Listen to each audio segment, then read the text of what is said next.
Chapter 1. In Douluo without a system. At the Seven Treasures Glazed Tile School, within the martial arts arena, the weather was fair, with a gentle breeze stirring the air. Sunlight filtered through the gaps in the leaves, casting dappled light upon the faces of the young boys and girls, who gazed intently, with admiration, at the center of the arena. There, two agile figures clashed dynamically, dazzling beams of light erupting from their hands and exploding in the air, drawing gasps and cheers from the onlookers. Yet, none of this concerned Ning Xiaotian. He stood apart from the throng of youths, accompanied only by two companions, rendering him somewhat solitary. Unlike the exuberant cheers of the others, Ning Xiaotian's expression was somber. His eyes narrowed slightly, lips pressed together in silent murmurs, akin to a devout believer praying before a statue of Buddha. Today, he resolved to make one final attempt. System? No sound of ding emerged. System, dear father, it's time to appear. Ning Xiaotian's eyes snapped open, filled with hope, his expression tinged with impatience. Still, silence prevailed. On the 1095th day of calling out to the system father, from an initial fervent whisper to a now fervent prayer, there was no response. It was evident truly lacked a system. Ning Xiaotian understood all too well what this entailed. Unlike Tang San, who traversed from a martial arts sect, naturally equipped with martial arts manuals and knowledge of rare medicinal herbs, he had merely been an ordinary university student in his past life, entering society post-graduation, living a mundane 9-to-5 existence with a meager salary and merely 4 days off each month. Financial constraints kept him from venturing out.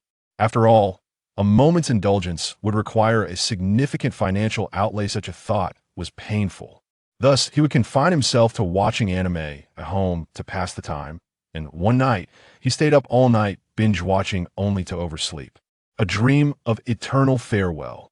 Upon awakening, he found himself in the Douluo Continent, having become the son of Ning Fengzhi, the heir of the Seven Treasures Glazed Tile, Shulan auspicious birth, one would think.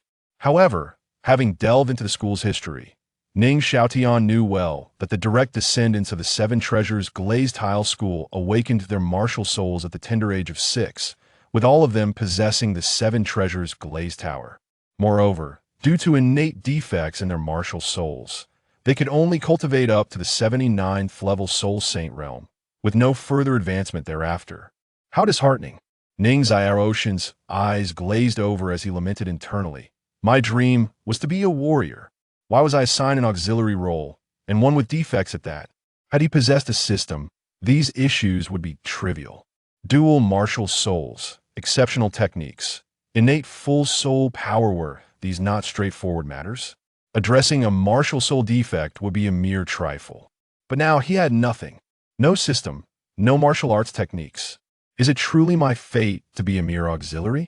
In the Douluo Continent, targeting the auxiliary soul masters of the Seven Treasures Glazed Tile School in team battles was an acknowledged truth.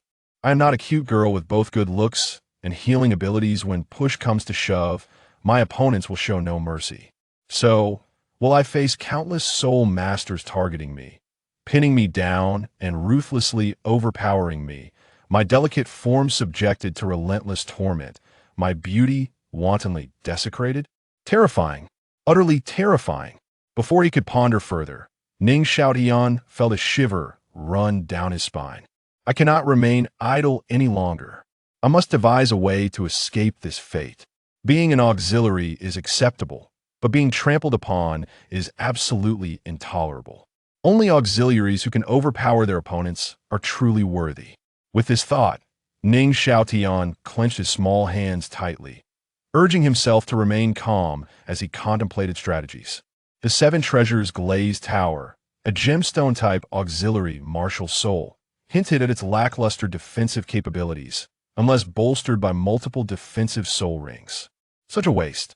The Seven Treasures Glazed Tower was a martial soul with comprehensive auxiliary ability speed, strength, defense, soul power.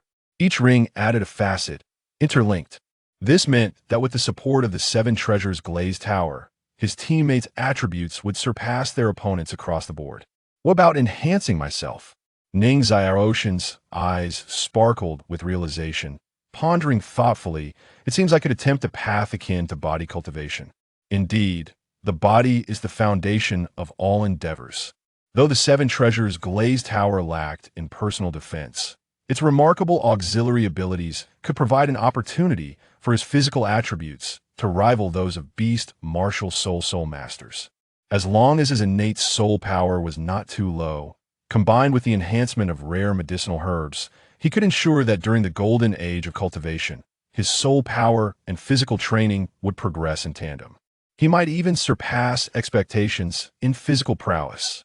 A higher innate soul power level not only indicated a faster cultivation speed, but also signified a shorter time to reach the 10th level soul power.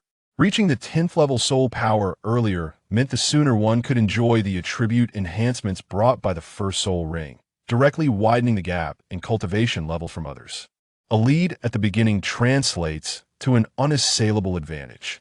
This is precisely why soul masters in the Douluo Continent place such importance on innate soul power levels. The human lifespan and optimal training period are exceedingly brief thus. One cannot afford to neglect either aspect. It seems I cannot avoid rare medicinal herbs. Ning Xiaotian sighed inwardly. Only such divine substances can enable me to balance soul power and physical cultivation, maximizing the advantage of my martial soul. Fortunately, my family is affluent, Ning Xiaotian thought, feeling a hint of relief. With the ability to invest, I should not have to worry about my innate soul power level. Based on observations over the past 3 years, Ning Xiaotian discerned that the so-called innate soul power levels in the Douluo Continent could be accurately divided into 2 phases. The first phase is the innate soul power, which refers to the soul power level a child possesses from birth. The amount of this soul power is entirely dependent on the cultivation levels of the parents. The higher their cultivation, the more soul power the child inherits upon birth. This accounts for why soul masters in the Douluo Continent tend to marry and have children later in life. The second phase is natural soul power, which represents the growth stage prior to martial soul awakening, where a child's body accumulates soul power through nutritional absorption. The most direct factor influencing this soul power is the quality of the nourishment the parents provide. The higher the nutritional value of the food, the faster the child absorbs it, resulting in a greater total natural soul power. Thus, while children in the Douluo Continent undergo martial soul awakening at the age of 6, in some well-established sects and affluent families, children typically begin preparations for martial soul awakening by the age of 3. By hunting or raising gentle soul beasts for food and combining it with medicinal herb baths to accelerate nutrient absorption and allowing advanced soul masters skilled in soul power manipulation to nourish the body with soul power, children can enhance their natural soul power and physical strength without compromising their foundational abilities. This explains why offspring of sects, families, and royalty in the Douluo Continent generally possess higher innate soul power levels upon awakening compared to commoners. Though everyone is born with innate level 3 soul power, the disparity becomes evident. Commoners remain at level 3, while nobles leap directly to level 6 upon awakening. This is likely the reason. It is also a harsh reality. P.S. A newcomer seeks support and recommendations. Chapter 2. The harsh reality. Titanium saves the day. Commoner families simply lack the wealth and resources to provide their children with these advantages. Purchasing soul beast meat requires money. Buying medicinal herbs demands money. Even acquiring formulas for medicinal baths is not guaranteed for commoners, even if they have the funds. As for hunting soul beasts, unless a commoner possesses exceptional talent and chooses to join a continental power, sects will dispatch high-level soul masters to assist in obtaining the best stage soul rings. For those of average talent, they must pay. As long as the remuneration is sufficient, there will always be high-level soul masters in need of funds willing to assist. Hunting a soul beast with a few hundred years of cultivation is not particularly difficult. But can commoners afford such remuneration? Clearly, they cannot. Thus, most commoner soul masters must rely on the help of their academy mentors or even risk forming teams to venture into the soul hunting forest to hunt lower-level soul beasts. If no suitable soul rings can be found, they're left with no choice but to absorb even lower-level soul rings. Take Xiaotian Yu from the original story as an example. Despite being the son of a city lord, and thus considered a minor noble, his family should be well off. Yet his first soul ring was a white ring.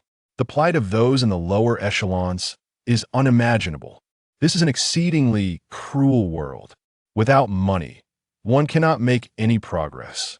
Of course, none of this concerns me. My father, Ning Fengzhi, is exceedingly wealthy. But how could Tang San awaken with innate full soul power when he was so impoverished in Holy Soul Village? Thanks to Xuantian Skill, Ning Xiaotian scoffed, feeling a pang of bitterness, akin to having consumed 10 pounds of lemons. Cultivating the Xuantian Skill not only significantly enhances the Bo's efficiency in absorbing nutrients, but more importantly, practitioners can actively absorb the spiritual energy and soul power from the heavens and earth to nourish themselves. Active absorption versus passive absorption. The disparity between the two is immense. While it is true that Tang San's parents possessed exceptional bloodlines, without the Xuantian Skill, given his childhood circumstances, relying solely on porridge and wild vegetables for nourishment, his physical strength and the soul power within him could never support the awakening of innate full soul power. Should one falter, they may end up like Yu Xiaojiang, whose martial soul deteriorated due to the inadequacy of their bloodline, soul power, and physical strength in relation to the quality of their martial soul. As a result, upon awakening, their soul power amounted to merely half a level. The original text mentions that Tang San discovered at the tender age of 6 that he could no longer advance in his Xuantian Gong cultivation. Why was that? It was precisely because, having cultivated his soul power to the 10th level, the world's rules began to impose restrictions, necessitating the absorption of soul rings for further progress. In the world of Douluo Continent, soul masters rely on a passive absorption of soul power before the awakening of their martial souls, resulting in a naturally low efficiency. Thus, possessing an innate soul power of 7 or 8 levels is already quite remarkable, while achieving a full innate soul power is exceedingly difficult. Of course, exceptions do exist. The so-called martial soul bloodline is predetermined, and its quality is inherited from one's parents. Should one seek alternative means, a stroke of luck may lead to a mutation. Individuals relying on bloodlines, like Qian Renxue, benefit from parents with formidable martial soul qualities and levels, with ancestors who have ascended to godhood, leading to an innate soul power of level 20 upon awakening. A true second-generation prodigy. Conversely, those who rely on mutations, such as Feng Xiaotian, experience a beneficial transformation of their family's martial soul, the Gale Demon Wolf, into the Gale Two-Headed Demon Wolf, awakening with an innate soul power of level 10, a classic example of a comeback through mutation. Unfortunately, I lack such fortune. Ning Xiaotian pouted, jealousy consuming him. In terms of bloodlines, our family's martial soul is inherently flawed. In terms of mutations, there has been but a single occurrence in centuries. The name is Ning Yun, the mutated Seven Treasures Glazed Tile, martial soul, possessing a robust mental prowess, who perished at level 79. That is all, there is nothing more. A mere unlucky soul should not place faith in probabilities. Ning Xiaotian sighed inwardly. No amount of skill can save the unfortunate, only wealth can pave the way. My aspirations seem utterly unattainable. Fortunately, the Seven Treasures Glazed Tile, martial soul, while excelling in support capabilities, is not devoid of other merits. Perhaps due to its natural flaws, heaven has benevolently opened a window for it. The direct descendants of the Seven Treasures Glazed Tile sect have maintained their innate soul power across generations without faltering. Those who awaken the Seven Treasures Glazed Tile, martial soul, possess innate soul power no lower than level 5. Setting aside the notion of full innate soul power, as a transmigrator, I ought to at least have level 9. Ning Xiaotian suddenly felt a twinge of anxiety. Well, as long as it isn't a rare and malignant mutation, even a modest success would suffice. Ning Xiaotian lowered his standards once more. The life of an unfortunate soul has stripped me of my confidence. Thankfully, I still possess celestial herbs. Celestial herbs not only enhance soul power, fortify martial souls, and refine the body, but they also accelerate cultivation speed benefits vividly illustrated in the original text. The Shrek's 7 monsters, including Tang San, ascended rapidly, largely thanks to the contribution of celestial herbs. And this is precisely within my realm of planning. After all, my father is Ning Fengzhi. We have an abundance of wealth. No celestial herbs for myself? No matter, lacking the means to identify or harvest them. Not a concern. After all, others possess them. Regrettably, the Chenxin is still alive and well, so I must bide my time, Ning Xiaotian lamented. Only when Chenxin has passed will the Spirit Hall be irrevocably opposed to the Houtian sect, creating the opportunity for my schemes. When the Houtian sect foolishly disregards the safety of the Peclan and announces a complete retreat, the Peclan will inevitably fall victim to the Spirit Hall's targeting, leaving the family in disarray and its members in hardship, while Yang Wudi will harbor a deep-seated hatred for both the Houtian sect and Tang Hao. At that point, I would have a chance to spend money to acquire celestial herbs and knowledge of detoxification from Yang Wudi, and success would be assured. Wealth, protection, celestial herbs, these are precisely what Yang Wudi requires, and perhaps I could even win over the Peclan. No one can resist the law of money. If they can, then simply add more. Moreover, even if unforeseen circumstances arise, considering a certain possibility, Ning Xiaotian's gaze flickered.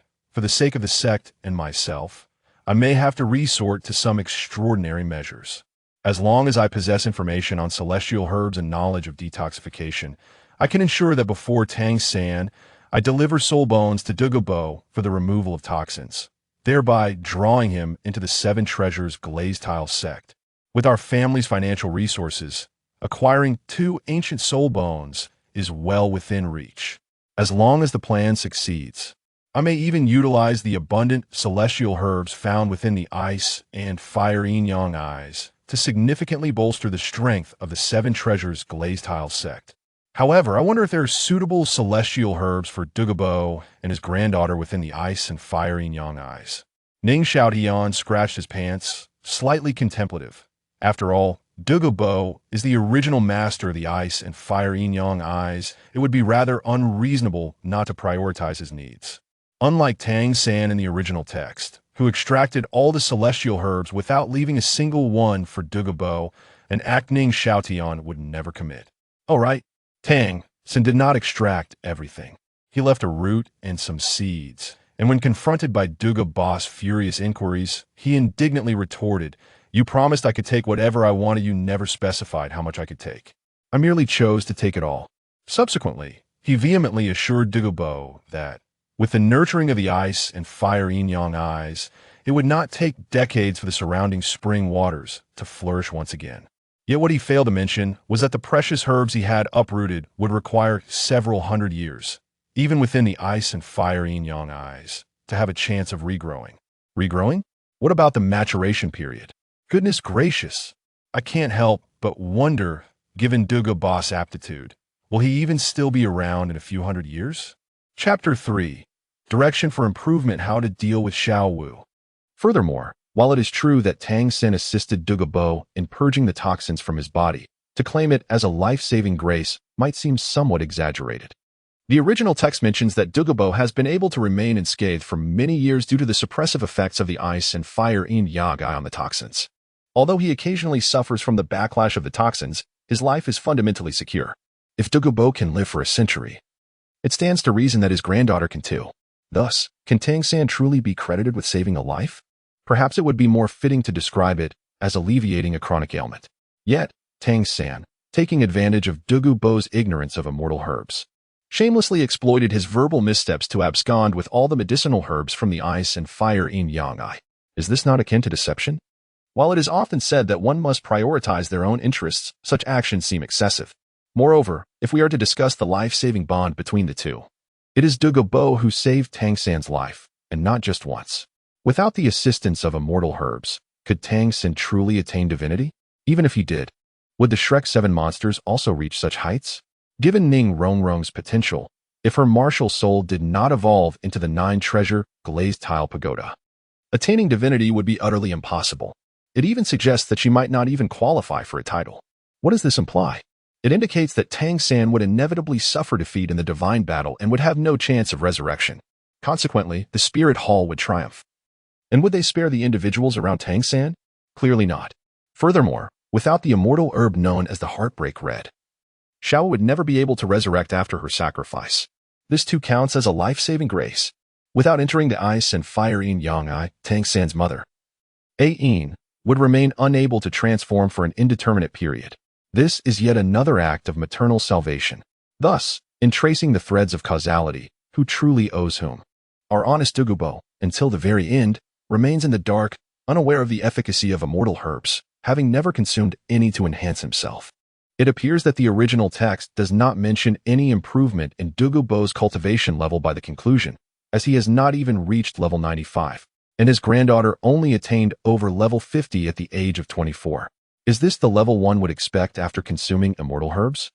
His wholehearted assistance has resulted in a fate that can only be described as selling oneself while still counting the coins for others. It is a tragic sight indeed. Dugu Bo is a man of deep emotions and strong principles, and he is not one to feign sincerity.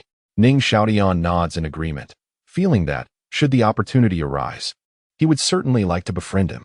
As for Tang San, Ning Xiaotian furrows his brow, seemingly disdainful, if one cannot even repay deep kindness. It is evident that this person cannot distinguish right from wrong and is unworthy of deep friendship. However, given that Qian Renxue is still alive and well, Tang San has yet to be born, so there is no need to concern himself. With a slight twist of his neck, Ning Xiaotian resumes his contemplation. What type of immortal herb is truly suitable for Dugu Bo? Ice and fire Yin Yang, ice and fire. Dragon Kings?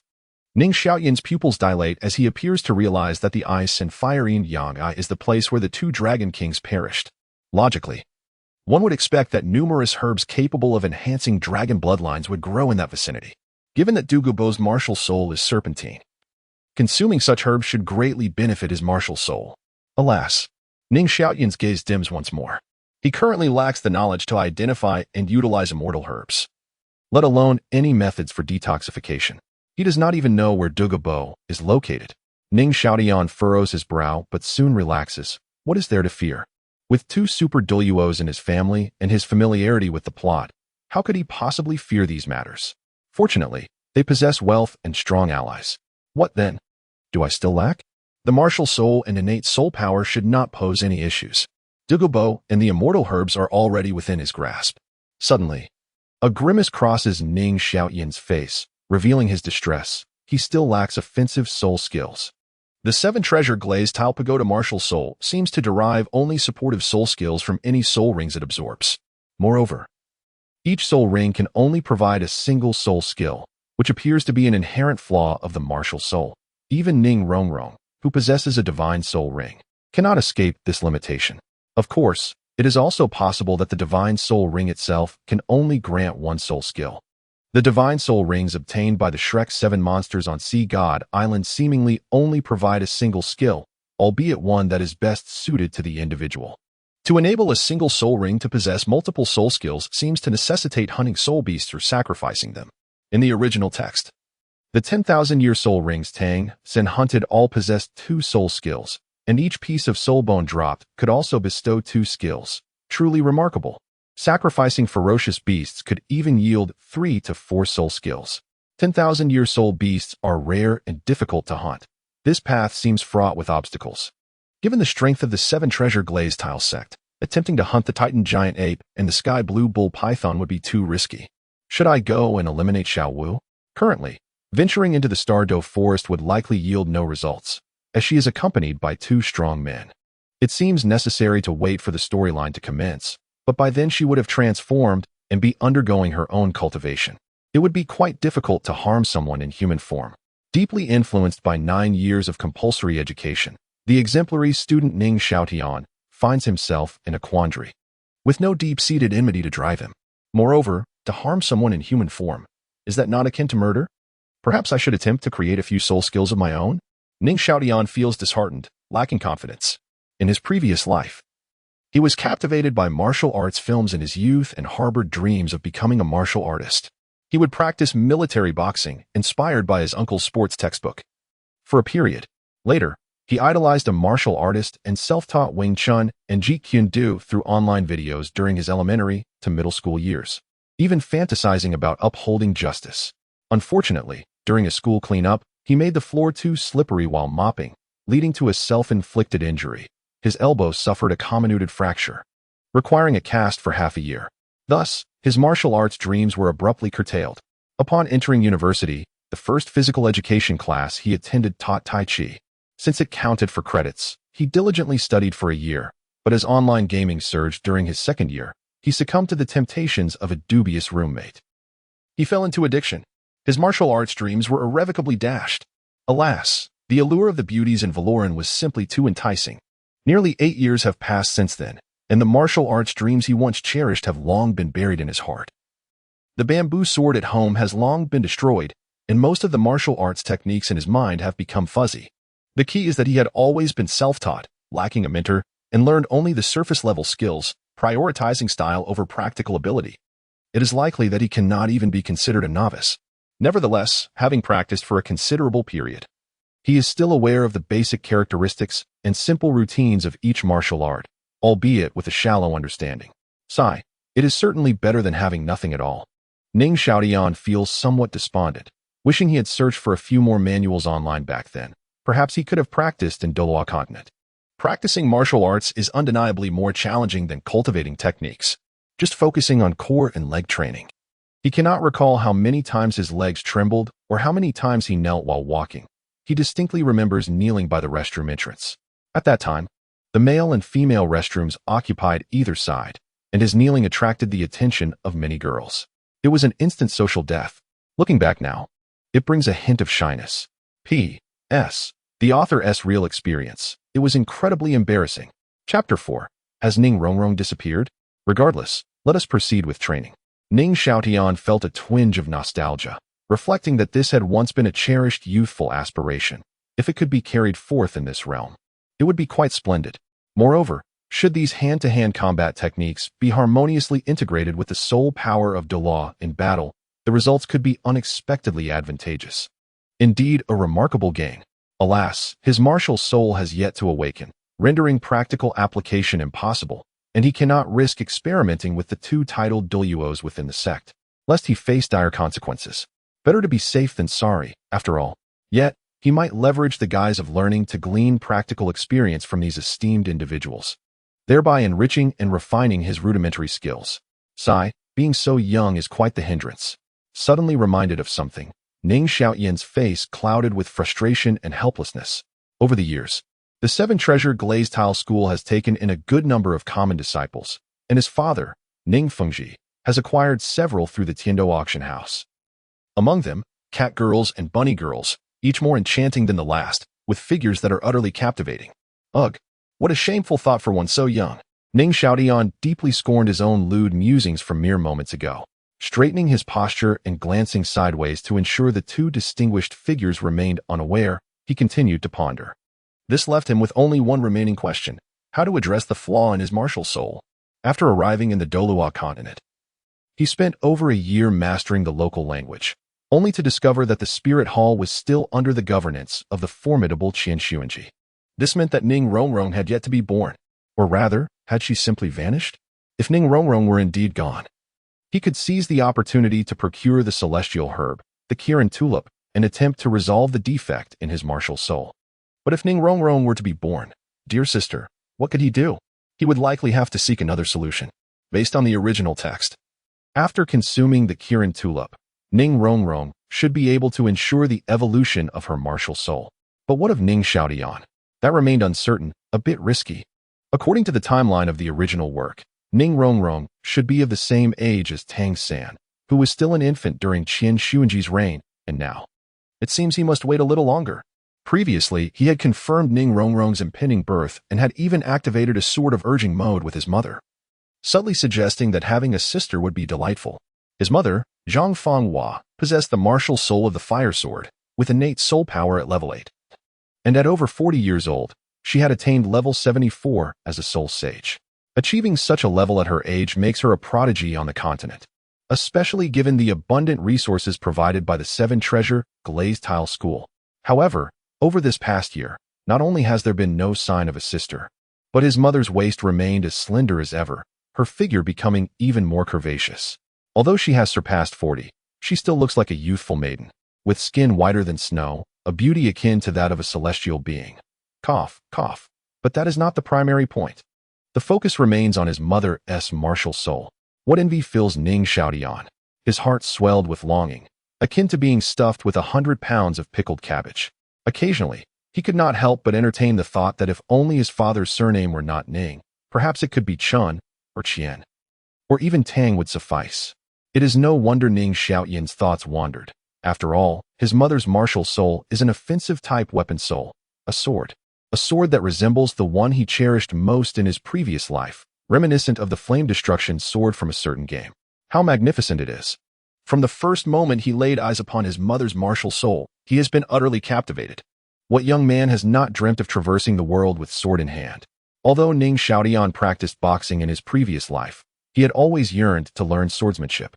He once donned a nylon plastic belt, wielding a bamboo sword, running through fields and cutting down the weeds by the roadside. Of course, it was not uncommon to accidentally slice through a few inches of rice stalks, leading to inevitable consequences. Regrettably, even if you wish to be beaten by her now, that opportunity has slipped away. Xiaotian, look, your grandfather Chun is about to win. Lost in his melancholy, Ning Xiaotian was jolted back to reality by this sudden exclamation. He turned his head to follow the sound, and his expression brightened instantly. It is well known that traversers who have lost their parents are anything but ordinary. Yet, with his parents alive, Ning Xiaotian felt an even greater sense of security. A person is truly complete when they have someone to care for. Mother, your child is watching. Unconcerned, Ning Xiaotian leaned forward, gazing intently at the central martial arts arena. Before him, the bone Douluos' soul power manifested. An eerie darkness enveloping the space, exuding a chilling aura. A skeletal dragon, woven from a white bone structure, coiled around the bone Douluo, its ribcage flickering with ghostly flames. An intimidating presence. Meanwhile, the sword Douluo was surrounded by a dazzling white sword aura, effortlessly wielding it with a commanding grace. Needless to say, it was spectacular. To witness a duel between two titled Douluos from afar on the Douluo Continent is indeed a rare privilege. In his previous life, he had never experienced such a spectacle. The contrast between cinematic effects and the thrill of being there in person is simply incomparable. Haha, old bone, you can't keep up. The sword Douluo slowly retracted his 7-killing sword martial soul, then waved his hand to dissolve the manifestation, crossing his arms with a beaming smile. Once again, I have emerged victorious. Though his words lingered in the air, the sword Douluo strode with pride towards Ning Xiaotian, as if to say, Xiaotian, your grandfather Chun is indeed remarkable. Beside him, the recently defeated bone Douluo, upon witnessing the sword Douluo's smug demeanor, felt a surge of indignation. He quickly brushed off the dust from his attire and retorted defiantly, you sword wielder. You only won because your soul power exceeds mine by a level. Just wait until I catch up. I will surely make you kneel and call me brother. Hearing this, the sword Douluo chuckled and threw the bone Douluo a provocative glance. Replying, old bone, talk is cheap. I await your challenge. Despite their banter, the sword Douluo remained genuine. Seeing the bone Douluo approaching, he halted, waiting for his friend to arrive by his side. What camaraderie! Ning Xiaotian felt a swell of warmth watching the two esteemed figures walk side by side, rejoicing in their bond. It is time to showcase true talent. As the two masters approached, Ning Xiaotian shamelessly donned his best performance, his eyes brimming with admiration. Grandpa sword. Grandpa bone, you are truly amazing. Having confirmed their mutual gaze, he understood. These are the pillars of strength. What is the significance of appearances when one can bask in such greatness? Chapter 5, The Birth of Ning Rongrong, and Qian Renxue faces a hammer. Haha. On that day, I pondered who was more formidable between myself and Grandfather Gu. Sword Douluo raised an eyebrow, glancing at bone Douluo beside him, and posed the question first. A wrong answer could be fatal. Ning Xiaotian's small eyes darted around, his tone soft and adorable. Both are incredibly powerful. I aspire to be as formidable as my two grandfathers in the future. The two esteemed figures were quite pleased, their smiles radiant. The moment was ripe.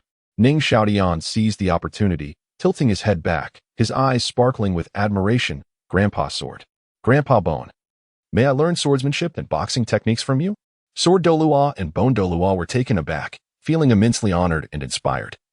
their gazes locking before simultaneously turning their hopeful eyes toward Ning Fengzhi. Ning Fengzhi felt a chill run down his spine. The Seven Treasure Glazed Tile School had a specialized team and established protocols for nurturing direct line support soul masters. This could not be altered lightly. Ning Xiaotian realized this avenue was blocked and shifted his gaze to his mother, Zhang Fenghua, his eyes shimmering with effortful tears. Perhaps a roundabout approach would work. Fengzhi. Zhang Fenghua's voice was sweet yet sorrowful. Ning Fengzhi shivered, his once upright figure now faltering. Ning Xiaotian's eyes brightened. Was there hope? Sword Douluo gazed skyward while Bone Douluo focused on the ground, both choosing to remain silent and contemplative. Since Tian'er wishes to learn, let him do so. After all, he has just turned 3 and should begin conditioning his body in preparation for his martial soul awakening. Allow him to train with Uncle Qin and Uncle Bone. Consider it a means of physical development. Additionally, Zhang Fenghua's fair cheeks suddenly flushed with a rosy hue, gently covering her mouth with a delicate hand. She leaned closer to Ning Fengzhi's ear and whispered sweetly, "Hasn't Tian'er always wanted a little sister?" Sword and Bone Douluo's senses suddenly heightened, their ears twitching as they cast meaningful glances at Ning Fengzhi. Ning Xiaotian felt a sense of unease creeping in. Clearing his throat, Ning Fengzhi felt an influx of strength. Standing tall and declaring, "Very well, Uncle Sword, Uncle Bone. It's getting late. You two have just sparred for quite a while. And surely you must be weary. Why not join me in the hall to rest a bit? Along the way, we can discuss Tian'er's upcoming studies and his training with you both." Indeed. Let us go. Yes, this requires thorough discussion. Sword Douluo and Bone Douluo replied in unison. Ning Fengzhi took the opportunity to wave his hand, signaling the surrounding crowd to disperse, before leading his wife and the 2 Douluos toward the sect's conference hall. After an intense discussion, the utterly powerless Ning Xiaotian found himself neatly arranged by the 4 esteemed figures. Wake up at 8 in the morning for breakfast, followed by cultural classes. Alternating schedules for odd and even days with the following subjects: comprehensive history of Douluo Continent, detailed analysis of Douluo Continent's powers, complete compendium of soul beasts, etiquette of the nobility in Tiandou Empire, the young ladies of Douluo Continent, and Ning Clan's 38 techniques for flirting. In the afternoon, martial arts classes. On odd days, learning basic boxing techniques with Bone Douluo, and on even days, basic sword techniques with Sword Douluo. In the evening, herbal baths followed by body nurturing by professionals using soul power, and finally, free time. Is the schedule really this packed? The more Ning Xiaotian listened, the more his scalp tingled, feeling as if he had returned to that miserable time in a full-time school, especially boarding school. The most critical issue was that he had been sent away from his parents' home, relocating to a separate courtyard closer to Sword and Bone Douluo. What sort of arrangement was this? Ning Xiaotian felt bewildered. A year later. Who would have thought? Who would have thought? After urging for so long, his mother's belly showed no signs of movement, and now, just 2 months after being sent to learn from Sword and Bone Douluo, she was surprisingly pregnant. Can you believe it? Was I the one who was in the way all along? Watching his mother cradle the little one, who was named Ning Rongrong, Ning Xiaotian felt a pang of discomfort. Ironically, he had recently learned that the current pope of the Spirit Hall, Qian Renxue, had just returned severely injured. This meant that Qian Renxue had indeed been beaten by Tang Hao, and Tang San must have only just been born. Considering this, Ning Rongrong's birth did not deviate significantly from the original timeline. How astonishing, Ning Xiaotian thought, somewhat incredulous. It seemed that my position in the family was at risk. Observing his parents and the indulgent expressions of Sword Douluo and Bone Douluo, Ning Xiaotian felt a bittersweet sensation. Ah, never mind. Confirming with a glance. This is indeed my little sister. Ning Xiaotian reassured himself. However, a dilemma arose. How should I handle Oscar's matter? Should I agree to this fellow pursuing my sister in the future? As an elder brother, Ning Xiaotian looked at the swaddled infant with a paternal concern. Honestly, he had no objections to his sister marrying Oscar as per the original storyline. Firstly, Oscar possessed good character, no significant flaws, showed talent, was willing to work hard, and was quite decent in appearance, demonstrating unwavering devotion to Ning Rongrong in the original tale. Overall, his virtues far outweighed his faults. Furthermore, as a food system soul master, Oscar could adeptly navigate both the kitchen and the banquet hall, ensuring his sister's culinary needs were well catered for. As for attending Shrek Academy, Ning Xiaotian had no expectations for the academy to impart any valuable knowledge to his sister. Given the teaching methods, he found them mediocre at best, even subpar. He was also quite displeased with Shrek's academic culture, as a soul master who avoids trouble is not a good soul master but a mediocre one. This motto was a recipe for disaster. Additionally, the Academy's treatment of commoners was highly unsatisfactory to Ning Xiaotian. With such high admission standards, why not display them openly?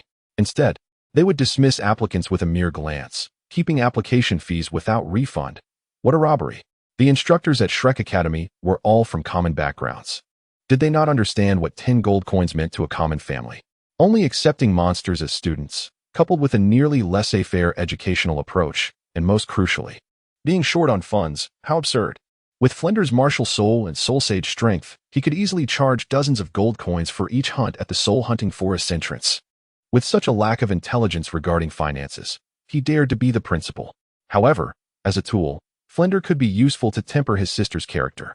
Given the tendencies of these four esteemed figures, Ning Rongrong would likely be spoiled and headstrong, much like in the original story, and it seemed he could not prevent it. After all, Ning Xiaotian was also a doting brother. Moreover, regarding friendships, Zhu Zhuqing from Shrek Academy seemed to be a promising acquaintance. If his sister could learn from this resilient and diligent big cat, the family could celebrate in joy. Of course, it would be even better if she could bring her home. P.S. Among Shrek's 7 monsters, only Zhu Zhuqing and Oscar seem acceptable. The others, in the author's opinion, appear increasingly unreliable. What do you think? Chapter 6. The enigmatic Qian Renxue. Let nature take its course. In regard to his still youthful sister, Ning Xiaotian resolved to refrain from intervention for the time being. He recalled the unfortunate children he had witnessed in his previous life. Burdened from a tender age by an array of arrangements, tutoring classes, extracurricular activities, and intensive training sessions, a veritable bombardment. They faced such tribulations before even stepping into society. How dreadfully terrifying. The purest years of childhood, devoid of joy, his sister ought not to endure such a childhood. If she wishes to be a little willful, so be it. A girl venturing out into the world must possess a certain fierceness to protect herself, as long as she does not recklessly harm others. Moreover, there is always the reliable tool, Flander. With this bespectacled, lecherous uncle to take the blame, it only serves to enhance Ning Xiaotian's resplendent image in his sister's eyes. Resourcefulness at its finest, truly commendable. Now that Qian Fengzhi has returned to the spirit hall gravely injured, death must surely be imminent. The mere thought of Qian Fengzhi's illustrious exploits evoked a tinge of envy in Ning Xiaotian's gaze. Qian Fengzhi, the current pope of the spirit hall, the foremost player in the Douluos secret room game, a man who incites both admiration and longing among countless peers, he is the very origin of it all. Without him, the subsequent tales would not exist. What a pity for Bibi Dong and Qian Renxue. How utterly absurd. Contemplating Qian Renxue's narrative from the original text, Ning Xiaotian felt a pang of frustration. Following Qian Fengzhi's demise, Qian Renxue directly fell out with Bibi Dong, subsequently arriving in the Heavendo Empire to usurp Xuantian's position, diligently pursuing her ambitions and dedicating herself to her career. Before encountering Tang San, she could be regarded as a woman of remarkable resilience, wisdom, and beauty. Alas, the subsequent developments were rather perplexing. After nearly 2 decades of enduring patience within the royal court, the tenacious Qian Renxue inexplicably chose to reveal her identity to entice her adversary, Tang San. Furthermore, she inexplicably fell in love with him and repeatedly spared him time and again. Absurd, truly absurd. Such a curious amalgamation of wisdom and folly, beauty and devotion. Ning Xiaotian could only exclaim, "Boss, please give me a dozen." Regrettably, Qian Renxue has yet to arrive in Heavendo. Ning Xiaotian felt a twinge of disappointment. And moreover, it seemed that his father, Ning Fengzhi, had not yet taken Xuantian as his disciple. This made sense. Had Xuantian become his father's disciple prior to being usurped, the impersonator Qian Renxue, no matter how adeptly she disguised herself, would likely have fallen short under the discerning gaze of his true merchant father. Ning Xiaotian pondered, understanding the implications. Having led the Seven Treasure Glazed Tile school for many years, Ning Fengzhi had extensive interactions with various forces, and his insight into human nature and affairs was far superior to Flander, who merely dabbled in idle pursuits and lacked any true business acumen. Furthermore, the ruthless imperial family indeed. In comparison to Ning Fengzhi, Ning Xiaotian found himself suddenly perceiving the Snow Knight Emperor of the Heavendo Empire as a mere fool. Consider this. If the Snow Knight Emperor had taken the time to engage with and care for his own children's lives, how could he fail to notice that his own son had been replaced? No two leaves are identical. How could a living being, no matter how skillfully disguised, achieve perfect imitation? Truly, Snow Knight is a negligent father. Ning Xiaotian silently scorned, and his overall impression of the Heaven Do Empire deteriorated further. Speaking of his father, Ning Xiaotian mused. Prior to Tang Zhao's ascension, it must have been his father who led the sect, correct? This implies that Tang Hao will soon be ousted by his own father. Moreover, Yu Xiaojiang was also expelled from his clan due to his lackluster aptitude. Under pressure from his family, the top 3 sects, so cowardly, not even protecting their own. Thankfully, his father, Ning Fengzhi, remained dependable. Ning Xiaotian cast a glance at his tender-hearted father, his stunningly beautiful mother, and his petite, adorably awkward sister Ning Rongrong, feeling quite satisfied. Then he glanced at the adjacent Bon Douluo and Sword Douluo. Bah, 2 old geezers. From the outset of their grueling training regimen, standing in horse stance for half an hour, wielding a sword for another half hour, delivering 1,000 straight punches, 1,000 thrusts. The relentless repetition over months left Ning Xiaotian feeling as if his waist might snap and his legs might buckle. The difficulty was incomparable to his previous life. After all, he practiced without anyone overseeing him, allowing for a degree of leisure. The following months were even more grueling, with swordplay and martial arts drills. Ning Xiaotian's backside was thoroughly bruised. In a bid for him to apply his knowledge effectively, Bon Douluo now insisted on having him observe their duels up close, encouraging him to ask questions directly. Occasionally, he even urged Ning Xiaotian to participate, deepening his understanding. How could his diminutive stature withstand the whims of that burly man? His joints still ached. As for sword training, Sword Douluo was even more direct. Just the other day, he tossed an unopened fine iron sword to Ning Xiaotian. Having nearly mastered the fundamental sword techniques, it was time to begin grasping the essence of swordsmanship. Henceforth, he was to carry this sword everywhere, meditating, sleeping, constantly attuning himself to its weight, length, texture, and structure, immersing himself in its essence. Then, employing the foundational techniques learned, he would wield it until the sword became an extension of his being, thus completing the first step in comprehending the sword. Those were his exact words. Upon hearing them, Ning Xiaotian found himself devoid of any rebuttal. It indeed sounded quite impressive. Could it be that his aptitude was genuinely lacking? Even now, he often questioned whether his martial prowess was inadequate, or if he had merely indulged in self-deception in his past life. Reading was far more enjoyable. Perhaps it was due to his 20-plus years of academic endeavors, bestowing upon him a talent for studying compared to martial training. Ning Xiaotian found reading to be an exquisite pleasure. Well, actually, it was because reading spared him from receiving spankings. Ning Xiaotian instinctively rubbed his rear. One cannot help but note that knowledge transmission in the Douluo Continent is indeed scarce. There are no 4 books and 5 classics. No 300 Tang poems and song lyrics. No 5-year college entrance examination and 3-year simulation. The difficulty is lacking, utterly insipid. Perhaps due to the unique characteristics of the cultivation system in the Douluo Continent, the books currently available to Ning Xiaotian predominantly pertain to soul masters and soul beasts, and their quantity is rather limited. Of course, this situation is exacerbated by various factions prohibiting the dissemination of sect texts. Nonetheless, even so, as a premier sect skilled in commerce, the Seven Treasure Glazed Tile School likely possesses a collection of books second only to that of the Spirit Hall. He truly wondered how Yu Xiaojiang dared to boast. Ning Xiaotian's lips twitched and his brows lifted, mirroring a disdainful expression.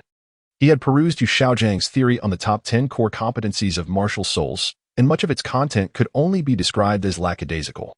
With vague and ambiguous terminology, the level of this academic writing could easily be bested by any competent high school student from his previous life. Claiming to present a top 10 theory was pathetically insufficient.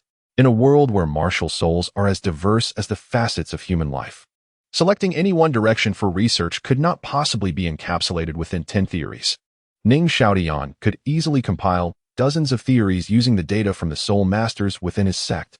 It would undoubtedly be immensely practical. Truly, it resonates with the saying, "I can do it. I am truly capable." Chapter 7. Has Qian Renxue really passed away?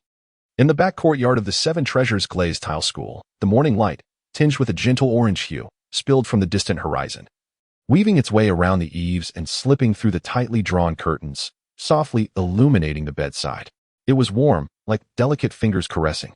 "Swear, stop scratching there. It tickles."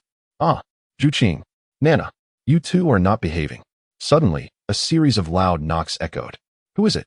Ning Xiaotian sprang up abruptly, wiping the dew from the corner of his mouth, his tone tinged with irritation. Ever since his sister Ning Rongrong was born over 5 months ago, his delicate body had been subjected to the relentless antics of 2 elderly men daily. He was utterly exhausted. Today was a rare day off. He merely wished to indulge in a refreshing slumber, but was rudely awakened. His annoyance was palpable. Young Master Xiaotian, the voice of Xiaotsue? Ning Xiaotian's anger was swiftly doused, and he hurriedly threw off the covers. Xiaotsue, his mother's personal maid, was the bearer of her commands, and he could not afford to offend her. The fact that she was here at this hour sent a jolt of apprehension through him. Without hesitation, he hastily donned his clothing and stumbled towards the door. Xiaotsue, aren't you supposed to be attending to my mother? Why are you here so early? He inquired upon seeing the maid standing demurely at the entrance. Young Master Xiaotian, Madam has sent me to summon you to the conference hall. Xiaotsue's voice was soft, her frame trembling slightly, as if she had encountered some fright. Xiaotsue, you should rest, Ning Xiaotian said, disregarding his own fatigue, and rushed towards the conference hall. Father, mother, and even Sword Douluo and Bone Douluo are present. It seems something significant has transpired. Without further ado, Ning Xiaotian entered the room, greeting the esteemed guests with courtesy, hoping to earn their favor. Before taking his place beside Ning Fengzhi, standing tall and resolute, it was not yet his turn to speak. Seeing everyone gathered, Ning Fengzhi wasted no time in addressing the assembly, his voice resonating throughout the hall. I have just received news that Qian Renxue, the Pope of the Spirit Hall, has passed away, and the former saintess, Bibi Dong, has assumed the papal position. His Majesty has summoned me to bring Sword Uncle and Bone Uncle to the royal palace to discuss countermeasures. Under normal circumstances, he would leave Bone Douluo to protect the sect during royal meetings, but this was a matter of grave importance concerning the upheaval within the Spirit Hall. He could not refuse. After all, with the Pope deceased, the wrath would likely fall upon the Xuantian sect, leaving the Seven Treasures Glazed Tile school seemingly unscathed, while other factions would have no reason to retaliate. The fury of the 2 super Douluos, apart from the Xuantian sect and the Spirit Hall, no other faction on the continent could withstand such wrath. What? Qian Renxue is dead? Wasn't he just injured? How could this happen? The Spirit Hall would not let the Xuantian sect off lightly. What a tumultuous time. Months ago, Qian Renxue was merely gravely injured, and now, news of his demise was hard for the gathered individuals to comprehend. Everyone, please remain calm, Ning Fengzhi interjected as he noticed the tumult in the hall, his brow furrowing. In an instant, the room fell silent. The sound of a pin dropping could be heard. Once silence was restored, he continued, this matter is indeed puzzling. The Spirit Hall is replete with talent, and there are surely healing soul masters among them. It is astonishing that Qian Renxue, who was merely injured months ago, is now reported dead. Furthermore, according to reports, the Xuantian sect has retreated entirely, and the Spirit Hall is currently exerting pressure on the affiliated sects in their industries. As he spoke, a frown marred Ning Fengzhi's brow. The 3 major sects were interconnected, yet since the news of Tang Hao injuring Qian Renxue had spread, the Seven Treasures Glazed Tile School had received no communication from the Xuantian sect. He had only learned of Tang Hao's expulsion from the sect through his business channels. The intricacies of the situation were entirely unknown to him. Now, with Qian Renxue dead and the Xuantian sect retreating, even their affiliated sects were left unattended. This left him at a loss. What sort of allies are these? Ning Fengzhi felt a pang of disappointment. The continent was likely on the brink of chaos once more, and it remained uncertain whether this would bode well or ill for the Seven Treasures Glazed Tile School. The Emperor, too, found himself at an impasse, thus dispatching us. We cannot afford to delay. I must set off with Sword Uncle and Bone Uncle for the royal palace immediately. As his words fell, Ning Fengzhi turned to Zhang Fenghua and Ning Xiaotian, adding, moreover, within our sect, there are currently 10 disciples below the rank of Soul Master who require soul beasts for their soul ranks. I have decided to send your mother to lead the team into the Sunset Forest for the hunt. What? Mother just gave birth to my sister a few months ago. Her body has yet to recover. How can she go lead a hunting party? Ning Xiaotian protested vehemently upon hearing his father's intentions. The Sunset Forest, with its perilous ice and fire yin-yang eyes, could be hiding formidable soul beasts. The unknown posed the greatest risk. Tiana, why the rush? Zhang Fenghua replied, her expression souring with discontent. It's merely the Sunset Forest. It has been thoroughly explored, and there are no dangerous soul beasts lurking. And do not forget, your mother is now a level 74 battle soul saint. I am quite powerful. Furthermore, accompanying me are a soul Douluo for soul kings and other guards. There will be no danger. Zhang Fanghua, despite her son's objections, felt a bittersweet thrill. It had been over a year since she had ventured far from home, and she had grown restless. This opportunity was hard-won in her negotiations with Ning Fengzhi. She could not afford to let it slip away. Tiana, you stay at home and keep Rongrong company. Otherwise, that little one will come looking for her mother the moment she wakes. She coaxed, pinching Ning Xiaotian's cheek with a playful pout, her eyes glistening with sweetness. Ning Xiaotian grimaced, but remained resolute, seeing her son's reluctance. Zhang Fanghua turned to Ning Fengzhi with pleading eyes. Ning Fengzhi sighed, feeling helpless. He did not want his wife to embark on the hunting expedition so soon, especially with their daughter still demanding milk. He was overwhelmed with responsibilities and had little time to care for her. Yet, knowing his wife's energetic nature, it was indeed a challenge to keep her indoors for a year. She had voiced her grievances more than a dozen times during this period. Sigh. Perhaps just this once. All right. Tiana, it is decided. With your mother's strength, leading a team to the Sunset Forest should pose no issue. No one in the Tiandou Empire would dare to provoke the Seven Treasures Glazed Tile School. Very well. Realizing that his father had made up his mind, Ning Xiaotian understood that he could no longer object. He could only add more cautions. Mother, please be extra careful. Don't rush to the front. If you see mist, keep your distance. Chapter 8.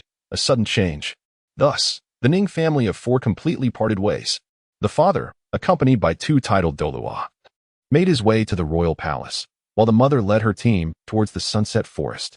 Meanwhile, Ning Xiaotian temporarily assumed the role of a caretaker, gently rocking his sleeping sister's cradle, swaying it back and forth until the world dulled in the sunset. Clearly, he inherited the remnants of his previous life as a solitary man, utterly clueless about child-rearing. This is a sorrowful tale. In his past life, he had been granted the freedom to father 3 children yet remained a bachelor, unable to afford a wife, let alone children. Poverty had severely limited his imagination. He felt he had brought shame to his homeland. Thus, how many should he marry? Ning Xiaotian's pupils gradually lost focus, his thoughts began to drift, and the corners of his mouth curled into a broader grin, revealing a reckless demeanor, while the cradle's swaying slowed down. Now he was exceedingly wealthy. Young Master Xiaotian. The little maid, witnessing Ning Xiaotian's state, felt a twinge of fear and couldn't help but call out softly, sensing that her young master resembled the legendary symptoms of an epileptic fit. Ahem. Xiaotsue. Ning Xiaotian jolted awake, his expression somewhat resentful. He glanced down at his sister in the cradle, still sound asleep and undisturbed, letting out a sigh of relief as he stood up. You take over for a while. I need to get some fresh air. After stretching his back, he stepped out. Just as he crossed the threshold, he encountered his father, Ning Fengzhi, coming towards him. Father, you're back. How did it go? What about Grandfather Jian and Grandfather Gu? Ning Xiaotian hurriedly approached Ning Fengzhi, looking behind him, but finding no one. He couldn't help but express his disappointment. Seeing his son emerge from the house, Ning Fengzhi felt his restless heart ease a bit, as today's upheaval at the Spirit Hall had indeed left him somewhat anxious. Matters concerning such a top-tier force in the continent could affect the entire situation. He had to tread carefully. His head ached, utterly exhausting. It's all taken care of.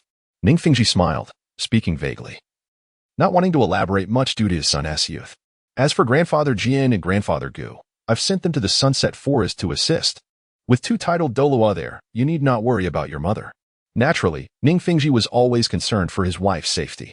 After concluding discussions with the Snow Knight Emperor, he immediately dispatched the 2 most formidable forces from his sect to ensure her protection. That's good.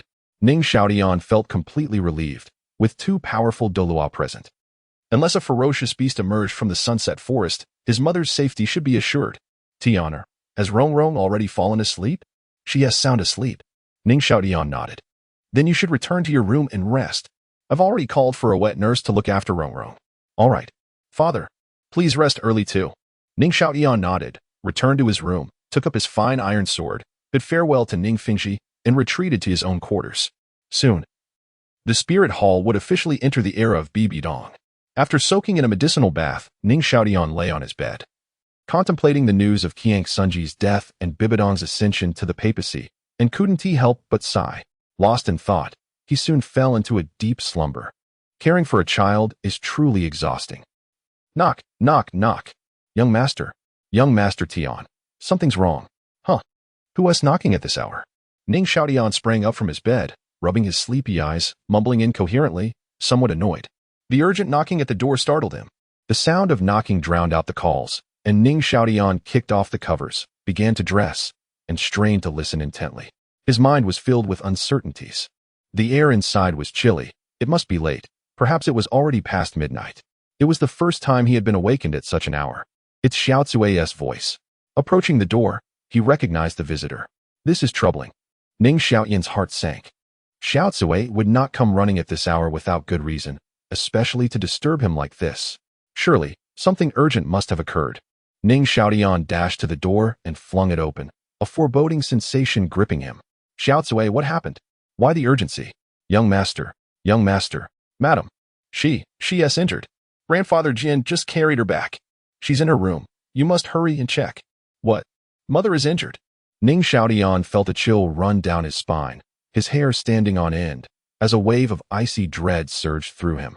Ignoring the little maid, who appeared flushed and panting, Ning Xiaotian took off running towards his mother's quarters. How could this be?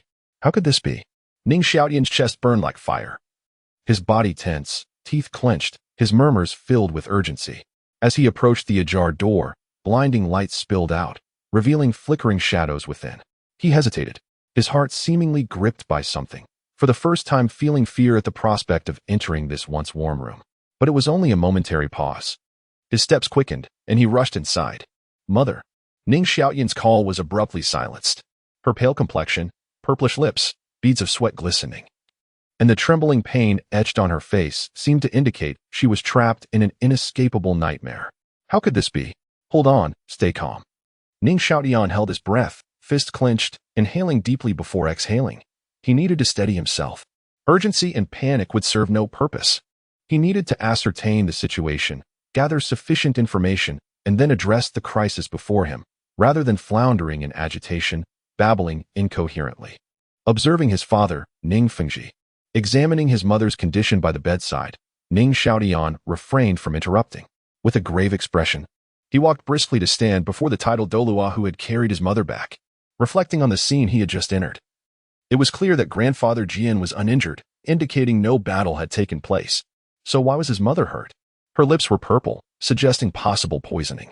Something must have transpired that even grandfather Jian could not resolve, perhaps occurring before he arrived. Otherwise, with grandfather Jian's strength, he would have intervened. Furthermore, grandfather Gu, who had accompanied Jian Douluo, was not present in the room. Where could he have gone? With that thought, Ning Xiaotian looked up at grandfather Jian. Why would mother? Jian Douluo gazed down at Ning Xiaotian, his expression complex, filled with urgency, sorrow, and regret. According to the reports from the accompanying Soul Douluo, they had been ambushed by a swarm of underground magic orbs that night while at camp. Chapter 9. A call for help. Could it be? Ning Xiaotian found it hard to believe. He had thoroughly immersed himself in the text regarding soul beasts within the sect for the past year and understood that the burrowing demon spider was adept at stealth and ambush. Yet its venom seemed rather lackluster. How could it possess such potent toxicity? Suppressing his doubts, Ning Xiaotian listened intently, hanging on every word spoken by the sword Douluo. This particular soul beast thrived in concealment and was numerous in quantity, emerging from the depths of the forest and the ground. During the night, the guards took turns keeping watch, and though a soul Douluo was on duty, the number of those awake was limited. The sword Douluo spoke clearly and succinctly. In an unexpected turn of events, some demon spiders managed to breach the defenses, targeting the children. At that moment, your mother was in the same room as the children.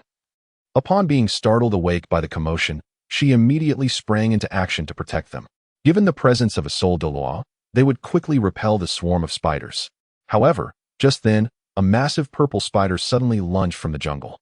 Its speed so remarkable that even the soul Douluo stationed at the first line of defense could not react in time. As the sword Douluo recounted, his fist clenched tightly. Your mother was positioned at the second line of defense and, upon seeing the purple spider attack, she swiftly attempted to fend it off, only to be struck and sent flying, her shoulder wounded by the spider's pincers. What tremendous force! Ning Xiaotian was astonished. After all, his mother was a level 74, battle spirit saint. The soul Douluo on duty reacted swiftly, launching an attack against the purple spider, but to his surprise, the spider, having evaded the attack, immediately retreated, exploiting the cover of night to escape. When the Soul Douluo rushed to aid your mother, she was already afflicted by a potent poison. He attempted to expel the toxin using his soul power, but to his astonishment, the poison absorbed the soul power from your mother, causing it to spread even more rapidly. The toxin absorbs soul power to proliferate. Ning Xiaotian pondered, wondering what kind of arachnid this toxin originated from. Consequently, the Soul Douluo had no choice but to temporarily seal your mother's heart meridian and all her soul power and hurry back to the sect. By that time, I had arrived at the edge of the sunset forest and sensed the location of the battle, but by the time I got there, the purple spider had already fled. Your great-grandfather, skilled in speed and tracking, had followed its scent to pursue the creature. As for me, concerned about potential unforeseen circumstances and lacking the means to treat your mother, I instructed the Soul Douluo and the guards to ensure the safety of the children while I carried your mother back to the sect under the cover of night. Upon finishing his account, the Sword Douluo sighed heavily, filled with self-reproach. If only I had traveled a bit faster. Sword Uncle, there is no need for self-blame. The incident occurred so suddenly, none could have predicted it. After examining Zhang Fenghua's injuries, Ning Fengzhi covered her with a blanket and stood up. Father, how is she? Ning Xiaotian inquired anxiously. However, he noticed Ning Fengzhi suddenly displaying signs of pain, his expression grim, and his stance wavering. The Sword Douluo looked alarmed and swiftly stepped to support Ning Fengzhi, while Ning Xiaotian rushed over to grasp his father's arm. Ning Fengzhi shook his head, glancing at both Ning Xiaotian and the Sword Douluo, and spoke in a sorrowful tone. I have never encountered such a toxin. It appears to absorb anyone's soul power to strengthen itself and accelerate its spread, rendering even healing soul techniques ineffective. It may even exacerbate the toxicity. Thankfully, that Soul Douluo managed to seal her soul power and heart meridian in time. Otherwise, what about the apothecaries within the sect? Ning Xiaotian pressed. If soul power is ineffective, what about physical remedies? They too have never seen such a toxin and are at a loss. Ning Fengzhi's body trembled slightly. His fists clenched tightly. The recent series of calamities, coupled with the imminent threat to his wife's life, left even the sect leader feeling powerless and mentally exhausted. What? How can this be? There must be a way. Ning Xiaotian remained calm. Think quickly. Although his expression grew increasingly mournful, he dared not let emotion cloud his judgment in this dire moment. Ning Xiaotian continued to contemplate, filtering through the information provided by the Sword Douluo. The purple spider, its incredible speed, the toxin that absorbs soul power. Could it be? As something clicked in his mind, Ning Xiaotian abruptly turned to seize the Sword Douluo's arm, as if grasping a lifeline. Sword Grandpa, quickly tell me, what other characteristics did that Soul Douluo mention about the purple spider? The darkness revealed only a fleeting glimpse of purple. I vaguely discerned 6 glowing purple eyes, and its body was adorned with numerous sharp protrusions. The Sword Douluo replied succinctly. After speaking, he fixed his gaze intently on Ning Xiaotian. Though he found it hard to believe, yet there was a glimmer of hope in his eyes. Meanwhile, the others in the room focused their piercing gazes on Ning Xiaotian, as if seeking answers. The soul-eating demon spider. This is the soul-eating demon spider. A spark of excitement and joy ignited in Ning Xiaotian's eyes as he gazed up at Ning Fengzhi, his hands shaking fervently. Such characteristics of venom, such speed and form, could only be possessed by the soul-eating demon spider. Currently, the only one on the continent possessing such a soul beast is the reigning pope of the spirit hall, Bibi Dong. If it is hers, perhaps there is hope. Father, Ning Xiaotian asserted, his eyes glowing with determination, fixed on Ning Fengzhi. Ning Fengzhi looked puzzled. Tiana, are you certain this is the toxin from the soul-eating demon spider? That soul beast has been eradicated for years due to its treacherous and brutal nature. Initially, I hesitated to confirm, but after hearing the Sword Grandpa's additions, I am nearly certain that the soul beast that attacked Mother is indeed the soul-eating demon spider. Among the sect's texts on soul beasts, I was among the first to delve into them. I am well acquainted with every detail. Though this soul beast has become extinct across the continent, and only a few descriptions remain in the texts, they can still be utilized for identification. Father, the Soul Hall's Pope Bibi Dong wields the soul-eating spider emperor as her martial spirit, the sovereign of the soul-eating demon spider clan. Her martial spirit should be able to resolve the toxin afflicting Mother, even a glimmer of hope. We cannot overlook it. After listening to Ning Xiaotian, Ning Fengzhi nodded resolutely, turning to the Sword Douluo with determination. Sword Uncle, go at once. The Seven Treasure Glazed Tile School is willing to pay any price. As the child has said, even a sliver of hope must not be missed. Yes. The Sword Douluo immediately manifested his martial spirit, the 7 killing sword. transforming into a streak of light and vanishing from the room. Furthermore, I have heard that the family known as the Broken Ones has long been engaged in pharmacological research and is adept at crafting poisons. Their clan leader, Yang Wudi, is especially knowledgeable in this field. Perhaps he could also provide assistance. Do you know their current whereabouts? As the sword Douluo departed, Ning Xiaotian recalled Yang Wudi from the original narrative. This individual could concoct the very poison used by Qian Renxue to harm the emperor of the Tiandou Empire, colorless and odorless. It would be prudent to summon him. He might prove useful. The Broken Ones. Ning Fengzhi mused for a moment. I have heard they have fled to the Star Luo Empire. Father, is it possible to send someone to reach them? Given their current circumstances, if we are willing to provide assistance in resolving their plight, their leader, Yang Wudi, should be willing to lend a hand. Indeed. Tiana, you are correct. Yan uncle, take the 5 fastest soul Douluo from within the sect and head over immediately. Be sure to explain the situation clearly and maintain a sincere attitude. Additionally, seal all information regarding your mother's injury, especially from those spies within the sect. Even if it risks alerting them, they may be dealt with if necessary. As for the aftermath, I will handle it. Understood, Sect Master. Chapter 10. Bibi Dong. I beseech you, do not act irrationally. On this chilly night, 2 anxious hearts remained awake. Neither Ning Xiaotian nor his father, Ning Fengzhi, could find solace in sleep. Seated in silence, they gazed intently at Zhang Fenghua. Lying on the bed, each minute change in her expression evoking their deepest fears that even the slightest shift might vanish unnoticed. The atmosphere was thick with unspoken words. A shared vigil over the beauty before them. As dawn began to break, a shift occurred, the arrival of Douluo. His presence injected a semblance of change into the stifling silence of the room.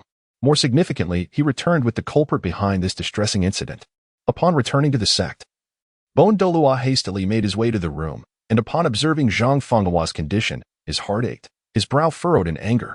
With a beckoning gesture, he led Ning Xiaotian and Ning Fengzhi outside to a vacant space.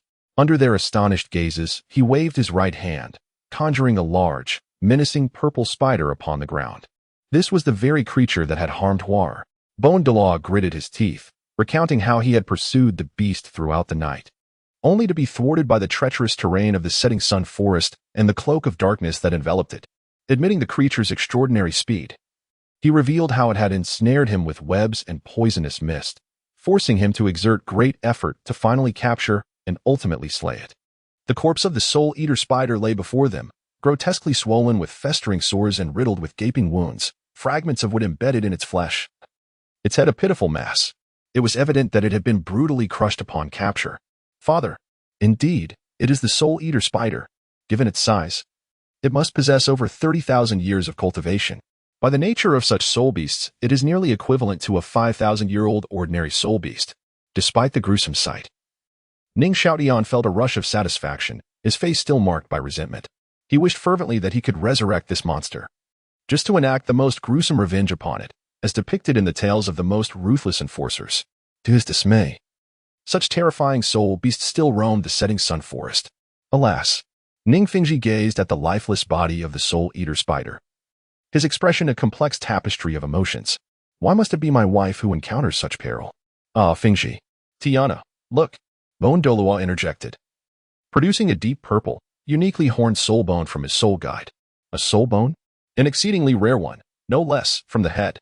Ning Xiaotian felt no joy at this revelation. Instead, he was engulfed by sorrow and bitterness. If only he could exchange the soul bone for his mother's revival. Ning Xiaotian surmised that the appearance of this soul bone must have resulted from Douluo's intent to strike the spider's head during the battle, causing it to expend considerable soul power for self-preservation. Given that the soul beast inherently possessed soul attack capabilities and a formidable mental strength, various factors had culminated in the formation of this head soul bone. Soul devouring, and yet it had consumed his mother's soul. The more he gazed upon the soul bone, the more agitated and resentful he became. Noticing his father's similarly complicated expression, he shook his head to regain clarity. A sleepless night had left him weary, yet the urgency of the situation demanded his unwavering focus. Grandpa Bone, please put it away for now, he sighed softly. Understanding their troubled expressions, Douluo promptly returned the soul bone and the spider's carcass to his soul guide. Suddenly, Ning Xiaotian recalled Douluo, who was en route to the spirit hall. Some matters, though delicate, required early contemplation. After a moment of reflection, he turned to his despondent father. Father, since we have confirmed that this soul beast is indeed the soul-eater spider, if the Pope of the Spirit Hall, BBDong, arrives in time, there is still a significant chance for Mother-S recovery. Our immediate task is to safeguard her and buy as much time as possible. However, if BBDong successfully heals her, the Seven Treasure Glazed Tile School may face a daunting price. Father, I propose we offer this head soul bone in exchange. Keeping it will only serve as a painful reminder. It would be wiser to present it as a reward to BBDong. I fear that BBDong may demand far more than this. Such a token may not satisfy her. Upon hearing Ning Xiaotian's words, Ning Fengzhi pondered the implications. He had previously stated to Douluo that he would pay any price for a successful treatment. Yet, if BBDong were to make exorbitant demands, such as the entire Seven Treasure Glazed Tile School pledging allegiance to the Spirit Hall, given the current state of the Seven Treasure Glazed Tile School, such a monumental request would involve tremendous risk, jeopardizing the lives of all disciples, a gamble fraught with peril. As the leader of the sect, Ning Fengzhi felt torn between the loyalty to his longtime wife and the future of the sect. Should this matter be mismanaged, he could become a historical pariah for the Seven Treasure Glazed Tile School. If it were his wife, she would undoubtedly place the sect's interests above all else. Yet such a dilemma was not easy to navigate.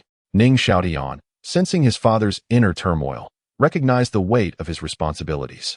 Oh, if only a divine system could manifest now, or if I could inherit a formidable divine legacy. With the current timeline, he could potentially ascend to divinity before Tang San or BBDong, achieving absolute power to eliminate all worries. Alas, such a system was but a fantasy. Ning Xiaotian's thoughts grew more chaotic as the upheaval surrounding his mother shattered his focus. It appeared that his arrival in this world had stirred unforeseen winds upon the Douluo Continent. Perhaps we should delay our actions? He mused thoughtfully. Now that BBDong had just ascended to the papacy, her position was still shaky, lacking considerable prestige within the Spirit Hall and across the continent. She would likely desire ample time to consolidate her power. Furthermore, her leadership abilities had yet to be demonstrated, and the titled Douluo under her command remained few, rendering her a quasi-leader. Additionally, with Qian Renxue recently deceased, the titled Douluo within the worship hall would likely be at odds with BBDong, unwilling to heed her commands. In the original narrative, it was only after Qian Dalu recognized BBDong's potential that he offered support to her cause. Moreover, the fallout from the Tang Hao incident had strained the relationship between the top three sects and the Spirit Hall, complicating BBDong's role as the continent's arbiter and peacekeeper. Unlike her later prominence, she currently needed to cultivate a favorable public image and create advantageous circumstances. Unless BBDong had truly lost her senses, it would be illogical to leverage the healing of a sect leader's wife to dominate a top-tier force on the continent. More likely, she aimed to forge alliances, garner goodwill, or create a faade for other factions, fostering discord among the three leading sects to buy herself time, while discreetly reaping benefits. With these thoughts in mind, Ning Xiaotian cast a glance at his father, Ning Fengzhi, silently hoping that BBDong would not act rashly, for he could not bear the consequences of such folly. Chapter 11. BBDong's thoughts let us provisionally designate that head spirit bone as compensation. As for the rest, we shall discuss it after successful treatment. Ning Fengzhi pondered for a moment before making a decisive decision. If the treatment succeeds, everything else will be negotiable. If it fails, no amount of preparation will hold any significance, especially considering whether BBDong will even come is another matter entirely. Indeed, Ning Xiaotian nodded, falling into silence. The room once again succumbed to tranquility, the warm yellow light flickering gently, casting dancing specks of light upon the pale visage of the struggling beauty upon the bed. Before the bed, 3 chairs housed 3 silent men. Time passed quietly, and it had been 2 nights since his mother had been struck down by poison. Within the Seven Treasure Glazed Tile School, matters continued as usual. Disciples trained diligently, sweat glistening as they honed their skills, while guards fulfilled their duties, laughter and shouts echoing throughout the grounds. Yet, this quaint courtyard, adorned with verdant foliage, was hauntingly silent. Meanwhile, within the room, the 3 men. Ning Fengzhi clenched his hands tightly, his complexion pale, eyes sunken, his expression growing increasingly anxious as time wore on. His body remained tense, pacing incessantly within the confines of the room. The Bone Douluo squatted at the threshold, staring blankly at the open door leading to the courtyard. Meanwhile, Ning Xiaotian remained seated upon his chair, his face glistening with oil, expression dim. Gaze fixated on the bed where the beauty's breath was but a whisper. What significance does a prestigious lineage hold? What value does immense wealth possess? What power does dominion over the continent confer? In the face of this insurmountable affliction, as his mother lay on the brink of death, Ning Xiaotian felt utterly powerless and helpless. When he first arrived in Douluo Continent, Ning Xiaotian had entertained boundless fantasies. He envisioned rectifying the regrets of those he encountered, showcasing his talents to amass wealth and beauty, striving to ascend to the pinnacle of power through diligent cultivation. He dreamed of resolving the age-old conflict between soul masters and soul beasts. He even contemplated mending the rift between nobles and commoners, aspiring to improve the lives of all on this continent. Yet, reality dealt him a harsh blow. The future remained but a distant dream. Ning Xiaotian's singular desire now was for his mother to awaken from her injuries immediately. As for those grand ambitions, they could perish. 2 sleepless nights had rendered his spirit restless, and the physical limits of those in the room were nearing their breaking point. The youthful body of Ning Xiaotian was no exception. Despite Ning Fengzhi's repeated counsel, he found himself unable to surrender to slumber. Each time he closed his eyes, the haunting image of his mother slipping away flooded his mind, an unbearable pang of anguish rising from the depths of his heart, rousing him from his stupor. He dared not succumb to sleep. Why has grandfather Jian not returned yet? Why has Bibi Dong not arrived? Ning Xiaotian's heart screamed in desperation. The beauty upon the bed appeared as pale as parchment. Purple veins resembling spider silk marred her neck and the edges of her face. This was undoubtedly a dire sign. Were it not for the occasional tremor of her body and her faint breath, she would seem akin to a lifeless corpse. Ning Xiaotian's fists were clenched tightly, the edges turning purple, nails digging into his palms, his expression marked by terror. Ning Fengzhi had ceased his pacing and sat at the bedside, gripping the edge of the bed with 5 fingers, his eyes glistening with unshed tears. Suddenly, a sharp sound rang out. The Bon Douluo abruptly sprang up from the threshold, his gaze intense, staring intently ahead. Fengzhi, Tianer. Someone is approaching. Could it be the old sword master and his companions returning? Upon hearing this, Ning Fengzhi, closest to the door, trembled with anticipation. Swiftly stepping outside to gaze forward, Ning Xiaotian stirred at the sound, attempting to rise. However, having sat motionless for so long, his legs were numb, and he felt a wave of dizziness upon standing, hastily bracing himself against the armrest to steady his form, his gaze fixed intently on the outside. Observing the 2 disheveled men outside, their expressions weary yet filled with hope, Bibi Dong felt a strange sense of bewilderment and astonishment. Is this truly the Ning Fengzhi, the master of the 7 Treasure Glazed Tile School and the Bon Douluo Rong whom she once knew? Though a considerable time had passed since their last meeting, Bibi Dong recalled vividly that Ning Fengzhi was always impeccably dressed, possessing a refined demeanor and unparalleled wisdom. The Bon Douluo, on the other hand, exuded an air of coldness and unspoken authority that naturally instilled fear. Yet, the appearances of the 2 men now stood in stark contrast to her recollections. All this for the injured woman within? Contemplating this, Bibi Dong felt a pang of sorrow, tinged with envy. As she inwardly mocked herself, if only Xiao Gang had treated me with such regard back then. Yet he had fled without a trace. Before long, Bibi Dong regained her composure, assuming an air of dignified authority befitting her status as the Pope of the Spirit Hall. She had not forgotten her purpose today. Upon witnessing the 2 men before her, she felt a sense of satisfaction regarding her earlier decision to summon them. Surely, today's endeavors would not leave her disappointed. A smile crept upon her lips. She was acutely aware of her current predicament, given her actions in killing Qian Renxue. Had she not already undergone the trials of the Rakshasa god and revealed a hint of divine aura before Qian Douluo, instilling a sense of caution within him, coupled with the years of enduring humiliation and the considerable reputation she had built within the Spirit Hall, along with her tenuous relationship with that detestable woman? She had already been marked for death by Qian Douluo. Yet, here she stood, not only alive but ascended to the position of Pope. What she needed most now was time, to gather strength and await her moment of vengeance. The death of Qian Renxue had severely strained the relationship between the Spirit Hall and the Xuantian sect. Although the Xuantian sect had withdrawn from the world, the ties among the top 3 sects remained intact, and the Xuantian sect's seclusion would undoubtedly raise alarms among the other 2. The 7 Treasure Glazed Tile School openly supported the Tiandou Empire, while the Xuantian sect had subtly backed the Xinglua Empire, coupled with the ambiguously neutral Blue Lightning Tyrant Dragon clan. Now, it was imperative that the top 3 sects did not unite at this critical juncture. Should they conspire with the 2 empires and other forces on the continent against the Spirit Hall, the consequences would be dire. Currently, the Spirit Hall needed to temporarily ease relations with the other two sects, buying time until she amassed sufficient power to dismantle them one by one. Furthermore, those old-timers within the offering hall, watching from the sidelines, were eagerly awaiting her downfall. She must swiftly stabilize her position. The injury of the Seven Treasure Glazed Tile School's matriarch presented a once-in-a-lifetime opportunity. Bibi Dong's eyes sparkled with thought. Even if she could not win over the Seven Treasure Glazed Tile School, influencing the relationships among the top 3 sects would be a significant boon. At the very least, it could alleviate tensions between the Spirit Hall and other factions, reducing their wariness. Chapter 12. Poison and the Spirit Hall. Qian Renxue. Your death alone cannot quell the hatred that festers within my heart. I shall undoubtedly annihilate your family, your legacy, your very existence. The mere thought of Qian Renxue causes Bibi Dong to clench her teeth tightly, her heart brimming with malice.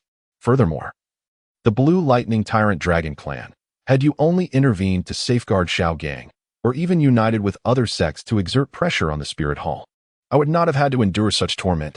There existed a fleeting chance for me to remain with you, Xiaogang. You are all to blame. None shall escape unscathed. The deeper her thoughts delved, the more ruthless Bibi Dong became. As the distance to the door closed, she took a deep breath, dismissing further contemplations, and adjusted her black robe to conceal the peculiar expression on her face. With a wave of her hand, she signaled the 2 elders following her to catch up with the sword Douluo ahead, approaching Ning Fengzhi and the bone Douluo. These 2 elders of the Spirit Hall were none other than Zhu Douluo Yueguan and Gue Douluo Gueme, Bibi Dong's most formidable assets and her most trusted subordinates. Her decision to bring them along stemmed from a desire for security. She felt reassured by their spirit fusion technique, the polar domain. Your Holiness, thank you for coming to our aid. Please, step inside. The situation with my wife is dire. Ning Fengzhi, upon seeing Bibi Dong arrive, wasted no time in bowing and making way for her to enter and tend to his ailing spouse. Everything else could wait. The matter of saving a life could not be postponed. Very well, Bibi Dong replied without a hint of displeasure, understanding the urgency regarding his wife's life. Moreover, the more anxious Ning Fengzhi appeared, the more serious his wife's condition, which would ultimately yield greater rewards for her, contingent upon her success in healing her. Inside, Ning Xiaotian had already risen, clearing a space for Bibi Dong. She, in turn, was unpretentious, taking the seat vacated by Ning Xiaotian and removing her black hood to begin her examination of his mother. In that moment, Ning Xiaotian beheld Bibi Dong's visage clearly for the first time, and though it was their initial encounter, he was struck by her breathtaking beauty. He had never before encountered a woman of such extraordinary grace. At that moment, Bibi Dong was devoid of the 9, adorned instead with a delicate golden hairpin, embellished with pearls that shimmered radiantly. The hairpin, resembling a crescent moon, was intricately carved with phoenix patterns, gracefully entwined in her flowing hair, which danced gently with her movements, enhancing her regal allure. Her lavender tresses cascaded like a waterfall, framing her delicate earlobes, while her violet, willow leaf eyes shimmered with focus. Her petite nose was elegantly sculpted, leading down to her soft, pink lips, accentuating her fair complexion. Perhaps due to her long journey, a hint of rosy flush graced her cheeks, mingled with the damp strands of hair at her neck, exuding a subtle musk that rendered her irresistibly alluring. In contrast to her later formidable demeanor, Bibi Dong appeared remarkably youthful at this moment, likely in her 20s, exuding an air of determination, dignity, and magnificence, akin to an untouchable white lotus. What a pity! Ning Xiaotian sighed inwardly. Such a stunning woman harbored a tragic past that was best left unspoken. How had someone as oblivious and insensitive as Yu Xiaogang ever captured Bibi Dong's attention? Ning Xiaotian begrudgingly acknowledged a hint of envy. To have such a golden opportunity would have undoubtedly spared him decades of struggle. Furthermore, if Bibi Dong could heal his mother, regardless of her motives, it would be a profound grace. Should I intervene to resolve the entangled fate between her and Yu Xiaogang? Ning Xiaotian pondered, cracking his knuckles, lost in thought. The architecture of the Spirit Hall far surpassed that of the 2 great empires, and if Bibi Dong could liberate herself from her obsessions, it would be a boon for the entire continent. Currently, she was merely a pitiable soul, deeply scarred and yet not truly malevolent, having committed no heinous acts against the innocent. Given her circumstances, her primary focus should be on enhancing her own power and expanding her influence. Was there a possibility? A terrifying notion suddenly flickered in Ning Xiaotian's mind, causing his heart to race and his body to shudder. No, No, it felt implausible.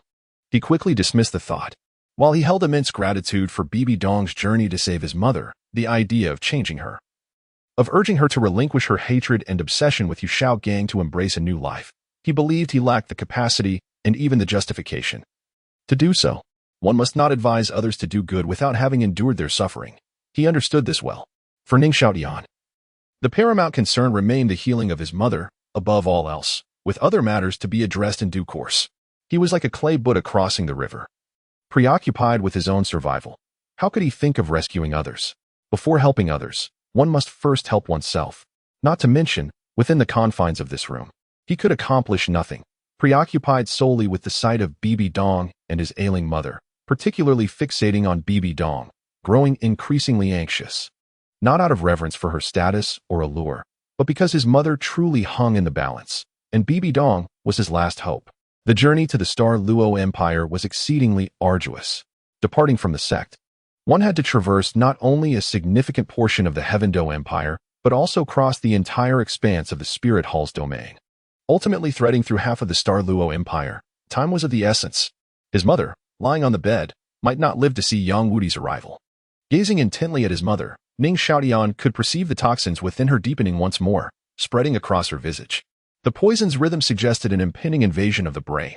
And once the poison reached the brain, there would be no remedy. Your Holiness, how is my wife's condition? Ning Fengzhi interjected urgently as Bibi Dong withdrew her hand. If there is still time to save her, it will require my approach, which demands a significant price from Madam. Your Holiness, as long as my wife can be revived, any price is worth it. Ning Fengzhi's expression brightened, casting aside any further thoughts. In this situation, nothing mattered more than life. As long as one lives, there remains hope. Bibi Dong, hearing Ning Fengzhi's response, felt no surprise. She understood that the woman on the bed had no alternative if she wished to survive. Yet, out of respect for the continent's foremost power, she knew she must grant the decision-making power to the man before her. Ning Rongrong, you must have previously attempted to understand some characteristics of this toxin. Bibi Dong's voice was sweet and clear. This toxin originates from the soul beast, the soul-eating spider. It can rapidly absorb the soul power and even the essence of the martial soul from the poisoned individual, thereby enhancing itself and accelerating its spread. Chapter 13.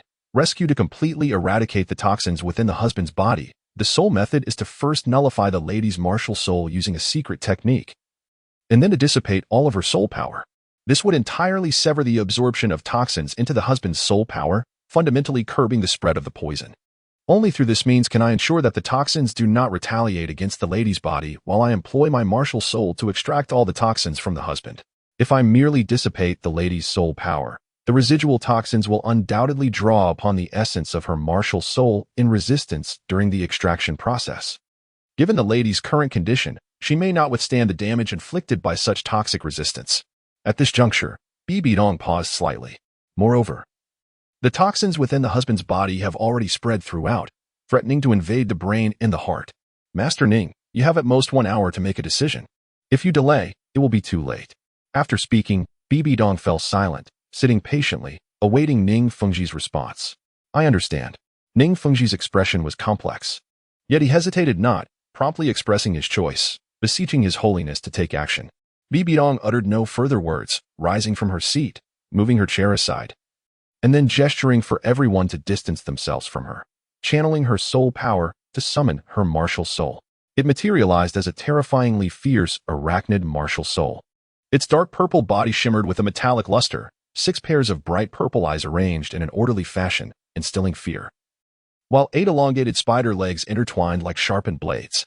The body and the arachnid pincers were also adorned with dense barbs, emanating a chilling and piercing aura, as if to shred any creature daring to approach. This was undeniably an extremely aggressive beast martial soul. Previously, Ning Xiaotian had only heard of it, but today, upon witnessing it firsthand, he truly grasped the meaning of fear, his hair standing on end, overwhelmed by the oppressive aura emanating from the martial soul. Consequently, he recoiled, shifting his body further away from BBDong. Truly, this was a top-tier beast martial soul of the continent, and crucially, BBDong had too. Impressive, having read the original work.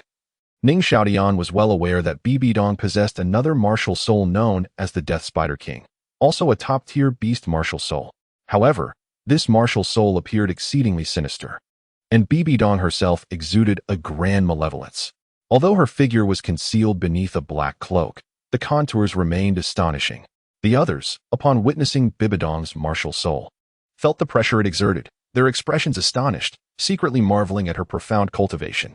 Meanwhile, after manifesting her martial soul, Bibi Dong's demeanor grew somewhat grave.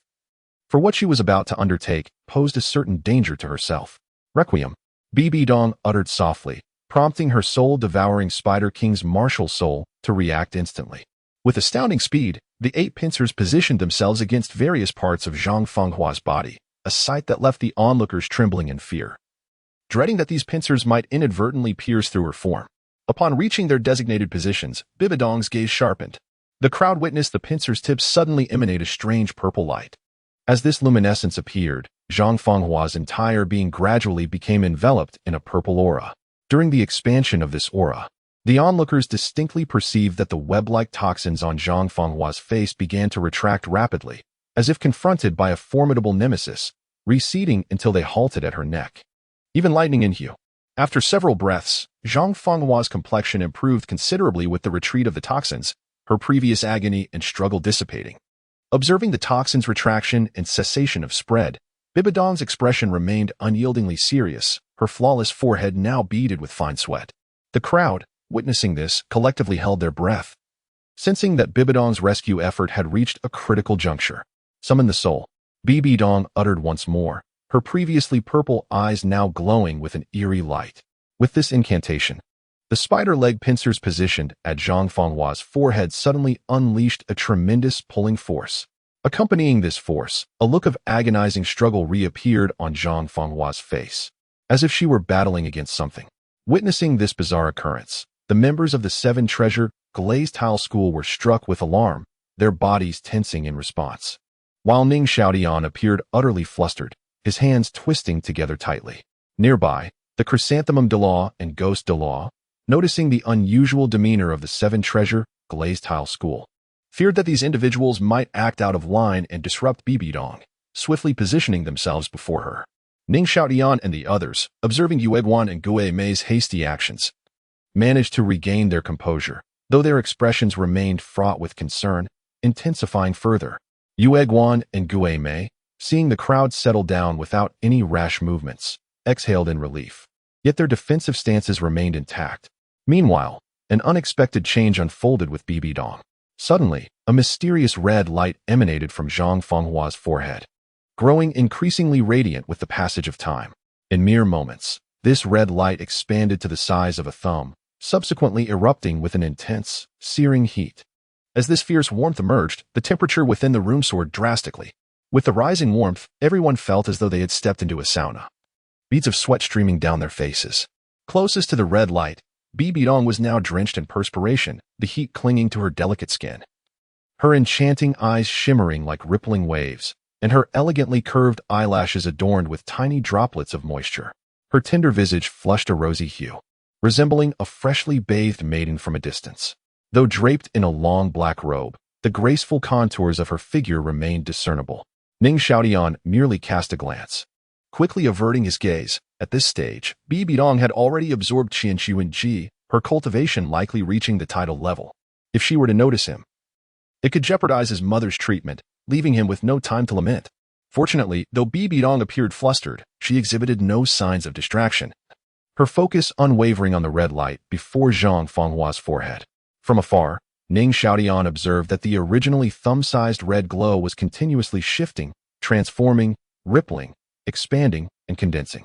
After a quarter of an hour, to the astonishment of everyone present, this red light gradually manifested a concrete form, resembling a spherical mass of molten rock.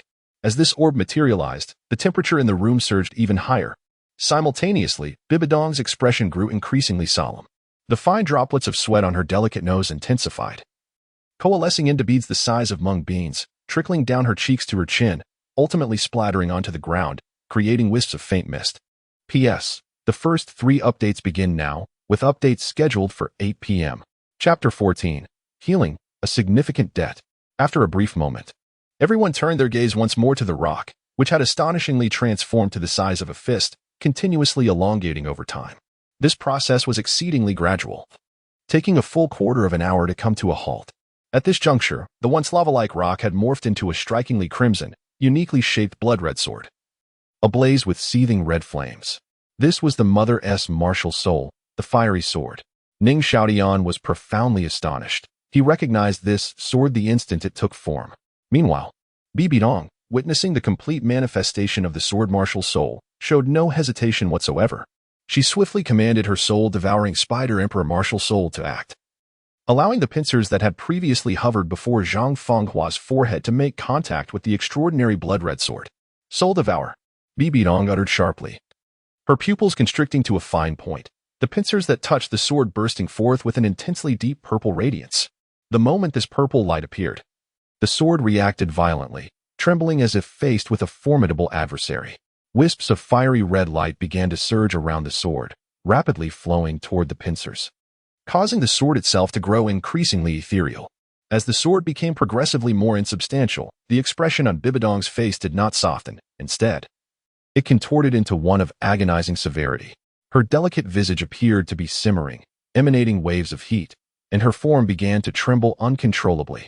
Ning Fengzhi couldn't help but exchange glances with the sword Douluo and bone Douluo beside him, their expressions revealing a complex mix of emotions.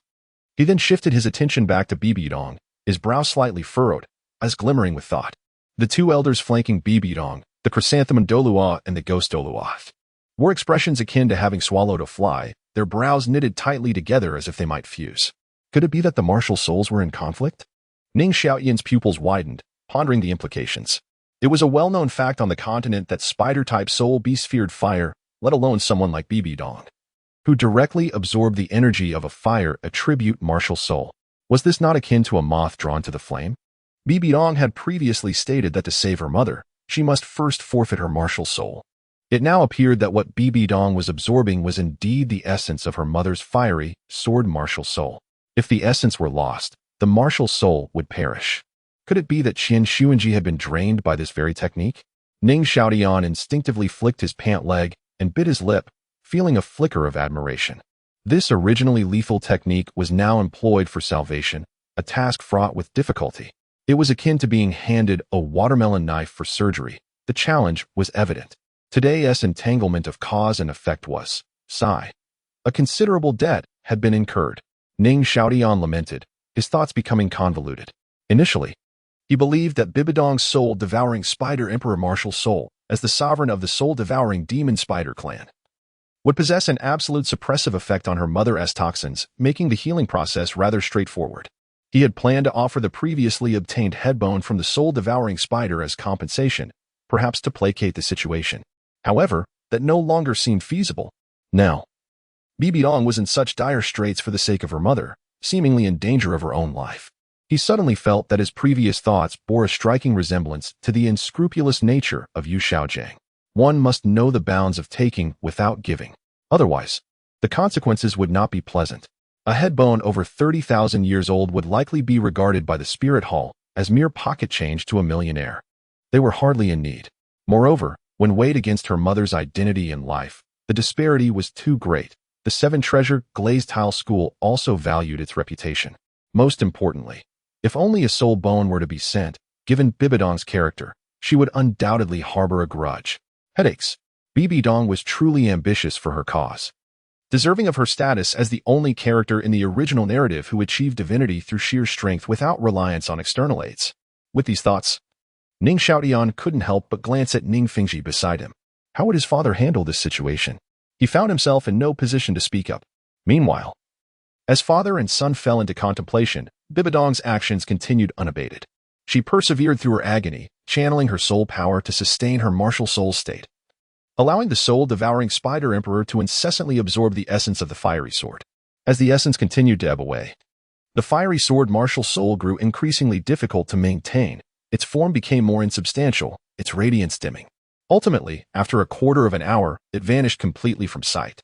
At the precise moment of the fiery sword's disappearance, the soul-devouring spider emperor behind Bibi Dong sprang into action. The pincers, positioned near Zhang Fenghua's body, emitted a strange pulling force. Subsequently, the spider-web-like toxins on Zhang Fenghua's skin, particularly on her cheeks, flowed upward like slender streams along the spider legs. Even more astonishing was the transformation of the soul-devouring spider emperor behind Bibi Dong, which suddenly appeared invigorated, its entire body trembling slightly. The purple-black exoskeleton deepened in hue, and even the martial soul's form appeared to swell slightly.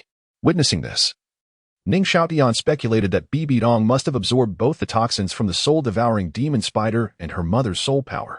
Since the toxins were of the same origin as BBDong's martial soul, the effect was significantly magnified. The soul power of a 74th level soul sage would only be a mere supplement for a super Douluo. On the other side, as the toxins continued to be absorbed, Zhang Fenghua's complexion gradually grew more vibrant, her expression softening, a faint smile gracing her lips as if she were lost in a pleasant dream. Only the damp, purple-stained pillow supporting her head incessantly reminded everyone in the room that the enchanting woman on the bed had just narrowly escaped the clutches of death. At long last, Mother was out of danger.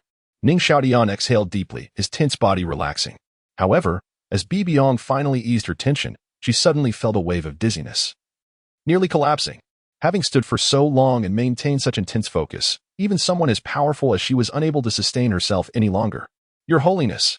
The elders Yueguan and Gue Mei, positioned closest, gasped in alarm, swiftly moving to support Bibi Dong, helping her settle safely into a chair. Ning Fengzhi and the others abruptly halted, adjusting their forward-leaning postures, exchanging awkward glances among themselves. Chapter 15. It seems we cannot compete with the Spirit Hall.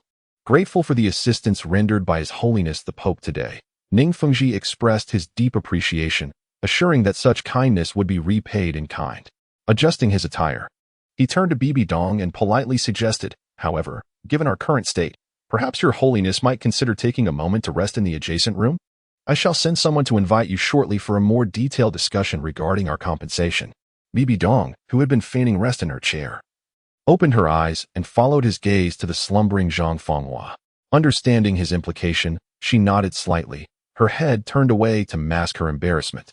Suddenly aware of an unexpected fragrance lingering in the air, she instinctively shifted her slightly damp and sticky form, realizing that they all exuded a rather peculiar scent. Let us cleanse ourselves first, she declared, endeavoring to alleviate her awkwardness as she gracefully rose to her feet.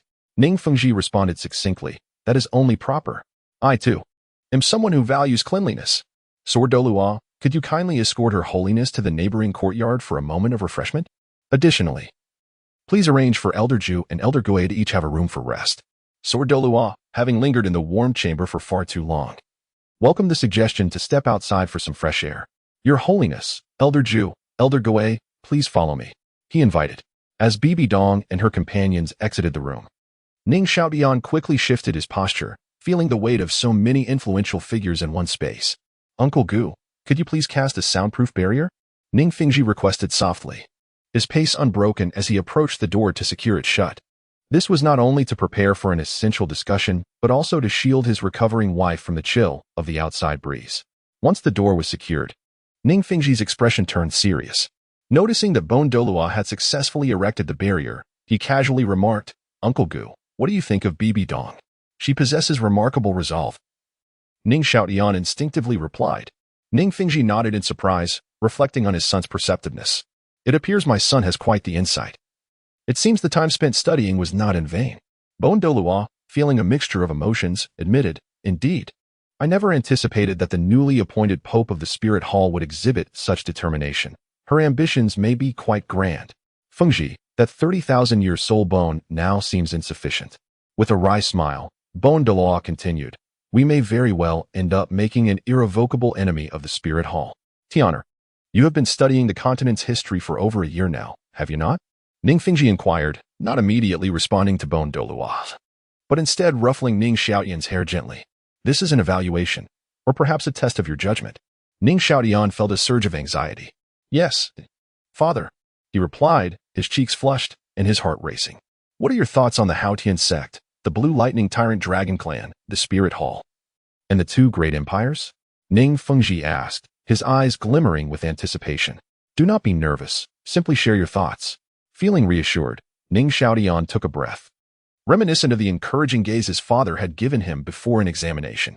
Lowering his head, he squinted in concentration, then suddenly raised it again, as if summoning his courage. Father, I believe, the Xuantian sect is excessively conservative. It is said that when Tang Hao injured the Pope of the Spirit Hall, the Haotian sect expelled him without even inquiring into the circumstances. They are also rather rigid and place great emphasis on pride. After the incident, they did not seek assistance from our Seven Treasure Glazed Tile sect, nor did they share any information with us. Pausing, Ning Xiaotian hesitated, appearing torn, as if he wished to say more. Tian'er, please continue. Ning Fengzhi urged, his eyes shining with encouragement. Father, I feel they lack sincerity. They do not regard us as allies at all. Ning Xiaotian stated bluntly. And what of the Blue Lightning Tyrant Dragon Clan? Ning Fengzhi pressed, frowning slightly. The Blue Lightning Tyrant Dragon Clan seems quite disunited, and their members appear to be rather arrogant, looking down upon each other. Ning Xiaotian scoffed, his expression tinged with disdain. The most incompetent, and yet the most conceited member is undoubtedly Yu Xiaojiang. Father, I have heard that their current sect leader, Yu Yuanjin, expelled his own son, Yu Xiaojiang, from the clan simply because of his poor aptitude, facing ostracism from the family. I wonder why Yu Yuanjin, as the leader, could not prevent such an event. And why would they scorn their own kin? Even if Yu Xiaojiang lacks a martial soul, their clan is certainly capable of supporting him. Our Seven Treasure Glazed Tile sect has never shunned our disciples. Even those who awaken a martial soul without soul power are nurtured for other roles. The wealth of our Seven Treasure Glazed Tile sect is largely due to those who assist in managing our enterprises. While they may not excel in combat, they can certainly contribute to our prosperity. Indeed, Tian'er well said. Ning Fengzhi beamed with pride, then solemnly added, always remember, only through unity can a sect progress further. As a pure support-type soul master, he had succeeded in elevating their sect to its current stature by uniting all possible strengths. I understand, Father. Ning Xiaotian replied earnestly. And what of the Spirit Hall? Share your insights. Ning Fengzhi's gaze sharpened, his demeanor becoming more serious. Father, regarding the Spirit Hall, I perceive that they hold a favorable reputation among the common folk. Furthermore, their overall strength has grown remarkably in recent years, with their number of soul masters now accounting for nearly 60% of the continent's total. With such a vast number of soul masters, how many high-ranking soul masters do they truly possess?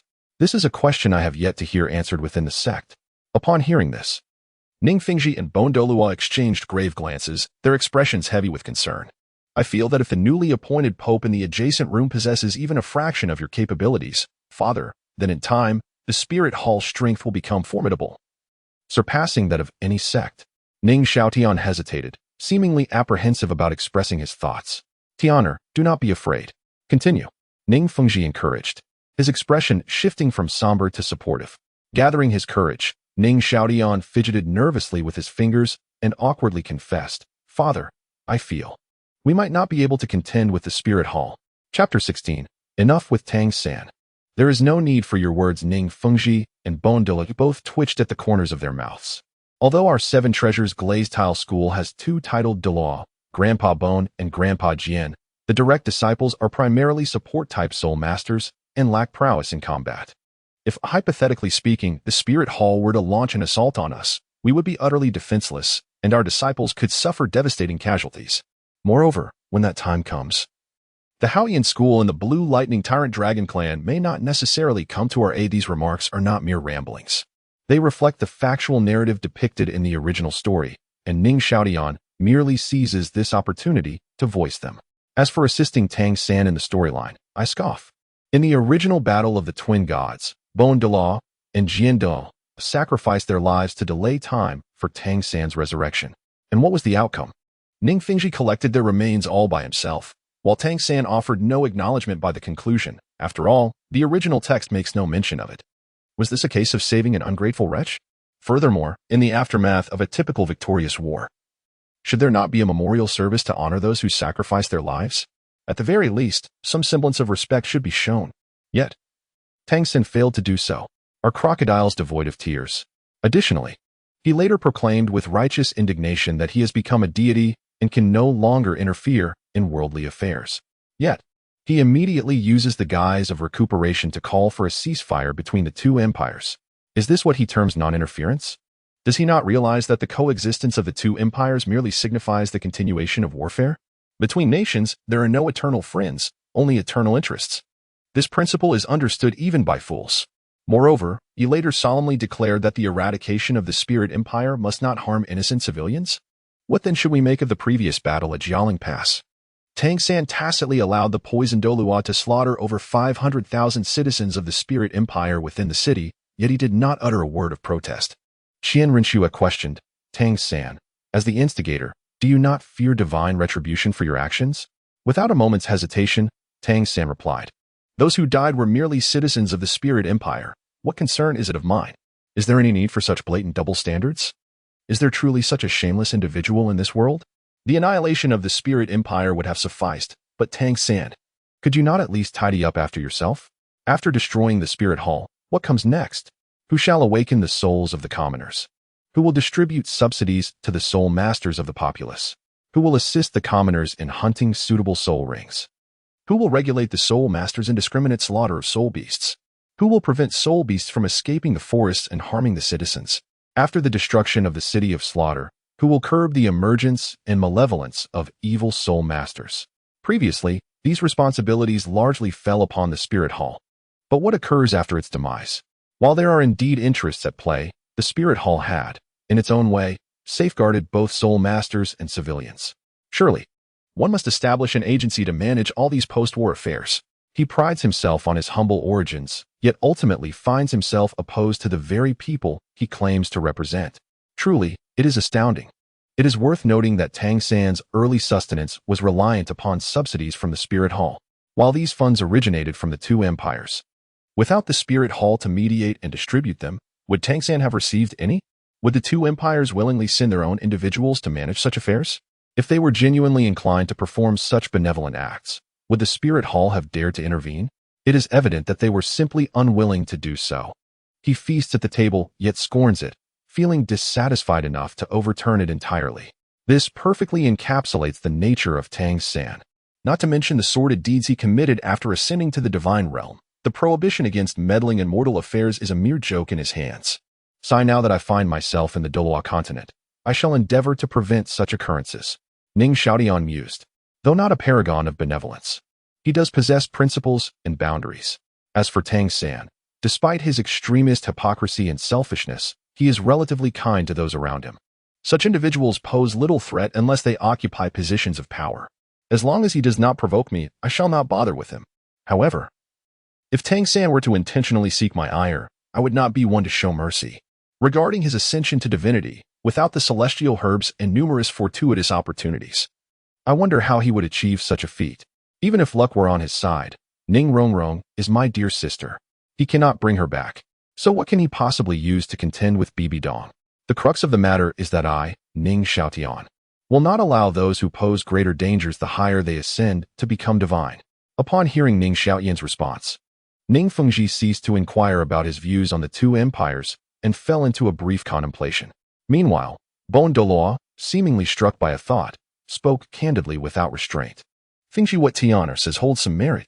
Tang Hao is the younger brother of Tang Xiao, the current sect master of the Xuantian School, and possesses remarkable talent. It is said he is already cultivated to the level of a titled Douluo. Such an unparalleled genius would jeopardize the Xuantian School if something were to happen. Should our Seven Treasures Glazed Tile School encounter difficulties in the future, relying on their assistance may prove challenging. As for the Blue Lightning Tyrant Dragon clan, although Yu Xiaojiang was lacking in talent, he was nonetheless the son of the sect master.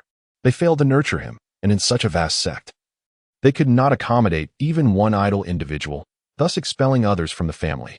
Such actions are intolerable even to me. Can we truly place our trust in such a sect? And what of the Tiandou royal family? When it comes to the Tiandou royal family, as Douluo began to speak, he hesitated, as this involved Ning Fengzhi's sorrowful past, and he felt it inappropriate to elaborate further. Uncle Bone, do I not understand? Ning Fengzhi replied, a hint of melancholy in his gaze. It is precisely for this reason that I have devoted myself to maintaining the relations among the three upper sects over the years. Supporting the Tiandou Empire is also to balance the power disparity between the three upper sects and the Spirit Hall. Our Seven Treasures Glazed Tile School shortcomings have been glaring since the internal strife within the Tiandou royal family many years ago, and the flaws in our martial spirits remain unresolved. The disciples of the sect lack even the ability to protect themselves and must rely on marriage alliances for security. These years, we have depended on you and Uncle Jian to hold us up. Mentioning the painful memories, Ning Fengzhi's eyes darkened, and his tone was filled with helplessness. 40 years ago, all nations and sects on the Douluo Continent, along with the Spirit Hall, were united to some extent, aiming to jointly eradicate the evil soul masters. And we had reached the final stages of this campaign. Ning Xiaotian's mother, Zhang Fenghua, along with her parents and village, were destroyed in the retaliatory assault of the evil soul masters.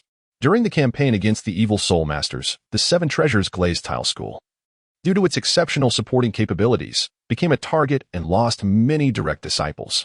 Thus, in the eyes of the Seven Treasures Glazed Tile School, adopting orphans like Zhang Fenghua was a wise decision, even if they did not awaken their martial spirits. Nurturing them from a young age to assist the sect in managing other affairs was still beneficial. Who could have foreseen that Zhang Fenghua would later awaken the fire sword martial spirit and become Ning Fengzhi's wife? After the conclusion of the hunt against the evil soul masters, the emperor of the Tiandou Empire began to decline due to age. This naturally led to the ensuing power struggle for the position of heir apparent. The enmity between the Seven Treasures Glazed Tile School and the Tiandou royal family thus commenced. P.S. Only 3 chapters today. Thank you for your support. Chapter 17. Grievances and Resentments. At that time, the royal family of the Sky Empire still had several princes alive, all of whom had participated in and led the efforts against the evil soul masters, each commanding their own factions and vassal forces. Among them, the current emperor of the Sky Empire, formerly known as Prince Xueye, stood out as the most prominent figure. The outbreak of the royal family's internal conflict was not only a pivotal moment, but also the most suspicious aspect, as the then emperor of Sky initially allowed the princes to clash and subsequently fell ill, rendering him bedridden. Ning Fengzhi, in hindsight, suspected that one of the princes may have orchestrated a tragic display of filial piety. The ensuing events were evident. The Qibao sect, which was grand in scale yet weakened during the campaign against the evil soul masters, bore the brunt of the turmoil. The most troublesome aspect was his father, the sect's master, who shared a deep bond with the current Emperor Xueye, having been childhood classmates and friends. Their camaraderie was so renowned that it had become a consensus across the continent, making it impossible to extricate themselves from the conflict. Consequently, his father openly pledged support to his dear friend, Prince Xueye. However, the dilemma arose. Although the Qibao sect possessed commendable overall strength, its core members were primarily support-type soul masters, lacking combat and self-defense capabilities. While there were several contras among the sect's ranks, their presence paled in comparison to the might of titled Douluos, rendering their deterrent effect rather limited. The sect appeared formidable yet was, in truth, vulnerable, aptly illustrating the precarious situation they faced. As the struggle for power intensified and the emperor remained incapacitated, unable to oversee the situation, the Qibao sect became a common target for other princely factions within the empire. The sect's direct disciples, lacking combat prowess, became victims of this internal strife, with many falling prey to assassinations. The shortcomings of support-type martial souls were laid bare during this conflict. His father, being overly rigid in character, hesitated to take lethal action against the other princes due to their royal status. Upon realizing the gravity of the situation, he sought to lead the sect away from the conflict, but it was ultimately too late. At the eye of the storm, the already weakened Qibao sect resembled a tempting morsel. Should they attempt to flee, they would surely be besieged by various factions, with even Prince Xueye potentially joining the fray. In such circumstances, to ensure self-preservation, his father chose to close the sect and recall all direct disciples. This decision proved to be a grave miscalculation. After all, the outer disciples were still human. Ning Fengzhi sighed inwardly at the thought. What good was sealing the sect? With so many mouths to feed, the implications of his father's decision led to the devastation of the sect's assets, its vassal families, and the non-direct disciples tasked with procuring resources. They all suffered under immense pressure and persecution. Instances of vassal families separating from the sect or fleeing became commonplace. Amidst this turmoil, his father was left utterly drained, succumbing to illness. Meanwhile, Ning Fengzhi was traversing distant lands with his newlywed wife, Zhang Fenghua, oblivious to the unfolding crisis until he received the alarming news upon his return. The fate of the sect hung by a thread. He rushed back to the sect, catching a fleeting glimpse of his father before hastily conducting his funeral and immediately tackling the dire circumstances plaguing the sect. In stark contrast to his father's conciliatory approach, Ning Fengzhi, upon assuming the position of sect master, swiftly pivoted away from the previous strategy of retreat and self-preservation. He disregarded the royal identities of the other princes and boldly intervened to lead the internal conflict. After discussions with Prince Xueye, he discreetly engaged with the neutral Prince Xuexing, who had remained loyal to the Sky Empire.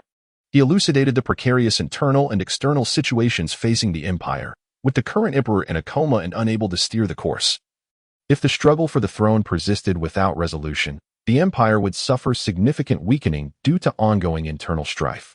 Should the Xinghua Empire and the Spirit Hall seize the opportunity to unite forces against the Sky Empire, the threat of national demise loomed ominously. With reason prevailing, Prince Xuexing was persuaded to lend his support to the most powerful Prince Xueye. The three Xueye, Xuexing, and Ning Fengzhi held clandestine discussions, ultimately agreeing, under Ning Fengzhi's counsel, to orchestrate a coup to swiftly conclude the internal strife. They proposed that Prince Xuexing present himself under the pretext of state affairs and summon the other princes to the palace, suggesting a joint discussion at their father's bedside to amicably determine which prince would be best suited to ascend the imperial throne. Prioritizing state matters, filial piety, and the throne, with the participation of all princes, this seemingly innocuous yet strategic move successfully swayed the other princes. The outcome was clear. Prince Xueye ascended to the throne, and the factions involved in the turmoil were purged. The ailing former emperor, lost in a stupor, slept through to his demise. As for Prince Xuexing, he emerged as the sole surviving prince of the royal family, having played a pivotal role in aiding Xueye's ascension to the imperial throne. After all, he was the last remaining brother. It appeared that the matter had reached a flawless conclusion. Yet, it was not so simple. Ning Fengzhi's display of wisdom and decisiveness during the upheaval aroused the suspicion of the newly crowned Emperor Xueye. While the Qibao Liuli sect found itself in its most vulnerable state since its inception, the allure of power proved irresistible. Thus, the newly appointed emperor, citing the recent death of the previous sect master and Ning Fengzhi's youth, expressed a desire to dispatch aid to the Qibao Liuli sect to help them recover swiftly. Though his words were cloaked in grandeur, the true intention was to exploit the Qibao Liuli sect's weakened state, to meddle in its holdings, and to recruit non-direct disciples, elders, and vassal forces, ultimately stripping the sect of its autonomy within the empire and bringing it entirely under his control. While he had devised an astute plan, Ning Fengzhi was already prepared and skillfully deflected the emperor's advances with various justifications. The one who had poisoned the former emperor might very well be this devoted son, Xueye. In light of the targeting faced by the Qibao Liuli sect, Ning Fengzhi pondered deeply, his thoughts crystallizing, and his brow furrowing in contemplation. It became evident why Xueye continued to harbor ulterior motives, allowing noble families and factions to create trouble for the Qibao Liuli sect's assets. When matters came to light, he would merely intervene, transforming significant issues into trivial ones. P.S. The original narrative offered scant details regarding the Qibao Liuli sect. I have established additional context that does not alter the main storyline. Chapter 18. Perhaps we should consider collaborating with the Spirit Hall. Had it not been for his subsequent resilience under pressure, exploring various avenues to connect with the titled Douluos wandering the continent, personally reaching out with promises of substantial rewards and persuasion, he might have fallen victim to Xueye's insidious ambitions. As for the continued support of the Tiandou Empire, it was initially a strategic decision based on the foundation of the Seven Treasures Glazed Tile School being primarily situated within Tiandou's borders. Aiding the Tiandou Empire would also contribute to maintaining the balance of power on the continent, thereby fostering the development of the sect. Thus, for a prolonged period, he had upheld a cooperative relationship between the Seven Treasures Glazed Tile School and the imperial family of Tiandou. The results have validated his earlier decisions, as the power of the Seven Treasures Glazed Tile School has steadily grown, with its business and connections flourishing across the continent. However, it seems that this stable situation is on the brink of being shattered. Ning Fengzhi pondered deeply before turning to Bon Douluo. Uncle Bon, what are your thoughts on the Spirit Hall? Fengzhi, are you suggesting? Bon Douluo's face expressed shock as he contemplated a certain possibility. Disbelief etched on his features. Ning Fengzhi did not respond immediately. Instead, he lowered his gaze to Ning Xiaotian and remarked, Uncle Bon, what do you think will happen to the children if we are no longer here? The implications of these words were staggering. Ning Xiaotian felt bewildered, staring at the ground, scarcely daring to breathe, silently reflecting, is it possible that my mere keystrokes could wield such power? Bon Douluo fell silent, lost in thought. If he, Sword Douluo, and Ning Fengzhi were to vanish, the Seven Treasures Glazed Tile School would lose its ability to protect itself. Given the current wealth and resources of the Seven Treasures Glazed Tile School, the situation they would face Douluo's pupils constricted as he suddenly turned to Ning Fengzhi, his expression complex. They would likely have to confront the risk of being swallowed by the Tiandou Empire, just as it had done 40 years prior, or worse, become a target for the ambitious Spirit Hall or other factions seeking to eliminate obstacles. Even if they miraculously survived, their former glory would be irretrievably lost. This was utterly terrifying. Perhaps it was time to seek alternative paths for the sect. Ning Fengzhi raised his head, his demeanor grave. He understood that this was a gamble. Yet, if fortune smiled upon them, the standing of the Seven Treasures Glazed Tile School would not only remain intact but could also be safeguarded by the Spirit Hall's exceptional auxiliary capabilities and minimal threat levels, allowing them to live without fear of downfall. Fengzhi, you are the sect leader. The decision rests with you. Whatever choice you make. Both sword Douluo and I will support you. Douluo asserted earnestly. Uncle Bone, there is no rush on this matter. Ning Fengzhi waved his hand dismissively, placing it over his abdomen, exuding confidence. After all, Bibi Dong has only just assumed her position. We must observe her actions closely. Choosing the right allies is akin to navigating a gentle current. Choosing the wrong ones is like urinating against the wind, resulting in a messy situation. He had learned this lesson well. However, that does not mean we are entirely powerless. After a moment of contemplation, Ning Fengzhi continued. Presenting that head spirit bone as a token of goodwill is indeed insufficiently sincere. Adornments are less valuable than timely assistance. We must offer something more substantial to demonstrate our worth. Only then can we secure a favorable position at this gambling table. Thus, after a brief pause, Ning Fengzhi narrowed his eyes and declared, I have decided to redirect some of the sect's resources to covertly support BBDong. The Seven Treasures Glazed Tile School is not lacking in wealth. With our backing, as long as BBDong's abilities are sufficient, she should be able to establish herself rapidly. Is it not clear to everyone else? Ever since the campaign against the evil spirit masters concluded 40 years ago, both empires have gradually reduced the promised subsidies for spirit masters, citing their own losses. Now, it is merely a fayade. After all, who would willingly spend their own resources to cultivate talents that could pose a threat to them? The Spirit Hall refuses to sell spirit bones. And with so many individuals to support, coupled with the establishment of sub-halls and spirit master academies, their financial strain is reportedly overwhelming. Thus, it is evident that BBDong is in dire need of funds.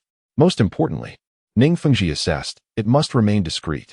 Simply issuing a few spirit coin cards periodically would suffice, without necessitating any direct involvement that could expose the sect. This way, we offend neither BBDong nor the Spirit Hall, while also securing the greatest benefit for the Seven Treasures Glazed Tile School once the plan comes to fruition. This investment is certainly in our favor. Upon hearing this, Douluo fell into contemplation. Indeed, the industries of the Seven Treasures Glazed Tile School are scattered across the continent. Eliminating the need to mobilize personnel from the Tiandou Empire, an anonymous card swipe could yield 100,000 gold spirit coins. Convenient, swift, and discreet. Noticing Douluo's silence, Ning Fengzhi resolved not to hesitate any longer and decisively stated, Then it is settled. Uncle Bone, please return to your quarters and freshen up. Shortly, we shall visit BBDong to discuss this matter in detail. And you, Tianer, you have not slept for 2 nights. Return to your room and rest well. Father, may I accompany you? Ning Xiaotian looked up, his eyes brimming with eagerness. After all, the chrysanthemum Douluo is present. Shouldn't I seize the opportunity to gain insights? With BBDong, his superior, also in attendance, if he could sweet-talk her a little. Surely the chrysanthemum Douluo would be inclined to share knowledge. Young Woody was likely on his way as well. What an opportunity, what a chance. Very well. You may freshen up as well. Let your Uncle Bone take you along. Ning Fengzhi nodded, believing it beneficial for his son to interact more with BBDong. Fostering familiarity for future endeavors. Each generation must undertake its own responsibilities. What he was doing now was merely laying the groundwork for his son. An hour later, everyone gathered and proceeded to BBDong's resting quarters. Ordinarily, such significant matters should be discussed in the sect's conference hall, per customary protocols. However, given the gravity of the subject matter pertaining to the sect's survival, discretion was paramount. For safety's sake, Ning Fengzhi ultimately decided to take advantage of the cover of night and brought everyone directly to BBDong's quarters for deliberation. Knock, knock, knock. Ning Fengzhi adjusted his attire and gently rapped on the door. With a soft creak, the door opened, revealing the chrysanthemum Douluo. Master Ning, esteemed guests, please, come in. As he spoke, The chrysanthemum Douluos stepped aside, graciously inviting them in with a gentlemanly gesture. One could not help but notice the formality of his actions, indicating that BBDong placed great importance on this meeting. However, the sight of the chrysanthemum Douluo, a robust man, performing such courteousness, coupled with his somewhat delicate facial features, sent shivers down Ning Xiaotian's spine. Perhaps accustomed to various formal occasions, Ning Fengzhi displayed no particular reaction. Bone Douluo and Sword Douluo maintained their usual stoic expressions, while Ning Xiaotian, feeling insignificant, simply trailed behind his father into the room with graceful little steps. Clap. The chrysanthemum Douluo closed the door. Chapter 19 Collaboration. Ning Xiaotian was utterly astonished. At this moment, Bibi Dong had shed her black robe, donning an exquisite outfit, seated gracefully at the table, her gaze sparkling like clear water, smiling invitingly in this direction. Clad in a pale purple ceremonial dress, adorned with golden phoenix embroidery at her sides, cinched at the waist, her figure was truly remarkable. Her right hand rested elegantly on the table, while her left held a delicate cup of tea, her fair skin slightly revealed, creating an alluring, dreamlike impression. Her heart-shaped face, accentuated by a decorative hairpin, shone radiantly under the soft illumination. With a charming smile, her delicate nose stood proud, and her lips, slightly pursed like a crescent moon, framed a visage of ethereal beauty. Her long, flowing hair cascaded down her back, bound at the nape by an intricate hairstyle. In the gentle glow of the room, the unadorned Bibi Dong perfectly epitomized the essence of youthful beauty. Despite being in her 30s, she exuded a mature elegance, blending the innocence of youth with the allure of experience, making it impossible to look away. Ning Xiaotian could only click his tongue in admiration. Perhaps it was Bibi Dong's meticulous self-care or her profound cultivation, as soul masters could live for centuries after breaking through to the titled Douluo level. The original text mentioned that titled Douluos could live around 300 years, gaining an additional century for each level they ascended, while limit Douluos could live for over 1,000 years. The sea god conquered the ocean over a millennium, consolidating faith to ultimately achieve divinity. In comparison, 30 years seemed negligible. It appeared that in the Douluo Continent, as long as one could cultivate soul power, women typically did not age poorly, and those with better aptitude tended to be more beautiful. This was far superior to the superficial beauty of women in his previous life, who relied on makeup and filters. Alas, he lamented the timing of his birth. Although Bibi Dong was stunning, he could only admire her from afar. Ning Xiaotian had no inclination towards frivolous emotions. However, as a reference, finding a similarly beautiful wife in the future was certainly a possibility. For instance, becoming Bibi Dong's son-in-law seemed feasible, especially since Qian Renxue was only about 6 years older than him. As the two families were about to become partners, further developments did not seem out of reach. He chuckled to himself, contemplating the potential for a blissful future. Xiaotian, sit here. Ning Fengzhi retrieved a small chair from his soul guide and placed it beside him. The furnishings in the Seven Treasure Glazed Tile school guest room were standard, designed for adults, and quite high, with only a few available. Fortunately, after Ning Xiaotian's birth, Ning Fengzhi had custom-made several smaller chairs, fearing that as his son grew, these items would be discarded, so he kept a few in his soul guide as a memento. Today, they were quite handy. Thank you, father. Ning Xiaotian snapped back to reality, feeling a surge of emotion, and quickly expressed his gratitude before cheerfully sitting on the small chair, his head barely visible above the table. Bibi Dong was taken aback, not expecting Ning Fengzhi to bring his not-yet 5-year-old son to such a meeting. Especially when she saw Ning Fengzhi pull out a small chair from his soul guide for his son, a whirlwind of emotions swept over her.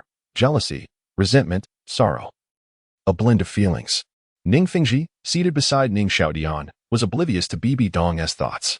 Noticing that everyone had settled, he composed himself, organized his thoughts, and got straight to the point. Your Holiness, I am deeply grateful for your willingness to risk yourself to heal my family member. This kindness will not be forgotten. Ning Fengzhi stated, I have prepared a reward for this healing, which I believe will be satisfactory to your Holiness. With that, he produced a piece of a head soul bone and a golden card from his soul guide, holding one in each hand, suspended before him. Bibi Dong discreetly glanced over.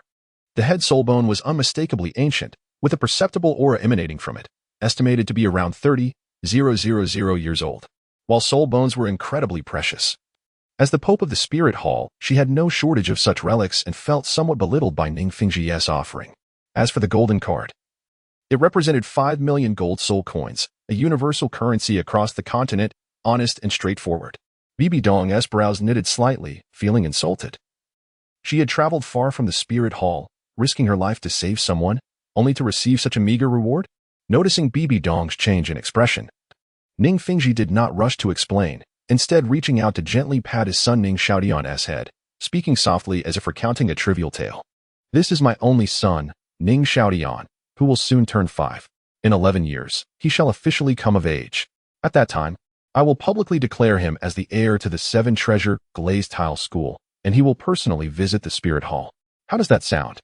Bibi Dong's eyes lit up, her expression brightening as she speculated. Was this an indication of an impending collaboration with the Spirit Hall? Subduing the Seven Treasure Glazed Tile School seemed rather unrealistic. After all, they were one of the top 3 sections. 11 years? Was this a test? An assurance by allowing his son to represent him? Or perhaps it was for the safety of the sect, making it inconvenient for him to appear personally? In an instant, Bibi Dong contemplated numerous possibilities. After all, as the current leader of the Seven Treasure Glazed Tile School, Ning Fengzhi's every move attracted considerable attention. It was only natural for him not to appear in person. Yet, these considerations were secondary. The significant aspect was the information Ning Fengzhi had revealed, bearing great implications for her. The prospect of the Seven Treasure Glazed Tile School becoming her ally stirred something within, even in Bibi Dong, the Pope of the Spirit Hall. No wonder father agreed to bring me along. Ning Xiaotian was astonished. He had not anticipated that Ning Fengzhi would confirm his status as the heir in front of Bibi Dong, and even mention his visit to the Spirit Hall. Glancing at Bibi Dong, he noticed her excitement, realizing that as a newcomer to the papacy, she lacked the composure of someone seasoned, unable to fully control her emotions. However, Bibi Dong's response was swift, and her momentary delight faded as she remarked, Master Ning, it would be our honor for your son to visit the Spirit Hall. I will, of course, treat him with the utmost respect. Seeing Bibi Dong as promised, Ning Fengzhi ceased to be cryptic.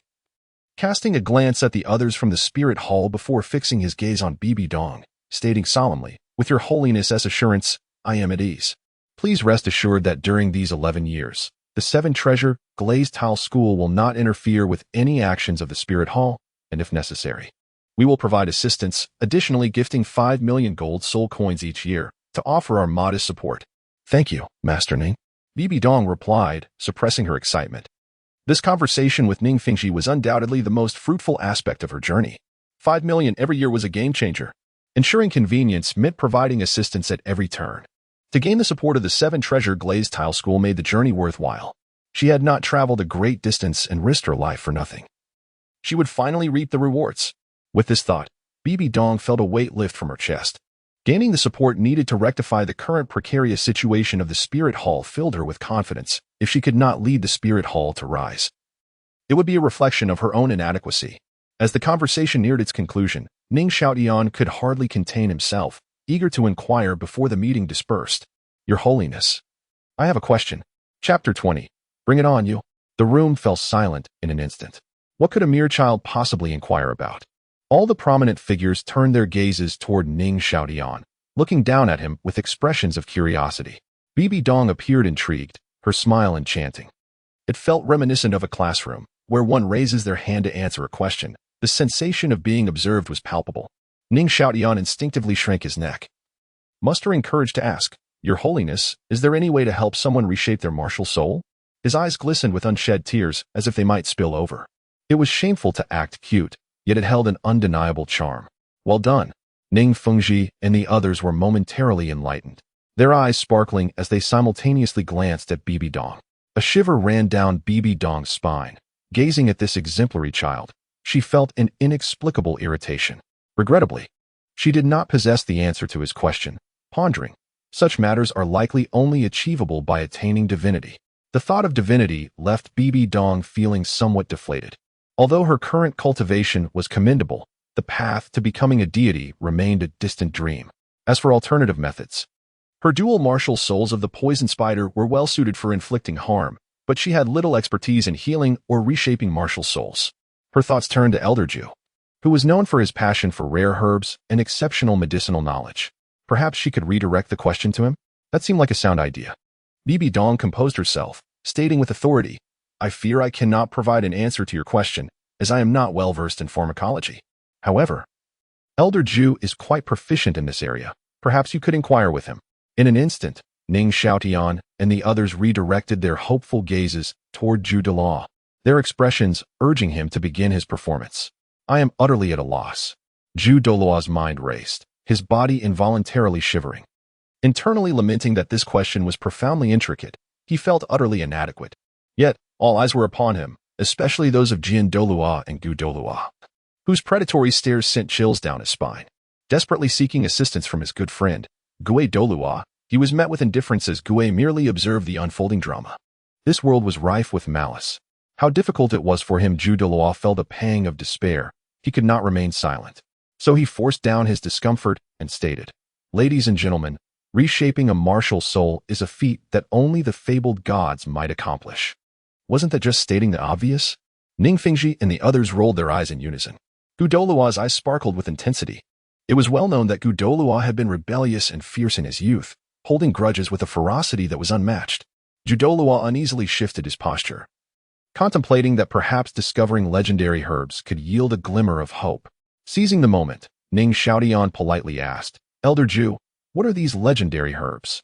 Upon hearing a question about his area of expertise, Douluo straightened his back, speaking with newfound confidence. Legendary herbs are exceedingly rare plants, each possessing the power to harness the essence of heaven and earth. Some legendary herbs can even revive the dead and restore bones with proper consumption. They can bring back those on the brink of death. Such wondrous entities exist in this world. Ning Fengzhi was taken aback. As the leader of the Seven Treasure Glazed Tile School, with extensive connections and resources across the continent, he had never encountered such miraculous items before. Could it truly assist in reshaping a martial soul? May I inquire, Elder Ju, where one might find such divine entities?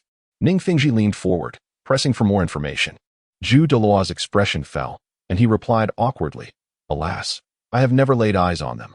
The conditions for these herbs to thrive are exceedingly stringent, often found in perilous and mystical locations. Over centuries, due to the relentless exploration and exploitation by human soul masters, such miraculous items have become virtually extinct. My knowledge stems from my family's legacy, as our martial souls are all floral in nature, and our ancestors were indeed lovers of flora. Thus, we have some records passed down." As Douluo concluded, Ning Xiaotian hastily interjected, "Elder Ju, may I learn from you about these legendary herbs?" "Oh, young Master Ning is interested in such matters?" Douluo was taken aback. In this era, soul masters focus solely on cultivation, while ordinary people lack the strength to explore this perilous world. Additionally, the trade of medicinal herbs was largely controlled by various factions, primarily for preparing their disciples for martial soul awakenings. The avenues for researching pharmacology had nearly vanished, and interest in such studies was dwindling. Douluo had anticipated Ning Xiaotian would request a compendium of legendary herbs, leveraging his family's influence to procure them across the continent. He never expected the boy would wish to learn independently. Noticing Douluo's surprise, Ning Xiaotian pressed on, "Yes, Elder Ju, the divine is often too ethereal. However, if legendary herbs possess such remarkable effects, they might help my mother reshape her martial soul. I earnestly request your guidance." With that, Ning Xiaotian looked at Douluo with hopeful eyes, his expression earnest, as if to say, "If you refuse, I shall weep before you." Douluo's lips twitched, directing his gaze toward Ning Fengzhi. The child was young. It was ultimately up to the father to decide. He had never even seen a legendary herb himself, long having resigned to that fact. Moreover, with no other heirs in his family, he had no qualms about passing on knowledge to Ning Xiaotian. If the boy were able to find one, he might even get to witness it himself. Ning Fengzhi understood, glancing at Ning Xiaotian before pondering for a moment and nodding. "Then we shall trouble Elder Ju. It is commendable for a child to possess filial piety." Visiting the spirit hall would also serve to alleviate his worries regarding his mother's condition, benefiting his future development, a win-win situation. Not a bother, not a bother. With that, Douluo retrieved a book from his soul guide and placed it on the table before Ning Xiaotian. Ning Xiaotian eagerly flipped through the pages. Douluo raised an eyebrow and continued, "In this world, extraordinary phenomena are beyond the reach of human effort. This is a record of legendary herbs passed down in my family. As for whether other legendary herbs exist in the world, I am unsure. Furthermore, unlike ordinary herbs, legendary herbs of the same type will possess different characteristics and effects depending on their growing environment. So if one wishes to harvest and consume them, it must be tailored to the location and individual. In this regard, I fear one must diligently study pharmacology. Young Master Ning, if you have time." You may come to the spirit hall to study with me for a while. After speaking, Douluo turned his gaze back to Ning Fengzhi. Knowing that the final decision rested with him, Ning Fengzhi did not voice his thoughts, but instead looked toward Bibi Dong, his expression indicating his stance, awaiting her arrangement. Bibi Dong did not hesitate, smiling. The elite competition of advanced soul master academies across the continent is currently underway, with selections happening at various academies. The finals are expected to be held in Spirit City in 6 months. At that time, Sect Master Ning may bring his beloved son to observe the event, allowing him to witness the grandeur while also providing a chance for him to remain at the Spirit Hall to study pharmacology with Elder Ju. What do you think? At under 5 years old, Ning Xiaotian was at a formative age, easily influenced by external factors. The Spirit Hall could take this opportunity for subtle influence, binding the Seven Treasure Glazed Tile School to their chariot. Why not take advantage of this? Ning Fengzhi nodded in agreement. Then we shall trouble your holiness and Elder Ju. The two sides subsequently discussed further details. As there were no other matters at hand, and the evening was growing late, BBDong gracefully bid farewell to Ning Fengzhi. Having just ascended to the position of Pope at the Spirit Hall, she had a multitude of matters requiring her attention, and time was of the essence. Moreover, leaving under the cover of night would maintain secrecy, as their cooperative relationship could not yet be revealed. Seeing Bibi Dong's resolute demeanor, Ning Fengzhi refrained from pressing her to stay, merely offering a respectful farewell. Chapter 21. The generosity of others. The night passed in silence, and the fierce sun rose high, dispelling the cold of the night and ushering in the gentle warmth of dawn. Rays of light, like shimmering silks, filtered through the minute gaps of the courtyard walls, casting a soft white glow that caressed the tender face of the child nestled beneath the covers. Alas, I have not yet had enough sleep. This blanket still seeks my presence. Ning Xiaotian rubbed his slightly warm cheeks, bleary-eyed as he lifted the covers, turning his head to glance at the window's crevice, muttering reproachfully. How could I forget to draw the curtains again? Yet, upon observing the angle of the sunlight, he realized that the hour was indeed quite late. Reluctantly, Ning Xiaotian began to dress and rise from bed. Good morning, Yuji, he greeted politely, spotting the lovely young woman standing outside his courtyard. This was none other than the prodigy of their clan, Ning Yuji, who, despite being under 18, had already attained the rank of Soul Master at level 39, 1 level away from becoming a soul sect. An adept in her cultivation, she seldom interacted with him, and their encounters were usually initiated by Ning Xiaotian out of courtesy. What could be the reason for her presence today? Why is she standing outside instead of diligently practicing? Observing her slightly flushed face, he guessed she must have been waiting there for quite some time. My dear young Master Xiaotian, it is rather late. In just an hour, we shall be having lunch. The charming young woman pouted, her round little lips curling up in a way that was both adorable and enchanting. Ning Xiaotian suddenly realized the time, regretting the situation. There is a blood relation. I apologize, Yuji. I have not been sleeping well these past few days and woke up late today. By the way, what brings you here? Seeing Ning Xiaotian's polite demeanor, Ning Yuji's irritation dissipated considerably. Remembering her purpose for coming, she decided not to dwell on the matter further and mumbled, the clan leader sent me to wait for you, instructing me not to disturb you. I have been standing here for quite a while. Did my father send you? Is there some trouble brewing? Wasn't my mother cured? Ning Xiaotian felt a pang of confusion and could not help but inquire, Yuji, may I ask what my father wishes to discuss with me? A guest has arrived at the clan, and the clan leader asked me to wait for you to go over. I believe it is someone from the infamous Piji clan, Yang Wudi. He should be at your mother's side now. You must hurry, or else he may leave.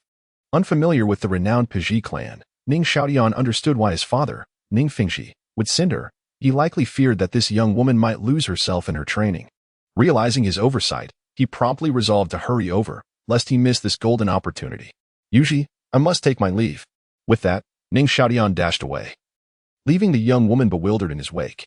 Watching him sprint off, Ning Yuji felt dazed, thinking that his spirited demeanor was quite in line with her own. Albeit he seemed a bit absent-minded. Am I not beautiful enough for him to even spare me a glance? Humph. Fortunately, the guest had not yet departed. Glancing at the robust man before him, who was checking his mother's pulse, Ning Xiaotian exhaled in relief, turning his gaze toward the beautiful figure on the bed. He felt a surge of excitement. His mother was awake and receiving Yang Wudi's examination. Although her face retained a hint of paleness, the previous signs of exhaustion had faded, suggesting she had enjoyed a good night's rest. Everything is well. Ning Xiaotian's heart felt lightened. As for the shattered martial soul, as long as she remained alive, there would be a way to resolve it. Even if it required ascending to divinity, he vowed to achieve it, clenching his fist in determination. How is it? Clan leader Yang? There is nothing serious. She simply needs to recuperate. The soul master who aided your lady in expelling the poison is indeed remarkably talented. Even the venom of the soul-devouring spider could not withstand him. I must admit, I do not possess such abilities. Ning clan leader, is that esteemed master still present? I would greatly appreciate an introduction to learn more about the art of detoxification. Yang Wudi exclaimed, retracting his hand from examining the pulse, his voice brimming with enthusiasm. That master departed 2 days ago. Before leaving, he specifically instructed me not to disclose his name to outsiders. However, if fate permits, you will indeed have the opportunity to meet him. Ning Fengzhi deflected, mindful of the delicate matters involving the Seven Treasure Glazed Tile school. What a pity, Yang Wudi sighed, refraining from further inquiries. It was understandable to wish to keep such an extraordinary individual a secret. Otherwise, he would be besieged by those seeking remedies.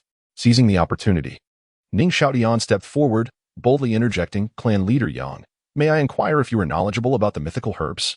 Ning Fengzhi, bemused, found it amusing that his son would inquire about healing herbs upon encountering someone capable of curing ailments. Yet, Yang Wudi, upon hearing Ning Xiaotian's question, was instantly intrigued. He did not turn to Ning Xiaotian but rather looked at Ning Fengzhi with fervor. Does your clan possess such divine flora? Realizing the potential of the mythical herbs to restore his wife's martial soul, Ning Fengzhi felt a surge of excitement and replied earnestly, Clan leader Yang, to be candid. That master informed me that if we can find suitable mythical herbs, there may yet be a glimmer of hope for reshaping my wife's martial soul. Unfortunately, the master only heard of them but does not recognize them. If you possess any knowledge regarding them, I would be most grateful for your guidance. And I promise a generous reward. Not to mention the tome gifted by the esteemed Douluo, which was impractical to reveal.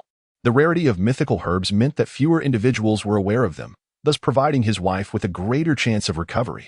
Ning Fengzhi could not deny his selfish motives in this regard. Yang Wudi's expression turned contemplative. Although mythical herbs had not emerged for a long time, they were an ancestral legacy, and unlike Douluo, Yang Wudi had legitimate concerns. Sensing Yang Wudi's hesitation, Ning Fengzhi recalled the current plight of the Pizhi clan and narrowed his eyes slightly. Clan leader Yang, I apologize for my earlier boldness. Perhaps we could strike a deal? If you could share any information regarding the mythical herbs, I would be willing to offer 500,000 gold soul coins as compensation. Furthermore, I could facilitate the lifting of the Soul Hall's restrictions on your clan. I believe they would extend some leniency to me. After all, the Pizhi clan had not committed any transgressions against the Soul Hall, while the Xuantian sect had indeed acted improperly. Thus the Pizhi clan was undeservedly suffering. Of course, with Yang Wudi's extensive knowledge in pharmacology, if he were willing to collaborate with the Seven Treasure Glazed Tile School on medicinal matters, Ning Fengzhi would make every effort to facilitate such an arrangement. As long as monetary matters could be resolved, they were not problems at all. Ning Xiaotian silently praised his father for this maneuver, which both alleviated the Pizhi clan's predicament while undermining the Xuantian sect, all while fostering a connection with Yang Wudi. Yang Wudi found himself swayed. The proposition involved both financial compensation and business opportunities, alongside the promise of assistance to lift the Soul Hall's restrictions on his clan. Given his family's current decline, clinging to the ethereal mythical herbs would yield little benefit. Practical gains to resolve his clan's hardships seemed far more appealing. He could not blame the younger generation for their lack of filial piety. It was simply that the offer was too generous. With this realization, Yang Wudi no longer hesitated. He produced a scroll from his soul guide and presented it to Ning Fengzhi. With your esteemed reputation, clan leader Ning, I have no reservations. This scroll is now entrusted to you. Seeing Yang Wudi hand over the scroll, Ning Fengzhi smiled knowingly, accepting it with care, and quickly replied, Clan leader Yang, you are too kind. We merely fulfill our respective needs. Chapter 22. The Celestial Herb. Spirit Soul City. 5 months have swiftly passed. During this period, Ning Xiaotian has thoroughly familiarized himself with the 2 tomes on celestial herbs provided by Zhu Douluo and Yang Wudi. For safety reasons, after perusing these volumes, he entrusted them to Ning Fengzhi for safekeeping. Alas, without having awakened his martial soul, he is unable to channel soul power, rendering any soul guide devices useless. Moreover, Ning Fengzhi has a penchant for visiting various auction houses. Otherwise, how would that cat girl from the original story have come about? One can always hope for luck. Perhaps one day Ning Fengzhi might stumble upon a celestial herb at an auction. Ah, the celestial herb. As Ning Xiaotian reclined in the carriage, thoughts of the herb ignited a flicker of excitement within him. Such a divine entity seems tantalizingly close, yet regrettably, he cannot indulge in it just yet. Initially, he contemplated sending someone to scour the sunset forest, where the misty area is said to conceal the ice and fire yin yang eye. However, he dared not proceed. Setting aside the fear of being exposed, Douluo is indeed knowledgeable, serving as Bibi Dong's chief aide. Capable of discerning the type of celestial herb consumed by the unique fragrance it emanates from the human body, he genuinely fears that should he administer celestial herbs to the Seven Treasure Glazed Tile sect, Douluo might arrive in the Heaven Do Empire and immediately uncover the truth. One herb might be manageable, but what if there were several? Currently, although the Seven Treasure Glazed Tile sect has established a cooperative relationship with the Spirit Hall, as the saying goes, there are no eternal friends, only eternal interests. What if, in the future, the Spirit Hall leverages their partnership to demand celestial herbs from the sect? Would the Seven Treasure Glazed Tile sect concede or refuse? If they refuse, it could create a rift. If they comply, how much would they offer? If insufficient, would they forego consuming their hidden celestial herbs to avoid detection? If too generous, they risk significant loss. What if, just as they discover the ice and fire yin yang eye, individuals from the Spirit Hall happen to witness it? The dilemma of whether to develop it together becomes increasingly complex. Such scenarios are not without possibility. The cooperation between both parties has only recently been established. Whether the Spirit Hall has sent individuals to lurk around the Seven Treasure Glazed Tile sect, observing their movements, remains an unknown. Human hearts are difficult to fathom. Thus, caution is prudent.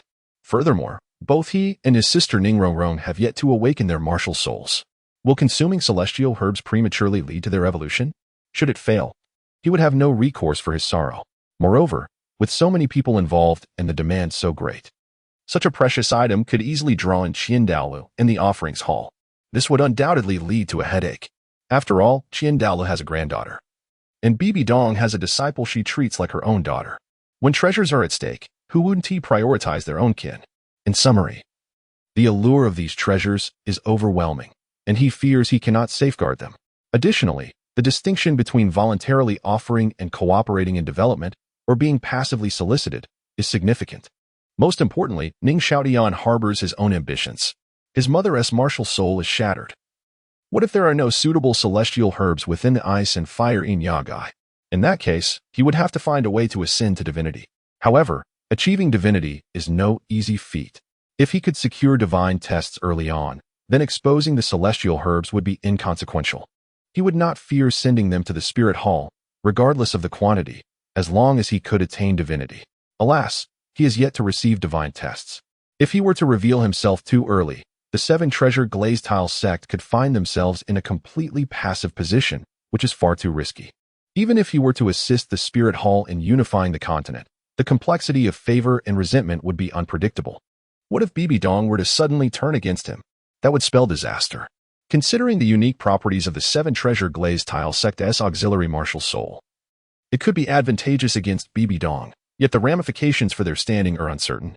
In the original story, following the demise of Ghost Douluo, Douluo's status plummeted, reducing him to a mere tool that could be discarded at any moment. A telling example. Equal cooperation is acceptable, but the prospect of becoming a subordinate or vassal is something that Ning Xiaotian, as a transmigrator, finds somewhat distasteful. Ultimately, strength must speak for itself. Upon returning from the Spirit Hall, he resolved to focus on his cultivation. Once he attains the ability to protect himself, he would venture to that place, striving to return before his sister turns 12. By then, the Spirit Hall could freely offer celestial herbs without concern. Success would lead to a smooth path ahead. Failure, however, would mean waiting until the continent is unified before taking his sister to Sea God Island for a trial. As for why he must return before his sister turns 12, it is simply that Ning Xiaotian fears arriving too late and finding his little sister snatched away by someone else. Regrettably, this trip to the Spirit Hall means he cannot bring his younger sister along. Their mother is currently too frail for long journeys, and Douluo must remain to guard the home. Returning to the present, Ning Xiaotian glanced at Ning Fengzhi and Douluo within the carriage inside. With these two esteemed figures accompanying him to Spirit Soul City, this truly is a trio of the Spirit Hall. As for the upcoming elite competition of the continent's Advanced Soul Master Academy in Spirit Soul City, he wonders what highlights it may offer. Sigh. The contests in the Heavendo Empire are indeed lacking in excitement. Ning Xiaotian has previously attended the semifinals held in the Heavendo Imperial City under Ning Fengzhi's guidance. Though the battles were fierce and the spirited display of beautiful women filled his eyes with delight, it is a pity that none of the girls from the original story were present. Shui Binger, Shui Yuer, Shui Wu, Huo Wu. Not a single one. What a loss. He hopes this time in Spirit Soul City will yield some unique experiences, perhaps encountering Liena or Qian Renxue. He wonders if she has ventured to the Heavendo Empire. Ning Fengzhi has yet to take Xuantian as his disciple, nor has he entered the Imperial Palace. Well, even if he did, it would be unremarkable. Ah, Master, we are almost at Spirit Soul City. At this announcement, neither Ning Fengzhi nor Jian Douluo showed any signs of excitement, as they had visited many times before. However, for Ning Xiaotian, this was a novel experience, and he was filled with curiosity about Spirit Soul City. Upon hearing the guard outside announce their imminent arrival, he eagerly lifted the curtain. Goodness, the opulence is staggering. Just from a distance, Ning Xiaotian felt a profound sensation of awe. In the distance, a towering hill loomed, upon which stood grand edifices and intersecting roads, winding their way up the slope. At the pinnacle rested an imposing palace, resplendent and radiant. In the center of this palace stood a colossal statue of a human figure. Even from afar, one could discern its resemblance to a six-winged angelic woman. Truly magnificent. Bathed in sunlight, the features became somewhat indistinct, yet they radiated a divine glow, enhancing the overall sense of sanctity. Taking in the view, the walls, the buildings, the roads, all crafted from marble, in a pale yellow hue, polished to a sheen akin to jade, adorned with intricate gold inlays, dazzling in their brilliance. No wonder the Spirit Hall, with its ancient heritage, possesses such profound depth. Observing this exquisite city, imbued with a hint of religious grandeur, Ning Xiaotian couldn't help but feel a swell of anticipation for the time he will spend within the Spirit Hall. At the very least, he can be assured of excellent provisions. Who wouldn't relish a life of leisure and fine dining? Disembarking the carriage, he followed closely behind his father. Chapter 23. Liena's eyes are truly captivating. Upon entering the city, Ning Xiaotian and Ning Fengzhi only took a brief respite before the Spirit Hall dispatched individuals to summon the leaders of various competing factions to a gathering. Indeed, it seems that such customs are inescapable in any realm. As Ning Xiaotian watched Ning Fengzhi depart with the sword Douluo, he couldn't help but sigh inwardly. Attending would merely entail listening to self-congratulatory exchanges, lauding the prowess of their respective academy students, utterly tedious. Thus, Ning Xiaotian opted to remain behind, much like a left-behind child. Simultaneously, he found himself under house arrest. In the current chaotic environment of Spirit City, despite having guards, one could never be certain of encountering an unwise individual. How utterly devoid of rights. With no other choice, Ning Xiaotian settled for some snacks on the table to quell his hunger, seated cross-legged on the bed, sword in hand, seeking enlightenment. The soundproofing of the room was quite effective, allowing him to concentrate without fear of disturbance. As night fell, Ning Fengzhi returned, announcing that the grand competition would officially commence the following day. There was nothing of import to discuss, and everyone chose to retire to their chambers for rest. Ning Xiaotian continued his meditation. On the morrow, following his father, he took his place among the assembly of contestants. The Seven Treasure Glazed Tile School, being one of the 3 esteemed sects of the continent, was afforded a position of high regard, with a comfortable seat that offered a panoramic view. The only aspect that left Ning Xiaotian feeling somewhat awkward was the constant glances from the competitors representing various academies. The males regarded him with curiosity, while the females cast shy, lingering looks his way. Is this what it feels like to be a wealthy heir? Ning Xiaotian maintained his composure, adopting a relaxed demeanor. One could not overlook the expertise of the costume designers from the various academies. Their attire was exquisitely crafted, with elegantly tailored collars. From his elevated vantage point, the scene unfolded before him like a majestic landscape, varying in height and distance. Suddenly, a series of booming sounds jolted Ning Xiaotian from his reverie. He looked up to witness a dazzling display of multicolored lights soaring into the sky, bursting forth in a splendid array. This must be the Douluo version of celebratory fireworks. Unlike the harmful pyrotechnics of his past life, these were composed of soul power, entirely innocuous and far more pleasing. Moments later, the fireworks ceased, and from beneath the 6-winged angel sculpture emerged a grand procession, marching in perfect unison, their attire impeccably coordinated. Leading the procession was none other than BBDong. adorned with a nine-curved purple-golden crown, wielding a golden scepter inlaid with countless purple gemstones. Her porcelain skin, nearly flawless beauty, and regal presence were accentuated by a pale purple robe, festooned with jewels, trailing elegantly behind her. Noble, elegant, serene, no accolades for Bibi Dong would be excessive at this moment. As she stood poised, her scepter struck the ground with a resounding clang, and an overwhelming aura enveloped the crowd, compelling their gazes to retract and silencing the previously boisterous atmosphere. Esteemed guests, the Spirit Hall extends its warm welcome. Ning Xiaotian trembled involuntarily, his expression shifting to one of discontent as he felt the drowsiness of the opening speech encroach upon him. With a resigned inner lament, he diverted his gaze from the now transformed Bibi Dong, shifting his attention to the charming young girl behind her. The girl, clad in a form-fitting silver outfit, had short orange hair framing her somewhat cherubic face. She stood at about 1.5 meters, appearing somewhat frail. A glance at her figure caught Ning Xiaotian's attention. Upon closer inspection, the girl seemed shy, her delicate nose and rosy lips complementing her blushing cheeks, as her small hands fidgeted nervously. Despite a slight resemblance to the boy beside her, who was slightly taller, this girl was undeniably a rare beauty, particularly with her enchanting eyes, which seemed to ripple like waves, exuding an innate allure. Ning Xiaotian had never encountered such captivating eyes. The girl smiled gently, her phoenix-like gaze curving like a crescent moon, shimmering like stars, as if it could speak. This must be Liena, the only one worthy of standing behind BBDong. The boy beside her, resembling her closely, must be her elder brother, Xiaoyu. Ah, how amusing it is. I am indeed an honest person. As for that brutish figure with the flashy red hair, it was evident he was the ultimate sycophant of Douluo Continent, Yin. For some reason, Ning Xiaotian felt a strange sense of camaraderie towards Xiaoyu. Yet upon glancing at Yin, a wave of displeasure washed over him. Why bother looking at someone so unappealing? Ning Xiaotian redirected his gaze back to Liena, particularly captivated by her eyes, unable to resist stealing glances. As BBDong concluded her speech, the screen above began to display the competition schedule, indicating that the event was about to commence. Ning Fengzhi retracted his gaze, preparing to focus on the match. A sidelong glance revealed his son, eyes half closed.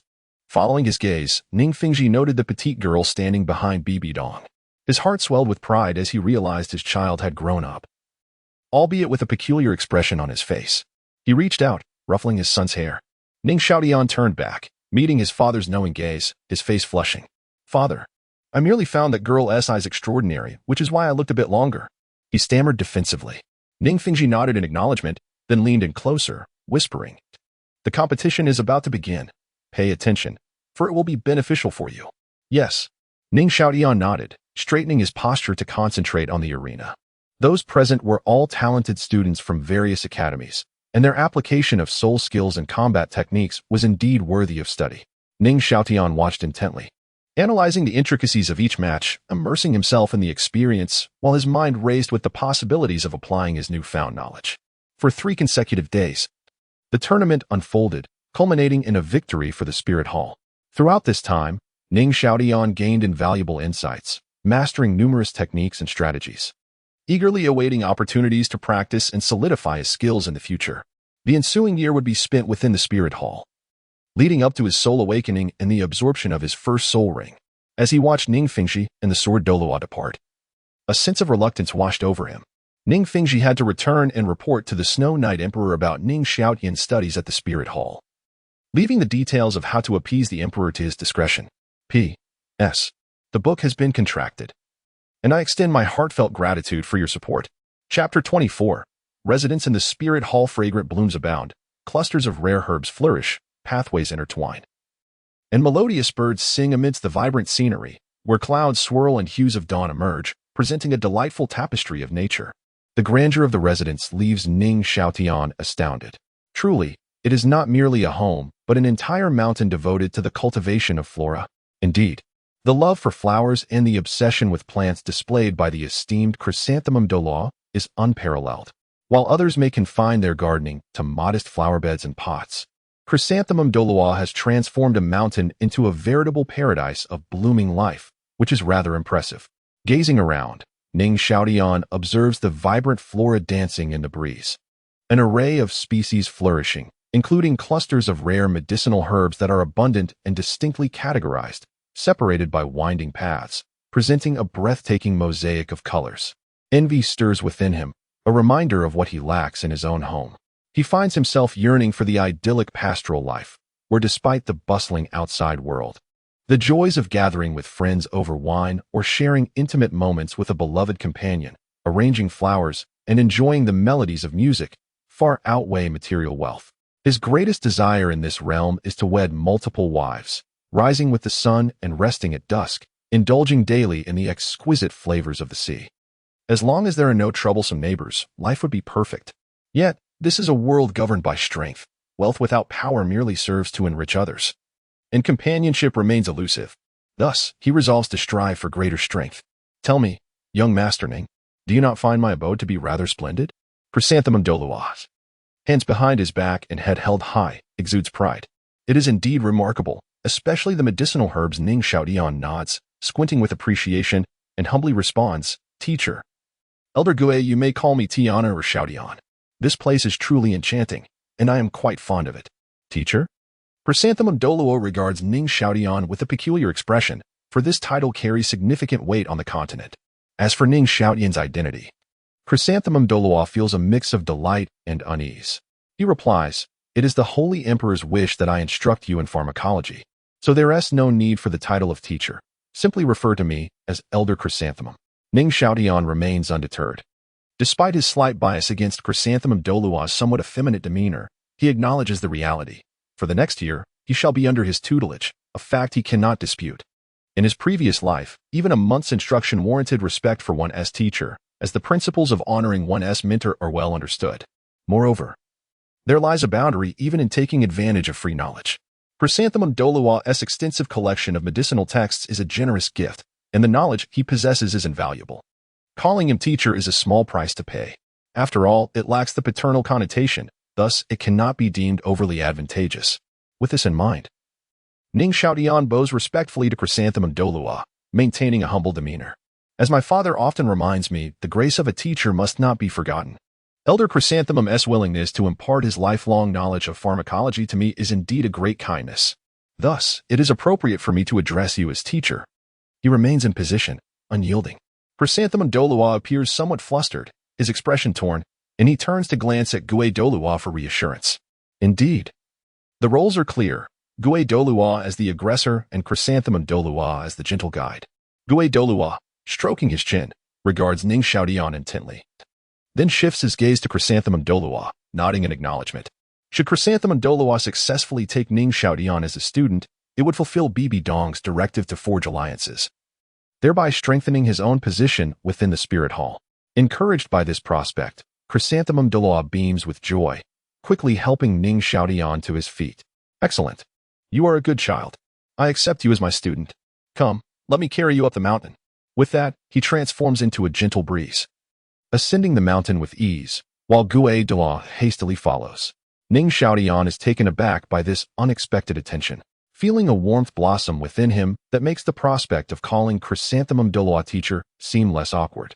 After a brief moment, he finds himself swaying atop Chrysanthemum Douluo's back as they reach the summit. Before them lies an expansive clearing, dominated by a stout tree that could embrace 5 individuals, casting a generous shade over a charming courtyard surrounded by a fence adorned with lush vines.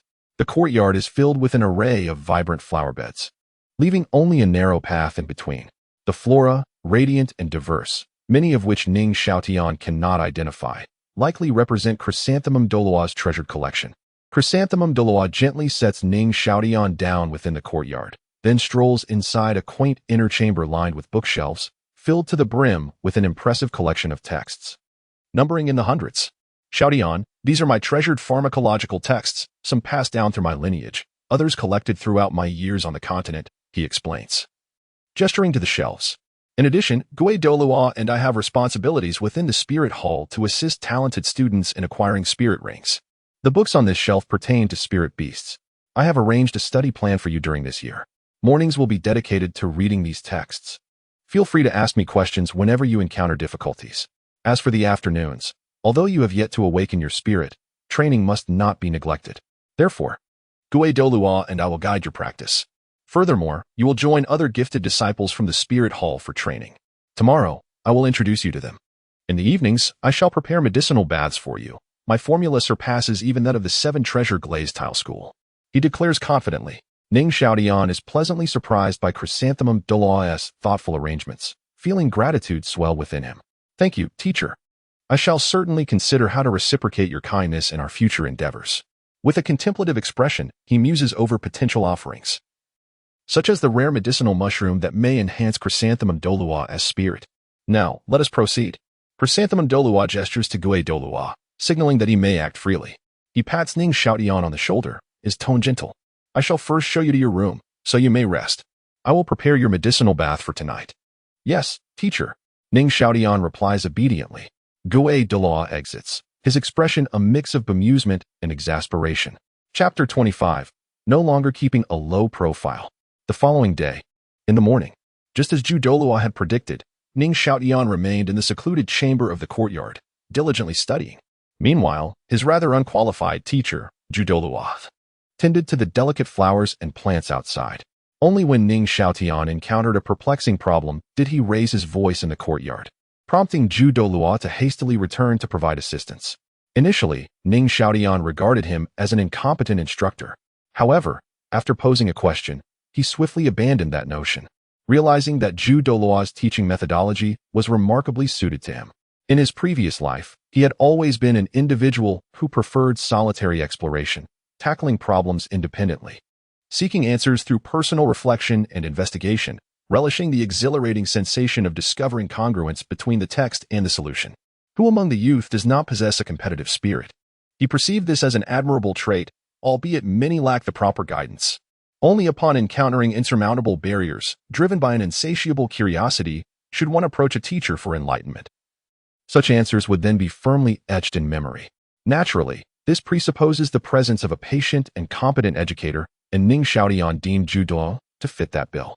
Douluo's explanations were exceedingly thorough, often extending a single inquiry into a multitude of related knowledge, significantly broadening Ning Xiaotian's perspective and leaving him with a sense of profound realization each time.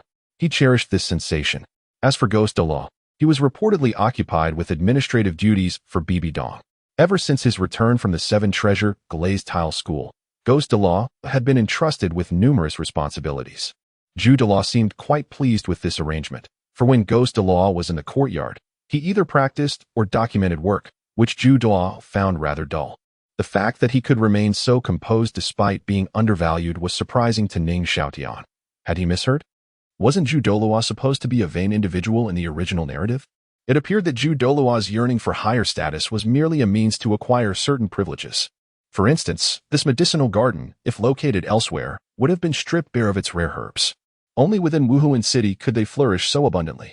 Anyone daring to steal would find themselves as vulnerable as a rat in a cat's den or a starving dog in a lavatory. It seemed he was indeed a master of exploiting resources.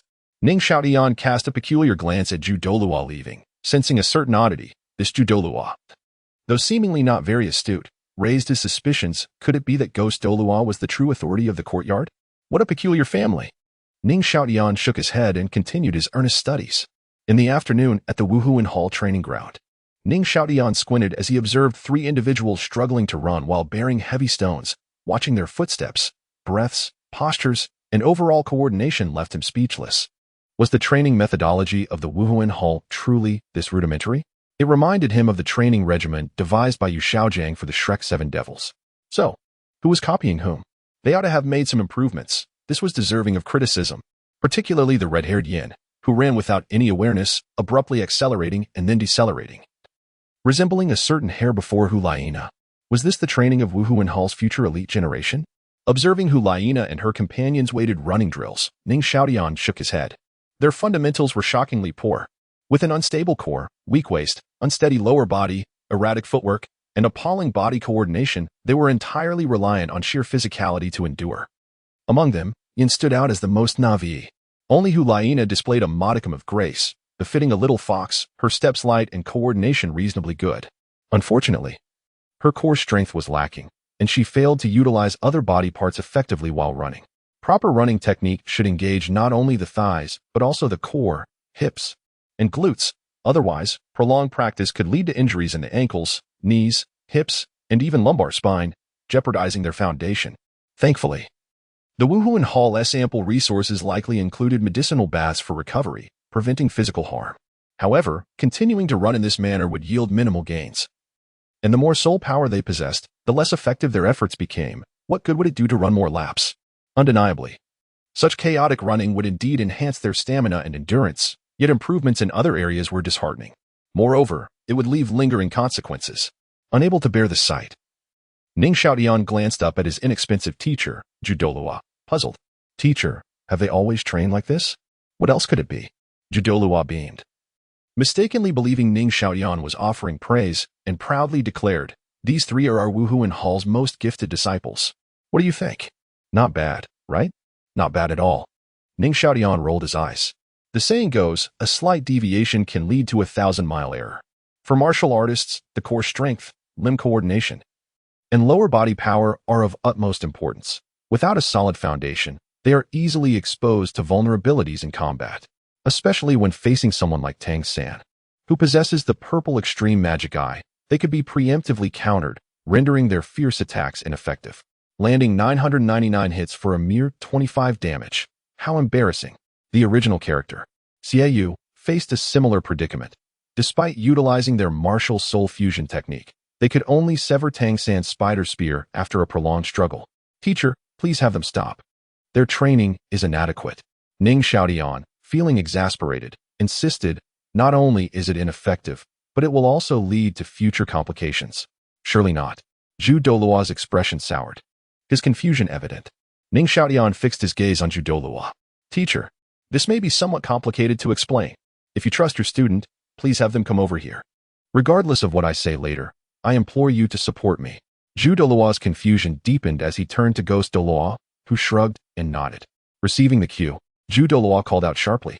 Xiaoyu, the first to sense the call, halted immediately and hurriedly led the group over. With the trio assembled, Douluo did not hesitate. He exchanged a knowing glance with Ghost Douluo before stepping back, positioning himself and Ghost Douluo behind Ning Xiaotian. Xiaoyu and Yin stared at this unexpected maneuver with bewilderment, their minds filled with questions. Why were the two elders standing behind this little boy? Meanwhile, Liena, with her rosy cheeks and fluttering lashes, gazed at Ning Xiaotian with a mix of curiosity and shyness. At that moment, Ning Xiaotian discovered a new realm. It was time to shed his low profile. Chapter 26, Battle against Liena. Ning Xiaotian stepped forward, hands clasped behind his back, tilting his head upward. Is this how you usually train? Just a bit of running? A warm-up followed by some sparring? That's it. As his words fell, he raised an eyebrow, casting a nonchalant glance over the trio, lingering on Yin for a significant moment, his expression laden with meaning. Yin's temper flared, his form trembling slightly, his voice booming. What do you mean, little brat? This is how everyone trains. Don't feign ignorance. Ning Xiaotian chuckled, then suddenly adopted a serious demeanor, raising his right hand and making a swift grabbing motion in the air. His gaze resolute as he surveyed Liena and the others. I have no desire to engage in further trivial chatter. Let us fight with all our might. Without the use of soul power, who among you will step forward? The crowd gasped in astonishment. Such audacity at such a tender age.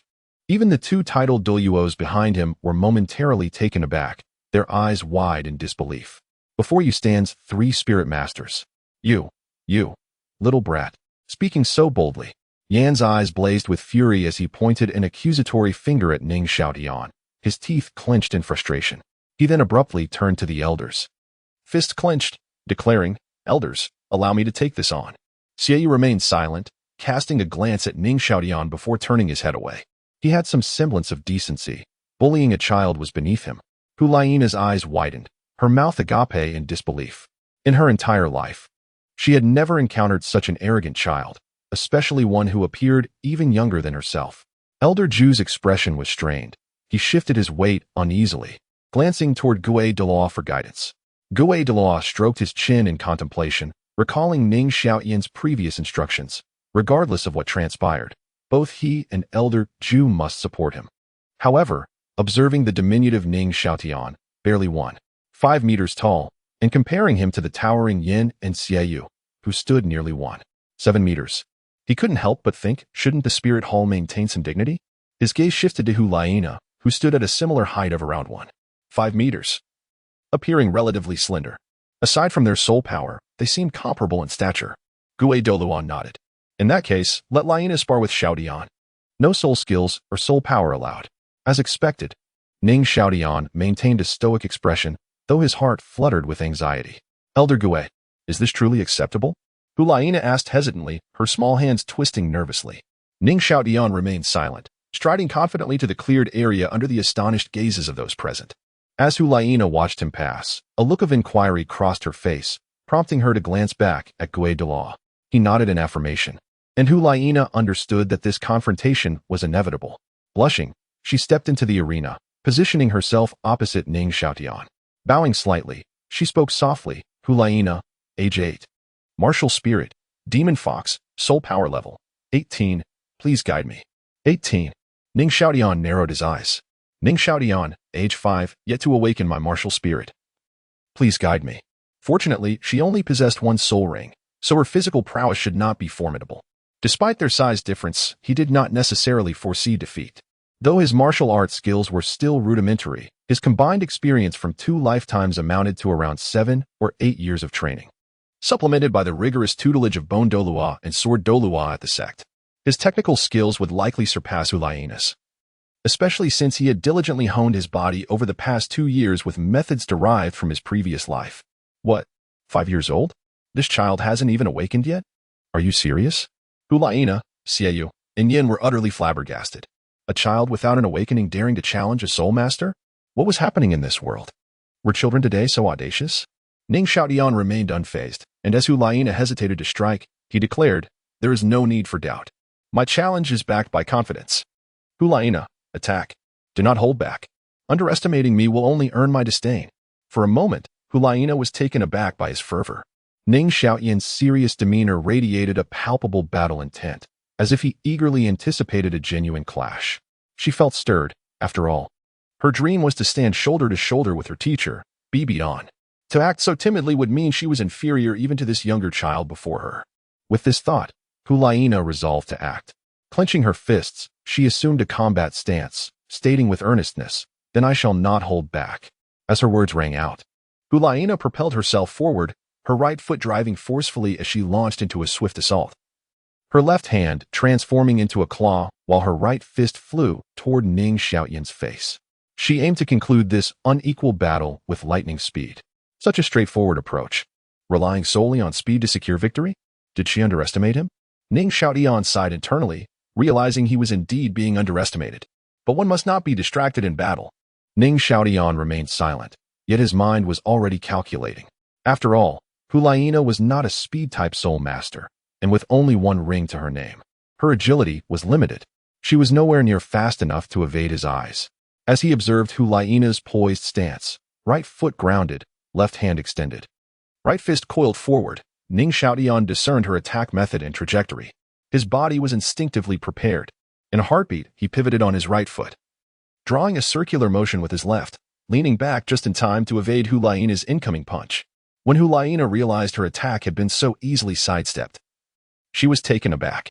Unsteady, she sought to retaliate with a sweeping punch. A flaw. Ning Xiaotian's gaze sharpened. With her stance unsteady, she was vulnerable. A grave error in close-quarters combat. Without hesitation, he transformed his finger into a blade, sidestepping to thrust into Liena's exposed side.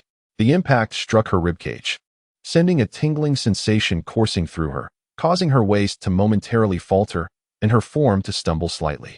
Seeing her balance compromised, Ning Xiaotian advanced a step closer, refusing to grant her any chance to counterattack. In an instant, he transitioned from fingers to palm, striking her right shoulder, then swiftly delivering a knee strike to her lower leg. He continued to pull, grasp, yank, and push, disrupting her stance with a flurry of fists, palms, arms, knees, and fingers targeting her vital points. With one strike after another, she found herself ensnared. Her ribs, shoulders, arms, and chest were under relentless assault. Though the blows lacked great force, they were enough to leave her feeling achy and overwhelmed. She attempted to break free, but her body felt utterly beyond her control, lacking the strength to muster even a hint of soul power. Particularly disconcerting was the close proximity of their bodies, sometimes even pressing against one another, where she could feel his breath and the faint rhythm of his heartbeat. Having never before experienced such closeness with any boy aside from her brother, and especially not on the very first day meeting this unfamiliar youth. As these thoughts crossed her mind, she felt an overwhelming sense of shyness wash over her. Her cheeks flushed, her gaze flickering as if she might shed tears. Chapter 27. Let us go for a run. Why has Liena ceased to resist? Ning Xiaotian, perplexed, raised his head to meet her gaze. The girl, with her head slightly bowed, appeared flushed, her eyes shimmering with unshed tears. Surely, she is not on the verge of crying? As he sensed the proximity between them, the warmth of her skin and the intoxicating fragrance wafting from her enveloped him, causing his own cheeks to redden. This cannot continue. Steadying himself, Ning Xiaotian relaxed his grip, sidestepped, and gently pressed a palm against Liena's abdomen, exerting a slight force to push her into the open space ahead, thus widening the gap between them. He paid no mind to Liena, who was now slightly unsteady, her face a deep crimson as she buried her head against her chest. Standing upright, Ning Xiaotian shook his hands, attempting to distance himself from the earlier incident, and remarked, "Did you pick up on the signs? Your foundation is simply too weak. Your waist lacks strength, your lower body is unstable, your steps are light, your actions hesitant, and your techniques are rigid.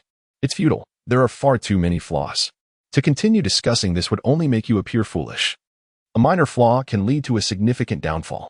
A weak foundation invariably results in numerous vulnerabilities, rendering you susceptible in combat. Moreover, when facing opponents in the future, please give it your all.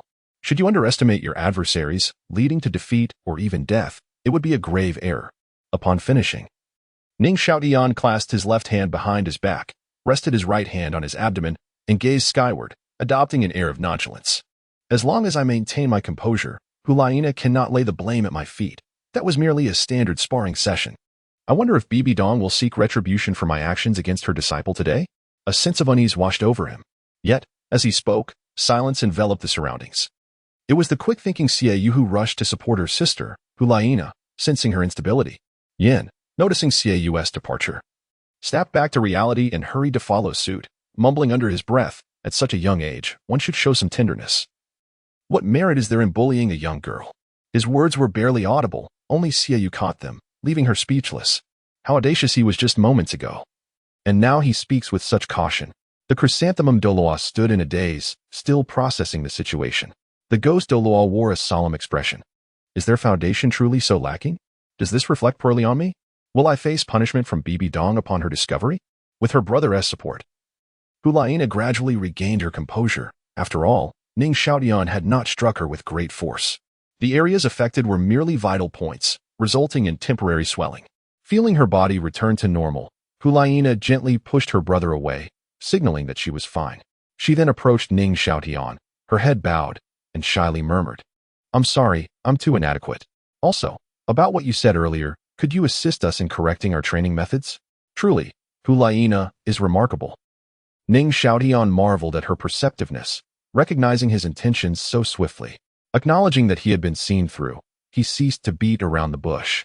Glancing at Liena before addressing Yin and Xiaoyu, "Your innate talents are commendable. However, your training methods are too rudimentary to unlock your full potential.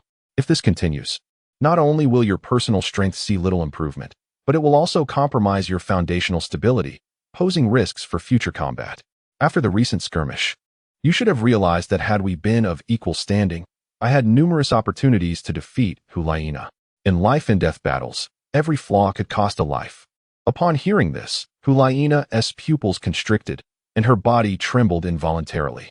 If she continued training in the current manner, forming habits filled with shortcomings and vulnerabilities, what would become of them in future conflicts? But death. The more she contemplated, the more terrified she became, her admiration for Ning Xiaotian deepening. Yet, recalling his earlier actions during their bout filled her with embarrassment. This rogue, utterly oblivious to the need for gentleness, had he advanced even a tad further, it would have been catastrophic. Her heart raced, and she buried her face even lower, whispering, "Thank you, Xiaotian. How adorable." Ning Xiaotian's eyes sparkled.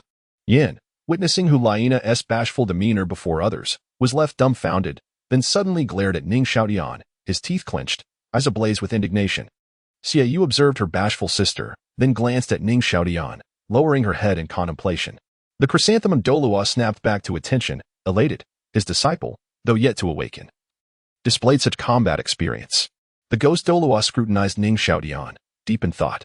Ning Xiaotian had identified the trio's training deficiencies today.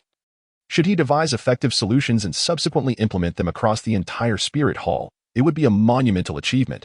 Yet, the thought of having struck the Pope's disciple on only his second day at the Spirit Hall caused the ghost Douluo to twitch involuntarily. Should this be reported or not?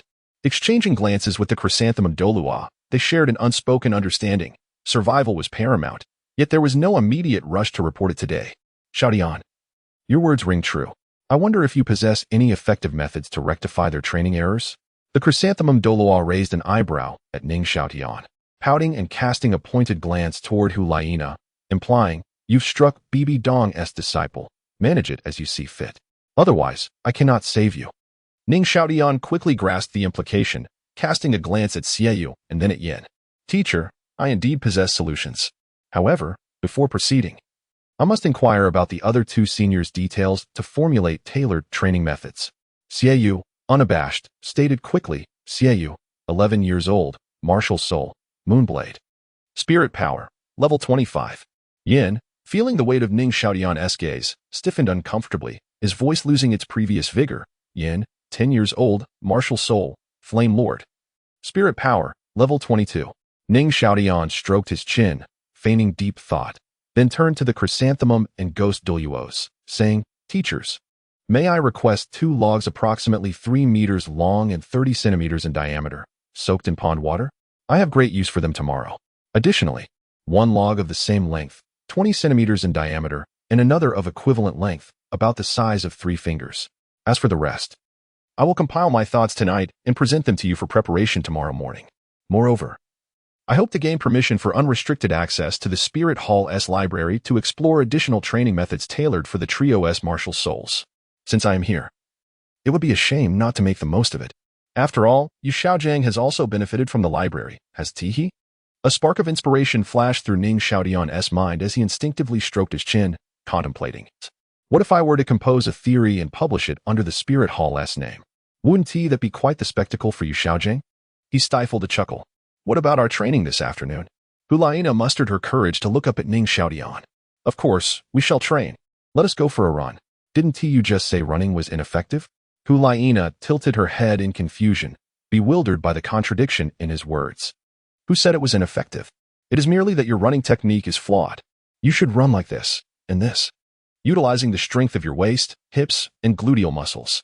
As he spoke, Ning Xiaotian demonstrated the proper technique, casting a sidelong glance at Yin, warning him not to emulate someone who fluctuated between speeding up and slowing down, as one might mistake it for a leisurely sightseeing excursion. As the onlookers gathered, Yin could only endure in silence. The ghost Douluo, a man of action, clapped the chrysanthemum Douluo on the shoulder. You keep watch. I'll go fetch the logs. Chapter 28. Ning Xiaotian's training plan. After the departure of ghost Douluo, Ning Xiaotian and his companions commenced their individual running exercises under the watchful gaze of Ju Douluo. With Ning Xiaotian providing guidance, Liena and the others gradually grasped the art of running, their breathing and bodily coordination becoming increasingly harmonious. However, Ning Xiaotian, who had yet to awaken his martial soul or acquire a soul ring, found his physical stamina and endurance considerably inferior to that of Liena and her companions. After merely half an hour of running, he reached his physical limits, feeling the excessive loss of bodily fluids, and realized he could not continue. As soon as he halted, an overwhelming wave of fatigue washed over him, leaving him sticky and exhausted, yet he could not immediately crouch or sit down to rest. Instead, he opted for small steps in place, gently shaking and pressing his thighs to alleviate the soreness. Once he felt somewhat relieved, Ning Xiaotian began to perform warm-up exercises, stretching his legs sideways, leaping in place, squatting, and executing frog jumps, one after another. Liena was the second to stop, and Ning Xiaotian approached her to demonstrate the warm-up poses he had just performed while asking her for a bottle of water. Blushing throughout the encounter, Liena retrieved her thermos from the soul guide and handed it to him. Seizing the opportunity, Ning Xiaotian provided on-the-spot instructions, advising her to take small sips frequently and suggesting she add a pinch of salt to her water next time to replenish the lost electrolytes. Liena nodded shyly, her head lowered. Yin, in contrast, was in excellent shape and was the last to stop. Upon seeing Ning Xiaotian and Liena engaged in their intimate conversation, she stared blankly, feeling a mixture of speechlessness and frustration. before gulping down her water noisily. After a brief rest, Ning Xiaotian proposed they form teams based on height. Yan and Xiaoyu would team up, while he would pair with Liena for practical exercises. To establish a solid foundation, they agreed not to use their soul power. Ning Xiaotian welcomed this arrangement, as it provided him with a distinct advantage. He took the opportunity to teach directly, continuously pointing out areas for improvement and offering meticulous guidance. He was particularly attentive with Liena, ensuring she learned thoroughly, while he deemed verbal instruction more suitable for the other two due to their significant height difference. That afternoon, during the sparring match between Yan and Xiaoyu, Yan displayed remarkable valor. Meanwhile, Liena occasionally stole glances at Ning Xiaotian, only to hurriedly avert her gaze, focusing instead on her toes, her eyes shimmering with an increasingly intense light. As the scorching sun began to set, casting a warm glow, a gentle breeze rustled through the grass, stirring an inexplicable ripple. As nightfall approached, everyone ceased their activities, tidied up, and prepared to return to their lodgings for rest. Naturally, Douluo escorted his prized disciple, Ning Xiaotian, while Ghost Douluo safeguarded Liena and the others, each embarking on their respective paths home. As for the logs, they were presumably tossed into a pool by Ghost Douluo, soaking there. The following day, after returning to his room, Ning Xiaotian completed his bath and greeted Douluo, ready to begin drafting their training plans. First and foremost, he recognized the critical importance of balance, core strength, and lower body strength. Pondering deeply, he contemplated which training exercises to incorporate: slope frog jumps, tree resistance horse stance, tree resistance squats, and tree resistance long runs could all strengthen the core, lower body, and shoulder muscles, while simultaneously enhancing overall balance. Group tree resistance exercises would bolster coordination. Hanging ladders, pull-ups, and push-ups could improve arm strength, wrist strength, and core stability. Obstacle runs, deep pits, hurdles, high walls, curves, and slopes could train comprehensive abilities. Wilderness survival could also be an intriguing endeavor. Perhaps he could find a low-level hunting soul forest, confiscate their soul guides, and toss them all in. Moreover, practical combat was essential. Perhaps a trip to the battle arena was in order. Yes, he would jot this down. As Ning Xiaotian's thoughts crystallized, his pen flew across the page, swiftly organizing an array of comprehensive training methods he had learned in his previous life. He even sketched out some fitness equipment he had encountered before, meticulously labeling the parts, materials, usage instructions, and potential training effects. Regarding targeted training, Yan, with her martial soul as the Flame Lord, possessing both fire and rock attributes, could be considered a defensive soul master, making it only natural for her to practice impact resistance. He diligently noted this down. Indeed, there must be a structured plan. As he too would participate in the training regimen, he could not allow himself to falter, nor could Liena be allowed to become a victim. With this in mind, Ning Xiaotian took out a blank notebook and began to write with utmost diligence. Having completed over 20 years of homework, he found the task of drafting a training plan remarkably smooth. His handwriting was neat, orderly, and comprehensive, exuding an air of professionalism that suggested it was authored by an expert. Upon completion, he blew on the still-drying ink and incinerated the rough draft. Embracing this newly crafted training manual for the Soul Hall as prodigious youth, he settled into a peaceful slumber. The next day, Ning Xiaotian rose early and sought out Douluo to present the manuscript he had crafted the previous night. Douluo, observing the thick volume in his hands, fell silent before seeking out Ghost Douluo to review it together. After perusing the text, Ghost Douluo too remained silent, finding it difficult to make a decision, and resolved to consult their superior, Bibi Dong, for guidance. This manuscript was a monumental work, though somewhat severe in its demands. Could it be that Ning Xiaotian truly defeated Liena with bare hands and claimed they had a poor foundation? Upon reading the training plan, Bibi Dong refrained from commenting on its contents. Instead, she inquired about the battle that had transpired recently. Indeed, Your Holiness. After relaying all pertinent information, Ghost Douluo did not elaborate further, readily acknowledging the truth. Truly, the Seven Treasure Glazed Tile School possessed a remarkable methodology for training their disciples. Bibi Dong could not help but marvel at this training approach. Yet she felt a pang of disappointment that none of her Soul Hall as prodigies had yet demonstrated such effective and diligent training for future support soul masters. Although they had not utilized soul power, defeat was defeat, especially at the hands of unarmed combat. This outcome left Bibi Dong struggling to accept. Let us execute the directives laid out in this manuscript. The necessary equipment mentioned shall be forged at once. If effective, we shall gradually implement it throughout the entire Soul Hall.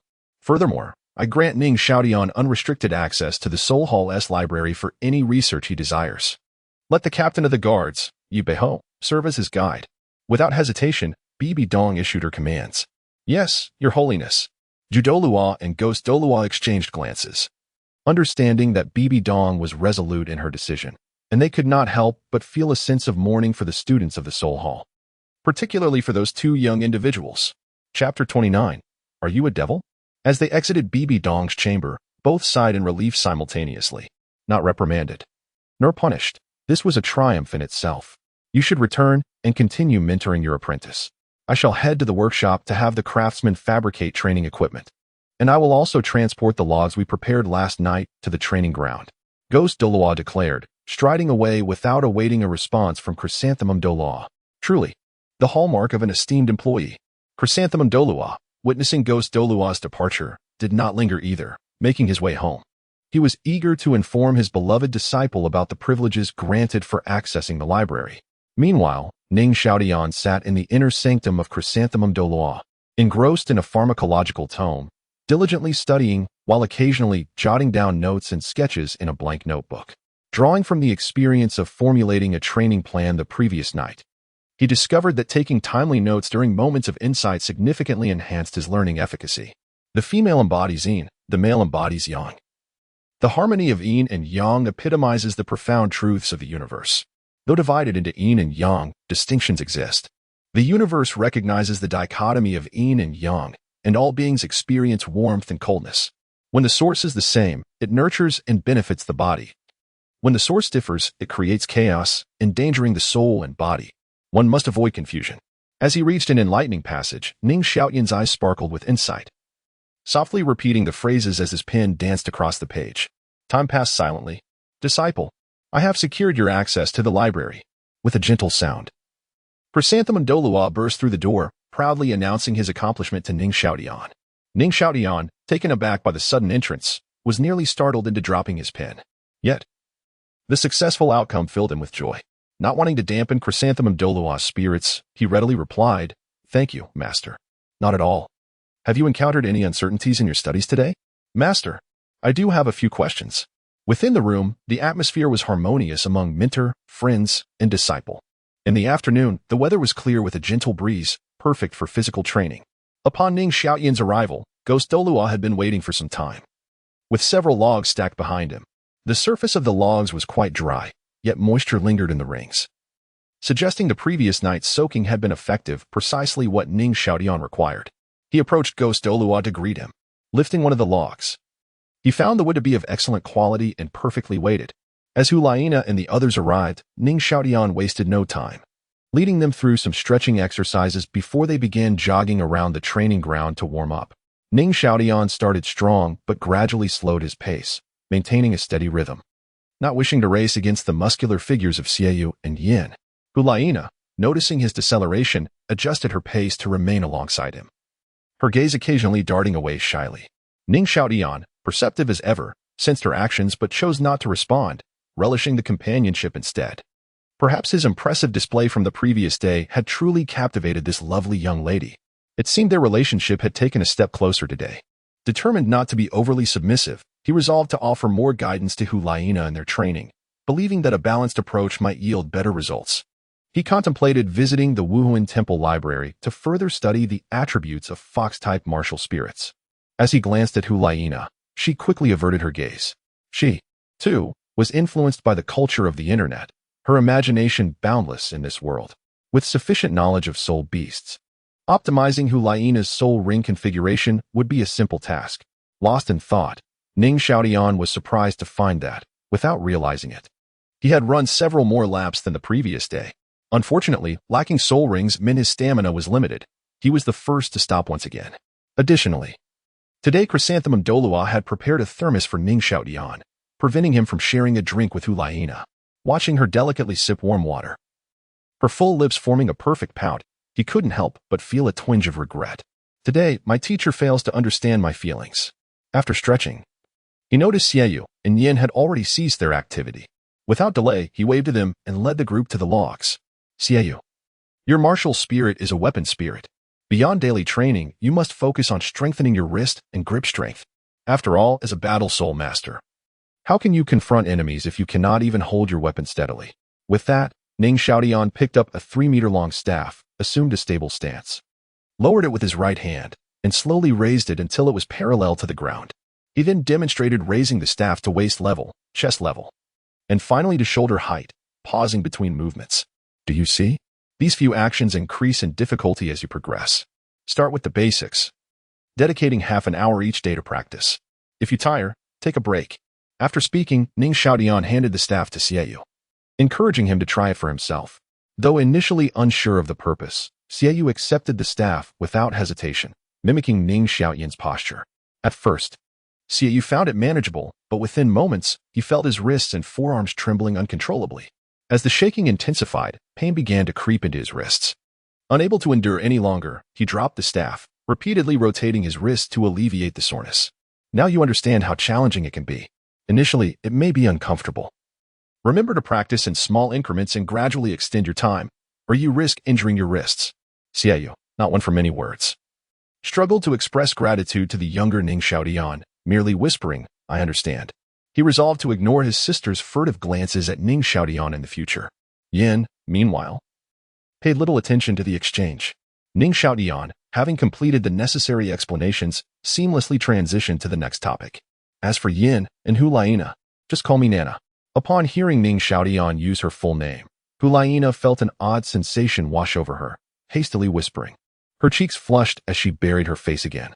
Ning Xiaotian felt a rush of warmth to his own face, but forced himself to remain composed, replying, "All right. As for Yin and Nana, I have incorporated the training content into each of your plans."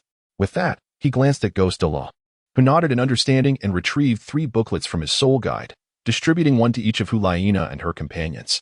These were the notes he had ordered transcribed following his meeting with Bibi Dong that morning.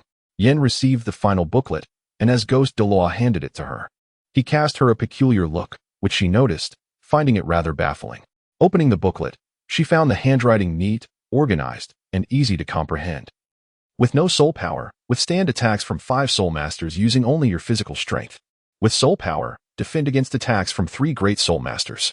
Yan's pupils constricted, her hands trembling as she gazed at Ghost Douluo in terror, disbelief etched across her face. Elder Ghost, surely this plan cannot be real? Witnessing Yan's reaction, Ghost Douluo sighed inwardly, compassionately responding, "It is genuine. The command was issued personally by His Holiness the Pope. Furthermore, starting tomorrow, your morning theory classes are cancelled. All training will proceed according to the plan." Upon hearing this, Yan's expression turned ashen.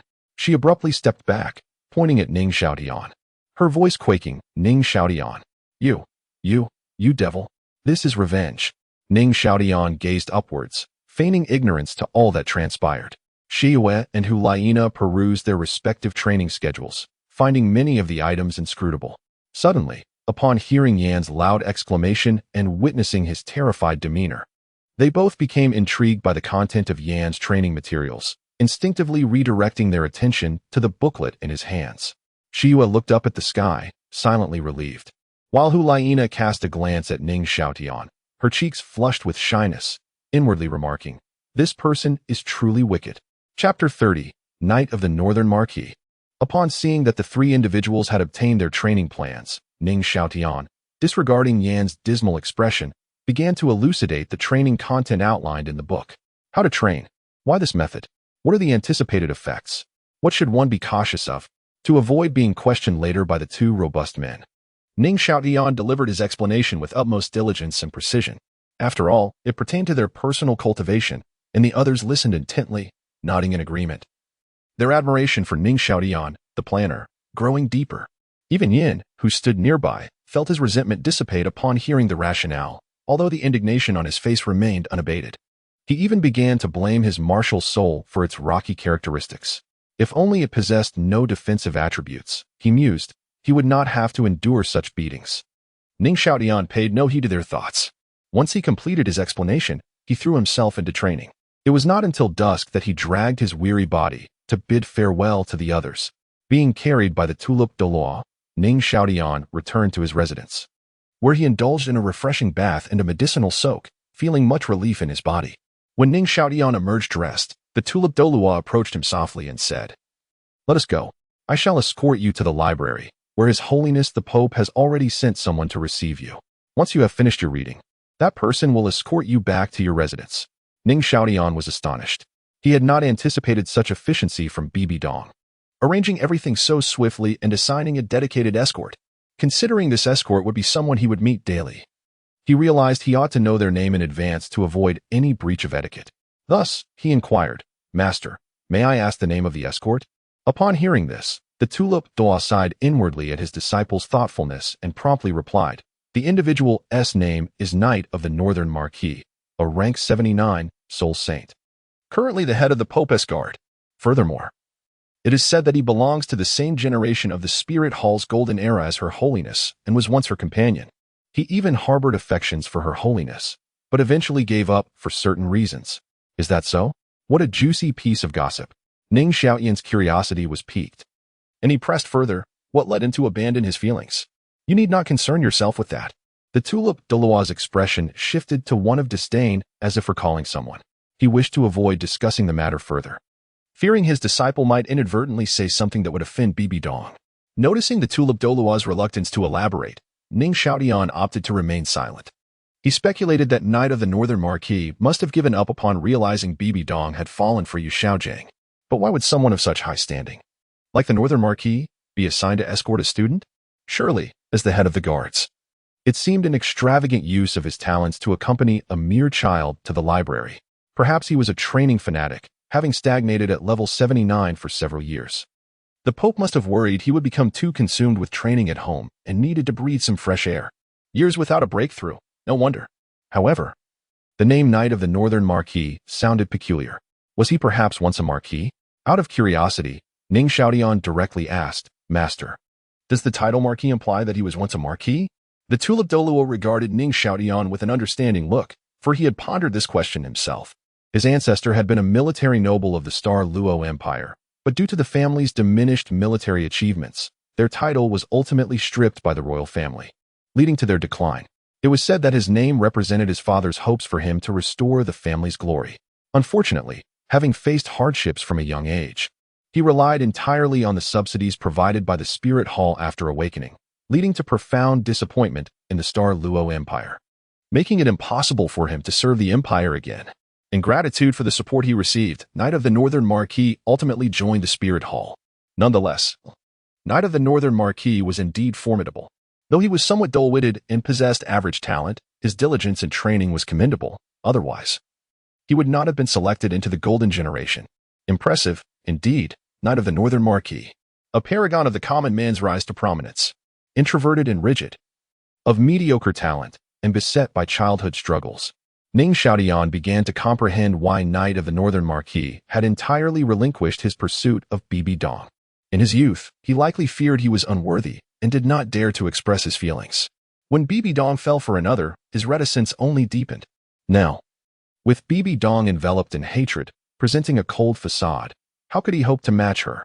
As the current Pope of the Spirit Hall, a title holder of immense power, he could never measure up. However, Knight of the Northern Marquis likely remained unaware of the bond between Bibi Dong and Qian. Otherwise, he might have already fallen victim to Qian or Qian Daolu. Speaking of Marquis, that implies a father. Master, may I inquire the name of Knight of the Northern Marquis' father? Truly, my disciples' inquiries are remarkably consistent. The tulip Douluo regarded Ning Xiaotian with a knowing glance and replied, "His father is called Night King." Impressive. Ah. The struggle for family honor is ever the same. The aspirations of the Knight family likely echo the desires of many in the Douluo Continent. With questions resolved, the master and disciple continued their silent journey. As they beheld the towering library of the Spirit Hall and the imposing figure in resplendent armor before it, Ning Xiaotian realized they had arrived at their destination. He turned to bid farewell to the tulip Douluo and strode towards the library. Before him stood a man with sharp brows and resolute eyes, his features well-defined. Though not conventionally handsome, he exuded an extraordinary aura, emanating an air of authority. Truly a commander forged through relentless combat, Ning Xiaotian mused. Ning Xiaotian had encountered the commander of the guards. "Follow me," he commanded, so curt, It seemed that Douluo's assessment of Knight of the Northern Marquis's character was remarkably accurate. Seeing Knight of the Northern Marquis advance ahead, Ning Xiaotian hastened to keep up.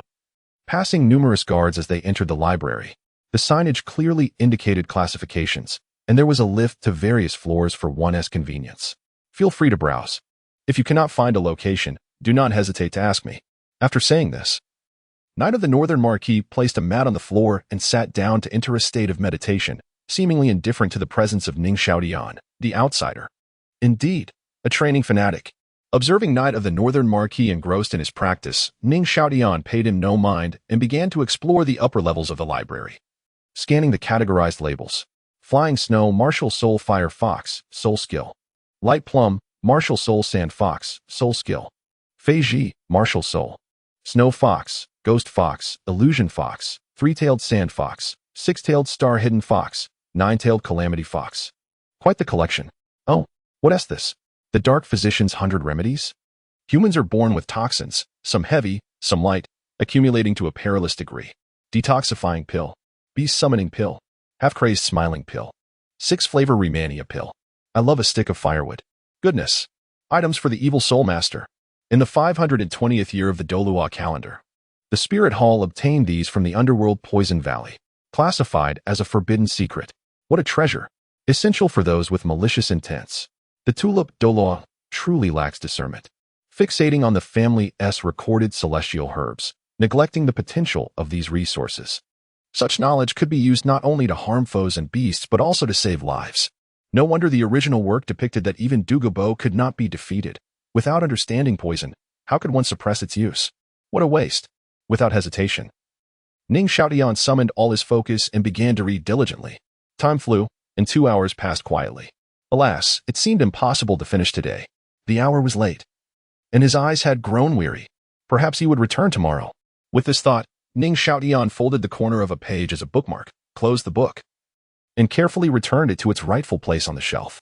He approached Knight of the Northern Marquis softly, rousing him from his meditative state, and followed him back to his residence. He washed his face, turned off the lights, and went to sleep. P.S. Knight North Marquis, the nickname of a book friend. Bring it on. Chapter 31. Liena and Ning Xiaotian. The following day, the morning study session proceeded as usual, followed by afternoon training. However, today, Yin appeared somewhat peculiar. When he encountered Ning Xiaotian, his gaze flickered and he quickly averted his eyes, revealing bandages wrapped around him. In contrast, Liena, upon seeing Ning Xiaotian, exhibited a hint of shyness, occasionally lowering her head. In the evening, the library continued its night reading. On the third day, everything remained unchanged, except Liena began to shed her shyness, actively engaging Ning Xiaotian in conversation, albeit on topics solely related to training.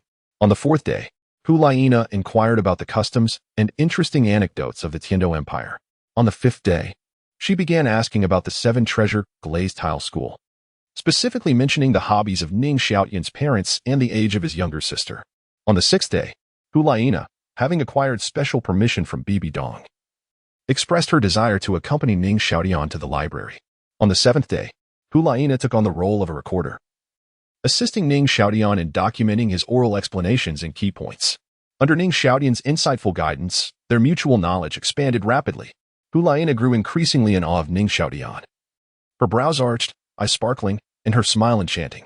In this innocent age, a diligent and focused boy easily captures attention. On the eighth day, Ning Xiaotian and Liena worked seamlessly together, significantly enhancing their reading efficiency, with their notes becoming ever more enriched. 7 months later, autumn had arrived, and the morning air was devoid of warmth, imbued instead with a chill. As usual, Ning Xiaotian rose early, completed his morning routine, and prepared for his studies. Xiaotian, I'm here. I bring good news. The voice, unmistakable and clear, belonged to Liena, who, on her one day off each week, would rush to Ning Xiaotian's residence. Inquisitive and eager, though he preferred solitude during his studies, he welcomed her weekly visits, relishing the nostalgia of their shared childhood experiences, wandering through flower fields, weeding, chasing butterflies, climbing trees, and gazing at the luminous moon and endless starry skies. Occasionally, Yin and Xie would join them, disrupting their tranquility. They had even taken advantage of their friendship, along with Zhu Douluo and Gue Douluo, to indulge in Ning Xiaotian's specially crafted hot pot and beggar's chicken. His frugal teacher, Douluo initially lamented the herbs that could be used for seasoning, but the food was simply too delicious. Eventually, he even cultivated several flower beds in the courtyard for such herbs, earning a significant profit within the spirit hall.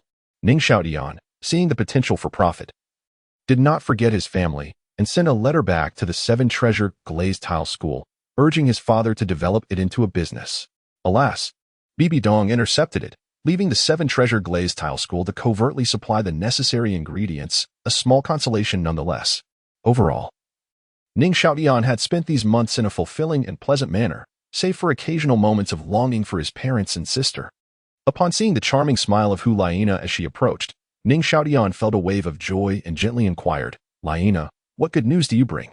Liena, caught in Ning Xiaotian's gaze, felt a sudden rush of shyness, softly murmuring, "This morning I woke up to find my soul power has reached level 20.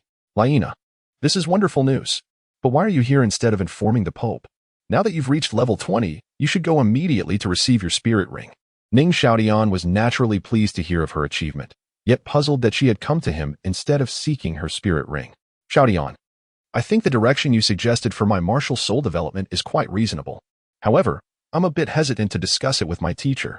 It dawned on Ning Xiaotian that Liena's soul skill configuration had already been preordained by Bibi Dong. Her desire to change course required Bibi Dong's approval first. Seeing Liena's trepidation, Ning Xiaotian smiled warmly. This matter originated from him, and thus he felt it was his responsibility to address it. "Since this issue arose because of me, allow me to explain it. Come, let us go speak with the Pope." He thought it possible he might secure some benefits for Liena, recalling the head spirit bone he had gifted to Bibi Dong, which seemed a fitting match for her. Without waiting for Liena to form further thoughts, Ning Xiaotian grasped her delicate hand and hurried outside. Liena's cheeks flushed crimson, her heart racing. And her mind momentarily blank, she instinctively lowered her head, allowing herself to be led by Ning Xiaotian. "Xiaotian is holding my hand. What should I do? Boys shouldn't casually hold girls' hands. Will I marry Xiaotian in the future? Will we have children?" The more she pondered, the more shy she felt, burying her head lower. Her skin flushed as if she had entered a steamer. Ning Xiaotian, feeling the warmth of her hand, glanced back. His face flushed, he quickly released her hand. Liena, momentarily disoriented, bumped into him directly. Their bodies trembled as they swiftly parted. Ning Xiaotian, his gaze evasive, dared not meet Liena's astonished eyes, instead glancing around. After a brief moment, seeing Liena still in a daze, he awkwardly ventured, "Liena, shall we go? We need to see the Pope." He turned, tentatively moving ahead. Liena snapped back to reality, following closely behind, softly responding, "Mm." Outside the Pope's chamber, the guards immediately recognized the two. Not only was Liena Bibi Dong's disciple, but Ning Xiaotian's hot pot had become a sensation during this chilly autumn day. Who hadn't sampled it at least once? He had become something of a minor celebrity within the spirit hall. Without hesitation, they swiftly entered to announce their presence. Moments later, the guards returned. And Ning Xiaotian wasted no time, guiding Liena into the Pope's chamber. To his surprise, Douluo, Douluo, and the Night North Duke were present, likely having been in discussion moments prior. Ning Xiaotian sighed inwardly, realizing why he hadn't encountered Douluo around the courtyard that morning. Since everyone was gathered, he wasted no time in addressing Bibi Dong and the others with a respectful bow, stating his purpose. "Your Holiness, Liena has reached level 20 this morning. I have some thoughts regarding her spirit ring and soul skill configuration, and I wish to discuss them." Bibi Dong, taken aback by the progress Liena and Ning Xiaotian had made in the library over the months, felt a surge of interest. She had initially allowed Liena access to the library due to the uniqueness of Ning Xiaotian's proposal, recognizing that studying alongside him was far more beneficial than having her follow the less diligent Yin and Xiaoyu. With this in mind, Bibi Dong narrowed her eyes slightly and casually inquired, "Oh, what ideas do you have? Please, share them with us. P.S. Only 3 chapters today. Expect a surge of updates tomorrow." Chapter 32. Nana is mine. Ning Xiaotian did not respond immediately, but instead surveyed the crowd. He intended to fish for insights before revealing his thoughts. "Disciple, what question do you have?" Douluo asked, his brow furrowing in confusion as he stole a glance at Bibi Dong. "What are the maximum years of soul rings that a soul master can accommodate upon advancing to each significant realm?" Ning Xiaotian inquired, looking around expectantly for answers. "The first soul ring lasts for 423 years, the second for 764 years, The 8th soul ring ranges from 50,000 to 100,000 years. And the 9th soul ring is approximately 100,000 years, Liena interjected, feeling it necessary to answer as a student of Bibi Dong and a junior to those present. That answer is both correct and incorrect, Ning Xiaotian declared. What do you mean by that? Why is it both right and wrong? Liena questioned, perplexed. Isn't that the consensus on the continent? This touches upon certain pragmatic issues. Allow me to illustrate. Ning Xiaotian cast as bait. Consider 2 soul masters with animal spirit souls, one awakened to the blue lightning tyrant dragon and the other to an ordinary rat. Are the qualities of their spirit souls truly equivalent? He then settled back into his seat, remaining silent. Of course, they are not the same. How could a mere rodent compare to a dragon? Douluo remarked casually, raising an eyebrow. What has gotten into you, disciple? You usually possess keen insight. Yet today you pose such a rudimentary question? The fish are biting. Ning Xiaotian continued unperturbed. What about the physical strength of the awakeners? Naturally, the awakener of the blue lightning tyrant dragon possesses greater physical strength. If one's physique is too weak, they could not withstand such a top-tier beast spirit. Liena exclaimed, her eyes lighting up as if she had grasped something significant, yet felt she had also missed the point. It is time. Ning Xiaotian stepped forward, his tone emphatic. If that is the case, should not the maximum years of soul rings that different soul masters can endure be the same? Disciple. What are you implying? Douluo's eyes flickered with realization, yet he hesitated to draw conclusions, given that this data was accepted as common knowledge across the continent. This data originates from Yu Xiaojiang. Douluo covertly glanced at BBDong, aware of their history. Undeniably, the soul ring year limits that Liena had just stated applied universally to all soul masters on the continent, and following this guideline posed no risk. However, Ning Xiaotian interjected. It is far too conservative. It is conservative to the point that everyone could succeed. Such caution limits the exceptionally gifted soul masters with outstanding physical qualities, compelling them to settle for mediocrity. Disciple, are you suggesting that as long as a soul master's physique is sufficiently robust, they could absorb soul rings exceeding these established limits? Douluo could no longer contain his excitement. Indeed, theoretically, if a soul master's physical strength reaches the level of a soul zone by the time they hit level 10, they could directly absorb soul rings no greater than 10,000 years. How is that possible? Douluo exclaimed, stunned. Ning Xiaotian's assertion shattered his understanding. If this were achievable, one could potentially equip a 1,000-year soul ring before reaching level 30. That scenario is simply unfathomable. But why can the first soul ring not accommodate a 10,000-year soul ring? Douluo identified a blind spot. Because of soul oscillation. I believe you all must have experienced this while absorbing a 10,000-year soul ring.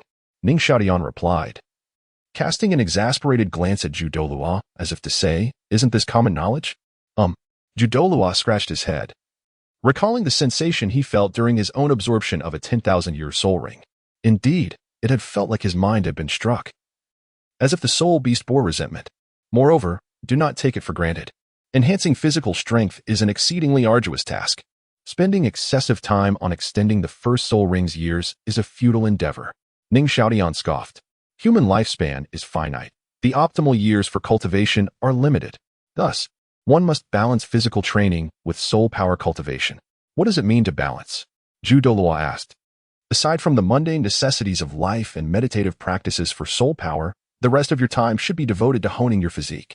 As for me, I have celestial herbs, Ning Xiaotian retorted. Of course, soul bones can also resolve these issues. He furtively glanced at Bibi Dong, who appeared thoughtful. The head soul bone, come back to me. On the other side, Douluo and the others nodded in silent agreement. It was indeed likely that an excessive pursuit of the first soul ring's longevity could result in missing the optimal age for training, making future advancements exceedingly difficult. Xiaotian, what do you think would be an appropriate increase for the years of my second soul ring? Liena gazed at Ning Xiaotian, her eyes filled with admiration and hope. I don't know. I have not practiced it myself. Ning Xiaotian scratched his head, his tone softening considerably. Liena shot Ning Xiaotian a playful glare, lowering her head in disappointment. Nevertheless, considering Nana's training intensity recently, I believe adding 100 years should pose no problem. Ning Xiaotian said gently, glancing at Liena. The little fox spirit brightened with joy once more. Tilting her head back, her eyes crinkled into crescent shapes, brimming with confidence about absorbing 100 additional years' worth of soul rings. Ning Xiaotian resumed fishing, his tone contemplative. Of course, if there were a soul bone, It would be even better. A 1,000-year soul bone could even allow for the attempt to absorb a 1,000-year soul ring, as absorbing a soul bone significantly enhances physical quality.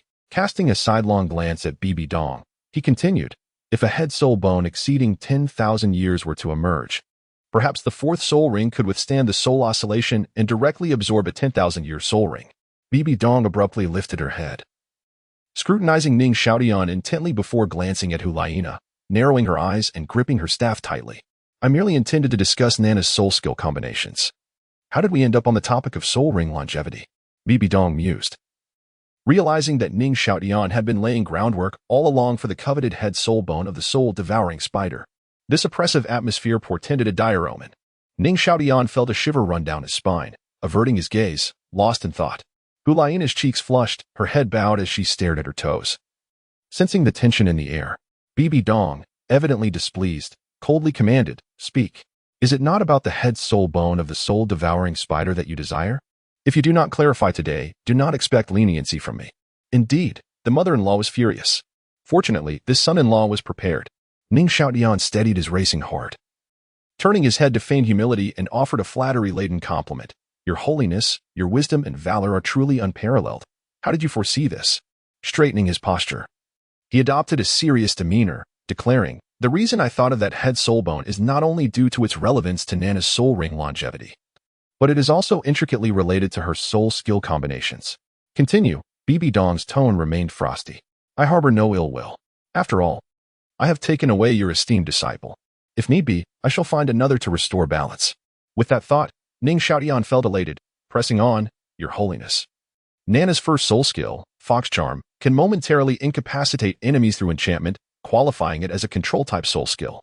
Its advantages are pronounced, minimal soul power consumption, and the ability to be released almost instantaneously through the eyes. However, its shortcomings are equally severe.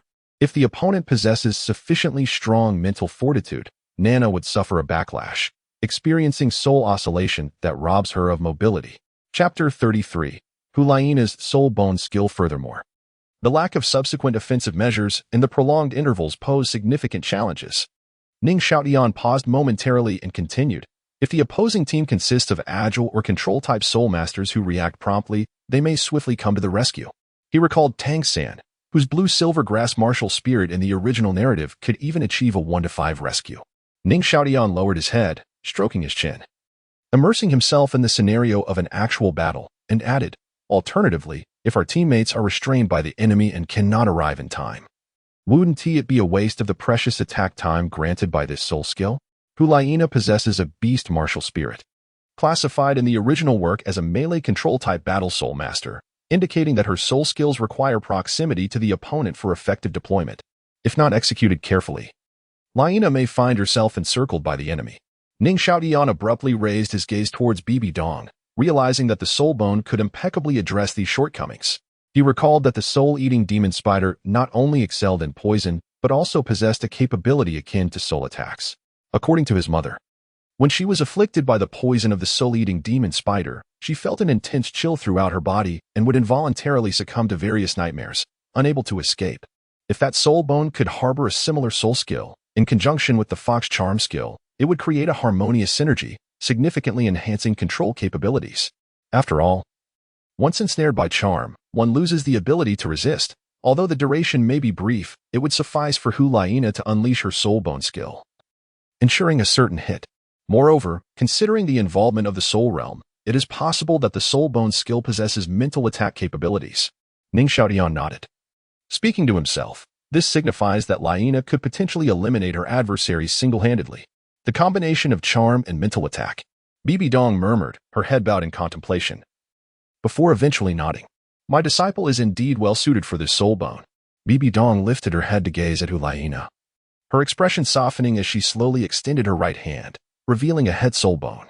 It was the head soul bone derived from the soul-eating demon spider, known for its spiritual invasion capability. Carrying the soul bone, Bibi Dong approached Liena and gently spoke. Liena, absorb this soul bone now. Steady your mind. I will assist you in accelerating the absorption. Teacher, this is far too precious. I have not contributed anything to the spirit hall, and I am not worthy of such a generous gift. Liena's face flushed with anxiety, repeatedly waving her hands, appearing somewhat flustered. This soul bone is not a reward from the spirit hall but belongs to me personally. I naturally possess the authority to allocate it. Will you disregard your teacher's words? Teacher. Thank you, teacher. I will not disappoint your high expectations.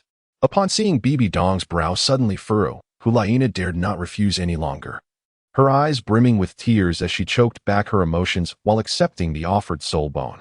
Subsequently, under Bibi Dong's guidance, she settled into a meditative position, placing the soul bone against her forehead, focusing intently on absorption. Seeing this, the others, including Douluo, felt a pang of envy, yet refrained from speaking. Regardless of status or aptitude, Liena was indeed deserving of this soul bone. Moreover, as Ning Xiaotian stated, if Liena could absorb this soul bone, she could continuously surpass the age limit for absorbing soul rings. Everyone understood the implications of that. By investing a 30,000-year soul bone, the Spirit Hall could potentially gain another title Douluo with an achievement no less than level 95, making it an undeniably lucrative transaction. It must be said that with Bibi Dong's support, Liena absorbed the soul bone at an astonishing pace, fully integrating it into her body in less than a quarter of an hour. Liena, how do you feel? Teacher, I sense that my mental strength has increased.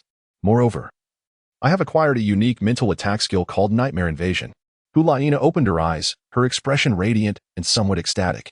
This soul bone skill can induce mental paralysis in any enemy who meets my gaze, plunging them into an eternal nightmare, confronting their most profound fears. Furthermore, any ordinary external healing attempts would be distorted and drawn into the nightmare. For instance, if someone externally pushes the afflicted, they may perceive it as being thrust off a cliff. If struck, they might believe they are undergoing torture. Of course, this skill does have drawbacks. Liena composed herself, gradually explaining, the content of the nightmares is beyond my control. Those ensnared may unwittingly integrate external actions into the nightmare, leading to a blurring of friend and foe. Beyond self-control, Ning Xiaotian scratched his head, pondering the implications. Wouldn't that mean after activation, one must maintain a safe distance? Otherwise, they risk being subjected to indiscriminate attacks from those ensnared. Additionally, if the opponent's mental strength exceeds mine, I would face backlash. High temperatures could also dispel this state, and a direct knockout would suffice. Liena continued to elaborate.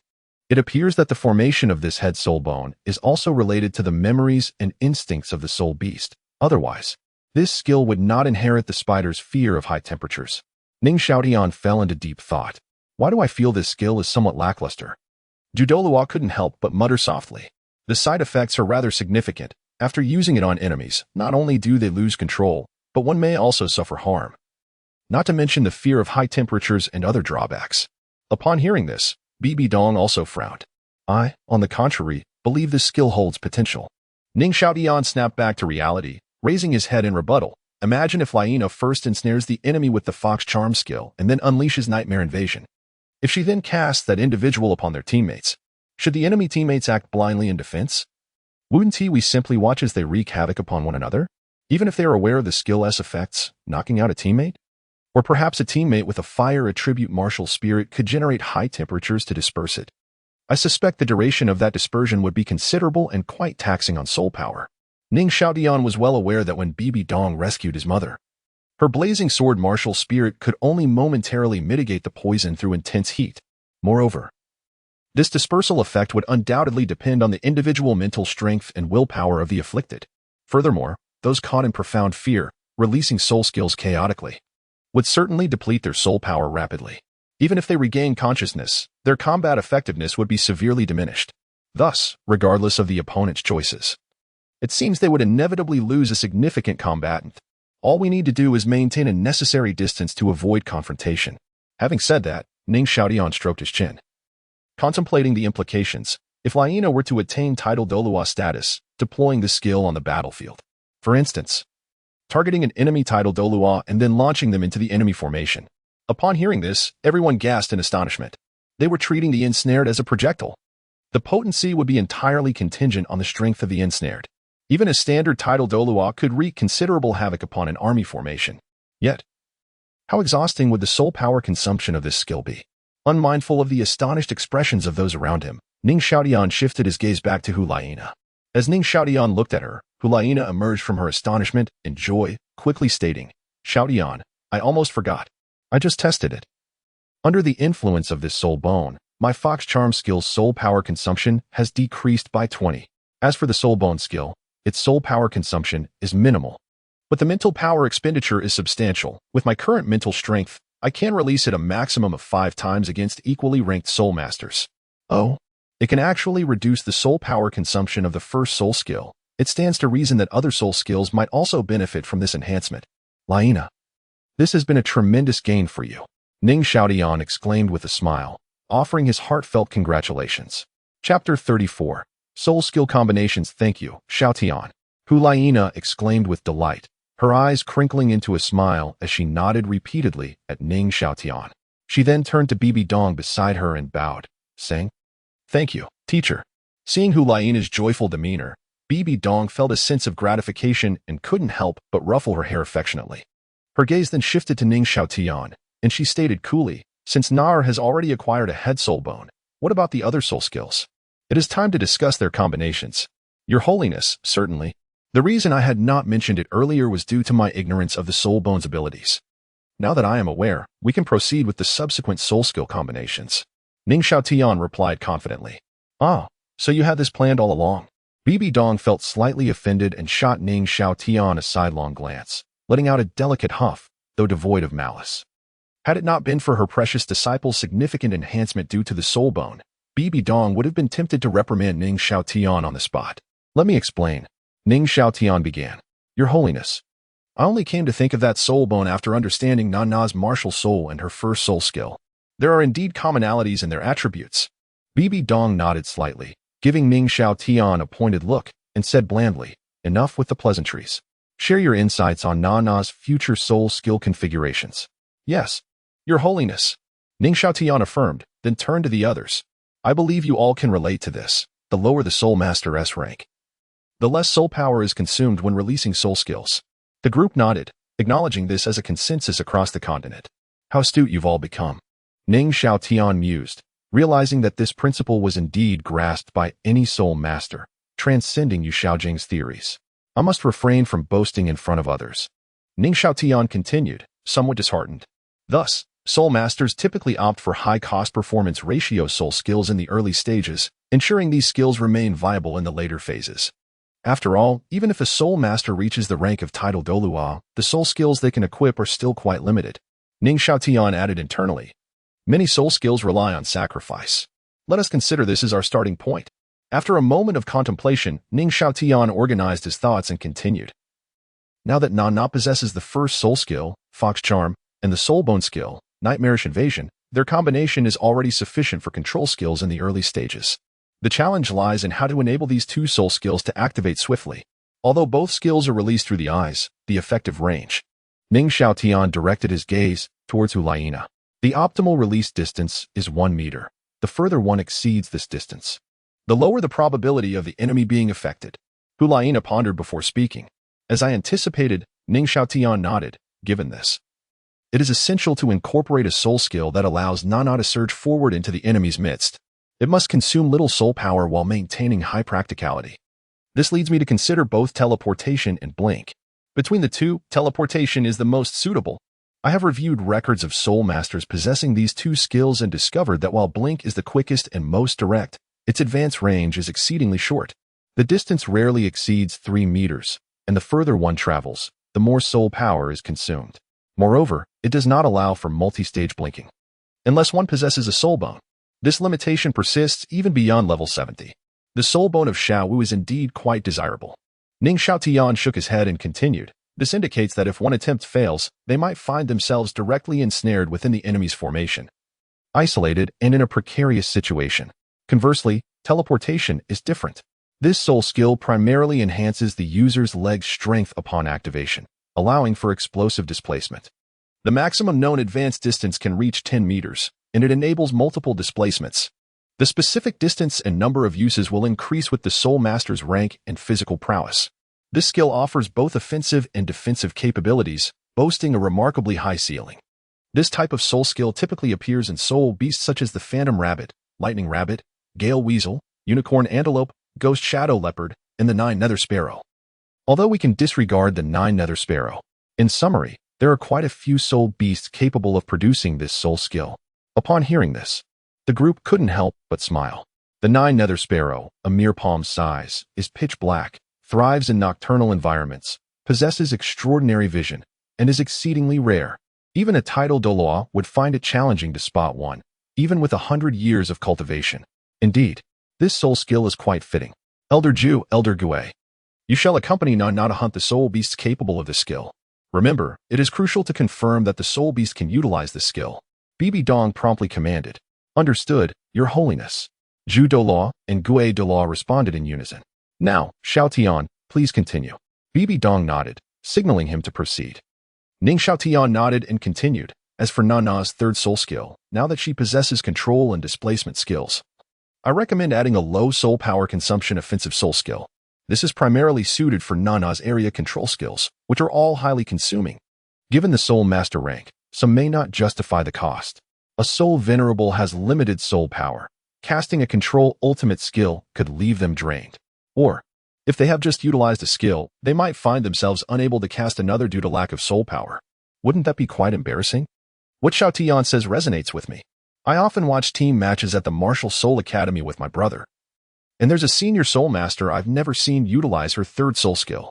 Liena reflected, recalling her own peculiar experience at the academy, leading her to voice her thoughts.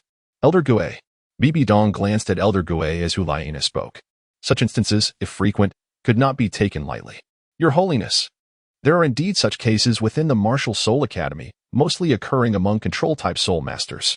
Those students believe their skills are impressive, but merely feel they are currently not applicable, thus neglecting them. Once I assist Nana in obtaining her soul rings, I will inform the Academy's mentors of the situation. BBDong acknowledged, choosing to remain silent thereafter. Ning Xiaotian seized the moment to continue. Everyone, consider this. After Nana acquires those previous skills, what do you think will happen if she repeatedly uses them in team combat? Undoubtedly, she will become a target. At the very least, they will seek to provoke her displacement skill, rendering her unable to participate in battle for a time. In such circumstances, one either needs a defensive skill to withstand attacks or to employ clones or illusion-type soul skills to confuse the opponent and disrupt their offensive rhythm. However, defensive skills are evidently unsuitable for Nana, as her martial soul is not defensive in nature, limiting her resilience. Moreover, illusionary clone skills consume too much soul power. Therefore, my suggestion is to adopt an approach of offense as defense, advancing while retreating. Select a skill that can be used for proactive attacks while simultaneously disrupting the opponent's rhythm. Ning Xiaotian's voice was ethereal, each word deliberate, for instance, Foxfire. Chapter 35. In the realm of soul skills, upon release. This particular skill allows the user to conjure controllable orbs of flame around themselves. Ning Xiaotian turned to Liena, noting that the size, quantity, and potency of these flames depend entirely on the user's mastery of their soul power. Regrettably, he lamented, he had yet to learn the art of divided focus. Otherwise, he could have imparted some knowledge to Liena. With her possessing a head bone, it is conceivable that this soul skill could potentially evolve into a targeting technique. Indeed, it is a skill with tremendous upper limits. Imagine a chaotic battle. If Liena were to manipulate these flames into the fray, it would undoubtedly become a nightmare for their adversaries. Even if they attempted to encircle her, they would have to weigh the consequences. The group fell into contemplation, realizing they would have to remain vigilant of Liena's movements to avoid surprise attacks, yet engaging in battle while distracted is a grave error. A powerful assault would be met with a sea of foxfire. Control-type and support-type soul masters would certainly be unable to break through. A solo attempt would be beguiled. And a group assault would not easily succeed as the opponents were not fools, ultimately having to endure the flames. Indeed, it is quite vexing, for one cannot ascertain the potency of Liena's conjured foxfire, and one might inadvertently injure their own comrades. It is truly a skill with exceptionally high potential. Should one reach the titled rank, it would become a targeted, single-target explosive technique. Observing the increasingly captivated expressions of the group, Ning Xiaotian understood they had grasped the unsettling nature of this soul skill. No, it would be more accurate to describe it as a high-value skill. Without waiting for anyone to respond, he continued, stating that the next consideration must be the stealth of the foxfire skill. The foxfire conjured by ordinary soul beasts is far too conspicuous and easily detected. As Ning Xiaotian paced thoughtfully, he noted that if the enemy were to prepare themselves in advance, Liena would need to extend the duration of her control over the foxfire. which would in turn deplete her soul power more significantly. This brought to mind a certain soul beast, the ghost fox.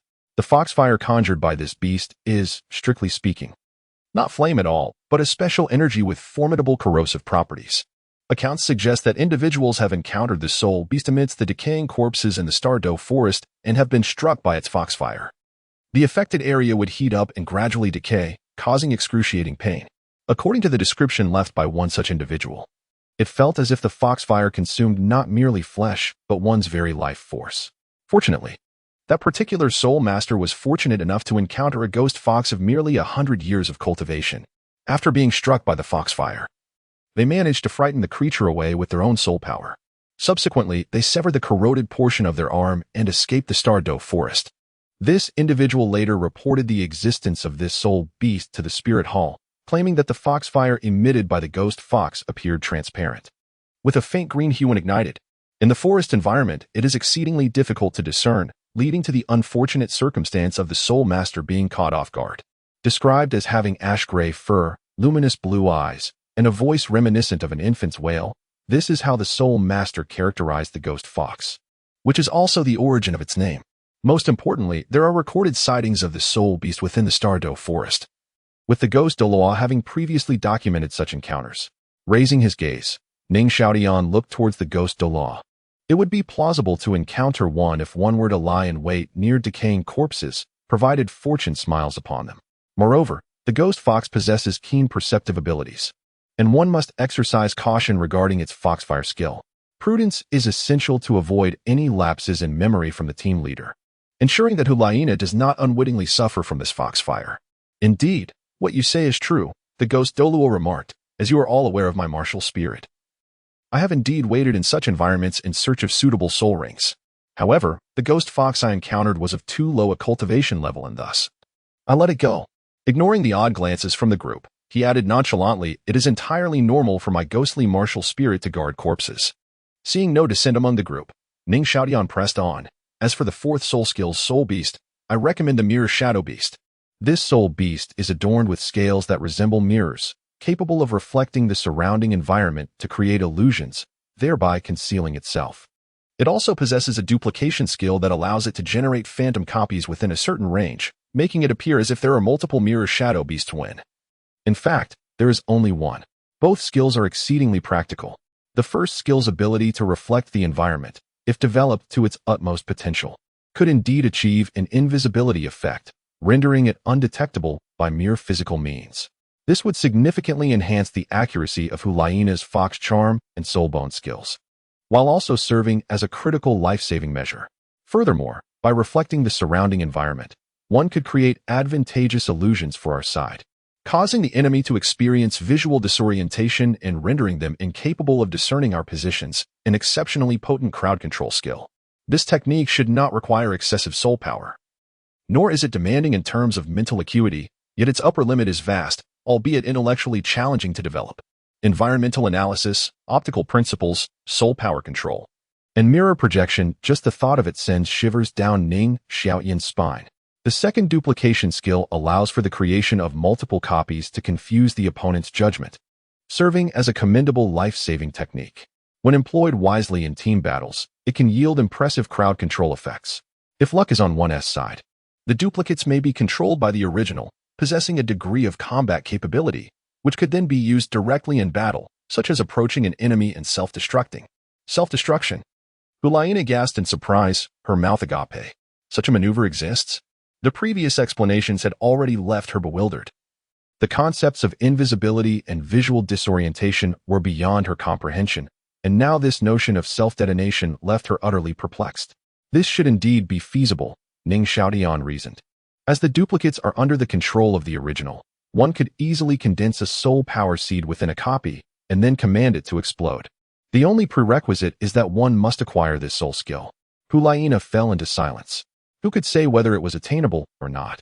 The others present were equally astonished, wondering if soul skills could indeed be wielded in such a manner. Although the explanations remained somewhat nebulous, they grasped the ultimate effects. If achievable, this soul skill would certainly be formidable. Moreover, the extreme north is exceedingly perilous.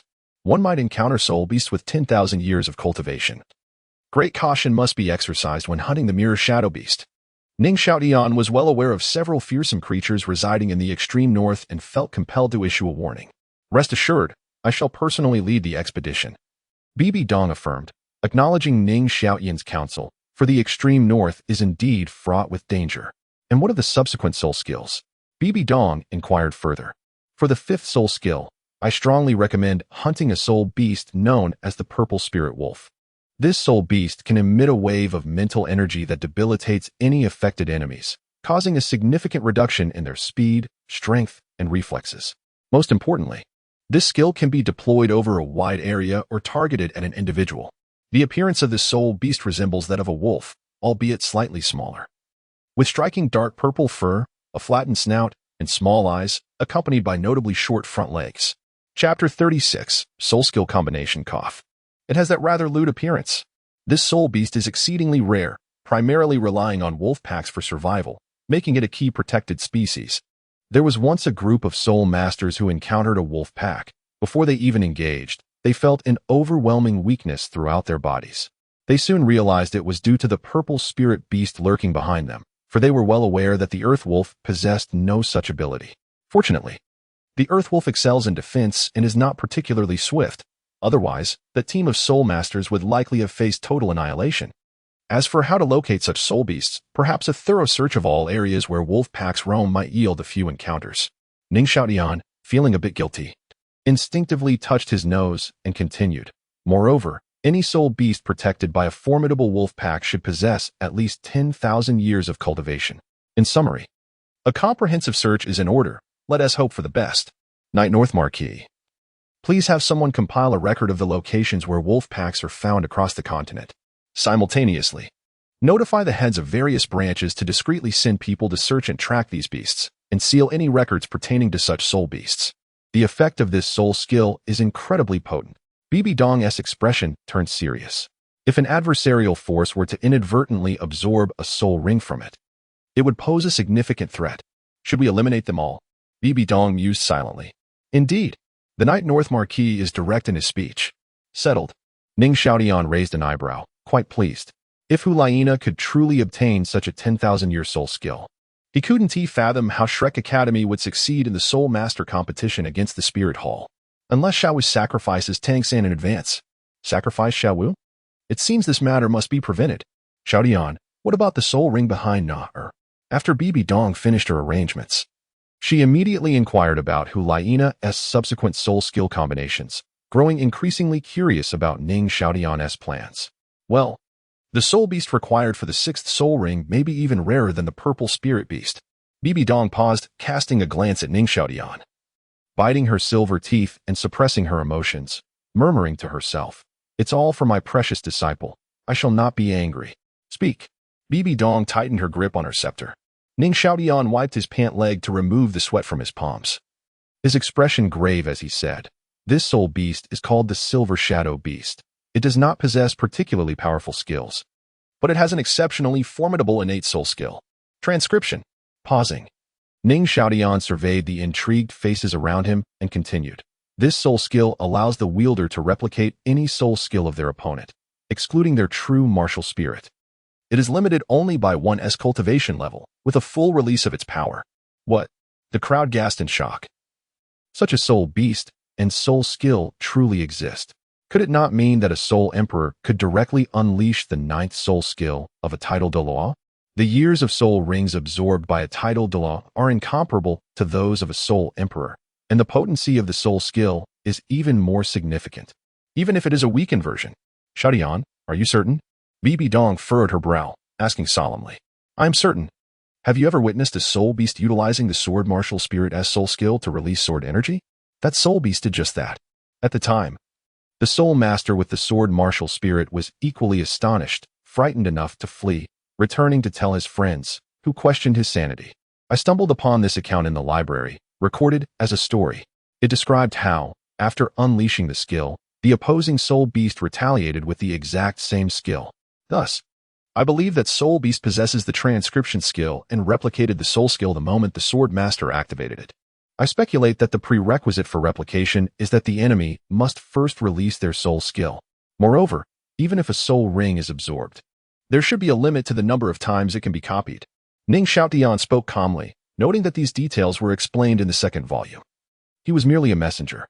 Upon hearing this, the crowd regained their composure. It would be too outrageous if there were no limitations. Am I to be a master of all soul skills alone? Nonetheless, even so, this skill is an extraordinarily useful soul skill. Ning Xiaotian sighed. Once acquired, this skill would allow for flexible responses to the soul skills released by opponents, enabling the replication of suitable soul skills tailored to counter their formation. At this point, Ning Xiaotian narrowed his eyes, his tone becoming somewhat elusive, suggesting it could also allow for the early replication of a powerful soul skill to be unleashed during battle. The crowd looked at Ning Xiaotian in unison, their expressions peculiar, as if to say, "We didn't expect you to be this kind of person. However, we like it." Overthinking it. I am doing all this for my wife. It has nothing to do with you. Ning Xiaotian chose to ignore them and continued. Even upon reaching the title Douluo realm, this soul skill remains exceptionally powerful if utilized at the right moment. It could even turn the tide of battle. The description states that the silver shadow beast resembles a dog, with robust limbs and an unusual physique. Adorned with 2 horns on its head and a single horn on its forehead, which branches at the tip. Its ears resemble fish fins, and its body is devoid of fur, covered in dense scales.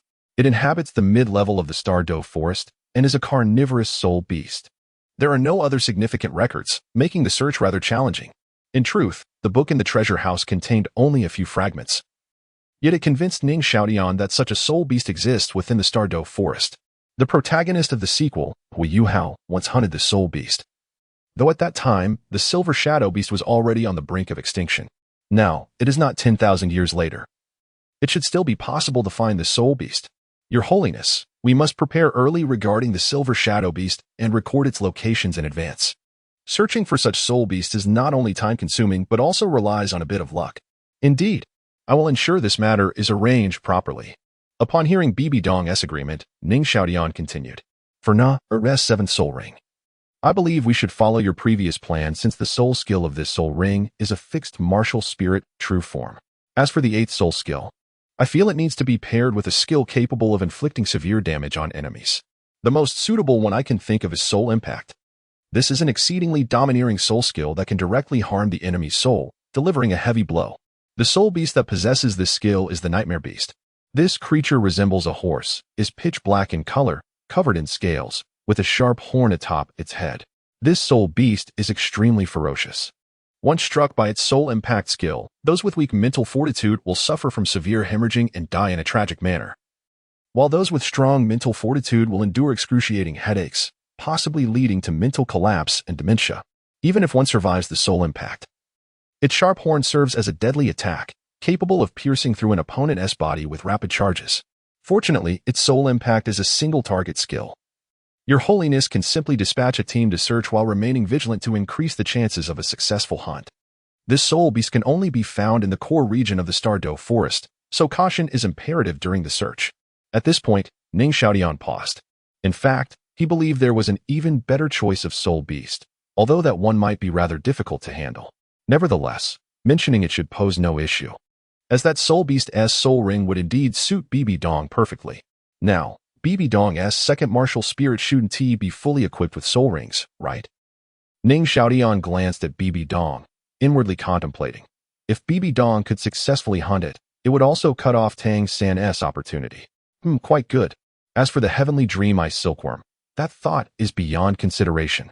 Not because the ice silkworm is too formidable, but rather due to the overwhelming prowess of its protector. With this in mind, Ning Xiaotian hesitated. Actually, there is another soul beast that would be very suitable, but not or might not be able to endure its soul ring. However, your Holiness could give it a try. In terms of time, that soul beast should not possess an age of 100,000 years. However, the value of its soul ring far surpasses that produced by a soul beast of such an age. Chapter 37. The Dark Demon, Evil God Tiger. To be frank, I am uncertain whether your Holiness the Pope can absorb its spirit ring. Ning Xiaotian paused, a look of regret on his face, and sighed. It is said that the emergence of this spirit beast is related to the legendary deities. What? BBDong's graceful figure quivered, and her sparkling eyes revealed astonishment as she glided toward Ning Xiaotian. Xiaotian, quickly tell me, what spirit beast is it? Having devoured Qian Renxue's divine martial soul, The six-winged angel, she had completed a crucial part of the Rakshasa god trial. If this spirit beast truly has divine connections, should she manage to consume its power, her inheritance of the Rakshasa goddess position would undoubtedly accelerate significantly. Ning Xiaotian was taken aback. He had not anticipated Bibi Dong would react so fervently. Instinctively, he raised his head, only to find himself unable to see her chin. As the peaks of her beauty obscured his view, he quickly lowered his gaze, stroked his chin, in feigned contemplation, stating solemnly, "Your Holiness, this spirit beast is known as the dark demon evil god tiger. Legend has it that an evil deity descended upon a white tiger, causing it to mutate and transforming its light attribute into darkness. Its fur is as black as the abyss, with fallen black bat-like wings sprouting from its back, and its tail morphing into a scorpion-like stinger. This is a description of its physical features. The white tiger is the most esteemed spirit beast in the continent's legends. It is said that even the royal family of the Star Luo Empire, the Dai clan, can only claim a subspecies bloodline of this majestic creature. To induce such a transformation in a spirit beast of such immense power, I cannot fathom any being other than the legendary gods possessing such might. Rumor has it that the darkness attribute of this spirit beast is not merely dark, but embodies the essence of evil. It possesses attributes of evil, darkness, lightning, wind, time, and space. Moreover, it is highly intelligent, capable of evolving through the consumption of other spirit beasts and human spirit masters. The pressure is simply overwhelming. It is unbearable. Ning Xiaotian felt uneasy under BBDong's intense gaze and pretended to casually step back a couple of paces. Her legs are truly long. Ning Xiaotian continued. According to the age of that ancient text, it has been several hundred years since the appearance of this spirit beast. Hundreds of years ago, it already possessed nearly 50,000 years of cultivation. Given its voracious consuming capabilities, it must now have cultivations ranging from 60,000 to 70,000 years. Upon hearing this, everyone was aghast. If it continues to consume at this rate, in a few hundred years, would it not become invincible across the continent? The Knight North Marquis stepped forward, clenching his fists in salute to BBDong, and said gravely, "Your Holiness, we must find a way to eliminate this spirit beast. If we allow this creature to continue lurking and consuming, growing to 100,000 years of cultivation, it will pose a tremendous threat to the entire continent." Xiaotian, where did you acquire this information about the spirit beast? Such a rare spirit beast was indeed astonishing, and BBDong found it hard to believe. In the library of the Martial Soul Hall, there exists an ancient tome located in the miscellaneous section of the shelves, titled Chronicles of the Continent. Ning Xiaotian replied calmly. It was old and yellowed. It is likely that a previous visitor to the library flipped through a few pages and dismissed it as an ancient folktale. When I read it, the latter part of the pages were nearly glued together. Oh, I almost forgot. Ning Xiaotian clenched his right fist and slapped it against his left palm. It contains a folk story about the dark demon evil god tiger that everyone should take note of. Ning Xiaotian surveyed the crowd and continued, according to the records. There was once a spirit master with a tiger martial soul who, upon reaching level 90, led a team into the Stardow Forest in search of his ninth spirit ring. Before reaching the core area, they encountered the dark demon evil god tiger. After a fierce battle, the dark demon evil god tiger suddenly unleashed an extremely bizarre skill that pulled the level 90 spirit master into a special space. That is how the records describe it. Subsequently, that spirit master astonishingly reverted to a youthful state, his body size, physical condition, and even spirit skills all returning to that of a child of around 10 years old. Moreover, the dark demon evil god tiger also seemed to return to its juvenile phase. Ning Xiaotian clicked his tongue and continued, however. To have a mere 10-year-old child face a juvenile top-tier tiger spirit beast is fraught with unimaginable peril. Fortunately, that spirit master was already a grand spirit master at the age of 10, possessing a speed-enhancing spirit skill and, most importantly, 2-leg spirit bones. He managed to utilize his limited spirit skills and the speed boost from his leg spirit bones to escape the grasp of the dark demon evil god tiger's special space. Of course, it is also possible that the dark demon evil god tiger was wary of expending too much energy and feared the many spirit masters outside, prompting it to release him. Yet even so, the level 90 spirit master ultimately suffered severe injuries from the influence of the evil attribute within that space. And shortly after emerging from that bizarre realm, he passed away. Only this self-narrative remained and was passed down through the ages. Unfortunately, as time elapsed, no one believed it. Ning Xiaotian sighed. reflecting on how humanity often chooses disbelief in the face of the unknown. Coupled with the dark demon evil god tiger's increasingly cautious concealment of its tracks, it eventually faded into mere folklore. Imagine, if at that time the dark demon evil god tiger could revert a newly initiated level 90 spirit master to around 10 years old, then what about now? Ning Xiaotian raised his head solemnly. Would it not revert directly to 6 or 7 years old? Liena stuck out her tongue, exclaiming in disbelief. I suppose I have no chance. The members of the Douluo and others fell into a silent stupor, casting their gazes toward Bibi Dong. Could your holiness truly succeed? Some found it hard to believe. Could there truly be such intentions? The crowd exchanged glances at Bibi Dong, who appeared lost in thought. Indeed, at this moment, Bibi Dong was contemplating. The abilities of the dark demon evil god tiger are all of the essence of evil, meaning that all its skills would not conflict with her own body. Evil, darkness, lightning, wind, time, space, and even devouring skills akin to her own martial soul. Gaining any one of these as a spirit skill would significantly enhance her combat prowess. Moreover, upon entering that bizarre space, the spirit bones would retain their enhancements. There is indeed a glimmer of hope. We do not lack spirit bones. Since Xiaotian just mentioned that I might have a chance to try, he must have some insights. Why not inquire with him? Upon realizing this, BBDong regained her focus and turned to Ning Xiaotian, saying, Xiaotian, you mentioned earlier that I might have a chance to try. What is the basis for that assertion? Ning Xiaotian had already considered that BBDong might have some thoughts after hearing his introduction to the dark demon evil god tiger, and he had naturally prepared in advance.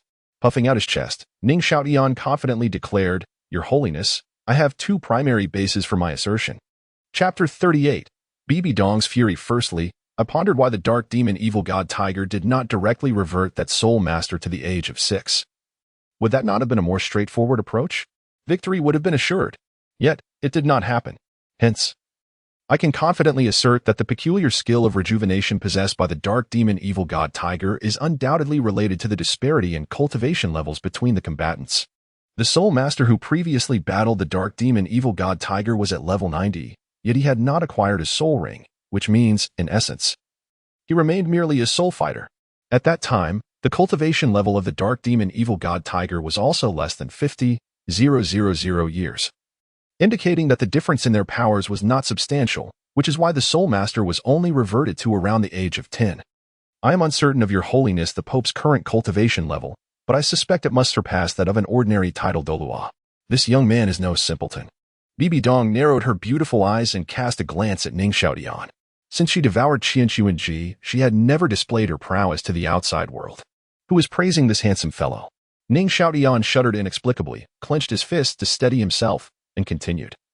Although the dark demon evil god tiger's combat power can rival that of a 100,000-year soul beast, its actual cultivation level is only just below 70,000 years, equivalent to that of a typical title Douluo. In comparison, your holiness has a slight advantage. Thus, the dark demon evil god tiger can at most revert you to around the age of 10. Tang San managed to defeat it at the age of 6, truly remarkable. Ning Xiaotian clicked his tongue in disappointment, feeling a tinge of bitterness, as he could only be considered a mere pay-to-win player, incomparable to a seasoned veteran. I hope the divine herb can turn my fortunes around.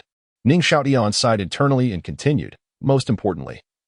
The second point is that your holiness should lack for soul bones. I am still unsure whether that space would limit soul bone skills, but even if there are restrictions, with multiple soul bones augmenting her, your holiness's strength should be sufficient to defeat the dark demon evil god tiger in its juvenile phase. After speaking, Ning Xiaotian fell silent. Meanwhile, Bibi Dong was lost in contemplation, her delicate brows slightly furrowing, her cherry-red eyes sparkling with intrigue. Indeed, your holiness, given the cultivation level of the dark demon evil god tiger, it is surprising that it did not encounter that soul master in the core area of the Stardow Forest. Ning Xiaotian added. He stroked his chin thoughtfully, pondering. This leads me to consider its devouring ability. Could it have been driven out by the 100,000 your soul beast in the core area? After all, this ability poses a significant threat to the soul beast there. Perhaps this is the reason it has yet to reach the age of 100,000 years. It is being repelled by the soul beasts and cannot devour those of high cultivation levels in the core area.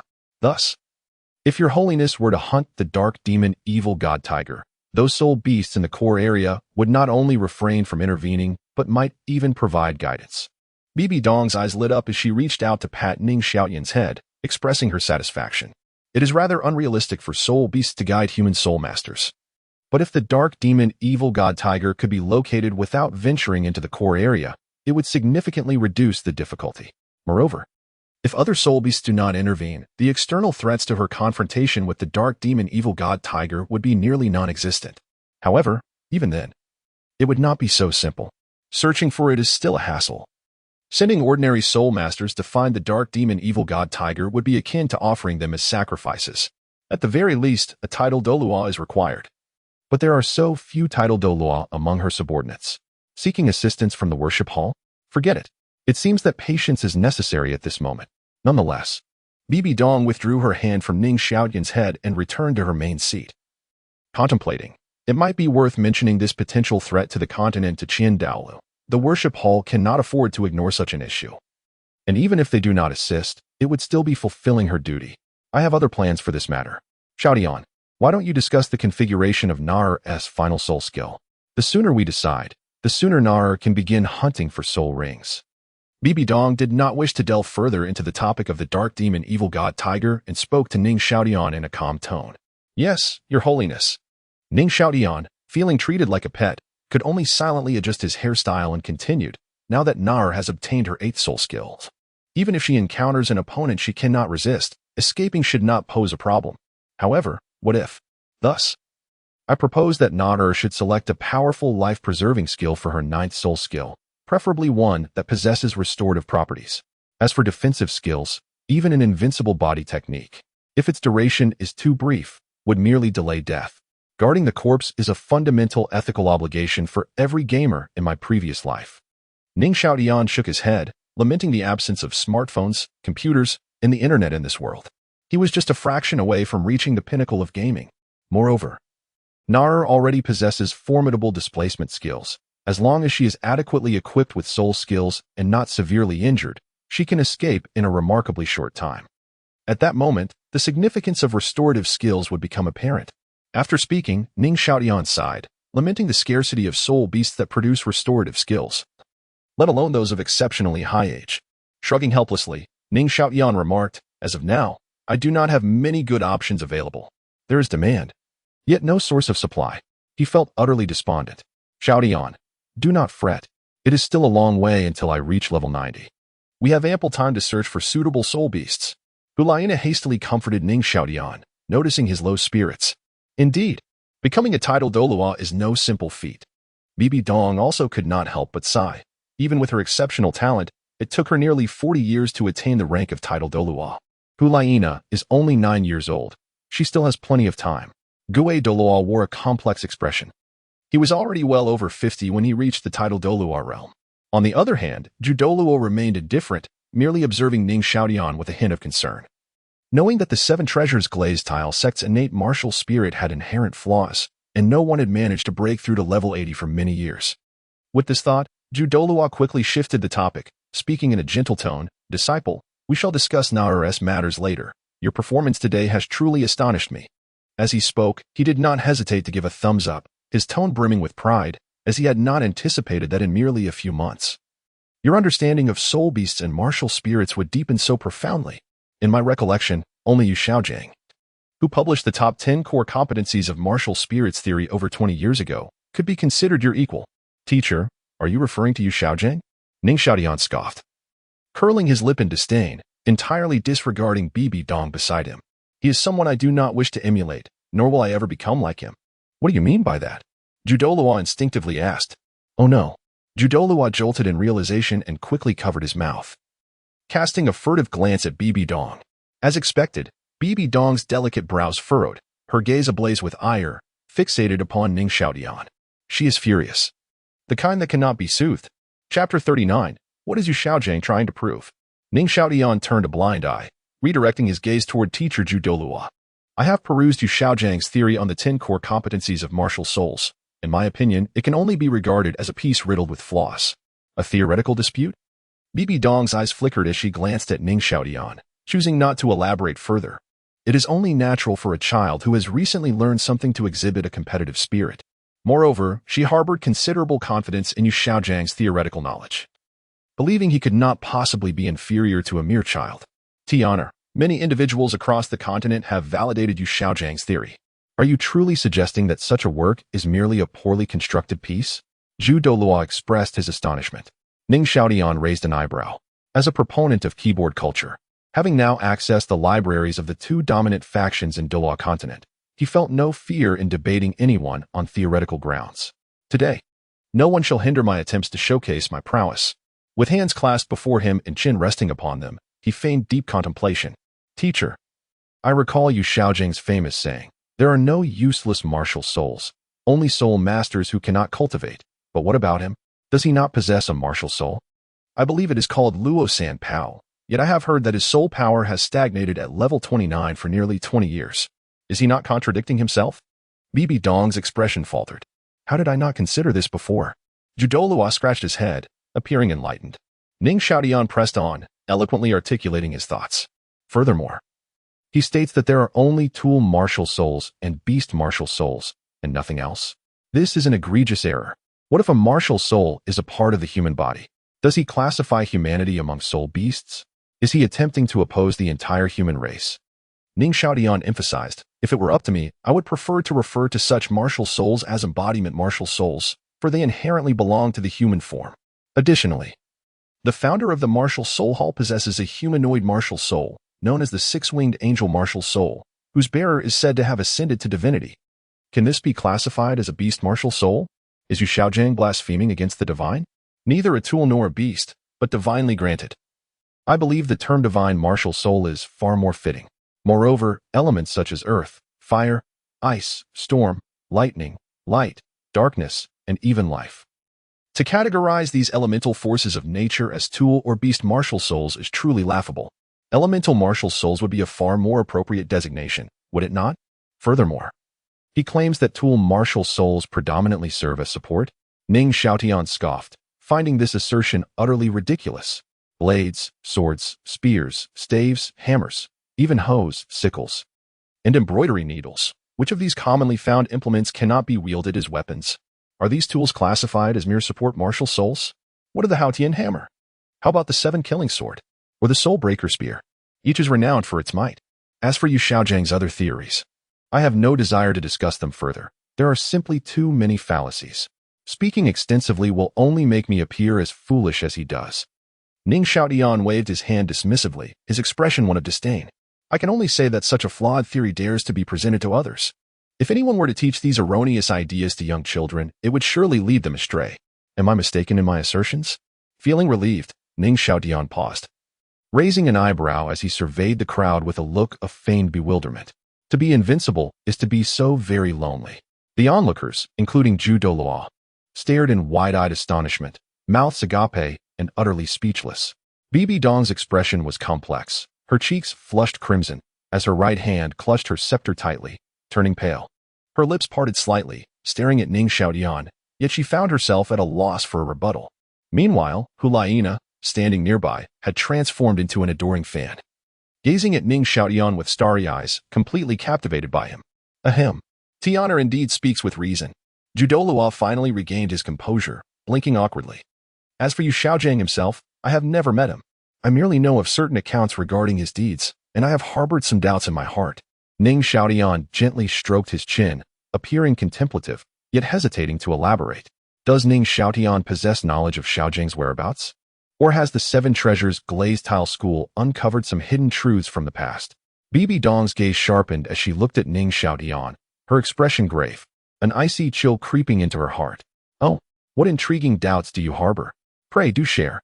Bibi Dong steadied her emotions, speaking with a calm demeanor. First, as a soul master with only level 29 soul power, Yu Xiaojiang would likely not dare to venture deeply into the soul-hunting forest. How then did he amass sufficient data to support his theory? Ning Xiaotian questioned. To my knowledge, the Blue Lightning Tyrant Dragon clan is notoriously exclusive. How could they possess such extensive records of soul masters? I have heard that Yu Xiaojiang once studied at the Martial Soul Hall and even served as an honorary elder. Is this true? Ning Xiaotian's gaze shifted to Yu Beho, a former comrade of Bibi Dong who had once pursued her in his youth and would certainly harbor grievances against Yu Xiaojiang, thus unlikely to lie. Indeed, Yu Beho replied bluntly. Then the source of his theoretical data remains questionable. I have had the privilege of residing in the Martial Soul Hall's library for some time, and it seems the Martial Soul Hall is the only institution on the continent capable of maintaining such detailed records of soul masters. Did he teach at any academy under the Martial Soul Hall after his studies? None. Yubeho's lips twitched, inwardly scoffing at the idea of him teaching. He was either busy courting Bibi Dong or promoting his theories everywhere. Very well. I was curious about how he promoted his theories back then. Ning Xiaotian sighed. Yubeho remained silent, casting a glance at Bibi Dong, realizing that Yu Xiaojiang had relied on her proximity to garner attention for his theories. Ning Xiaotian understood the implication and chose not to dwell further, continuing, secondly, it is said that Yu Xiaojiang later departed from the Martial Soul Hall to traverse the continent, conducting experiments to validate his theories. Yet, in these past 20 years, I have never heard of any disciples from the Seven Treasures Glazed Tile school traversing the continent. Nor have I heard of him teaching at any academy, nor of any breakthroughs in his cultivation. According to his own claims, there are no useless martial souls. Only soul masters who cannot cultivate. If he was unwilling to teach at the Martial Soul Hall, why did he not accept a position at a local academy to instruct those common folk soul masters? If Yu Xiaojiang could cultivate a student of renown among the ordinary populace, would that not serve as the best proof of his theories? Or perhaps he seeks to find a prodigy with extraordinary talent, one who possesses innate full soul power, or, akin to your holiness, a twin martial soul, to take as his disciple? The trap had been set. Ning Xiaotian maintained his composure, continuing. He would then train this disciple to reach the rank of title Douluo or even attain divinity, allowing this disciple to proclaim to the world that Yu Xiaojiang is not a failure. However, which faction on the continent would not desire a disciple of such talent to become a title Douluo? Thus, he neither wishes to prove himself nor to teach the common student to obtain validation through them. What exactly does he wish to prove? At his words, the crowd fell into silence. Yubeho had even begun to exhibit a look of disdain. Meanwhile, Bibi Dong's complexion had turned pale, her gaze vacant and devoid of focus, as if her faith had crumbled. Thirdly, and this is the point I find most incomprehensible. No, I should say it incites a degree of anger within me. Ning Xiaotian continued, raising his fist tightly, seemingly struggling to contain his emotions. P.S. Today, there are only 3 chapters available. Chapter 40. The character of Yu Xiaojiang, what could ignite the ire of a child? BBDong placed her left hand upon her chest, her cherry lips pressed together, and her pale visage exhibited a look of astonishment as she stared blankly at Ning Xiaotian. The expression of eager curiosity laced with trepidation mirrored that of her own past when she had awaited her examination results. It appeared that Bibi Dong remained oblivious to the truth. Ning Xiaotian, in a moment of clarity, continued unabated, a hint of mischief dancing at the corners of his lips. I have heard that over a decade ago, during his travels across the continent, Yu Xiaojiang encountered a woman named Lu Erlong, and they fell deeply in love, even marrying. Their union was witnessed by Flandra. And while outsiders may be unaware, it is only natural that Yu Luomin would know, being his own daughter. It seems Bibi Dong was among the last to learn. Discovering this during her investigation of Tang San's twin martial souls post Yu Xiaojiang's emergence from seclusion. However, such details were of little consequence to Ning Xiaotian, who was keen to exploit this narrative. Disciple, do tread carefully. Douluo whispered, drenched in cold sweat, casting furtive glances towards Bibi Dong, fearful that her wrath might descend upon Ning Xiaotian at any moment. His concerns were evidently unwarranted, for Bibi Dong was in a daze, her eyes glazed, a visage of disbelief, with glistening tears shimmering in her gaze. Ignoring the curious stares of the audience, Ning Xiaotian intensified his revelations. Alas, on the very day of their wedding, Lu Erlong's father arrived uninvited, and the father of the bride was none other than Yu Luomin, the second in command of the Blue Lightning Tyrant Dragon sect. Ning Xiaotian nodded slightly, a look of enlightenment dawning upon him. Yu Xiaojiang is the son of Yu Yuanjin, which means Lu Erlong is his own cousin. The conversation grew increasingly scandalous, causing Douluo's scalp to tingle, prompting him to inch closer to Ning Xiaotian to obscure BBDong's line of sight. At that moment, BBDong regained her composure. Lifting her gaze toward Ning Xiaotian, her eyes filled with an icy glare, her body trembling slightly, gripping her staff tightly, veins protruding, an aura of fury emanating from her, as if she were on the verge of an explosive outburst. And then, can you guess what Yu Xiaojiang did? Ning Xiaotian said through clenched teeth. What did he do? BBDong managed to utter through gritted teeth, disbelief etched across her features. He fled. Ning Xiaotian exclaimed. He bolted from the wedding right in front of Lu Erlong. Ning Xiaotian cursed under his breath.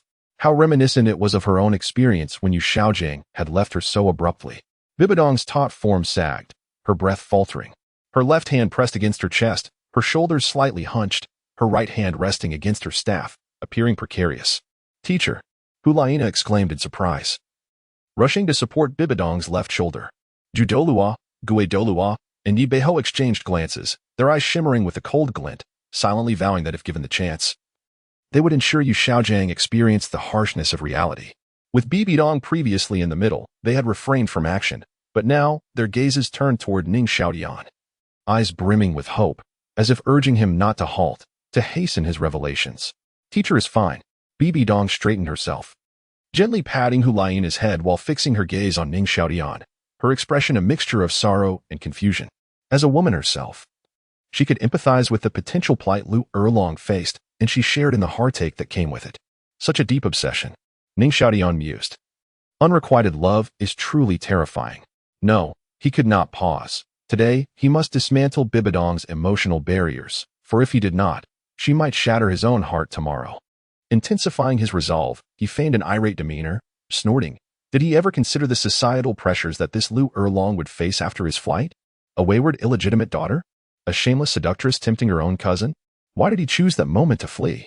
Given that their marital bond remained unconsummated, all Yu Xiaojiang had to do was clarify the situation to the assembled guests and to Yu Lumian, thus dispelling any misunderstandings. A simple apology would have sufficed to sever his ties with Lu Erlong, allowing her to escape the judgment of society, perhaps even find a worthy partner. To abandon his own cousin with the title of wife, what was Yu Xiaojiang thinking? How could he neglect this mess for over a decade? Why allow an innocent woman to bear the weight of such a burden alone? Ning Xiaotian's words dripped with indignation, vividly portraying Lu Erlong's suffering in the grand hall. BBDong's gaze became unfocused, her expression torn. Douluo and the others simmered with rage, even Liena cast an angry glare, muttering under her breath, "Scoundrel, wicked man, shameless." BBDong's head hung lower still. "I have even heard that Lu Erlong continues to uphold her duties as a wife, preserving her virtue while waiting in vain for Yu Xiaojiang. As a woman, she lamented the loss of Lu Erlong's brightest years, which had been irrevocably shattered by Yu Xiaojiang's actions." At this juncture, Ning Xiaotian's expression grew complex. He felt sorrow for Lu Erlong's plight, lamented her infatuation, and harbored anger and disdain for Yu Xiaojiang. He could not cease his tirade. Regaining his composure, he pressed on. "Furthermore, it has been over 20 years since Yu Xiaojiang was cast out from his family. I have heard that his father, Yu Yuanjin, initially opposed his expulsion, yet, as the sect leader, he was compelled to acquiesce to the demands of the clan. Now, in his twilight years, the anguish of longing for his son must weigh heavily on him. Yet, has the elusive Yu Xiaojiang ever contemplated returning to see his father?"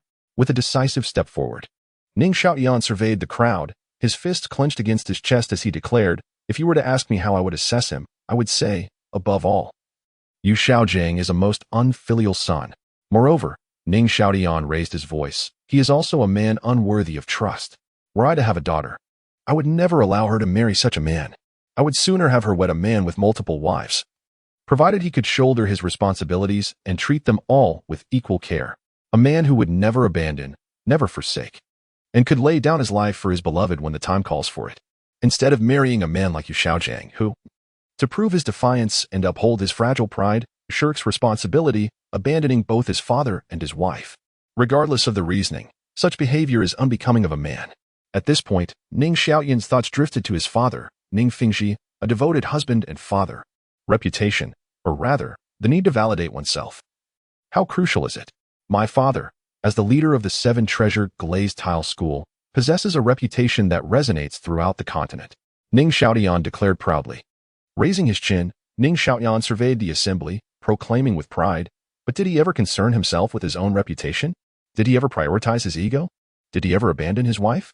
Certainly not. The crowd understood, and BBDong did as well.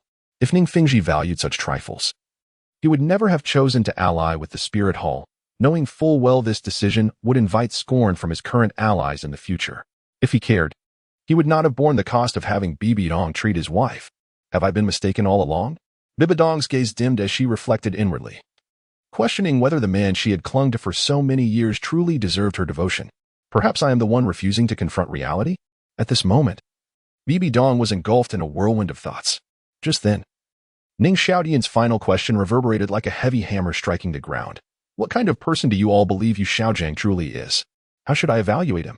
As the words fell, an eerie silence enveloped the hall.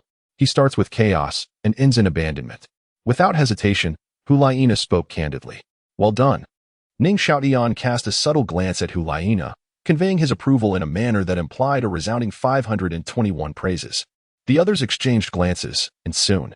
Ghost Douluo, heartless and ungrateful. Juju Douluo, completely irresponsible. Knight North Marquis, a scoundrel unworthy of being called a son. Though the words were harsh, they were undeniably valid, piercing Bibi Dong's heart like 1,000 needles. Suddenly, she raised her head and surveyed the crowd, yet internally, she lacked even the courage to feel anger. Over 2 decades of obsession. In the end, it was the fruit of her youthful naivety and recklessness. Gazing at the boy before her, who was so innocent and forthright, Bibi Dong felt her anger dissipate. She yearned to pose one final question. She was not the type to harbor unexpressed rage. She wanted to conclude this obsession with a resolution that satisfied her. Xiaotian, do you know the whereabouts of the woman named Lu Erlong? Bibi Dong sighed. She is currently on the outskirts of the Heavenly Do Empire's imperial city and has established an academy called Lanba Academy, dedicated to educating commoners. Ning Xiaotian replied frankly. He understood that Bibi Dong would not harm Lu Erlong. Rather, she would feel pity for her. All right, you all may leave now. Elder Juju, Elder Ghost. Please assist Nana in hunting for soul rings. Yes, Your Holiness. Chapter 41. Awakening of the Martial Soul 5 months later. Liena, Douluos, and others gathered together, their eyes brimming with anticipation and a hint of anxiety as they gazed upon the radiant Ning Xiaotian, who was undergoing the Martial Soul Awakening ceremony. A golden glow enveloped him, shimmering like a multitude of fireflies dancing in the summer night, then gently seeping into his being like a soft spring rain. Gradually, a translucent, deep blue 7-layered pagoda emerged above Ning Xiaotian's right palm, its pale blue radiance casting a beautiful light akin to the hues of dawn. Indeed, it was merely 7 layers. Ning Xiaotian sighed. He was not blessed with the fortune of a lucky individual, but rather the misfortune of an unlucky one. Xiaotian, your martial soul is truly magnificent. Liena exclaimed, her hands falling from her chest, her eyes sparkling with joy. Disciple, come. Place your hand upon this soul-testing orb. Let us test your soul power. Douluo urged, his expression tinged with tension as he produced a basketball-sized orb. Given Ning Xiaotian's status as the heir of the Seven Treasure Glazed Tile School, awakening the Seven Treasure Glazed Tile martial soul was to be expected. Yet the subsequent test of innate soul power was of utmost importance. An innate soul power level of 0 meant a wasted martial soul. Such was the stark reality. Ning Xiaotian nodded, closed his eyes, and focused his mind, retracting his martial soul back into his body. He then placed his right hand on the soul-testing orb, calming his spirit to channel his soul power. Prior to awakening, he had felt nothing of his inner soul power, yet now it was easily accessible. How wondrous this world was. Ning Xiaotian silently marveled. Innate soul power level 8, quite impressive. Douluo beamed, for an innate level of 8 was considered exceptional on the continent. Exceptional, indeed. But this soul power level is merely a result of my titanium resources, Ning Xiaotian smirked. Without the abundant resources nurturing his body beforehand, his innate soul power might not even reach level 5. He likely possessed even less at birth. Being born into the Seven Treasure Glazed Tile School, blessed with wealth, could only be deemed fortunate, but it bore no relation to the term genius. Alas, such is fate. Ding. My fate is dictated by myself, not by heaven. Ning Xiaotian's eyes brightened, his heart racing with fervent thoughts. Is it the system, perhaps? Must one awaken their martial soul to trigger the standard system of a transmigrator? System, do you offer a beginner's gift pack? Ning Xiaotian steadied his mind and called out internally with earnest expectation. The system, however, remained silent. Could it be that my approach was flawed? Ning Xiaotian, undeterred by doubts, resolved to return to his room and speak more loudly later. Turning around, he met Liena's gaze, which sparkled like peach blossoms, and a smile crept upon his lips. My little fox is truly adorable. The little fox immediately blushed, her small hands nervously brushing against her collar. Oh no, my badge has fallen, Liena exclaimed, glancing down at her chest before bending down nimbly to retrieve her fallen badge, an exclusive emblem of the Martial Soul Palace, made of durable metal. It was resistant to wear and tear. Crack, the sound of a heart breaking. Indeed, he was unfortunate, lacking a system. Casting a resentful glance at Liena, Ning Xiaotian gently patted his slightly wounded heart, silently lamenting. I am not angry. She is my beloved, and I must not scold her. Currently, the relationship between him and Liena was blossoming splendidly, a veritable golden couple of the martial soul palace. Thanks to the myriad stories accumulated in Ning Xiaotian's mind, the little fox had completely succumbed to his charm, frequently seeking his company whenever she had a moment to spare. Perhaps it was due to Ning Xiaotian's earnest guidance months prior that BBDong had never intervened in their interactions. Am I not stronger than you, Xiaojiang? Speaking of you, Xiaojiang, Ning Xiaotian observed a moment of silence for him. According to reliable intel, Yi Beiho had visited Lu Erlong, and Ning Xiaotian had not seen Yi Beiho for several days, initially believing he had achieved the 80th level. Thus, when Yi Beiho finally reappeared days later, Ning Xiaotian had eagerly offered his congratulations, only to receive the response, I was sent by His Holiness the Pope to meet a woman and to repeat the words you shared with us a few months ago. Ning Xiaotian immediately thought of Lu Erlong, recalling that Bibi Dong had previously inquired about her whereabouts. Could it be that Bibi Dong, having awakened to her past ignorance, now sought to retaliate against Yu Xiaojiang? Ning Xiaotian pondered, realizing that provoking the wrong woman might lead Yu Xiaojiang to a fate more wretched than death itself. Should I not stoke the flames further? During this time, he had perused the Martial Soul Palace library extensively, gaining insights and preparing to formulate a more refined theoretical system for soul masters. When he ultimately unveiled it under the banner of the Martial Soul Palace, oh, how delightful it would be. Ning Xiaotian chuckled heartily, grinning widely. What are you contemplating, Xiaotian? Liena, having picked up her badge, felt a shiver run through her upon seeing the sly glint in Ning Xiaotian's eyes and the mischievous smile upon his lips. Each time he bore such an expression, Liena knew someone was bound to face misfortune. Her teammate Yin had taken to avoiding Ning Xiaotian altogether. For instance, on this day, a momentous occasion of Ning Xiaotian's martial soul awakening, Yin had made excuses to stay away. It's nothing, Liena. Ning Xiaotian reassured gently. Humph, you must be scheming something again. Liena replied playfully, rolling her eyes adorably. Ning Xiaotian scratched his nose, offering an awkward smile. Is it that obvious? By the way, Xiaotian, have you decided on your first soul ring configuration? With your current innate soul power, you should be able to reach level 10 swiftly. Of course, I have already devised a plan. The soul skills configuration for you, Xiaoyu, and Yin were all perfected with my assistance. Ning Xiaotian declared confidently.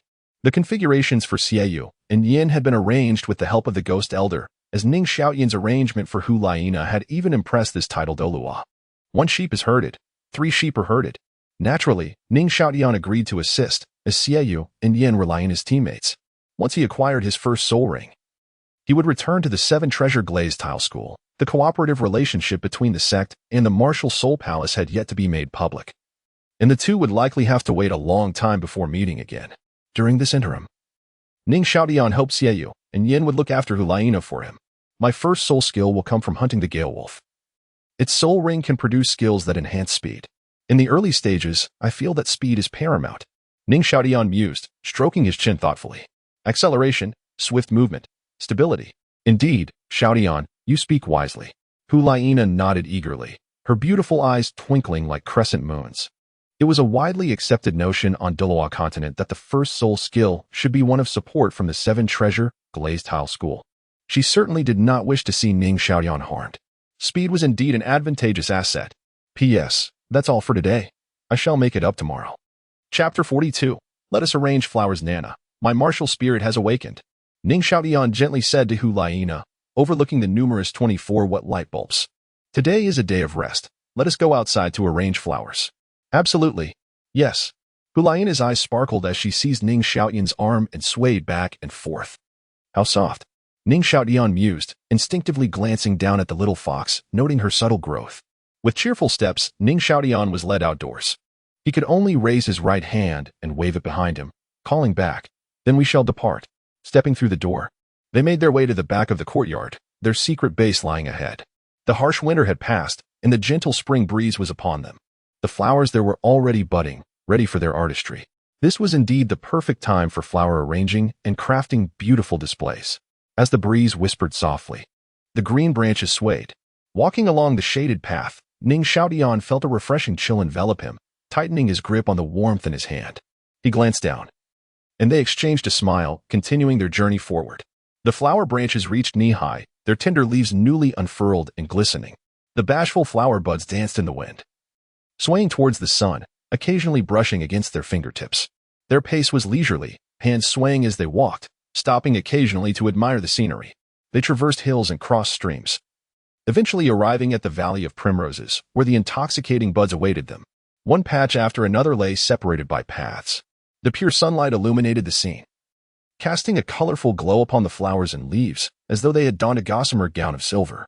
In the valley, spring whispered its secrets, a miracle crafted by nature. Ning Xiaotian paused to gaze into the distance. Xiaotian, this place is truly beautiful, Liena exclaimed, lightly shaking Ning Xiaotian's arm, her toes delicately tapping the shimmering grass like a playful sprite. Haha, you are even more beautiful than this place. Ning Xiaotian turned and smiled, showering her with compliments. Humph. I shall ignore you. Liena rolled her eyes, her delicate nose crinkling, cheeks slightly flushed, pouting adorably before she suddenly released her hold on Ning Xiaotian's arm and dashed away joyfully. The girl bounced over to a cluster of flowers, gently touching the petals with her pinky, her face reflecting tenderness. She turned to Ning Xiaotian and asked, Xiaotian, these flowers aren't fully bloomed yet. Is it really okay if we pick some? Ning Xiaotian chuckled as he approached, leaning close to her side, patting her shoulder reassuringly. He pointed to a nearby flower, confidently stating, of course, it's perfectly fine. Although this valley has ample sunlight and moisture, it cannot sustain such a multitude of flowers growing wildly. If the branches are too dense, it isn't beneficial. By picking some of the side buds, we create space for them to flourish, ensuring they bloom more vibrantly in the future. Xiaotian. Liena instinctively turned her head away, then suddenly lowered it, her fingers that had rested on the flower buds withdrawing shyly, intertwining tightly in front of her abdomen as she hunched slightly, her eyelashes fluttering with a blush. What is happening? Ning Xiaotian was bewildered. She had never reacted this way when she had taken his hand before. She certainly was diligent in seeking stories. He hadn't even embraced her waist or shoulder. He merely patted her lightly a few times. What was this little fox imagining? Ning Xiaotian felt awkward, his right hand resting on Liena's shoulder, unsure of where to place it. Women's hearts are indeed as enigmatic as the depths of the ocean. Really? Liena suddenly turned her head again, her voice as soft as a songbird's, her eyes fixed intently on Ning Xiaotian, filled with determination and glistening like dewdrops. Is she self-advocating? Ning Xiaotian was taken aback, feeling both honored and flustered. If he were to refuse, the little fox would surely whimper for a long time, and soon it would reach BBDong's ears, who would then drag him to a secluded chamber for punishment. Terrifying, too terrifying. His delicate body could not endure such torment. It seemed he had no choice but to bravely accept his fate. Ning Xiaotian's expression grew solemn, his gaze tender as he fixed his eyes on Liena, softly affirming, naturally. The little fox's eyes brightened, her smile radiant as she leaped into Ning Xiaotian's embrace, squeezing tightly, as if wishing to merge with him and never part. So soft. Ning Xiaotian gently patted the girl's back, his brow furrowing as he gritted his teeth, softly calling out, Nana, all right. Please let go for now.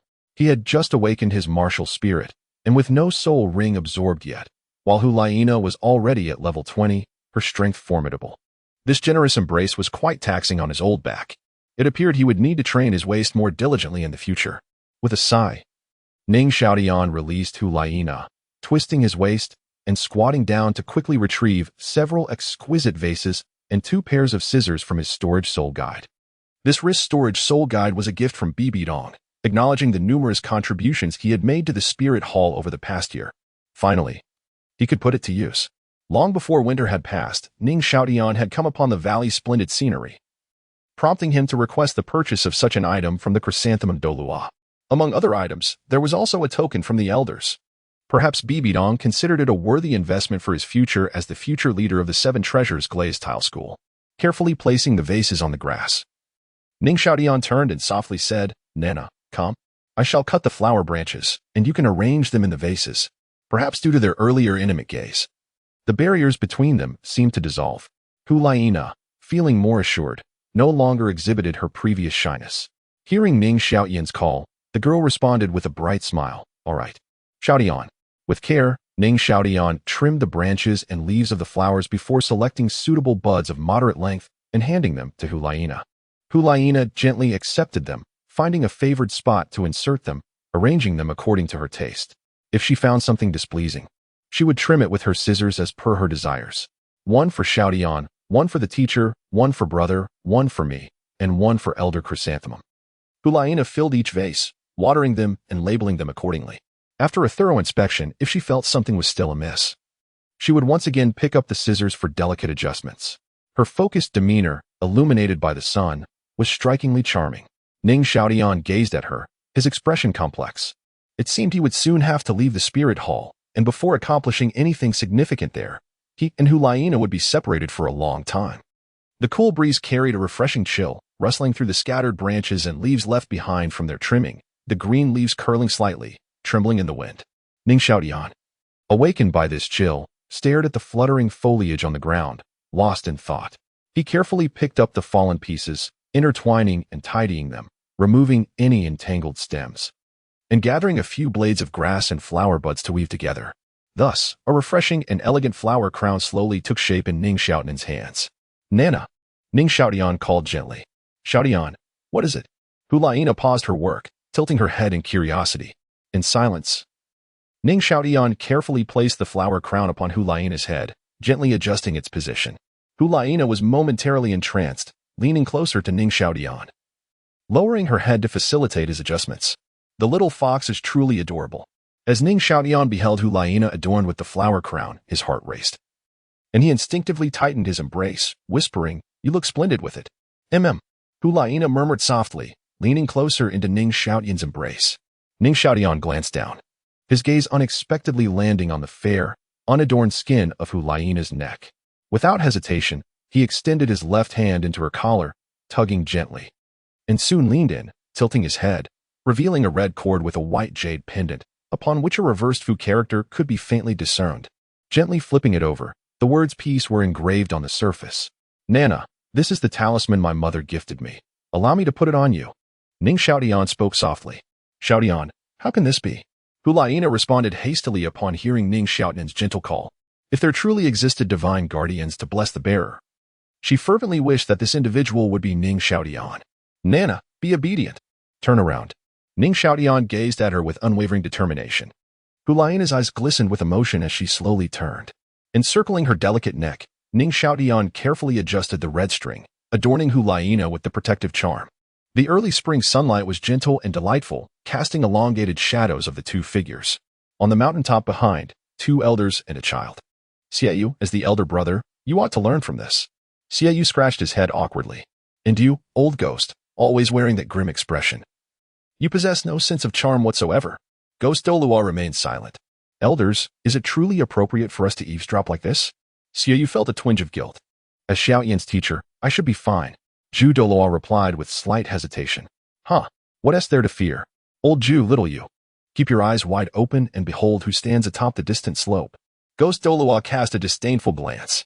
The Pope. P.S. As the first female protagonist, let me conclude with a brief farewell. Alas, the word count has exceeded once more. Chapter 43, The Star Doe Forest. A lush greenery, how fleeting are the moments of beauty. Ning Xiaotian felt a sense of helplessness. Even though he had deliberately slowed down his cultivation pace to spend more time with the little fox, it still felt too brief. Perhaps it was due to the extensive preparations he had undertaken for the awakening of his martial soul, training, medicinal baths, nurturing. His body still harbored considerable soul power that had yet to be fully absorbed. After the awakening of his martial soul, this reservoir of soul power finally came into play. During the period following his martial soul awakening, Ning Xiaotian could distinctly sense that even without meditating or cultivating, his internal soul power continued to grow slowly. In less than 4 months, his soul power had already reached level 10. In this world where strength reigns supreme, one must be sufficiently powerful to protect all that one holds dear. Ning Xiaotian understood that he could no longer afford to linger in personal affections. Thus, upon waking this morning, he promptly informed Zhu Douluo of his breakthrough to discuss the hunt for soul rings. Liena, aware that Ning Xiaotian would leave the spirit hall after obtaining his soul ring, was reluctant to relinquish the rare opportunity to be together and naturally wished to accompany him. Ultimately, the group decided to transform this mission into a special field trial, led by Zhu Douluo and Gue Douluo, allowing only Liena, Xiaoyu, and Yin to collaborate in the hunt. After all, the first soul ring required the hunt of a relatively weak soul beast. And since they had dispatched a significant number of personnel to search for the coordinates of the wolf pack's soul beast a few months prior, they had already made some progress. Therefore, this outing would not necessitate extensive searching. They could head directly to their destination. The outskirts of the Stardo forest. Truly, a deep, secluded forest. Ning Xiaotian, like a curious child, gazed around. This was his first visit to the Stardo forest, and he was filled with wonder at the surroundings. Well, more accurately, he was gripped by fear. Looking up, he beheld towering ancient trees stretching into the clouds, their lush branches obscuring the sun, each one worthy of reverence. Here, they were ubiquitous. Ahead lay a bewildering array of vibrant vegetation, with numerous fireflies dancing amidst them, shimmering with ethereal light. The dense underbrush blocked the sunlight, casting an air of mystery over the dim and tranquil path before him. In the face of such an environment, it was impossible for Ning Xiaotian to remain calm. He could only proceed cautiously, flanked by Zhu and Gue, who formed a protective barrier around him. Liena, accustomed to Ning Xiaotian's mature and astute demeanor, was taken aback by his cautiousness and could not help but smile, stifling a laugh. She then reached out to tightly grasp his arm, adopting a protective stance reminiscent of a hen sheltering her chicks, radiating an air of confidence. Yan, in a boastful manner, exclaimed, "Brother Xiaotian, fear not. I, Brother Yan, shall protect you." With the rain ceased and the skies cleared, Yan felt invigorated once more. Ning Xiaotian remained silent, casting a meaningful glance at Yan, mentally noting the incident. Yan immediately recoiled, diverting his gaze. "Let us pause. The Gale Wolf pack should be nearby. Old Zhu, please stay here with Xiaotian while I scout ahead." As soon as the words left his lips, Gue Douluo leaped into the trees, swiftly vanishing from sight. "Then we shall rest here," Zhu Douluo stated, observing Gue Douluo's departure. He turned back and whispered softly, "All right, teacher." Ning Xiaotian nodded, patting Liena's delicate fingers resting on his arm, signaling her to sit down. He retrieved a blanket from his soul guide and produced a plethora of snacks, candied fruits, sunflower seeds, grapes, dried fish, and rabbit jerky, all of which the little fox adored. He had come well prepared for this outdoor excursion. "Are you on a vacation?" Yin gazed at the array of treats in astonishment. "Isn't that so?" Ning Xiaotian raised an eyebrow, casting a sidelong glance at Yin and added, "And I won't even have to lift a finger." Yin fell silent, lowering his head to munch on sunflower seeds. His body, however, was quite honest.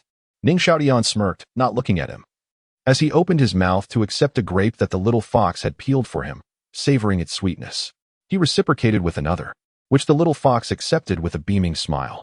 Yan, at a loss for words, retrieved a cup of warm water from his soul guide, opened it, and tilted his head back to drink. Why did this scoundrel steal my spotlight when I arrived first? Yan's expression dimmed. His heart filled with indignation as he unconsciously tilted his head higher. The warm water surged out of the cup as Yan abruptly lifted his head, causing him to cough. "Yan, you really should be more careful. How could you choke on water?" Ning Xiaotian turned to him, surprised, and offered gentle words of consolation. Yan clutched his nose, his eyes filled with resentment. Ning Xiaotian absent-mindedly touched the sunflower seeds scattered on the ground, feeling empty-handed, and glanced at the pile of shells beside Yan, which towered high. Looking around, he mused, why hasn't old Gue returned yet? Could the Gale Wolf pack have relocated? With Gue Douluos' strength and speed. If I have finished my seeds and he's still not back, it defies logic. That is a possibility, but no need to worry. If old Gue finds the wolf pack, he will signal me, and we can relax here. Douluo replied casually, popping a candied fruit into his mouth. He squinted his eyes, shivering with delight. It was evident that he had great faith in Gue Douluo's abilities. Moreover, with his keen senses, he would certainly detect any conflict nearby. Shoo! It seems someone is approaching. Douluo suddenly perked up, straining to listen, his gaze fixed on a particular direction. This truly was a case of arriving just in time. Ning Xiaotian, catching the words, straightened up and mimicked Douluo, seeking to listen intently. Sadly, he heard nothing but silence. With a sigh, Ning Xiaotian followed Douluo's gaze toward a patch of grass in the distance. Rustle, rustle. 8 eyes met 4. The newcomers were neither Gue Douluo. Instead, they were a man and a woman, one old and one young. Ning Xiaotian observed the elderly man, his silver hair contrasting with his hauntingly green eyes, clad in green leather armor adorned with shimmering green gemstones. He was indeed the epitome of green.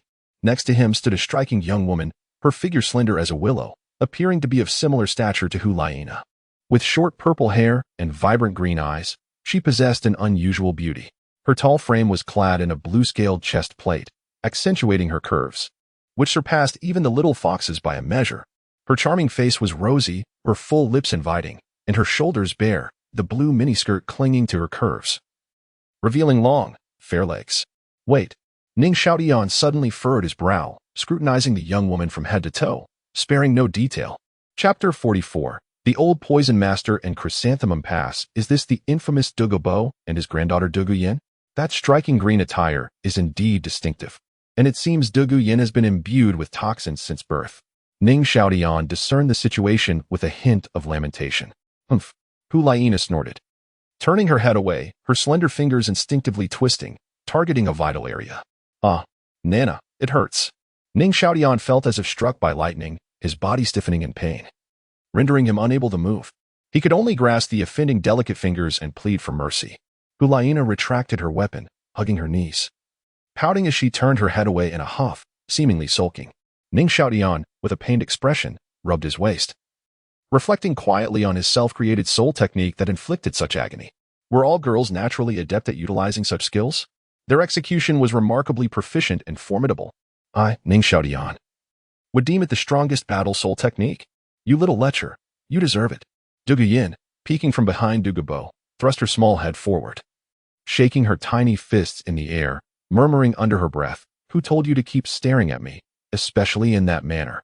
Humph, bad guy, not learning the right things." At this moment, Ning Xiaotian was in excruciating pain, continually massaging his bruised waist, with no time to elaborate further. Why was it so difficult to be a good person? Ning Xiaotian sighed, explaining that his staring at Dugu Yan was not merely out of lust, but rather for medical observation. He had thoroughly studied the tome The Dark Physician, a comprehensive guide to all toxins from the Spirit Hall Library. Upon first encountering Dugu Bo, he immediately recognized the depth of the poison afflicting him. The pungent odor emanating from Dugu Bo was unmistakable. As for Dugu Yan, her scent was masked by the presence of the old pickled vegetables nearby, leaving him unable to assess her condition.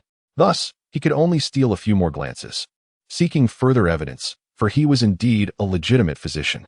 Upon closer inspection, Ning Xiaotian began to form a clearer understanding. Dugu Yan's fingertips bore no trace of color. I was not gazing at her for such reasons. It was merely a consequence of her fingers being in that position. Her emerald eyes, slightly dimmed, revealed crimson veins. Although her lips were full, adorned with crimson lipstick, they lacked any luster, a fact that was evident. Additionally, around her heart, the hollow of her collarbone beneath her neck appeared darkened, and her armpits were devoid of any color. In summary, while Dugu Yan's poisoning was not severe, it permeated her entire being. Ning Xiaotian could ascertain that if left untreated, she would not live past the age of 30. Of course, should she later attain a higher cultivation level and be taken to the ice and fire yin-yang for recuperation, she would face no threat to her life.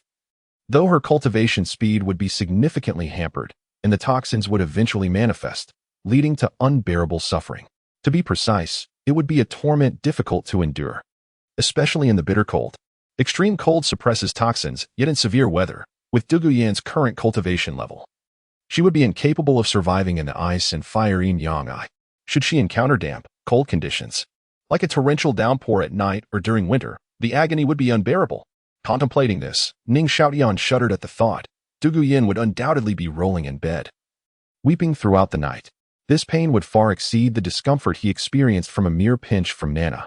If she did not kindle a fire in winter, there would be no need for exercise or dieting, as the pain would keep her awake for months, resulting in a loss of 20 pounds. Nana, you have misunderstood me.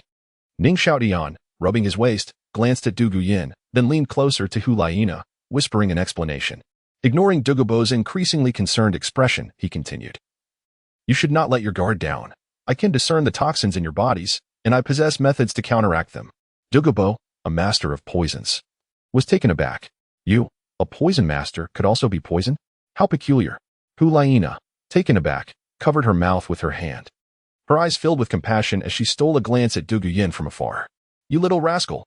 What are you saying? Dugu Bo's expression turned grave, his aura surging with intensity, resonating like thunder. Given his cultivation and keen hearing, he had overheard their hushed conversation regarding his granddaughter's fate. How could he not be alarmed? How could he not be enraged? The situation escalated as Liena summoned her chrysanthemum spirit, standing before Ning Xiaotian and the others, her demeanor fierce as she confronted Dugu Bo's growing pressure. The renowned poison master Dugu Bo was well known to her, She had records of him in the spirit hall. Yet she had not anticipated his ascension to the rank of title Douluo. This posed a considerable challenge. The crux of the matter was that while Dugu Bo only needed to protect one, she had to safeguard four. Her fighting spirit was not suited for aggressive confrontation, and she could not swiftly eliminate the opposing force. If a battle erupted and they unleashed a vast cloud of toxic mist, the consequences would be dire. Damn it. Why must I bear the brunt of this? Liena seethed, acutely aware of the unfavorable turn of events. Dugu Bo, do you wish to perish? Liena unleashed her full aura, attempting to intimidate him, contemplating that as long as she could summon Ghost Douluo, they could swiftly dispatch the two before them. Do not try to intimidate me. Dugu Bo scoffed, firmly positioning Dugu Yan behind him. He was well aware that Liena and Ghost Douluo were likely nearby, and should the latter return, it would spell trouble. Realizing this, Dugu Bo began to retreat. I cannot allow Dugu Bo to escape. Ning Xiaotian, noticing Dugu Bo's intent to withdraw, called out, Senior Dugu, please retract your aura. My previous words were not meant to cause harm. Moreover, I discern the toxins afflicting you. I possess remedies. Dugu Bo, you, a poison master, have fallen victim to poison? How intriguing. Liena remarked, scrutinizing Dugu Bo as he regained his composure. Dugu Yan, I am aware Ghost Douluo is lurking nearby, but do not think I fear you. If it comes to that, I shall detonate my poison pill and see who suffers the greater loss. Dugu Bo declared, casting a glance towards Ghost Douluo's position. These four children, under the protection of two titled Douluos, likely held remarkable identities. He understood that remaining in this location with his granddaughter was increasingly perilous. Yet upon hearing Ning Xiaotian's promise of a detoxification method, he hesitated, ultimately deciding to stay. His wife, son, and daughter-in-law had all succumbed to the same poison, leaving only him and his granddaughter to rely on each other. Even the slightest glimmer of hope was worth pursuing. He could not bear to witness his granddaughter endure such agonizing pain any longer. Take a gamble. Turn a bicycle into a motorcycle. A 1-for-4 exchange. Let us see who truly suffers. Do you believe the spirit fusion technique of Ghost Douluo and Liena can outpace my self-detonation? Old poison master you. Chrysanthemum pass. What of it? Old man, do not call me Chrysanthemum pass. Chapter 45. Who doesn't have a medicinal garden? Ning Xiaotian was momentarily taken aback, casting an odd glance at the two individuals before him. The peculiar moniker of this pairing had unexpectedly brought him to witness such a scene. Could this be the fateful convergence of destiny? Nevertheless, the fact that he had the opportunity to meet Dugu Bo today was a stroke of fortune, a rare chance indeed. He could engage Dugu Bo in a discussion about methods of detoxification and, if fortune favored him, glean insights into the ice and fire yin-yang eye. If he could manage to escort both individuals away, it would be even more splendid. With this thought in mind, Ning Xiaotian promptly transformed into a matchmaker, directing his gaze toward Douluo. Ahem, esteemed teacher, please, calm your temper. Douluo haughtily turned his head away, but soon redirected his attention to Dugu Bo. Senior Dugu, why don't we sit down and discuss this matter in detail? Ah, this young friend certainly understands the essence of propriety. Dugu Bo nodded in approval, taking his granddaughter's hand as they bypassed Douluo, striding directly toward Ning Xiaotian. Humph, how shameless of that old rascal. Douluo fumed, his teeth gritting in irritation. He plopped down, sulking in silence as he munched on some snacks. Were it not for Ning Xiaotian's assurance that he could remedy this old fellow, he would have relished the opportunity to eliminate the green-clad elder right then and there, leaving the woman to serve his disciple as a maid. To labor tirelessly day and night. My young friend, how did you discern that my granddaughter and I are afflicted by poison? Dugu Bo inquired, taking a seat beside Ning Xiaotian, his gaze imbued with a desperate yearning for survival. Senior, it is due to the foul odor that emanates from you. Such a stench is only released by those whose toxins have penetrated deep into their bones. Ning Xiaotian turned to Dugu Bo, performing a respectful gesture of greeting. As for your granddaughter, her eyes, earlobes, lips, collarbone, fingertips, armpits, could this child truly possess the ability to detoxify? Dugu Bo was taken aback, for he was well versed in poisons and instinctively assessed Ning Xiaotian's statements. The more he listened, the more he found each point to be astutely on target. On the other hand, Dugu Yan, sitting nearby, felt her cheeks flush deeper with each body part mentioned. As though she were being thoroughly scrutinized, she instinctively drew her legs together, her hands pressed firmly against her chest, her lips pursed tightly, murmuring under her breath, shameless, lecherous, pervert. Xiaoyu and Yan exchanged glances, their expressions twitching, yet their gazes remained earnest, involuntarily following Ning Xiaotian's words as they regarded Dugu Yan. It could not be said that it was entirely irrelevant. Rather, it was evident that the areas Ning Xiaotian observed were indeed somewhat close. They silently commented, "Humph. Look at Dugu Yan, cowering in fear beside me," who Liena thought, her eyes brimming with a dangerous glint, her fingers twitching with the urge to act. Had it not been for Ning Xiaotian's focused demeanor as he elaborated, she might have already targeted a vital point with her fingertips. "I never expected someone so young to possess such insight," Dugu Bo remarked, impressed. "Indeed, this is my esteemed disciple, truly deserving of my teachings." Douluo tilted his head back with a beaming smile, brimming with pride, feeling as though the accolades were directed at him.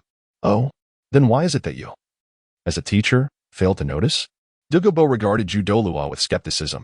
"Are we that familiar? My disciple merely possesses a kind heart." Douluo countered sharply. Inwardly thinking that he had discerned nothing, it was his disciple who had done so. He had no interest in the art of poisoning and was quite apathetic to learning it. Dugu Bo, wishing to avoid the sight of Douluo's flamboyant face any longer, quickly turned back to Ning Xiaotian, his tone warm and inviting. "My young friend, what methods do you propose for detoxification? The solution is not particularly difficult, but the required materials are exceedingly rare." Ning Xiaotian baited him. "My young friend, please tell me. Whatever you need, I will procure it from across the continent." Dugu Bo's excitement was palpable as he leaned forward, his speech rapid. Even Dugu Yan, beside him, widened her beautiful eyes, scrutinizing Ning Xiaotian with keen interest. "Actually, he is rather good-looking. First, we require a soul bone, preferably one from the right arm that is over 10,000 years old," Ning Xiaotian stated. "A soul bone? Can this truly cure poison?" Dugu Bo was taken aback, furrowing his brow in contemplation. He possessed a soul bone in his head and had not observed it to have any detoxifying properties. Ning Xiaotian nodded. "Senior Dugu, if my conjecture is correct, the toxins within you likely originate from your martial soul, and they can indeed be hereditary. Otherwise, your granddaughter would not be afflicted with poison at such a young age. He truly is an expert." Dugu Bo's eyes brightened momentarily before dimming again as he sighed. "Indeed. My emerald phosphor snake emperor martial soul releases venom as my cultivation progresses, gradually exceeding the limits of my physical body and manifesting signs of poisoning. Moreover, the higher the realm of the previous generation, the stronger the inherited toxins. This explains why my family now consists solely of my granddaughter and me." Upon saying this, Dugu Bo's expression grew somber, a look of anguish crossing his face. Since the physical body cannot endure it, why not transfer the toxins to another vessel, such as a soul bone? Soul bones are lifeless and will not succumb to poison. To transfer the toxins to a soul bone? Why did I not think of that? Dugu Bo exclaimed, a look of enlightenment washing over him. But why must it specifically be the right arm bone? Dugu Bo had seized upon a critical point, lowering his head to stroke his white hair in confusion. Isn't any other part of the soul bone sufficient? Because it can be utilized in combat. Ning Xiaotian nodded, imparting his wisdom. "Senior, imagine if the toxins could be transferred to the right arm bone. That right claw would then transform into a poisonous weapon against foes. Could it be? Are you left-handed, senior?" Ning Xiaotian tilted his head, gazing at Dugu Bo's left hand, shrugging casually. "Of course. Additionally, it is much safer. Transferring toxins to any part means that part carries the risk. If placed in the skull and struck, what happens if the toxins inadvertently spill out?" "Indeed," Dugu Bo acknowledged, coming to a realization. "Your method is indeed brilliant." He nodded in appreciation. He was not adept at leg techniques, and utilizing a leg soul bone would indeed be challenging for harnessing the toxins effectively. Furthermore, the risk of leakage from the skull and torso bones meant that the hand bone was the most appropriate choice, as it could be skillfully employed in battle with minimal risk. However, the soul bone is not the most challenging aspect. The true difficulty lies in the process of transferring the toxins. Seeing that Dugu Bo had grasped the essentials, Ning Xiaotian nodded and continued, "Senior Dugu, your toxins have permeated your entire body, even penetrating into your very marrow. Attempting to transfer them solely through your own strength would undoubtedly be inefficient. Moreover, if we were to purge all the toxins from your body, your cultivation would likely diminish significantly." Thus, Ning Xiaotian intensified his discourse. The best course of action would be to utilize medicinal substances as an adjunct to activate and draw out the toxins within your body, thereby accelerating the transfer process. However, I regret to inform you that while my teacher, Douluo, possesses some herbs in his medicinal garden, the most crucial medicinal catalyst is lacking. "What? You wish to use my medicinal garden? Dream on." Douluo exclaimed, jumping up in protest, casting a disdainful glance at Dugu Bo. He firmly refused. For that garden represented years of his labor, and furthermore, Dugu Bo had just offended him. He was seething with anger and would not entertain any negotiation. My young friend, please tell me what herbs are required. I happen to have a medicinal garden in the Tiandou Empire. Dugu Bo disregarded Douluo, turning his gaze back to Ning Xiaotian with urgency. Who doesn't have a medicinal garden? P.S. For chapters caught up.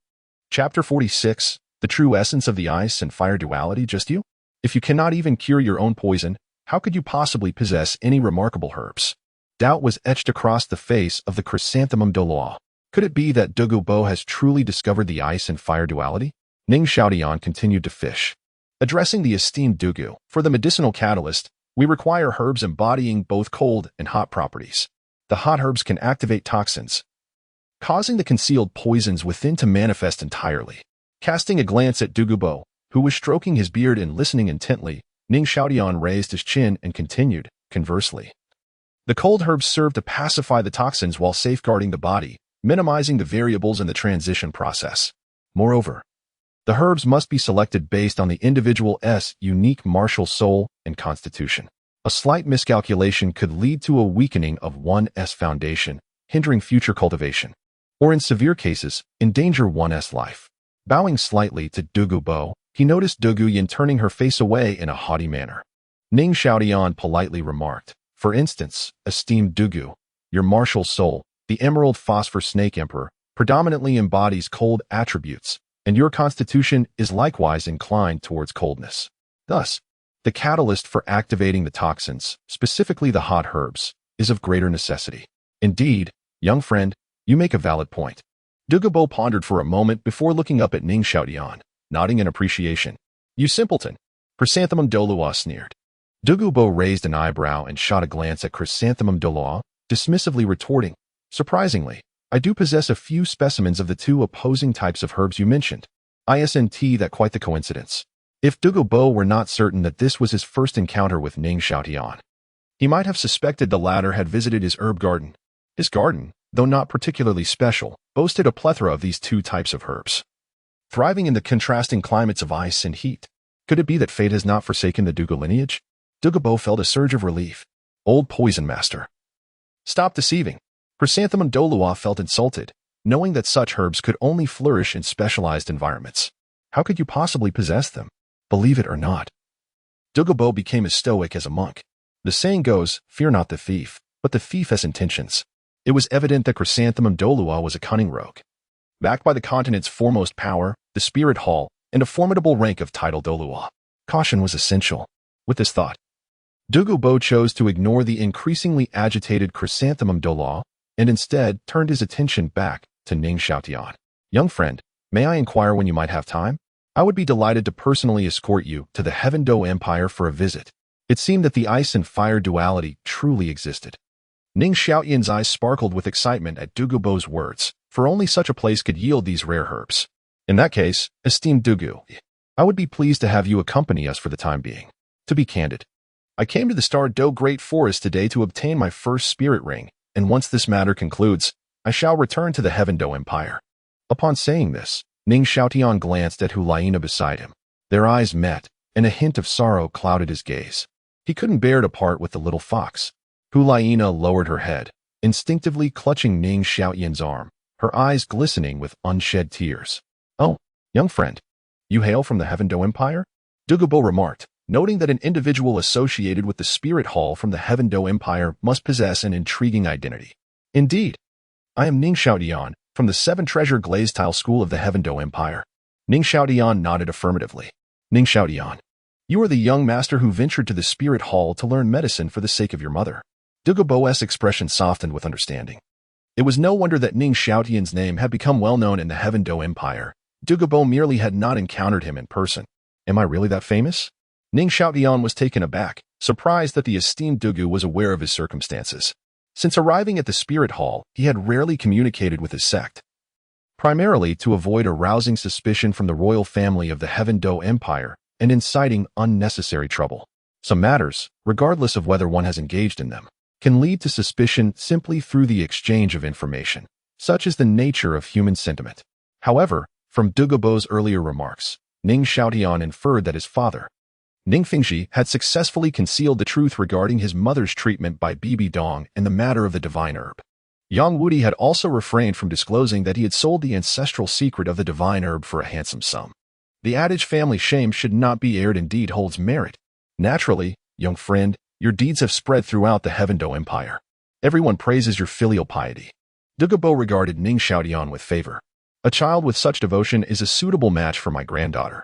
As soon as he finished speaking, Dugu Bo cast a disdainful glance at Chrysanthemum Douluo, tauntingly adding, "Moreover, I have heard you were swindled out of 2 culinary recipes by the Spirit Hall. You are aware of this matter?" Ning Xiaotian was stunned. Those 2 recipes had been intercepted before leaving the Spirit Hall. How could they have circulated throughout the Heavendou Empire? It was impossible to keep such matters under wraps. As Spirit Hall's branches had already opened in the Heavendou Empire, I have taken my granddaughter there to dine several times. The hot pot's innovative preparation and delightful flavors are indeed commendable. You are quite talented, young friend. As a self-proclaimed food lover, Dugu Bo held a high regard for culinary experiences, believing that since he was doomed to succumb to his own poison, he might as well indulge in the pleasures of life. After all, he could at least die satisfied, could he not? BBDong acts swiftly. Ning Xiaotian couldn't help but click his tongue. Was it possible that his father, Ning Fengzhi, had intentionally leaked this information to create a facade of conflict between the Seven Treasure Glazed Tile School and the Spirit Hall, thereby stabilizing the suspicions of Emperor Xueye of the Heavendou Empire? It seemed likely. His father was indeed adept at navigating such situations. By the way, esteemed Dugu, may I inquire about your purpose for visiting the Stardo Great Forest today? Ning Xiaotian returned to the present, looking up at Dugu Bo. Are you also hunting spirit beasts? Ah well, my granddaughter recently broke through to level 20, so I brought her here to obtain a spirit ring. The Stardo Great Forest is particularly abundant in venomous serpentine spirit beasts. Indeed, Ning Xiaotian nodded in agreement. If one were merely hunting ordinary serpentine spirit beasts, the soul-hunting forest and the setting sun forest would suffice, as they are plentiful. However, for highly toxic serpentine spirit beasts, the more complex environment of the Stardo Great Forest offers a greater variety. In Dugu Yan's martial soul, the emerald phosphor snake is precisely of the highly toxic variety. Dugu Yan. Ning Xiaotian seemed to recall something. Regarding spirit ring pairing, I possess some insights. Might I inquire about your granddaughter's martial soul and her first spirit ring? After all, Dugu Bo was likely to join his faction in the future, and Ning Xiaotian was more than willing to assist. Most importantly, in the original narrative, Dugu Yan's spirit ring and spirit skill configuration was extraordinarily flawed. Although she was intended to be a control-type spirit master, her skills were supportive, which was quite frustrating. First spirit skill, Emerald Phosphor Red Poison, stimulating the nerves and increasing attack power and speed by 20. Second spirit skill, Emerald Phosphor Blue Poison, nullifying pain and enhancing defense by 30. What manner of abilities are these? Is your martial soul truly a poison snake and not a medicinal snake? Chapter 47. If you can't beat them, join them. Young friend, you excel in these matters as well? Dugu Bo inquired, astonished. Humph. Old poison, who do you look down upon?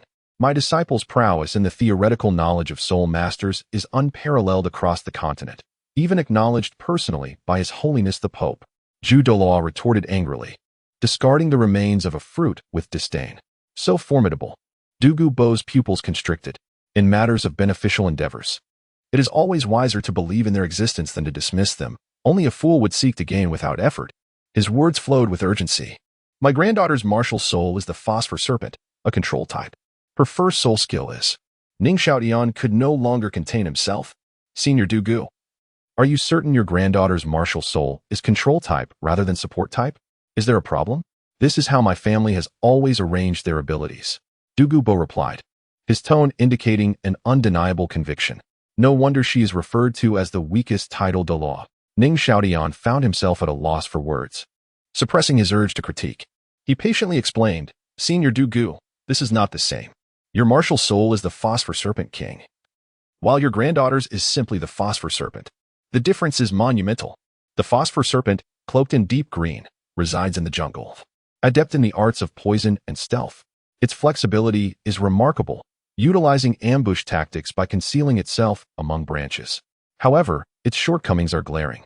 It is relatively short in length, possesses poor physical constitution, and is ill-suited for entangling foes or prolonged skirmishes. While your martial soul can indeed mask some of these flaws, your granddaughter's cannot. In its basic form, she is merely a fragile magic attacker, incapable of swiftly eliminating her adversaries.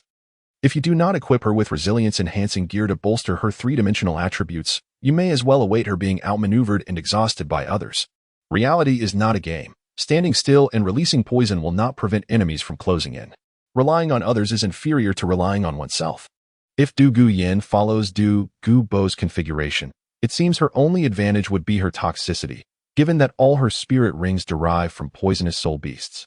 As for one-on-one combat, any agile, strong, or control-type soul master could easily achieve a solo kill. This is far too disheartening for a young girl. Young friend, what remedy can be found? Dugu Bo urgently asked, his anxiety palpable as he pondered his beloved granddaughter's future. After a moment's contemplation, Ning Xiaotian replied, Senior Dugu, the key lies in amplifying one's strengths while concealing one's weaknesses. How so? Dugu Bo leaned forward eagerly. Hunt soul beasts that can enhance her strengths while masking her weaknesses. Ning Xiaotian stroked his chin, suggesting creatures like the mandala snake, which surpasses in toxicity and resilience. Or the celestial thorn vine, known for its piercing and poisonous attributes, or even the blue silver grass, renowned for its physical constitution and regenerative capabilities. Pairing beast martial souls with plant-type soul rings, such as the ubiquitous blue silver grass? Dugu Bo appeared bewildered. Who told you that beast martial souls cannot be paired with plant-type soul rings? I assure you, they not only complement each other, but are a perfect match, especially for serpentine types.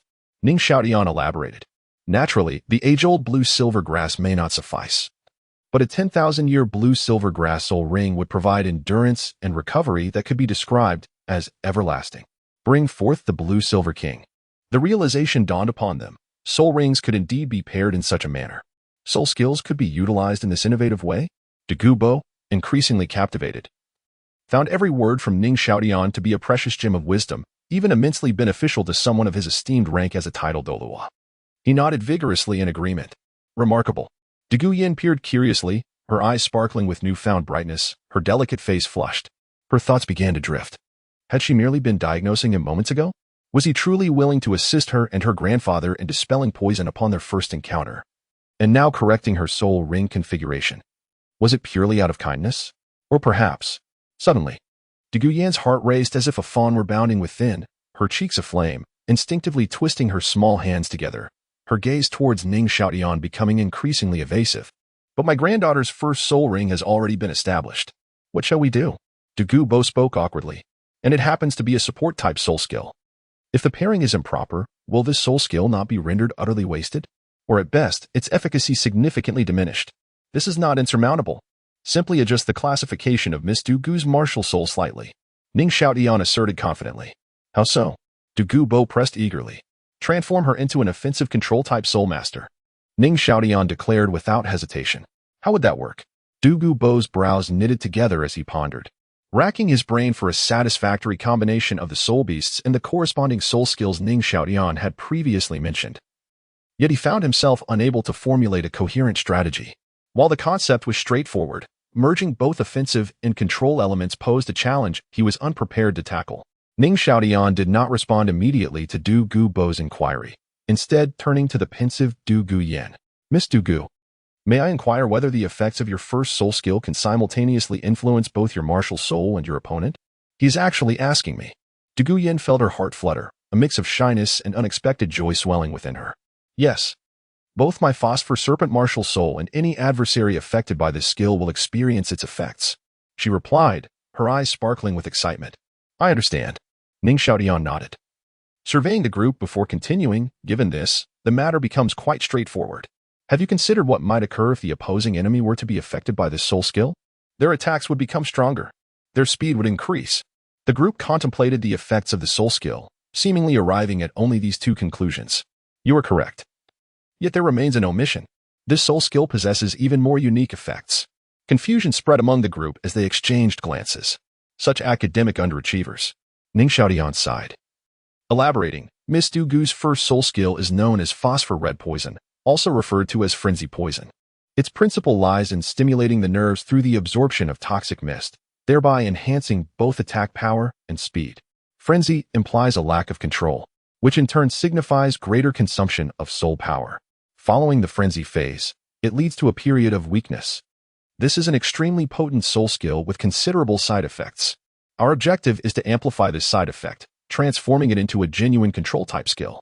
For instance, during the frenzy, we could introduce confusion, paralysis, intense toxicity, deceleration, or petrification. During the weakness phase, we could apply lethal strikes such as entanglement, piercing, strangulation, or tearing. Imagine if the toxic mist possessed an ice attribute, causing anyone who comes into contact with it to feel a chill, or even temporarily freeze them in place, akin to the soul beast, the frost-eyed toad. Or should the toxic mist contain neurotoxins, leading to confusion and hallucinations upon contact, similar to the black mamba or the illusory thorn vine. Introducing paralysis, such as through the mandala snake or bloodthirsty thorn vine. As for entanglement, piercing, and strangulation, the options are plentiful, including the soul beast's ghost vine and thunderous blood vine. If the martial soul can also benefit from these effects, it implies an enhancement in the attack frequency of the martial soul, thereby indirectly strengthening all previously mentioned effects. Why are you all retreating so far? Did I say something wrong? Ning Xiaotian queried, perplexed. No. Young friend is absolutely correct. Dugu Bo, feeling a chill run down his spine, nervously stated, I extend my heartfelt gratitude for your invaluable suggestions regarding my granddaughter's soul ring configuration. He mentally labeled Ning Xiaotian with utmost urgency. If Ning Xiaotian were merely an ordinary person, it would be manageable to eliminate him should he pose a threat. However, facing the young master of the Seven Treasure Glazed Tile school, backed by two esteemed titled Douluos, was a precarious situation indeed. Moreover, considering that the other party is one's benefactor, it is utterly unacceptable to commit any acts of harm. I cannot afford to lose face in this matter. It appears that the only course of action is to foster goodwill, ideally. As if struck by a sudden realization, Dugu Bo cast a glance at his granddaughter, whose expression was a mixture of complexity. They seemed to be of similar age. I cannot provoke them. Perhaps it would be best for me to join the main branch. Chapter 48. Dugu Yan, such courtesy. Ning Xiaotian was taken aback.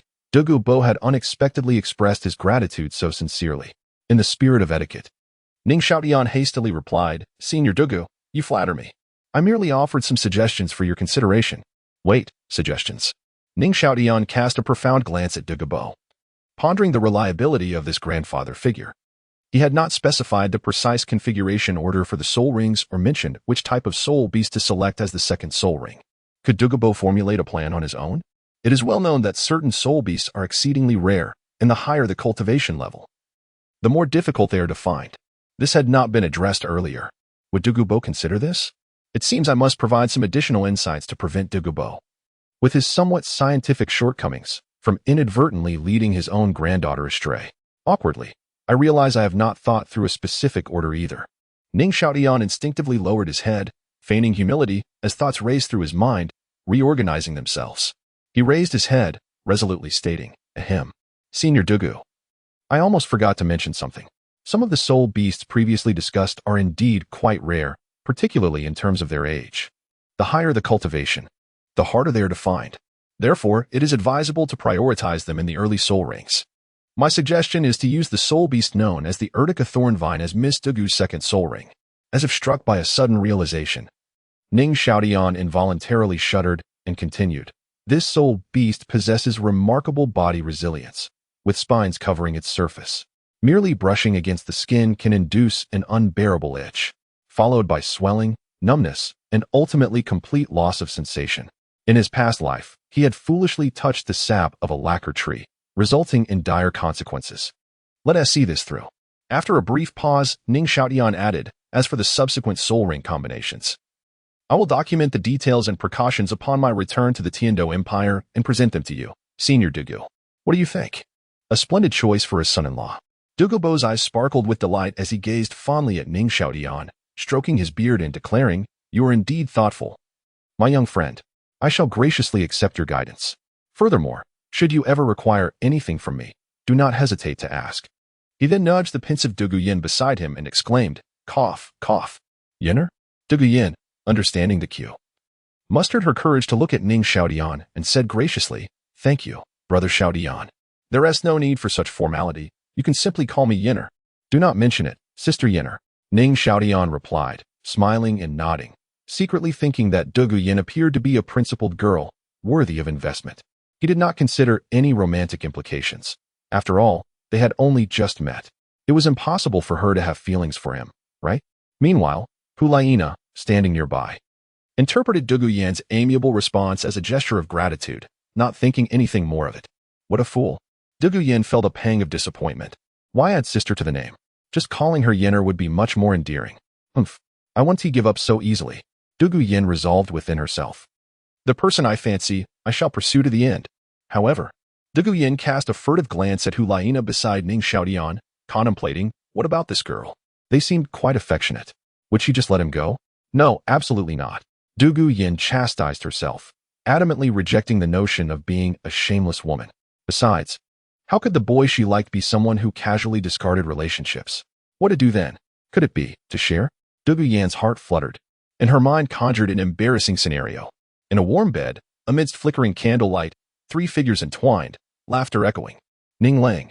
Husband. Oh no. Alas. How mortifying. Have I become so brazen, conjuring such thoughts? Dugu Yan quickly turned her face away, burying her head, her legs tightly pressed together, her hands clutching the hem of her skirt. Cautiously, she lifted her head, casting a fleeting and evasive glance at those around her. Thankfully, Dugu Yan sighed in relief. Although the area was open, the dense foliage provided ample cover, and with her head bowed, she had not drawn any undue attention. Never mind. I shall be magnanimous. She picked up the dried fish Ning Xiaotian had laid on the ground and took a hearty bite. Resolving, one for each of us will do. Crunch. Yenner? Dugu Bo, hearing the sound, turned to Dugu Yan with a puzzled expression. What is going on today? I recall my precious granddaughter does not care for dried fish. Grandfather. It's nothing. I just suddenly wanted to try this dried fish. Dugu Yan, startled by Dugu Bo's unexpected inquiry, hastily replied. Dugu Bo was none the wiser. He turned his attention back to Ning Xiaotian, inquiring with concern, my young friend. It seems my granddaughter has a target for her second soul ring. What soul beast do you plan to hunt? Senior Dugu, I intend to hunt the Gale Demon Wolf. Ning Xiaotian stated candidly. Dugu Bo's inquiry prompted Ning Xiaotian to ponder further. Speaking of which, where is the ghost Douluo? The Gale Demon Wolf? I happened to see a pack of them on my way here. However, there were too many wolves, and I feared it would frighten Yenner, so I suppressed my aura. Dugu Bo instinctively replied. But before he could finish, he sensed a few icy presences approaching. Looking up, he realized everyone was staring at him. Oh no. It seems I've inadvertently put my young friend in a predicament. Dugu Bo felt a chill run down his spine, instantly recognizing the gravity of the situation. Scratching his head sheepishly and glancing around awkwardly, ha ha ha. It was unintentional. Quite unintentional. Internally, he wished he could slap himself. Why did I have to say that last part? Seeing Dugu Bo's awkward demeanor, the others were left speechless. No wonder the ghost Douluo had not returned. It seemed he had gone the wrong way. Well done, Dugu Bo. No wonder the old ghost hasn't come back. It's all your fault. The Jew Douluo, upon realizing the truth, exploded in a fit of rage, berating Dugu Bo. Realizing his fault, Dugu Bo averted his gaze, looking up at the trees. When it comes to human interactions, one must have a thick skin when necessary. A person without shame is invincible. He understood this principle well. Ning Xiaotian, witnessing the scene, felt helpless. If they continued to wait, it would only waste time and further distance them from the ghost Douluo. Standing up and brushing off the dust, Ning Xiaotian addressed everyone. Let us not wait any longer. Teacher, please send a signal to summon Elder Ghost back. I suggest we let Senior Dugu, who has encountered the wolf pack, lead the way while we proceed first. As for Elder Ghost, he will follow the markers we leave behind. Let us go? Let us go. This way? Dugu Bo, quick-witted, immediately seized the opportunity to volunteer as the guide. In a swift motion, he stepped to the front of the group, waving his hand to signal everyone to follow. As for his granddaughter, she could stay by the young friend's side. With him looking after her, he felt assured. Chapter 49, The Gale Demon Wolf Pack. Which one should we target? As Yin gazed upon the multitude of Gale Demon Wolves ahead, he turned his attention to Ning Xiaotian beside him. It was clear that such a specialized task required a professional's insight, for he could not discern which wolf was most suitable for their needs. Upon hearing this, Ning Xiaotian raised an eyebrow, his sharp gaze darting back and forth among the pack. Before them lay a crystal-clear stream about 5 meters wide, surrounded by dense undergrowth and scattered rocky outcrops, resembling a game of Go left unfinished. The Gale demon wolves were sprawled across the rocks and nestled among the grass, resting. Surrounding the pack were 4 exceptionally robust adult male wolves, each occupying a vantage point, their keen eyes scanning the environment. This was a pack with clearly defined roles. It appears to be led by a female wolf. Ning Xiaotian counted carefully, noting a total of 19 Gale demon wolves. 6 cubs huddled together, making it difficult to determine their gender. There were 5 adult males and 8 adult females. Judging by their size and positions, the central female wolf was likely the leader, with the largest male wolf beside her as her mate. Considering their ages, it seemed that the rest of the pack comprised the offspring of this couple. Both parents were approximately 1,500 years old. The information had proven accurate. This was merely a small Gale demon wolf pack roaming the outskirts of the starry forest. However, with a cultivation level of 1,500 years, these 2 were clearly unsuitable for me. Sigh. Ning Xiaotian lamented, for he was no match for them. Among the other adult Gale demon wolves, there was a male wolf around 520 years old and a female wolf approximately 420 years old. These 2 were indeed appropriate. As for the others, they were either too high or too low in age, and the lower ones were not worth considering. It would be unwise to attempt one that was over 200 years older. Even Liena, with her 30,000-year-old head spirit bone, had only managed to hunt a 987-year-old shadow leopard as her second spirit ring, and the process had been perilous, leaving her flushed from the immense spirit power. As for him, lacking a spirit bone and being inferior in spirit power compared to Liena, he dared not challenge a wolf with an age exceeding 200 years. If only he had consumed the body-refining celestial herb, he might have been able to try. Unfortunately, he had none. That one over there, with an age around 500 years, is just right. Ning Xiaotian pointed to a particularly sturdy green Gale demon wolf in the distance. Very well, Xiaotian. Liena nodded. And the members of the spirit hall beside her also nodded in agreement, seemingly having anticipated Ning Xiaotian's choice. 500 years. Young friend, are you certain you aren't jesting?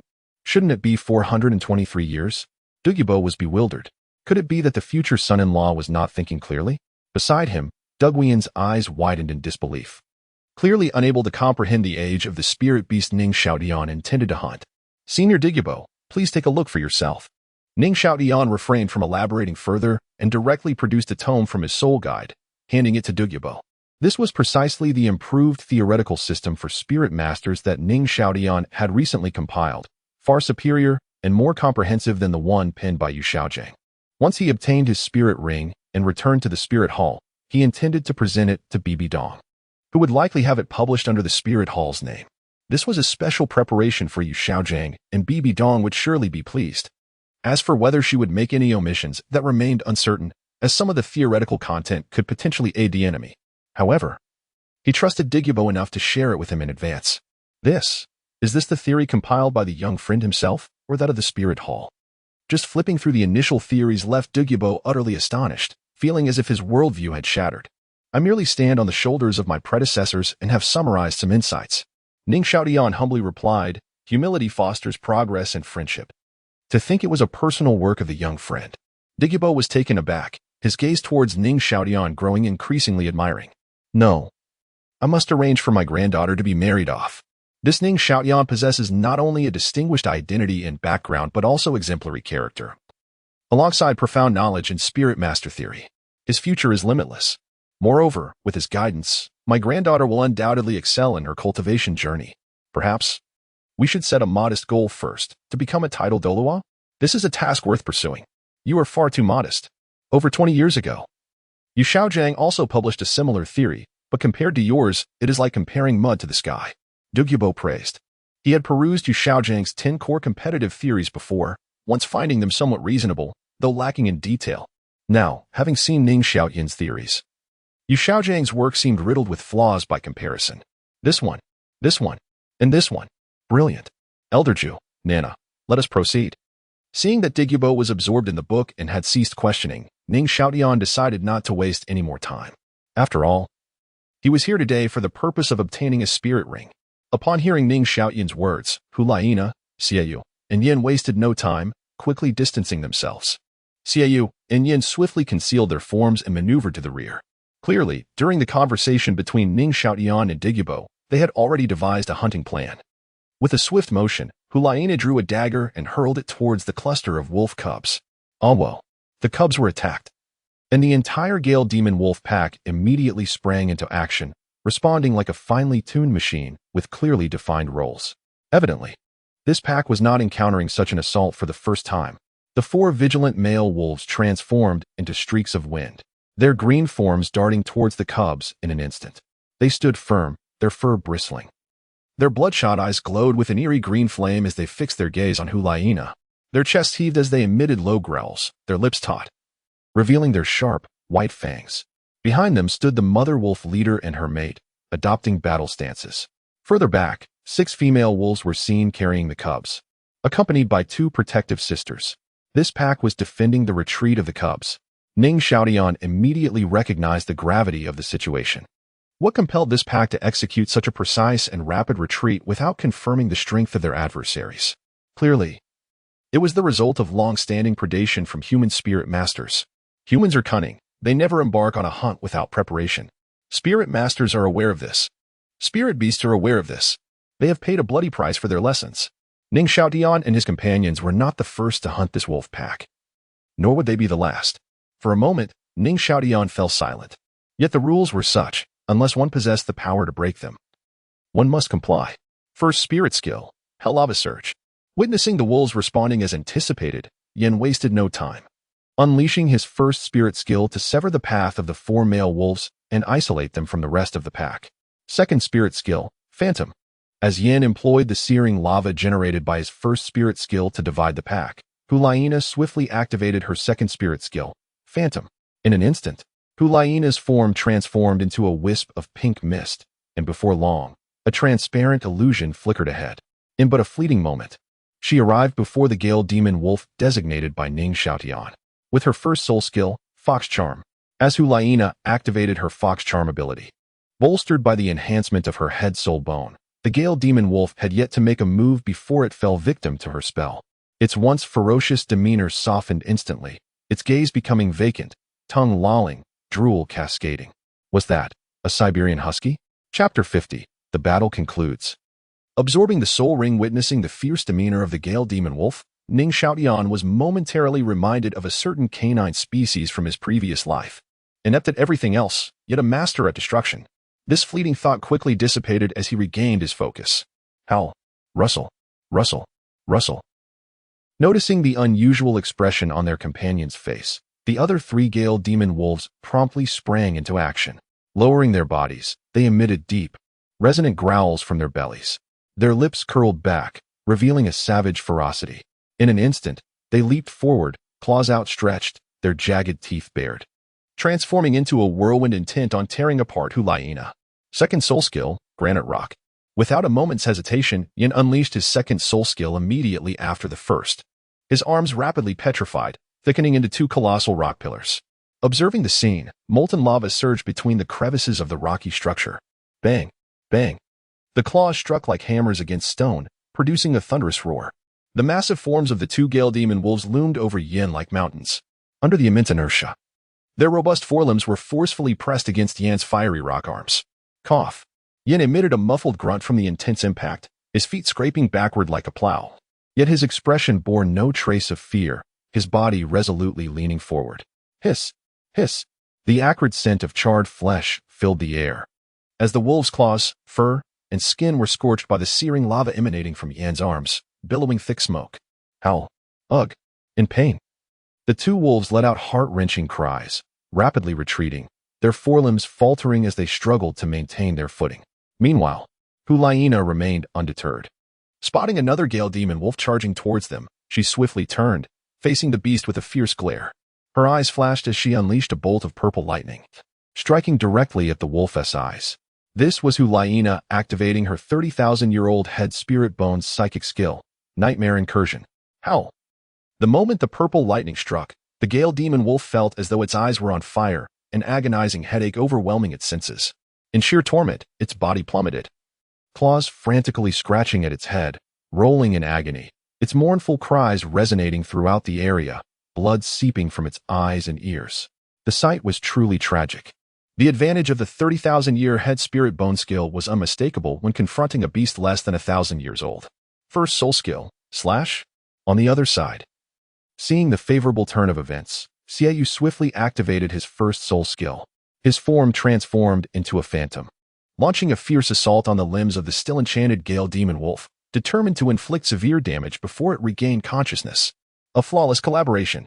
Witnessing the culmination of this battle, Ning Xiaotian couldn't help but praise their teamwork. Though the fight seemed protracted, it had lasted less than 30 seconds. From the moment the dagger struck the ground, the timing of the trio's attacks and the seamless coordination of their soul skills were nothing short of perfect. Wolves fear fire. Thus, Yin unleashed his first soul skill, creating a searing lava barrier on the battlefield. He then swiftly followed with his second soul skill to intercept the two nearest wolves. Utilizing the intense heat of his abilities to inflict harm, Liena, in an instant, teleported to her designated target, ensnaring it with her fox charm skill.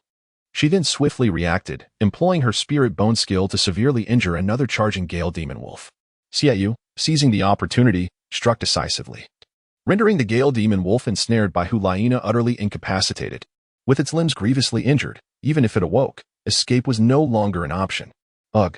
Observing the rapid succession of injuries inflicted upon their comrades, the leader of the wolves, blocked by a fiery barrier, relinquished any hope of rescue. With a look of fury, it howled mournfully at its fallen kin before retreating with the pack, abandoning the old to protect the young, forsaking the dead to preserve the living. Such is the law of the jungle. Cough, cough. Ugh. Yin, what is wrong with you? Noticing Yin doubled over, Xiaoyu was perplexed. After all, men don't get pregnant. I'm fine. Damn, the smell of burnt wolf fur is absolutely foul. It's suffocating me. Before he could finish his sentence, Yin dashed to a nearby stream, vigorously scrubbing his arms. Xiaoyu, speechless, glanced at his own blood-stained attire and hurried to the stream to cleanse himself as well. Ning Xiaotian, come absorb the soul ring. Liena called out urgently, focusing on Ning Xiaotian's soul ring rather than tending to her own bloodied hands. Upon hearing her, Ning Xiaotian prepared to step forward.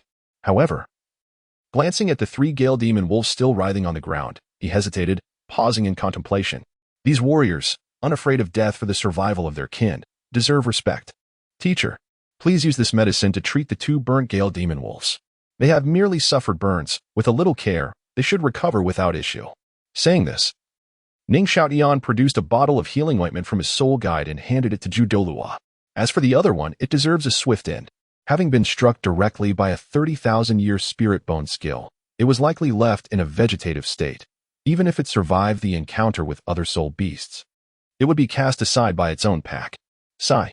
Young friend, your kindness is commendable. Allow me to handle this grim task, Douluo declared. Ignoring Ning Xiaotian's protests, Dugu Bo, you shall protect Ning Xiaotian. Without waiting for Douluo to respond, Dugu Bo seized the healing ointment from Ning Xiaotian's grasp. Old poisonous one, I told you not to call me that. Douluo's lips trembled with a mix of irritation and anger, his eyes bulging as if he were about to strangle the old man before him. You'll regret this, you old rascal. Seeing that Dugu Bo was completely ignoring him, Douluo took a deep breath, suppressing his rage. He then hurried to the Gale Demon Wolf that was rolling on the ground, clutching its head, and raised his hand abruptly, glaring fiercely as if flames danced in his eyes, striking down with a palm. Old fool, prepare to meet your end. Ning Xiaotian instinctively recoiled, remaining silent as he quickly approached Liena. From his soul guide, he retrieved a dagger and aimed it at the right eye of the Gale Demon Wolf that was merely gasping for breath, stabbing down forcefully. Is this the soul ring? Observing the deep yellow soul ring floating before him, Ning Xiaotian felt a surge of anxiety within. The countless times he had watched without a flicker of emotion, yet now, experiencing his first encounter, he felt a rush of trepidation akin to a novice in a bustling tavern. Not dwelling on his thoughts any longer, Ning Xiaotian promptly sat cross-legged, placing his hands over his abdomen, summoning his Seven Treasure Glazed Tile martial spirit. He then closed his eyes, channeling his soul power. The deep yellow soul ring seemed to respond to an unseen call, slowly drifting toward the Seven Treasure Glazed Tile before him. It glided gently from the tip of the tower, rhythmically enveloping it from above. It's a bit warm, and feels a bit full. Chapter 51, A Perilous Absorption. Alas, the pressure is mounting. It feels as if I might explode. Ning Xiaotian gritted his teeth, his skin flushed a fiery red, and his once sharp, wild, and alluringly handsome visage contorted into a grimace. The heat. It was as if he were immersed in a furnace. His veins coursed with what felt like molten lava, his body thrust into a boiling steamer, covered with a heavy lid, and a massive stone pressing down upon it. And beneath, the flames were incessantly stoked. He had not anticipated that the absorption of his first spirit ring, which merely exceeded the century mark by a little over 100 years, would be such an agonizing ordeal. Over the past 3 years, he had diligently trained, immersed himself in medicinal baths, and cultivated his spirit power, expending resources worth tens of thousands of gold soul coins. Despite such lavish investments, he found himself unable to withstand this meager 500-year spirit ring. Impossible. Absolutely impossible. The pressure rises like a torrent on the verge of breaching its banks. The pain, penetrating to the core, rendered his senses numb. His mind plunged into a chaotic abyss, a blank void. Ning Xiaotian's will fought desperately against the torment. His jaw clenched, veins bulging on his forehead, his heart roaring like a furious beast.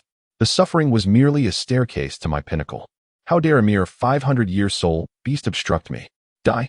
His consciousness transformed into a battleground. An indomitable will became a sharp blade, and pain morphed into a rampaging beast.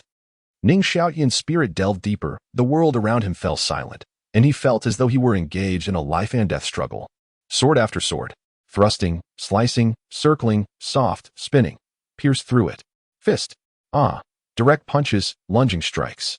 Xing Yi Quan, Wing Chun, Tai Chi, the turtle fist. Hold your ground. I possess the dual mastery of sword and fist. My body is akin to a sword, melding man and blade into one. Damn it, I can't think of anything more. Regardless, I shall act. The fists of the bone Douluo, the swords of the sword Douluo.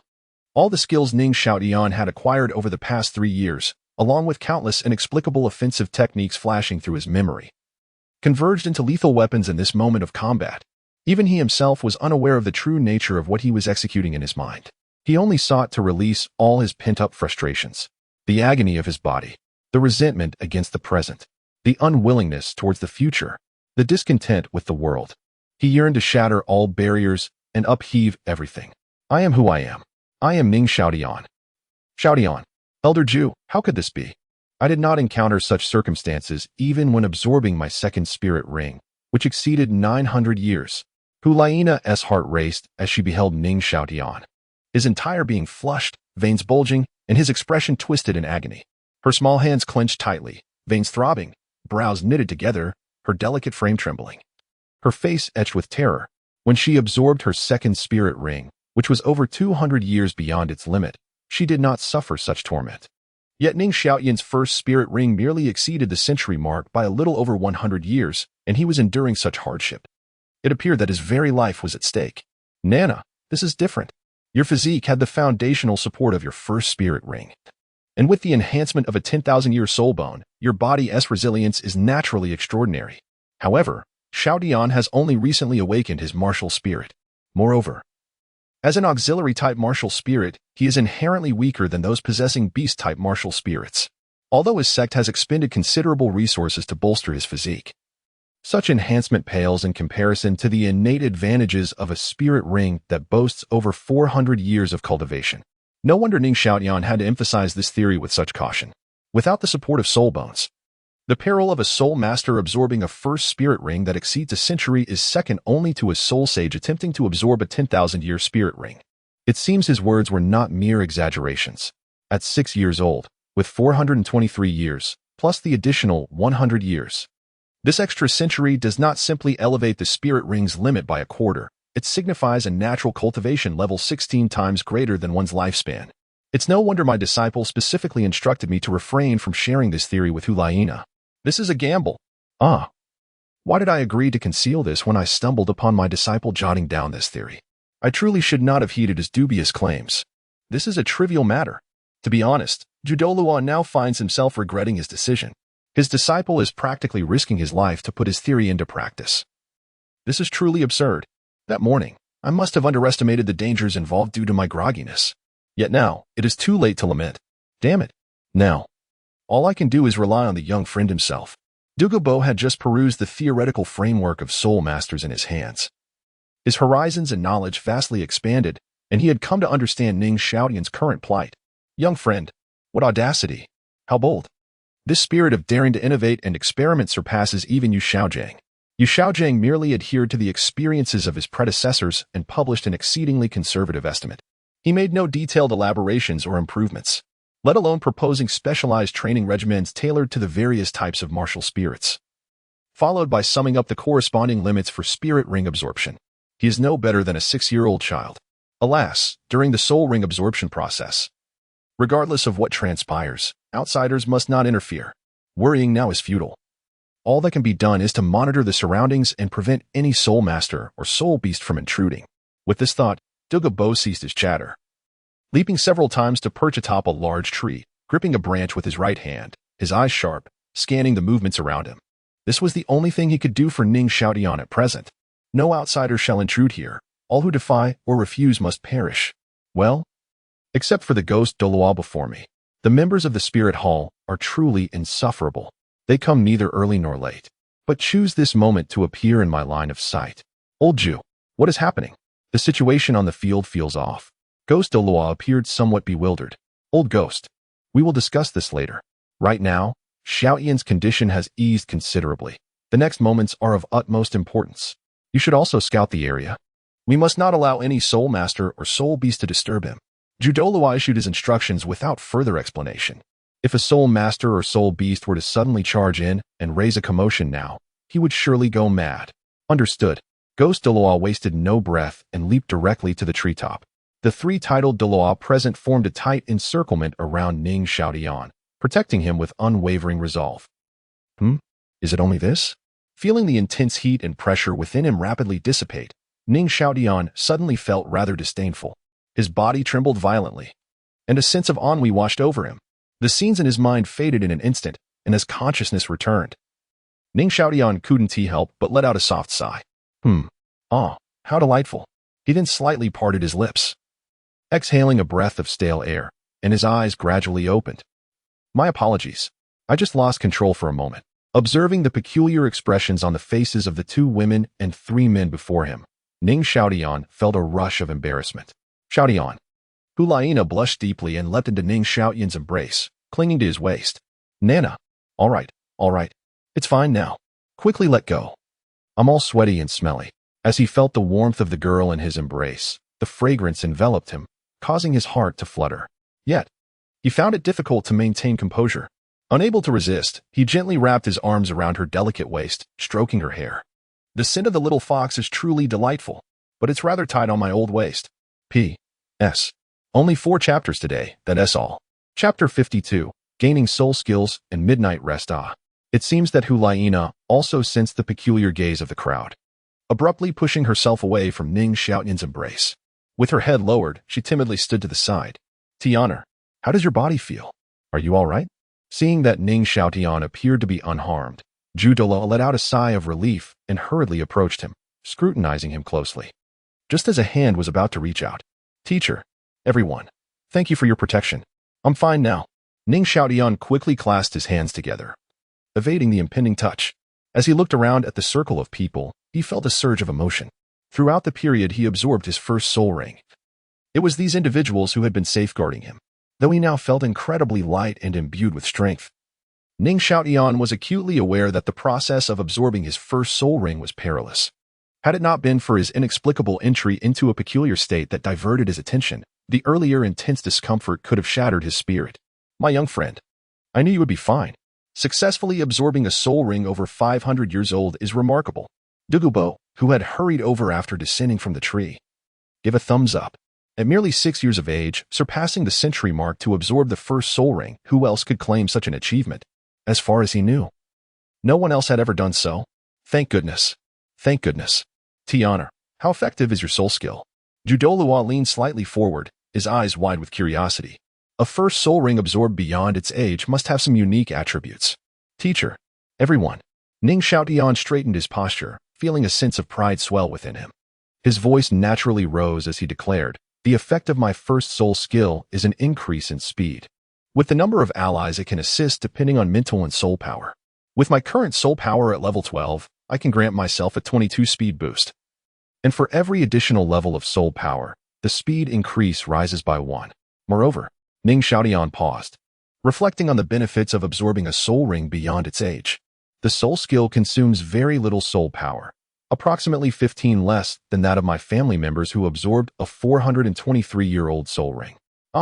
This means I can unleash more attacks in battle, making them last longer, which aligns perfectly with my style.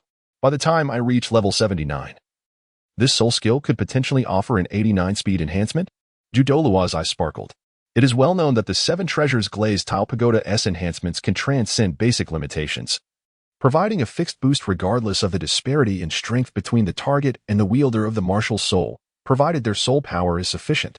And with Ning Xiaotian's first soul skill having such minimal soul power consumption, it implies he could amplify higher-ranked soul masters much earlier, and even enhance multiple titled Douluos simultaneously. That is indeed impressive. Douluo beamed with pride, exclaiming, "No wonder you are my apprentice. Where's your face?" Dugu Bo shot a sidelong glance, then turned to regard his son-in-law with a satisfied smile, saying warmly, "Well, young friend, this soul skill is indeed remarkable.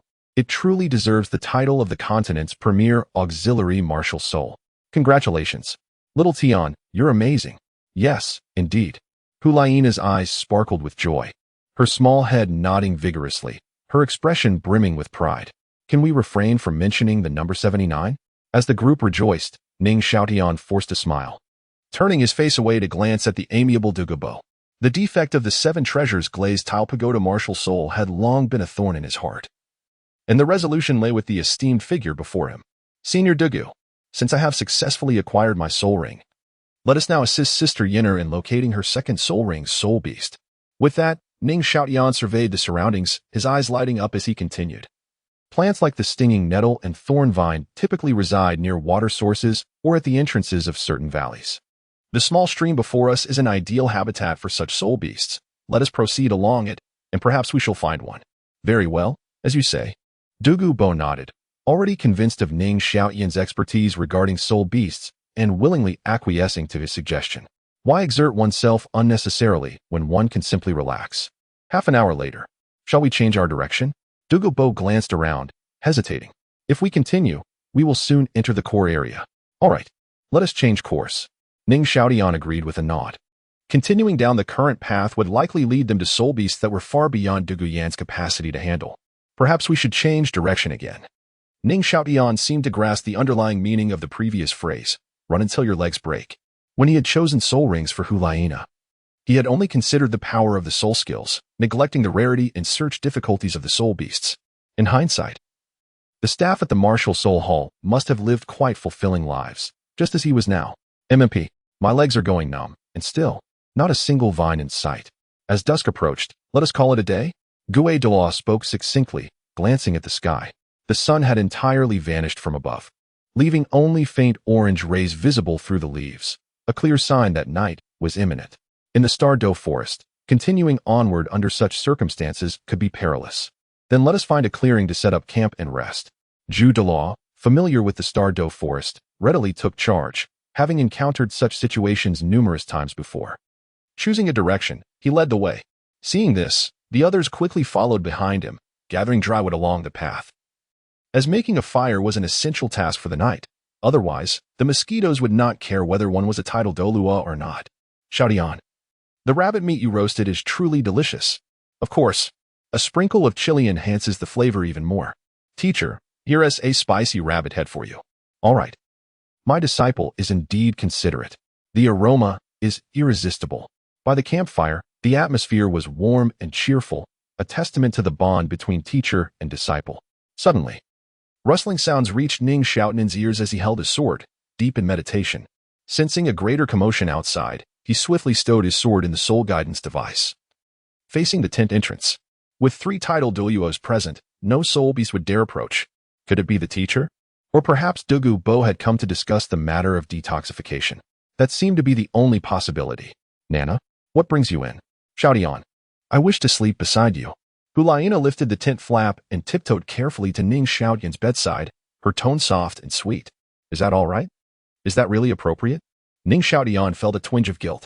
In the dim candlelight, Liena's delicate face, resembling carved jade, hung low, her slender fingers twisting nervously at her waist as she lightly tapped her toes, her cheeks adorned with a rosy glow.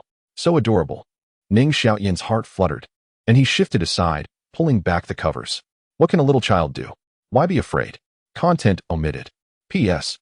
Readers have expressed that the romantic subplot is overly extensive. I have excised around 5,000 words from these 2 chapters and shared them in the reader group. The content involved the protagonist and Liena's mutual commitment to support each other, as well as the protagonist contemplating the evolution of his martial soul in the future. Ning Fengzhi might encourage him to marry more or even form alliances. The protagonist inquired whether Liena would mind, and she, having relied on her brother since childhood and with no peers daring to approach her after becoming Bibi Dong's disciple, supported the idea of him marrying more, allowing her to have sisters of similar age to converse with, thus expanding her family and alleviating her loneliness. Chapter 53. The Enlarged Little Serpent the following day. Old venomous creature, did you not have enough to eat this morning?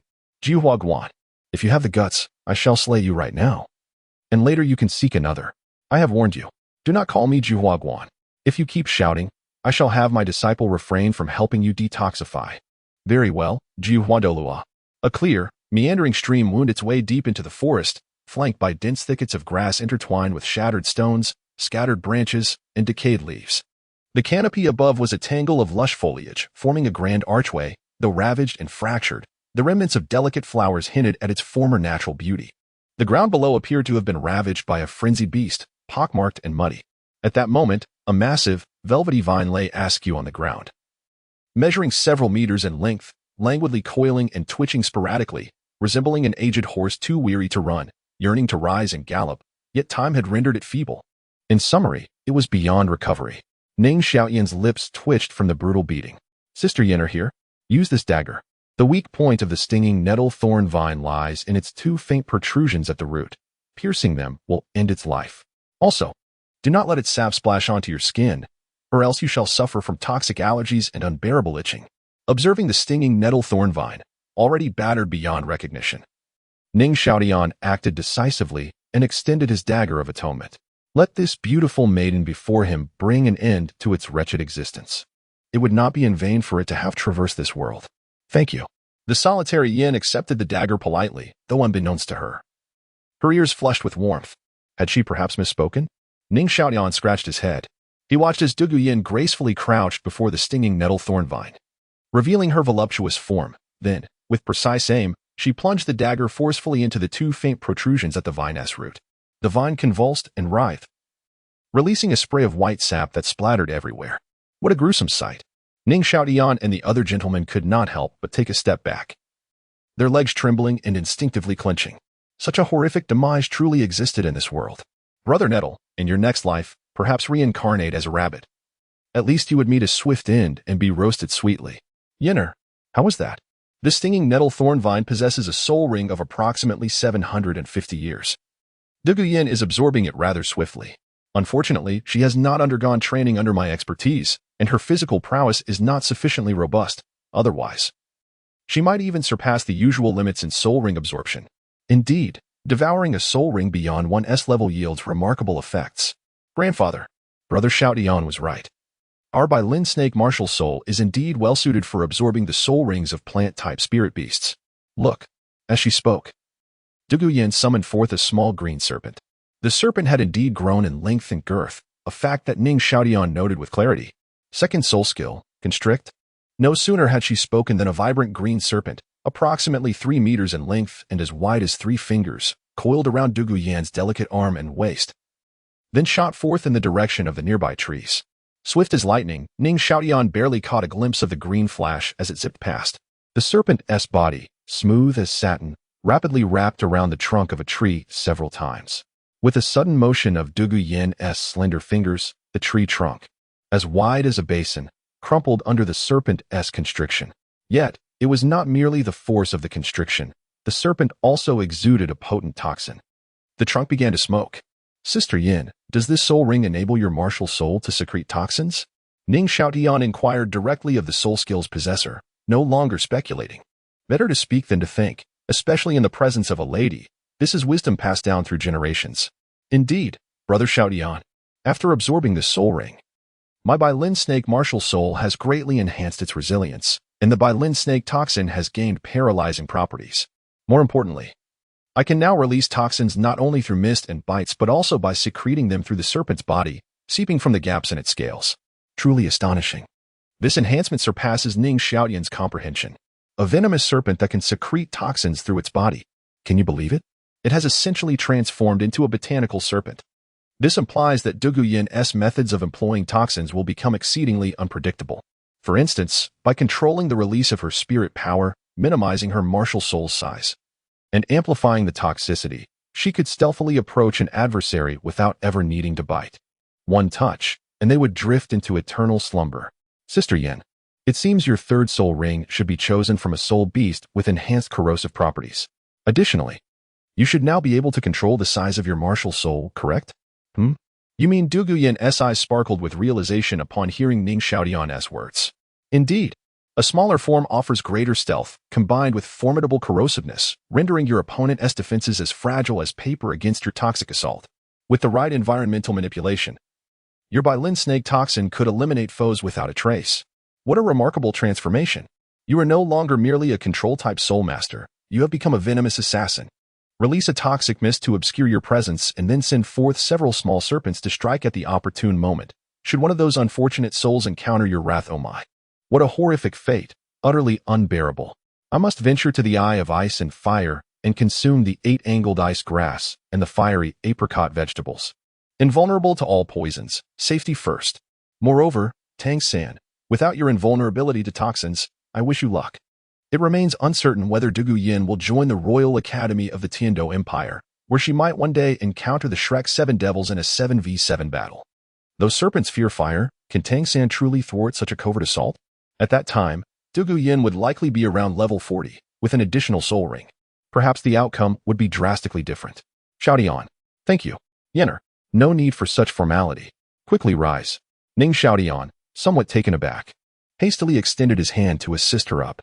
Indeed, Dugu Yan was quite affluent. Her purse was bulging with coins. As a fellow lover of wealth, I could hardly resist such an enticing display. With matters concluded, it was time to return. Elder Dugu, shall we head back to the spirit hall together? I still need to tidy up a bit. After helping Dugu Yan to her feet, Ning Xiaotian quickly averted his gaze, respecting boundaries and making his exit. Perfect. I must also visit the spirit hall to meet Bibi Dong. I have only recently entered the title duel realm and have yet to receive my official title. By the way, young friend, here is the book I promised to return to you. Oh, I nearly forgot. This book is currently a unique copy, and I must return it to Bibi Dong. Yuxia gang, may fortune favor you as well. Chapter 54, The Sweetness of Freebies. At the entrance of the spirit hall, Ning Xiaotian paused, surveying the crowd that flanked him on either side, a satisfied expression gracing his features. With a broader perspective, he anticipated the potential acquisition of a title Douluo level enforcer and several heavenly herbs. And let us not forget a little serpent that understands gratitude and can sprout blossoms. With a touch of training and cultivation, it would surely excel in all forms of performance and artistry in the future. This journey had indeed been fruitful. Senior Dugu, the hour grows late, and the ceremony for your title is a significant affair. It seems unlikely we can complete it today. Ning Xiaotian turned to the elder Dugu Bo, clasping his hands in respect. Perhaps you and Sister Yenner might rest for now, and I shall inform His Holiness the Pope to select a more auspicious day for the occasion. According to the customs of the continent, the ceremony for a title Douluo must be announced throughout the city, presided over by the reigning Pope to honor the might of the strong. However, with the sun already descending, there would be no time for such arrangements today. Let it be tomorrow. Titles are but empty names. If it weren't for the company of this young friend, I would scarcely have bothered to come to the spirit hall, Dugu Bo remarked casually, emphasizing that the matters of detoxification and survival were of paramount importance. Everything else is mere nonsense.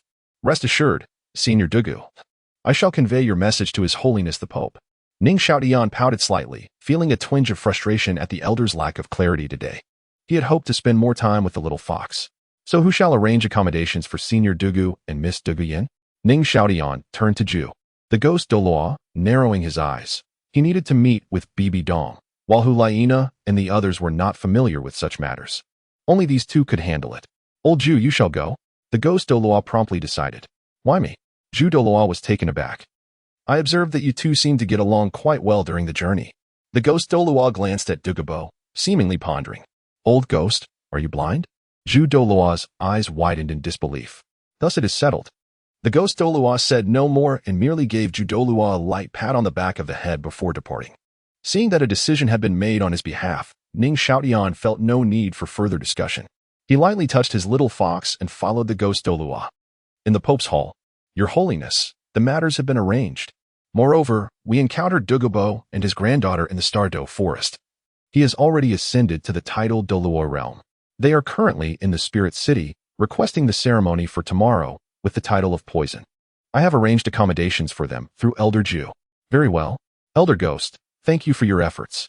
Go and instruct Captain Yi Beiho to announce to the entire city. Tomorrow morning, I will personally preside over Dugu Bo's title ceremony. Let Xieyu and Yin take their leave. Yes, Your Holiness. Ning Xiaotian was somewhat bewildered. Observing the trio of ghost Douluo pass by, what was going on today? It seemed that everyone was eager for him to depart the Spirit Hall. I too have made significant contributions to the Spirit Hall. How can you be so unfeeling? Tianer, are you certain you can cure the poison within Dugu Bo? BBDong turned to Ning Xiaotian, her expression grave. Dugu Bo was afflicted with hereditary toxins, passed down through generations, likely mutated by now. Even if she were to intervene personally, success was not guaranteed. Your Holiness, if Dugu Bo possesses the herbs I mentioned as a catalyst, there is indeed a chance. However, I must admit, my confidence is not absolute. One must remain humble. Humility earns respect. Indeed, if he can be subdued, do so at all costs. If not, eliminate him swiftly. Upon your return to the Heavendo Empire, inform your father. You will know what to do. Those skilled with poison often excel in group combat. Dugu Bo's renown on the continent as a poison master, now a titled Douluo, held significant strategic importance for BBDong. Understood, Your Holiness. Ning Xiaotian felt a twinge of apprehension, bowing his head modestly. In non-public settings, you need not address me as Your Holiness, simply call me Aunt BBDong. BBDong glanced at Liena beside Ning Xiaotian, speaking casually. Of course, Aunt BBDong. Ning Xiaotian's heart raced at the stark warning. The authority of a mother-in-law was indeed formidable. Casting a glance at Liena, who had transformed using the Fox clan's secret technique into an adorable little ostrich. He sighed inwardly. There was no relying on his spouse now. Self-preservation was paramount. And BBDong. This is a compilation of Soul Master theories I have organized during this time. You may selectively publish portions under the name of the Spirit Hall. Feeling overwhelmed by the imposing presence before him, Ning Xiaotian bowed his head in submission, extending the documents with both hands. BBDong nodded in approval as she received them. Moments later, her expression grew serious as she gazed intently at Ning Xiaotian. Tianer, this is an extraordinary opportunity that could elevate your reputation across the continent, significantly enhancing the prestige of your Seven Treasures Glazed Tile school. Are you truly willing to relinquish it? She understood well that once this work was published, it would undoubtedly cause a stir throughout the continent, allowing him to gain fame while attracting many idle soul masters to join the Seven Treasures Glazed Tile school, thereby expanding its influence. It was an unequivocal advantage. Yet now, he was offering it directly to her. Aunt BBDong, these are merely empty accolades. To be honest, I do not relish fame. The incessant questioning and attention can be quite burdensome. Ning Xiaotian replied nonchalantly. Moreover, these theories were derived from the data recorded by the Spirit Hall. Without the Spirit Hall's years of investment in the awakening of civilian soul masters and the documentation of their abilities, I would not have been able to compile these theories. Thus, it is only fitting that I present them to the Spirit Hall. At most, I am merely a somewhat clever plagiarist who is fortunate enough to have learned and summarized these theories. In the Douluo Continent, where tradition is heavily emphasized, the library's books are essentially the private property of the Spirit Hall. Over the past year, he had indeed engaged in some questionable learning. Nonetheless, even if it was a form of theft, it was still a form of gratitude. Handing over this theoretical work relieved a burden from Ning Xiaotian's shoulders, akin to shedding an oppressive weight. Moreover, the Seven Treasures Glazed Tile school lacked the background and strength of the Spirit Hall. He could always return to his sect and compile another copy for Ning Fengzhi. What the Spirit Hall possessed, so too could the Seven Treasures Glazed Tile school. Most importantly, the future benefits were paramount. Those heavenly herbs were invaluable, and he owed much to the Spirit Hall. Ah, what a liberating feeling. Ning Xiaotian felt a wave of relief wash over him, realizing that he could now use this knowledge to his advantage without the burden of guilt. All of this wisdom was imparted by the Spirit Hall. What connection does it hold to me? Ning Xiaotian. The sweetness of freebies truly delights. Chapter 55. Is the Spirit Hall also in need of funds? Xiaotian, in comparison to Yu Xiaojiang, indeed stands at a considerable distance. This theory can be regarded as a favor owed to you by the Spirit Hall. BBDong gazed earnestly at Ning Xiaotian, her expression tinged with complexity. When Yu Xiaojiang approached her years ago to promote his core competitive theory, his demeanor was proactive, yet he bore no intention of reciprocating to the Spirit Hall. He had not contemplated contributing to the common spirit masters who reported data to the Spirit Hall. He hadn't taught a single class. After all, he emerged from the upper three sects. Perhaps he still harbored disdain for the common spirit masters deep down. The theory of the top 10 core competitive spirits was indeed a collaborative endeavor between him and Yu Xiaojiang. Yet in the end, he left no credit for himself. The title of the invincible theory master now seems utterly absurd. I can only blame my youthful naivety. Chortling to herself, BBDong adjusted the book in her hands. A hint of mockery surfacing within her thoughts. Living merely to inflict more suffering upon you. And BBDong, you jest. It is only fitting that I do this as a junior. Ning Xiaotian remarked politely, casting a glance at the little fox. To reap benefits, one must act amiably. This is a universal truth. From now on, I shall devote myself to caring for Nana. I, Ning Xiaotian, shall toil day and night to love and protect her. Ensuring she is well fed and warm, I shall guarantee her happiness and joy. Mother-in-law, you need not worry. BBDong nodded, her beautiful eyes sweeping over the two, and continued, furthermore, the 2 culinary recipes you provided will also be remembered for your contributions by the Spirit Hall. I consider this a debt of gratitude. The Spirit Hall has successfully expanded its chain of stores across the continent based on those 2 recipes, reaping considerable benefits and alleviating numerous financial constraints. This is indeed a significant achievement. BBDong has a clear understanding of business matters. And BBDong, you exaggerate. Those were merely my casual endeavors driven by a fleeting desire. Ning Xiaotian sighed inwardly, acknowledging BBDong as a capable leader, adept at distinguishing between public and private matters. Despite his youth, he displayed a commendable level of humility. However, I, BBDong, am not one who cannot discern merit from fault. I will not forget your contributions. After speaking, BBDong paused, seemingly exasperated yet with a teasing expression. Moreover, I shall not conceal from you. The Spirit Hall indeed faced financial difficulties at that time, urgently requiring an industry capable of generating substantial funds in the short term. Acquiring your recipes was a necessary step. The results have proven my judgment to be correct. As winter approaches, hot pot and beggar's chicken became exceedingly popular, leading to explosive sales. Is the Spirit Hall really short on funds? Ning Xiaotian found it hard to believe. With such high-end combat prowess, selling even a single soul bone would yield tremendous profits. Of course, under normal circumstances, no one would part with such strategic resources. It would be far too easy to empower the enemy. Not to mention, our Seven Treasures Glazed Tile school has stated, we lack nothing but soul bones. Whatever quantity you offer, we shall take it. Immediate orders, instantaneous transactions. Indeed, we are lacking. Xiaotian, do you know? The Spirit Hall spends over 40% of its annual revenue merely on subsidies for those common spirit masters. Furthermore, it must also cover the financial gaps of various spirit master academies, maintain the outskirts of major spirit beast forests, and manage daily operations both internally and externally. There are countless expenditures. One could say that the Spirit Hall's annual expenses amount to astronomical figures. Since assuming the role of Pope, I, BBDong, have often lost sleep over financial concerns. Isn't the subsidy for common spirit masters supposed to be shared between the 2 great empires? Ning Xiaotian was somewhat perplexed. He had not followed this aspect within the sect. Could there be hidden complexities? Ah, that is a matter from long ago. BBDong clenched her fist, her expression tinged with helplessness. Since the campaign against the evil spirit masters ended 40 years ago, the 2 great empires have gradually reduced their financial contributions each year, citing their own severe losses. Now, they merely contribute a token amount. The annual sum submitted is likely less than your Seven Treasures Glazed Tile school's monthly revenue. Is that so? My father never mentioned it. Ning Xiaotian was taken aback, realizing why his father had given BBDong a card with 5 million gold spirit coins, promising to cover it for 11 years. This truly strikes at the heart of the matter. The 2 great empires are akin to sharing hardships, but not sharing prosperity. When faced with a common enemy, they align closely with the Spirit Hall, presenting a united front. Once the adversaries are vanquished and peace is restored, they begin to fret over whether such support might bolster the Spirit Hall's power to a threatening degree. The logic is stark. Each side serves its own interests, and it is irrefutable. If this is indeed the case, then the spirit hall has had a rather difficult time over the years.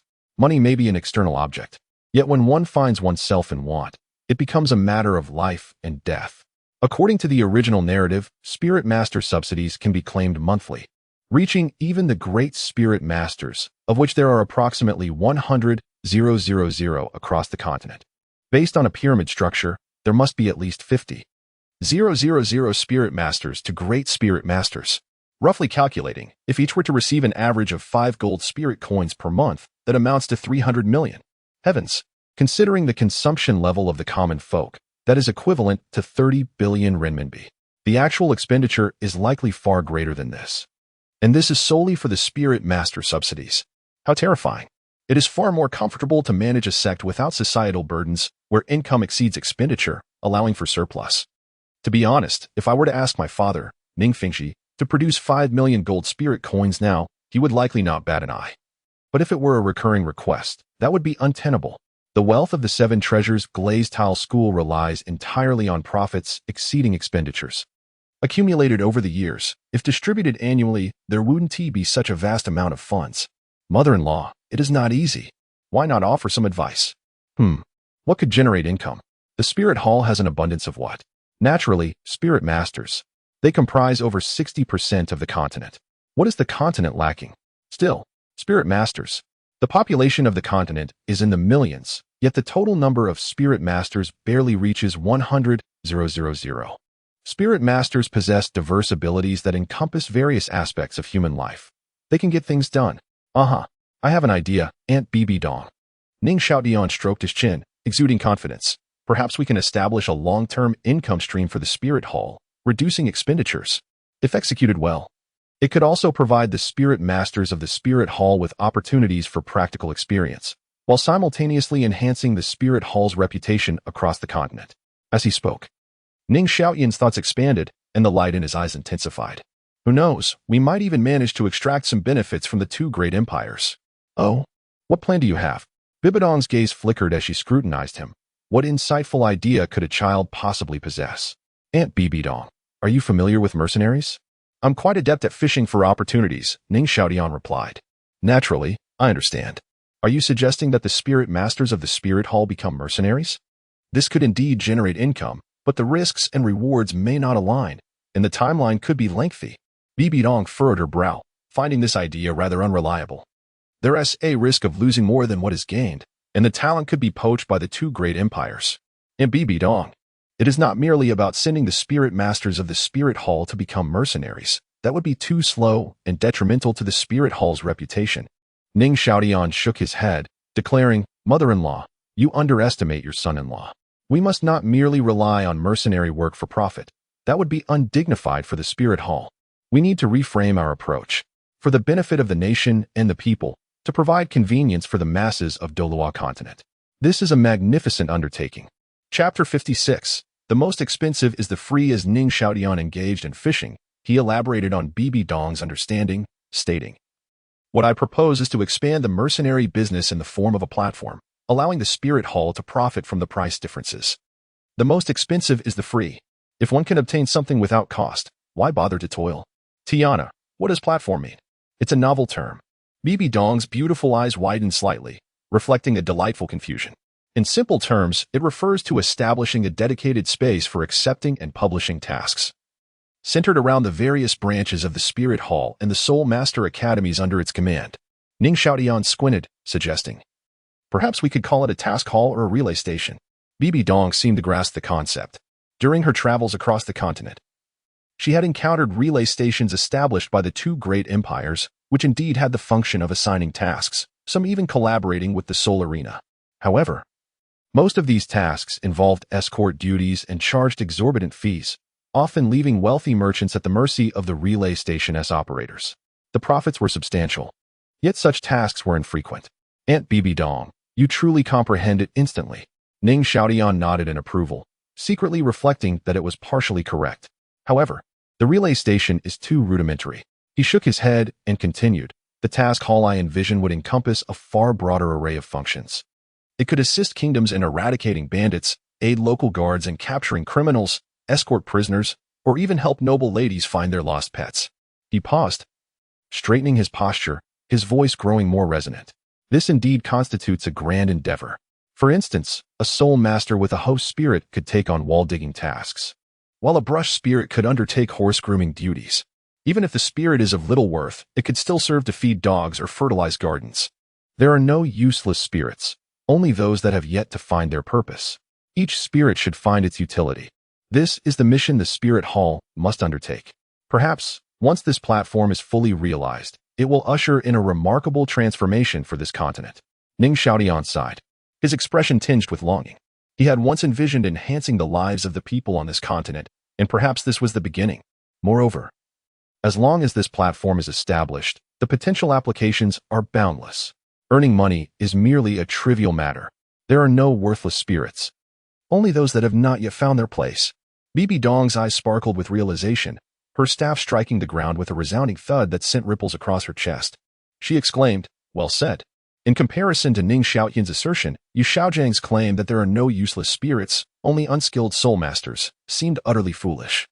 He had not even achieved anything notable with his pig spirit. A pig remains a pig, and perhaps slaughtering it for pork would suit his spirit far better. Aside from eating, it merely produces foul odors. Who knows if anyone would even purchase it? Xiaotian, who Liena had become an enamored admirer, gazing intently at him.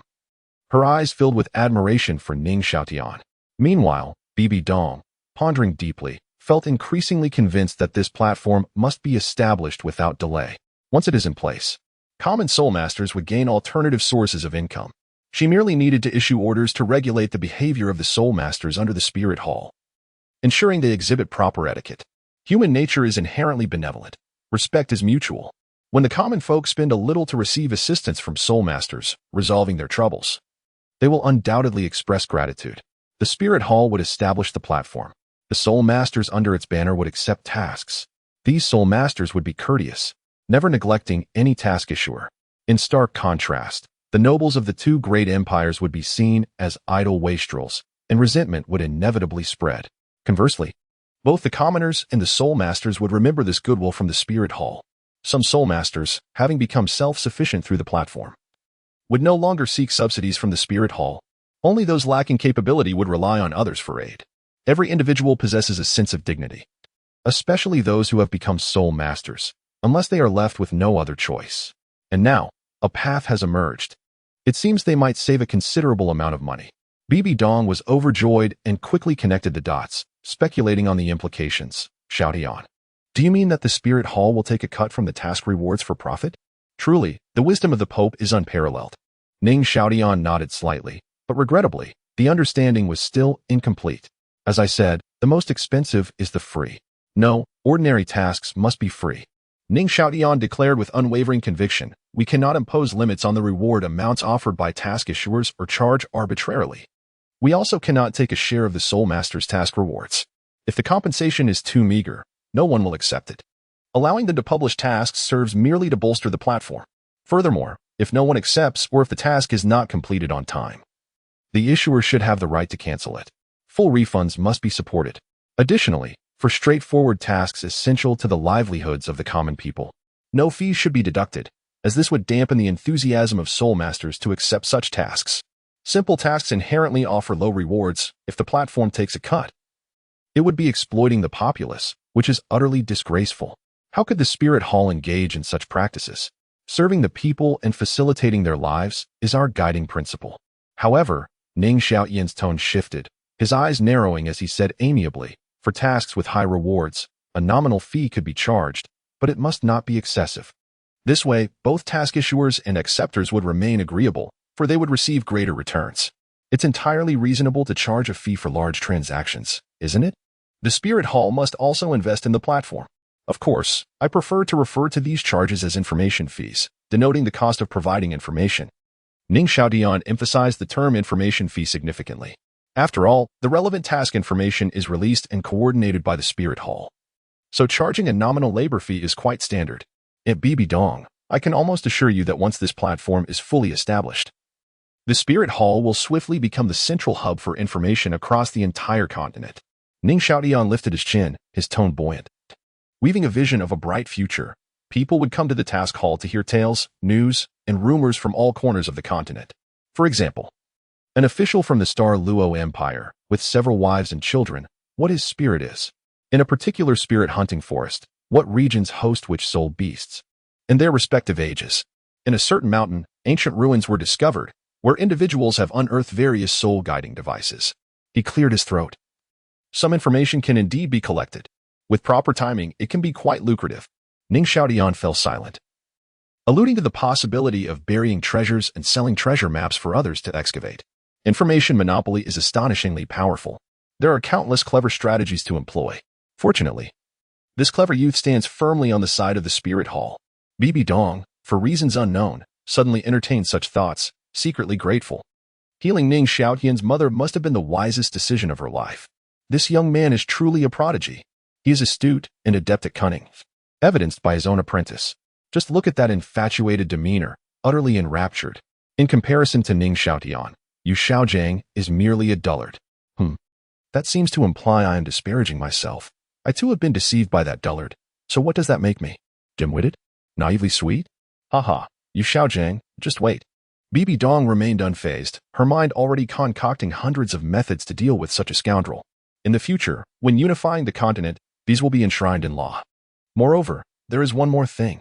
The Spirit Hall can indeed leverage this information for its own ventures. Ning Xiaotian paused, glancing at Bibi Dong, and continued. For instance, upon hearing that oranges from the north have recently become quite expensive, the Spirit Hall could procure them from more affordable sources and sell them in the north to profit from the price difference.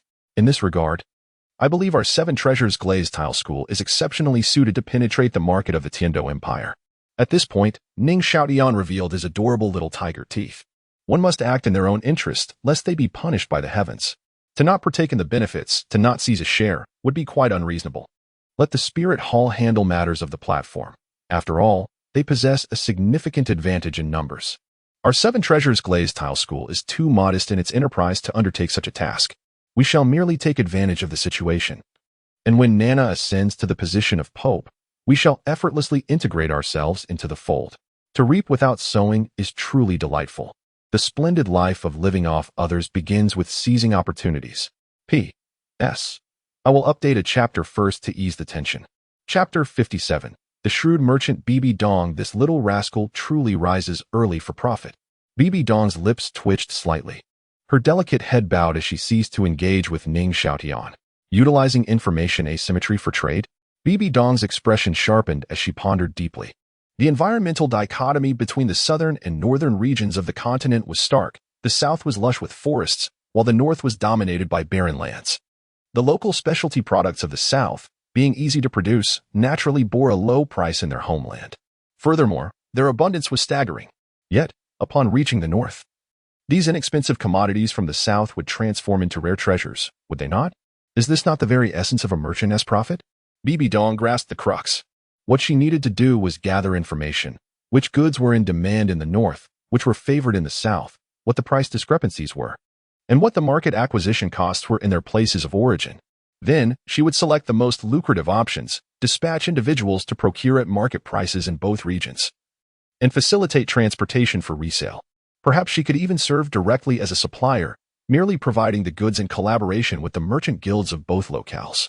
This pathway promised both swift and stable income. Upon contemplating this, Bibi Dong's phoenix eyes brightened, slowly transforming in her mind into the shimmering visage of golden soul coins. However, a realization struck. There were vulnerabilities. Suddenly cautious, Bibi Dong's demeanor shifted. Human nature, driven by profit, could not be overlooked. Yu Xiaojiang might disregard his elderly father and newlywed Lu Erlong for the sake of his so-called dreams and dignity. What of the merchants? For the sake of wealth. They might. If the management beneath the Spirit Hall were to recklessly suppress acquisition prices, or excessively exploit and purchase goods, or even resort to violent coercion of local citizens to produce a specific commodity, such actions would be detrimental to others and injurious to themselves. Should a few morally bankrupt individuals emerge, the Spirit Hall's reputation would be irreparably tarnished. Control was imperative. Business must adhere to the principle of gradual and sustainable growth, not reckless exploitation. Quietly accumulating wealth was the key. Bibi Dong raised her delicate fingers, gently resting them against her rosy lips, her expression increasingly grave. She was no mere merchant. She was a rule-maker. It was necessary to formulate regulations to address these concerns and establish an enforcement body to oversee such matters. No oppression of the common folk, no arbitrary price suppression. Corruption must be strictly punished. It must be rigorous. With the complexities of the situation clarified, BBDong's expression gradually relaxed, even tinged with excitement. Finally, she would no longer fret over finances. Finally, a peaceful slumber awaited her. As the saying goes, one's appearance reflects one's heart. Perhaps the excitement had been excessive. Ning Xiaotian and Liena were taken aback, unable to bear it. Ning Xiaotian quickly averted his gaze, determined not to leave an unseemly impression before his mother-in-law. Better to focus on his little fox spirit. Liena too sensed the peculiar gaze directed her way, pouting slightly as she lowered her head. She could merely catch a glimpse of the tips of her shoes. Confidence surged within her. Liena felt a swell of pride, casting a sidelong glance as she engaged in a silent duel with the wolf. "You clever rascal." Brimming with schemes, BBDong's teasing broke the tension between the two. Observing the playful exchange, BBDong felt a swell of sentiment. Her disciple, in the company of this young man, would surely not suffer. Yet, was her disciple becoming too infatuated? Should she seek an opportunity to impart some wisdom? To prevent future grievances? But the young man would soon depart. Moreover, he was a benefactor. Such brilliant strategies. Solving the fiscal crisis was merely the tip of the iceberg. More significantly, the goodwill of the populace would be garnered, uniting the soul masters. Enhancing her own prestige and influence, compelling the old guard of the offering hall to silence their criticisms, provided she maneuvered deftly. This platform could also serve as a formidable asset against the two great empires in the future.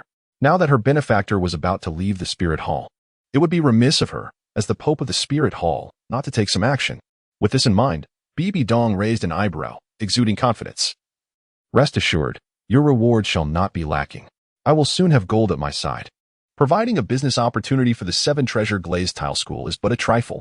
Furthermore, upon your return to the Heavendo Empire, you will inevitably draw suspicion and inquiries from the Snow Knight Emperor. I can assist you with that." Such was the nature of a formidable ally. She must secure him tightly. She could not emulate the Blue Lightning Tyrant Dragon clan, where the clan leader so easily cast out his own son over trivial matters. What a hypocritical pretense of being forced into a corner while seeking to maintain a faade of respectability. Was it not simply a reflection of his own weakness? A man lacking in courage and conviction. BBDong held no esteem for such behavior. Tiana, upon your return to the Heavendo Empire, it would be prudent to use those two formulas as a pretext to slander the Spirit Hall before the Snow Knight Emperor, thereby downplaying the knowledge you have acquired during this time. Additionally, BBDong's brow furrowed slightly, as if recalling something displeasing. The Crown Prince of the Heavendo Empire, Xuantian, had infiltrated their Spirit Hall. That individual had already taken your father as his mentor. I shall send someone to inform him to coordinate with you. Upon your return, you can forge an alliance with him. Distancing yourself from the Spirit Hall, coupled with befriending the Imperial Prince, should alleviate any suspicions the Snow Knight Emperor harbors toward you. Of course, should you find his mission feasible, you may consider offering assistance. If it proves inconvenient, you may also choose to remain uninvolved. Ning Xiaotian, with his youthful cleverness and numerous schemes, had already earned BBDong's trust. As for Qian Renxue, her aspirations for power and deceitful ways were now rendered inconsequential. As long as she remained unscathed, given sufficient time, she could smoothly navigate the downfall of both empires. Prideful and obstinate? The term suddenly flickered in Ning Xiaotian's mind. What was the difference between that and directly asking him for help? It seemed BBDong's mindset had shifted, her animosity toward her own daughter diminishing. Her ire was now directed solely at Yu Xiaojiang and the offering hall, particularly at Yu Xiaojiang, who was likely on the brink of a tempestuous reckoning. Such a pity. A social demise. One could only wonder how he would manage in the days to come. An infiltrator? Such a revelation. Ning Xiaotian's acting prowess rivaled that of an Oscar-winning actor, his astonishment evident. In BBDong, how should I address the infiltrator within the Spirit Hall? It was common knowledge to play the role to the fullest, and it would be prudent to gauge the other's stance as well. You may simply refer to him by his title as Crown Prince, BBDong replied casually as her brow relaxed. Speaking of which, this little rascal is quite adept at stirring trouble. Allowing him to meet Qian Renxue could lead to unforeseen complications. BBDong's expression turned peculiar as an inexplicable hint of regret surfaced within her.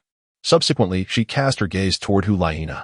One could only wonder how this young man's relationship with her precious disciple had progressed. Despite their youth, discretion was still essential. Why not have a chat? Tiana. If there is nothing else, you should return to rest. Liena shall remain. Bibi Dong waved her hand, ushering him away. Yes, and Bibi Dong. Ning Xiaotian glanced at Liena, feeling there was no other option. He bowed respectfully before taking his leave. As he exited the Pope's chamber, dusk was falling. And it seemed there were no other destinations to venture to, so he decided to return to his residence. His martial spirit had just acquired its first soul ring, and he had yet to thoroughly examine the changes it brought. Chapter 58. No one is allowed to touch my sausage as I ascended the mountain. The first sight that greeted me was the rather pert figure of Duel watering flowers. I must admit, it was quite a sight. Teacher, where are the poisoned Douluo and the others? Ning Xiaotian, noticing the absence of others, approached with curiosity. That old fellow has been arranged to stay at the inn closest to the conferment ceremony, Duel replied, unfazed, as he delicately tended to the tender daisies before him. Everyone in the spirit hall knows of Duel's fondness for daisies. His martial spirit is, after all, a daisy, a unique preference, yet one that is well-founded. All right then, teacher, I shall return to my room. Ning Xiaotian shrugged and refrained from further questioning, pushing the door open. The warm orange glow of the evening sun streamed through the curtain seams, casting dappled orange spots upon the pillow. The simple wooden bed, with its thin sheets and light blankets, was perfect for the warm spring season. Beside it was a wooden desk with windows, neatly arranged with a dozen books. And beneath it, a low stool awaited. Ning Xiaotian gently closed the door and walked directly to the bedside, sitting down and tossing his jacket onto the stool. He then extended his right hand, palm upwards. A brilliant azure aura rippled forth, instantly illuminating the entire room, painting everything in a dazzling shade of blue, a truly splendid scene. The Seven Treasure Glazed Tile, with its vibrant colors, seemed to shine brightly under the night's ambient light. After putting on a soul ring, it appeared unchanged, neither longer nor larger. Upon closer inspection of the martial spirit in his hand, Ning Xiaotian muttered in disappointment, I wonder if it's hard enough? Maintaining his soul power, he transformed his palm into a claw, lifting the tip of the tower and gently tapping it against the edge of the bed. Bang, bang, bang. The sound was crisp, yet lacked the resonant clang of steel, and certainly did not possess the hardness expected of diamond. A poor review. True to its glazed nature, the sound was indeed sharp, so sharp it was disconcerting, as if it might shatter with the slightest touch. I once unintentionally knocked over a faux glass lamp in a supermarket, and the sound upon impact was just as crisp. I was subsequently dragged back by the cashier, forced to pay a hefty sum. In the summer of 2000, it cost me 25 coins. They even provided a receipt. I still remember that charming attendant strutting away. The sound of her belt cracking, a sharp sound indeed. I felt a bit sore afterward. I once heard a fellow practitioner mention that if one were to invert the Seven Treasure Glazed Tile, it could serve as a wolf's fawn club. I pondered inviting him for tea. Then, with this club in hand, I could give that fellow a gentle poke and inquire if it was hard enough. Alas, it seems it cannot serve as a wolf's fawn club. Disappointment. Utter disappointment. However, I wonder if there is a way to enhance its hardness? Perhaps by absorbing soul rings from Earth-type or Ice-type soul beasts, it could be directly upgraded to 16. Transforming into a resplendent golden glazed tower? A robust and sturdy one at that. Let me think. Crystal Scorpion, Ice Blue Emperor Scorpion, Earth-splitting Pangolin, Steel Rock Dragon, Golden Crocodile Turtle, Elephant Trunk Clam. These soul beasts are rare, yet they are all suitable and qualified for a soul ring position. One day, perhaps, I shall attempt it. For now, I'll make a note of it. As for the current Seven Treasure Glazed Tile, 2 words, poor review. What is happening? Suddenly I feel quite dizzy. Is there a mosquito buzzing around? My body feels weak and empty. Ning Xiaotian hurriedly withdrew his hand, dispersing his martial spirit, then collapsed onto the bed. Feeling utterly drained, like a rooster that had just returned from a defeat in a neighboring peach blossom spring. Truly, I was out of resources. It seems that a lack of endurance is a significant issue. I suddenly feel a pang in my heart. The deficiencies of my martial spirit are numerous. Insufficient strength, inadequate defense, my body's soul power is still too low, and the duration is lacking. How distressing. The dream of becoming a battle spirit master is a heavy burden indeed. At this moment, only the little fox in my arms could soothe my inner turmoil. Unfortunately, it is not here, having been summoned by its guardians. Thankfully, I still have dreams. In dreams, anything is possible. Perhaps I shall rest for a while. Bang. Xiaotian, we come to see you. What the was that thunder?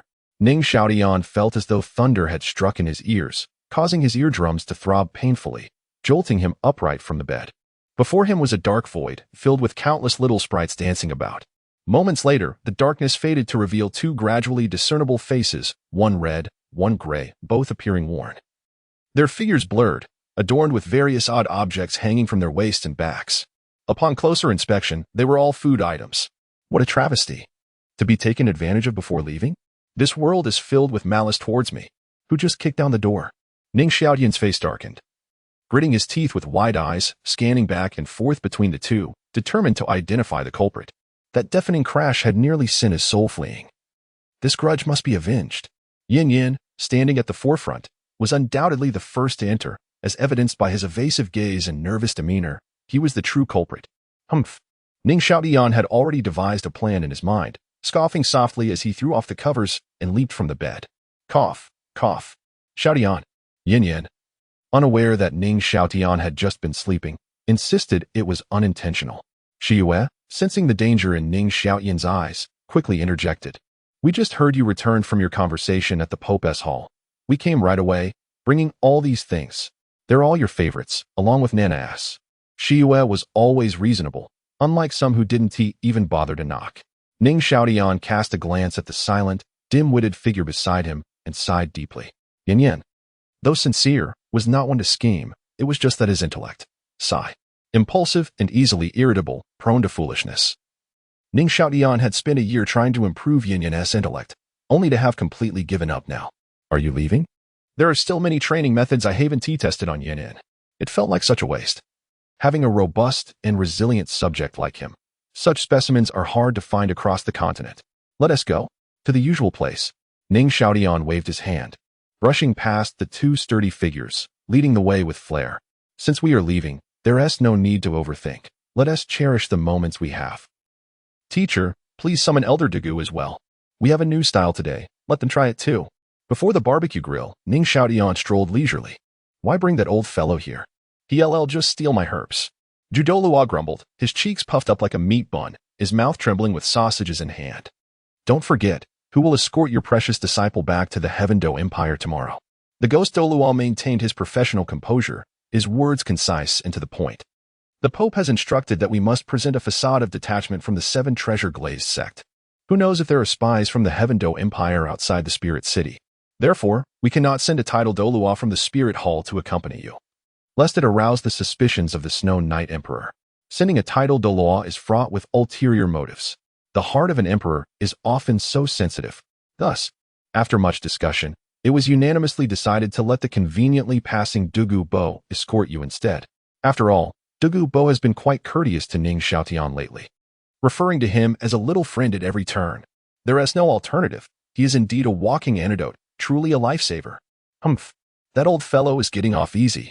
Douluo silently set down the sausage he had been grilling, his body transforming into a fragrant breeze, vanishing into the night. Then, a sudden high-pitched voice echoed in everyone's ears. No one is allowed to touch my sausage. As soon as the words left his lips, Yin froze, trembling, reluctantly withdrawing his sinful hands. Ning Xiaotian's lips twitched. This was precisely why he had decided to abandon any attempts to improve Yin's intellect. Truly infuriating. P.S. 3 chapters today, that's all. Chapter 59. Dugu Bo drunk under the moonlight. A quarter of an hour later, Douluo returned with a numb expression, leading the way, followed by the contemplative Dugu Bo, and trailing behind them was a young beauty. It was no wonder that girls are particular about their backgrounds when taking photos. Ning Xiaotian was somewhat mesmerized by the sight of Dugu Yan before him. The orange glow of the fire, the radiant moonlight, and the vibrant hues of various flowers and grasses intertwined beautifully. To be honest, it was a heart-stirring sensation. Her short violet hair danced in the breeze, illuminated by the firelight, revealing a lovely visage. Her full peach lips shimmered like rosy clouds, tightly pressed together, evoking a sense of tender vulnerability. The azure waist-length skirt accentuated her graceful figure as her serpentine movement swayed, her rounded rear subtly twisting, exuding an enchanting allure that was captivating indeed. Ahem. Before the barbecue grill, the intense charcoal flames seemed to choke Ning Xiaotian, prompting a light cough. The two dazed youths beside him instantly regained their senses, sheepishly lowering their heads as they devoured their meat. Senior Dugu, Sister Yan. Ahem.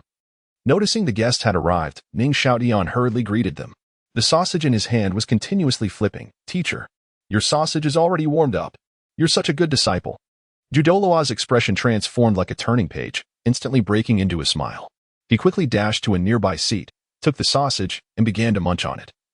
His cheeks bulging with delight as he mumbled, "Barbecued sausages are the best. Little Tian, brother."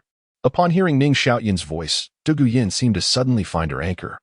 Her eyes sparkling with autumn waves as her ruby lips parted in a radiant smile. Xie remained silent, quietly indulging in his meal. Yin felt a sudden pang in his heart, his gaze morose, as he abruptly seized a bunch of fragrant green scallions from the table and shoved them into his mouth. Chewing like an old cow at grass, Dugu Bo's expression was complex, a mix of joy and sorrow as he staggered to find a seat. Shaking his frost-white head like a weary father, "Is this little cotton-padded jacket going to be taken away? Hey, Sister Yin, come here. Barbecue rabbit skewers. Take a few for your grandfather to try." Upon hearing Dugu Yan call for him, Ning Xiaotian did not hesitate, prioritizing the delicious food. After all, filling the stomach fosters friendship. "Thank you, little Tian." Dugu Yan hurriedly trotted over to Ning Xiaotian, accepting the meat skewers, and then, with a graceful twist of her willow-like waist, flaunted her bounty in front of Dugu Bo. "Fortunately, the little cotton-padded jacket still remembers me." Dugu Bo received the skewers with a kind-hearted smile, feeling a wave of comfort within. He then pulled over a small stool beside him, signaling for Dugu Yan to sit down, embodying a doting grandfather. "Grandpa, it's really delicious. You must eat quickly before it cools." Dugu Yan slowly sat down, her pearly teeth parting as she began to eat, not forgetting to remind him. The night was thickening, carrying a hint of coolness. Good, good. Dugu Bo wasted no time, eagerly taking a skewer to munch on. This flavor. Yinner, go help Grandpa fetch a few more skewers. Is this truly my grandfather? Dugu Yan suddenly felt a twinge of doubt. Reluctantly, she handed over the half-eaten skewer to Dugu Bo and took small steps back to the barbecue grill, casting a pitiful glance at Ning Xiaotian. "Sister Yan, here you go." Ning Xiaotian skillfully prepared a few freshly grilled skewers and handed them over. "Little Tian, you're the best." Dugu Yan's smile blossomed anew, her eyes sparkling with affection. Meanwhile, Dugu Bo, not far away, paused, feeling that the skewer in his hand had suddenly lost its flavor. He felt a desire to have a small drink. Glancing at Douluo nearby, Dugu Bo swiftly straightened his posture, cautiously retrieving a cherished medicinal wine from his storage soul guide. Infused with various toxins, it was a nourishing delicacy. "Old Ju, old Gue. I happen to have a fine brew here. How about we share a drink?" "Old toxic one. What good wine could you possibly have? Surely it can't compare to my 100-flower brew." Douluo scoffed, confident in his craft of brewing with floral ingredients, which was renowned for its quality. Even BBDong had praised it. "Old Ju, talk is cheap. A taste will reveal all." Dugu Bo remained unperturbed, casually producing exquisite wine glasses from his soul guide and placing them before the two. Gently setting them down, he carefully filled them, the aroma of the wine wafting through the air, captivating everyone present. "Please, gentlemen." Dugu Bo gently nudged the wine glasses toward them, his demeanor exceedingly polite. "Let us give it a try." Seeing Dugu Bo's courteous manner, Douluo didn't hesitate, lifting the glass to drink, confident in his capacity for alcohol. "Then I shall graciously comply." Old Gue, however, was more cautious, taking small sips while glancing back and forth between Douluo and Dugu Bo, deep in thought. Typically, Dugu Bo had shown no good grace toward old Ju, so this unusual politeness raised suspicions. Could it be? Old Gue pondered a possible scenario, but refrained from voicing it. "Old Toxic One, I didn't expect you to be lacking in character, yet skilled in brewing." Douluo was surprised, but the evidence was undeniable, and he offered his compliments. "Old Ju indeed has discerning taste. Come, let me fill your glass." Dugu Bo beamed with delight, seemingly elated that his wine had received recognition from his rival. "Too kind.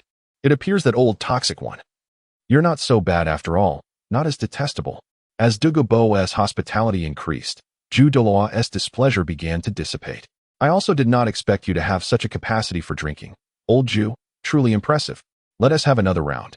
Good, good, let us drink. Let us drink." Observing the fervent camaraderie between the two, old Gue set down his wine glass, choosing not to intervene, and continued to enjoy his skewers. Ning Xiaotian glanced at Douluo, whose complexion had turned slightly rosy, then at Dugu Bo, who was continuously toasting, and finally at the stout bottle of wine. He shook his head and returned to grilling skewers. The culture surrounding drinking truly is profound and intricate. Old Ju. Old Ju? Another round? The toxic Douluo gently shook Ju Douluo's shoulder, whispering, Brother Dugu, come, let us have another drink. Ju Douluo's face flushed with excitement, seemingly having fully embraced Dugu Bo as a good brother. Little Tian, my young friend, come here quickly. Seeing the moment was ripe, Dugu Bo called out loudly, What is it, Senior Dugu? Ning Xiaotian set down his skewers and approached Dugu Bo. My young friend, may I inquire if there are medicinal herbs in this medicinal garden that can cure the toxins within me? Dugu Bo cautiously asked, concealing his frosty temples, resembling a cat stealthily seeking a treat. As the words fell, Yin, who had been chewing a sausage, suddenly spewed it out, tears streaming down his face. Xiaoyu coughed lightly, wearing a peculiar expression. Dugu Yan's face flushed crimson as she lowered her head to hide her face. Ning Xiaotian and old Gui remained remarkably composed, seemingly having anticipated this moment. Yao Yang flower, clear water chrysanthemum, centenarian mountain ginseng, centenarian rock spirit mushroom, 8 treasure aromatic herb. Honeysuckle. Ning Xiaotian replied candidly, enunciating clearly. Old Ju, did you hear that? My brother wishes to borrow these herbs. Would you kindly oblige? Of course. Of course. Just a few herbs. Given our friendship, feel free to take them. Chapter 60. The moments before and after farewell, ladies and gentlemen. Have you all heard? This is a promise made by Elder Ju himself, and those present can testify to it. Dugu Bo stood tall, filled with righteous resolve. His demeanor calm as he gazed up at the stars, embodying the air of a sage.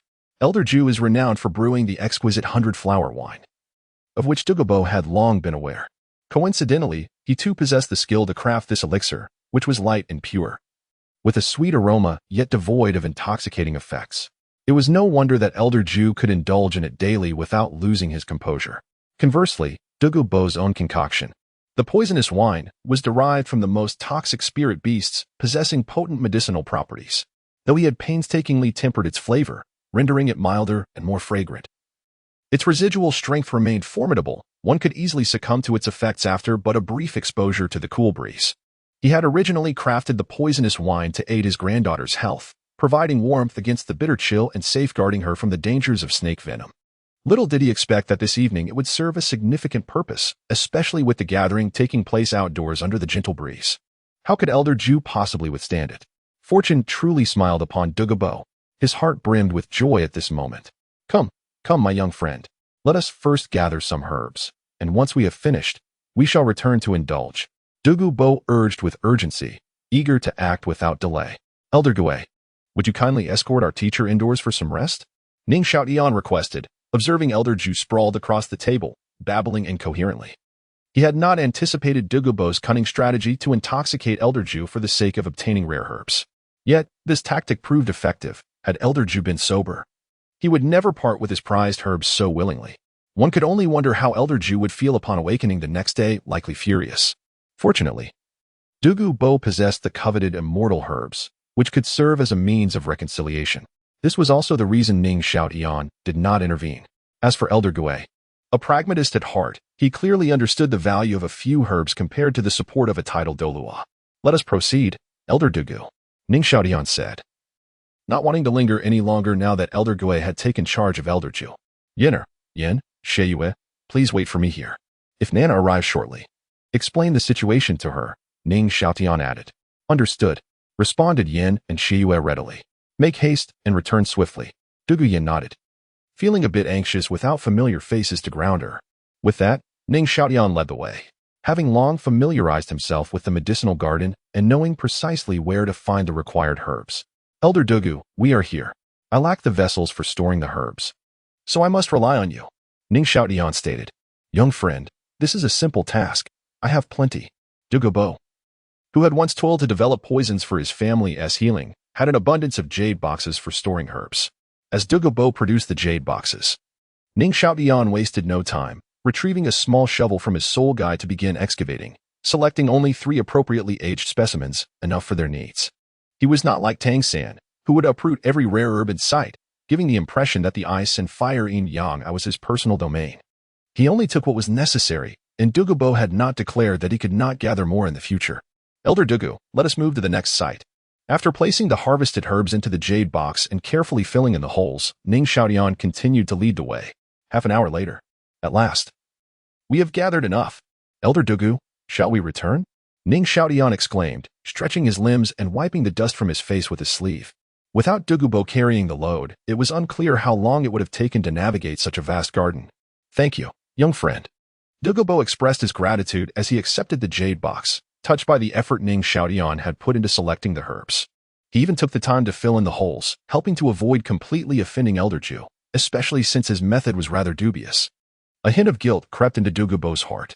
After this encounter, he realized he owed Elder Ju a favor, albeit one of an involuntary nature. The thought of Elder Ju recalling the events of the night upon waking made Dugu Bo uneasy. After the title ceremony tomorrow, it would be best to depart early.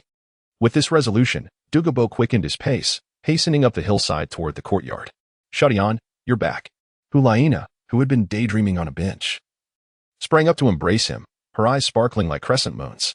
Ning Xiaotian felt a wave of joy wash over him. His mother-in-law had finally relented, and most importantly, she had not come to confront him directly. It seemed he would once again have a comforting presence for the night, though it was the final night. It was indeed a treasure.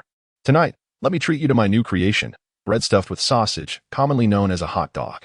Ning Xiaotian announced. Liena nodded vigorously. She relished every dish prepared by Ning Xiaotian. The grill master was back in action. An hour later, the gathering dispersed. Nana, please go warm your bed. I still need to jot down today's barbecue recipes. After I leave tomorrow, you can give the recipes to Aunt Bibi Dong. By the way, this is a special set of 10 health secrets I've devised, and they must not be shared with anyone. With that, Ning Xiaotian produced several sheets of paper from his soul guide, placing them carefully on the desk. What health secrets? They sound mysterious. Liena exclaimed with curiosity. Snatching the papers. Just a glance at the contents ignited her cheeks with embarrassment, akin to a ripe tomato. Her grip faltered, causing the papers to scatter across the floor. Afterward, she cautiously gathered the fallen papers, swiftly diving into her bed and turning away from Ning Xiaotian, engrossed in her reading. That night stretched on, laden with the weight of interpretation and practice. The following day, Dugu Bo completed the title ceremony early, stepping gingerly into the courtyard, where he knocked on Ning Xiaotian's door, ultimately carrying him away under Liena's forlorn gaze. Ah, old poisoner, I shall not rest until I see your end. A lamenting roar echoed from within a certain courtyard that noon. Meanwhile, in the hall of the Pope, Elder Gue, please transcribe the unmarked theoretical content from this manuscript and submit it to Commander Knight North, instructing him to release it in the name of the Spirit Hall. As for the preface, let us state.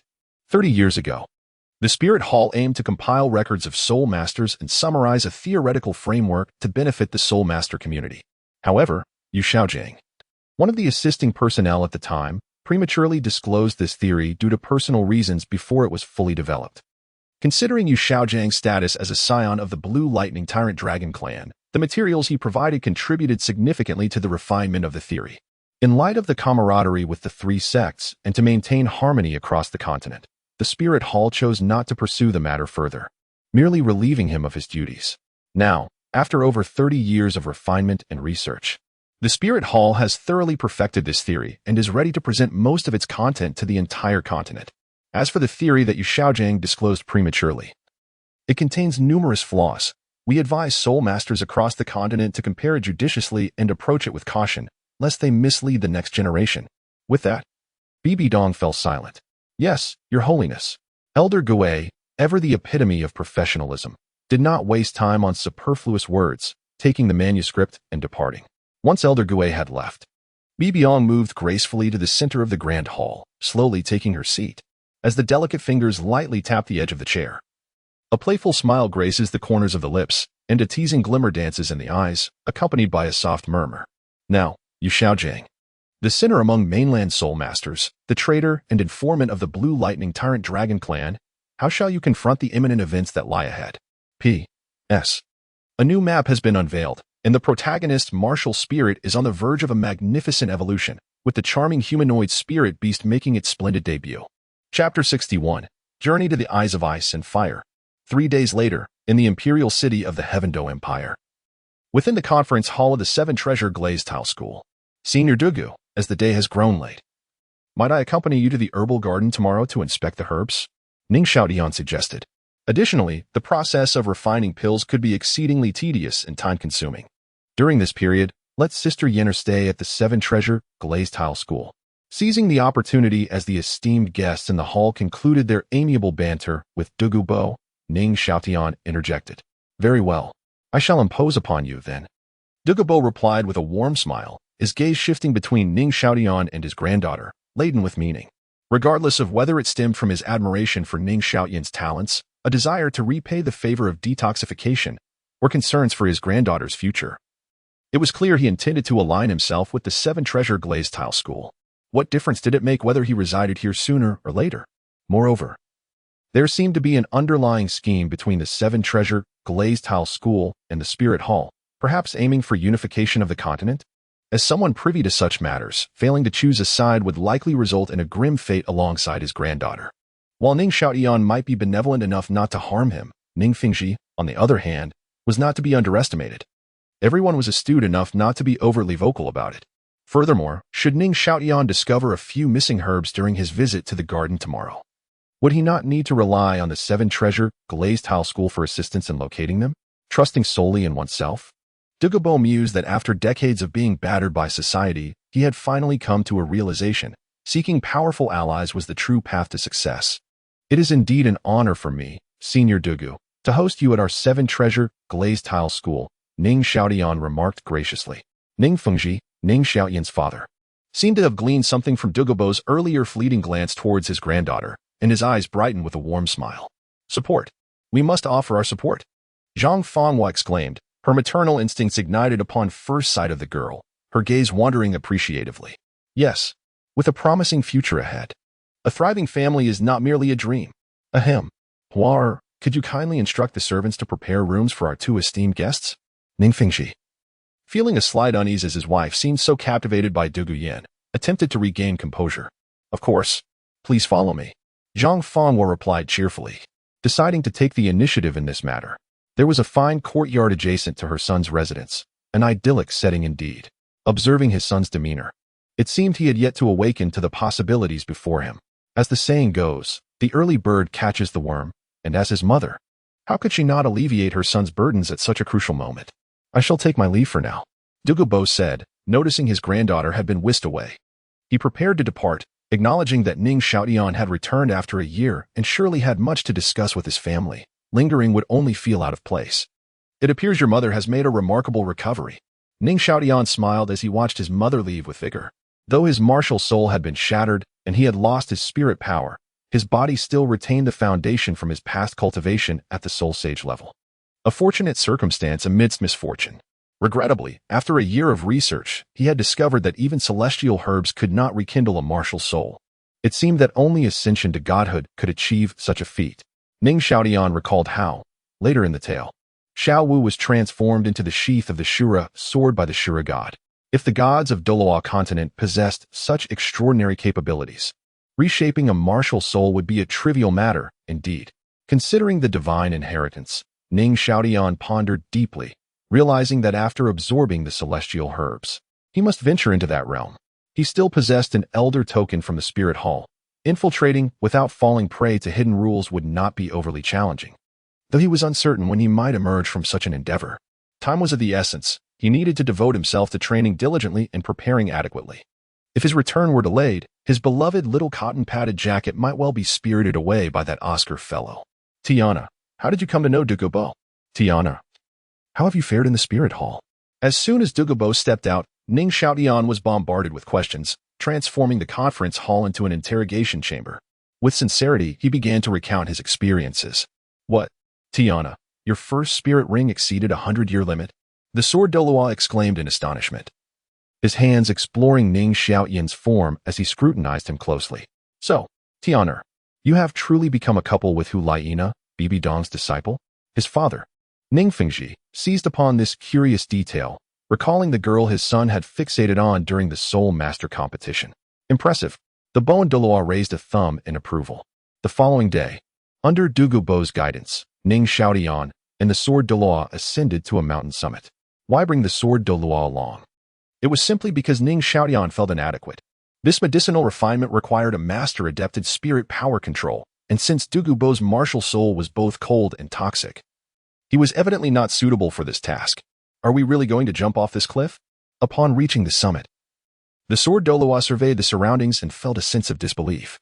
They had traversed dense forests, navigated through toxic mists, and passed through deep caverns, only to find themselves at the edge of a steep peak. Gazing downward revealed a bottomless chasm, from which hot steam surged upwards, carrying with it a pungent sulfuric scent. A hot spring lies below, Ning Xiaotian murmured. Dugu Bo was taken aback, turning to Ning Xiaotian with admiration. Indeed, young friend, you possess remarkable insight. Ning Xiaotian nodded in acknowledgement. Why do you say that? Dugu Bo inquired, intrigued. The acrid scent of sulfur indicates that the area surrounding the hot spring is likely rife with various minerals, all of which are highly toxic, an environment not conducive to plant life. Unless, of course, there exists something that neutralizes the heat and toxins, which is likely to belong to an extreme cold attribute. This billowing steam is the product of the collision between ice and fire. Combining his understanding of the eyes of ice and fire with the surrounding environment, Ning Xiaotian offered a brief analysis. Impressive, young friend. Dugu Bo clapped his hands in delight. To deduce the unique environment beneath the mountain solely from the scent and scan information he had provided was a feat Dugu Bo felt he could not match. He was now even more confident in Ning Xiaotian's ability to purge the toxins from his body. The sword Douluo crossed his arms, feeling both impressed and bewildered. Follow me, Dugu Bo declared without hesitation, leaping into the hot mist, disappearing from view. Tianer, hold on tight. The sword Douluo, without a moment's pause, embraced Ning Xiaotian's waist and plunged into the depths below. Though he had read the original text and had some understanding of the descriptions, witnessing the breathtaking scenery with his own eyes stirred a wave of excitement within Ning Xiaotian. Senior Dugu, I may need to retract my prior promise to you, Ning Xiaotian whispered. What do you mean? Dugu Bo's demeanor shifted to one of caution. Could it be that Ning Xiaotian sought to seize something by force? Senior Dugu, you are fortunate. With such a treasure at your disposal, purging the toxins from your body will be but a trivial matter. Ning Xiaotian shot a disdainful glance at the now nervous Dugu Bo. Do you take me for someone like Tang San, a hypocrite who speaks one way and acts another? Young friend, do not entrap me. Dugu Bo's heart raced as he attempted to steady himself, displaying a hint of disbelief. My herbal garden is so extraordinary? Why was I not aware? Senior Dugu, you may indeed have the hope of challenging the pinnacle of the 99th level limit Douluo. Ning Xiaotian continued to bait him, speaking with an air of mystery. What? Dugu Bo was astounded. The prospect of reaching level 99 was something he had never even dared to dream of. Note, the narrative will transition swiftly to the eyes of ice and fire without detailing a family reunion. Chapter 62, The Eyes of Ice and Fire Tiantian. Are you certain you are not jesting? Sword Douluo's expression was grave. Although he understood that Ning Xiaotian was not one to speak frivolously, he still found it hard to believe. The journey to cultivate to level 99 is exceedingly arduous for a typical soul master once their strength reaches level 95. Mere accumulation of soul power becomes insufficient for further advancement. If it were otherwise, his father, Qin Jianjun, would not have needed to challenge Qian Dalu beyond his level, ultimately leading to his demise. Grandpa Jin, you will soon find out. Ning Xiaotian offered no further explanation and continued onward. Poison Douluo felt a surge of inexplicable excitement and anticipation, his mind racing as he hurried to keep pace. Sword Douluo, filled with questions and contemplating various possibilities, chose to remain silent and followed closely behind. The trio found themselves at the valley's mouth, obscured ahead by a dazzling array of crystalline formations, shrouded in lingering mist, preventing them from glimpsing the valley's entirety. The steep walls around them, tinged in hues of red and blue, stood in stark contrast, with Ning Xiaotian leading the way by discerning the location of the eyes of ice and fire. After traversing several dozen steps, they emerged from the mist. Yet, the moment they stepped out, Ning Xiaotian abruptly halted, his complexion alternating between red and blue, his body trembling as if grappling with an immense pressure. Grandpa Jian, quickly shield me with your soul power, Ning Xiaotian urged, feeling the intense heat and cold swirling within him, threatening to rupture his very being. Tianer, following closely behind, Sword Douluo also sensed the extreme energy surrounding them. With a furrowed brow, he swiftly placed his left hand on Ning Xiaotian's shoulder, channeling his soul power to envelop the boy. With a sigh of relief, Ning Xiaotian felt the pressure ease and turned his gaze toward the valley ahead. Before him lay an oval-shaped pool, modest in size, yet distinctly divided by milky white and crimson springs, each occupying a side, clearly demarcated and unyielding, with steam rising at their confluence. Some of the vapor surged toward the mountain's peak, while most ascended to 5 meters before descending, creating a circular mist that enveloped the valley. Indeed, the very mist they had just traversed. It truly is the eyes of ice and fire. Ning Xiaotian felt a surge of excitement within, his small hands instinctively clenching tighter. At last, we have arrived. The cornerstone of everything, the birthplace of dreams. As for the surrounding mist, it likely served to neutralize the polar energies of the eyes of ice and fire, which explained why he had not felt any pressure while within the mist. The eyes of ice and fire. Dugu Bo pondered, bemused. Does this refer to my medicinal garden? So many precious herbs. Sword Douluo, gazing at the myriad of extraordinary flora, voiced his astonishment.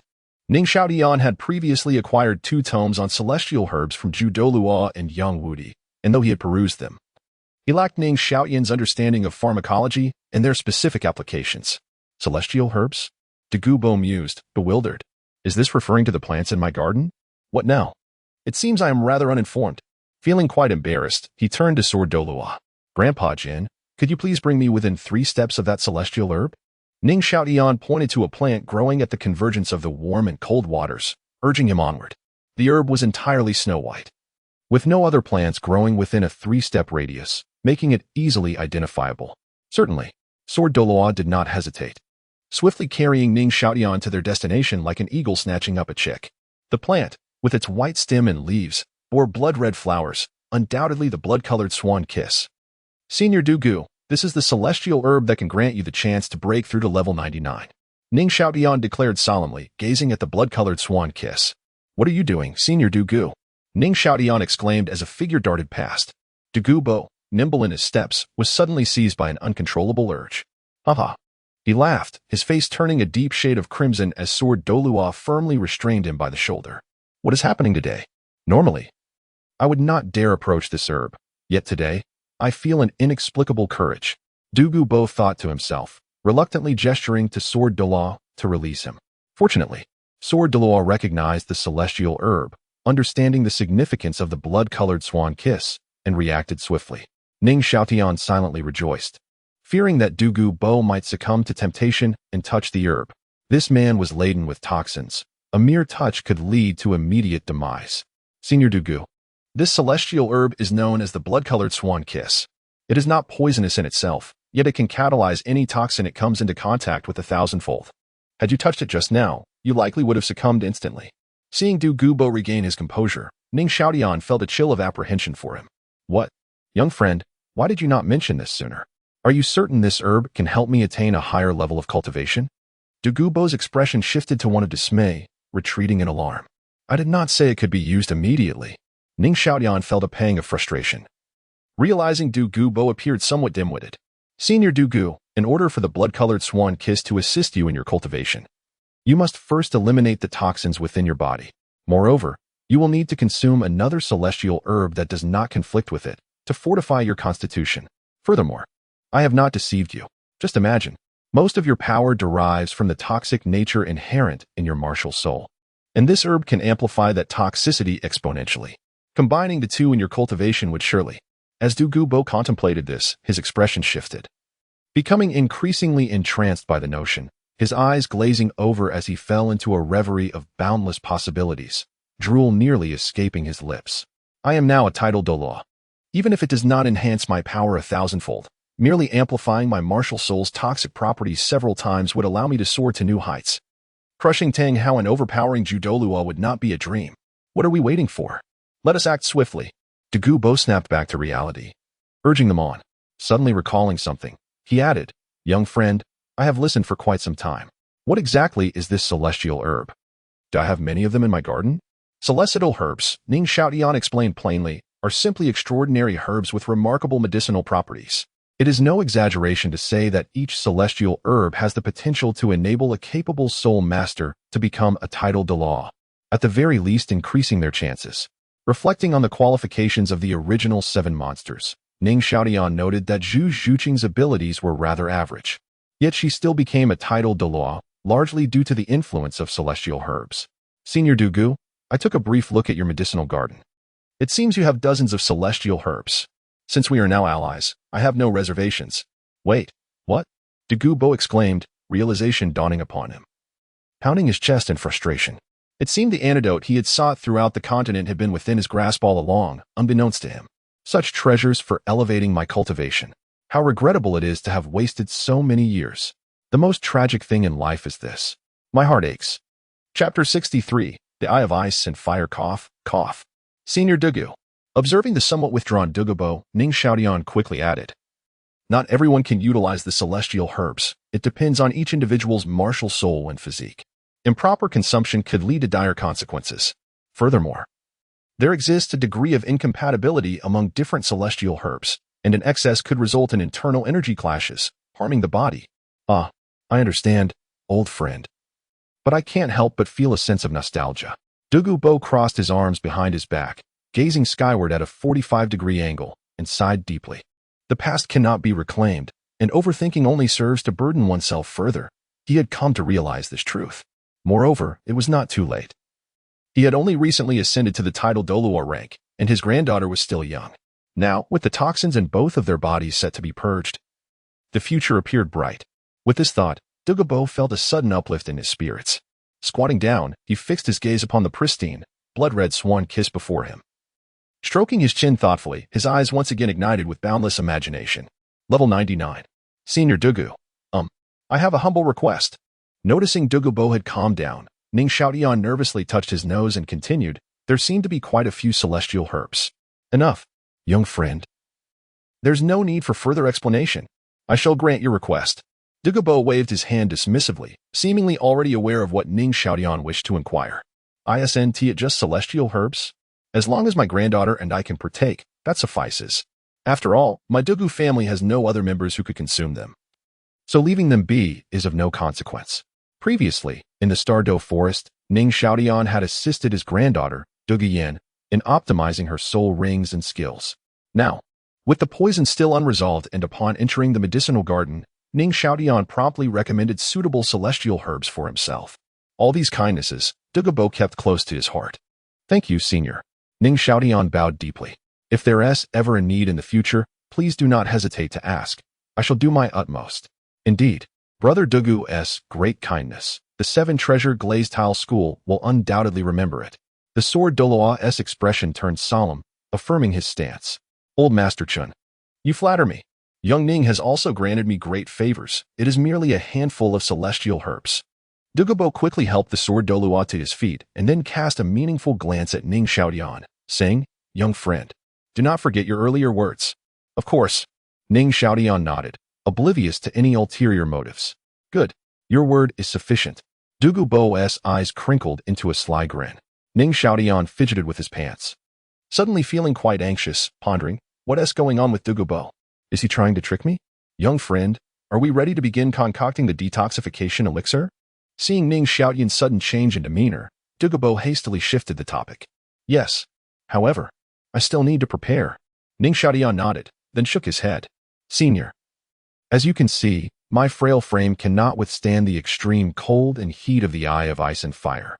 I fear I won't be able to perform adequately. It wouldn't do for grandfather's sword to protect me indefinitely. Then what shall we do? Dugu Bo's eyes widened.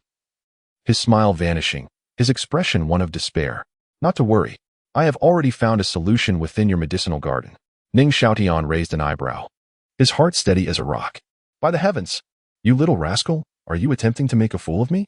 Dugu Bo couldn't help but curse, raising his hands in exasperation. Sensing the shift in mood, Ning Xiaotian quickly clutched the sword Douluo's waist. Please do not take offense, Senior. I only thought of this after observing the surroundings of the Eye of Ice and Fire. Then hurry. Dugu Bo lowered his hand, letting out a huff of annoyance. Grandfather's sword, did you see that vibrant red herb resembling a cabbage? And that white, star-shaped one that looks like a trumpet flower? I would greatly appreciate it if you could dig them out and bring them here. But remember, do not touch them with your body. And ensure they do not come into contact with each other. Understood. The sword Douluo did not hesitate, extending his hand into a sword gesture. His gaze sharpened as he aimed at the roots of the two herbs, unleashing two streams of sword energy. Gather. As soon as he spoke, the released sword energy suddenly dissipated, transforming into two orbs of pure soul power, gently levitating the herbs still clinging to the soil. Impressive. Ning Xiaotian was left dumbfounded. Truly. The sword Douluo was extraordinary. The poisoned Douluo couldn't help but retract his head, filled with admiration. Young one, I can sense that these two herbs embody the extremes of cold and heat. Whatever your intentions, exercise utmost caution. After retrieving the herbs and feeling the peculiar energy emanating from them, the sword Douluo did not forget to advise. Grandfather sword, I understand. Ning Xiaotian nodded earnestly. Next, I would like you to lead me to the edge where the hot and cold springs converge. Are you certain? The sword Douluo's expression turned grave. He could sense the perilous nature of that spring, knowing that even he could meet a grim fate if he fell in. Ning Xiaotian nodded resolutely. Yes, Grandfather sword. I have sufficient confidence in my plan. Very well. The sword Douluo ceased further discussion, guiding Ning Xiaotian slowly to the edge of the spring, with the two herbs still hovering on either side of him. Grandfather sword. Senior Dugu, whatever I do next, please do not intervene. Ning Xiaotian's tone turned serious. Young friend, you aren't contemplating a bath in that treacherous spring, are you? Dugu Bo's scalp tingled at the sight of the ominous two-colored waters. Ning Xiaotian lifted his head, flashing a smile at Dugu Bo, suddenly feeling far less anxious. Senior Dugu, your insight is indeed commendable. What? Dugu Bo exclaimed. Xiaotian, this is no jest. Rest assured, I am not jesting. Ning Xiaotian nodded, explaining, Grandfather sword, my actions are not only to assist Senior Dugu in detoxification, but also for my own benefit. The two herbs you just gathered, as you well know, the fiery red herb is an extremely hot entity, while the white star-shaped herb is extremely cold. Though both are highly toxic, they can yield remarkable effects when consumed together. Remarkable effects? The sword Douluo murmured, seemingly perplexed. Indeed, within 10 breaths of their convergence, the two opposing energies will negate each other. This represents the optimal time for consumption, and thereafter, I must plunge into the intersection of the hot and cold springs, allowing the harmonizing energies here to continuously suppress the toxicity of these two herbs and expedite the absorption of their medicinal properties.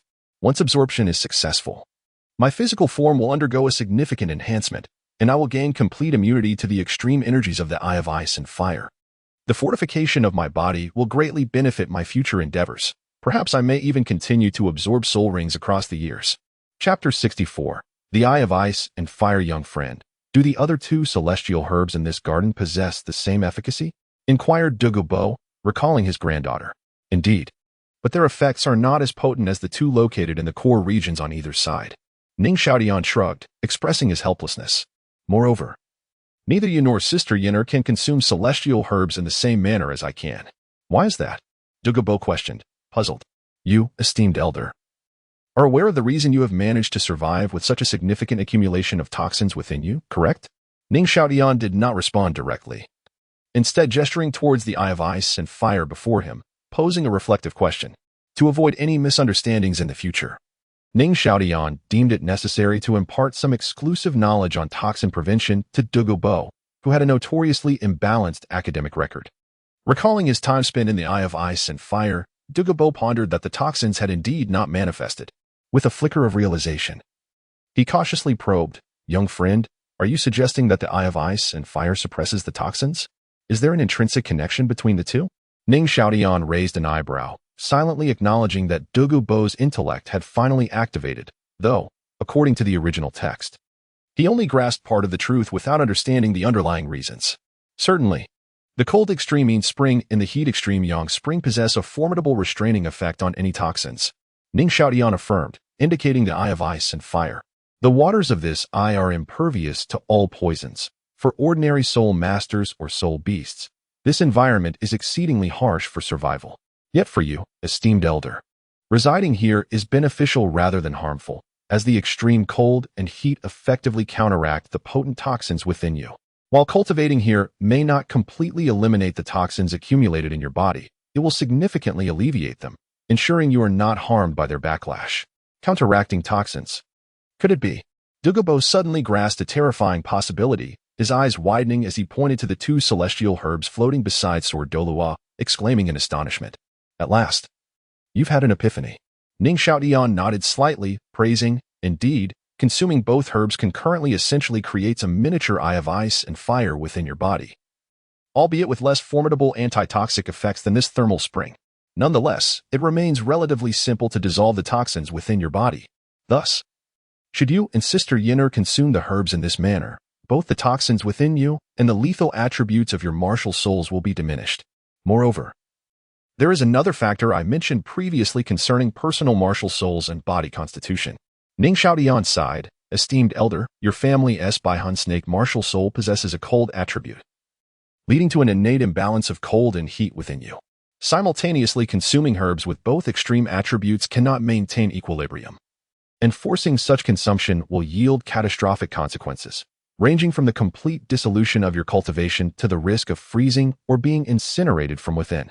Such severity. Sighs if I've said nothing. Dugu Bo lamented, suddenly feeling melancholic.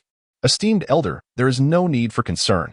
Ning Xiaotian retorted, straightening his posture, and solemnly declared, I have already selected the most suitable celestial herbs for you and Sister Yenner. Once we eliminate the toxins within you both, you may safely consume them. I assure you. Esteemed elder, you will be satisfied. Very well, very well. Your thoughtfulness is commendable.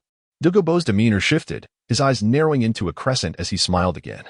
Esteemed elder, may I trouble you and Sword Grandpa to temporarily guard me?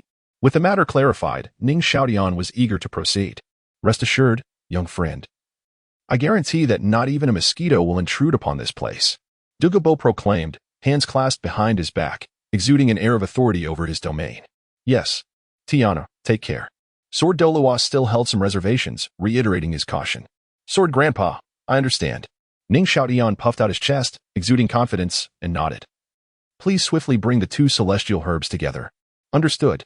Sword Douluo did not hesitate, carefully controlling his soul power to bring the two herbs to rest in Ning Xiaotian's palm, and then swiftly merging them. As the two celestial herbs converged, the chilling and fiery auras they emitted simultaneously dissipated. The three observers gazed in astonishment. A faint red glow enveloped the eight-pointed mysterious ice grass, while a delicate white light surrounded the fiery apricot vegetable. Seeing this, Ning Xiaotian wasted no time. Gripping the roots of both herbs and rapidly consuming them whole, as if devouring them ravenously. Gulp. Observing Ning Xiaotian's gluttonous display, Dugu Bo instinctively recoiled, swallowing hard and staring in astonishment. He could not help but step back to avoid being splattered by the herb's juices, realizing the potent disinfecting properties they possessed, which he had just heard articulated. Sword Douluo remained visibly anxious, his gaze fixed on Ning Xiaotian, fearful of any unforeseen mishaps. The flavor is delightful. As he chewed, Ning Xiaotian mused, savoring the celestial herbs that melted in his mouth, transforming into a sweet liquid that slid down his throat. Is it truly that simple? Dugu Bo's expression turned somewhat peculiar. If all is well, then. Sword Douluo visibly relaxed. Let us hope the effects are not too overwhelming. Ning Xiaotian thought, continuing his actions, swiftly shedding his clothing until only a pair of shorts remained. Goodness. Just as he tossed his pants aside, Ning Xiaotian felt an involuntary shiver run through him, rendering him speechless as his body trembled uncontrollably. At that moment, he was besieged by alternating sensations of extreme cold and heat, as if two opposing forces clashed violently within him. The pain surpassing even the sensations experienced when he first absorbed his initial soul ring. The cold engulfed him like being thrust into an ice cellar, his entire being turning a deep blue, hair standing on end, exuding waves of chill. Conversely, the heat felt akin to being thrown into the molten core of a volcano, his skin reddening like freshly forged iron, with steam rising from every pore. The interplay of red and blue appeared extraordinarily bizarre. Young friend, Tianer, Poison Douluo and Sword Douluo gasped in shock at the sudden transformation of Ning Xiaotian's body. Yet Ning Xiaotian, tortured by the agony, could hardly articulate words, his vision blurring as he struggled to discern the two colors before him. Without a moment's hesitation, he gritted his teeth against the pain and dove headlong into the swirling intersection of red and blue. Splash! The impact sent sprays of water flying. Had it not been for their prior agreement to refrain from interference, Sword Douluo would have seized Ning Xiaotian immediately. Now, he could only join Dugu Bo in craning their necks to peer into the area where Ning Xiaotian had plunged. However, not a trace was visible. Within their line of sight, only the relentless churn of rising steam remained. P.S. The protagonist has perished. Chapter 65. To eat or not to eat? Will my young friend be in danger? Gazing at the ice and fire eyes, which were suffused with an ominous aura, Dugu Bo felt a twinge of anxiety, hastily averting his gaze, uncertain. However, scarcely had he spoken when the sharp, sword-like eyes of the Sword Douluo met his own. Dugu Bo instinctively recoiled, his tone wavering. I am merely concerned. After all, I trust Tianer, declared the Sword Douluo with resolute conviction. He then withdrew his gaze. Focusing intently on the spot where Ning Xiaotian had fallen, missing not a single ripple. Dugu Bo rubbed his tired eyes, nodding with a measured tone. Indeed, I have faith too. Thus, the tumultuous waters of the spring gained yet another earnest observer. Nana, moi, swear, don't tug at my clothes. Hey, you little snake demon. Let go of my trousers. Ah, Zuqin, don't bite. Ah, that hurts. Suddenly, Ning Xiaotian was assailed by a wave of icy chill, akin to the magical winter winds from the south that pierce through one's clothing. The cold was agonizing, penetrating to the bone. In pain, Ning Xiaotian jolted awake, surveying his surroundings. Goodness, just a glance ahead, and my hair stood on end. With a swift kick of his small legs, he swam away with all his might, akin to a frog that narrowly escaped the jaws of a snake. Upon reaching a warmer area, he cautiously assessed his predicament. The convergence of extreme cold and heat? I'm not dead. Ning Xiaotian mused in astonishment. The world is indeed full of wonders. He looked up, where blinding white, blue, and red lights danced above him, countless tiny bubbles popping against his cheeks before rising to the surface. Reflecting on his state, Ning Xiaotian discerned. It appears that the meeting of extreme cold and heat produced oxygen and buoyancy, allowing him to float at this depth. Previously, his daydreaming had caused involuntary movements that propelled him into the frigid zone. No wonder it was so cold. It seems that even the so-called body impervious to water and fire, cultivated through consuming the 8-star ice grass and the fiery apricot vegetable, has its limits. Nonetheless, the fact that I can endure an environment even a tidal Douluo cannot withstand is already quite impressive. Satisfied with this realization, Ning Xiaotian thought, I want to be greedy. Just enough is good. Regaining his composure, he turned his gaze to either side. One side was a ghostly blue, the other a blood red, an extraordinary sight. Looking further down, he beheld the depths of an unfathomable abyss, where the colors became indistinguishable the deeper he looked. After a brief observation, Ning Xiaotian felt a prickling sensation at the back of his neck and quickly began to swim upwards. Fortunately, he wasn't too deep. In no time, his head broke the surface. Look, it's my young friend, Dugu Bo exclaimed excitedly, slapping his left hand to the side before quickly retracting it, shrinking his head back with a cautious gaze. I'm not blind, Sword Douluo remarked, rubbing his bottom in exasperation. If he hadn't known that Dugu Bo was not intentionally causing trouble, he would have been inclined to shove the old man into the spring water before him. Grandfather Sword. Senior Dugu Bo, Ning Xiaotian called out, waving his hand towards the shore. He then swam towards the bank along the line between red and blue. Stay a safe distance. At least it doesn't hurt. You're impressive, Dugu Bo praised as he observed the spirited Ning Xiaotian emerge ashore, giving him a thumbs up.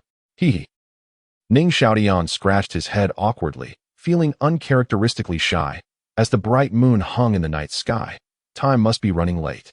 The two esteemed figures before him had been standing on the bank for several hours, each bearing swollen eyes. One could only imagine their anxious feelings during this time. Tianer, as long as you're safe.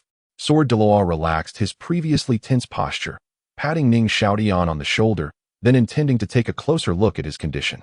Grandfather Sword, Ning Xiaotian exclaimed, quickly supporting the unsteady Sword Douluo. Tiana, it's nothing. Just a bit stiff. Sword Douluo waved his hand and moved his body in place. My young friend, Elder Sword has been watching from the shore for several hours. I couldn't persuade him to take a break, not even for a shift, Dugu Bo remarked, his tone filled with admiration. Haha. Tiana, it's no trouble. I, your grandfather's sword, am a 96th level title Douluo. Standing for a few hours is nothing. Noticing Ning Xiaotian's eyes were slightly red, Sword Douluo straightened his chest proudly, like a standard, dismissing the concern. He then shot a glance at Dugu Bo, his expression tinted with mild reproach for meddling. Ahem. Dugu Bo hastily looked elsewhere. Ning Xiaotian rubbed his eyes, glancing between Sword Douluo and Dugu Bo. Senior Dugu Bo, I apologize for wasting so much time. It seems I want to be able to concoct elixirs for you today. It's no concern. We can practice tomorrow. Dugu Bo waved his hand dismissively, unfazed. After being poisoned for decades, what a day or two. However, tonight is not without its tasks. Ning Xiaotian squinted. Noting the plethora of medicinal herbs in the valley, I still have many yet to identify. Now, with the moon shining bright, it is the perfect opportunity to thoroughly investigate. Moreover, the herbs vary greatly in appearance. Some are difficult to recognize without careful examination. Grandfather Sword, Senior Dugu Bo, if you have nothing else to attend to, please search thoroughly through the hidden areas of this valley, cracks in the cliffs, beneath stones, leave nothing unexamined. Around the ice and fire ice, Any plant could potentially be a celestial herb. We cannot afford to miss any. Dugu Bo, who had no prior knowledge of celestial herbs, was uncertain if he had thoroughly examined the area around the ice and fire eyes. To be safe, Ning Xiaotian decided to conduct a comprehensive search while both esteemed figures were present. My young friend is quite cautious. We shall search again. Dugu Bo nodded in agreement. To be honest, he had never meticulously searched through the herbs in this valley. The ice and fire eyes and some surrounding herbs always gave him a sense of danger, which is why he usually kept his distance. All right, brother Dugu Bo, let us each search one side. Sword Douluo nodded, recognizing the significance of the celestial herbs. By the way, be extremely careful. Do not recklessly touch the celestial herbs. As he watched the two men split off to either side, Ning Xiaotian quickly called out a warning. Touching celestial herbs carelessly can be perilous.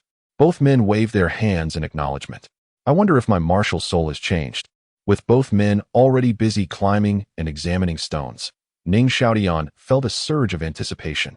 What if his martial soul had evolved? Summoning the Seven Treasure Glazed Tile martial soul. Darn, no change in appearance.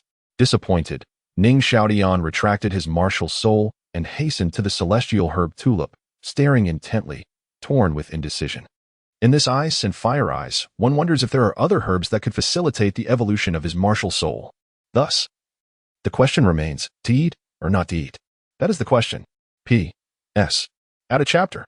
Don't ask me why the protagonist can breathe underwater. I specifically checked the original work. Tang San also lost consciousness and sank underwater, and since the protagonist has a lower cultivation level, he should also faint. Chapter 66, A Fortuitous Discovery. Young friend, come quickly. Are those particles on top not celestial herbs? As Ning Xiaotian contemplated, the distant voice of Dugu Bo echoed with a hint of excitement. Could it truly be a treasure? Ning Xiaotian was astonished and hurriedly responded, coming, Senior Dugu.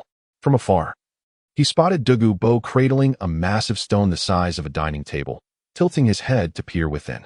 Unfortunately, the distance was too great, and the stone was not elevated enough for Ning Xiaotian to discern its contents. Reluctantly, he quickened his pace. Upon reaching the stone, he crouched and mirrored Dugu Bo's posture, tilting his head to look inside. To his surprise, he saw that the bottom of the stone was adorned with a dozen thumb-sized deep blue particles, emanating a frosty aura. Upon closer inspection, there were indeed 12 of them. Stone frost cold dew fungus. Ning Xiaotian exclaimed, Senior Dugu, you are indeed fortunate. This is an exceedingly rare cold attribute herb. These 12 pieces combined were equivalent to a top-tier celestial herb, but the stone frost cold dew fungus thrived in darkness and could not be exposed for long, lest its medicinal properties diminish. Senior Dugu, please set the stone down. I lack a soul guide capable of storing living things and cannot ensure their potency. My young friend, I have one. Dugu Bo exclaimed, as he steadied the stone with one hand and swiftly produced a delicate, deep blue pouch from his waist, tossing it toward Ning Xiaotian. This is a wishful treasure pouch. It can store living things and keep herbs fresh. It is yours. Ning Xiaotian hastily caught it, saying, Senior Dugu, this item is far too precious to gift to me. What's done is done. It would serve no purpose for an old man like me. Hurry, gather these celestial herbs. Dugu Bo urged, dismissing Ning Xiaotian's concerns. There's no need for formality, son-in-law. By the way, there is also a living 9-segment emerald snake in the pouch. And that is yours as well. Dugu Bo added quickly, aware of the snake's toxic nature and feeling it best to issue a warning. Thank you, Senior Dugu. Ning Xiaotian replied, seeing Dugu Bo's insistence and deciding not to be overly polite. He then retrieved a finely crafted jade box from his soul guide, crouched down, and carefully harvested the stone frost cold dew fungus from beneath the stone, placing it into the box. The coolness of the fungus sent a chill through his hand, instantly coating it in frost. However, it posed no harm to him. His cold resistance was maximized, and he was robust and capable. All set, Senior Dugu. Ning Xiaotian declared as he stowed the jade box and emerged from beneath the stone, stretching his legs and feeling significantly more comfortable. I shall explore other areas. After placing the stone down, Dugu Bo smiled, ready to continue the exhilarating treasure hunt. Meanwhile, the sword Douluo quickened his pace, surrounded by a faint mist, his white garments billowing gracefully, exuding an air of ethereal elegance. Indeed, the competition has intensified. Ning Xiaotian mused, shaking his head as he continued his quest for celestial herbs. He needed to understand the characteristics of each herb to identify suitable users within his faction in the future. 9 treasure dragon grass, 1 cold and 1 hot attribute. Purple essence blood dragon ginseng. 8 treasure dragon grass, green dragon sunflower. So many. Ning Xiaotian marveled, recognizing the significance of this place, where the Ice Dragon King and Fire Dragon King had met their demise. As he diligently recorded his findings, Ning Xiaotian sighed, realizing that he had already discovered several rare herbs rich in dragon energy, even though true celestial herbs were scarce. These herbs, due to their varied locations, exhibited distinct characteristics. Some cold and some hot. Yet, they all brimmed with dragon energy.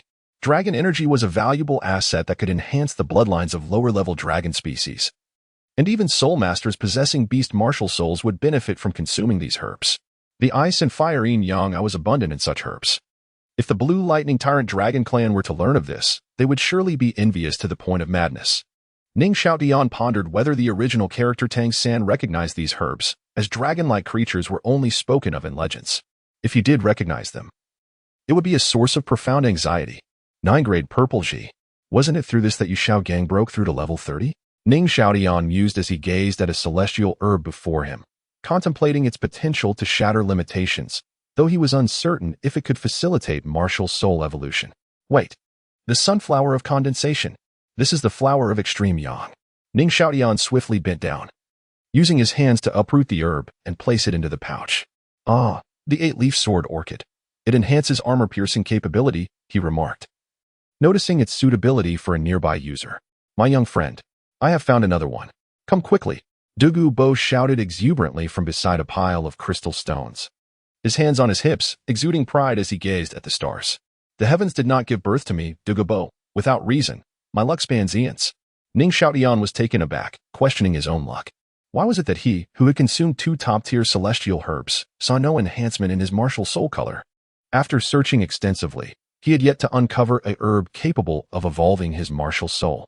Only the 9-grade purple Ji offered a glimmer of hope, but it was not the most suitable option.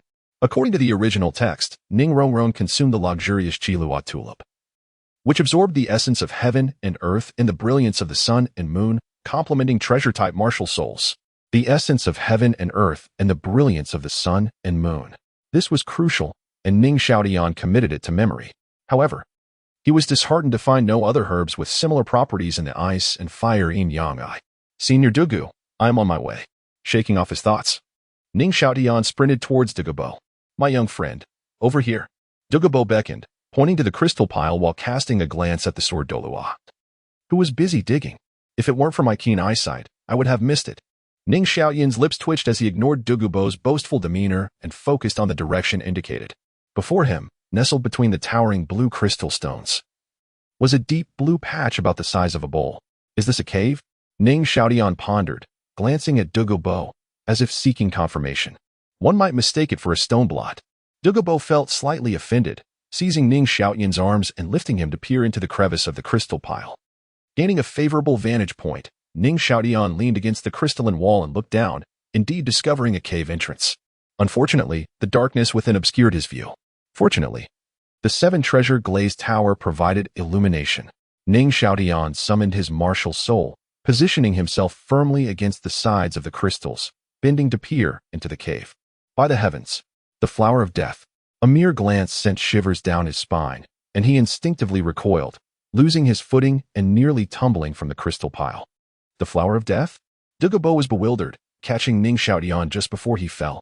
Young one, Grandfather Jian has also found a specimen resembling a white orchid, surrounded by luminous points, with golden patterns on its stems and leaves. Sword Douluo felt an inexplicable sense of pride as he announced the characteristics of the herb he had discovered.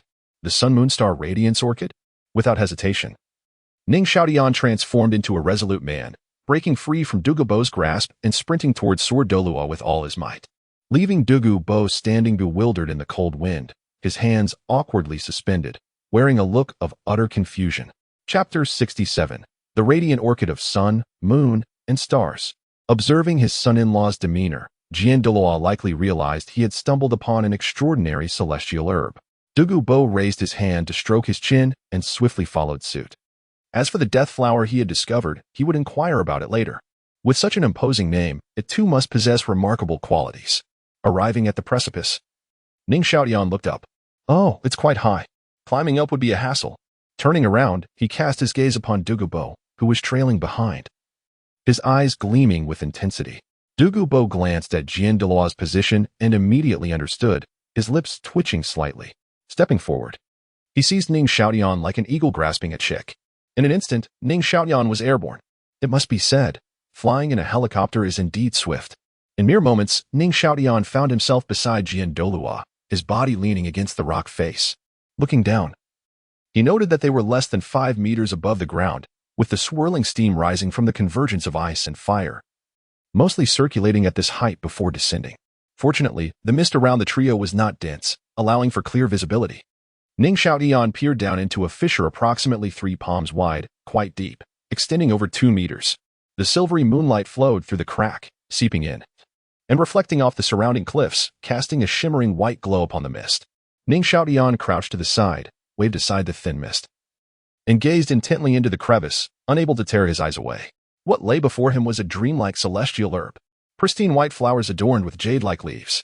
Iridescent points of light danced amidst the delicate mist, resembling a galactic halo, encircling the herb, with slender golden threads weaving along the stem and leaves, accentuating the purity of the radiant blossoms above.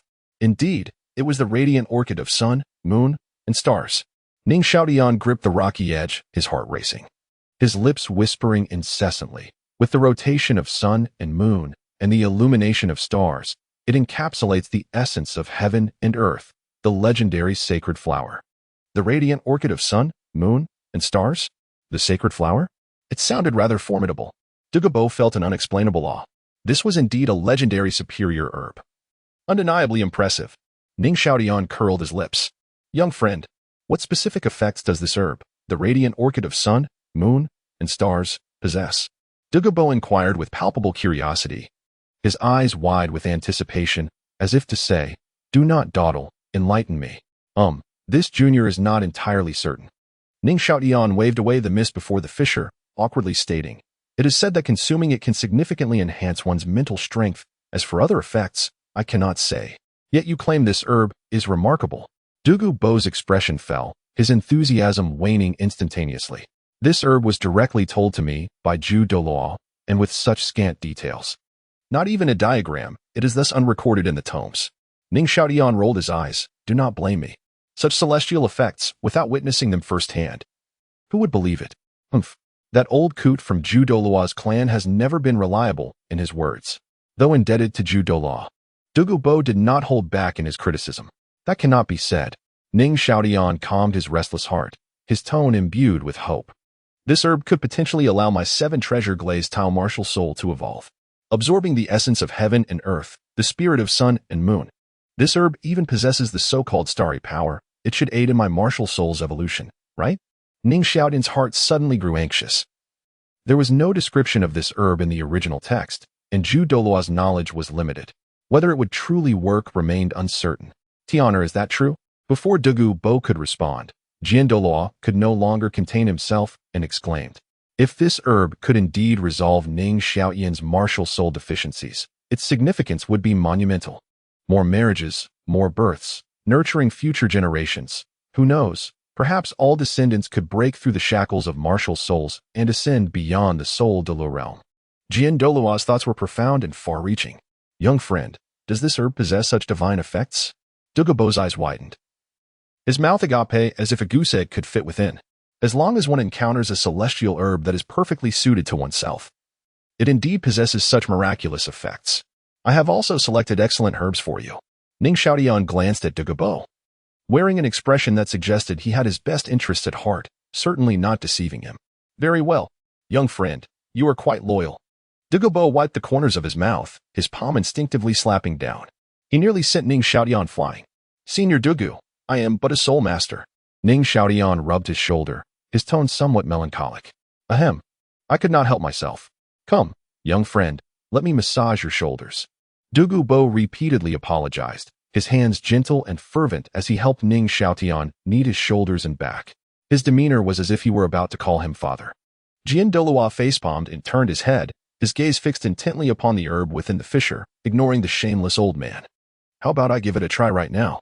Ning Xiaotian was entranced by the radiant orchid of sun, moon, and stars, swallowing hard, akin to encountering a mesmerizing beauty. his desire to indulge becoming uncontainable. Aside from the Qiluo tulip, this herb seemed the most promising, and enhancing mental strength was highly suitable for him.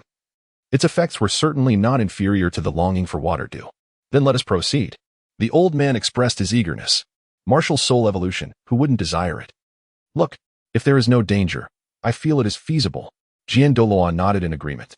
Ning Xiaotian, as the young master of the Seven Treasure Glazed Tile sect, represented the future of the sect, and being young with commendable aptitude, he was the most fitting candidate within the sect to consume this herb. Grandfather Jian, then it is up to you. The fissure was deep and narrow. Ning Xiaotian realized he was utterly incapable. Very well. Douluo did not hesitate. Forming his fingers into a sword, with a wave of his hand, 6 long swords composed of soul power materialized around him, arranged orderly, piercing down into the bottom of the fissure. Then, the 6 long swords positioned around the herb like shovels, deftly scooping it up whole, roots and soil intact. Lifting it steadily. Ning Xiaotian felt as if he had just bitten into a lemon, secretly despondent. He too wished to wield a sword like that. So cool. Let's descend. Douluo cast a glance at Dugu Bo, controlling the herb, and leaped down the cliff first. Young friend, we shall follow. Without hesitation. Dugu Bo lifted Ning Xiaotian and jumped down as well. Tianer, here. Seeing that Dugu Bo had landed, Douluo presented the herb before Ning Xiaotian. Phew. Ning Xiaotian received the radiant orchid of sun, moon, and stars, exhaling softly. To claim he was not nervous would be an outright lie. The fate of his martial soul evolution hinged upon this moment. After all, once he consumed this herb, he would no longer be able to ingest any other celestial herbs. Should he attempt to consume another, the energies within would become chaotic, jeopardizing his foundational essence, potentially leading to catastrophic consequences. Steeling his resolve, Ning Xiaotian no longer hesitated. He sat cross-legged, opened his mouth, and swallowed the flower bud with its effects whole, his cheeks instantly ballooning. It must be said, the taste was rather sweet. P.S. Regarding why the protagonist does not consume the Qiluo tulip, hints were provided in Chapter 4. The protagonist knows that Ning Rongrong can undoubtedly achieve martial soul evolution. But he cannot gamble on his sister's future, especially since, after awakening his martial soul, his innate soul power is 1 level lower than hers, making him even more reluctant to risk it. Chapter 68, The Tower of Sun, Moon, and Stars. Ning Xiaotian groggily opened his eyes, gazing ahead in a daze. An endless expanse of darkness surrounded him, punctuated by scattered stars. A colossal sun, towering 10 stories high, hung nearby, its golden light blinding Ning Xiaotian. Fortunately, it was not hot. Instinctively, he raised his right hand to shield his eyes and turned his head away. The brilliance was overwhelming. He glanced to the left. Goodness, it was even more dazzling. A similarly towering full moon majestically floated, casting a pure white light that illuminated everything, reminiscent of a 100-watt incandescent bulb at full power. The brightness was blinding, prompting Ning Xiaotian to turn his gaze to the right. Upon opening his eyes, thankfully, this time it was not as glaring. There, he beheld a large, lustrous silver star, perfectly round, resembling a glass orb. Have I traversed to another realm? Doubt crept into Ning Xiaotian's mind. The scene before him was so fantastical that it blurred the lines between reality and illusion. Had he journeyed to the primordial chaos? No. The Douluo Continent was not deserving of such grandeur. So, how did I arrive here? Ning Xiaotian calmed himself and lowered his gaze in contemplation. Approximately 30 seconds ago, he had consumed a mystical herb, the Sun-Moon Star Orchid, and felt a wave of alternating cold and heat wash over him, followed by a sudden clarity of thought. Upon opening his eyes, he found himself in this extraordinary place. Is it the herb's effect? Ning Xiaotian pondered. Therefore, these 3 celestial bodies represent the 3 energies contained within the herb? The might of the blazing sun, the gentle moon, and the shimmering stars. No, that cannot be right. Ning Xiaotian shook his head. How could the sun possess such a mild temperature? And what of these 3 celestial spheres? Moreover, where is this place? Consuming the Sun-Moon Star Orchid significantly enhances mental prowess. So, is this my spiritual realm? Are these 3 celestial spheres manifestations of the herb's energy within my mind? Will my martial soul evolve? Ning Xiaotian murmured to himself, feeling that such spectacular effects ought to lead to the evolution of his martial soul. Why does that silver sphere seem to be approaching? It appears to be shrinking. A sense of unease washed over Ning Xiaotian as he looked up, only to see it crashing down upon him. Instinctively, he took a step back, crossing his arms defensively. But alas, it was futile. It struck directly. Your martial soul, the 7 Treasures Glazed Tower? Dugu Bo's eyes widened as he fixated on the gradually solidifying Seven Treasures Glazed Tower above Ning Xiaotian's head, his lips quivering. Elder Qian. Could it be that this herb truly enables the evolution of the young friend's martial soul? The sword Douluo remained silent, his gaze locked onto the martial soul, observing every subtle change. The martial soul began to spin. Dugu Bo gasped, transforming into an enthusiastic commentator, his words flowing with excitement. Ah, silver, white and gold orbs? Dugu Bo craned his neck, his eyes widening in astonishment, instinctively stepping forward to gain a clearer view, only to be restrained by the sword Douluo. Embarrassed, he cast a sidelong glance at the sword Douluo, who remained fixated on Ning Xiaotian's martial soul. Dugu Bo managed a strained smile, continuing to observe.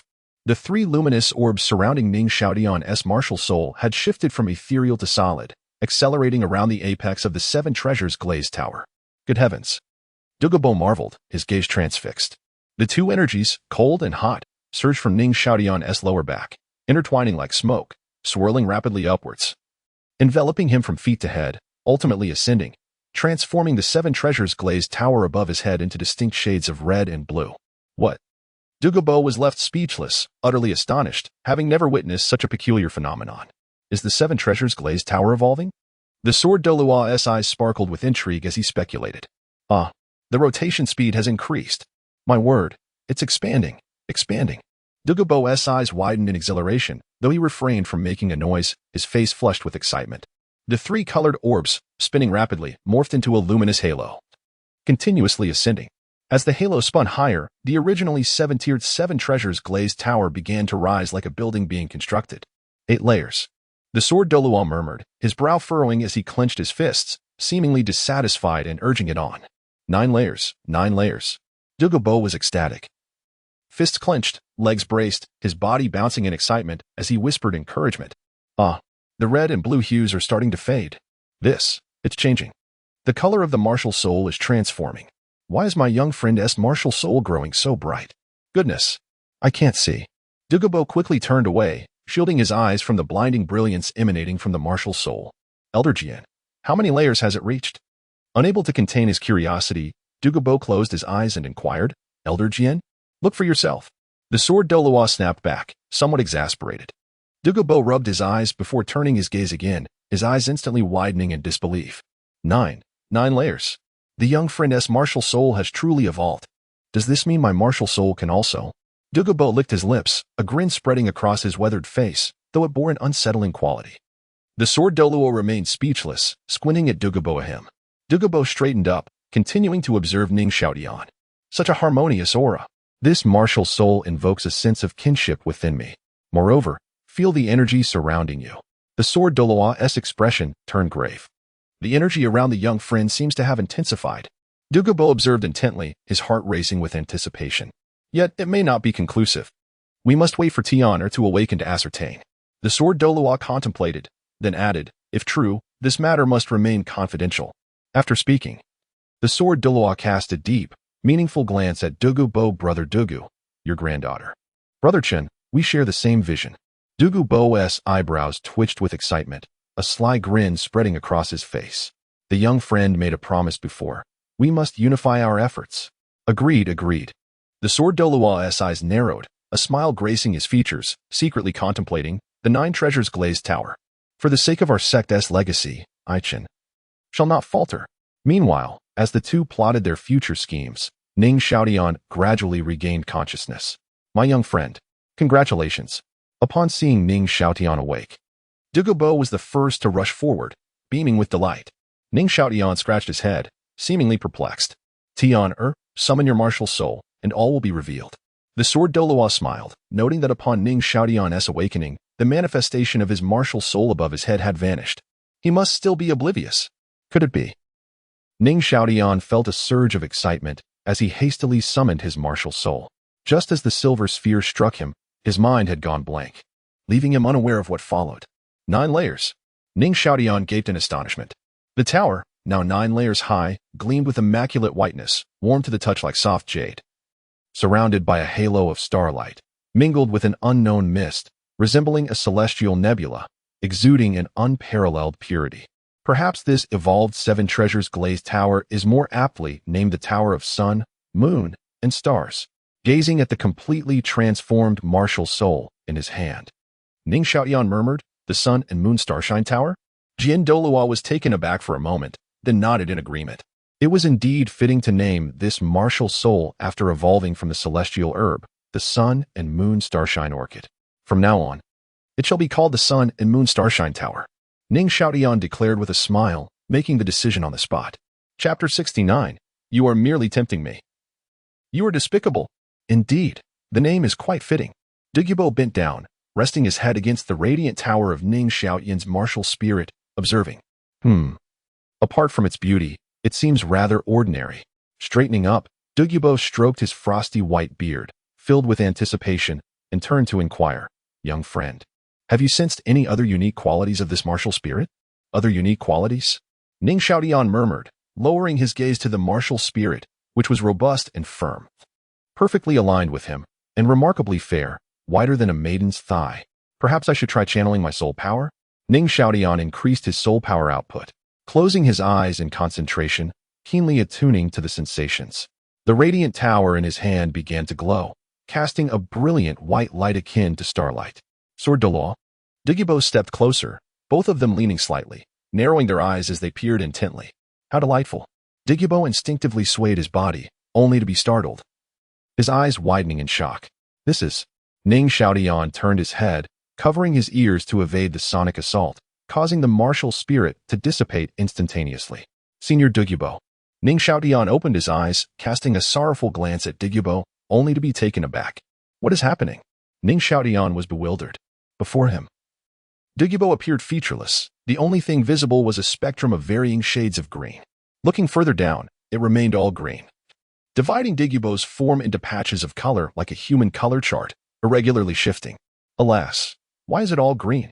Dugu Bo was taken aback, feeling somewhat embarrassed as he noticed Ning Xiaotian's scrutinizing gaze. With suspicion, he asked, "Young friend, are you all right?" "Oh, your eyes seem to be glowing."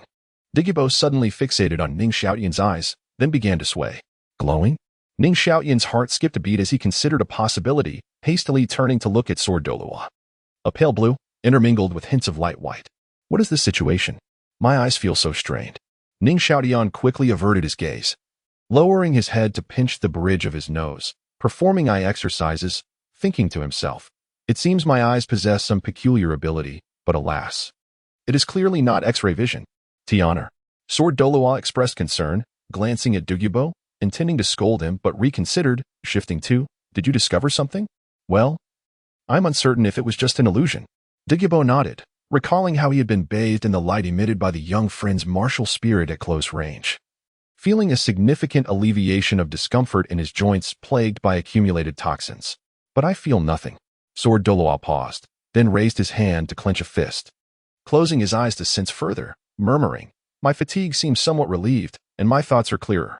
He had been worried about Ning Xiaotian, standing by the ice and fire yin-yang eye for several hours, thus experiencing a slight fatigue, though his high cultivation level masked it. It appears that Tiana's martial spirit, after its evolution, indeed possesses a certain unique ability. Sword Douluo's expression brightened as he regarded Ning Xiaotian, adding, "Tiana, did you discover anything as well?" Hearing this, Ning Xiaotian lifted his head, looking back at Sword Douluo, now seeing the world in its normal hues. "What on earth is happening with my eyes?" Ning Xiaotian, perplexed, replied, "Grandfather Sword, when I opened my eyes just now, you and Senior Dugu Bo appeared as color blobs. Yours was bluish, while Senior Dugu Bo's was green." "Bluish?" Sword Douluo pondered for a moment, then turned to Dugu Bo, murmuring, "Green. Could it be?" Sword Douluo seemed to have an epiphany, swiftly extending his right hand, palm open, as soul power surged, a small sword materializing in an instant. He then looked at Dugu Bo. "Brother Dugu Bo, could you please summon your martial spirit as well?" "Of course." Dugu Bo did not hesitate, immediately calling forth his martial spirit, a dark green serpent swiftly coiling around his arm, its head flicking its tongue as it slithered about. "Tiana, concentrate your mind and take another look." "All right." Ning Xiaotian nodded, focusing intently on the martial spirit in Sword Douluo's hand. "Grandfather Sword, I see it." Ning Xiaotian exclaimed in astonishment. The seven-killing sword martial spirit in Sword Douluo's grasp now appeared to him devoid of its intricate structure, reduced to merely a deep blue, sword-shaped blob. Glancing towards Dugu Bo's hand, he saw a dark green, serpent-shaped blob twisting back and forth. Tianer, it seems you possess a capability akin to that of your ancestor Ning Yun. Sword Douluo's expression grew complex as he regarded Ning Xiaotian, explaining, what you see are the soul powers within the soul masters. Different soul powers possess distinct colors. Ning Yun, Ning Xiaotian murmured, looking up at Sword Douluo, his eyes brimming with curiosity. Was that the ancestor with the mutated martial spirit and formidable mental power? Records of this ancestor within the sect are scarce, with no documented life events. Given Sword Douluo's demeanor, could it be that this ancestor was involved in some hidden secrets? Tiana, no need to ask further. This matter pertains to the sect's secrets and can only be disclosed to you by your father. I am not at liberty to reveal it. Sword Douluo stated solemnly. It appears to be true. Ning Xiaotian's curiosity intensified. Smacking his lips, he replied, all right. Tiana, there is one more matter to ascertain. Sword Douluo's expression turned grave. Earlier during your martial spirit's evolution, Brother Dugu Bo and I noticed that the energy around you was considerably denser than in other areas. We suspect it is related to your newly awakened martial spirit. Do not jest. My martial spirit cannot be that remarkable. Ning Xiaotian replied skeptically, Grandfather Sword. Are you certain? Young friend, why not sit down and cultivate a bit to test it? Dugu Bo suggested, leaning in. Ning Xiaotian promptly seated himself. A quarter of an hour later, Ning Xiaotian opened his eyes, speaking to himself. How is it? Son-in-law. Dugu Bo rushed over, his face flushed. Lifting Ning Xiaotian high, his jade-like skin illuminated by the moonlight, resembling a celestial being. Ahem. Senior Dugu Bo, could you please put me down for a moment? Ning Xiaotian felt uncomfortable under the intense scrutiny, wriggling slightly, unaccustomed to such enthusiasm. This will not do. You must first promise me. Dugu Bo remained unyielding. Stating leisurely, young friend, you previously mentioned that I could ask anything. This is my sole request, and you must keep your promise. You are clearly just trying to seduce me. How shameless. Ning Xiaotian turned his head, seeking assistance from his most amiable grandfather Sword, but the latter had already turned away. These two must be involved in some scandal. Ning Xiaotian turned back, deciding to reason with him. Senior Dugu Bo, a marriage devoid of affection cannot lead to happiness. Sister Dugu Yan has only known you for a few days. She would certainly disagree. Though he too was quite enamored by the little serpent's delicate waist. Cough, shameless. It is merely a character of daring love and unwavering loyalty. However, arranged marriages are still inadvisable. P.S. Upon investigation, it appears that Ning Fengzhi, in the original story, is actually 60 years old. The author has raised the age of the protagonist's mother to over 40. The event of the evil soul master's encirclement has been set to 40 years ago. Thus, Ning Fengzhi is now nearly 50. His cultivation level stagnated at level 79, perfectly positioned to break through with the aid of elixirs. Chapter 70. Please call me the beloved of all. Is this the matter? Dugu Bo felt relieved. His expression peculiar as he stared at Ning Xiaotian, as if regarding a fool. Could you not see that my granddaughter has an interest in you? Such a fortunate occurrence. Ning Xiaotian was taken aback, his handsome face displaying disbelief as he gazed at Dugu Bo, who seemed sincere. Surely not. Dugu Bo felt his dignity was insulted and exclaimed loudly, Am I deceiving you? I have been living with Liena for many years. How could I fail to notice her little feelings?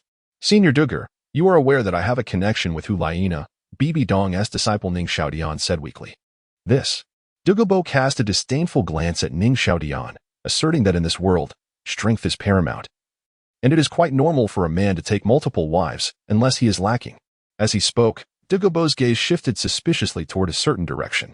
Feeling offended, Ning Xiaotian glared angrily, struggling to assert his prowess.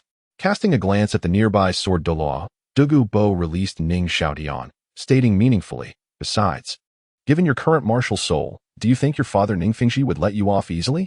He would be delighted if you were to take several wives. Son-in-law. Do not worry.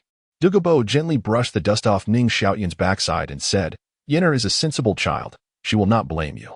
After speaking, Dugu Bo raised his eyebrows teasingly and remarked, Son-in-law, I think you should consider how to deal with your father in advance.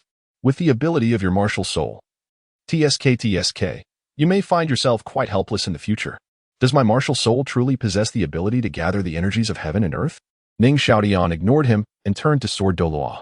Sword Douluo nodded and pondered. Earlier, when you entered a state of cultivation, Your body gradually enveloped in a faint white light, and then the surrounding energy seemed to be drawn towards you. However, the speed was exceedingly slow, and the gathered energy was quite minimal, lacking the grandeur of your martial soul's previous evolution. White light.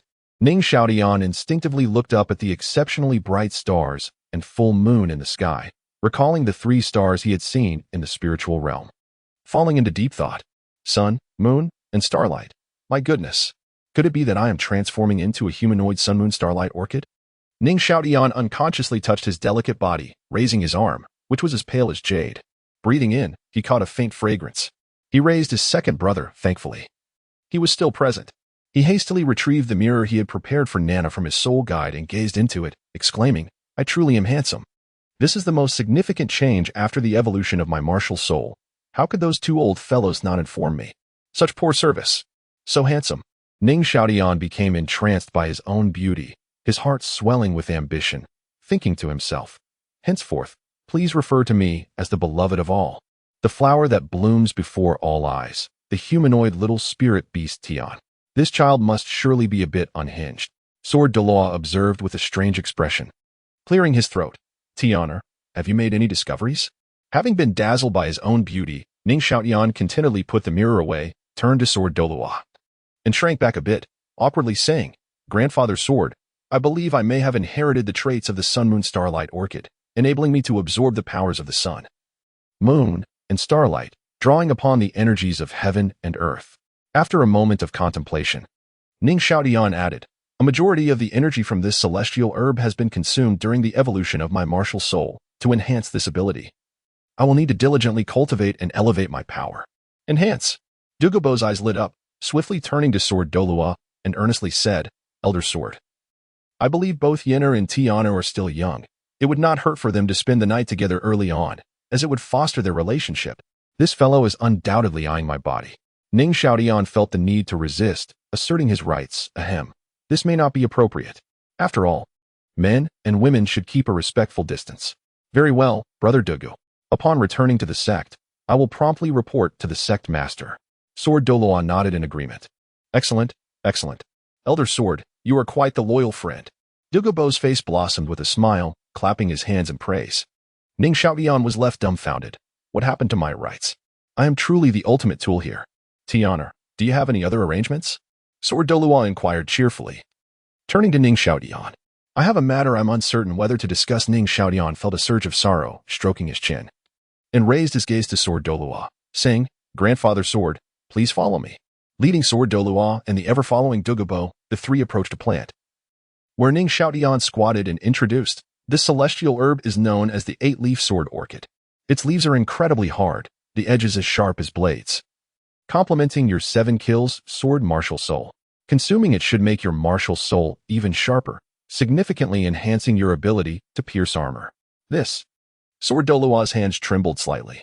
Ning Xiaotian pointed to another plant, saying, that herb is called the Qilua tulip, which shares similarities with the sun-moon starlight orchid I consumed previously. What? Sword Douluo shuddered, his gaze fixed ahead, soon engulfed in contemplation. Rong. Fengzhi. Ning Xiaotian continued to gesture. That plant is called the 9-grade purple Ganoderma, which has the effects of consolidating the foundation and enhancing vitality. Though it may not promote the evolution of the martial soul, it can break through limitations. If your father consumes it, perhaps. Tianer truly. Sword Douluo exclaimed joyfully. I cannot be certain, but the probability is high. After all, your father has been stuck at level 79 for quite some time and has accumulated enough. Ning Xiaotian sighed. The sun-moon starlight orchid has already set a precedent. The decision regarding these 2 herbs still requires your father's judgment. I understand. Such divine objects cannot be forced. To have even these 2 is already a stroke of fortune. Sword Douluo pondered for a moment and said, I will report back to the sect immediately. As he spoke, he prepared to rise. Wait, Grandfather Sword. Ning Xiaotian stopped him, saying, there is one more herb that requires arrangement. Please follow me. Ning Xiaotian stood up, released Sword Douluo, and walked ahead. Sword Douluo and Dugu Bo exchanged glances, filled with trepidation and anticipation, and hurriedly followed. Ning Xiaotian pointed to a pile of crystals, saying, this celestial herb is known as the nether water crystal orchid, also referred to as the death flower. It contains death energy, dragon force, and chilling aura. Its medicinal properties are extremely domineering. It cannot be touched by skin or consumed directly. It can only be guided by the true form of the martial soul to absorb the death energy, after which it can be harvested for consumption. Moreover, it must be consumed by someone with a death-type martial soul, such as Grandfather Bone's Bone Dragon martial soul or the Ghost Douluo's ghostly martial soul. Any other martial soul user who touches it would immediately be ensnared by its contained death energy, eroding their life force until death. Currently, the most suitable candidate on the continent for consumption is Grandfather Bone. After consuming this celestial herb, his martial soul might evolve once more. Upon finishing, Ning Xiaotian looked at the astonished sword Douluo and continued, "The celestial herb must be personally harvested by Grandfather Bone. Could it be dangerous?" Sword Douluo gazed at the crystal pile, feeling uneasy and uncertain. Not at all. The records indicate that the malevolent soul master successfully absorbed it in this manner. Ning Xiaotian scratched his head, recalling the descriptions in the book, and confirmed, "That's reassuring." Sword Douluo nodded. He was unconcerned with any malevolent soul master, as long as it benefited his good friend. Dugu Bo casually handed over a detoxification pill. "Tianer, Brother Dugu, I shall take my leave now." Sword Douluo politely accepted it, turning to depart. "Son-in-law." Once Sword Douluo had walked away, Dugu Bo immediately turned around, his hands spread wide, his gaze seductive and voice sweetly pleading. "What about the celestial herbs you promised me?" Ning Xiaotian lifted his head proudly. "Follow me." P.S. To summarize, the protagonist gains after the evolution of his martial soul. 1. The Holy Flower's Hint. The soul power inherently dispels effects, rendering charm, illusions, nightmares, and all negative states ineffective. The characteristics of the radiant essence of the sun, moon, and stars have been inherited, allowing for the formation of a harmonious cycle of three energies within the sea of consciousness, akin to a miniature array. This phenomenon gradually absorbs the energies of the sun, moon, and stars, thereby enhancing mental fortitude. As one's mental strength increases, the cultivation process can also expedite the attraction of the energies of heaven and earth, albeit currently with a rather feeble effect, almost negligible. The efficacy is most pronounced under the sunlight and starlight, while the effects in a confined environment are reduced to 1/3. Furthermore, the ability to appraise treasures of the original Seven Treasures Glazed Pagoda has been activated and augmented, resembling a humanoid scanner that can temporarily observe the flow of soul power within the soul master's body. Chapter 71. Xiao Gang, please depart. Just this one, Ning Xiaotian exclaimed, forcefully swatting away Dugu Bo's inappropriate hand as he pointed to a blue mushroom emitting a chill on the ground. This celestial herb is named Jiubao Longji, rich in dragon energy. Its characteristics are cold, akin to your esteemed predecessors by Lin Snake Emperor. Consuming it should facilitate the evolution of your martial soul, retaining its toxicity while acquiring an icy attribute. If the cold reaches its extreme, it could completely neutralize the poison within you. This combination of cold and poison is far superior to the by Lin Snake Emperor martial soul. Casting a sidelong glance at Dugu Bo, Ning Xiaotian continued, "The poison within you remains unpurged. Had I delayed in stopping you earlier, the icy energy might have intersected with the toxins in your body, making it even more challenging to eradicate. It could have even led to a premature explosion of the poison." Sighing, Dugu Bo retracted his hands from the edge of the herb, his expression complex. Abruptly, he stood up with a fierce glare, tossing his hand dismissively. "Humph! I shall not look any longer."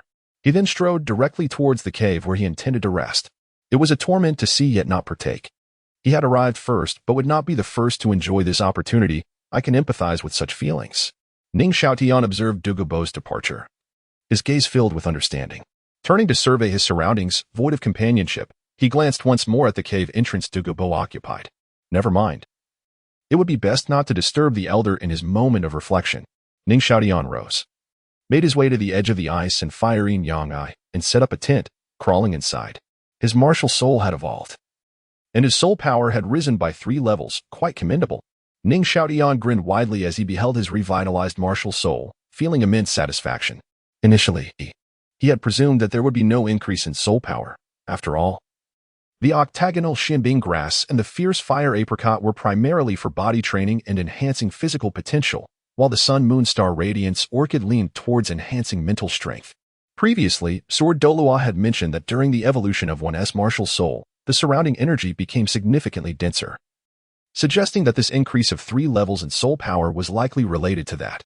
Finally, he could have a good dream tonight. With that thought, Ning Xiaotian retracted his martial soul, settled down, and drifted into slumber. The next day, in Notting City, at the Junior Soul Master Academy. Look, here he comes. That Yu Xiaojiang looks quite familiar. I never expected. Ah, indeed, one should not judge by appearances. I always wondered why he locked himself in his house every day, tinkering aimlessly. Where did he even acquire the data to support his theories?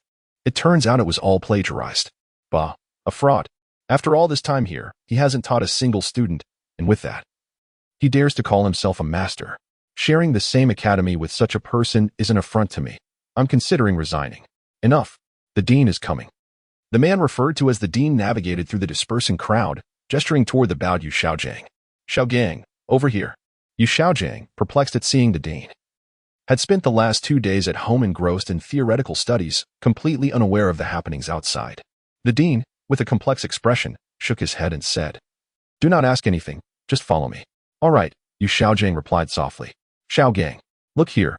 The dean, seated at the main desk in his office, retrieved a sheet of paper and a pristine book from a drawer, placing them on the table and gently pushing them towards Yu Xiaojiang. "What is this?" Yu Xiaojiang cautiously accepted the item, noting the exquisite cover adorned with gilded lettering that read Theoretical Teaching Edition for Soul Masters, with a small note indicating it was provided free by the Spirit Hall.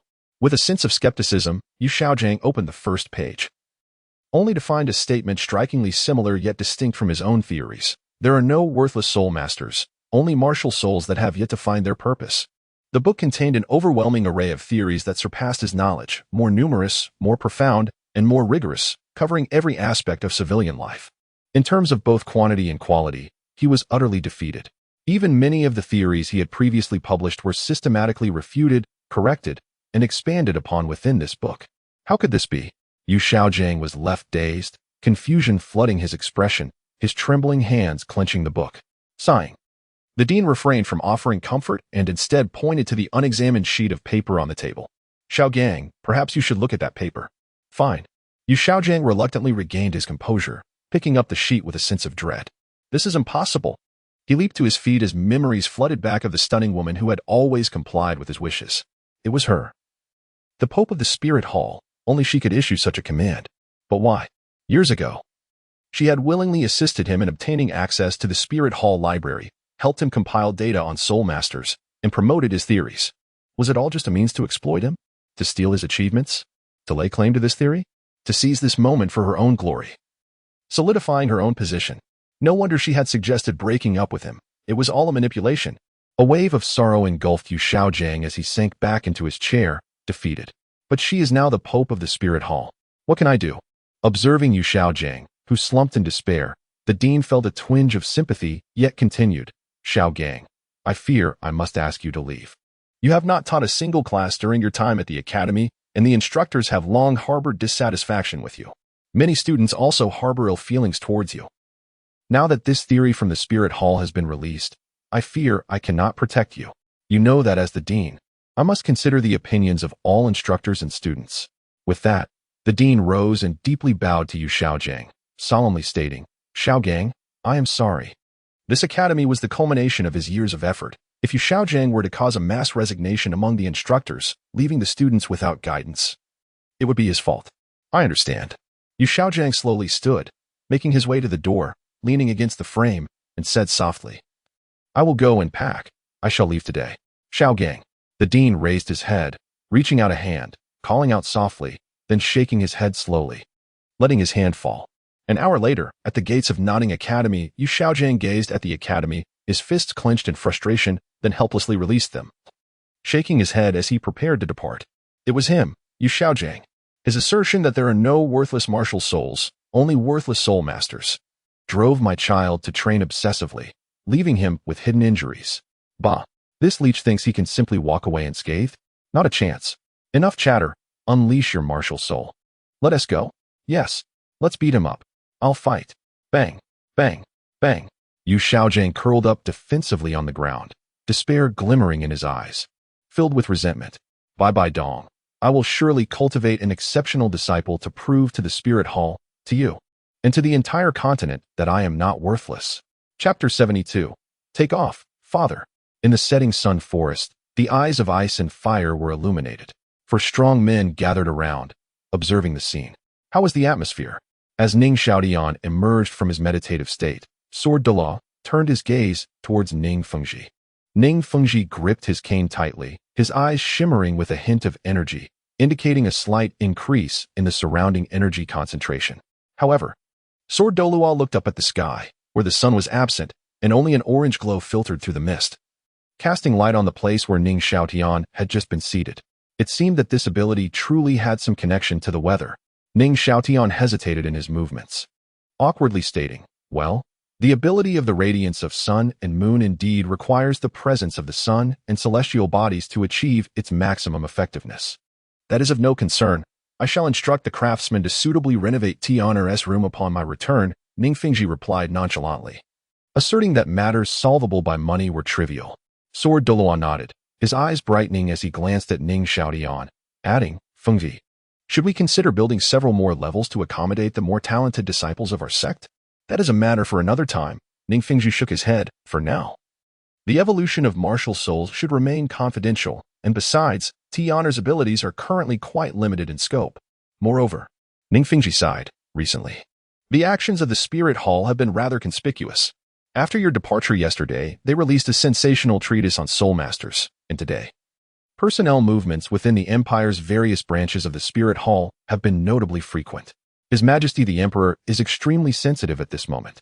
We should refrain from making any grand gestures or establishing contact with the Spirit Hall for the time being." "Very well," Sword Douluo nodded in agreement. Dugu Bo instinctively cast a glance at Ning Xiaotian, his expression somewhat peculiar. "Buddy, the source lies right here." Sighing inwardly, Ning Xiaotian straightened his posture and said softly, "Father, in truth, that treatise on soul masters was penned by me." Ning Fengzhi and the others were taken aback, turning to verify this with Dugu Bo, who surprisingly nodded in affirmation. Ning Fengzhi turned back to Ning Xiaotian, still exhibiting a hint of skepticism. "Tian'er, is that truly the case? Humph, could it be false? Do not underestimate the youth's potential." Ning Xiaotian pinched his fingers together, raising them to his eyes and slightly spreading them apart. "In fact, I have a slight understanding of the internal circumstances surrounding the Spirit Hall's frequent personnel changes. How could I not know?" Dugu Bo, now part of the uninformed onlookers, eyes glimmering with curiosity, quickly inquired, "Son-in-law, do elaborate." "Ahem, well." Surrounded by the four imposing figures, Ning Xiaotian felt somewhat constrained, humbly stating, "I merely provided Bibi Dong with a suggestion." Subsequently, Ning Xiaotian candidly recounted the circumstances surrounding the drafting of the Soul Master theory and his ideas and platform presented to Bibi Dong, sharing the details with everyone. "Just a slight understanding?" Dugu Bo glared in disbelief. "You rascal, you should have mentioned this sooner. Look how anxious your father has been these past few days, yet you never inquired." Ning Xiaotian muttered in grievance. "After all, during your interrogation, you were all asking about gossip, and I was whisked off to the ice and fire eyes the very next day, leaving me no time for further explanation." "All right, that day Tian'er returned late, and we indeed did not ask much." Ning Fengzhi waved his hand, adding, "Moreover, Tian'er acted wisely. This move can indeed help us shed suspicion and maximize our benefits." Ning Xiaotian immediately embraced Ning Fengzhi's leg, showering him with praise. "Hee, it's still my father who cares for me. You little schemer." Ning Fengzhi chuckled, affectionately ruffling Ning Xiaotian's hair. "Fengzhi, what shall we do about the two immortal herbs?" Bone Douluo interjected, a conflicted expression on his face. "I am of an advanced age, and my aptitude is limited. The exquisite tulip shall be reserved for Rongrong," Ning Fengzhi remarked, casting a tender glance at Ning Xiaotian. "Children are the future for him and the sect. In that case, father, you should consume the 9th grade purple Ganoderma now." With that, Ning Xiaotian released his grip on Ning Fengzhi's leg, rushing towards the 9th grade purple Ganoderma, deftly extracting it from the ground, leaving only a small portion of the stem behind. The hand of water and fire proved to be truly effective. After brushing off the loose soil from the spiritual herb, Ning Xiaotian quickly approached Ning Fengzhi, extending it towards him. "Father, here, just chew and swallow." "Very well, I too am quite eager." Ning Fengzhi smiled as he accepted it, though his expression remained calm. His right hand holding the 9th grade purple Ganoderma trembled slightly. Stuck at level 79 for many years, he finally saw the prospect of breaking through the constraints of his martial soul. Even the usually composed Ning Fengzhi could not help but feel a tinge of nervousness. Gradually sitting down, he handed his cane to Ning Xiaotian, gazing at the 9th-grade purple Ganoderma, taking a deep breath before elegantly placing it in his mouth, chewing it slowly, tilting his head back and swallowing it entirely. Only a brief moment passed with his eyes closed when a faint purple light began to emanate from his body. And soon afterward, a fine black liquid began to seep from his skin. A faint odor wafted through the air, prompting the onlookers to instinctively cover their noses and step back a few paces without showing any visible reaction. Meanwhile, Ning Xiaotian was not idle. He took out a small shovel and approached the 8-leaf sword orchid, slowly crouching down, his face close to the ground, carefully digging around its roots. After a quarter of an hour, a white root resembling ginseng, crowned with green leaves, appeared in Ning Xiaotian's hands. Shaking off the soil, he stood up and turned to see Sword Douluo standing behind him. Ning Xiaotian grinned, extending the root towards him. Grandpa Jian, for you. Just remove the leaves and consume the root. These leaves are razor sharp, so be cautious while cutting. Good child. Sword Douluo's eyes sparkled as he took it carefully, sighing softly. He then found a clear spot, sat cross-legged, and with a wave of his hand, the green crown of leaves fell over, only to be caught by Sword Douluo's sole power before being thrust into the ground. Truly a master of the blade, he could showcase his skills wherever he went. Observing Sword Douluo, who was absorbed in absorbing the medicinal properties, a pang of jealousy surged within Ning Xiaotian. Today's lemons were decidedly sour. Turning towards Bone Douluo, Ning Xiaotian whispered, Grandpa Gu, the immortal herb prepared for you is rather special. It will likely need to wait until Father and Grandpa Jian awaken. Not a problem. Bone Douluo replied coolly. Ning Xiaotian had no further retorts, squatting in place, occasionally glancing at his father before returning to drawing circles in the dirt. Creak. Fengzhi, how do you fare?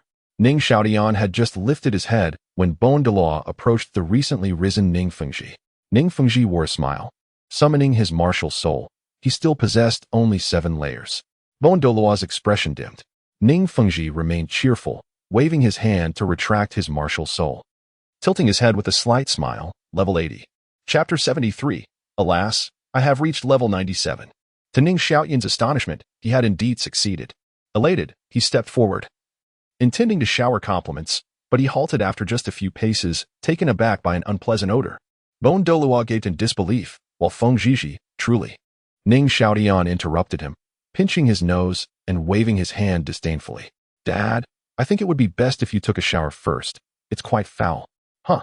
Ning Fengzhi straightened his posture, lifted his sleeve to sniff, and immediately recoiled in disgust, noticing dark stains all over. Over there, Dad. Ning Xiaotian pointed towards the cave where Dugu Bo had rested the previous night. That is far better than stripping right here. Maintaining his composure, Ning Fengzhi turned to Dugu Bo, elegantly clasping his hands in greeting. In-law, there's no need for formality. Please, make yourself at home. Dugu Bo beamed, quickly gesturing for him to proceed. Ning Fengzhi joyfully ran off. Ning Xiaotian looked at the retreating figure of Ning Fengzhi, rendered speechless by the display. Watch out. Bone Douluo exclaimed, swiftly leaping in front of Ning Xiaotian, his figure flickering as he blocked the incoming beams of light. Shaking his hand in pain, Bone Douluo glared angrily. Damn swordsman, what are you trying to do? You nearly harmed Tiandou and the surrounding herbs. My apologies. I couldn't help it. The Sword Douluo opened his eyes, exasperated, and quickly rose to his feet, shaking off the tatters of his white robe before hurrying to check on Ning Xiaotian's condition. You have made considerable progress, Bone Douluo commented. Glancing at the steaming wound on his arm, it's truly outrageous that your spontaneous sword energy could injure me. Indeed. Sword Douluo, noticing that Ning Xiaotian was unharmed, turned to his dear friend Bone Douluo, eyebrows raised, and casually remarked, I have reached level 97. Pa, what luck? Bone Douluo scoffed, crossing his arms and spitting disdainfully at the ground. Sword Douluo retorted, what do you mean by luck? I have accumulated enough over the years. I was just waiting for that final push. Now, it simply seems that the opportunity has arrived. He glanced at Bone Douluo and continued, Old Bone, your accumulation is also sufficient for a breakthrough. It's merely that your focus and training has been lacking these past years, preventing you from advancing. However, Sword Douluo gazed at Ning Xiaotian and nudged Bone Douluo with his shoulder. Now the opportunity has presented itself. After you consume the divine herbs prepared by Tiandou, you might just surmount that hurdle, just as I did. You make a fair point. Bone Douluo's expression brightened, though he shot a knowing glance at Sword Douluo. You look like a beggar. Perhaps you should change into some proper clothes. Grandpa's sword, over there. Ning Xiaotian fulfilled his role as a helper, pointing towards the cave entrance with a cheerful tone. Safe travels, Elder Sword. Dugu Bo bid farewell. Oh, quite fair-skinned, Dugu Bo commented instinctively, observing the tattered attire and the pale figure of Sword Douluo. Ning Xiaotian and Bone Douluo exchanged astonished glances, nodding in unison. Indeed. Sword Douluo sprinted forth, his tattered robe billowing behind him. Wow, Dad looks so dashing. Ning Xiaotian marveled at the slowly emerging figure of Ning Fengzhi from the cave. With striking eyebrows and bright eyes, his face was smooth and refined, exuding an air of elegance. Dressed in white that seemed to glisten, he resembled a youthful version of himself. No wonder his mother had boldly pursued him in her youth. Thankfully, he's not as handsome as I am. Ning Xiaotian stifled the urge to take out a mirror from his soul guide and admire himself. His spirit is commendable, Bone Douluo remarked, offering the highest praise upon seeing Sword Douluo approach. Dad, Grandpa's sword, looking quite dashing. Ning Xiaotian squeezed to the front, promptly showering compliments. Sword Douluo, clearly pleased, nodded slightly, accepting the praise with a smile. Tiana, you were truly well behaved. Meanwhile, Ning Fengzhi stroked his chin, lost in thought about how he would explain his newfound youth to Shui upon returning. Perhaps gifting divine herbs? No, that would never do. Perhaps he could select the most inferior herb to pass off as a remedy? It must have some effect to deceive her. Tiana, what did your grandpa Bone say about the divine herbs? Sword Douluo leaned against Bone Douluo's shoulder, glancing at Ning Xiaotian, eager to learn of the results. Follow me. Ning Xiaotian raised his hand. After surveying the surroundings and circling the crystal cluster, he turned to Sword Douluo and Bone Douluo and said, Grandpa Sword, Grandpa Bone, can you both extract this crystal cluster steadily? Why are we pulling this out? Sword Douluo asked, puzzled. This place is still too close to the divine herbs and the Eye of Ice and Fire. If Grandpa Bone absorbs the death energy from the herbs here, the released energy could potentially wither all the surrounding divine herbs. Ning Xiaotian explained helplessly. Then let us get moving. Sword Douluo shrugged, beckoning Bone Douluo to one side of the crystal heap. 1, 2, 3, lift. Tiana, where to move it? Sword Douluo asked, lightly lifting one side of the crystal heap. That quickly? Ning Xiaotian looked up at the towering crystal cluster, retracting his head. Over there. Just set it down near the mist. Old Bone, let's go. They moved in sync towards the target location, and then, as if hammering a nail, they forcefully embedded the crystal cluster into the ground. Tiana, what next? Sword Douluo turned his head. Truly impressive. Ning Xiaotian conceded, suppressing his envy, and turned to Bone Douluo, stating solemnly, Grandpa Bone, from here on out, it's entirely up to you. You must extend your martial soul into the cave to approach the divine herbs while activating your true martial soul. The outcome will depend on your willpower. Once your martial soul draws near the divine herbs, the death energy will attach itself to it. You will experience a loss of vitality, which is normal, so you must endure. I understand. Bone Douluo nodded seriously. Let us step back a bit. Contact with the death energy could be fatal. Ning Xiaotian waved his hand, leading everyone back to about 20 meters away. True martial soul. Without hesitation, Bone Douluo activated his true martial soul, and a massive bone dragon manifested around him, lifting him into the air. Huh. Bone Douluo exhaled, directing the dragon's tail towards the cave entrance, cautiously approaching the ghostly crystal orchid. Will anything happen? Sword Douluo clenched his fists, stretching his neck to observe Bone Douluo from a distance. You're making me anxious.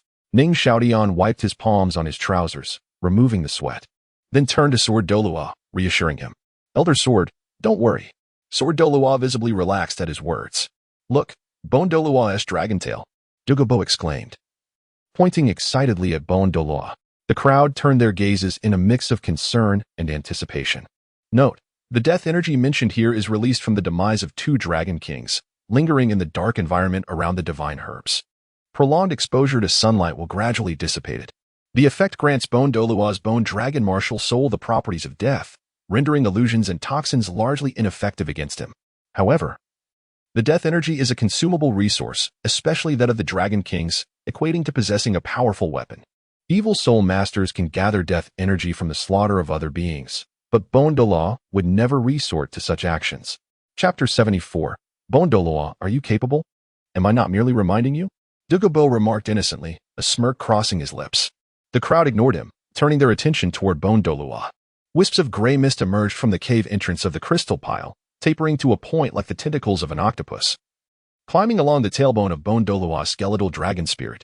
As the gray mist swept past, the originally pristine dragon bones appeared as if eroded by a fierce wind. Their surface quickly cracked, and their hue gradually darkened to a somber gray. The core of Bone Douluos' true spirit trembled violently, pain etched across his features. Is this nothing? Sword Douluo panicked, seizing Ning Xiaotian's arm. What is happening here? According to the records, this is indeed a normal occurrence. Ning Xiaotian replied, pulling out his hand-copied volume of Pharmaceutical Solutions of the Underworld from his soul guide. Swiftly flipping to the section on the King of the Underworld and presenting it to Sword Douluo. Grandpa Sword, look. Taking the book. Sword Douluo scrutinized it. The Underworld Crystal Orchid, also known as the Death Flower, thrives in areas thick with death energy. By channeling its death energy through the true form of a martial spirit and consuming its flower, one can revive from death, endowing the martial spirit with death characteristics. The immortal characteristic allows a shattered martial spirit to reconstitute by absorbing death energy. Immunity characteristics grant the body resistance to illusions, extreme poison, paralysis, weakness, and other negative states. Death energy can erode both flesh and soul. Note, only those with unwavering will can survive the phase of channeling the martial spirit's energy. Failure results in death and the scattering of the soul. My goodness, how serious. Sword Douluo's hands trembled, nearly dropping the book as he abruptly turned to Ning Xiaotian, his eyes wide. Xiaotian, you call this nothing? I'm panicking myself. Ning Xiaotian remained composed, stroking his chin thoughtfully, tilting his head in surprise. Grandpa Sword, do you lack confidence in Grandpa Bone? Sword Douluo glanced at the struggling Bone Douluo and weakly replied, of course I have confidence. Ning Xiaotian adopted an expression of belief, then immediately turned toward Bone Douluo, raising his arm and shouting, Grandpa Bone. Grandpa Sword says he has little confidence in you. Bone Douluo, filled with boundless fighting spirit, glared fiercely, exclaiming, you, Sword Man, just wait. Once I succeed, I will come and beat you to a pulp, and then personally stuff that pulp into your mouth. Dugu Bo and Ning Fengzhi exchanged stunned glances, utterly shocked by Ning Xiaotian's audacity. You actually believe this? Sword Douluo's lips twitched, staring blankly at the furious Bone Douluo, wanting to explain but ultimately failing to utter a word. This old bone had wandered in his youth, living a life of hardship, only gaining respect after awakening his martial spirit. Yet, his past fostered a proud demeanor, and during his rise in cultivation, his temperament was as fierce as anyone's. Since joining the Seven Treasures Glazed Tile school, he had begun to temper his character and become more composed. However, after years of sparring with him, it seemed he had pent up frustrations that were being released at this critical moment. Perhaps this might even help him rectify his lack of focus and cultivation. Sword Douluo mused, stealing a glance at Bone Douluo, secretly thinking, this method might indeed prove beneficial. That sword man dares to look at me askance. Is he belittling me? Bone Douluo felt a profound insult, suppressing his physical pain, his eyes blazing as he glared at Sword Douluo, shouting, Sword Man, I challenge you now. Meet me at the back mountain tonight. Sword Douluo recoiled, his expression awkward, finally turning with a forlorn glance at Ning Xiaotian. Xiaotian, this is rather underhanded of you. Setting a trap for your Grandpa Sword. Grandpa Sword, this is all for Grandpa Bone. Ning Xiaotian reassured him. Once he absorbs the essence, we will all explain it to you. He then turned to his father and Dugu Bo, who nodded vigorously. Of course. Sighing, Sword Douluo resumed his reading of the remaining content, plunging into deep thought. What to do? Based on this description, once the old bone absorbs the celestial herb, I may not necessarily be able to defeat him. Winning for so many years, it's hard to accept. Oh well, it's merely a beating. Sword Douluo closed the book and handed it to Ning Xiaotian, continuing to gaze at Bone Douluo. He is my dear friend. Nothing must happen to him. Ning Xiaotian accepted the book and promptly presented it to Dugu Bo. Senior Dugu, this is for you. Is that appropriate? Dugu Bo hesitated. From the description of the Underworld Crystal Orchid, he understood that the contents of this book were immensely valuable. In any sect, it could be regarded as a closely guarded secret. It was not quite right for him to take it now. Unexpectedly, Dugu Bo exhibited a strong sense of principle. Ning Xiaotian was taken aback, shook his head, and smiled wryly. Senior Dugu, considering the favor of this celestial herb, I fear I will never repay it in my lifetime. What is a mere book worth? Moreover, Ning Xiaotian declared earnestly, we shall all be family from now on. Why should we concern ourselves with such trivialities? Dugu Bo, indeed persuaded, blushed with warmth, gazing affectionately at Ning Xiaotian as if he had received a treasured gift, saying kindly, my granddaughter's husband. Senior Dugu, please take your time to read. Ning Xiaotian trembled slightly and quickly turned to Douluo. Pharmaceutical solutions of the underworld? Items from evil soul masters. The underworld poison valley? What is this? A forbidden level of the martial soul hall. Goodness. Dugu Bo's heart raced, snapping the book shut with a clap and hastily storing it in his soul guide. No wonder this young friend possesses such profound knowledge of toxins. However, this book is indeed quite suitable for me. Dugu Bo felt ecstatic, lifting his gaze to join the others in watching Douluo. What? Dugu Bo was bewildered. What is happening? At this moment, Douluo's true spirit was entirely enveloped by the gray mist. The tendrils of mist stretched out, thrusting feverishly toward the interior of Douluo, seeking to penetrate his very essence. The situation appeared dire. A sense of unease crept over Dugu Bo as his eyes widened. Grandpa Bone, hang in there. Ning Xiaotian clenched his fists anxiously, his expression revealing deep concern. Oh no, Uncle Bone's body. Ning Fengzhi suddenly leaned forward, snapping his staff from its gem-encrusted setting with a crack. The death energy was forcibly siphoning the life force from Old Bone's body. This was the critical step. Sword Douluo clenched his fists tightly. Old Bone, hold on. You must not allow the death energy to make contact with your body prematurely. My heavens, this is truly terrifying. Dugu Bo felt a chill run down his spine. The gray mist surrounding Douluo's true spirit had now turned blood red. Meanwhile, Douluo's body appeared gaunt. His eye sockets hollow, forehead protruding, and neck tight and shriveled, resembling a mere skeleton. Goodness, he won to be reduced to a desiccated corpse. Will he? Wait, the movement of the death energy seems to have slowed. Dugu Bo's pupils contracted in surprise. No, it's not slowing. The death energy is preparing to concentrate its breakthrough. Sword Douluo's face turned pale with fear as he saw the blood-mixed death energy coalescing on either side of Douluo's brain, the sharp tips aimed directly at his temples. This can't continue. Old Bone must already be at his limit. With that thought, Sword Douluo stepped forward forcefully, covering his mouth with both hands as he shouted, Old Bone, you're almost there. Can you hold on? As soon as the words left his lips, Douluo's sunken eyes suddenly widened. To hell with it, I can definitely do it. Is it truly effective? Dugu Bo stared in amazement. After Douluo's furious roar, the conical death energy on either side unexpectedly halted, as if resigning itself, then swiftly redirected its focus, desperately infiltrating the dragon bones of the skeletal dragon spirit, seemingly venting its frustration. As the deathly aura permeated to the core, the previously cracked dragon bone astonishingly revitalized, shedding its old skin like a serpent, revealing a pristine white surface. Even the viscous blood energy that lingered around the martial spirit's true form, untouched by the deathly energy, swiftly retreated, burrowing back into the body of the Douluo. Has this truly come to pass? Observing the Douluo's swelling form, Ning Fengzhi expressed disbelief. Is this the power of friendship? Incredible! Ning Xiaotian stared in astonishment, turning to the sword Douluo, raising his thumb in admiration. Grandpa's sword, impressive. Death Swordman. Prepare for a duel. The Douluo, shedding his martial spirit form, charged angrily towards the sword Douluo. The sword Douluo quickly recoiled, jumping behind Ning Fengzhi, and exclaimed, Old Bone, do take care. I only did that for your sake. Had I not provoked you, you would have been drained by that deathly aura long ago. Oh. Old Bone, I must say, you look quite dashing now that you've slimmed down. The sword Douluo continued to flatter. Pa, have you no shame? Retorted the Douluo disdainfully. Grandpa Bone, do calm your temper. Ning Xiaotian hurriedly intervened, adding, You haven't yet consumed that nether crystal orchid. Grandpa Bone, quickly go and pluck its flower. The Douluo, in a huff, turned away. He then leaped onto the pile of crystals, planting his feet on the crystalline walls. Grasping the sides of the opening, and with a swift motion, tore the opening from the crystal mound apart. Reaching out, he plucked a white flower, swiftly consuming it with a few chews before swallowing. He then exhaled a breath of icy air, shuddered, and promptly descended to the ground, sitting cross-legged to absorb its essence. Chapter 75, The Ice Dragon and the Four Singular Attributes. A quarter of an hour later. How is it, Old Bone? Sword Douluo inquired, peering forward. Level 96. Douluo replied nonchalantly. Is that all? Sword Douluo expressed skepticism, feeling somewhat shortchanged after his own arduous efforts. Douluo cast a sidelong glance at Sword Douluo and stepped into an open area.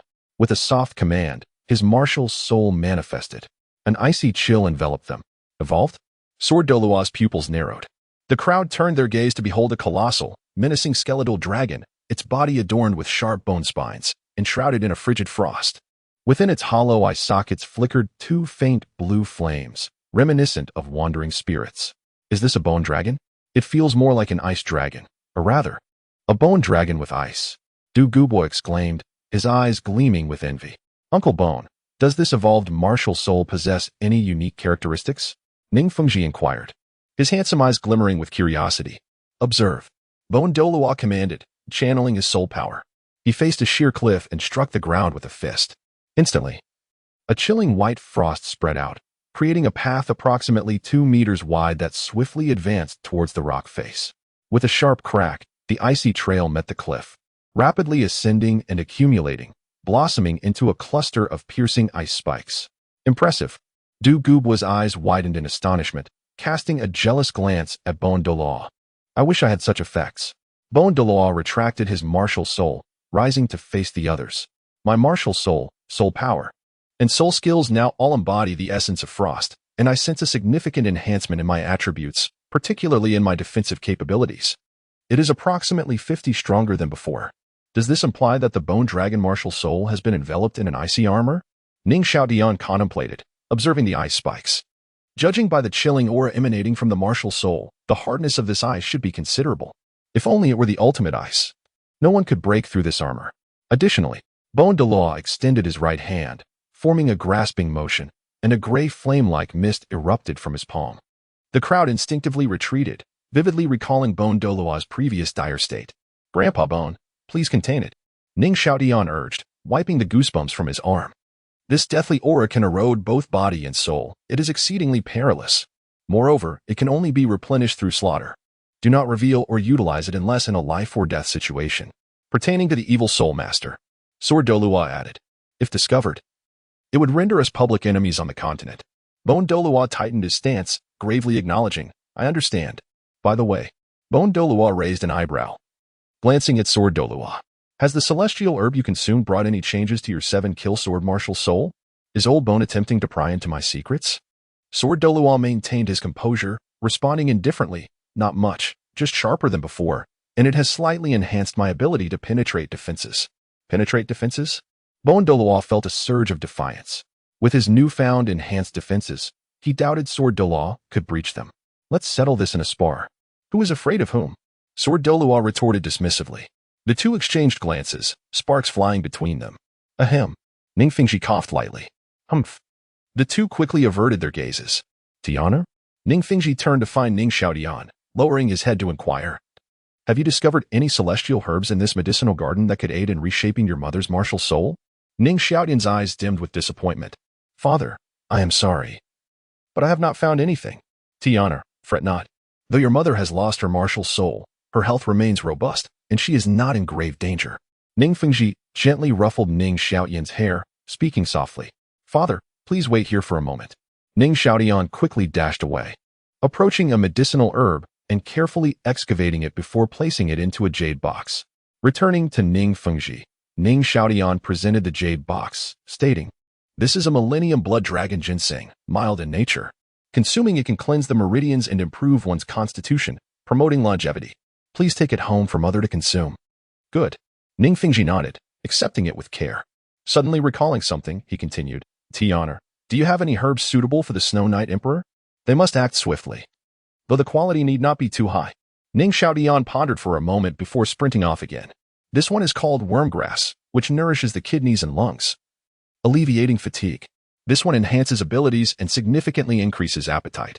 He handed a jade box to Ning Fengzhi, stating, this is far more potent than ordinary wormgrass. You could say it is a millennium old. Indeed, it is suitable. Ning Fengzhi agreed. Truly, like father, like son, both are stubborn as old coins. Dugu Bo stood in stunned silence, unsure whether to laugh or lament. Is it not nearly time for the Snow Knight Emperor to pass on? Bestowing him such herbs seems a wish for his swift demise.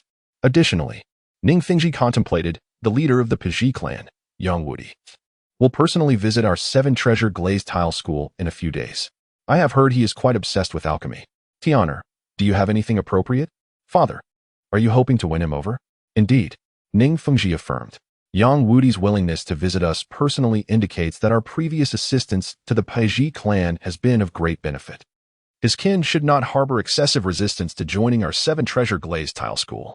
Moreover, the Puji clan has publicly declared their severance from the Houtian sect, revealing their deep resentment towards Houtian's abandonment.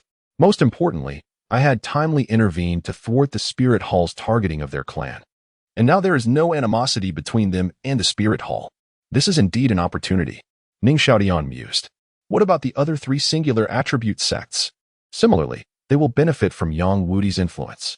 However, their grievances against the Houtian sect are somewhat lesser, yet opportunities still exist. Ning Fengzhi rubbed the gem in his hand, a glimmer of brilliance in his eyes. Thus, I now seek a breakthrough, an offering that Yang Wudi cannot refuse. Ning Xiaotian nodded in understanding. If Yang Wudi arrives, you can have Grandpa Jin or Grandpa Bone inform him. I am quite familiar with pharmacology, and I may be able to assist. Agreed, it is settled. Ning Fengzhi turned to Bone Douluo, nodded, and declared, Uncle Bone, we must take our leave. There are numerous matters to attend to at the sect. Furthermore, I must attempt to see if I can add an 8th soul ring to my martial soul. The Seven Treasure Glazed Tile Tower is not merely named for its 7 layers. More importantly, this martial soul can only accommodate 7 soul rings. Though I have shattered the constraints of levels and advanced to level 80, I must hunt soul beasts to experiment personally. P.S. I posted too late yesterday. Feeling somewhat muddled, I revised chapters 74 and 75 this afternoon. You may wish to read them together. Chapter 76. Clinging to the powerful is the true path. Bone Douluo nodded before stepping forward to Dugu Bo, producing a soul bone of a dark yellow hue from his soul guide. Brother Dugu, this is a right arm soul bone with an age between 35,000 to 40,000 years. I obtained it during my breakthrough to the title level when I fortuitously hunted a desert claw dragon in the southwestern deserts of the Star Luo Empire. Today, I bestow it upon you. The deserts of the Star Luo Empire? It is said that the harsh environment there is a result of active volcanoes blocking oceanic moisture, leading to a plethora of fire-type and earth-type hybrid soul beasts adept in defense. Acquiring a defensive soul ring there seems quite advantageous, Ning Xiaotian pondered, reasoning that it was certainly better than wandering aimlessly in the Star Do forest. Is this appropriate? Dugu Bo seemed somewhat taken aback. Was a soul bone truly being given so casually? Brother Dugu, there is no need for formality. Take it. My martial soul's evolution is owing to your support. This debt of gratitude cannot be compared to a mere 10,000-year soul bone. Bone Douluo insisted, shoving the soul bone into Dugu Bo's arms. He continued, as for Yen, we have yet to find a suitable soul bone for her. But rest assured, we will procure one that satisfies her.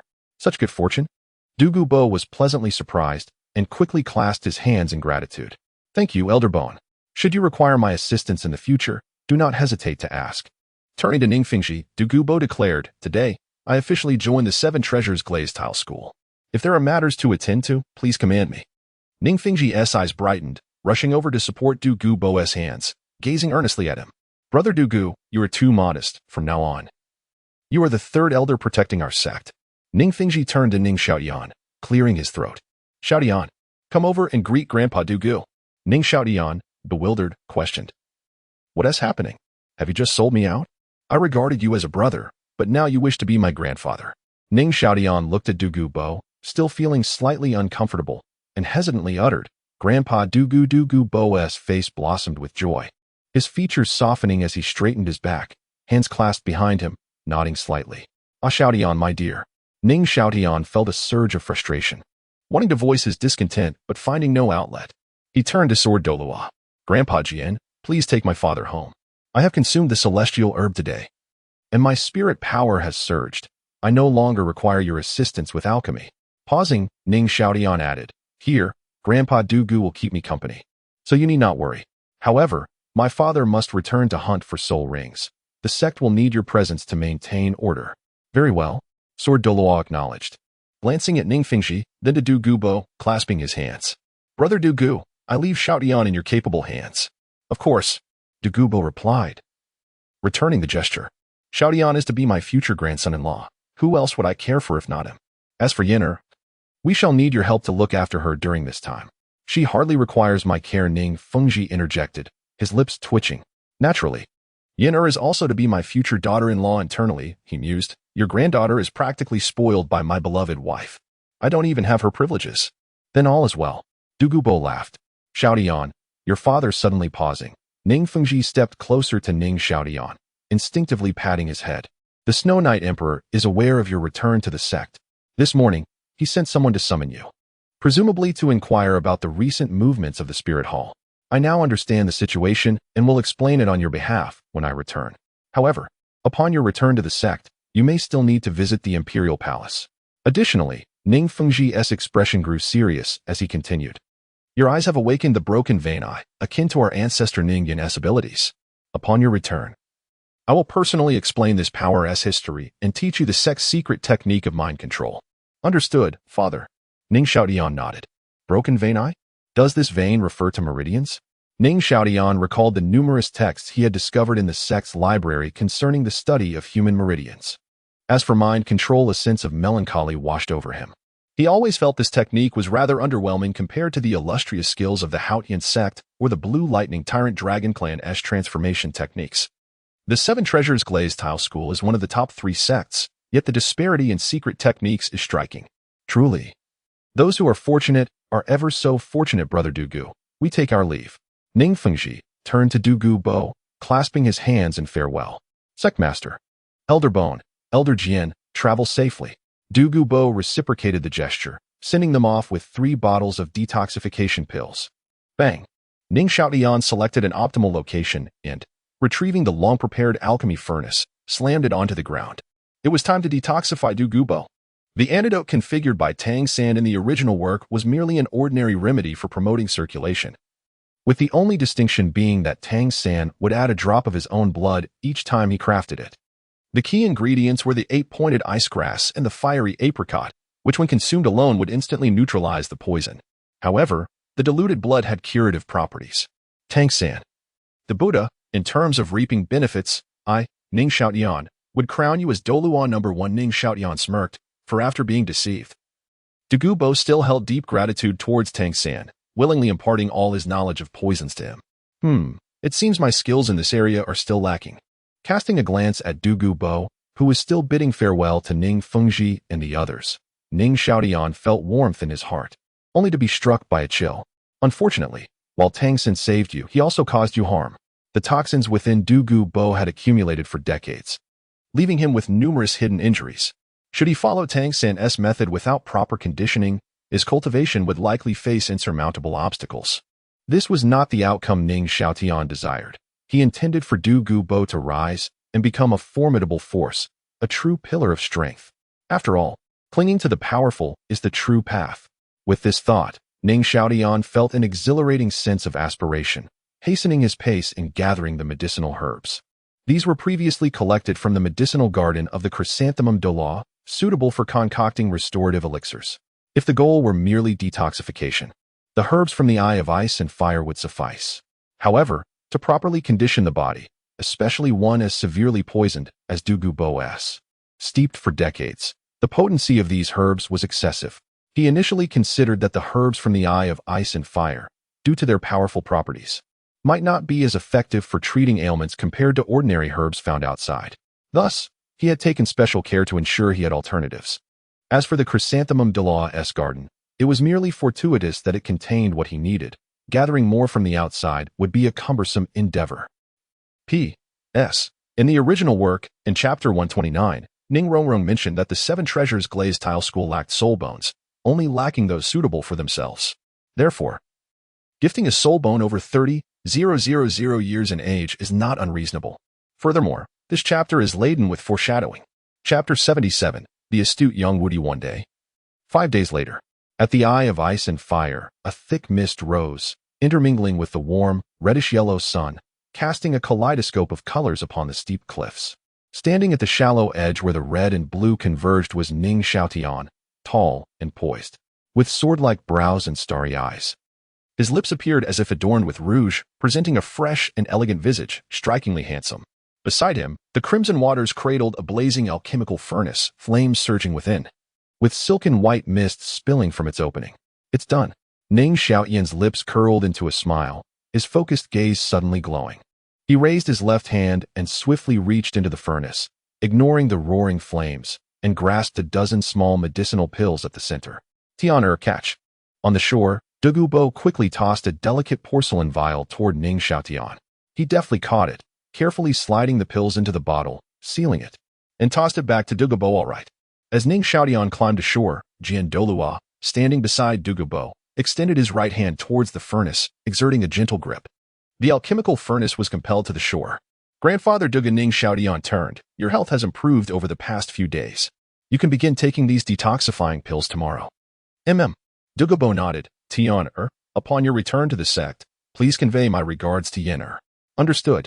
Ning Xiaotian nodded, donned his clothes, and retrieved the now-cooled furnace into his soul guide, then climbed onto Qian Renxue's back. Brother Dugu, we shall take our leave now. Qian Renxue addressed Dugu Bo respectfully.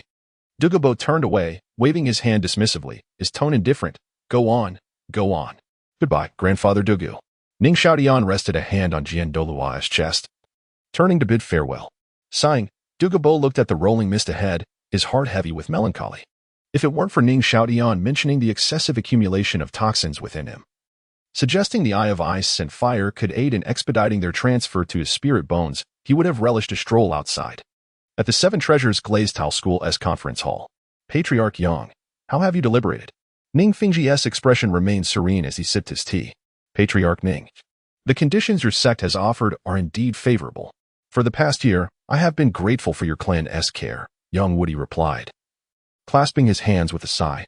However, joining your sect, though I harbor great grievances against the actions of Xuantian sect, my clan, the Pazhi clan, is fundamentally rooted in it. Despite our declaration of separation, changing allegiances feels disloyal to our ancestors. Alas, it seems that societal pressures are lacking. Such pride is burdensome. Ning Fengzhi maintained his calm demeanor, though regret simmered within for having aided the Pazhi clan in escaping the oppression of the Spirit Hall. Perhaps I should have allowed the Spirit Hall to impose some discipline first, he mused, glancing discreetly at young Woody. However, if I were to do so, the Pazhi clan would inevitably become adversaries of the Spirit Hall, leading to future complications. Should I then simply have the Spirit Hall annihilate them? Ning Fengzhi set down his teacup, regarding young Woody with understanding, his tone tinged with regret as he remarked, Indeed, it seems my considerations were lacking. Patriarch Ning, you flatter me. Young Woody felt a chill run down his spine, quickly straightening his posture and clasping his hands. This Ning Fengzhi's accompanying Douluo exudes a menacing aura. It feels as though he could crush me with a flick of his fingers. I must depart this cursed place at once. Realizing this, young Woody lowered his head, avoiding the gaze of the Douluo, and politely stated, Patriarch Ning, I have been away for some time. There are pressing matters in my clan that require my attention. If there are no further matters, Ning Fengzhi raised a hand to calm him. Not so fast. Patriarch Yang, my son Tiano has long admired you and has been eager to discuss pharmacology with you. When he learned of your visit, he implored me to keep you here until his return. I believe he's already on his way, so I kindly ask for your patience to fulfill Tiano's wish. Oh, young Master Ning has returned from the Spirit Hall? Young Woody reluctantly settled back into his chair, feigning politeness. Upon seeing Ning Fengzhi nod, young Woody clasped his hands again, earnestly stating, I have heard of young Master Ning's filial piety even in the Star Luo Empire. I would naturally be honored to meet him. Then I shall trouble you, Patriarch Yang. Ning Fengzhi smiled, personally refilling young Woody's teacup. No trouble at all. Young Woody awkwardly lifted the teacup, took a sip, and then placed it down again with restraint. Ning Fengzhi continued to pour tea. Young Woody looked at the teacup, bewildered. What is happening here? As Ning Xiaotian entered, he noticed the somewhat restrained young Woody, then the serene and smiling Douluo, and quickly grasped the situation. He glanced at his father, Ning Fengzhi, who subtly shook his head. It seems the recruitment has not been successful. Ning Xiaotian turned to young Woody, recognizing the tension. Only a sense of guilt could cause such discomfort. Young Woody likely felt indebted to Ning Fengzhi for past assistance, yet now faced enticing conditions that he felt compelled to decline. It is also likely the Douluo's imposing presence adds to the pressure. This character in the original story is a man of honor, not one to forget kindness after receiving benefits. Thus, it is clear that my father did not leverage the Xuantian sect in their discussions. Otherwise, given young Woody's notorious temperament, he would not have remained so subdued. Young Woody is proud and self-assured, resistant to coercion, yet he is not devoid of intelligence. There is still a chance. Much easier to persuade than the brainless Bailey clan. With this thought, Ning Xiaotian strode purposefully to young Woody, bowed, and said, Junior greets Patriarch Yang. Good child, rise quickly. No need for such formalities. Yang Wudi stepped forward to assist Ning Xiaotian, his demeanor warm and inviting. If you have any questions, feel free to ask. I possess considerable knowledge in pharmacology. A child of filial piety he greatly appreciates. This straightforward boy is not one for lengthy discourse. He is suited to my straightforward approach. Ning Xiaotian raised his head, politely requesting, Patriarch Yang, I have a few questions, though they are not related to pharmacology. I hope you can enlighten me. Is this child also playing the role of a negotiator? Yang Wudi felt a twitch at the corner of his mouth, his expression falling. Yet with the formidable presence beside him, he could only nod slightly, his stubbornness evident in his eyes as he replied politely, Child, ask away. Ning Xiaotian smiled. Clasping his hands, why did the Xuantian sect retreat without bringing the Piji clan along? Over this past year. Has Tang however come forth to explain the truth of that time? Yang Wudi trembled, veins bulging on his forehead, his anger rising to the point of violence. But then he furrowed his brow, falling into contemplation, eventually murmuring, the truth? Ah, quite clever. You've indeed stumbled upon my carefully laid trap. Ning Xiaotian nodded, lifting his gaze to meet Yang Wudi's, solemnly affirming, indeed, the truth. Why are we unaware of it? Ning Fengzhi and the Bone Douluo exchanged astonished glances, their expressions gradually shifting to curiosity. P.S. I truly had matters to attend to today. I apologize to everyone here. Chapter 78. The Arrival of Yang Wudi. Yang Wudi turned his head with suspicion towards Ning Fengzhi, who also wore a look of curiosity, indicating his ignorance of the matter. Do you know? Yang Wudi inquired, glancing back at Ning Xiaotian, perplexed. This child had just returned from the spirit hall. Could he truly have uncovered the truth from that time? Ning Xiaotian nodded earnestly and replied, because Tang Hao fell in love with a 10,000-year-old transformed spirit beast.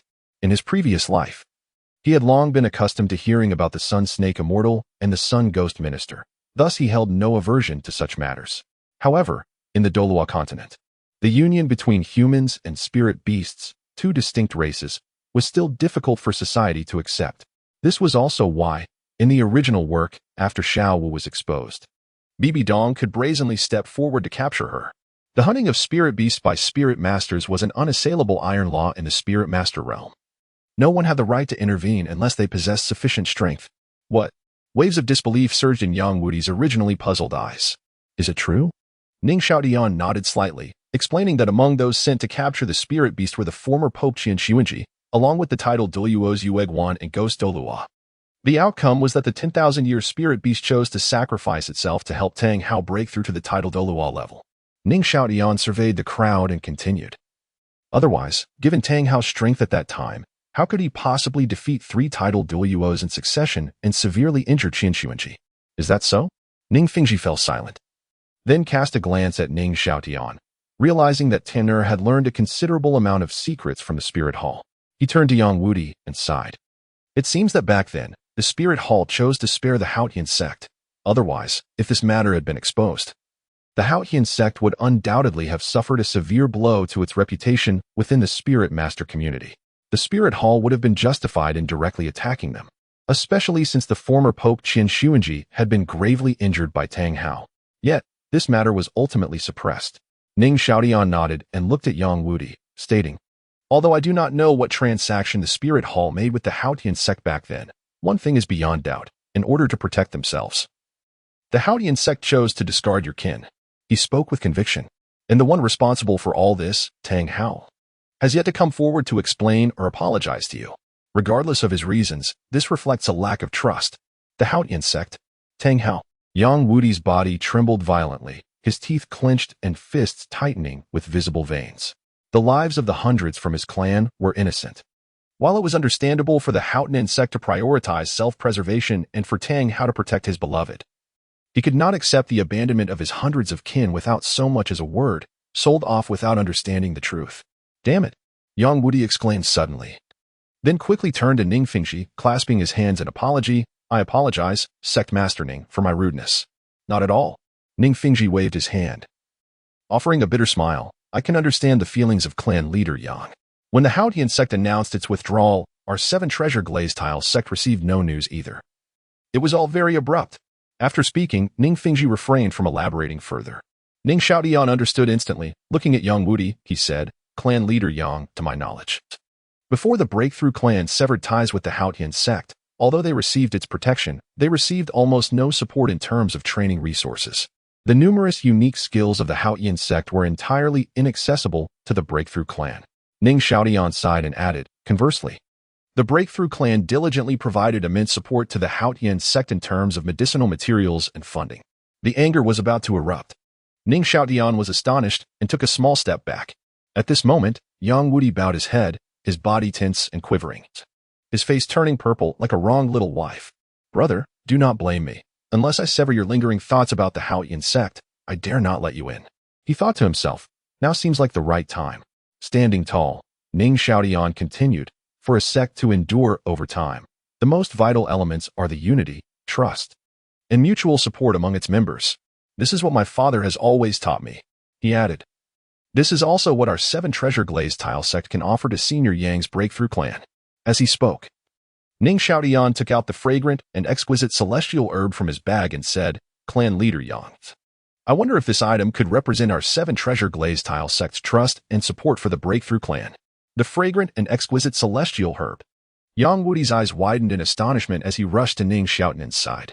He squatted down, his right hand awkwardly hovering around the herb, afraid to get too close. His voice trembled, a mix of disbelief, excitement, and joy. Young Master Ning, are you truly willing to give this to me? Of course. As long as Clan Leader Yang leads the Breakthrough clan to join the Seven Treasure Glazed Tile sect, it shall be yours. Furthermore, we will fully supply the Breakthrough clan with training resources. Ning Xiaotian stated solemnly. All right, I agree.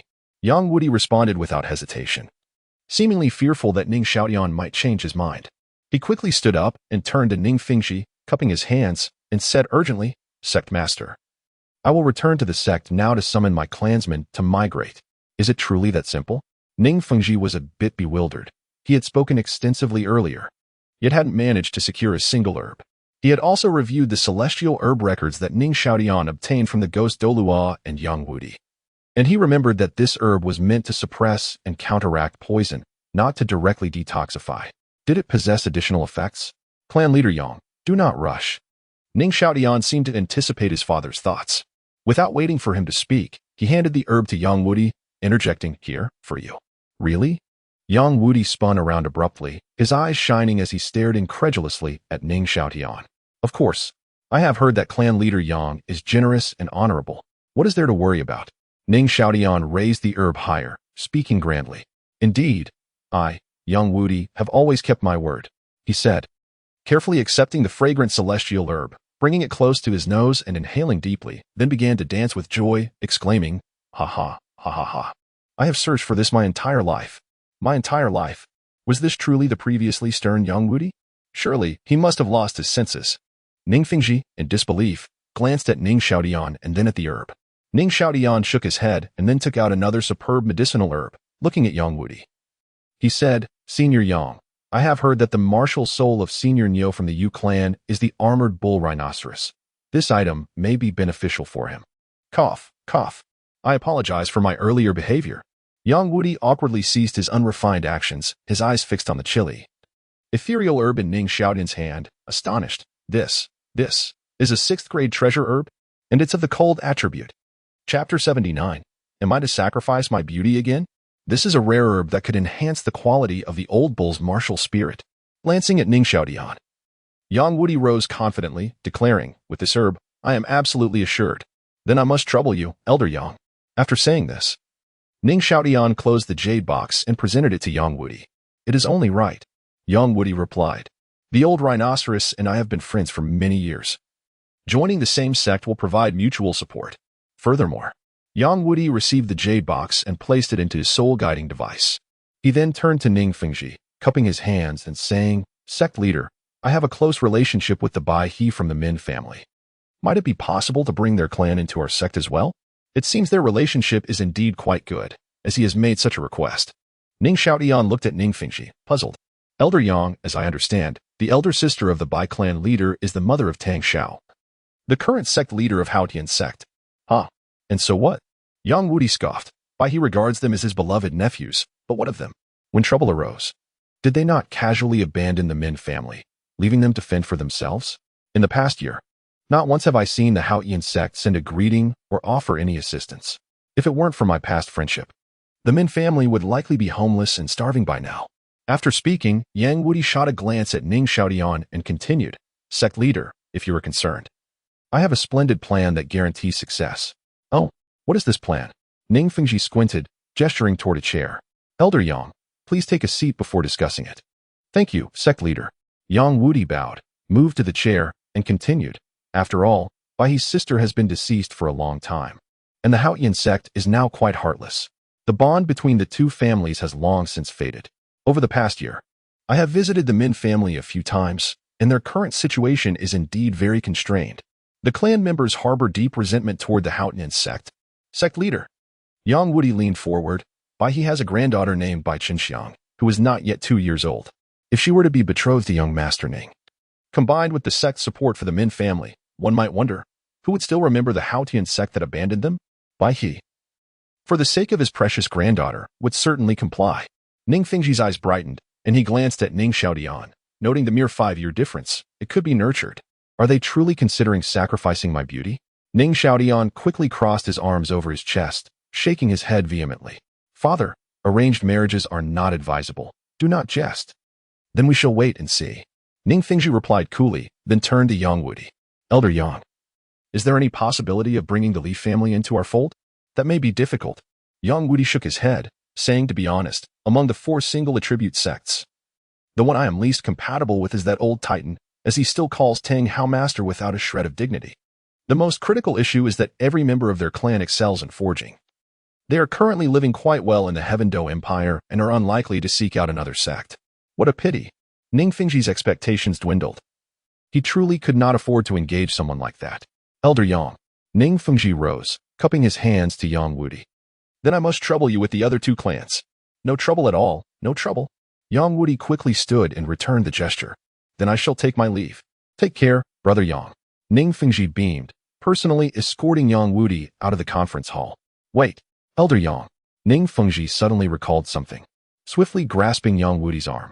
"Baihe is, after all, the leader of a clan.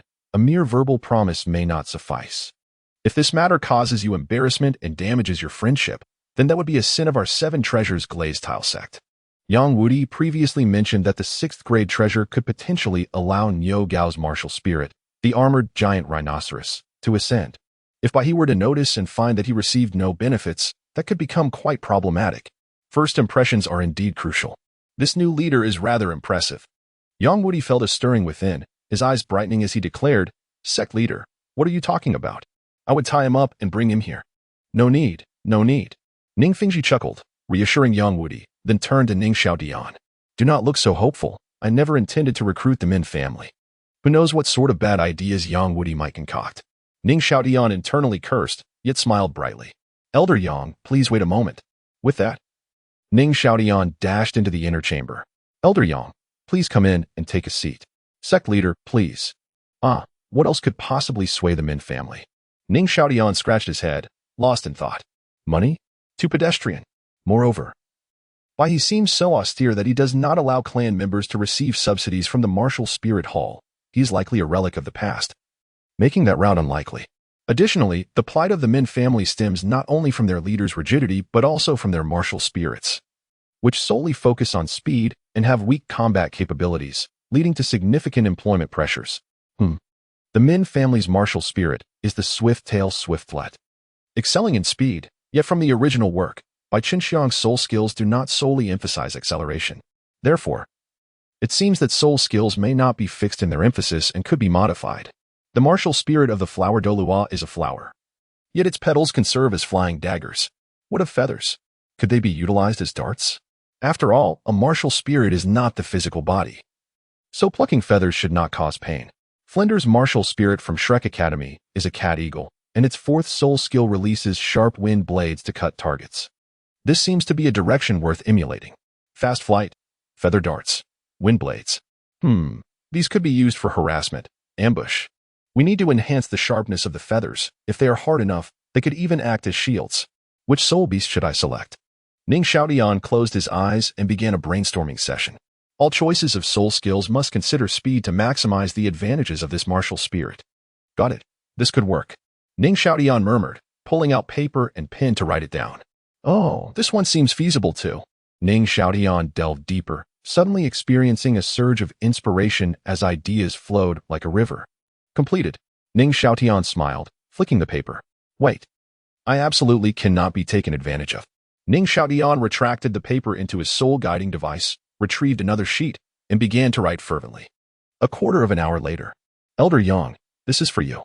Ning Xiaotian approached Yang Wudi with a smile, presenting the paper. What is this? Just a piece of paper?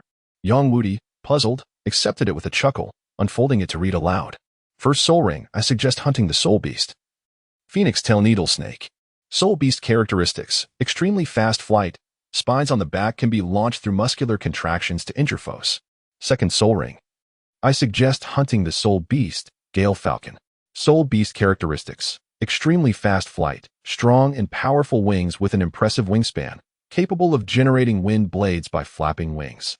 Third soul ring. I suggest hunting the iron feather vulture.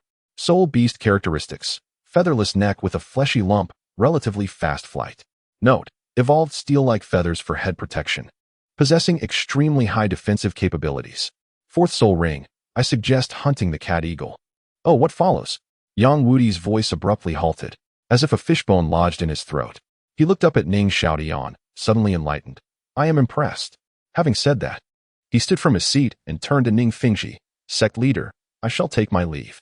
Very well, this way please. With that, Ning Fengzhi also rose to his feet, gesturing for Yang Wudi to exit. As he watched Yang Wudi being led away by the sword Douluo, he turned back to Ning Xiaotian and spoke gently. My dear Tian, I believe the granddaughter of the White Crane clan. Dad, I must take my leave.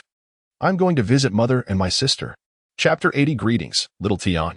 Traversing the pristine expanse of the porcelain shop and the jade pillow. Stepping across the narrow shaded path adorned with flourishing grass, and then entering the meandering corridors where gentle waters flow, Ning Xiaotian gently knocked on the door. Mother. I have returned. Before the door could open, his cheerful and innocent voice resonated throughout the courtyard. Thud, thud, creak. Little Tian, you're back. A young girl, with her hands grasping the door, peeked her charming head out. Her delicate eyebrows were elegantly arched, her eyes sparkled like emeralds. Her lips were red and her teeth white, her skin fair, and her purple hair cascaded down like willows in March, adorning her graceful neck. Her lovely figure bent slightly. Her head lifted just a tad, her cheeks tinted with a rosy hue, her gaze shy yet joyful, radiating vitality. Through the slightly ajar door, behind her stood a beautiful woman with an oval face, clad in luxurious satin attire, her hair elegantly styled, her eyes shimmering with surprise. The woman leaned slightly, cradling a finely carved, adorable little girl who was curiously peering around, her hands wrapped around the woman's graceful neck. Yenner, it's you. Ning Xiaotian scratched the back of his head, a hint of awkwardness dancing on his face. They both cherished this unspoken bond, yet neither dared to break the ice, leading to a sense of embarrassment. He quickly extended his hand and retrieved 2 exquisite porcelain vials from his soul guide device, presenting them to the young girl. Yenner, these are medicinal pills for your health. Take them half an hour after meals, 3 times a day, for 5 consecutive days, and then take this. Dugu Yan's expression dimmed, her lips pouting slightly as she gently accepted the vials, pushing the door open and stepping aside, softly saying, understood. Please come in. All right. Ning Xiaotian hurriedly slipped inside. Thud, thud, thud. Bam. Zhang Feng was swiftly approached, raising her right hand to deliver a playful slap on the back of Ning Xiaotian's head, her eyes wide with discontent. You little rascal. Why are you calling her Yenner? She is your wife. Call her Yenner properly. As she spoke, she firmly grasped Ning Xiaotian's head and turned his face towards Dugu Yan. Mother, be gentle. My neck. Ning Xiaotian felt a sudden crack, followed by a buzzing in his head, stars dancing before his eyes, prompting him to plead for mercy. Yet, the grip did not relent. What? Yenner. Ning Xiaotian stammered, gazing at Dugu Yan, who lowered her head, her cheeks flushed. You see, pursuing a girl indeed requires initiative. It's quite embarrassing when the parents are involved. It feels like social death. So awkward, so shy. Dugu Yan still kept her head down. That's right.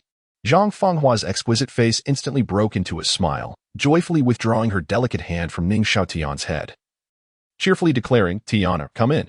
Okay, mother. Ning Xiaotian cast a resentful glance at his mother's carefree retreating figure, twisted his neck, rubbed his head, and followed suit.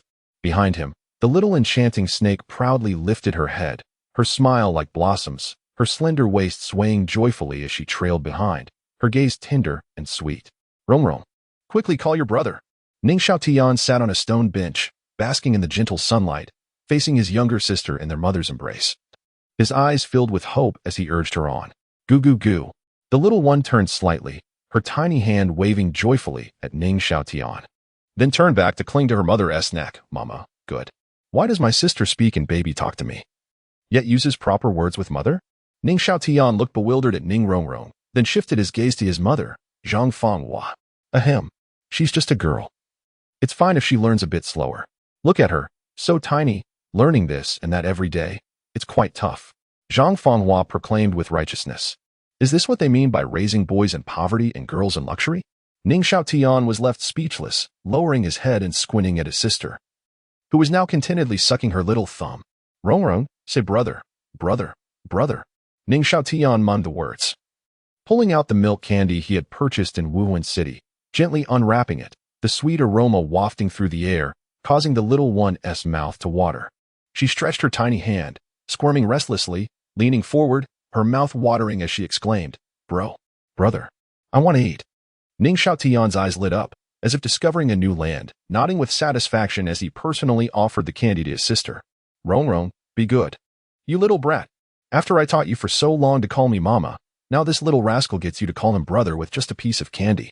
It drives me mad. Zhang Fenghua glared at her daughter, simultaneously wiping her mouth, scolding her playfully. The little one ignored her, wrinkling her nose as she happily ate the candy, leaning toward Ning Xiaotian with her hands reaching out, her eyes full of desire. Brother, I want more. All right. Your brother will give you some. Ning Xiaotian's eyes narrowed into slits of joy as he promptly produced 3 more pieces. Good brother. The little one immediately ceased her antics. Zhang Fenghua trembled with frustration, snatching the candy from her daughter's hands, declaring, Mama will keep it safe for you. Woo.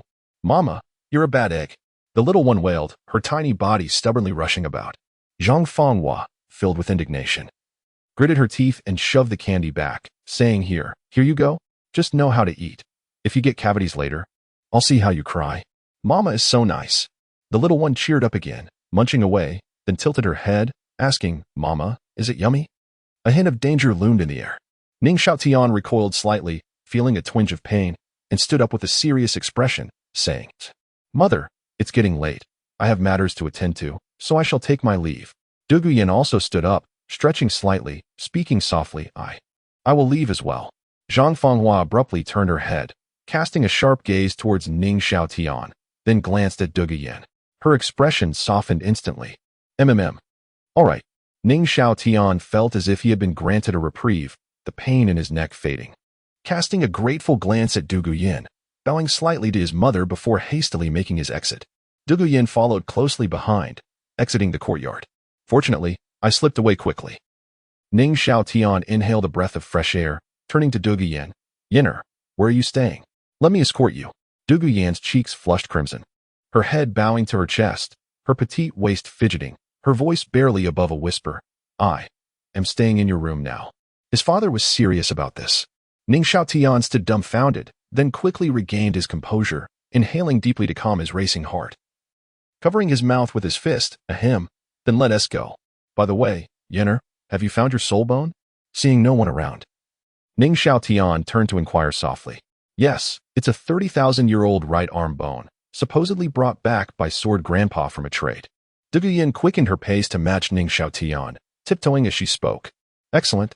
Ning Xiaotian shivered slightly, instinctively puffing out his chest, nodding, That's good. This. Ning Xiaotian glanced around, carefully observing the surroundings, confirming that indeed, this was his residence. Seemingly sensing Ning Xiaotian's confusion, Dugu Yan turned to him, gently explaining, the sect leader sent someone to renovate the courtyard, and then allowed me to move in. Oh.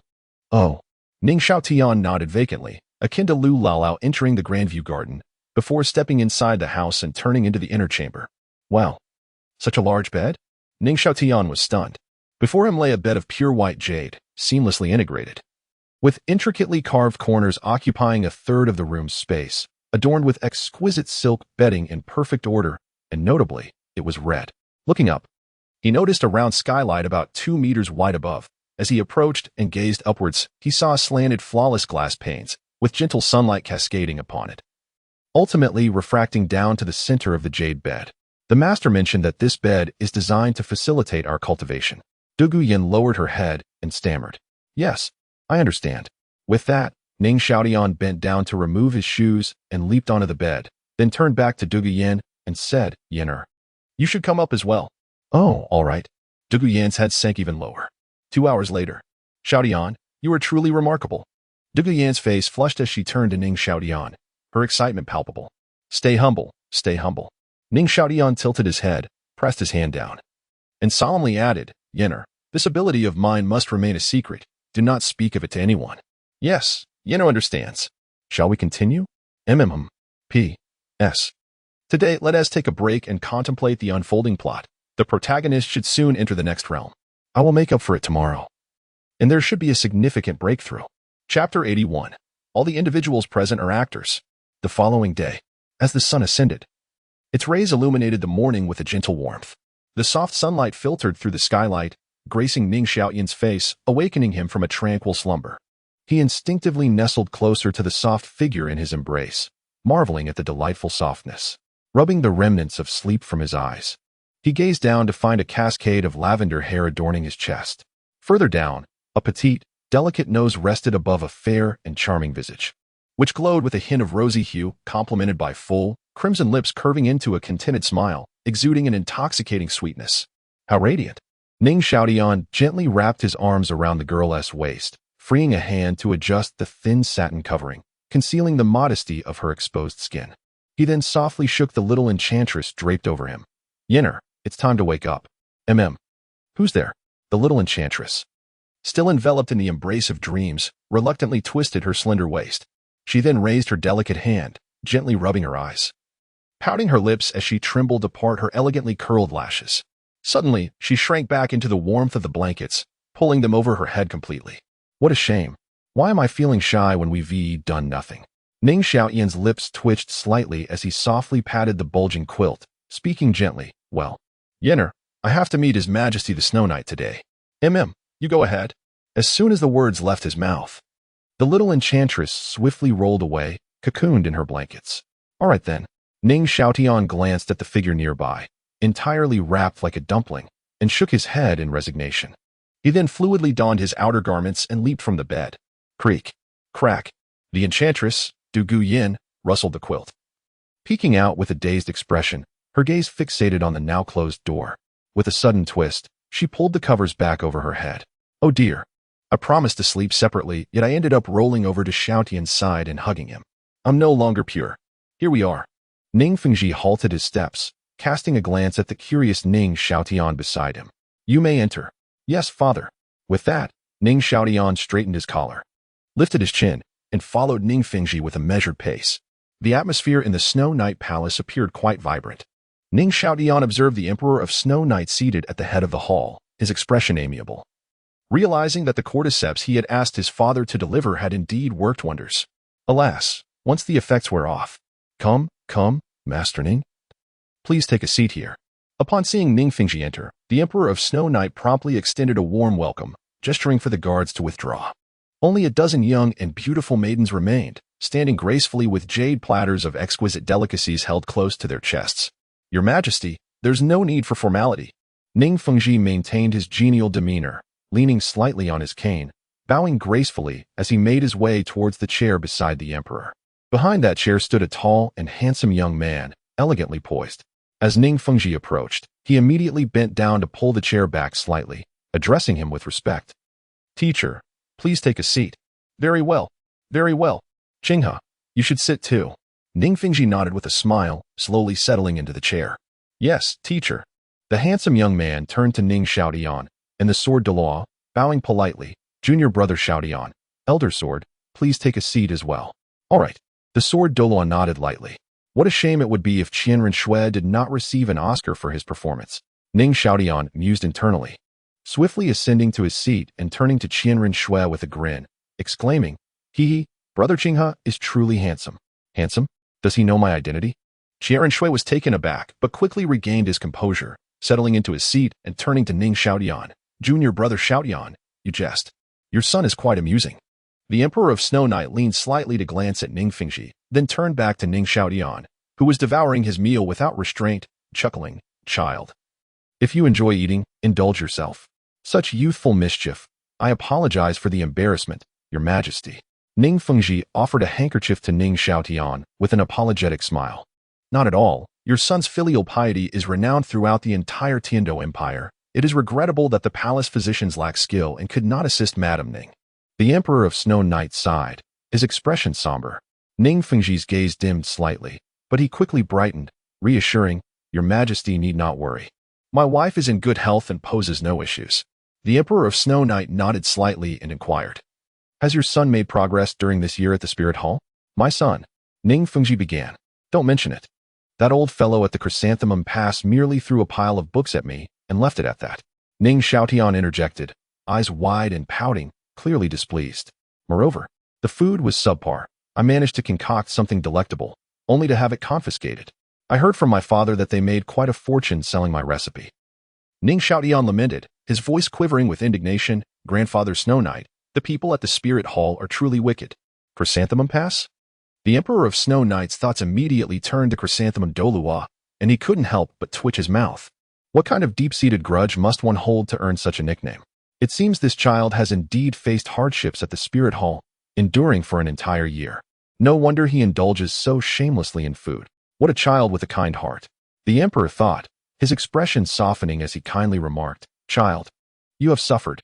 In the future, if you desire anything to eat, simply come to the palace and tell your grandfather Snow Night."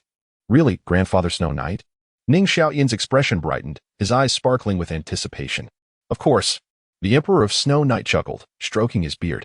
"Grandfather Snow Night, I must say, I find that plate of spicy rabbit legs before you looks quite appetizing."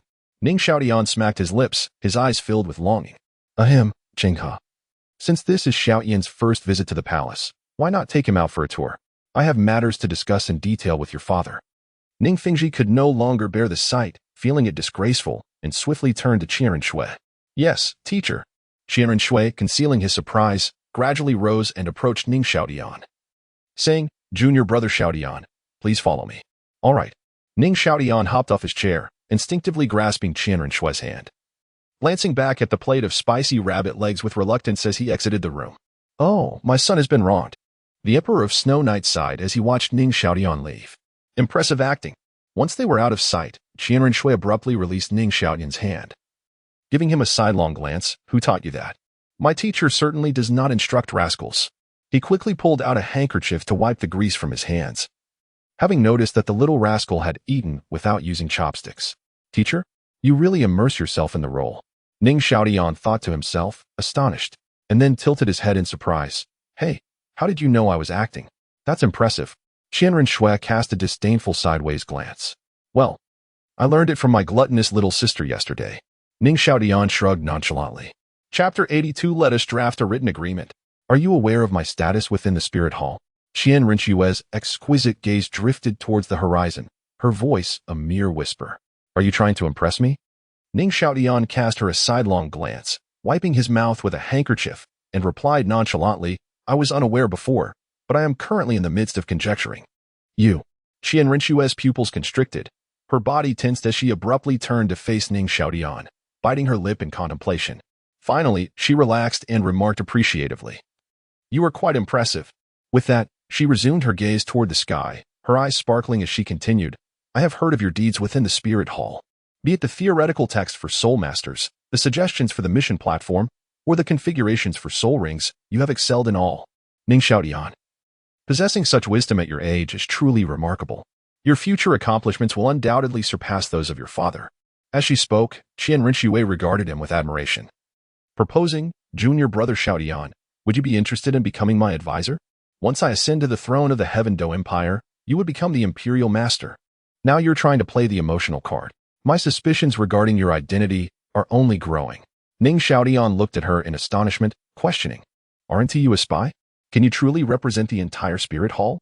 Qian Renxue smiled slightly, taking a few steps forward with confidence. "There is no need for surprise. The Spirit Hall is currently divided into two factions, the Papal Hall and the Worship Hall. I hail from the Worship Hall, representing the Spirit Hall's strongest combat force. You should understand that this world is inherently ruled by power.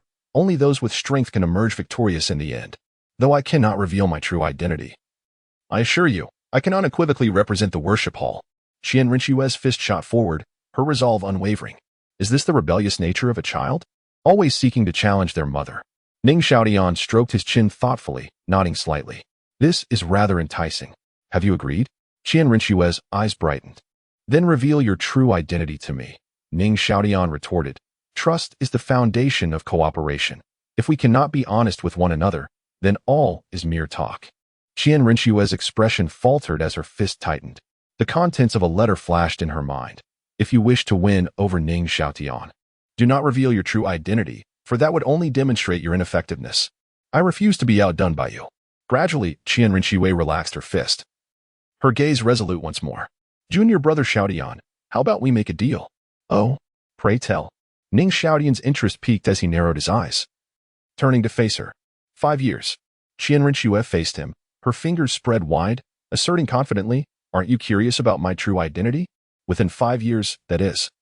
Before the next Continental Soul Master competition concludes, if you cannot deduce my true identity, you shall join my ranks and serve me. And if you do manage to guess? Are you dreaming?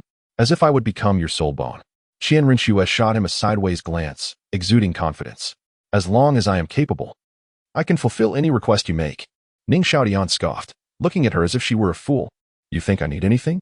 I am the heir of the Seven Treasures Glazed Tile school. I lack for nothing. He then scrutinized her with a playful glimmer in his eyes, adding, if you were a great beauty, losing would at least allow you to offer yourself in return, but alas, you are not. It seems you still do not know my identity. I am safe for now. Qian Renxue, brimming with confidence, declared, a soul bone of 50,000 years. Not needed. Ning Xiaotian rolled his eyes at her. 70,000 years. Qian Renxue replied nonchalantly. Deal. Ning Xiaotian grasped her hands eagerly, his gaze intense. Let us draft a written agreement. I have always kept my promises. Qian Renxue's eyes widened. You just mentioned that you hail from the Worship Hall. The Spirit Hall's strongest combat force. If you were to go back on your word, who would I turn to for justice? With a written agreement, I could at least present my case to the Pope. Ning Xiaotian's face displayed disbelief. You. Qian Renxue's chest heaved with anger. Then she swiftly produced paper and a pen from her soul guide, scribbling a contract. With a flourish, she stamped it with royal red clay and tossed it to Ning Xiaotian with flair. Such a foolish girl, what use do I have for this contract? It's black history, merely a display for show. Ning Xiaotian cast a fleeting glance at the future angelic goddess before swiftly stowing the contract in his soul guide. Ahem. Now, what is your strategy regarding the Heavendo Empire? Ning Xiaotian inquired, his tone casual. At least for the moment, our goals align. I intend to use poison. Qian Renxue pondered deeply. Then it seems you have yet to employ it. Ning Xiaotian regarded her as if she were naive. Using poison is rather shallow. Moreover, due to the preemptive actions of the Seven Treasures Glazed Tile School, Yang Wudi's brother, Yang Wushuang, was never captured by the Spirit Hall. Where will you find such potent poison? Find me. I have no intention of accompanying you on such folly. What kind of look is that? Qian Renxue felt her intelligence insulted, her irritation evident. Given that we are colleagues, I shall offer you 2 pieces of advice. Ning Xiaotian spoke calmly. What advice? Qian Renxue asked. First, remember, everything has its cause and effect. Without a cause, there can be no effect, and the same applies to death. Ning Xiaotian regarded her intently. What do you mean? Qian Renxue's brow furrowed. The poisons of this world always leave traces. Can you ensure that you will not be discovered? Especially since you plan to poison multiple individuals. How can you guarantee that you won't be suspected? Ning Xiaotian scrutinized her closely. Qian Renxue paused, then fell into deep thought. After a moment, she lifted her head, sighing, I cannot. Ning Xiaotian continued, the Heavendo Empire currently has 4 princes. Are you aware of their individual preferences? Naturally. Qian Renxue nodded. I am even observing the Avalanche Prince, who is younger than you. Well done. Knowing both yourself and your enemy ensures victory in every battle. Furthermore, Ning Xiaotian nodded, then added, everyone has their flaws, particularly those born into royalty. Therefore, do you understand how their personalities and preferences may create certain causal relationships in their daily lives? Qian Renxue appeared contemplative. What do you mean? As a hunter, you must possess ample patience. Wait patiently until they reveal their weaknesses, allowing them to meet their demise in a manner that seems justifiable and inevitable. Ning Xiaotian gazed upwards, his voice echoing with a hint of melancholy. Qian Renxue inhaled deeply, then looked at Ning Xiaotian with newfound seriousness. It seems I have underestimated you. You are even more formidable than your father. Ning Xiaotian tilted his head, his gaze penetrating. And your second piece of advice? Qian Renxue inquired. Hands clasped behind her back, her demeanor calm. Imperfection is perfection. A sincere person can become dangerous when insincerity creeps in. And a wayward individual becomes even more perilous when they shed their frivolity. Ning Xiaotian stated gravely. Are you referring to the Avalanche Prince? He is indeed the most mischievous prince in the royal family. Last time he went out, he even overturned a commoner's stall, but he is still so young. As she spoke, Qian Renxue gestured with her hand to indicate his height. Oh, yet I have heard that Prince Xuexing dotes on him, claiming he resembles himself as a child. Ning Xiaotian sighed softly, continuing, You must decide for yourself. Perhaps I am mistaken in my judgment. I understand now. Qian Renxue replied solemnly. Remember, imperfection is perfection. Ning Xiaotian suddenly raised his gaze to meet Qian Renxue's, locking eyes with her intently. Your behavior is exceedingly flawless. So perfect it raises suspicion. As for other matters, Ning Xiaotian nodded slightly, adding, Senior brother Qinghe, you are truly handsome. Look. Here it comes again. Thank you. You're welcome. P.S. In order to arrange a soul bone for the protagonist, my mind has been troubled. I suppose this could be considered a means of granting the protagonist an advantage. Chapter 83. Brother Qinghe, exercise restraint. By the way, there is another matter. Ning Xiaotian cast a sidelong glance at Qian Renxue and chirped, My father sent Xueye an exquisite wormwood a few days ago. You must be aware of it, right? Of course I know. Xueye has become increasingly robust lately. Qian Renxue nodded, a hint of reproach in her tone. This is all you're doing. You know nothing. Ning Xiaotian shot her a glance, his words laden with significance. How can you be so certain it's a good thing? What do you mean? Qian Renxue squinted. Turning to face Ning Xiaotian, is there something more to it? Ning Xiaotian stroked his chin, slightly inclining his head, his voice soft and serene. That wormwood is incredibly nourishing, especially for the kidneys. And given Xueye's current condition, he then turned his gaze toward Qian Renxue, appraising her. Brother Qinghe, you are at that vigorous age. Would you like me to get you one? No need. Qian Renxue huffed, instantly turning away, her eyes slightly narrowed in disdain. What of it? Xueye has been an emperor for many years. His self-discipline is commendable. Do you not understand the saying extreme prosperity leads to decline? Given Xueye's present state, how can he withstand such potent medicine? Moreover, Ning Xiaotian approached Qian Renxue, leaning slightly and gently nudging her arm. Wouldn't you create your own opportunities? After speaking, Ning Xiaotian retrieved a porcelain vial from his soul guide and presented it to her, his brows raised in playfulness. This is prepared especially for you. Colorless, odorless, safe, and harmless. It dissolves in water, with immediate effect from just a drop. It cannot be detected, and this vial will last you quite a while. Remember to use it wisely. Prepared specifically for me. Qian Renxue's cheeks flushed, and she quickly turned away, then swatted Ning Xiaotian's elbow aside, scolding, at such a young age. You carry such things with you. How shameless. You know nothing. Boys must protect themselves when they venture out. I plan to travel far. And this is a great means to evade disaster. Then do you want it, or not? Ning Xiaotian tilted his head back, raising an eyebrow, retorting with irritation. I do. Qian Renxue did not turn back, her right hand swiftly reaching for the porcelain vial, snatching it away. Brother Qinghe, exercise restraint. Ning Xiaotian leaned in again, his elbow nudging slightly as he murmured, Get lost. Qian Renxue waved her sleeve and departed. Brother, wait for me. Ning Xiaotian hurriedly chased after her, staying just a step behind. He glanced around, noting the absence of others, his eyes narrowing in delight as he gazed ahead. Although the view was dazzlingly golden, he could still vaguely discern the outlines. What a fine figure. Ning Xiaotian's eyes sparkled momentarily, only to dim again as he realized the camouflage effect of the head soul bone had an unexpectedly vast radius. What a pity. Just then, someone approached. Qian Renxue halted, her tall figure coming to a stop. Brother Qinghe, take me to see other places. Ning Xiaotian blinked, swiftly running ahead, charmingly grasping Qian Renxue's right hand. Seven Treasure Glazed Tile School, Inner Court. At this moment, the sky had begun to darken, the setting sun casting a rosy hue as it shyly sank below the horizon.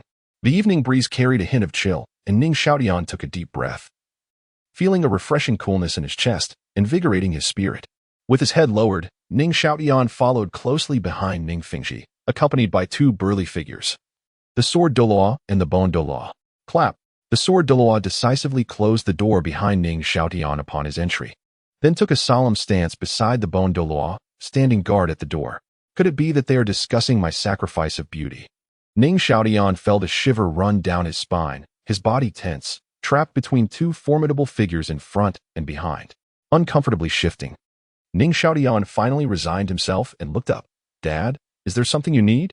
Tian'er, how well do you understand our sect's method of mind division control? Ning Fengzhi slowly walked to the center of the room, taking his seat, his voice low and grave. Goodness, this is rather serious. Ning Xiaotian pondered, wondering if there were other secrets to this method. However, the information I encountered within the sect aligns closely with what is described in the original text. His doubts deepened, yet he straightened his back and spoke with composure. As far as I know, mind division control was developed for our family's inherited martial soul. The Seven Treasure Glazed Tile Pagoda. Its purpose is to reduce soul power consumption for disciples during battle. This mind division control has a total of 5 realms: the 3 apertures of the heart, the 4 apertures of constancy, the 5 apertures of dispersion, the 6 apertures of fulfillment, and the 7 apertures of clarity. Each realm represents the number of soul skills one can simultaneously control and the frequency of simultaneous releases. For instance, when a soul master reaches the 4 apertures of constancy, they can manipulate 4 types of soul skills to assist 4 targets, accurately applying the most suitable enhancements to those in dire need. The content was indeed brief, and Ning Xiaotian finished speaking quickly, gazing expectantly at Ning Fengzhi. Not bad. Tian'er, you have indeed put in some effort. Ning Fengzhi nodded, then added. However, Tian'er, true mind division control actually has 3 more levels. What? Ning Xiaotian was taken aback. Having spent 5 years in the Seven Treasure Glazed Tile School, it was his first time hearing that there were 3 more layers to mind division control. Yet he distinctly remembered that the method only comprised 5 layers, because that is what the sect has always intended for the world to see. Ning Fengzhi said quietly. The latter 3 layers are too crucial. If exposed, it could threaten the existence of the sect. After that, Ning Fengzhi's tone grew heavy once more. The cultivation methods for the final 3 realms of mind division control are our sect's forbidden secret. Only the successive sect masters can inherit the complete teachings. Even the most talented elite disciples within the sect must undergo the strictest scrutiny to confirm their absolute loyalty to the sect before they can be informed and granted the next stage of cultivation by the current sect master. After speaking, Ning Fengzhi picked up the teapot on the table, poured a cup, took a delicate sip, and continued. Tian'er, you have now obtained your first soul ring. And coincidentally, your martial soul has awakened the ancestral broken vein eye. It is time for me to reveal this sect's utmost secret to you. Broken vein. Could the last 3 layers of mind division control relate to the human meridians? Ning Xiaotian recalled his previous conjectures while at the ice and fire yang eye, unable to help but inquire. Indeed. Ning Fengzhi nodded in appreciation, but then sighed. Tian'er, you should be aware of the flaws in our 7 Treasure Glazed Tile Pagoda martial soul, right? P.S. The following chapters will extend and enhance the concept of mind division control from the original text, explaining why Ning Fengzhi's blue energy appears limitless and why the sword Douluo chose to join the 7 Treasure Glazed Tile School. It will also elucidate the origin of Ning Xiaotian's unique eyes, which may cause discomfort to fans of the original work. Please refer to this book as the standard. The author spent considerable time contemplating these enhancements, feeling that, among the top 3 sects, the ultimate techniques of the Xiaotian sect are overwhelmingly powerful, while the 7 Treasure Glazed Tile School seemed somewhat lacking. Of course, while it is termed an enhancement, it isn't so formidable. But it does clarify the direction of the protagonist's eye evolution. Chapter 84. The Art of Distraction Control. Indeed, my child understands. Ning Xiaotian nodded. According to the sect's records, the founder of the 7 Treasures Liuli sect was a titled Douluo with the martial soul of the 9 Treasures Liuli Pagoda. At that time, the sect was still called the 9 Treasures Liuli sect. In the early days of the sect's establishment, many descendants awakened the 9 Treasures Liuli Pagoda, but for reasons unknown. Ning Xiaotian's gaze dimmed as he sighed. Over time, subsequent descendants could only awaken the 8 Treasures Liuli Pagoda at best. There were even cases where individuals with the 8 Treasures Liuli Pagoda could not break through level 79. Raising his eyes to the equally despondent Ning Fengzhi, Ning Xiaotian continued. Eventually, our sect's name was changed from the original 9 Treasures Liuli sect to the current 7 Treasures Liuli sect. It has been centuries since an awakener of the 8 treasures Liuli Pagoda has appeared, let alone anyone awakening the 9 treasures Liuli Pagoda. This has long been a mystery within our 7 treasures Liuli sect. Ning Xiaotian lamented. He had pondered this question before, even doubting whether the excessive exploitation by soul masters had resulted in a depletion of gemstones or mineral elements on the continent, as gemstones, minerals, and gem-like martial souls are all somewhat related. Of course, these are mere fanciful notions. Ah, indeed.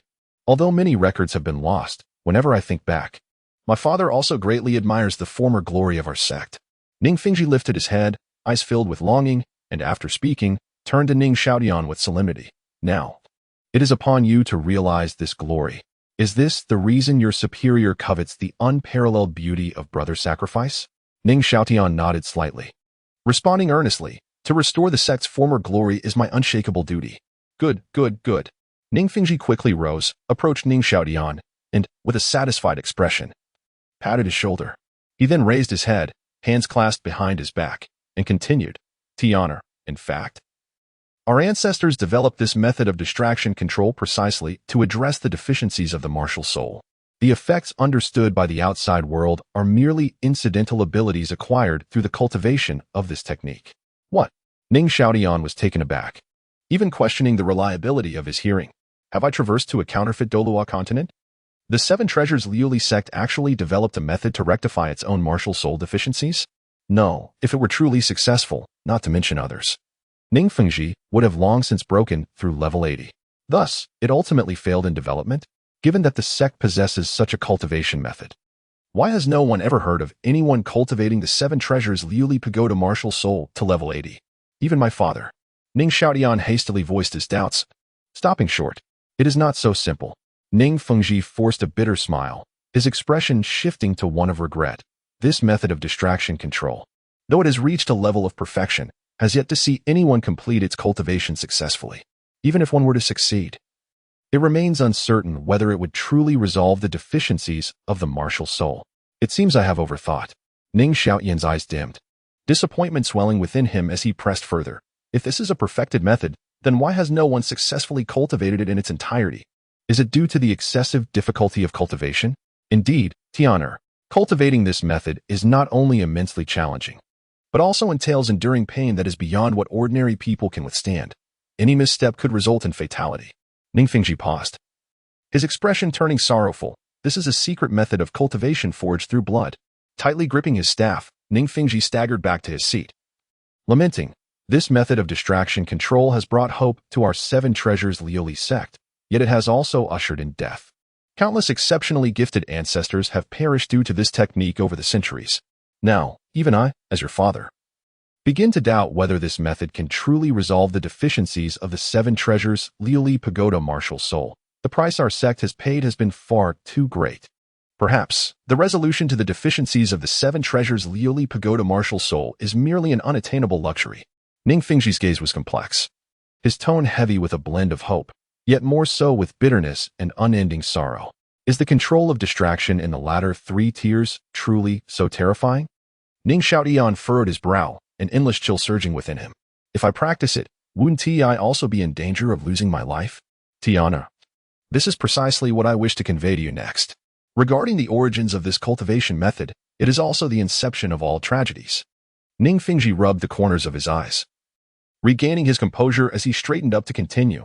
The latter 3 realms of distraction control are the 8 apertures mind of intent, the 9 apertures heart of qi, and the 10 apertures divine mind. Ning Fengzhi's expression turned serious, his voice crisp and powerful. The 8 apertures mind of intent corresponds to 12 hidden meridians located at the joints of the waist and limbs.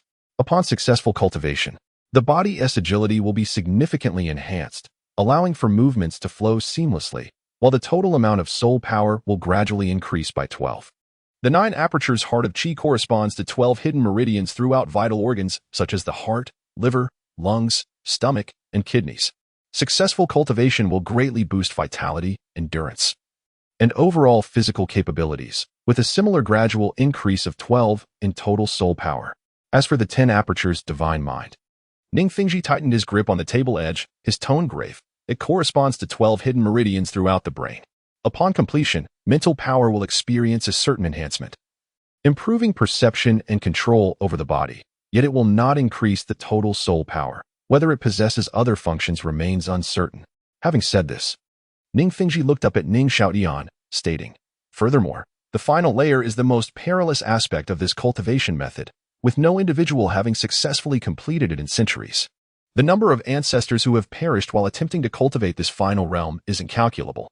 Of course, these records were made when the ancestor who developed this method was alive, possessing a body of level 79. If a titled Douluo were to cultivate it, the increase in soul power would likely be less." Ning Fengzhi sighed. After all, a titled Douluo already possesses 9 soul rings, and their physical strength and capacity for soul power greatly surpass that of a level 79 soul sage.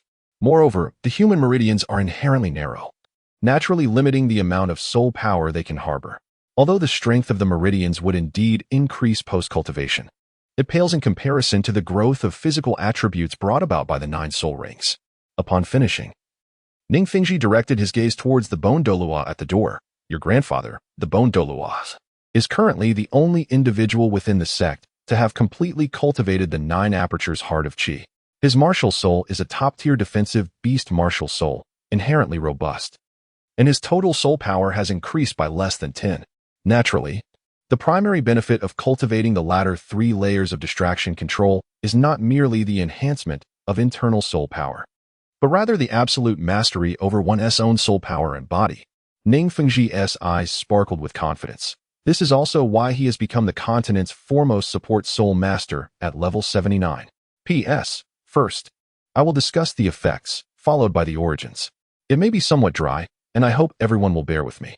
Consider it a rough outline of the method to open the body's meridians. While it does not serve to cleanse the meridians and marrow, the arduous process of opening them can stimulate the nerves, enhancing mental power and unlocking potential. After reading, you will understand that someone with Ning Rongrong's mentality would dare not attempt it. Chapter 85, Ancestor Ning Yun. Hidden meridians? Are these also meridians? Ning Xiaotian discerned the pivotal keywords in his father's discourse, prompting him to inquire further. Simultaneously, an astonished thought echoed in his mind. Could this truly not be a world of martial arts? The inhabitants of Douluo Continent are capable of such feats? Indeed. The hidden meridians within the human body are crucial for attaining the final 3 realms. Ning Fengzhi nodded, yet his expression grew complex, a blend of admiration and anguish, ultimately transforming into a sigh as he remarked, "This brings us back to what I previously mentioned about our ancestor Ning Yun. He was the genesis of it all, the one who developed the technique of divided mind control, the harbinger of hope for the Seven Treasure Glazed Tile school." Ning Fengzhi paused, his countenance dimming as he continued, "Yet, it also ushered in suffering and despair. Why do I feel a shiver running down my spine?" Ning Xiaotian's heart tightened, and his mind conjured harrowing images from the martial arts world. The impact on meridians, madness leading to bloodshed from all 7 orifices, indiscriminate violence, and rivers of blood. What does this imply? Ning Xiaotian instinctively asked, his eyes widening, only to feel a chill creeping down his back, causing him to instinctively shrink away. In a sudden burst, he darted to the other side of Ning Fengzhi's seat and settled down, casting a glance at the 2 formidable figures by the doorway. His heart instantly steady as a rock. "Father, please continue," Ning Xiaotian urged. "Was I truly frightened?" Ning Fengzhi cast a peculiar glance at his son before straightening up. Nodding slightly and resuming his tale, this ancestor managed to develop the secret technique, thanks to his martial soul. His 7 Treasure Glazed Tile martial soul was the only one in the school's history to undergo mutation, inherently endowed with formidable spiritual power. Upon the initial awakening of his martial soul, his spiritual prowess was already so potent that he could perceive the flow of his own soul power. By the age of 30, this ancestor had cultivated to level 79, and at that time, his spiritual strength enabled him to internally observe all his meridians through the perception of his own soul power. 30? Level 79? Ning Xiaotian felt as though he might have misheard and instinctively repeated the information. If such talent were devoid of martial soul flaws, would attaining the title of Douluo not be a mere formality, a matter of lying back and letting it happen? Indeed. Ancestor Ning Yun achieved level 79 before the age of 30. As he spoke, Ning Fengzhi fixed his gaze on Ning Xiaotian's eyes, declaring, moreover, he awakened a pair of eyes endowed with extraordinary abilities, capable of perceiving the flow of soul power within a soul master, thereby allowing him to scrutinize the meridians of others. He referred to these eyes as the eyes of meridian breaking, signifying their ability to pierce through the meridians. While the term breaking also embodied his desire and determination to shatter the shackles of his martial soul. As you know, our Seven Treasure Glazed Tile martial soul possesses the ability to identify treasures, and it was recorded that ancestor Ning Yun's eyes were a mutation derived from this ability. Withdrawing his gaze, Ning Fengzhi continued, at that time, all the clan members believed that ancestor Ning Yun could leverage his unparalleled talent to transcend the limitations imposed by his martial soul flaws, ultimately achieving the title of Douluo and restoring the glory of our forebears. Alas, he failed. Upon uttering this, Ning Fengzhi slowly clenched his fist, raising it to his chest, lowering his head in rapt contemplation. Moments later, he dejectedly closed his eyes and murmured, 5 long years passed, yet he could not progress from level 79 to level 80. It was evident that the flaws of his martial soul were hindering him. He was unwilling to accept this. Ning Fengzhi's eyes abruptly opened wide, his fist slamming heavily onto the table as he spoke in a deep tone. At not yet 30 years of age, he was entirely qualified to cultivate to the title of Douluo. Father has completely immersed himself in this. Ning Xiaotian fell silent, biting his lip, gazing blankly at his father Ning Fengzhi, his heart brimming with sympathy. In his youth, Ning Fengzhi was also an exceptionally gifted soul master, yet misfortunes later befell the sect, compelling him to invest all his energy into its reconstruction. Even so, he ultimately ascended to level 79, only to collide with the shackles of his martial soul, forever unable to break through. Perhaps, deep down, he harbors a sense of unfulfilled ambition. Leaning slightly back against his chair, Ning Fengzhi inhaled deeply, exhaling slowly as he continued. Nonetheless, ancestor Ning Yun did not succumb to despair. Instead, he turned inward to study himself, seeking a means to resolve the flaws in his martial soul. The entirety of his first half of life was dedicated to focused cultivation, bearing the weight of immense expectations. Perhaps it was this very expectation and concentration that enabled him to achieve a breakthrough in his spiritual power during moments of stillness, leading to an extraordinary discovery within himself. Upon hearing this, Ning Xiaotian instinctively leaned forward, his pupils constricting, his expression intensely focused. Ning Fengzhi continued, utilizing his formidable spiritual power. Ancestor Ning Yun scrutinized his own body and discovered that many of his meridians were, in fact, congested. Some meridians could be identified with careful probing, while others were exceedingly obscure. Without a breakthrough in his spiritual power, he might never have detected them throughout his lifetime. After speaking, Ning Fengzhi lifted a teacup. Wait. Ning Xiaotian stared blankly as his father raised the teacup, took a sip, and then set it down, each second stretching into eternity. Finally, Ning Fengzhi resumed. Thus, ancestor Ning Yun boldly attempted to address the most robust of the congested meridians located in his arm, employing exquisite control over his soul power. He struck at the blockage within this meridian, enduring a sensation akin to needles piercing his flesh, ultimately succeeding in unblocking it. How audacious. Ning Xiaotian was left speechless. After unblocking this congested meridian, ancestor Ning Yun internally observed himself and was astonished to find that when his soul power flowed freely through that meridian, he experienced a peculiar sense of emptiness within his body. He hastily seated himself, circulating his soul power into a meditative state, and indeed discovered a slight increase in the total amount of soul power within him, as well as a marginal enhancement in the speed of its circulation. Even his wrist seemed to exhibit greater agility. This revelation instilled hope within him. He pondered whether, by unblocking all these congested meridians, he could transcend the limitations of level 79. Consequently, he began to delve deeply into this matter, meticulously documenting all the congested meridians he identified. Ning Fengzhi glanced at Ning Xiaotian, who was listening intently, and nodded slightly as he continued.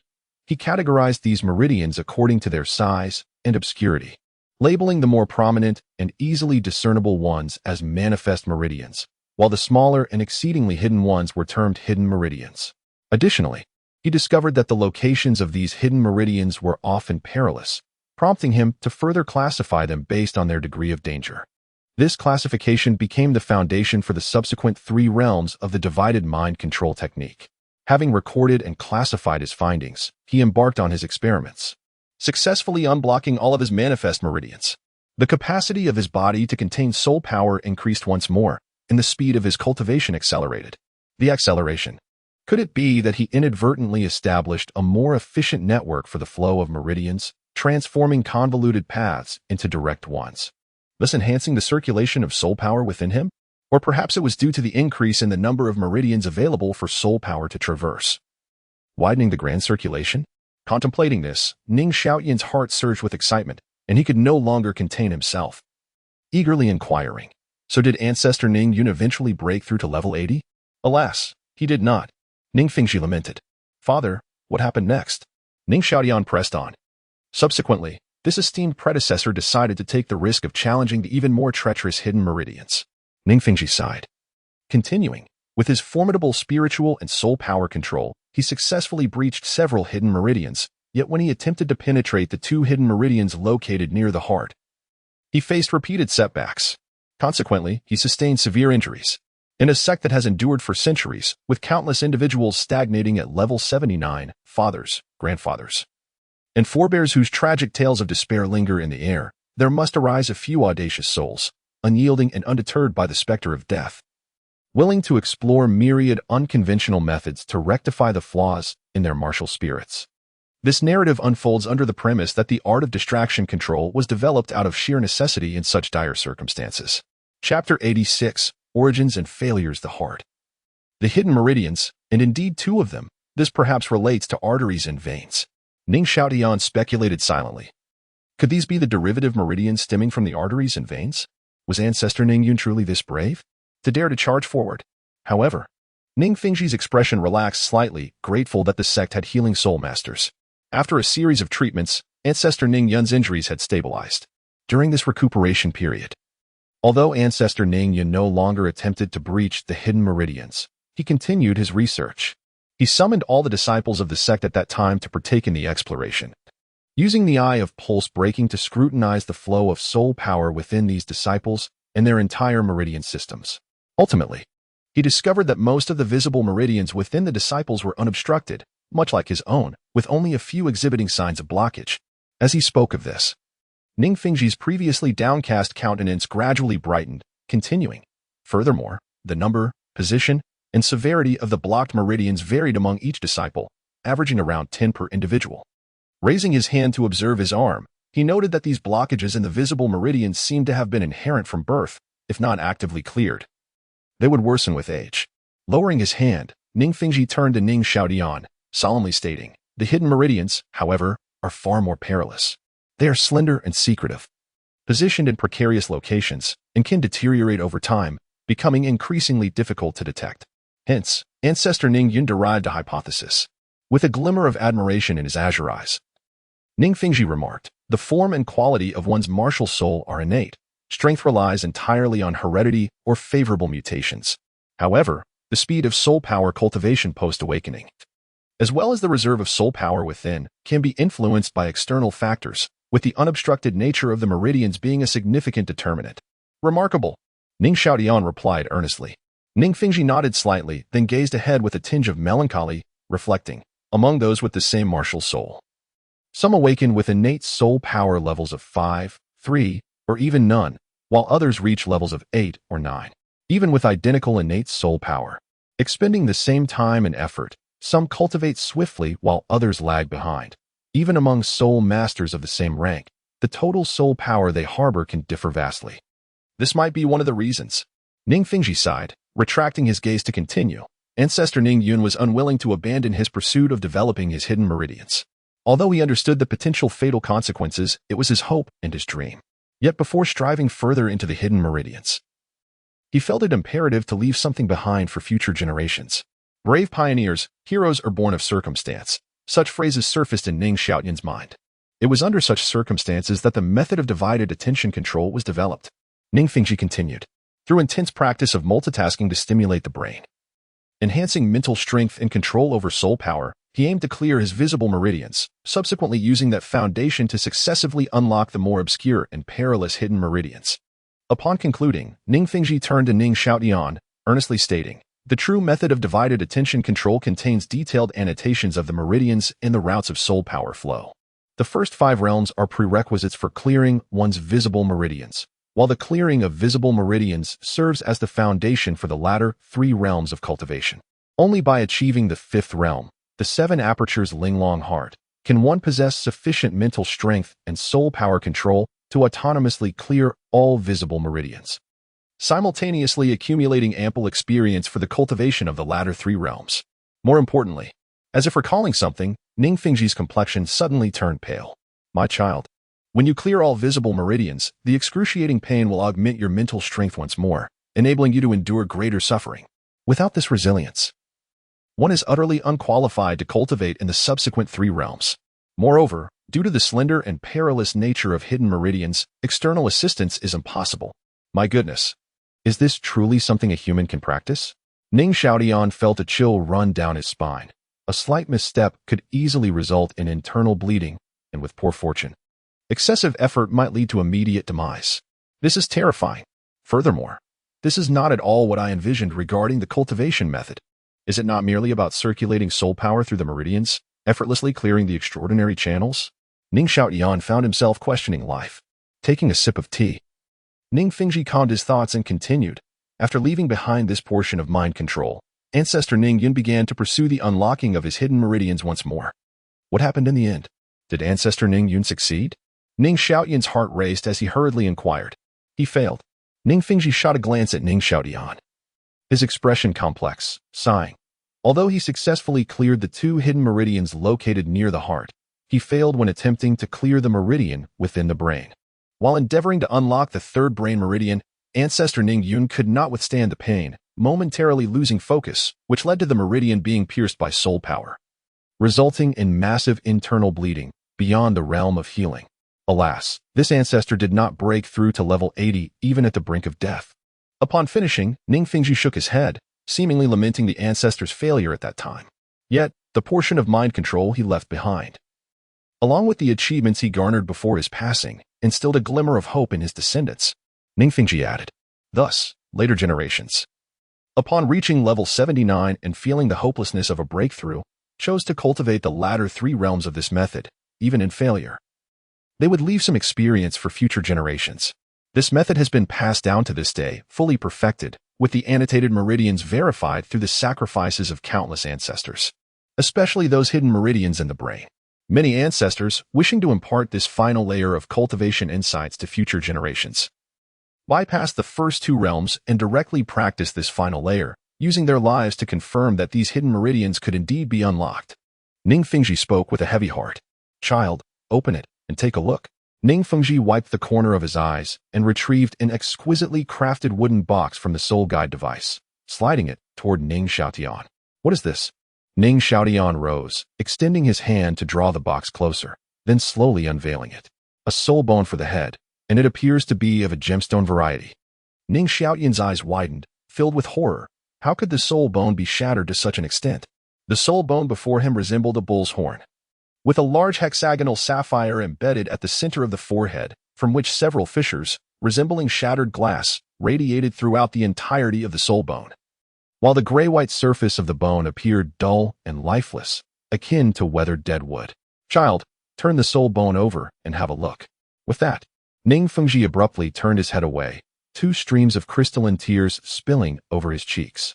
Chapter 87. Could it have been destroyed? Father cried. Ning Xiaotian was momentarily stunned, his outstretched hands instinctively retracting. The room was brightly lit and pleasantly warm, yet it enveloped him in an eerie chill. A bead of cold sweat trickled down his neck. Damn it, it's just a piece of soul bone. Noticing that Ning Fengzhi had not turned around, Ning Xiaotian hurriedly poured himself a bowl of mental fortitude, then leaned back, trembling as he cautiously stretched out his right hand to grasp the edge of the soul bone, slowly peeling it away. To his shock, it was a deep crimson. Ning Xiaotian staggered back into his chair, his eyes wide with terror. The hidden vein in the brain, the soul bone of the head, was a source of extreme fear. My heavens, could it have been destroyed? Tiana, did you see this? Ning Fengzhi lifted his sleeve to wipe away his tears and turned to face Ning Xiaotian. Father, what is happening? Ning Xiaotian stammered, gripping the edge of the chair to steady himself. Ning Fengzhi took a deep breath and explained, this is the inherited soul bone of our Seven Treasure Glazed Tile school. Nearly 90,000 years old, originally meant to be passed down through generations by the sect leader. Our ancestor Ning Yun was once its possessor. But after he developed the mind division control, this soul bone was no longer held by the sect leader. Instead, it was used to assist clan members in developing their brain's hidden veins. In other words, anyone willing to attempt to open these hidden veins can absorb it. Unfortunately, not everyone who wears it possesses the mental strength and endurance of our ancestor Ning. Ning Fengzhi lowered his head, a bitter expression crossing his face as he continued. Without exception, most have met a gruesome fate. Exploded. Ning Xiaotian's scalp prickled, his pupils constricting, his mouth trembling uncontrollably. Yes, Ning Fengzhi nodded slightly. Those with strong will are comparable to our ancestor Ning Yun. However, those with weaker resolve succumb to the pain, releasing their soul power, and then ugh. Ning Xiaotian doubled over, his mind flooded with images of heads exploding, his right hand flailing like a windmill. Father, no need to elaborate. Ning Fengzhi silently handed him a handkerchief and continued. This matter was concluded centuries ago. And the other gem-like and mental-type head soul bones collected within the sect have been nearly exhausted. The last 3 levels of mind division control were thoroughly validated, yet simultaneously deemed a taboo by the then sect leader, forbidding any attempts to cultivate them beyond one's level. Hence, no one has managed to cultivate the final level to this day. Ning Fengzhi placed the lid on the box, looking at Ning Xiaotian with gravity. Tiana, you are the only direct descendant in the sect for hundreds of years to possess the 7 Treasure Glazed Tile pagoda. In the future, you must take on the responsibility of revitalizing the sect. This soul bone is entrusted to you. Never forget those ancestors who sacrificed for the sect. I understand, Father. Ning Xiaotian suppressed his discomfort, sitting upright and casting a complex glance at the wooden box on the table before hastily storing it in the soul guide device. Ning Fengzhi nodded and continued. As for mind division control, I do not wish for you to practice the final level. It is far too perilous. Moreover, your martial soul is already the 7 Treasure Glazed Tile pagoda, so there is no need to take such risks. Pausing for a moment, Ning Fengzhi added, additionally, the 9 aperture heart resides within the 2 hidden veins near the heart. I also do not wish for you to attempt this. Far too many ancestors have sacrificed in this endeavor, and you need not take this risk. As he spoke, Ning Fengzhi turned to the bone Douluo at the door, saying, currently, you are the only one in the sect who has reached this level of cultivation due to your formidable physique. Both Sword Douluo and I are stuck at these 2 hidden veins. Given this, I should be quite stable at the 9th level. Ning Xiaotian mused, stroking his chin. Lost in thought, he had consumed the 8-pointed ice grass and the fiery apricot vegetable, and his physical constitution was already commendable. Now, his body retained the characteristics of the radiant star orchid, and his mental power could gradually increase through cultivation. As long as he diligently practiced mind division control, his mental power would surely soar. If he could acquire another head soul bone, it would be as steady as a rock. No wonder the bone Douluo could withstand so much punishment during sparring sessions with the sword Douluo, repeatedly fighting and losing. Yet bouncing back to life shortly after being beaten to a pulp, Ning Xiaotian couldn't help but glance at the bone Douluo. If cultivating the 9 aperture heart can enhance one's vitality and physical prowess, then the 2 hidden veins near the heart would undoubtedly yield the most significant benefits. Could this child be harboring ill intentions? Ning Fengzhi suddenly felt concerned and turned to the bone Douluo, exchanging a knowing glance. The bone Douluo immediately understood, stepping forward. Indeed, Tianer, your bone grandpa once risked his life to forcibly break through the 2 hidden veins of the heart, which had already begun to wither. All the triumph over your sword grandpa. Though he succeeded in that regard, he still remembers the perilous circumstances of that time with trepidation. This has prevented him from ever mentioning the cultivation methods for the final level to Ning Fengzhi. The brain is not something one can recklessly charge at. Though the old fellow often seems frivolous, this statement holds merit. Tianer, your martial soul is already the 7 Treasure Glazed Tile pagoda. There is indeed no need to take such risks, the sword Douluo interjected as he stepped forward. When Ning Fengzhi approached him years ago, claiming to have a method to advance his swordsmanship and strength, he had shown him the first 7 levels of mind division control. Indeed, he had benefited from this technique, not only breaking through in cultivation but also achieving an unparalleled mastery over his soul power and body, ultimately realizing his unique soul skill, the fusion of man and sword.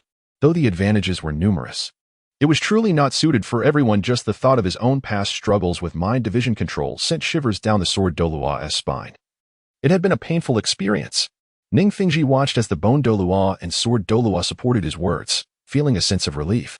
Truly, they were good brothers.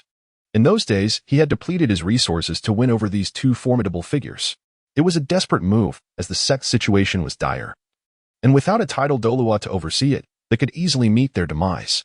Thankfully, the intelligence gathered had proven accurate. The sword Douluo and bone Douluo were indeed worthy allies. Yes, I understand, and I certainly will not recklessly practice the final 3 levels of cultivation without sufficient confidence. Ning Xiaotian earnestly affirmed, glancing at the 3 stalwarts. That's good. Ning Fengzhi smiled. By the way, father, this is for you. With that, Ning Xiaotian retrieved a book from the soul guide device and handed it to Ning Fengzhi, saying, this is a training method I devised at the Spirit Hall, and it has proven quite effective. The test subject was none other than that fiery fellow Ning Xiaotian added internally, reminiscing fondly. Ning Fengzhi accepted the book and began to flip through it. Furthermore, the theoretical work on soul masters I've compiled at the Spirit Hall will also be reorganized and presented to you soon. Additionally, I would appreciate it if you could compile a list of trustworthy and talented offerings within the sect. If we can find suitable herbs for them at the ice and fire yin yang, it should further enhance the sect's strength, Ning Xiaotian supplemented. Indeed. Tiana is quite thoughtful, Ning Fengzhi nodded, adding, this training method is indeed exquisite. I will implement it within the sect as soon as possible. Father, have you made any progress in finding your 8th soul ring? Ning Xiaotian asked eagerly, what type of soul beast are you preparing to hunt? I have dispatched individuals to search, but no news yet, Ning Fengzhi replied. We are preparing to hunt the golden armored dragon. It is the most suitable soul beast recorded in the sect. Isn't this soul beast's soul skill similar to Ning Rongrong's 8th soul skill? Both are shield-based protective abilities. Ning Xiaotian pondered for a moment before nodding in agreement. This soul beast is indeed very fitting. After all, Ning Rongrong's 8th soul skill is derived from a divine soul ring, making it most suitable for soul masters. Thus, the arrangement made by our ancestors for the 8th soul ring is indeed reasonable. The bone Douluo possesses a soul weapon that grants a 50 increase in defense through an icy armor. Coupled with a shield, one might wonder about the potential for an unassailable charge. Meanwhile, Ning Fengzhi, by enveloping himself in a shield, seems to embody the essence of a commanding presence, reminiscent of a water spring in command. Additionally, it has come to my attention that the ability for distraction control is not exclusively a hallmark of the Seven Treasure Glazed Tile school. Upon reviewing the original text, I discovered that this concept has existed for many years, albeit overlooked by other factions, while the Seven Treasure Glazed Tile school has diligently preserved it. It seems impractical to amend this notion now. Let us regard it as a legacy of the Seven Treasure Glazed Tile school. Alas, a miscalculation indeed. Chapter 88. Silence amidst the broken tendons. This technique of distraction control is undoubtedly a profound skill worthy of deep exploration. Ning Xiaotian, lost in thought, lay sprawled on his bed, his mind adrift. Xiaotian, what's wrong? Asked Dugu Yan, elegantly curled up with her knees hugged to her chest, tilting her adorable head with concern. Ever since Ning Xiaotian returned to his room, he had seemed preoccupied, neglecting his training, which worried her. It's nothing, Yenner. Ning Xiaotian instinctively replied, then turned his head to smile at Dugu Yan, her azure short skirt tightly hugging her curvaceous figure, the delicate folds cascading down to her knees, revealing her long, fair legs, which shimmered under the moonlight. Really? Dugu Yan's emerald eyes sparkled with concern, her delicate brows slightly furrowed. Ning Xiaotian nodded slightly, then suddenly sat up, wrapping his arms around Dugu Yan's waist. With a startled gasp from the girl, he pulled her down beside him, holding her close, gently stroking her silky hair with his right hand. He then closed his eyes, falling into silence. After receiving the inheritance of the soul bone from Ning Fengzhi, he felt an inexplicable burden weighing upon him, leaving him bewildered. Family, can a sense of melancholy envelop Ning Xiaotian? Dugu Yan seemed to sense his turmoil. Resting her flushed cheek against his chest, her gaze shifting softly as her small hands gently moved, as if offering comfort, the two fell into a moment of silence. Xiaotian, how about I give you a back rub? Grandpa often asks me to help him with that. Dugu Yan's face, which was turned sideways, suddenly lifted, her hopeful eyes fixed on Ning Xiaotian, her voice clear and unafraid. Yes, thank you, Yenner. Ning Xiaotian looked into Dugu Yan's sparkling eyes and nodded slightly. Okay. Dugu Yan's face instantly lit up with a smile as she quickly sat up. Ning Xiaotian, following her lead, rolled over, resting his chin on his crossed arms. Dugu Yan's touch was incredibly gentle, gradually calming his heavy thoughts. He closed his eyes, savoring this tranquility, and his once congested mind began to clear. Consuming star anise ice grass and fire apricot delicacies had fortified his physique and significantly enhanced his potential. Furthermore, unblocking his visible and hidden meridians would further strengthen his body, greatly increasing his agility, which was advantageous in combat. Now, his body also possessed the attributes of the moonlight orchid, allowing his mental strength to accumulate slowly over time. As long as he diligently practiced distraction control, his mastery over mental energy would reach an extraordinary level in the future. For instance, heightened mental strength would enhance his perception of things. If developed into dynamic or even mimicry perception, Ning Xiaotian's eyes suddenly opened wide, sparkling with realization. Wouldn't he that allow him to foresee all his opponent's moves, anticipating their attacks? While he might struggle against large-scale long-range soul techniques in close combat, every action of his opponent would fall under his control. If he had several countermeasures at his disposal, even as a support soul master, he could possess a certain degree of combat ability for self-defense. As these thoughts swirled in his mind, he envisioned a combat scenario amidst a group battle. A swift or powerful attack-type soul master charging towards him, seeking to engage him closely, only to be caught by his dynamic perception. He could draw forth a sturdy sword and, relying on his formidable physique, unleash a flurry of reckless strikes. If luck favored him and the opponent couldn't halt their advance in time, he would score a significant hit. Moreover, he recalled his own eyes. Ning Xiaotian's heart raced. His father had once mentioned that the Ning Yun ancestors possessed such formidable mental strength that they could see the flow of soul power within a soul master through the eye of pulse breaking, thus peering into their entire meridian system. Could he too achieve such insight? If he could approach an opponent and, through some means, injure their meridians or sever their supply of soul power, wouldn't he that directly disrupt their soul techniques, breaking tendons in silence? Ning Xiaotian couldn't help but think of two negative states from a game in his past life. However, it would require a continuous approach. Otherwise, if there were any gaps or if a healing soul master intervened, wouldn't he be at risk of being countered? Approaching his opponent, Ning Xiaotian recalled Tang San's signature technique, Ghost Shadow Misty Steps, along with his leg soul bone from the original work. The speed of Ghost Shadow Misty Steps was practically a game-breaking ability. Even at level 29, Tang San could evade Zhao Wuji's attacks, and it consumed very little energy. The soul bone was even more straightforward, instantaneous movement. Though it did consume a considerable amount of soul power, yet, even if he reached the opponent, they would be on guard. If he failed to breach their defensive techniques, or was struck down first, all his efforts would be in vain, not to mention attacking their meridians. Perhaps he could explore the martial arts he learned in his past life. Ning Xiaotian's lips pursed slightly as he fell into contemplation. The boxing techniques from the Bone Douluos sect bore some resemblance to the military boxing he learned before. They were all foundational techniques, yet exceptionally vicious and swift, likely reflecting the practitioner's experiences and martial spirit. To withstand blows was indeed quite useful. Tai Chi emphasizing stillness to counter motion, using softness to overcome hardness, evading the substantial while exploiting the void, channeling strength through skill, guiding opponents to lose balance, or redirecting their force to create openings for counterattacks. This style seemed quite effective for defensive counterattacks. If woven into a relentless offensive, perhaps it could yield continuous strikes, much like Wing Chun. Wing Chun excelled in close-quarter combat, with quick punches and tight defenses, agile stances, and a balance of offense and defense, harmonizing hardness and softness while conserving energy. However, all these martial arts felt incomplete, merely half-baked, like a bucket only half full, lacking sufficient substance. After all, he once idolized Long Gu. The sect had created a rift between them. Dispersing all their strength, Ning Xiaotian still vividly recalled Long Gu's words about the concept of Jeet Kune Do, to achieve the impossible through the possible, to find the finite within the infinite. The fundamental pursuit of martial arts combat struck a chord with his youthful aspirations. Jeet Kune Do is an all-encompassing free-fighting technique that integrates the essence of various martial arts from around the world. Intercept, to cut off the opponent's attacks, regarded as defense. Fist, to actively strike, regarded as offense.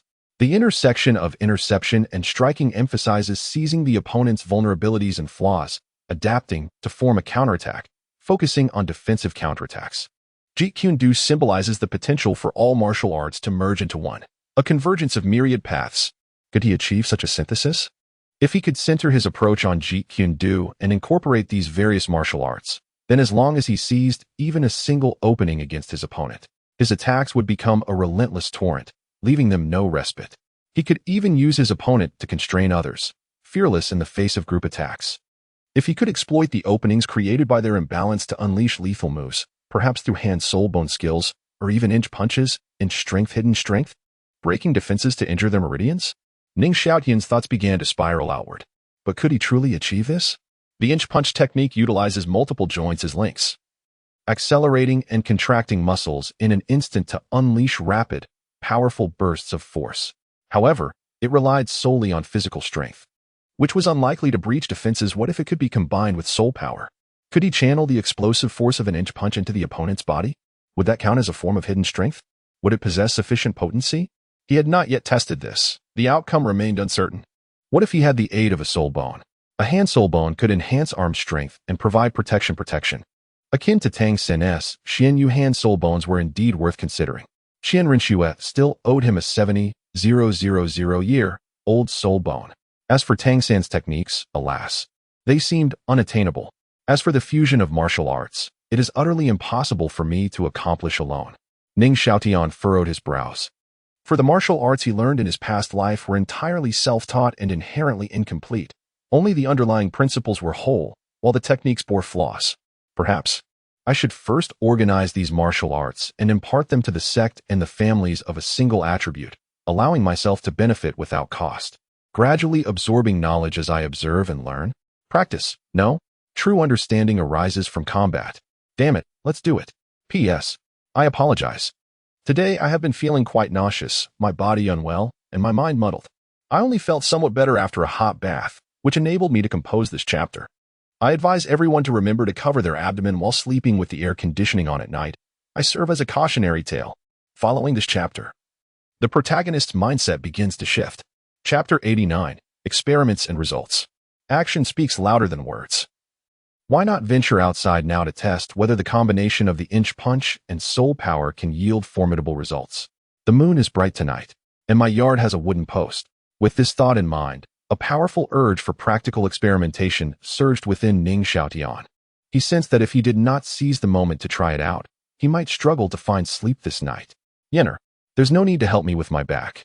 Ning Xiaotian abruptly propped himself up with both hands, tilting his head gently. What is the matter, Xiaotian? Dugu Yan paused, her delicate figure momentarily frozen, her small fist suspended in midair, her emerald green eyes filled with curiosity. How adorable! Ning Xiaotian felt a stirring in his heart.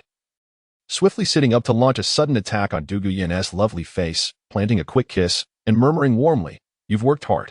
With that, he licked his slightly salty lips, joyfully descended from the bed, and hastily dashed out of the room.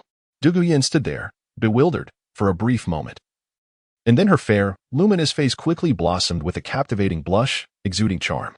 She hurriedly covered her face with both hands, the warmth enveloping her causing her heart to flutter, her graceful figure swaying gently.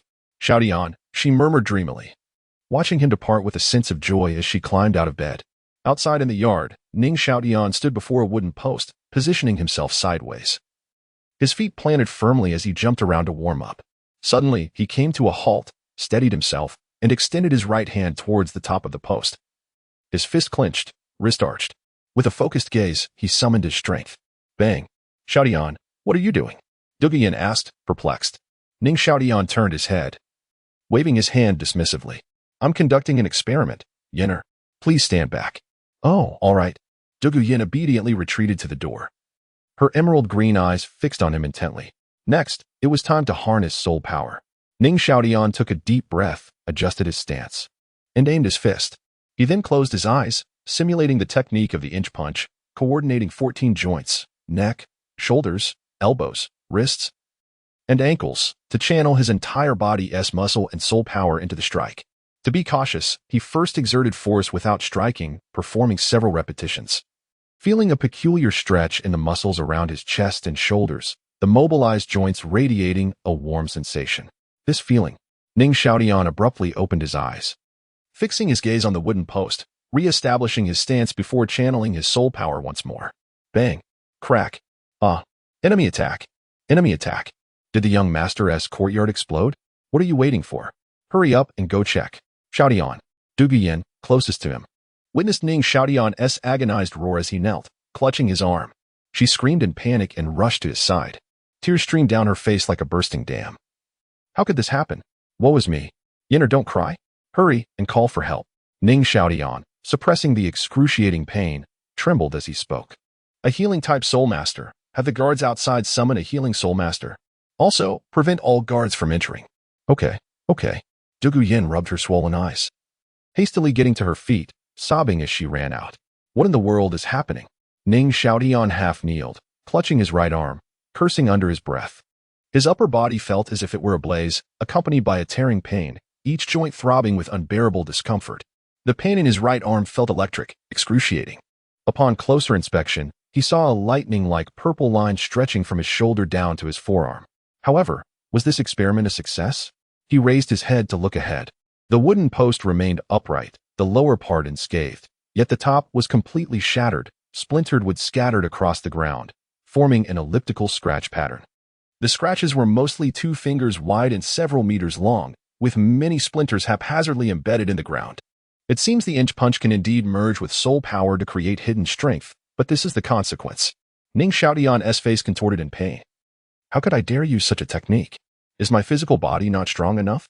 As he retrieved a potion from his soul guide to alleviate the pain, he incessantly analyzed the situation in his mind.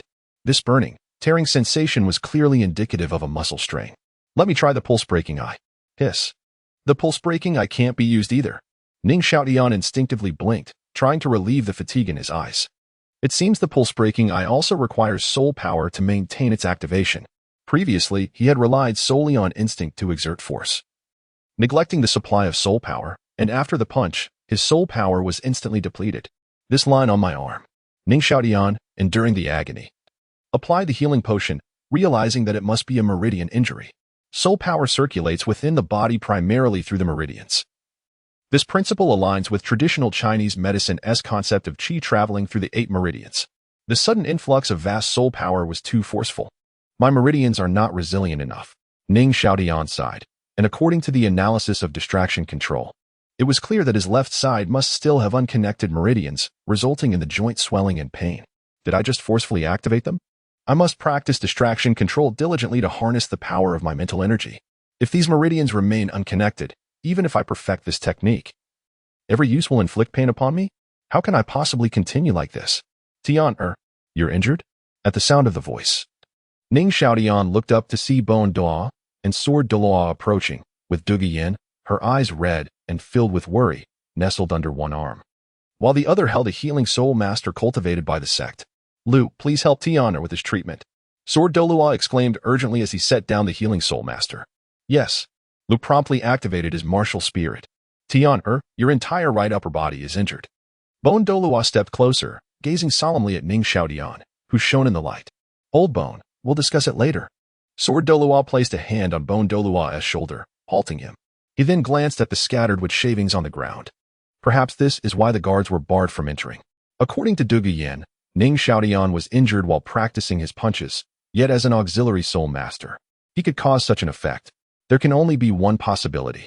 Bone Douluo's face registered shock, and he quickly turned his gaze away, nodding towards Sword Douluo. I'll go have the guards disperse and fetch Fengzhi. Understood. Sword Douluo nodded in agreement. Afterward, Sword Douluo glanced at Dugu Yan, who was now a mess of tears, her complexion pale, and spoke gently. Yenner, you should go wash up inside for a bit. Grandpa Jian, it's unnecessary. Dugu Yan shook her head, then took out a handkerchief from her soul guide to dab her flushed face, saying, just a quick wipe is enough. A quick wipe? If you do that, dust will get in your eyes later. Ning Xiaotian opened his eyes, looking at the handkerchief that appeared dark under the moonlight, feeling a mix of gratitude and concern as he quickly admonished her. Obey me and go inside to wash up properly. I want to die. All right. Dugu Yan timidly retreated indoors. Sword Douluo swallowed the words that had risen to his lips. P.S. Valentine's Day is approaching. May all those who confess succeed, and may lovers become united. Chapter 90.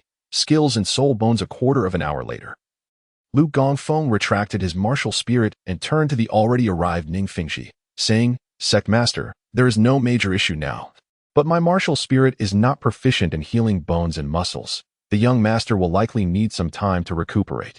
Thank you for your hard work, Lu Lao. Ning Fengzhi responded with a slight bow. He continued, please retire to rest for now, and do not mention tonight's incident to anyone. Yes, Sect Master. Lu Gongfeng bowed and departed. Let us return indoors. Ning Fengzhi glanced at Ning Xiaotian, who was being supported by Dugu Yan, before turning his attention to Jian Duo and Gu Duo, nodding slightly as he eyed the headless wooden post and the disordered ground beneath it. Moments later, he followed behind Ning Xiaotian into the room. Gu Duo cast a sidelong glance at Jian Duo and followed suit. Why is it me? Douluo muttered, tugging at the corner of his mouth as he glanced at the wooden post, waving his hand. With a whoosh, the entire post was instantly reduced to powder, scattering the messy wood shavings against the wall. The ground returned to its orderly state once more. Is this a self-created soul skill? Ning Fengzhi inquired, observing the slightly clenched fist of Ning Xiaotian, who seemed unable to let it down. Indeed. Tonight I focused on distraction control and recalled the foundational boxing techniques I learned from Grandpa Gu over the years. I have gained some insights. Ning Xiaotian nodded earnestly. Sadly, Ning Xiaotian lifted his feeble right hand, lamenting. This skill demands a great deal from a soul master's physical strength and the resilience of their meridians, and the prerequisite for learning it. I fear I must cultivate distraction control to the 5th level and open all my visible meridians first. Afterward, Ning Xiaotian conveyed the principles of the inch punch and his experimental experiences with dark energy to everyone present, deliberately omitting any mention of other martial arts from his previous life. Severing meridians? Cutting off soul power supply? What a genius concept. Douluo's eyes lit up. This skill seems to resonate profoundly with me. Douluo exclaimed excitedly. Not to mention, my physical condition is excellent. However, to unleash its full potential, one must possess eyes capable of discerning soul power and meridians, akin to Tiandou. Ning Fengzhi added, nodding in agreement. Have you not noticed? Douluo turned to the others and said pensively, anyone can learn it, but the demands on physical strength are quite substantial. After all, soul masters have limited training time. Ning Fengzhi sighed, spending too much time on physical training may yield diminishing returns. Not necessarily. Ning Xiaotian interjected, I acted on a whim, expending all my soul power with just one strike. If I could control my soul power and reduce the supply, the burden on my body should be significantly lessened. Moreover, the potency would likely remain impressive. Ning Xiaotian contemplated, the principle of the inch punch is to rapidly contract the muscles, allowing the entire body's energy to explode instantaneously. If we consider the muscle as a spring, then the soul power is akin to a bullet. Regardless of whether the bullet is made of leather, wood, or iron, as long as it is loaded into the chamber, that propulsion will persist, and its lethality will not be insignificant. Indeed, Douluo reflected on the principle and nodded. He then looked toward Douluo and remarked, let old Gu give it another try tomorrow. His physique is commendable. Yes, Douluo agreed. It is worth a shot. Ning Xiaotian nodded and continued, however, in my conception, this is a hidden maneuver. To maximize its effectiveness, many factors must be considered, such as how to approach the opponent, how to counter their retaliation, and when to create an opening to strike. Tonner, these are considerations I need not worry about, Douluo said confidently, crossing his arms. Do you think everyone is as tough as you? Douluo shot a disdainful glance at Douluo. Their recent sparring often concluded in a stalemate, leaving Douluo feeling frustrated at the inability to decisively defeat his younger counterpart. Douluo raised an eyebrow. He had not lost a fight recently and was eager for a decisive victory. Douluo turned away and pondered, a hidden maneuver. Tiana, do you have any ideas? Yes, Grandpa Jian. I do have some thoughts, but I still need time, and it cannot be accomplished by my efforts alone, Ning Xiaotian replied, nodding with a sigh. Oh, do share. Douluo inquired with mild interest. Grandpa Jian, there is no rush. Let me organize my ideas first. Ning Xiaotian shook his head and then turned to Ning Fengzhi. Father, do we have any head soul bones left? If I could obtain a suitable head soul bone to greatly enhance my mental strength, my eye of meridian breaking might advance further, which would be tremendously beneficial for cultivating distraction control and unblocking visible meridians. There are some, but none are suitable for you. Ning Fengzhi nodded, sighing. Gem-type head soul bones are exceedingly rare. I have never ceased my search, yet to this day, I have not found one older than 10,000 years. Father, what about mental-type ones? Ning Xiaotian asked curiously.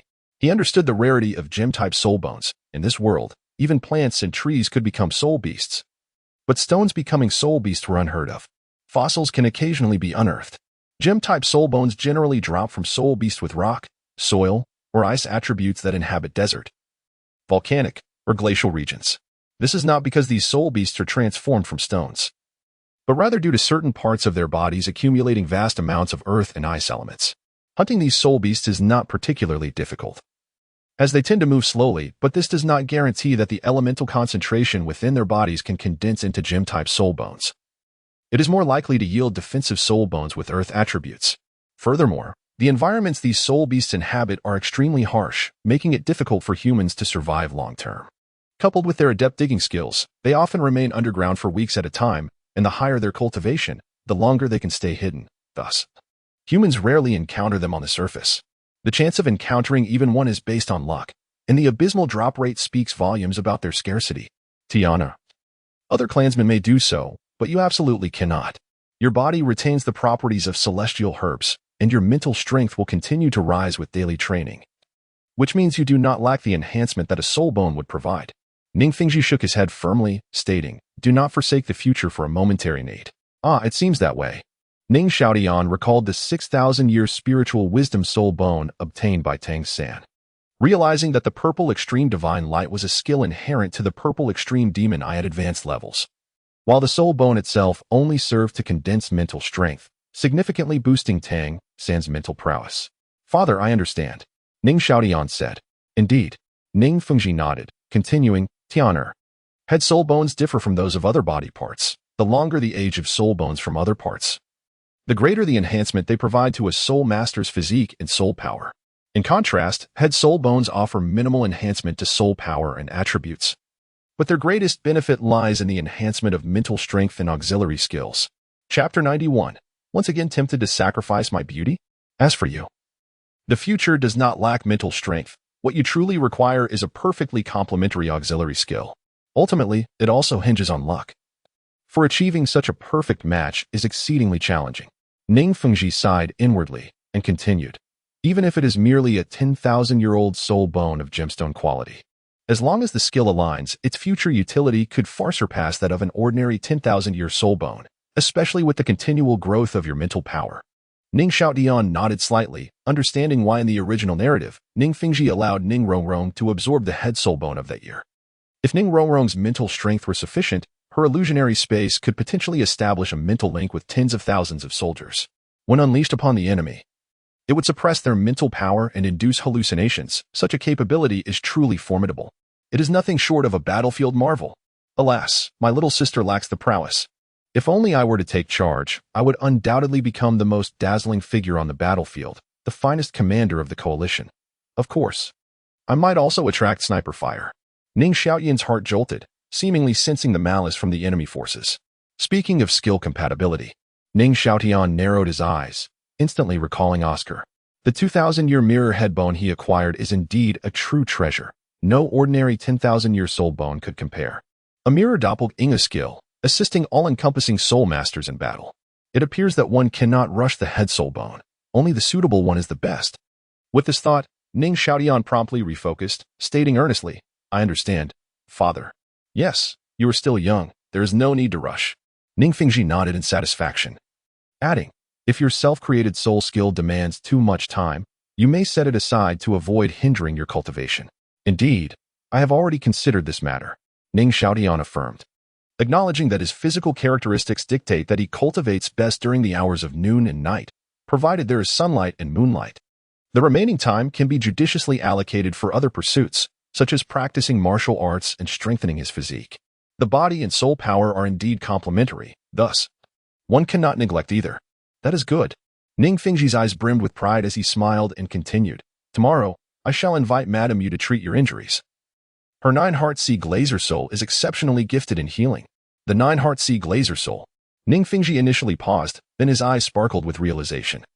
Glancing sideways at Sword Douluo, "I remember she awakened at the age of 5, correct?" Yes. However, it is not guaranteed she will awaken the 9-heart sea glazer soul. You are aware of their family."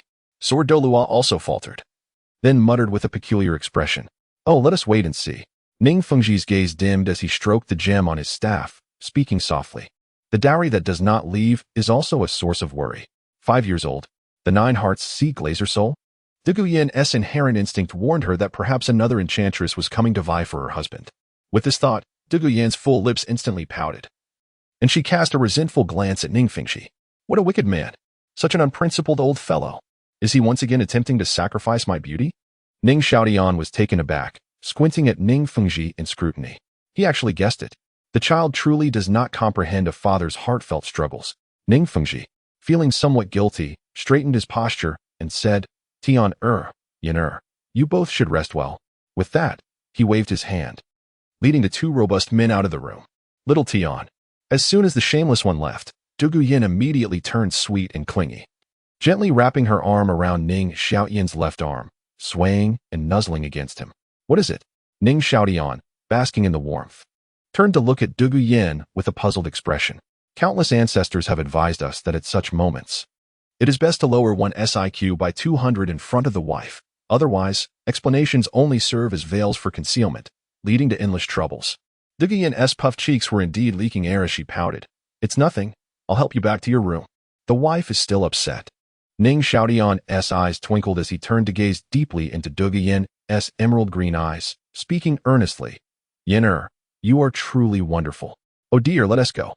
Dugu Yan's delicate face instantly flushed with a charming rosy hue, and she bashfully turned her head away, pushing him gently. All right, all right.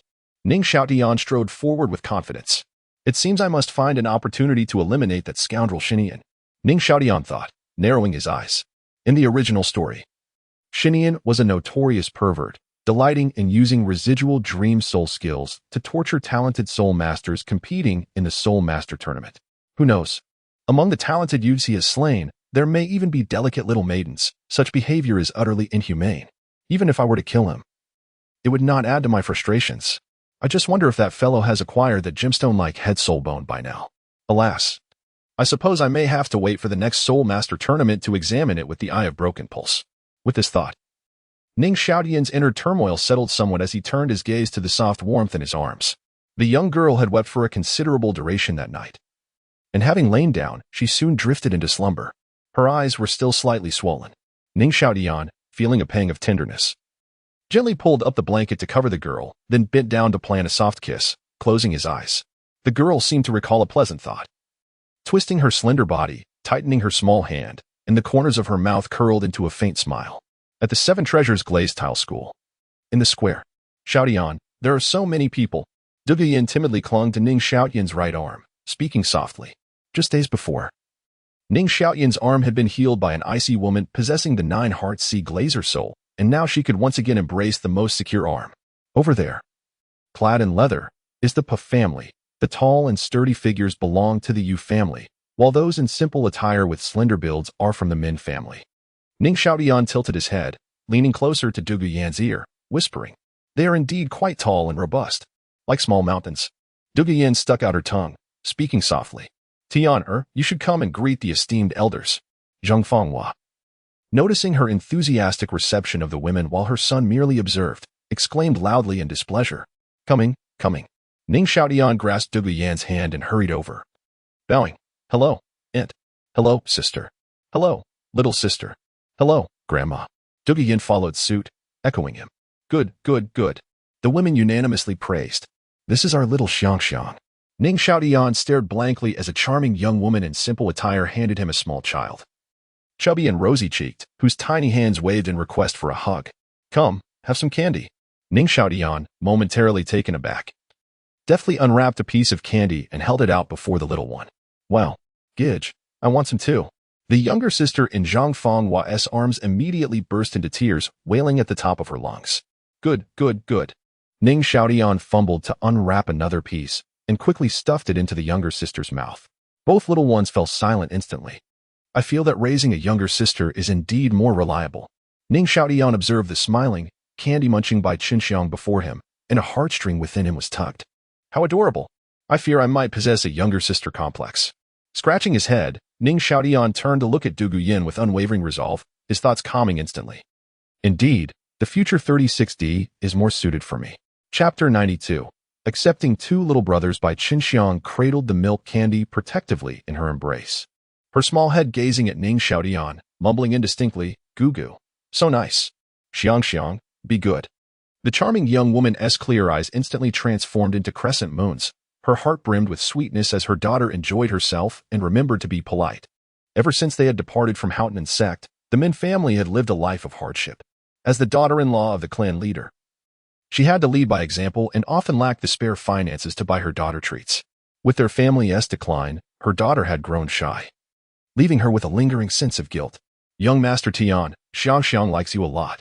The lovely young woman lowered her head to look at Ning Xiaotian, smiling as she spoke. Of course, the white rabbit milk candy is incredibly fragrant. Ning Xiaotian turned to gaze at Bai Qinxiang, who was blissfully enjoying her candy. Rubbing his hands together as he hesitantly asked, "May I give her a hug?"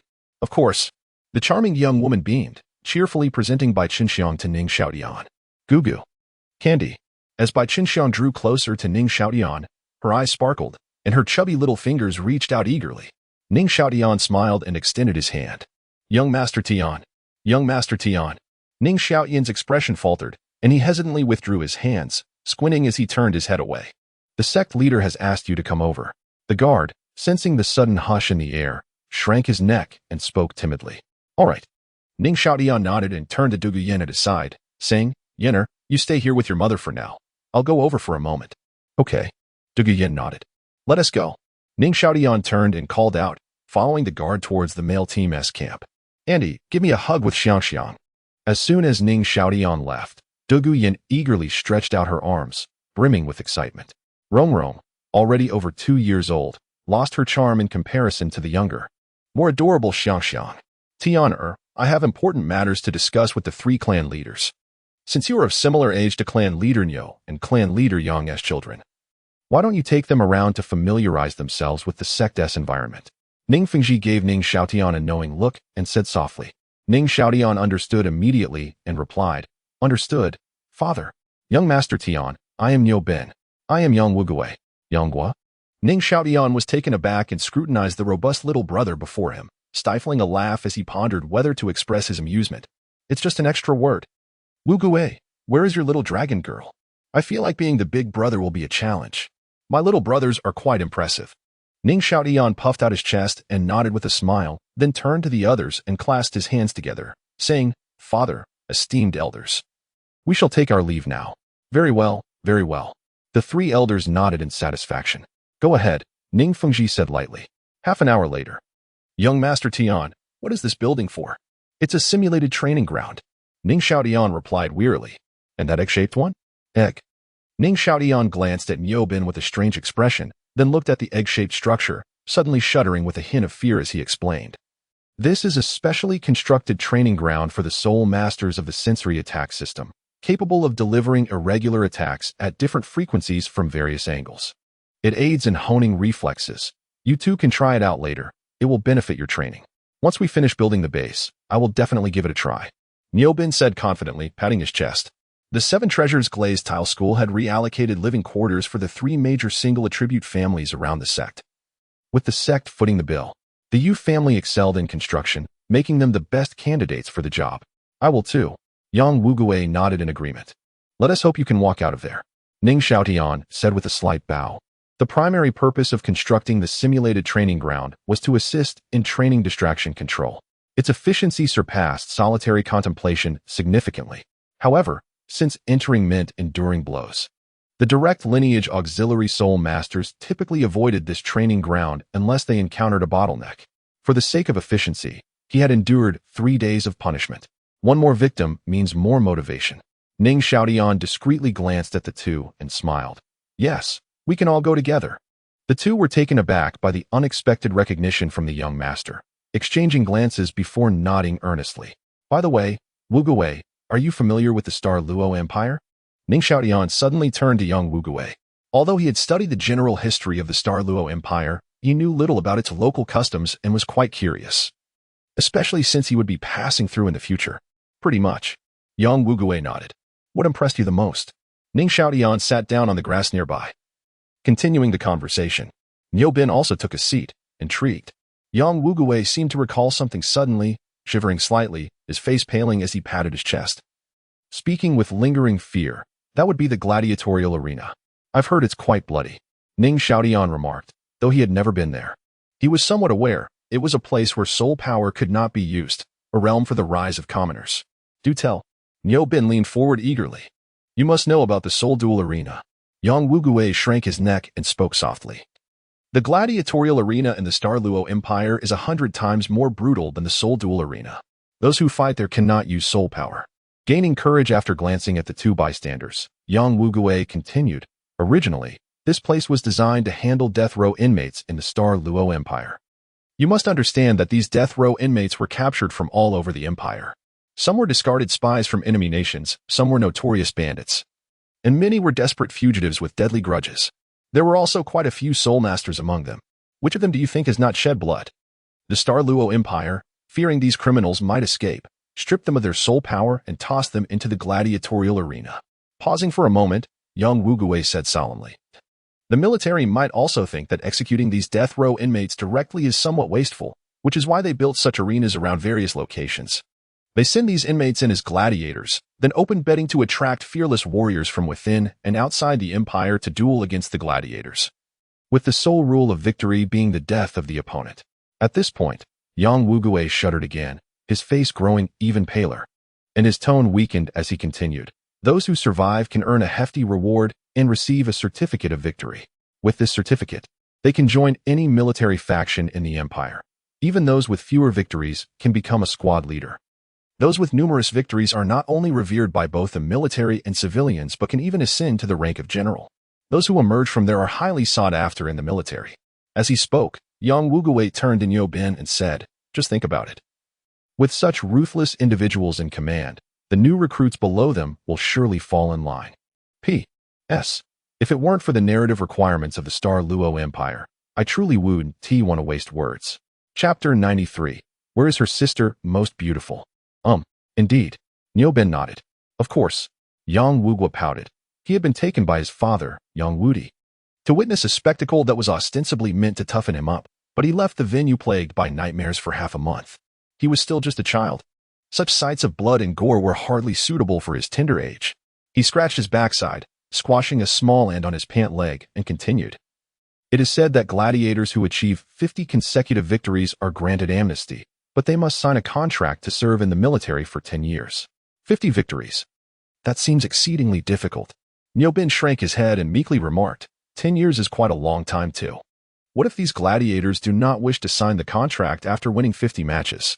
Ning Xiaotian pondered. If someone did not wish to sign the contract, yet still won 50 matches, eliminating them would contradict the very purpose of establishing this arena and the honor painstakingly cultivated by the military. There must be some hidden agenda at play. Furthermore, the history book on the Luo Empire that my father showed me was undoubtedly a children's primer, with many of the darker, bloodier details having been omitted. Treating me like a child. Well, I am still a child. It is possible not to sign. Yang Wugui said without a second thought. But the military would dispatch a peer to engage in a formal duel with the gladiator. If the gladiator wins, they too would gain amnesty without having to sign a contract. However, I have never heard of a gladiator emerging victorious. It would be a miracle if that happened. Ning Xiaotian internally scoffed, as the military would likely send their strongest offensive or defensive soul master to battle him. Even without soul power, the physical prowess would be of an entirely different caliber. Not to mention, the elite troops certainly had better provisions than a condemned prisoner, providing a definitive advantage. A little manipulation backstage would ensure a secure victory. What if a non-condemned individual, perhaps even someone from outside the Luo Empire, participated in the gladiatorial contests and achieved an impressive winning streak? Ning Xiaotian inquired as a thought crossed his mind. That's no issue. My father mentioned that many high-ranking officials in the Luo Empire are not natives. Some have even been granted titles. Yang Wugui shook his head. Moreover, if individuals from other nations manage to secure 50 consecutive victories in the arena and express a desire to stay, the military would lavish them with food and drink, even offering money, housing, and spouses. They would even send someone to bring their families over to support them. Such thoughtfulness. Ning Xiaotian stroked his chin. Realizing why the Luo Empire's military strength surpassed that of the Tiandou Empire, their recruitment strategies were astoundingly effective. This arena is not merely a fighting ground. It is essentially a large-scale recruitment station for the entire continent, offering money, housing, and spouses while ensuring family support. They might as well hang a banner and set up a loudspeaker, calling out, "Brothers, isn't this enticing? Come quickly." This is a brutal yet effective system for screening soldiers, which can later be tied to military achievements. As long as commoners possess sufficient strength, they can swiftly attain wealth, beauty, nobility, and ascend to the pinnacle of life. However, rapid ascension can lead to equally swift downfall. Ning Xiaotian couldn't help but recall Knight North Marquis of the Spirit Hall, whose ancestors gained titles through military merit, but alas, the descendants faltered. failing to achieve new military honors, leading to a sudden fall from grace. Titles stripped, lands confiscated, returning them to the ranks of commoners, their families swiftly declining. Master Tian. According to my uncle Titan, the largest arena is established just outside Chenxin City. Yang Wugua nodded, continuing. Because the quality of weapons and armor produced there is exceptional. Those wishing to participate in the gladiatorial events will forge a few reliable weapons and armor for protection before heading there. Impressive, Ning Xiaotian exclaimed repeatedly. Realizing why Chenxin City flourished so, it was indeed a lucrative industrial chain. However, the military of the Star Luo Empire was also shrewd, establishing the arena in Chenxin City, clearly aiming to save on the costs of equipping new recruits. Are there any other intriguing aspects of the Star Luo Empire? Ning Xiaotian shifted the topic and asked. Master Tian, I am not very knowledgeable about other places. I am still quite young, and unless my father takes me, I seldom venture outside.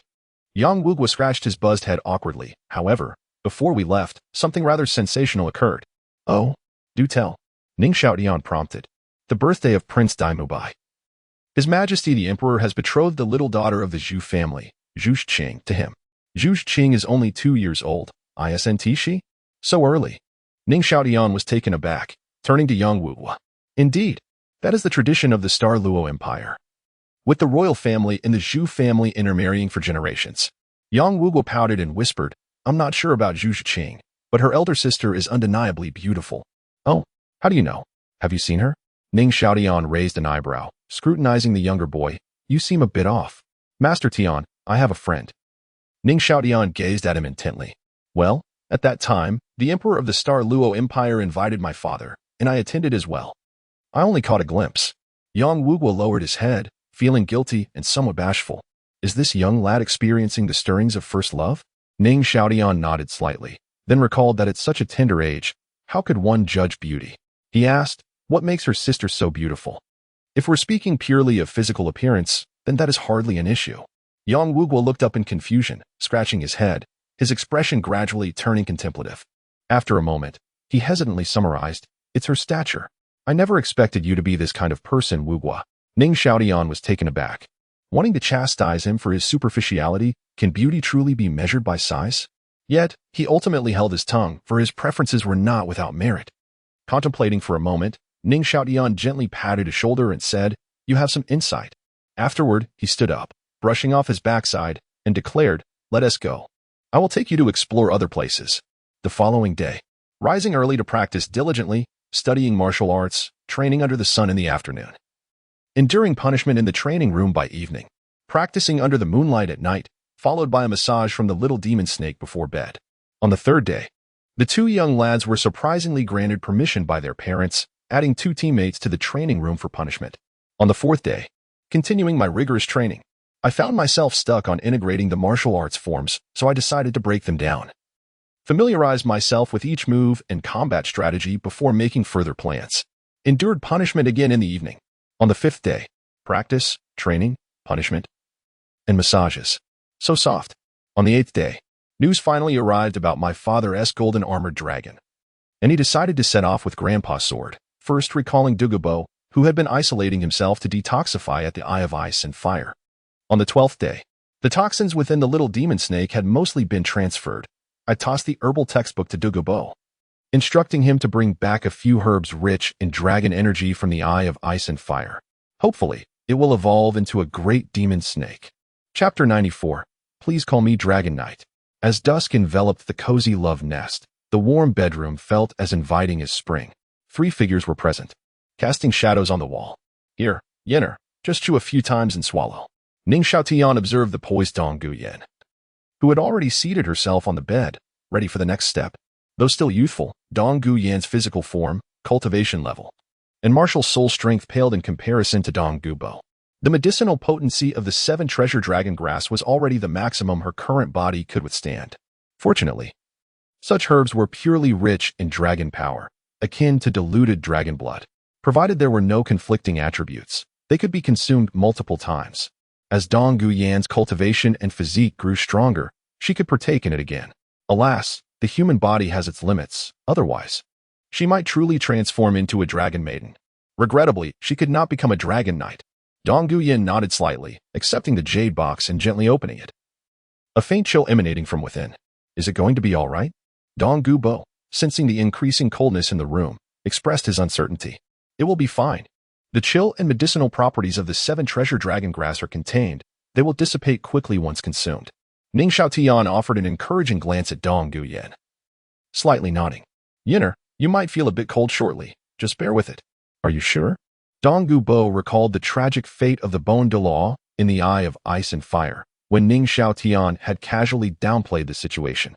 This is my wife. I care for her far more than you do. Ning Xiaotian shot a glance at Dugu Bo, affirming, naturally. Your family's Bilin snake martial soul is inherently cold attribute, so the adaptation to the chill is excellent. There will be no issue. Then I shall eat it. Dugu Yan obediently nodded, swiftly grasping the stem and stuffing it into her mouth, chewing and swallowing it all in a few bites. So salty. So cold. Dugu Yan pouted, expressing her distaste. Consuming the dragon grass was akin to sipping diluted dragon blood from the Ice Dragon King. Could blood ever taste sweet? Ning Xiaotian remarked enviously, wishing he could partake to strengthen his body, but the efficacy would be significantly reduced, rendering it quite wasteful.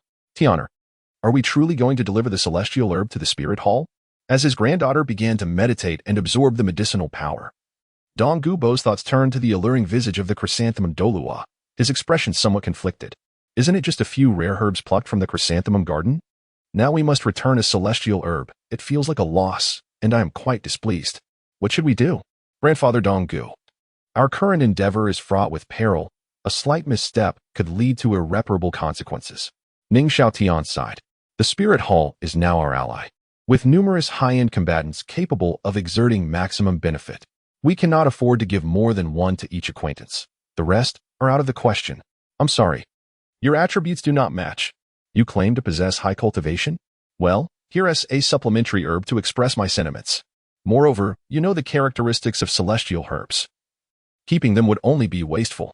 Ning Xiaotian lamented, noting that most disciples of the sect had average talent.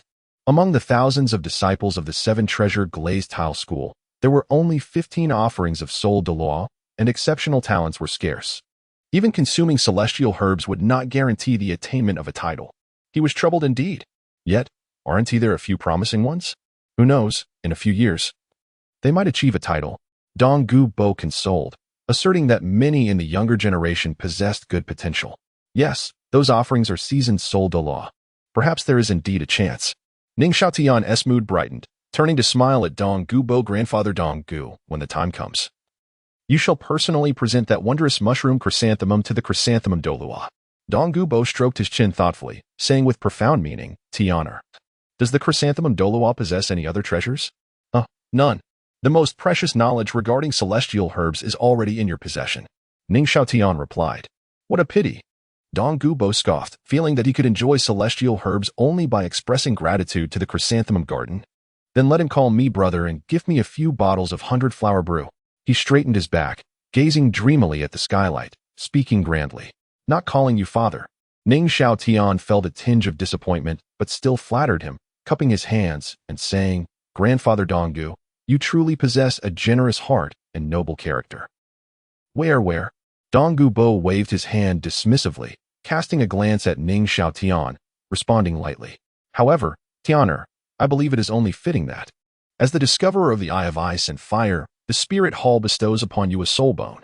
Ning Xiaotian declared with righteous fervor. My granddaughter's husband is indeed my confidant. Dugu Bo's eyes sparkled, murmuring, could it be too? Perhaps it could be attempted. Ning Xiaotian nodded. If the celestial herb were applied to an appropriate individual, it would be equivalent to a direct passage to a title. Far more valuable than a few pieces of 10,000-year-old soul bones. Goodness, it has sprouted. Dugu Bo suddenly exclaimed, looking straight ahead, elbowing Ning Xiaotian excitedly. Tiana, has Yenner's martial soul evolved? Indeed, it has evolved. Ning Xiaotian murmured. At that moment, a serpentine figure of emerald green spiraled around Dugu Yan's head. No, to be precise, it was a jiao, a type of dragon. The overall appearance retained the form of the Bilin snake. Yet its scales gleamed with enhanced smoothness and brilliance, resembling a layer of polished thin ice, transparent and clear. Two equally verdant sharp horns glinted with icy radiance, curving like bull's horns. The smooth forehead transitioned from a pure turquoise hue to a gradient of purple and green, extending gracefully to the back of her head. The coloration on her belly shifted from green to purple, with robust limbs and sharp claws beside her, resembling a clenched palm rather than the splayed talons of an eagle. Her physique was elongated and elegant, surrounded by a faint white chill that occasionally fluttered and coiled. Is this still the Bailin snake? Dugu Bo's eyes widened in astonishment, staring intently at the soaring martial soul. Not recognizing it, I see. Ning Xiaotian disdainfully glanced at the starry-eyed Dugu Bo and remarked, "This is a jiao, also known as a jiao dragon." A dragon? Dugu Bo murmured, fully aware that martial souls with the word dragon in their names were not to be underestimated, like the blue lightning tyrant dragon martial soul, which ranked among the continent's top beast martial souls. Grandfather Dugu, perhaps Yenner's martial soul should undergo a name change. Ning Xiaotian suggested, Jiao Dragon. Imbued with coldness, how about we call it the Bailin Cold Jiao? Indeed, you have the final say. Dugu Bo replied excitedly. Unconcerned about the name, as long as it became formidable. Then I could also. Dugu Bo stroked his now gray beard, tilting his head toward Ning Xiaotian. The toxins within him had already diminished by a third, and after a while, he would be able to consume the celestial herb. Yes, upon consuming the celestial herb, your martial soul should surpass Yenner's. Ning Xiaotian nodded, noting that the coldness surrounding Dugu Yan's martial soul remained in a misty state, yet to congeal into ice. Her claws still resembled a palm form, akin to the transitional phase from tadpole to frog. It has not fully developed yet. The 9 treasure dragon grass he had prepared for Dugu Bo was of far superior quality compared to the 7 treasure dragon grass, possessing a stronger efficacy. Thus, the evolution of the martial soul would naturally be more potent. Nonetheless, this was only temporary. Dugu Yan was still young and could catch up. Isn't the Jiao dragon still a dragon? Could it be that I can truly become a dragon knight? Ning Xiaotian felt a flicker of excitement within. Chapter 95. The annoying father-in-law Dugu Bo, having received a positive response, allowed a slight smile to grace his lips, his eyes narrowing into slits. He then calmly nodded, redirecting his gaze towards his granddaughter. Tianer, have you noticed that Yenner seems to have grown taller? Dugu Bo's eyes suddenly widened as he turned to Ning Xiaotian. It does seem so. Ning Xiaotian nodded, his gaze dropping to her collar, which appeared to be too tight. Ahem. Let us step outside for a moment. Elbowing Dugu Bo, Ning Xiaotian joyfully turned to the door. Dugu Bo was momentarily taken aback, then cast a meaningful glance at Ning Xiaotian's retreating figure, his expression softening as he stroked his chin, recognizing that the day to hold his great-grandson might be drawing near. A quarter of an hour later. A piercing scream erupted from the bedroom, followed by a flurry of rustling, culminating in a sweet whisper, Xiaotian. Are you out there? What is going on? Ning Xiaotian looked quizzically at Dugu Bo, rising from his seat to call out, Here. Could you come in for a moment? Before he could finish, another urgent cry rang out. Grandfather, you're not allowed to come in. Dugu Bo was momentarily stunned, then, in confusion, waved his hand at Ning Xiaotian and returned to his seat. I'm coming. Ning Xiaotian quickly approached, opened the door, and promptly shut it behind him with a decisive smack. It's stuck. Dugu Yan, her back to the door, turned her head to meet Ning Xiaotian's gaze. Her delicate fingers were struggling with the zipper of her dress, her cheeks flushed with embarrassment, as if she were about to burst into tears. After absorbing the medicinal power of the 7 treasure dragon grass, her martial soul had not only evolved but her physique had also matured. The once fitted dress now constricted around her waist and hips, becoming a source of discomfort. That curve. That contour. Ning Xiaotian felt a rush of warmth, quickly sniffing to clear his slightly stuffy nose, and dashed to Dugu Yan's side, saying, Yenner, let me help you. With that, he leaped onto the bed, maneuvering behind Dugu Yan, grasping the troublesome zipper and carefully attempting to pull it down. Yet, it remained stuck. Dugu Yan was bent over, causing the zipper to be pushed upwards, tightly pinching her skin. He couldn't pull it down and dared not exert too much force. Yenner, don't bend over. I can't pull it if you do. Ning Xiaotian lamented softly, turning his head away. Oh, Dugu Yan murmured, trembling as she straightened her back, arching gracefully, her S-shaped figure suddenly revealing its alluring curves, confirming the gaze between them. Ning Xiaotian realized that this was a challenge beyond his grasp, and he could only continue his relentless battle with the zipper. After 60 seconds, he finally succeeded. But then another problem arose. Yenner, should I unfasten this? Ning Xiaotian gently pointed to the culprit causing red lines on her fair skin, the bow knot, and stared blankly. Unfasten it. Dugu Yan stammered. Obediently, Ning Xiaotian pulled, and the bow came undone, revealing her smooth back, glowing like jade. Xiaotian, you should step outside for a moment. Dugu Yan shyly lowered her body, her voice soft and tender. Oh, all right. Ning Xiaotian snapped back to reality, swiftly jumping off the bed, averting his gaze as he exited the room. Son-in-law. Dugu Bo craned his neck, eagerly awaiting, casting a knowing glance at Ning Xiaotian. The old rascal, eavesdropping. Ning Xiaotian maintained his composure as he sat beside Dugu Bo, ignoring him. He picked up a pastry from the table, savoring it leisurely.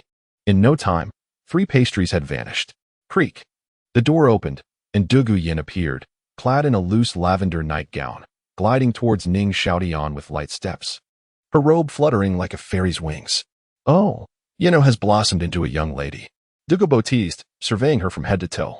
At this moment, Dugu Yan stood at a height of 1.6 meters, her once short purple hair replaced by flowing locks cascading over her shoulders.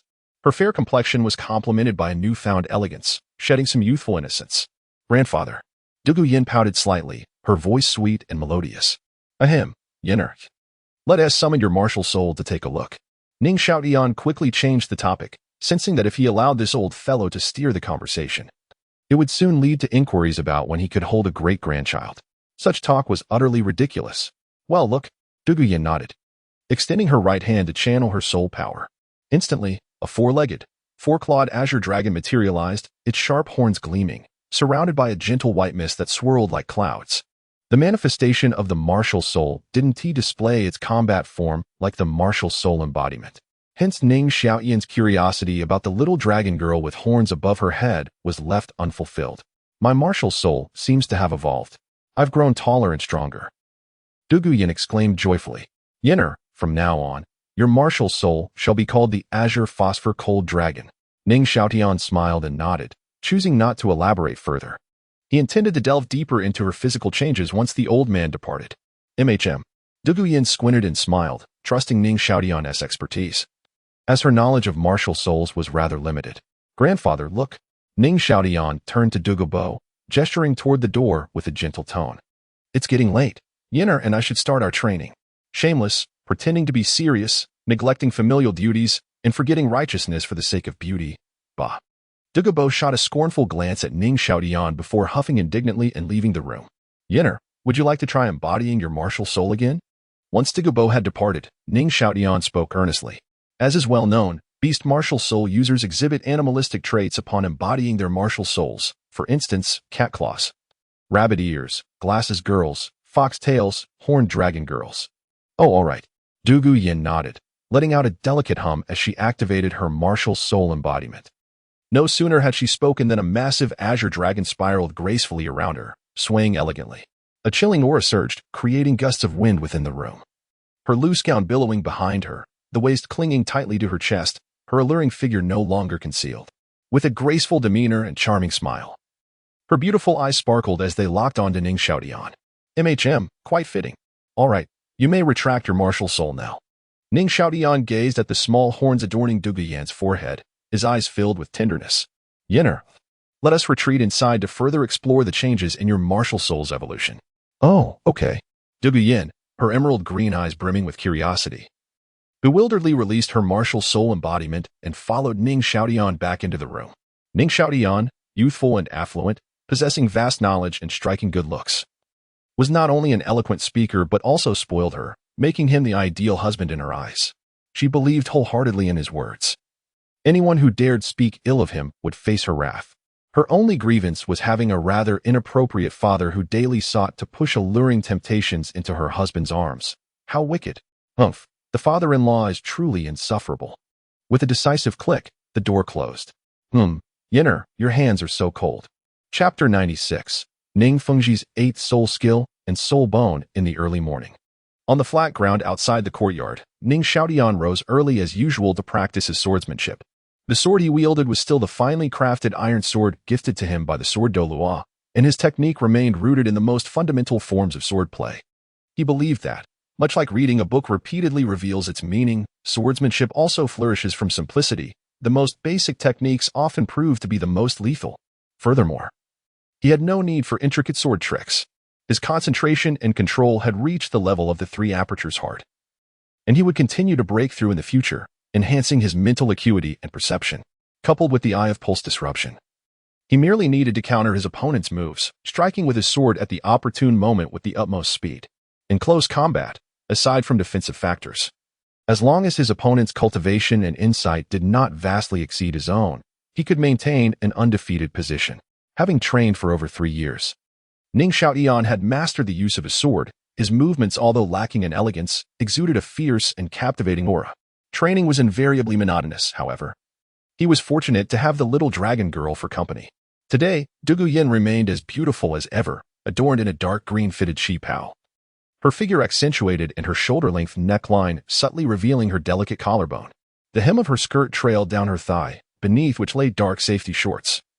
Embracing her smooth and rounded legs, she stood with her long legs apart, gracefully executing slow and ethereal movements of Tai Chi, exuding an aesthetic charm. Dugu Yan's by Lin Han Jiao martial soul endowed her with an exceptionally flexible physique, and her physical strength was remarkably high, allowing her to perform astonishing feats. A fact that Ning Xiaotian had fully come to appreciate. However, that was not the crux of the matter. The key point was that Dugu Yan's innate physique was particularly suitable for practicing Tai Chi. Although both boxing and swordplay were close combat techniques, they faced clear disadvantages against control-type and long-range attacking soul masters. Yet, against aggressive melee soul masters, they could yield remarkable results. Especially since Dugu Yan had already begun to learn concentration control, her advantages would only grow in this regard. An enemy's attack would reveal flaws, allowing for counterattacks, thus avoiding the embarrassing situation of being easily dispatched upon rushing in. Moreover, practicing boxing could strengthen the body and complement soul power cultivation. Comprehending the force generation techniques embedded within the boxing forms would greatly benefit her. With diligent practice, her flexibility would continue to improve. Ning Xiaotian sheathed his sword, his gaze drawn to the swaying Dugu Yan, filled with delight and tranquility. "Xiaotian, how's my Tai Chi?" Dugu Yan inquired, rushing over to him, her skirt billowing, her eyes shimmering with anticipation. Only the form, lacking the spirit. Ning Xiaotian candidly assessed, noticing her lips pout and her gaze dim. He quickly rectified his words, adding, however, "Yenner, you've only been practicing for a few days. You're already quite impressive." With that, he raised his thumb, sincerely proclaiming, "Yenner, you are truly a martial arts prodigy." Dugu Yan was evidently convinced, her eyes sparkling like crescent moons as she tilted her head and joyfully declared, "Humph, naturally." Ning Xiaotian nodded slightly in agreement. With ample time remaining, the two continued their practice. Knock, knock, knock. Someone's at the door. "Yenner, let me check." Ning Xiaotian paused his movements and trotted to the courtyard door. "Father?" Ning Xiaotian peered through the gap and recognized the visitor, swiftly opening the door while glancing at Ning Fengzhi behind him, saying, "You and Grandpa Jian are back." "Yes, just returned." Ning Fengzhi nodded, stepping into the courtyard with a smile. "Come inside. I have a gift for you." "Oh, Yenner, this is..." As he walked, Ning Fengzhi caught sight of Dugu Yan approaching from a short distance. Having only been away for a few days, her transformation was striking. This prompted him to recall the changes in his own physique after consuming the celestial herb, verifying, "Tianer, has your martial soul evolved?" "Indeed." Ning Xiaotian nodded in affirmation. "Greetings, Master and Grandpa Jian." Dugu Yan arrived beside Ning Xiaotian, bowing respectfully. "Our Yenner has grown even more beautiful," Ning Fengzhi remarked with a warm smile, freely offering compliments. "Indeed." Sword Douluo nodded slightly. "He." Dugu Yan lowered her head, her cheeks faintly flushed, feeling a bit shy. "Let us discuss matters inside." Ning Xiaotian touched his nose and gently tugged the bashful Dugu Yan along into the house. "Tiana, look." Ning Fengzhi seated himself at the main position, retrieving a dazzling golden arm from the soul guide, covered in diamond-shaped scales resembling sharp spikes, with a brilliant oval-shaped yellow gem embedded at its center. "Is this a soul bone, or a complete left arm bone?" Ning Xiaotian's expression turned astonished. "Did we hit the jackpot? But why an arm bone? Shouldn't the hardest part of the golden iron armor dragon be its turtle shell-like carapace and skull? Logically, a stroke of luck would yield a skull bone, with a very slim chance of obtaining a turtle shell external soul bone. As far as he knew, the drops of soul bones were largely determined by the prominent traits of the soul beast. For example, the dark gold fearsome bear, known for its claws, typically dropped arm bones. The soul eater spider, adept in toxins and mental attacks, dropped a skull bone. This drop seems rather peculiar. Ning Xiaotian resolved to humbly inquire, did this drop from the golden iron armor dragon? Yes, indeed. Ning Fengzhi affirmed, a golden iron armor dragon nearly 80,000 years old. Grandpa Jian, could you share the details of your attack? Ning Xiaotian turned to Sword Douluo. The left arm. Sword Douluo replied without hesitation. That golden iron armor dragon curled into a ball and rolled around. Its back was impervious, so I could only focus my attacks on the connection between its arm and carapace.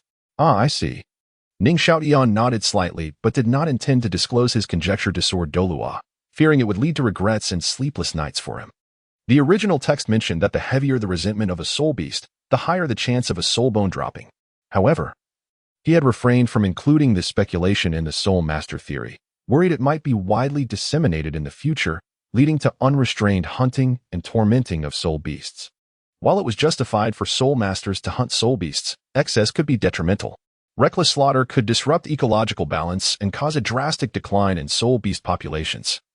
He certainly did not wish to be blamed by future generations. Father, why don't you absorb the soul bone yourself? Since it dropped from the soul beast you absorbed the soul ring from, it should be quite compatible with you. Ning Xiaotian turned to Ning Fengzhi, puzzled. The reason lies in my 8th soul skill. Ning Fengzhi gazed at the floating soul bone in his hand, explaining. My 8th soul skill is called Divine Light Shield, which allows me to cast a shield on myself and allies, rendering us immune to any attacks below the 8th soul skill level.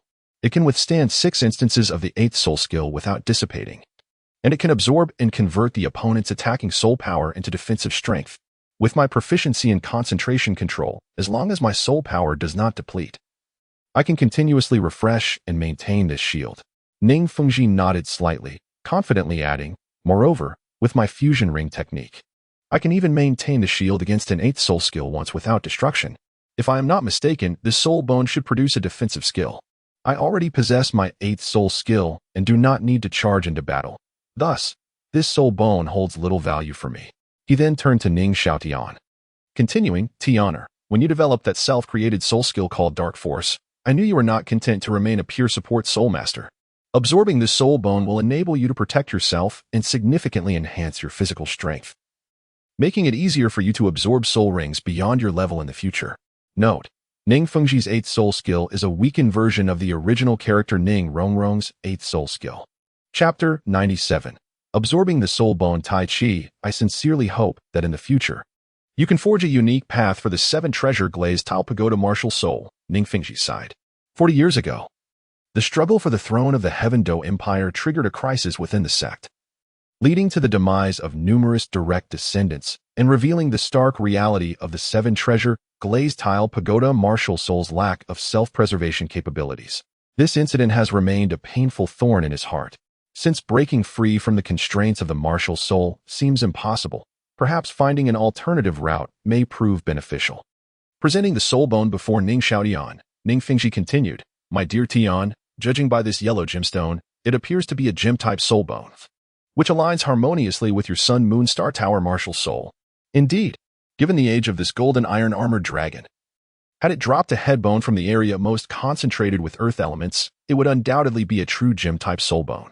However, even in its semi-finished state, it remains an exceedingly rare pseudo-gem-type soul bone, approaching 80,000 years of age. Ning Xiaotian inhaled deeply, carefully accepting the soul bone, and expressed, Thank you, Dad. Very well.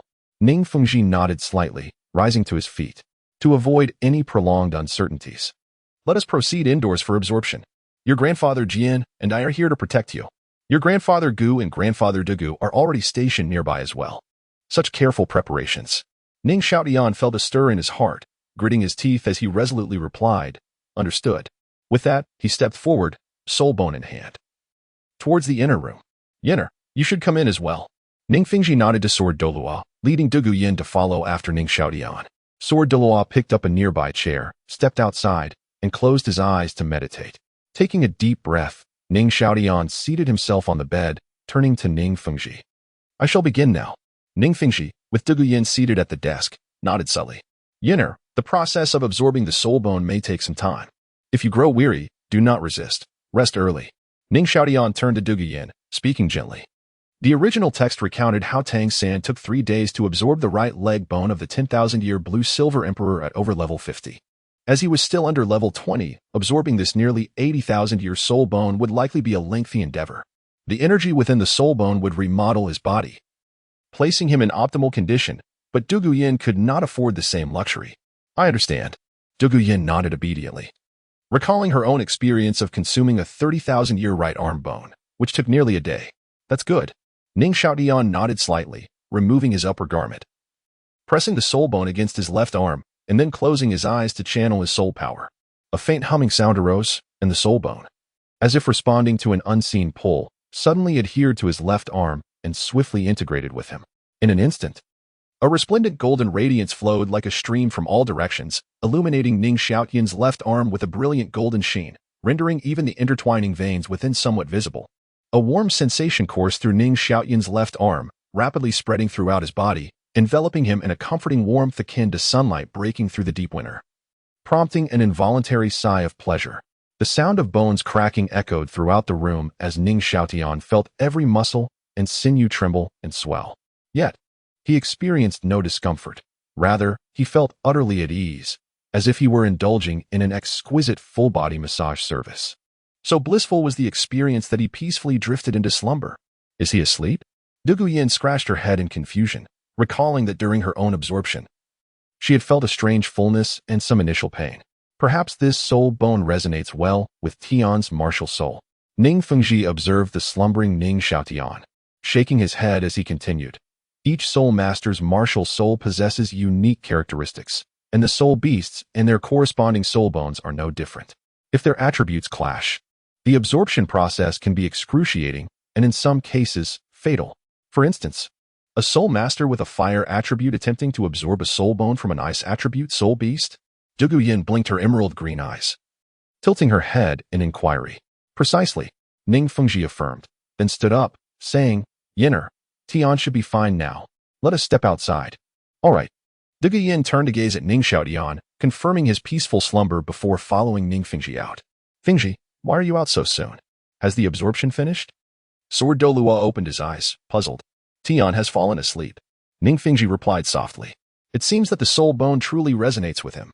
Sword Douluo smirked. Should we inform Old Bone and Old Poison? Since Dugu Bo returned to the sect, he had fully utilized his shameless charm, casually referring to himself and Bone Douluo as good brothers, showing no signs of awkwardness. Everything is well, except for his lack of decorum. Agreed. Ning Fengzhi nodded.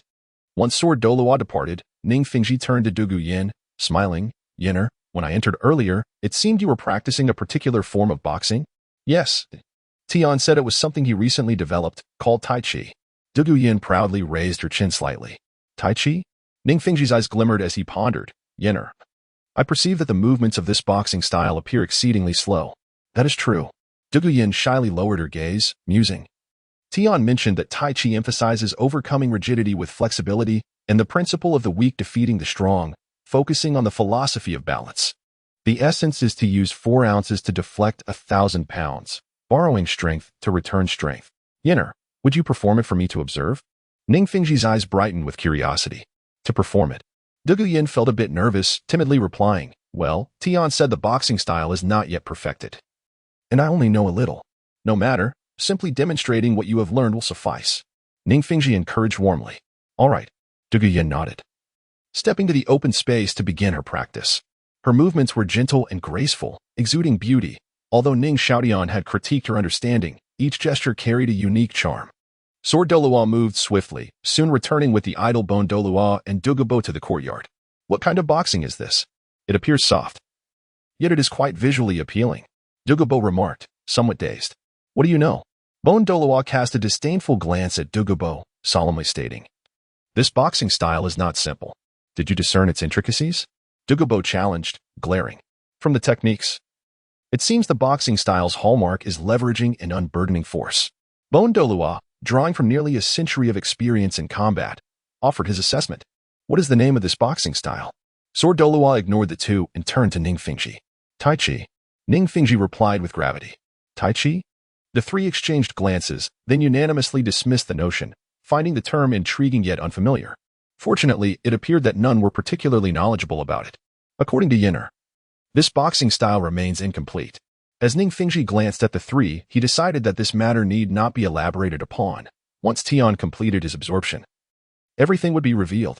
Thus far, Ning Xiaotian had not sought assistance from anyone regarding this matter, indicating his confidence and desire for solitude. As a father, Ning Fengzhi resolved to offer his utmost support while ensuring secrecy. The three individuals exchanged knowing glances and nodded in agreement. Subsequently, they observed the crowd of onlookers gathering around the boxing match. P.S. I extend my heartfelt gratitude for your unwavering support. Tomorrow, this book will be officially launched, and it is time to commence an intense effort. Chapter 98, Soul Bone Technique, the iron armored shield within the confines of the room, atop the bed. Ning Xiaotian gradually awakened, rubbing the corners of his eyes and squinting as he propped himself up, indulging in a languorous stretch. As he opened his eyes, his gaze fell upon the serene figure of Dugu Yan, who lay atop the desk, her flowing purple hair cascading untamed over her delicate shoulders. Her graceful back resembled jade, her waist as supple as willow, and her rounded hips were reminiscent of ripe peaches, all enveloped in a satin qipao. This must be what they mean by a serpent-like waist and a peach-like posterior. Ning Xiaotian, with unwavering focus, silently commended the Ice Dragon King. Grateful for its generous legacy after its demise, the dragon-esque grass was indeed a remarkable treasure. It could enhance male physiques and add fullness to females. He gently shifted to the edge of the bed, alighting quietly, then glanced up at the skylight above, where the light was still faintly golden, radiating a gentle warmth, indicating that it was still morning. With careful steps, he approached Dugu Yan and settled onto a small stool beside her, crossing his hands beneath his chin. He leaned forward on the desk, gazing intently at the young woman. His wife was truly enchanting, but how long had she been asleep like this? A frown marred Ning Xiaotian's brow as he noticed the deepening blush on her arm. Such prolonged slumber cannot be good. He sighed softly. Rising to his feet before bending down gently, his hands slightly outstretched as he adopted a princess carry posture and tenderly lifted the girl. So light? Ning Xiaotian was taken aback, feeling as if the girl in his arms resembled a curled-up kitten, soft and delicate, devoid of any weight. Truly, this soul bone, nearly 80,000 years old, was extraordinary. As he carried her, he felt a surge of emotion. I wish there were more. I want more. A soft, muffled sound emanated from his embrace, prompting Ning Xiaotian to instinctively lower his head. Yin, you're awake, he spoke gently. Yet his brow furrowed again as he added, Did I not ask you to rest well and not to push yourself? How could you fall asleep at the desk like this? Look, your arm is all reddened from using it as a pillow. I was just keeping watch while Grandfather Jian guarded through the night, so I came to see you in the morning. Dugu Yan wrapped her arms around Ning Xiaotian's neck, her head lowered as she meekly confessed, I just dozed off while watching. This damned act of sulking leaves me utterly defenseless. Ning Xiaotian's expression softened, his lips curling slightly as he relented. Fine, you have a point. With that, he set Dugu Yan down on the bedside, taking her reddened right arm in his hands. Let me massage it for you. You're the best, Xiaotian. Dugu Yan nestled closer into Ning Xiaotian's embrace, resting her head on his shoulder and cooing sweetly. Ning Xiaotian nuzzled her silky hair, continuing to knead her arm, while his thoughts drifted to whether his Sun-Moon Star Tower could one day host a healing soul ring, one that could effortlessly treat injuries and ensure safety without any pain. Xiaotian, that's enough. My hand isn't numb anymore. Before long, Dugu Yan tilted her head to meet Ning Xiaotian's gaze, beaming as she exclaimed, Thank you, Xiaotian. What a sneak attack. Ning Xiaotian rubbed his cheek, feeling slightly indignant. With the soft warmth in his embrace, he lowered his head, preparing to retaliate. Whoa. Dugu Yan was equally defiant, tilting her head back to face him with composure. A quarter of an hour later, Ning Xiaotian licked his lips, seizing the initiative with righteous fervor. Do you admit your fault? With a rosy blush adorning her cheeks, Dugu Yan shifted her hips slightly, her small hands pressing firmly against her chest. She gazed up at Ning Xiaotian with a sultry glare, pouting in embarrassment. That doesn't count. You were being mischievous. You tickled me. If it weren't for the timing, I would have shown you what a tempest feels like, a relentless storm that never ceases. Ning Xiaotian defiantly raised his chin, lying down with Dugu Yan, patting her delicate shoulder, reveling in his triumph. Yin, all is fair in love and war. I was merely taking an unconventional approach. I want to bother with you. Dugu Yan scoffed, burying her head deeper into his embrace, her voice sweetly defiant. Yin, how long did it take for you to absorb the soul bone? Ning Xiaotian gently shook her soft form, inquiring softly. Dugu Yan noticed the shift to serious matters and ceased her antics, raising her head to mumble, a full 3 days. Even my mother came to visit you several times. Mother? With that mouth of hers, it's a pity she doesn't work as a matchmaker. Ning Xiaotian glanced at Dugu Yan with newfound understanding, reflecting, 3 days. I never imagined it would take so long. Indeed. Look at you. You've grown stronger and taller. Dugu Yan nodded, squeezing Ning Xiaotian's arm, then curiously inquired, Xiaotian, how do you feel? What skills has the soul bone granted you? The soul bone I absorbed is called the left arm bone of the golden iron armor, and its skill is known as the iron armored shield. Ning Xiaotian replied with a smile. The effect is that it forms an oval shield in front of the arm, capable of deflecting incoming attacks and absorbing soul skill energy, which is stored within the soul bone. It should be the yellow gemstone you saw earlier. The stored energy can strengthen the shield or be released to inflict damage and repel enemies. Of course, the more soul power I channel into the soul bone, the stronger and larger the shield becomes, potentially covering half my body. How impressive! Dugu Yan gazed up at him with wide, glistening emerald eyes, her admiration reflecting Ning Xiaotian's handsome features. It's decent. Ning Xiaotian nodded slightly, though internally lamenting. This left arm soul bone felt akin to a program with limitations. The shield it produced could not achieve a 360-degree coverage. It also lacked the capacity to draw fixed soul power for immediate release, unlike Ning Fengzhi's 8th soul skill, which immunizes against attacks below its level. Although my soul bone enhances the shield's strength based on the soul power supplied, I still need to regulate it myself. It seems I must utilize it more and experiment. Ning Xiaotian mused, uncertain if there was a limit to the shield's strength. If not, its potential for growth would be remarkable, implying that the more soul power I possessed, the thicker the shield could become. I feel I could take on a dual role as a defensive soul master. Ning Xiaotian jested. How true. Dugu Yan's smile was radiant as she playfully tapped his chest with her pinky, gleefully adding, the most important thing is that you can protect yourself. Isn't the most significant aspect that I am one step closer to enjoying a feast? Ning Xiaotian glanced at Dugu Yan, who had blossomed into a young woman, and with a smirk, added, most importantly, my soul power has increased by 3 levels. I'm now at level 18. That is wonderful. Dugu Yan exclaimed with delight. Haha. Yenner, you're no slouch either. You absorbed a soul ring at level 20, which boosted you by 2 levels, then gained 1 level from the soul bone, and after the evolution of your martial soul, you've now reached level 25. Ning Xiaotian reflected, lamenting, it's a pity that the 7 treasure dragon grass Iasin, tea, an immortal herb. Most of its potency was used for martial soul evolution. Otherwise, your soul power level could have risen even higher. I wonder how Nana is doing. Ning Xiaotian gently stroked the girl's silky hair, having prepared the most suitable immortal herb for the little fox, awaiting their next meeting. Oh, holding the little dragon girl in my arms while my thoughts drift to the little fox, what a sin. I must strive harder to atone for this. Right now, I am already very content. Dugu Yan shook her head, stating, without you, I wouldn't know how long I could survive. Let us work together.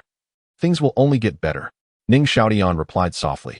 Dugu Yan said, quickly wriggling out of his embrace, pulling at Ning Xiaotian with fierce determination in her eyes, declaring, lazy pig, get up.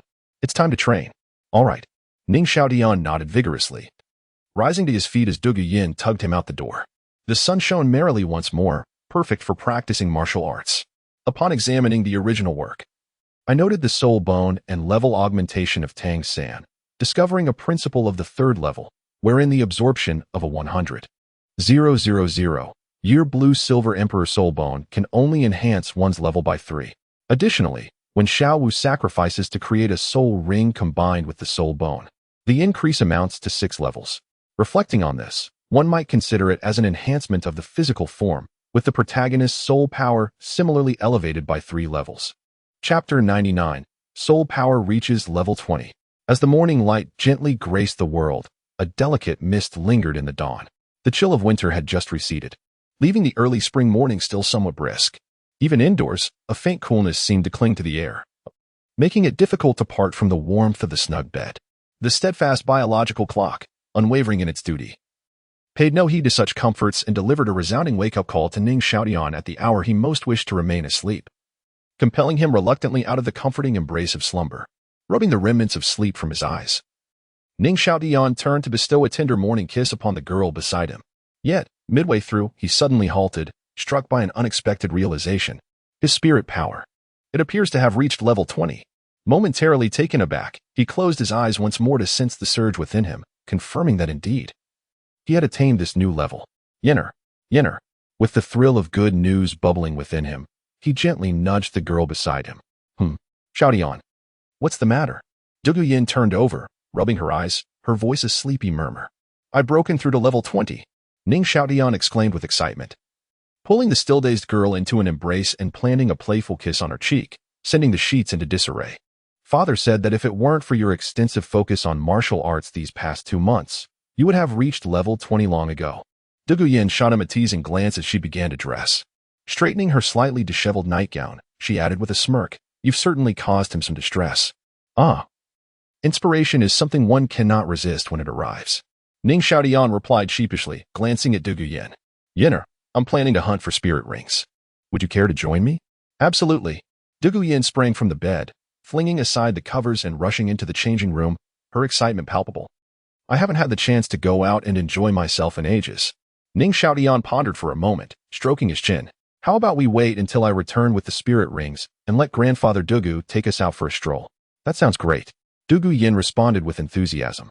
Then it settled. Ning Xiaotian nodded slightly.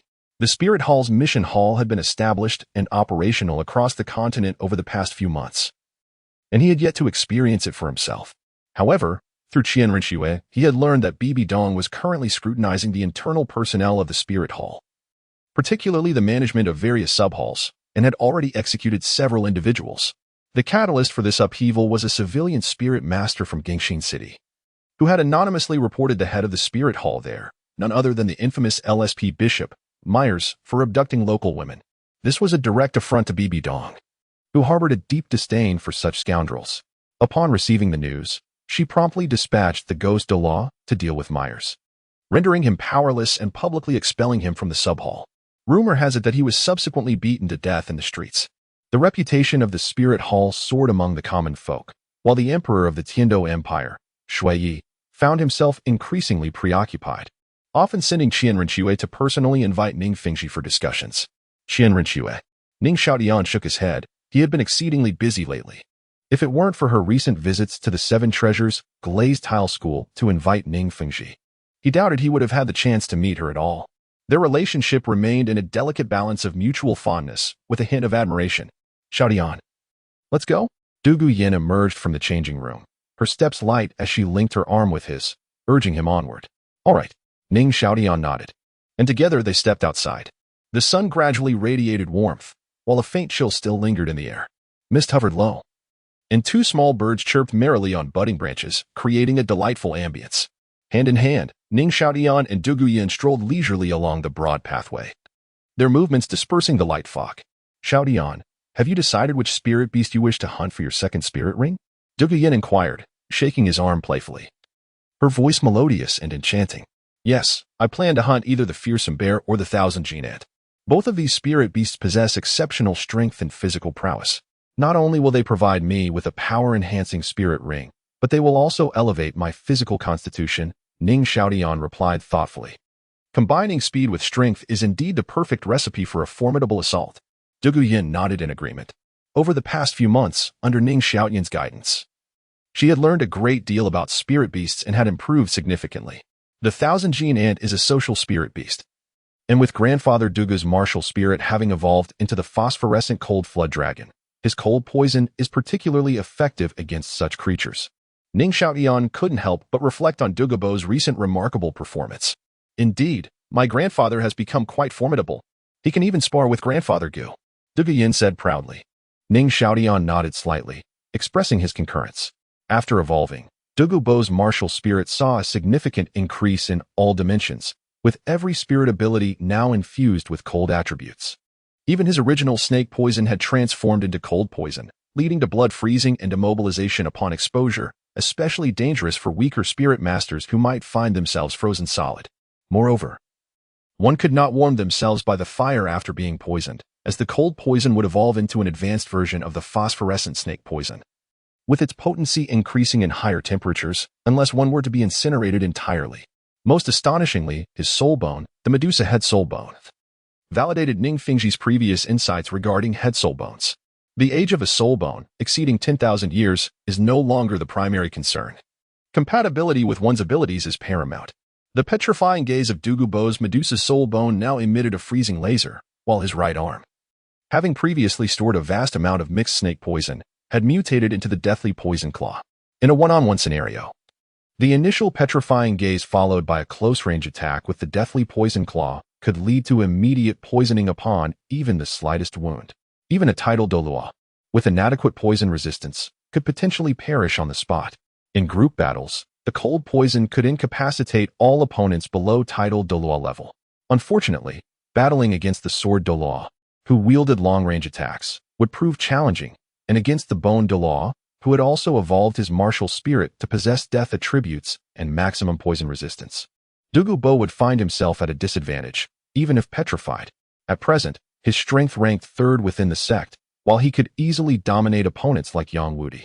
How absurd, Ning Xiaotian thought, finding it difficult to accept that after Dugu Bo's martial spirit evolved, he not only reached level 94, but also underwent a significant transformation in appearance, shifting from a venerable elder to a middle-aged man with a somewhat greasy demeanor. With a robust physique and a chiseled face, his shoulder-length green hair exuded the charm of a mature man, garnering a legion of admirers within the Seven Treasures Glazed Tile school, and with a simple call, he could find himself unattached once more. What a ridiculous turn of events. Shaking his head, Ning Xiaotian suppressed his musings and led Dugu Yan to Dugu Bo's residence. Grandfather. Dugu Yan knocked on the courtyard door. Coming. Moments later, Dugu Bo's hearty voice resonated, and within 3 seconds, the door swung open. Grandfather Dugu, I've reached level 20. I wish for you to take me hunting for spirit rings. Ning Xiaotian stated directly. Level 20? Fantastic. Let me inform Old Bone. We shall set off immediately. Dugu Bo's eyes sparkled as he shouted towards the neighboring courtyard. Old Bone, I'm going to help Tianer hunt for spirit rings. When Fengzhi and Old Chun return from the palace, let them know. Gather a few offerings and guards for us. No need to see us off. The voice of the bone Douluo boomed in response. Let us embark on our journey, urged Dugu Bo, who had undergone a profound evolution of his martial soul, resulting in a significant transformation of his soul skills. Over the past few months, he had devoted himself to secluded training to familiarize himself with his newfound abilities, to the point of feeling stifled by the confinement. Very well, Grandfather Dugu, Ning Xiaotian replied, nodding as he took hold of Dugu Yan's hand, hastening to join Dugu Bo in his quest. Chapter 100, Soul Power Enhancement Level 3, Stardew Forest. Towering ancient trees, their canopies lush and dense, cast a profound darkness upon the ground, obscuring the underbrush beneath. This marked Ning Xiaotian's second venture into this primordial forest, and he still found it as eerie and mysterious as before. Tightening his delicate grip, he gazed at Dugu Bo and mused, the fearsome bear is fond of fish, and the nests of the 1,000 gene ants are mostly located not far from the riverbank. Grandfather Dugu, let us use this as our clue for exploration. Very well. Dugu Bo nodded, though his brow furrowed slightly as he turned with a serious expression. Tianer, are you truly resolved to absorb a 2,000-year soul ring? Indeed. Ning Xiaotian replied confidently, had I not absorbed that soul bone, I would have opted for a soul ring of approximately 1,200 years. However, after integrating that soul bone, I feel confident that absorbing a 2,000-year ring will pose no issue. That is a valid point. Dugu Bo nodded slightly. After all, it was a soul bone nearly 80,000 years old. Ning Xiaotian's physical strength was now akin to that of an ordinary soul master. Yet his age limited the extent to which the celestial herbs and soul bones could enhance his physique.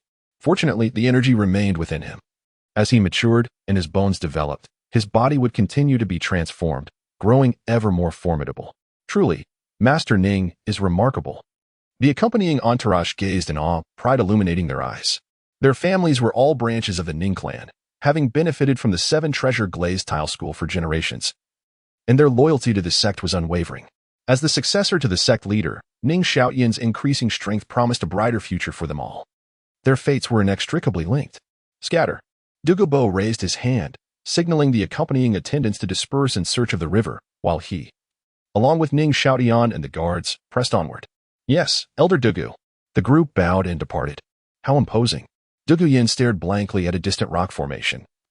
Constructed of sand and stone, its surface smooth and even, standing tall like an enlarged bamboo shoot, with no vegetation in sight around its base.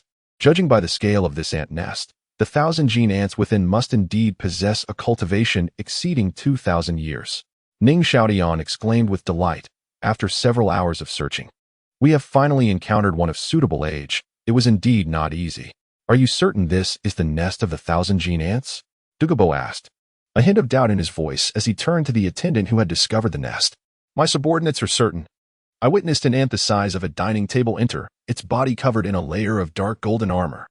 With 6 eyes on its head, 2 large and 4 small, radiating a ghostly green light, precisely as Master Ning described. The attendant affirmed, an ant the size of a dining table. Its cultivation must be around 2,300 years. Ning Xiaotian nodded, deeming it acceptable. Taking a deep breath, he declared, then this will be our target. All right, you all wait here. Dugu Bo did not hesitate, calling out as he leaped toward the ant nest, promptly retrieving a vial from his soul guide and pouring its contents into the top of the nest. A faint white mist instantly rose, gradually descending to envelop the entire nest, the originally deep yellow exterior slowly covered in frost. This chill. That vial must contain the cold poison of the Bihuan cold flood dragon. Ning Xiaotian watched in astonishment, realizing Dugu Bo's proficiency in the use of toxins. Even his own martial spirit's innate cold poison could be extracted to create potions. The Bihuan cold flood dragon, marginally considered a dragon-class martial spirit, naturally suppressed soul beast of the 1,000 gene ants caliber. Once administered, even if the ants were not frozen, they would surely be frightened out. Indeed, within 5 minutes, rustling sounds emerged from the nearby thicket. Trying to flee? No escape for you. As a titled Douluo, Dugu Bo possessed remarkable perception. The moment the sound arose, he dashed forward, and in less than 10 seconds, he brought a languid 1,000 gene ant before Ning Xiaotian. Though the 1,000 gene ant was immensely strong and remarkably defensive, it moved at a painfully slow pace, often falling prey to higher-tier soul beasts. A cultivation of over 2,000 years was already considered rare. Tiana, quickly kill it and absorb its essence. This little creature has already been afflicted by my cold poison. Delay any longer, and it may truly perish. Dugu Bo urged. All right, I shall trouble Grandfather Dugu and everyone else to assist in guarding. Ning Xiaotian seated himself on the ground, drawing a dagger from his soul guide. Aiming for the ant's eye and thrusting it in with a forceful twist, blood splattering in crystalline droplets. The 1,000 gene ant twitched a few times before falling silent, a faint purple soul ring ascending from its body. Without delay, Ning Xiaotian summoned his martial spirit, channeling his soul power to draw in the soul ring. The purple ring hovered momentarily above the ant before eagerly leaping toward Ning Xiaotian, as if a longing bride returning home at night, and gradually encircled his waist before settling down. Thereafter, a series of rhythmic motions ensued, culminating in a sudden stillness, as if it had fainted. A gentle, silvery radiance emerged around him, coalescing into specks of luminous energy that gradually merged into Ning Xiaotian's body, illuminating him with an almost sacred glow. Lu, you all must quickly scout the surroundings. Do not allow anyone or any soul beast to approach. Dugu Bo's expression turned grave as he scanned the crowd, speaking with utmost seriousness. Yes. The attendants exchanged glances before swiftly dispersing. Son-in-law, your ability to absorb soul rings is rather conspicuous. Dugu Bo observed Ning Xiaotian, who was glowing like a light bulb, his heart racing. What is happening with Xiaotian? Dugu Yan questioned, covering her brow with her hand, puzzled. You two share a bed and train together daily. You haven't noticed? Dugu Bo scoffed, then urged, Yenner, quickly sit down and cultivate. Do not waste this precious opportunity. Grandfather will protect you. Oh, understood. Dugu Yan suddenly realized, hastily settling down to enter a state of cultivation. What if his level increases even further? Dugu Bo's expression turned somber, pondering how the entire sect might need to gather to protect him. Well, we shall see what solutions my grandson-in-law devises then, he murmured. With that, he glanced at the two, leaping with agility to the top of a nearby tree, gripping a branch and focusing intently on the surroundings. Fortunately, the foliage was dense atop the tree, preventing the light from spilling below. 2 hours later, Ning Xiaotian awoke, blinking in confusion at his surroundings, until his gaze settled on Dugu Yan, who sat beside him, her figure graceful and alluring, with a captivating charm that words could scarcely convey. Ah, what is this? He noticed the faint halo of light surrounding Dugu Yan and was taken aback, murmuring, the energy here seems to have intensified significantly. His ability to maintain focus had reached the level of 5-point dispersed heart, granting him heightened perception, which allowed him to discern the peculiarities of his environment. Tianer, you have finally awakened. Dugu Bo leaped down from the tree branch, approaching Ning Xiaotian with a furrowed brow. Your strange ability to condense energy mysteriously activated during the absorption of the soul ring. After scrutinizing Ning Xiaotian, he added, "You were glowing like a massive light bulb. I had Dugu Yan sit down to benefit from it as well." Such a thing? Ning Xiaotian scratched his head, realizing it could pose a significant issue. If he was already radiating like a bulb now, what would happen as his cultivation increased? Would he not become a beacon of light? Such a circumstance could be perilous while absorbing soul rings in the wilderness. By the way, how effective was the soul ring? Dugu Bo glanced at Dugu Yan, still in meditation, and whispered. Ning Xiaotian closed his eyes, carefully attuning to his inner state, and suddenly opened them with joy, exclaiming, "My soul power has increased by 3 levels. P.S. The 4th level is too overwhelming. I shall revert it to the 3rd level. For those affected, I sincerely apologize for the inconvenience caused." Chapter 101. The Second Soul Skill, Encountering Xinian. Regarding the soul skill, Ning Xiaotian paused, a faint smile playing at the corners of his mouth. With my current soul power at level 23, I can provide a 43 enhancement in strength. And for each subsequent level I attain, the enhancement effect increases by an additional 1. This time, the advanced absorption of the soul ring has allowed my second soul skill's foundational enhancement effect to surpass that of my kin by a direct margin of 10, while the soul power consumption has decreased by approximately 30. The unique characteristic of the Seven Treasure Glazed Tile martial soul is that the quality of the soul ring significantly influences the soul power consumption. The higher the quality, the lesser the consumption. Moreover, the enhancement effect is based on the foundational level plus 10, and this enhancement can disregard the baseline. Regardless of the disparity in strength between the enhancement target and the wielder of the Seven Treasure Glazed Tile martial soul, the magnitude of the soul skill enhancement remains constant. Is it truly so formidable? Dugu Bo was taken aback, and this has only been achieved in 1,500 years. Ning Xiaotian lifted his chin and replied nonchalantly. Just that, Dugu Bo stammered, casting a disapproving glance at Ning Xiaotian. Can we not have a proper conversation without the pretentiousness? In the future, Yenner will be capable too. Ning Xiaotian slightly nodded, reminding him, "Isn't the spirit hall still indebted to you for a soul bone? It owes me one as well, 70,000 years old." Ning Xiaotian mentally added, recalling the promise made by Qian Renxue under the sun-drenched flowers, with written proof as evidence. "Isn't it too?" Dugu Bo turned his head, earnestly correcting Ning Xiaotian's phrasing. Ning Xiaotian clasped his hands in acknowledgement of his mistake. Dugu Bo nodded in satisfaction, then strode ahead to summon the offerings and guards. Moments later, Dugu Yan awoke, and Ning Xiaotian glanced upwards, noticing the mottled orange and yellow leaves among the dense branches, a sign that the sun was about to set. "Let us depart." Ning Xiaotian waved his hand, stating, "At this hour, we should still reach the nearby town beside the Stardow Forest before nightfall." They were currently situated near the mid-level area of the Stardow Forest, and with the guards possessing considerable abilities, a swift return wouldn't consume too much time. "Yes, this way." Dugu Bo nodded, carrying Dugu Yan to the front of the group. Having spent considerable time atop the trees earlier, he was well acquainted with the path. Meanwhile, Ning Xiaotian was reluctantly being carried by a speed-oriented soul Douluo offering. When the group arrived at the town, the orange and yellow hues in the sky had completely vanished, leaving only a profound crimson in their wake. Early spring evenings are chilly, with the cold wind stirring Ning Xiaotian's collar. Fortunately, he was not one to fear the cold. Dugu Bo set his granddaughter down, stretching his neck as he said, "Let us find a hotel to rest for the night." Ning Xiaotian also dismounted from the offering's back, stretched his limbs, and instinctively reached for Dugu Yan's small hand, following closely behind Dugu Bo. "This one will do. No need to search further." Dugu Bo pointed towards a brightly lit hotel with ordinary decor. Having spent his life devising ways to rid his family of toxins and thus having no particular requirements for accommodation, Dugu Yan felt the same. She merely glanced at the hotel ahead, tugging at Ning Xiaotian's arm as they entered. The hotel was a 2-story building. Upon entering the lobby on the first floor, they encountered a square counter at the front, surrounded by neatly arranged tables and chairs, clearly serving as a simple dining area. The restaurant was moderately populated, with around 20 patrons scattered about. A table near the right side of the fireplace was occupied by a group of young men and women clad in red gowns. At the forefront sat a slender man with a full head of white hair styled in a slicked-back cut, draped in a purple scarf. Songhui Academy. Ning Xiaotian observed the conspicuous academy emblem on their left shoulders, raising an eyebrow. "So this white-haired old man is Xinian?"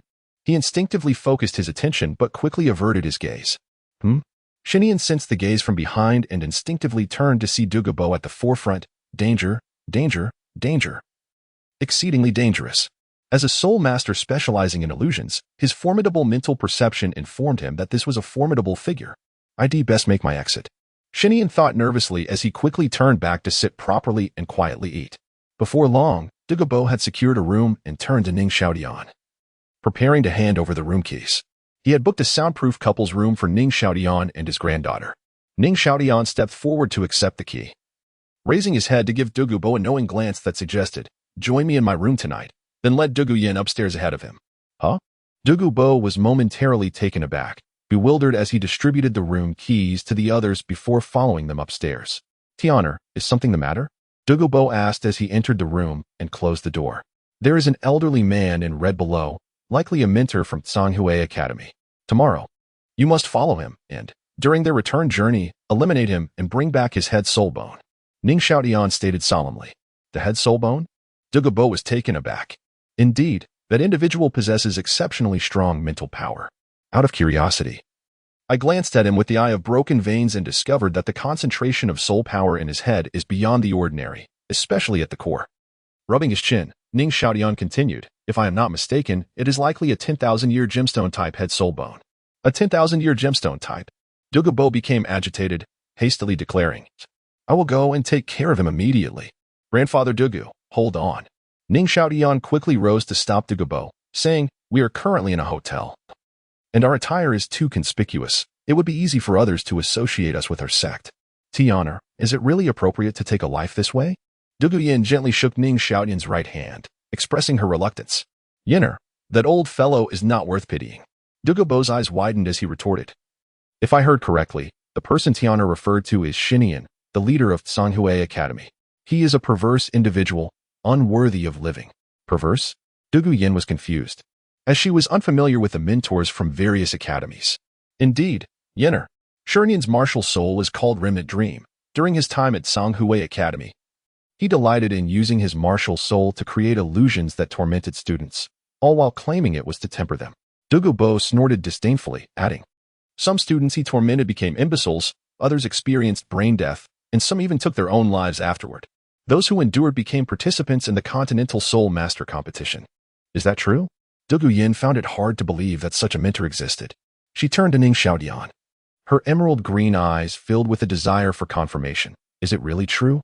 Ning Xiaotian nodded, saying, "My father has mentioned that this person is quite unhinged. However, Xuantian's martial soul is indeed peculiar. Moreover, those students who suffered under his illusions were required to sign liability waivers under the guise of trials. So the royal family has never pursued the matter." He then pointed to his head, continuing, "His subordinates are equally deranged, each one cruel and vicious, relishing in creating nightmares for others. The participants from the Tiandou Royal Academy have also fallen prey to them. Yener, if you ever participate in the Soul Master competition, do not hesitate to confront them."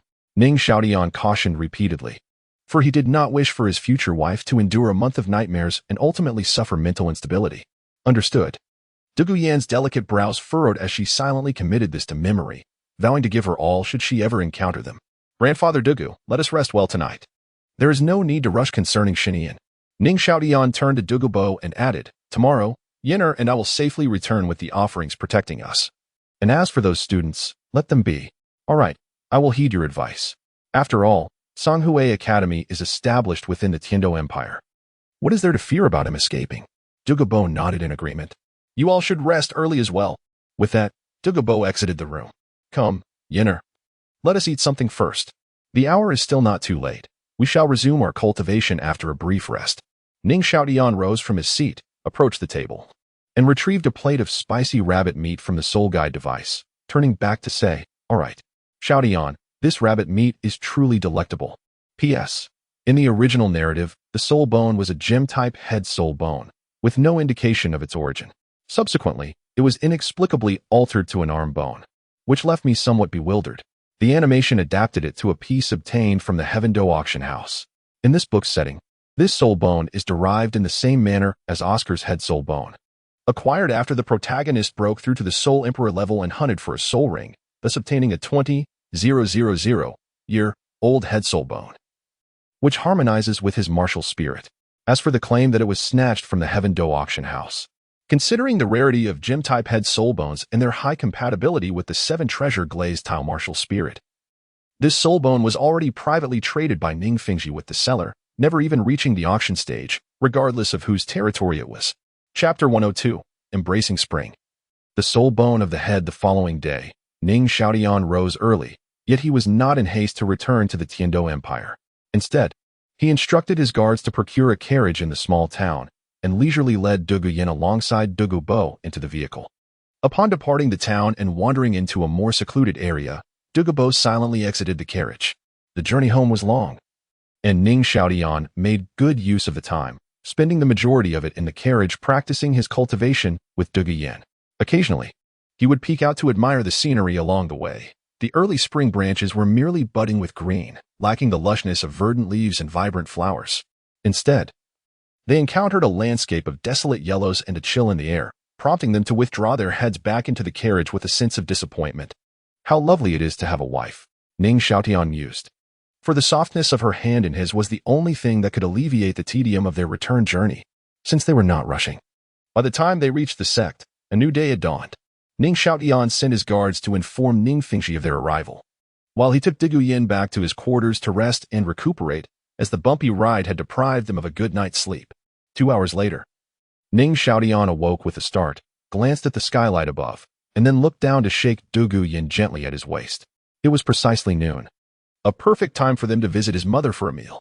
Before they even reached the courtyard, Ning Xiaotian heard the bright and cheerful voice of his sister, Ning Rongrong, calling out.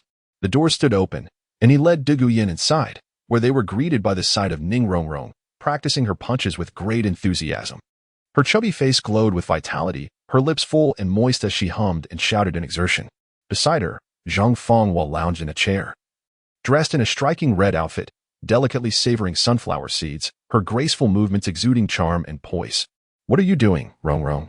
Ning Xiaotian released Dugu Yan's hand and strode confidently towards the little one. Mom. Dugu Yan scampered ahead to greet Zhang Fenghua courteously, her demeanor graceful and her voice clear.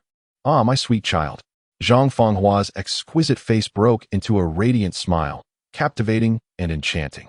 She beckoned Dugu Yan to sit, then turned her gaze to Ning Xiaotian, playfully scolding him, unlike some who show no concern for their dear mother. Brother, I'm practicing my punches. Ning Rongrong replied seriously, glancing at Ning Xiaotian before resuming her training. Very good. Ning Xiaotian praised her. Of course, Mama says I'm getting quite formidable. Ning Rongrong beamed proudly, striking a pose with her hands on her hips. Oh, really? Ning Xiaotian raised an eyebrow, stepping closer to her, placing his hand atop her head and declaring earnestly, Come, hit me, and you shall receive candy. Candy?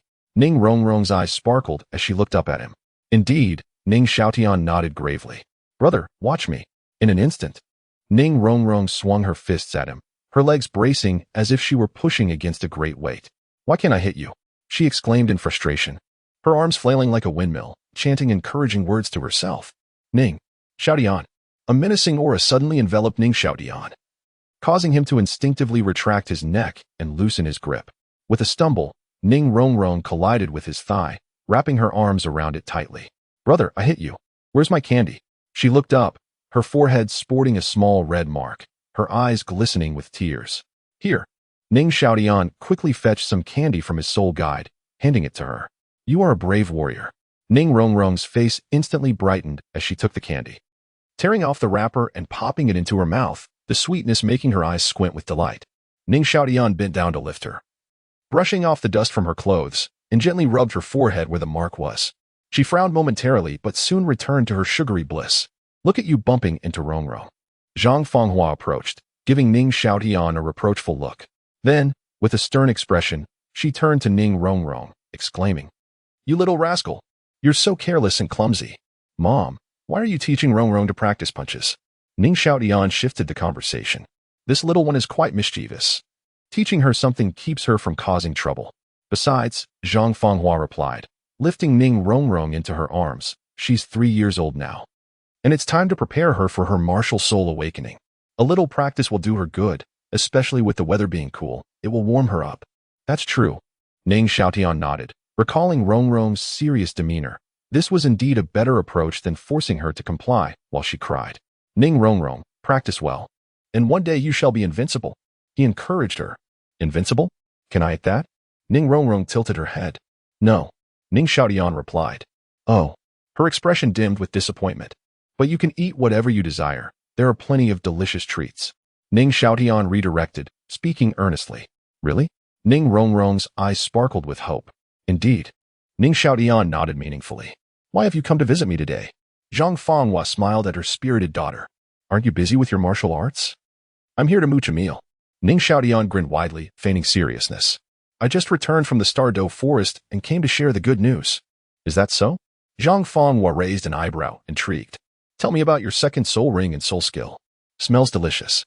Ning Rongrong abruptly twitched her nose, glancing at the maidservants emerging from the back with dishes in hand, her mouth watering. Mama, can we eat lunch now? Ah. You arrived just in time. Zhang Fenghua shot Ning Xiaotian a teasing glance. I fear our fates are rather intertwined. Ning Xiaotian cast a lamenting look at Ning Rongrong and said, Mother, I actually came to discuss plans for a spring outing. An outing? Zhang Fenghua's eyes lit up. It had been ages since she had ventured outside. Yes, Ning Xiaotian affirmed. Spring has arrived, and soon it will be a delightful time to enjoy the blooming flowers. I believe our family should take this opportunity to explore the beauty of the outside world. What a splendid idea.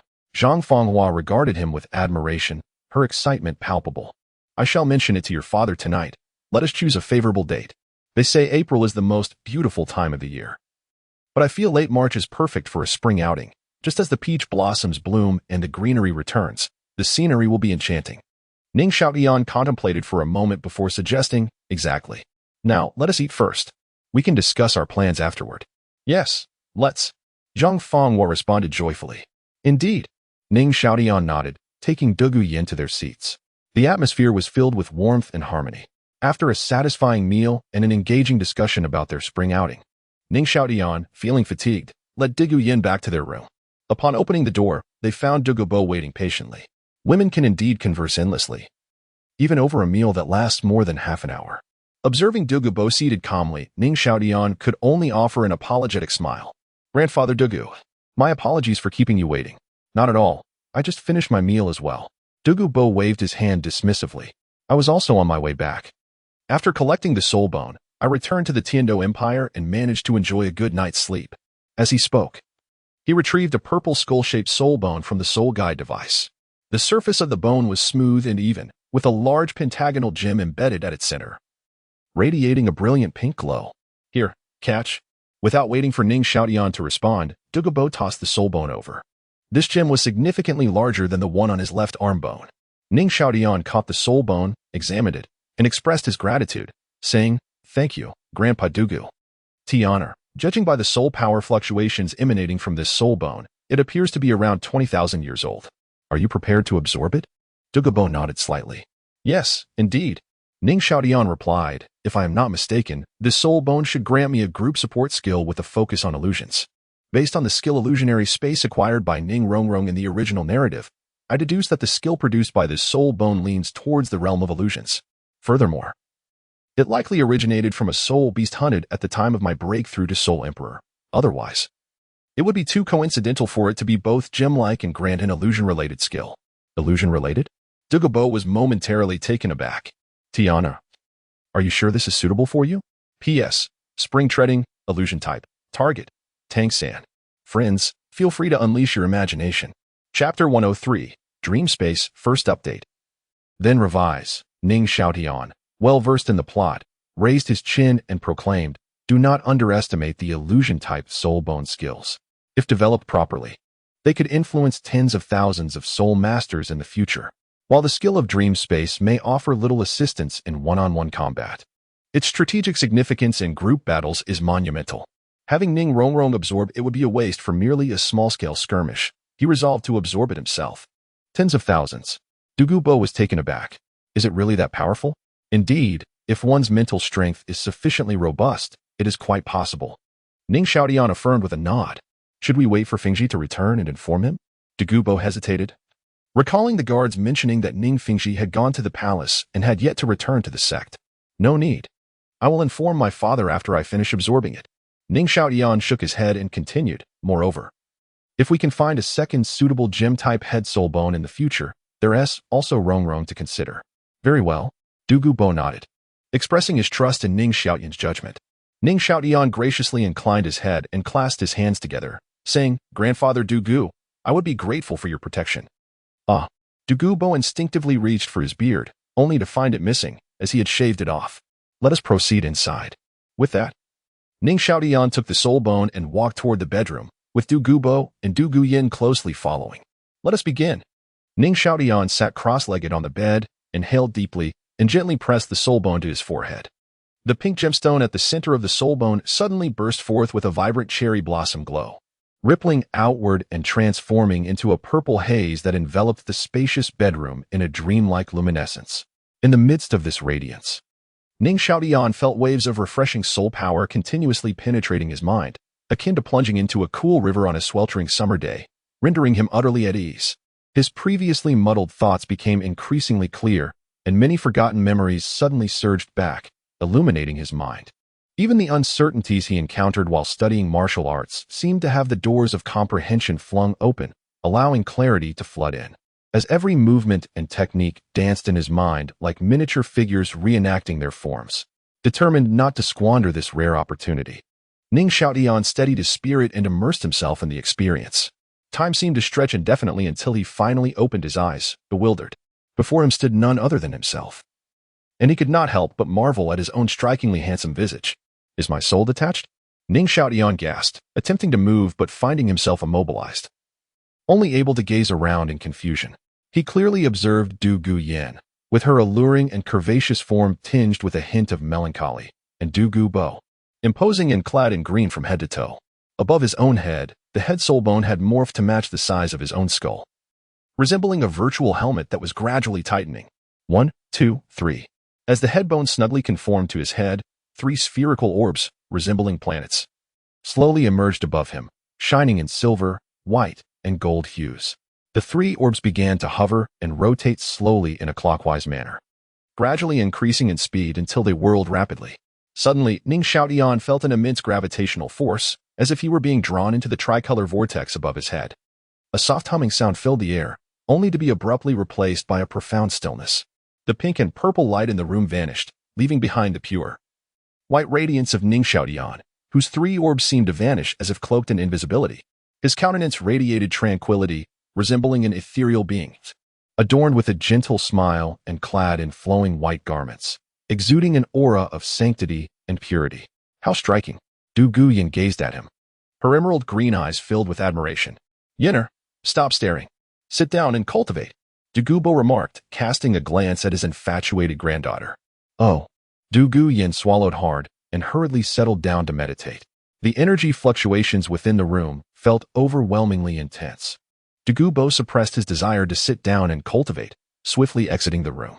As night fell, a cool breeze wafted through the air. Within the warm, spring-like room, brawny men filled the space. Tiana, how are you? Jian Douluo inquired as Ning Xiaotian stirred from his slumber. Grandfather Jian, you have come. Ning Xiaotian rose, surveying the surroundings in astonishment. Grandfather Gu also graces us with his presence. Douluo nodded slightly and gestured toward Ning Xiaotian's back. Turning around, Ning Xiaotian was taken aback to see his father and Dugu Bo seated on the floor alongside Dugu Yan. Wow, the energy in this room has intensified several-fold. Ning Xiaotian mused, sensing the change with astonishment. Tianer, has your peculiar ability advanced? Jian Douluo asked, patting Ning Xiaotian on the shoulder. I'm not sure. Ning Xiaotian shook his head in confusion. I can't even control this ability myself. How can you expect me to know? However, I can try using my broken veins eye.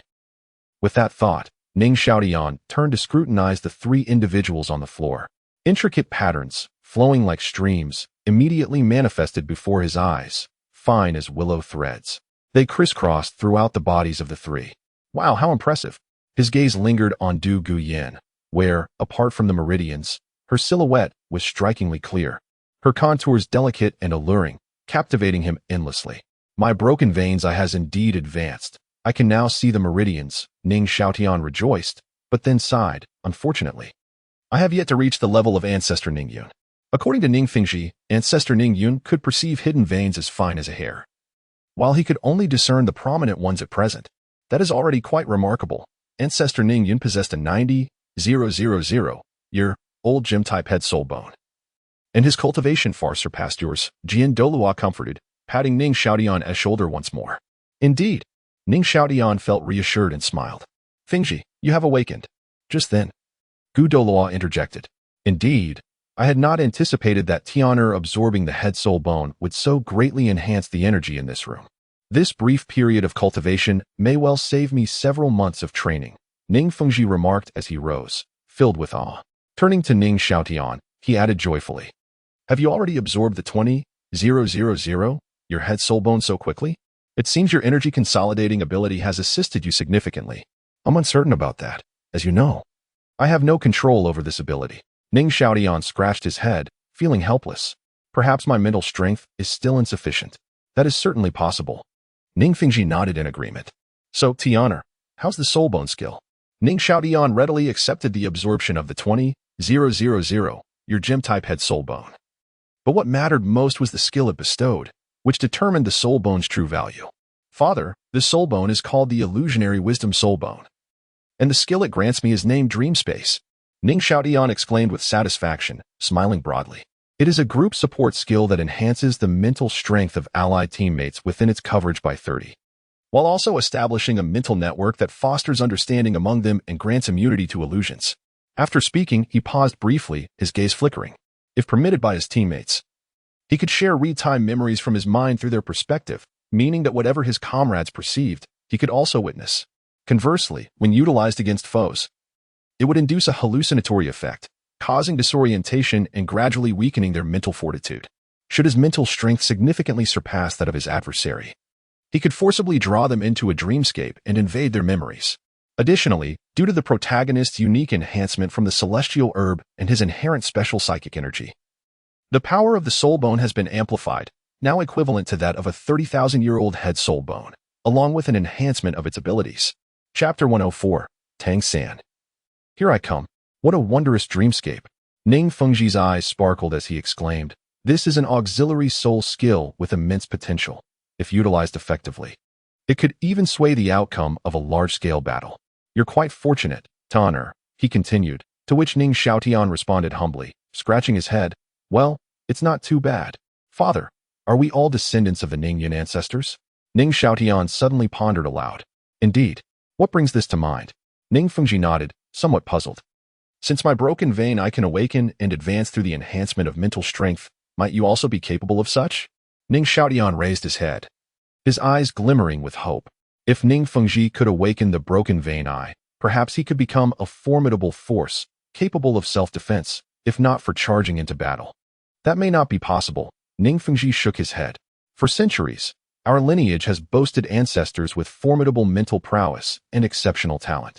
Yet none have awakened the broken vein.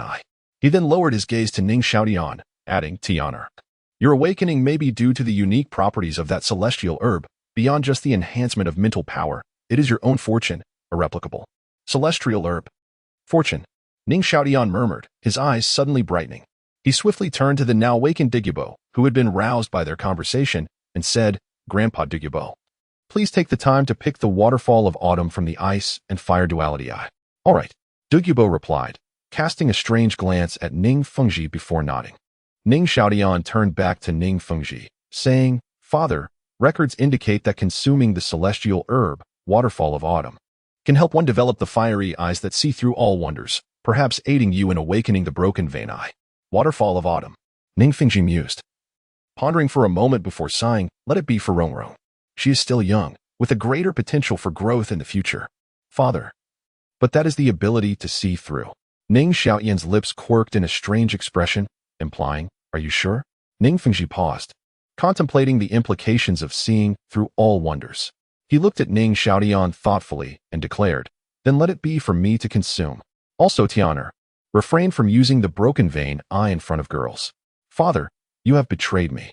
Ning Xiaotian coughed, asserting, I am not that kind of person. No, you are indeed that kind of person. Both Sword Douluo and Bone Douluo silently echoed, recalling how he had been staring at Dugu Yan. What are you talking about? Dugu Yan tilted her head, her face etched with suspicion. Nothing, nothing. Ning Xiaotian hurriedly approached Dugu Yan to change the subject. How do you feel now? Dugu Yan's enchanting eyes curved into crescent moons as she cheerfully declared, Xiaotian, I'm now at level 27. Just 3 months ago, I broke through to level 26. And now I've advanced again. My little dragon girl is impressive. Ning Xiaotian promptly showered her with compliments. At 10 years old, level 27, truly a genius. Not really. Dugu Yan fidgeted, her small fists twisting in front of her, her modesty evident. It's all thanks to Xiaotian. In the past few days, Ning Xiaotian had absorbed the second soul ring and the head soul bone, resulting in 2 waves of energy that benefited her. What about you, Xiaotian? Dugu Yan inquired softly. The absorption of the head soul bone greatly enhanced my mental strength, though it did not elevate my soul power level. Ning Xiaotian nodded slightly. However, the energy waves from my abilities have indeed benefited me. I feel my soul power is abundant, and I should be able to advance another level in the next month or 2. 7 years old, level 24? Impressive, Dugu Bo exclaimed in astonishment. As of now, it was only early March, and Ning Xiaotian had already reached level 23. If he managed to reach level 24 in 2 months, and then another level in the following months, he would be at level 25 by age 7, a talent unheard of. Truly, the celestial herb is a miraculous entity. Ning Fengzhi remarked, marveling at how just the Moonlight Star Orchid could provide such support, not to mention the enhancements brought forth by other celestial herbs, which had significantly bolstered the strength of their Seven Treasures Glazed sect. Indeed, everyone nodded in agreement, acknowledging how their current strength was also a result of the celestial herbs. By the way, Tiana, your mother mentioned you wish to go out for a spring outing? Ning Fengzhi inquired. Yes, my plan is to head southwest, passing through the Fastnuo province to the border regions of the Heaven Do Empire and the Star Luo Empire. Ning Xiaotian replied, his eyes sparkling with excitement. That's quite far. It would mean crossing nearly half the Heaven Do Empire. Wouldn't a spring outing outside the imperial city suffice? Ning Fengzhi frowned, clearly uneasy. The further they ventured from the Heaven Do imperial city, the more perilous it became, and he felt a sense of worry. The Spirit Hall has established mission halls in various locations. Aside from leisure, I also intend to conduct a field investigation, Ning Xiaotian explained earnestly. Most importantly, I wish to meet Tang San and test the capabilities of the dreamscape. At present, Tang San should still be under 4 years old, with weak mental power. Compared to myself, he is worlds apart. If I can seize the opportunity to replicate his Xuantian treasure record, not only could I rapidly elevate my own strength, but I could also base my own techniques on his methods, exploring the profundities of martial arts with my broken vein eye. He had always believed that internal martial arts were merely specific routes for soul power circulation, drawing energy from the surroundings by accelerating the rotation of the circulatory system. Yet the specifics of its operation remained unclear. This may be an opportunity, and a chance for my kin to break free from their lack of self-defense. Not to mention, once I learn the ghost shadow phantom, I could escape at will. Ning Xiaotian thought to himself. Well, Ning Fengzhi hesitated. The establishment of the mission hall had largely been propelled by Ning Xiaotian himself. He couldn't fault his desire to experience life outside. However, the distance was a concern. Fengzhi, let Tianer go, Sword Douluo interjected. He has rarely ventured far in these years. Aside from hunting for soul rings, his only trip was to the Spirit Hall. And even then, he hardly left the Spirit City. Just like War, he must be feeling stifled. Eventually, Tiana will inherit the Seven Treasures Glazed sect. Allowing him this opportunity to experience common life and witness the customs of the continent would be beneficial for his growth. Did you not also wander the continent for a time in your youth? With confidence, Sword Douluo continued, at that time, I will accompany him along with Old Poison for protection. With our strength and our connections to the Spirit Hall, no one on the continent could harm Tianer. His soul power has already reached level 97, and his martial spirit has been enhanced. In terms of combat prowess, aside from Qian Daolu and the mysterious Bibi Dong, he has yet to find any worthy adversaries. Moreover, the relationship among the top 3 sects is currently stable, with no conflicts.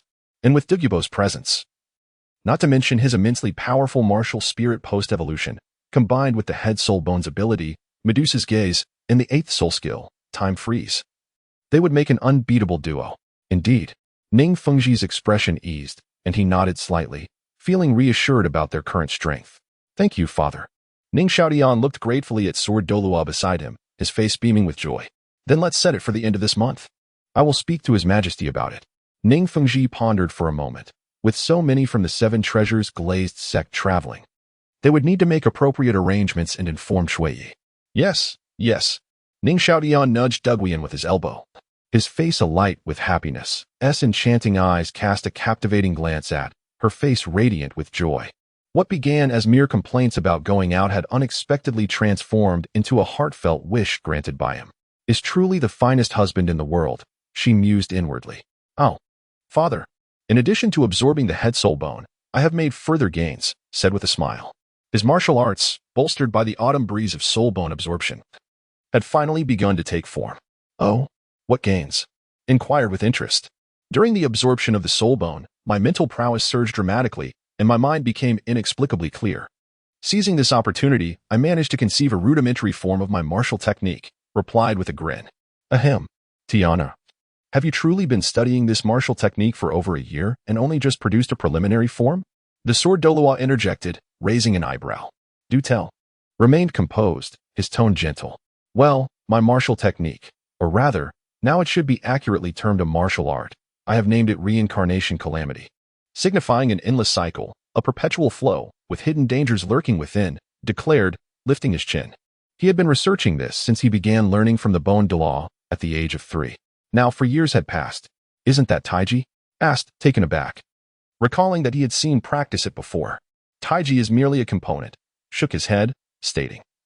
Reincarnation Calamity consists of 3 distinct styles of martial techniques, Breaking Army, Taiji, and Intention Guard, tailored for different soul masters' cultivation. 3 styles? Distinctive in character? The crowd was astonished, exchanging bewildered glances. How curious, I too am unaware. Please elaborate, urged, instinctively sensing the significance of these 3 martial techniques. Indeed, 3 styles, affirmed, earnestly weaving together his fanciful narrative. These 3 techniques are theoretically interdependent and contradictory, which is precisely why I could study them collectively. In reality, meticulously deconstructed the known martial techniques according to their respective styles, re-evaluating them, and then reassembling them based on the essence of past martial arts and the soul master styles prevalent in the continent, aligned with his future aspirations. He aspired to become a battle soul master. First, there is Breaking Army. This technique emphasizes speed and power, advocating for proactive offense, utilizing sheer force to overcome finesse, and employing absolute speed and strength to vanquish opponents. As he spoke, executed a punch in the air using the technique of dark energy, stating, You are aware that I sustained injuries while experimenting with dark energy using soul power. Following that incident, I have been contemplating how to mobilize other parts of my body in such a manner. P.S. Currently, the author's capabilities are limited, and the writing process is focused on adding words rather than increasing updates. Efforts will be made to stabilize each chapter at around 3,000 words. Once the writing speed accelerates, additional updates will follow. The author is a newcomer with limited writing speed, and your understanding is greatly appreciated. Chapter 105, The Breaking Army. Tai Chi, Intent Preservation, and the Cycle of Tribulations. Each individual's physique harbors immense potential. Muscles and bones, when coupled with adept techniques of exertion, can unleash unimaginable power. For instance, a punch delivered with retraction and release manifests far greater force than a straightforward strike. When soul power is harnessed, this force amplifies exponentially. The Breaking Army is a martial technique of this nature, characterized by fundamental movements devoid of any unique traits. Ning Xiaotian surveyed the assembly and solemnly declared that, in essence, it is not merely a form of boxing but a comprehensive synthesis of bodily exertion techniques. It assists practitioners in adapting and mobilizing the strength of their entire musculature and skeletal structure, enabling them to unleash their full potential, particularly in speed and power. Ning Xiaotian clenched his fist, his tone resonating with conviction. It bears a striking resemblance to the renowned techniques of the Xuantian sect, the Xuantian 9 absolutes, Ning Fengzhi observed. Being somewhat familiar with the various extraordinary skills that have established the sect's reputation across the continent. However, Tian, the physical toll of executing this technique on your body must be considerable, Ning Fengzhi remarked gravely. Recalling the severe injuries Ning Xiaotian sustained during his initial experiments with dark energy, where both muscles and meridians were left in a state of severe strain. Indeed, Ning Xiaotian nodded, elaborating that this martial art seeks to maximize speed and power, aiming to deliver rapid, unrelenting strikes with instinctual ferocity, all while sacrificing defense to take the initiative. The advantages are evident: high offensiveness, rapid speed, and explosive power. and this technique of exertion can be applied to weaponize soul powers. Yet, the drawbacks are equally conspicuous, aside from completely abandoning defense. Ning Xiaotian sighed, adding that the strain on the body is immense, with any lapse in concentration during practice potentially leading to meridian and muscle injuries. The power one can unleash is nearly proportional to the practitioner's physical strength. He paused before continuing, especially when soul power is invoked during combat. If the energy summoned exceeds the body's capacity, one risks catastrophic meridian rupture or even death. Such a terrifying fist, an extraordinary technique. Dugu Bo shuddered, exclaiming in astonishment, "No wonder the movements are basic. There is no need for superfluous maneuvers. As long as one's speed surpasses that of the opponent, it becomes a matter of either enduring the blow or succumbing to exhaustion. Indeed, with such extreme speed and power, additional techniques are unnecessary." Sword Douluo nodded in agreement, reflecting that this is a relentless skill that thrives in the face of death. This is largely thanks to my keen eyesight and formidable mental prowess, which allow me to perceive subtle shifts in my body. Otherwise, I could never have developed such a technique, Ning Xiaotian shrugged. Furthermore, to utilize the breaking army effectively in combat, one must first clear their meridians, or else risk a recurrence of my previous experience. Nevertheless, even without employing soul power, one should still be able to exert significant force through sheer physicality. Ning Xiaotian slightly inclined his head, concluding that it is particularly well suited for offensive and defensive soul masters alike. Indeed, Sword Douluo nodded thoughtfully, stating that soul masters possessing insufficient physical strength may find practicing the breaking army to be a double-edged sword, as they might struggle to generate speed and power while risking injury. This technique is quite fitting for my training, Douluo interjected, expressing his perspective. And what of the other two techniques? Ning Feng interjected as the topic began to wane. The next technique is Tai Chi. Ning Xiaotian glanced at Dugu Yan, who had gleaned some understanding, and remarked that the essence of Tai Chi lies in evasion and leverage, emphasizing the concept of avoiding the solid to exploit the void, utilizing inertia to create openings for attack. It is suitable for any Soul Master-esque training. Theoretically, this technique counters the breaking army, as its straightforward movements are the easiest to decipher. However, Ning Xiaotian scanned the group and added that it is unlikely anyone would recklessly attempt to counter the breaking army-esque techniques while harnessing soul power. This leads to considerations of momentum and psychology. A typical individual confronted with a fist propelled by force would instinctively leap away rather than attempt to ensnare the arm. Indeed, the assembly shook their heads in agreement. Thus, practitioners of Tai Chi must possess both audacity and meticulousness to seize moments of leverage. Ning Xiaotian nodded slightly, continuing, "Do not underestimate this technique. Tai Chi can be regarded as the most versatile of the three. When faced with soul masters whose martial souls are not of the highest caliber and whose physicality is lacking, Tai Chi's advantages become exceedingly clear." He added that defensive soul masters practicing Tai Chi find it remarkably effective, effortlessly countering opponents unless they encounter a truly formidable adversary. Ning Xiaotian internally scoffed, stating that it also effectively counters close combat martial souls, representing a technique that grows stronger against the strong and dominates the weak. Indeed, the group nodded in agreement. Douluo's eyes sparkled with insight as he exclaimed, "I believe Tai Chi is particularly well suited for my training. With robust defense and swift speed, he could seamlessly navigate through crowds, taking down opponents one by one while conserving energy. Even when faced with a similarly ranked title Douluo, he would find it effortless. Akin to an eagle toying with a chick, the advantages of a powerful physique. Douluo certainly understands the value. Tai Chi is a technique with exceptionally high potential." Ning Xiaotian shook his head, concluding, "The last technique is intent preservation, which is most suitable for defensive soul masters. As it involves close-quarters combat, it counters Tai Chi effectively, as the short distance leaves no room for leveraging power." Casting a glance at Douluo, he continued, "The essence of intent preservation lies in engagement and release, requiring one to proactively absorb the opponent's attacks through their formidable defense and then employ intricate techniques for close combat, rendering escape impossible for the adversary." After a brief pause, he added that once a technique is dismantled, the opponent enters a transient state of vulnerability, making it the optimal moment for counterattack. Thus, this technique emphasizes the art of countering attacks and retaliating, focusing on both technique and defense. When conceptualizing this martial art, Ning Xiaotian's mind was filled with memories of past games where defensive characters would patiently absorb damage, only to retaliate fiercely. This technique, too, seems well suited for my training. Douluo regarded Ning Xiaotian with admiration, smiling broadly. Why does it seem you are everywhere? Sword Douluo remarked dryly, casting a sidelong glance at Douluo, his frustration mounting without an outlet. Turning back to Ning Xiaotian, he inquired.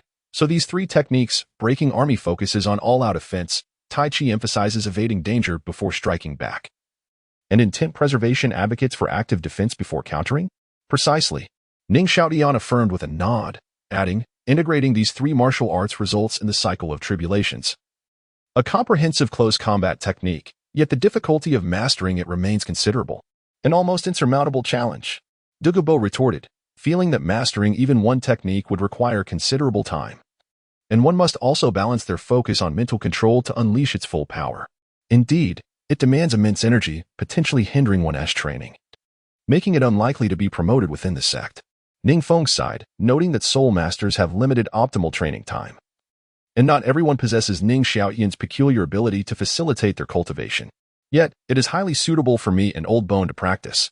Sword Douluo mused, contemplating the challenges of advancing further. As they had already reached the 9th level of mental control, they could dedicate their focus to mastering the cycle of tribulations, perhaps uncovering a path for further advancement. Do not worry too much. I considered this issue while researching the cycle of tribulations. Ning Xiaotian clapped his hands and remarked, the cycle of rebirth and the three sets of martial arts techniques each possess distinct training methodologies. One merely needs to follow the prescribed regimen. As long as one refrains from hasty pursuits and practices steadily, it will be beneficial, if not harmless, to the cultivation of soul power.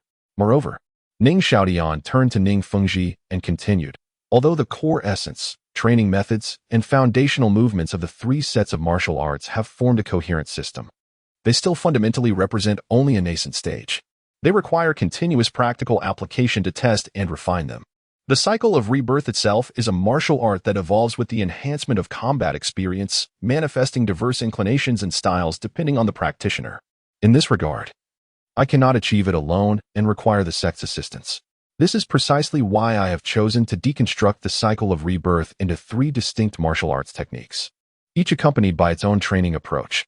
To honor, do you intend for the disciples within the sect to train in the deconstructed three martial arts techniques, thereby enhancing the cycle of rebirth through their experiences and insights?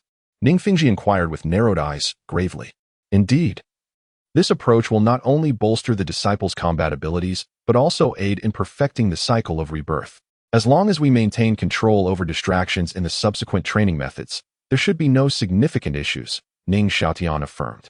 Ning Fengzhi pondered for a moment before responding. This is feasible. We shall designate the cycle of rebirth as a secret technique of the sect, to be imparted solely by the sect leader. While the three martial arts techniques, breaking army, taiji, and intent guard, will be classified as sect's ultimate skills, taught based on individual contributions. Coincidentally, Yang Wudi and the others have been with the sect for a year now and have performed exceptionally well. Their clansmen hold a strong recognition of our sect, and it is time to inform the leaders of the three clans regarding our collaboration with the Spirit Hall. Once Tianer organizes these three ultimate techniques, they shall be conferred as rewards to the clan leaders. Ning Fengzhi stroked his chin, then turned to Ning Xiaotian and said, Tianer, both Yang Wudi's and Niu Gao's sons possess commendable talents and are familiar with you. Please select suitable herbs for them. As for Bai He, to be frank, I previously harbored some reservations towards him, but it appears that there is no cause for concern now. I must admit, he is a responsible clan leader, which earns my admiration. Additionally, his clansmen now exhibit a strong sense of belonging to the sect, and he would not abandon them to forsake the sect. Tiana, please also choose an appropriate herb for him. Regarding his granddaughter, we shall wait until her martial soul awakens to discuss further. P.S. The breaking army corresponds to the military fist and bone Douluos technique, characterized by its bold and expansive nature. The taiji corresponds to taiji quan, while intent guard corresponds to Wing Chun. Combined with the essence and techniques of Jeet Kune Do, they form the cycle of rebirth, inspired by the imperial world scripture. This cultivation method draws from Xingyi Quan, Wing Chun, and Taiji Quan, providing me with a clear direction. It is a technique suited for close combat, though it is somewhat constrained by control-type soul masters and ranged attacks. However, as long as one possesses sufficient speed, any issues can be resolved.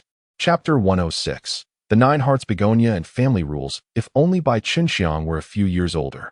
Ning Fengzhi cast a glance at Ning Xiaotian. Indeed, he has come to regard Ning Xiaotian as a prospective son-in-law, and his son and daughter-in-law are quite fond of him. However, due to concerns about Bai Qinxiang's age, the union has yet to be finalized. Considering the family's interests in Ning Xiaotian's martial soul legacy, he has been ardently promoting the marriage. Yet, it seems Ning Xiaotian has always viewed Bai Qinxiang as a sister, affectionate but consistently opposed to the engagement, arguing that matters of the heart cannot be forced. But surely, it can be nurtured. Ning Fengzhi took the staff from the sword Douluo, caressed the jade, and pondered. We must reconsider Tian's living arrangements. I plan to have Master Niu build a new residence, allowing Rongrong and Xiangxiang to move in as well. Currently, the three major single attribute families have been fully appointed as the Pharmacy Hall, the Sensory Hall, and the Imperial Hall under Ning Xiaotian's suggestion, each establishing their own residences, living quite comfortably. Particularly, the Pa family, responsible for the sect's medicinal business, is truly thriving. They walk with pride, exuding confidence. Xiangxiang. Ning Xiaotian looked curiously at Ning Fengzhi. Realizing his father's relentless ambition, in his mind, he was still considering sacrificing his son's charm. Ning Fengzhi ignored him and turned to the three elders, saying, Uncle Jian, Uncle Gu, Brother Dugu, your residences will also need to be replanned. Tian's safety will depend on you, and we must prevent any exposure of his abilities. Naturally, the three nodded in agreement. Ning Fengzhi slightly inclined his head, stating, Since there are no other matters, we should take our leave. He then turned to Ning Xiaotian, Tian. You have just absorbed the soul bone. It would be wise for you to stay in your room and familiarize yourself with it. All right. Ning Xiaotian nodded. Watching the others depart, Uncle Jian, let us go. After exiting, Ning Fengzhi bid farewell to Bon Dulau and Dugu Bo, then turned to Sword Douluo. Where to? Sword Douluo asked, puzzled by the tone implying they were to embark on a long journey. To the Yi family, Ning Fengzhi replied. Sword Douluo squinted. Fengzhi, are you thinking of? Yes, didn't T Madame Yi's daughter just awaken her martial soul recently? The Nine Hearts Begonia. Ning Fengzhi gazed into the distance, speaking to himself. With Tian's current mental strength, he should soon be able to open the manifest vein, followed by the hidden vein. The Nine Hearts Begonia is indeed an excellent safeguard. Sword Douluo nodded in agreement. The Seven Treasures Glazed Tile martial soul excels in comprehensive support abilities.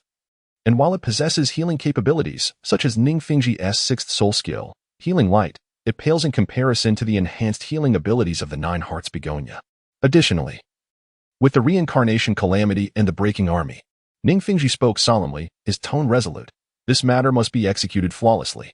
Indeed, Sword Douluo's expression grew serious. Cultivating the Breaking Army can easily lead to meridian and muscle strains. If the Nine Hearts Begonia martial soul could assist, the risks would be significantly minimized. However, Fengzhi, what about the Yi family's rules? Sword Douluo murmured. As the Nine Hearts Begonia martial soul can only have one inheritor per generation and awakens solely in females, the Yi family has stipulated that any female heir, regardless of whom she marries, must retain the Yi surname should the next Nine Hearts Begonia inheritor awaken. No matter. As long as we can ensure that the Ning family lineage and the Nine Hearts Begonia heir remain within our grasp, the surname matters little. Ning Fengzhi waved his hand dismissively. He even contemplated using the next Nine Hearts Begonia heir to draw the entire Yi family closer. At that point, with reason and strength on his side, he would have no fear of refusal. That is a valid point. Sword Douluo nodded, adding, what about the situation with Xueyu? Not to mention that the Yi family has consistently supported the Tiandou Empire. Our sect has already welcomed the poisoned Douluo, and now the three major single attribute families have joined. Xueyi is likely becoming wary. And what of it? Given Xueyi's deteriorating health, if he wishes to avoid repeating the previous struggle for the throne, he must choose to trust us. Ning Fengzhi's eyes sparkled with cold determination. This matter I will discuss with Xueyi. Moreover, Tian dislikes the Spirit Hall. And Xueyi is quite in agreement with that now. Ning Fengzhi shook his head, smiling. Xueyi is unlikely to oppose Tian's marriage with the Yi family. He may even leverage the Yi family to win Tian over. Pausing for a moment, he added, tomorrow, I will have Qinghe assist in persuading him. Xue Qinghe, an undercover agent of the Spirit Hall, had already been informed of this by Ning Xiaotian. Had it not been for the ambiguous attitudes of other forces within the empire, particularly the military, he would have elevated Xue Qinghe long ago. At present, military power within the Tiandou Empire is primarily concentrated in Xue Yi and Xue Xing, both of whom are wary of them. rendering the Seven Treasures Glazed Tile sect unable to intervene in military affairs and reliant on Xuantian's royal identity to gradually encroach upon their influence. With the financial resources and influence of the Seven Treasures Glazed Tile sect, Xuantian's encroachment plan has been progressing smoothly, especially among the common soul master class, where it has received an excellent response. That sounds good. Sword Douluo nodded, choosing not to elaborate further. Meanwhile, in the bedroom, Ning Xiaotian pulled Dugu Yan onto the bed, saying, "Yinner, I want to test my soul bone ability, and I need your cooperation." "All right, how should I cooperate?" Dugu Yan twisted her body, appearing ready. "Close your eyes, relax, and think of something beautiful." Ning Xiaotian gently placed his hands on Dugu Yan's delicate shoulders. Speaking casually, "Think of something beautiful." Dugu Yan nodded slightly, then gradually closed her eyes, her crimson lips pursed, her exquisite face tilting slightly upwards, exuding an air of readiness. "I'm ready, come on. You're making me a bit nervous. It's my first time too." "All right. Yinner, I'm coming in. Do not resist." Ning Xiaotian took a deep breath and began to channel his soul power. A faint, luminescent white glow emanated from his forehead, trailing out a slender white thread, flowing through the air like mist, swiftly approaching Dugu Yan's graceful head. As the mist touched Dugu Yan's skin, Ning Xiaotian felt a chill in his eyes, and the scene before him began to shift rapidly like a slideshow, revealing no longer the enchanting visage of Dugu Yan, but a room adorned in red bridal decorations. Looking down, he found a profound valley, smooth and pale. "Have I merged with Yinner's body?" Ning Xiaotian was taken aback, feeling as though he were a mere shadow attached to Dugu Yan, an extraordinarily peculiar sensation. Following Dugu Yan's delicate hand to the right, he was met with another version of himself. "Who am I? Where am I?" Ning Xiaotian was utterly bewildered. "Darling, it's time for bed." Dugu Yan took Ning Xiaotian's left hand, guiding him towards the bed. "Yinner will help you undress." Dugu Yan began to reach for Ning Xiaotian's collar. Ning Xiaotian was astonished. This third-person perspective made him feel as if he were being betrayed. "I cannot accept this." Ning Xiaotian hurriedly withdrew his soul power, terminating his first journey into dreams. "Yinner, wake up." Ning Xiaotian gently shook her. "What is it?" Dugu Yan awoke, her flushed face filled with confusion. "Yinner, what were you just thinking?" Ning Xiaotian pulled Dugu Yan into his embrace, demanding an explanation. "Oh, it was nothing." Dugu Yan, realizing her state, buried her face in his chest, blushing. "Family rules and service." Ning Xiaotian disregarded her, playfully patting her soft curves, and without restraint, he descended. "Woo-woo." The voice was plaintive, clear, and melodious. "I'm sorry, but it seems there is no text provided for me to edit and translate. Please provide the content you would like me to work on." Chapter 107, Allocation in the Grand Assembly Hall. Ning Xiaotian followed Ning Fengzhi, navigating through the back hall and entering the main chamber in measured steps. 6 exquisitely carved white jade pillars, each soaring 8 meters high, supported the vaulted ceiling, while beneath it were lavishly arranged seats positioned before the jade columns. Those who could occupy these seats were the pillars of the Seven Treasures Glazed Tile School, endowed with the privilege of preferential allocation of sect resources. Among them were the newly inducted members Yang Wudi, Bai He, and Niu Gao, who stood with invigorated spirits, their faces glowing as they intently gazed at the main seat ahead. There, Ning Fengzhi, adorned in a pristine silver robe with intricate patterns, his long hair flowing elegantly and secured by a delicate silver crown, wore a gentle smile that graced his handsome and scholarly visage. One hand rested on his waist while the other held a staff adorned with precious jade, his gaze sweeping across the assembly. As the crowd settled into silence, Ning Fengzhi inclined his head slightly and spoke clearly. "Today, I have summoned you all to announce and deliberate on several matters. The first order of business concerns the contributions of Hall Master Yang, Hall Master Bai, and Hall Master Niu, who have led their respective families in joining our Seven Treasures Glazed Tile School for over a year. Throughout this time, their contributions to the sect have been remarkable." He nodded slightly toward the trio. "Thus, I stand before you today to bestow upon them the rewards they rightfully deserve." With that, Ning Fengzhi directed his gaze toward Dugu Bo, who understood the cue and rose slowly to approach Yang Wudi. Bowing respectfully, he declared, "Hall Master Yang, under your leadership, the Apothecary Hall has not only introduced numerous innovative formulas, but has also diligently supplied the sect with essential potions, demonstrating immense dedication and effort. Furthermore, your endeavors in the medicinal herb trade have amassed considerable wealth for our sect, marking your contributions as truly significant." Dugu Bo raised an eyebrow at Yang Wudi, expressing his camaraderie. Both were adept in the art of toxin crafting and had spent much time together over the past year. fostering a strong friendship through shared discussions and experiences. After sharing drinks and baths, they had become quite familiar with each other, though not entirely intimate. Yang Wudi, maintaining an upright posture, responded with humility. I am unworthy of such praise, however. Dugu Bo's gaze shifted to the somewhat reserved man before him. Your family's pursuit of extreme offensive capabilities often leads to an imbalance, resulting in a rigidity in your muscles and a lack of resilience. The principle of being too rigid invites fractures. Over time, this may leave latent injuries within your body, which is far from ideal. Brother, must we air our dirty laundry? Yang Wudi felt a twinge of annoyance. This was a matter he had confided to Dugu Bo. They had even collaborated on improving the medicinal baths for his family. But due to insufficient efficacy, the baths only provided temporary relief and were quite costly. Previously, he had struggled financially, but now, with his newfound resources, this issue had seen some alleviation.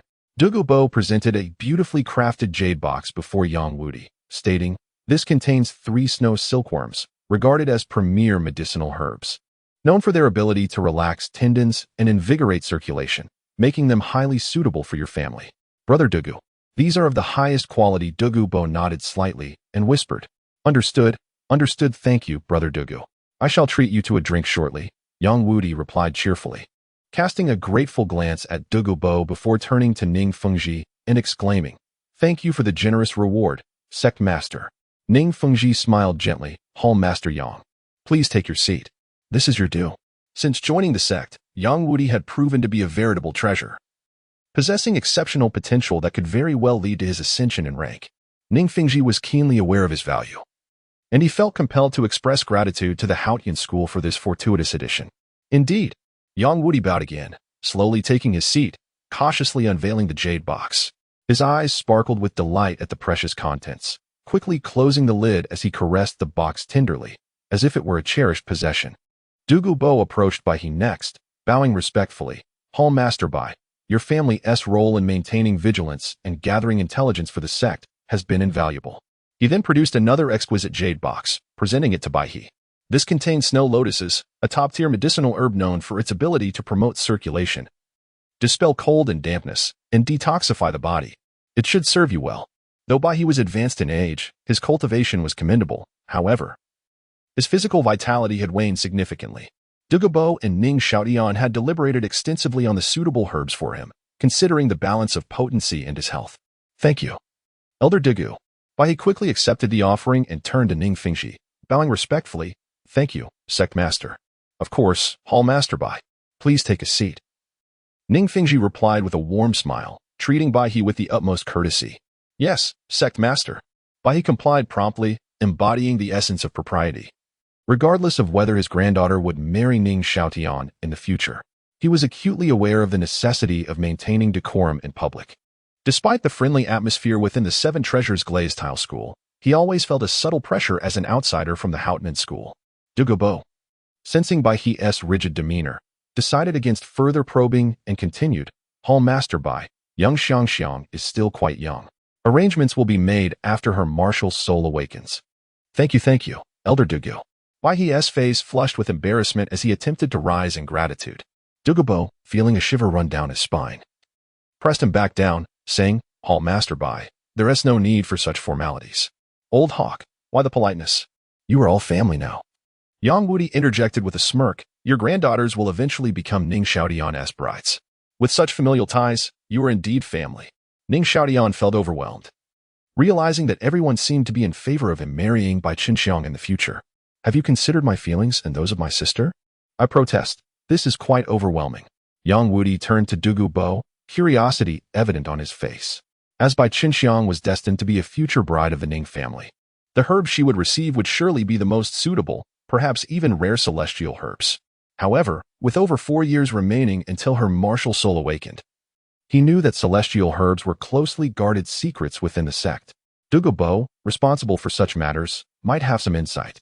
Let us tentatively say the 8-petal celestial orchid. Dugu Bo noted, glancing at Yang Wudi. In the end, only a few present were knowledgeable about the significance of such herbs. Even if Yang Wudi disclosed the efficacy to Baihe, it would only deepen Baihe's appreciation for the Seven Treasures Glazed Tile School, ultimately beneficial for all parties involved. With a clatter, Yang Wudi nearly dropped the jade box, his elbow colliding with the armrest. Bai shot him a puzzled look. "You're not even worth a petal," Yang Wudi muttered to Bai He, feeling a touch of envy, though he held no ill will. The snow silkworms were the most fitting for him and his family. Bai He, taken aback, attempted to rise once more, but Dugu Bo pressed him down again, exasperated. "Hall Master Bai, no need for such formalities. Thank you." Bai couldn't he help but express his gratitude. "There's no saving you," Dugu Bo sighed, offering a slight nod before departing. P.S. After considering suggestions from fellow group members, I will aim for approximately 2,000 words per chapter. It is said that completing a 2,000 word subscription allows for video viewing with rewards, and advertisements support me. Therefore, I will strive for 3 chapters daily. Although the third may extend into the early hours, allowing readers to catch up the following day. I humbly request your support for a monthly ticket as well. Chapter 108, The Wise Young Master. As he approached Niugao, Dugu Bo also cupped his hands in greeting, saying, "The Yu family under Master Niu is responsible for the protection of our sect. And most of the renovations and constructions of the sect's buildings have also been completed by the Yu family." With a tone filled with admiration, Dugu Bo continued, "It is no exaggeration to say that the current level of our sect's defensive construction is largely owed to the Yu family." He sincerely respected the Yu family for their contributions. After all, the outer defenses of the Seven Treasures Glazed Tile School have more than doubled compared to before. With fortifications comparable to a city, their quality is as formidable as the characteristics of their martial spirits, emphasizing strength above all. Master Niu, here are 2 precious herbs. One is a 4th rank, which I hope will aid you in advancing your cultivation, and the other is a 5th rank. Prepared for that child Niu Ben. Dugu Bo cheerfully handed 2 jade boxes to Niugao. Niugao, known for his straightforwardness, was a fitting match for Dugu Bo, exhibiting loyalty to the sect and enjoying a good rapport with him. Most importantly, Niugao was diligent in his cultivation, unlike Yang Wudi, who dedicated much of his time to alchemy, since Yang Wudi had sought to win over the Yu family with a 6th rank herb just a year prior. Niugao had made remarkable progress, enhancing his spirit power by 2 levels and now standing as an 85th level spirit Douluo. With bright prospects of becoming a title Douluo in the future, the sect's intent in gifting him another 4th rank herb was to expedite his advancement to title Douluo. And while it is known that 4 plus 6 does not equal 10, the combined potency of the 2 herbs was nearly equivalent to that of an 8th rank herb. "Thank you, Elder Dugu." Niugao carefully accepted the jade boxes, his eyes glistening with emotion. He had never experienced such treatment in the Xuantian sect, where he lacked sufficient resources for cultivation and was often relegated to menial tasks. Due to his martial spirit's defensive nature and lack of offensive capability, he was often looked down upon by the strength-oriented disciples of the Xuantian sect, sometimes even used as a sparring partner, leading to frequent injuries. Even his skills in construction were derisively dismissed by some arrogant disciples as mere bricklaying and tile work. He had heard such derogatory remarks since childhood, but had endured them, instilled with a sense of duty to the sect by his father. Initially, he admired the brothers Tang Hao and Tang Xiao for not discriminating against him. But after the Qian incident, he was utterly disillusioned, as his family had been cast aside because of these brothers. Reflecting on this, Niugao turned to Ning Fengzhi and bowed, saying, "Thank you, sect master. I shall strive diligently in my cultivation, aspiring to one day break through to title Douluo and better protect the sect." What a person of character. Ning Fengzhi nodded and gestured for him to take a seat, solemnly stating, "I too hope to witness the day Master Niu becomes a title Douluo." After a brief pause, he added, "However, in the matter of cultivation, one must always balance hard work with rest. There is no need for Master Niu to rush." He had heard from Dugu Bo about the Yu family's experiences in the Xuantian sect and understood that Niugao had long set his sights on the brothers Tang Hao and Tang Xiao, even dreaming of surpassing the disciples of the Xuantian sect one day. Unfortunately, due to limitations in talent and martial spirits, he had to bury those ambitions deep within. Now, with 2 herbs in hand, hope had been rekindled for him. However, Ning Fengzhi cautioned against the potential pitfalls of overexertion and cultivation, fearing it could lead to detrimental outcomes. Arrogance is a sin in its own right. Ning Fengzhi reflected, feeling a profound sense of warning from Niugao's experiences. Fortunately, under his leadership, the Seven Treasures Glazed Tile School had not seen any arrogance among its disciples, and the atmosphere remained harmonious. "I understand." Niugao nodded earnestly. "Good. That is reassuring." Ning Fengzhi gently inclined his head and continued, The second matter to discuss is to inform the three hall masters that the Seven Treasures Glazed Tile School has entered into a collaboration with the Spirit Hall. What? The sect has collaborated with the Spirit Hall? The three were taken aback, turning their gazes toward Ning Fengzhi in astonishment. Indeed, Ning Fengzhi's expression darkened as he sighed. This decision was made after your three families were abandoned by the Xuantian sect. If the Xuantian sect can discard families that have been loyal for generations like yours. As he spoke, he turned to Bai He with a hint of melancholy. Even a family connected by marriage like the Bai family can be treated as expendable. Let alone our Seven Treasures Glazed Tile School, which is merely an allied outsider. Sighing deeply, Bai He's eyes dimmed. Yang Wudi and Niu Gao fell silent. The harsh reality laid bare before them, leaving them without a rebuttal. Observing their silence, Ning Fengzhi continued, as for the Blue Lightning Tyrant Dragon family. You are aware that they do not even tolerate their own members with insufficient talent, such as Yu Xiaojiang. The family head, Yu Yuan, was unable to protect his own son and cast him out. This illustrates the deep discord within the Blue Lightning Tyrant Dragon family. How can we expect unity from them to oppose a common enemy? Moreover, there is one crucial point. Ning Fengzhi shifted his gaze to Ning Xiaotian, stating, that is the true strength of the Spirit Hall. Regarding this, Tianer has visited the Spirit Hall and gathered some information. Ning Xiaotian nodded slightly, stepped forward, and stated directly, the Spirit Hall is currently divided into two major factions, the Enshrinement Hall and the Papal Hall. The Enshrinement Hall is led by the Grand Enshrinement Qian Douluo, while the Papal Hall is led by Bibi Dong. The Enshrinement Hall possesses the greatest combat power, with 7 Grand Enshrinements, all holding spirit power above level 95. The strongest, Qian Douluo, is at level 99, while the second Grand Enshrinement, Jin Yi, is at level 98. Ning Xiaotian surveyed the crowd, speaking with gravity. What? All above level 95? How formidable. The assembly, unaware of the full picture, was left in shock. Yang Wudi and the others exchanged glances, realizing that even just these 7 could easily sweep across the continent's powers. Fortunately, we have allied with the Seven Treasures Glazed Tile School. Yang Wudi felt a chill run down his spine, silently expressing gratitude. Had Ning Fengzhi not intervened, the Ba family, along with the Yu and Min families, would likely have been annihilated long ago. Everyone, please settle down. Allow Tianer to continue. Ning Fengzhi raised his hand, calling for silence. As the room quieted, Ning Xiaotian proceeded, as for the Papal Hall, if my assumptions are correct, the Pope, BBDong, also possesses combat power above level 95. Her subordinates, Yu Guan and Gue Mei, both esteemed title Douluos, have also reached level 95. Therefore, combining the Enshrinement Hall and the Papal Hall, there are currently at least 10 known title Douluos above level 95. As for those below level 95, I have not fully investigated, but it is certain there are no less than 10. Ning Xiaotian scanned the crowd once more and solemnly added, furthermore, the Spirit Hall currently controls 60 of the continent's soul masters. A heavy silence fell over the assembly. The gravity of this information was staggering, far exceeding their capacity to comprehend. Everyone, Ning Fengzhi struck the ground with his staff, drawing everyone's attention as he spoke solemnly. I believe you all understand the disparity at play here. While the Spirit Hall may not be able to annihilate the 2 great empires, it would effortlessly extinguish our clans. After a pause, he turned his gaze towards Yang Wudi, Bai He, and Niu Gao, continuing, I hope you 3 can comprehend my predicament. We understand. The 3 exchanged glances and, rising, bowed to Ning Fengzhi. Given his position, they would make the same choice to ensure the survival of their clans. Most importantly, the Seven Treasures Glazed Tile School offered them what the Xuantian sect could not: resources, respect, and trust. However, there is no need for concern.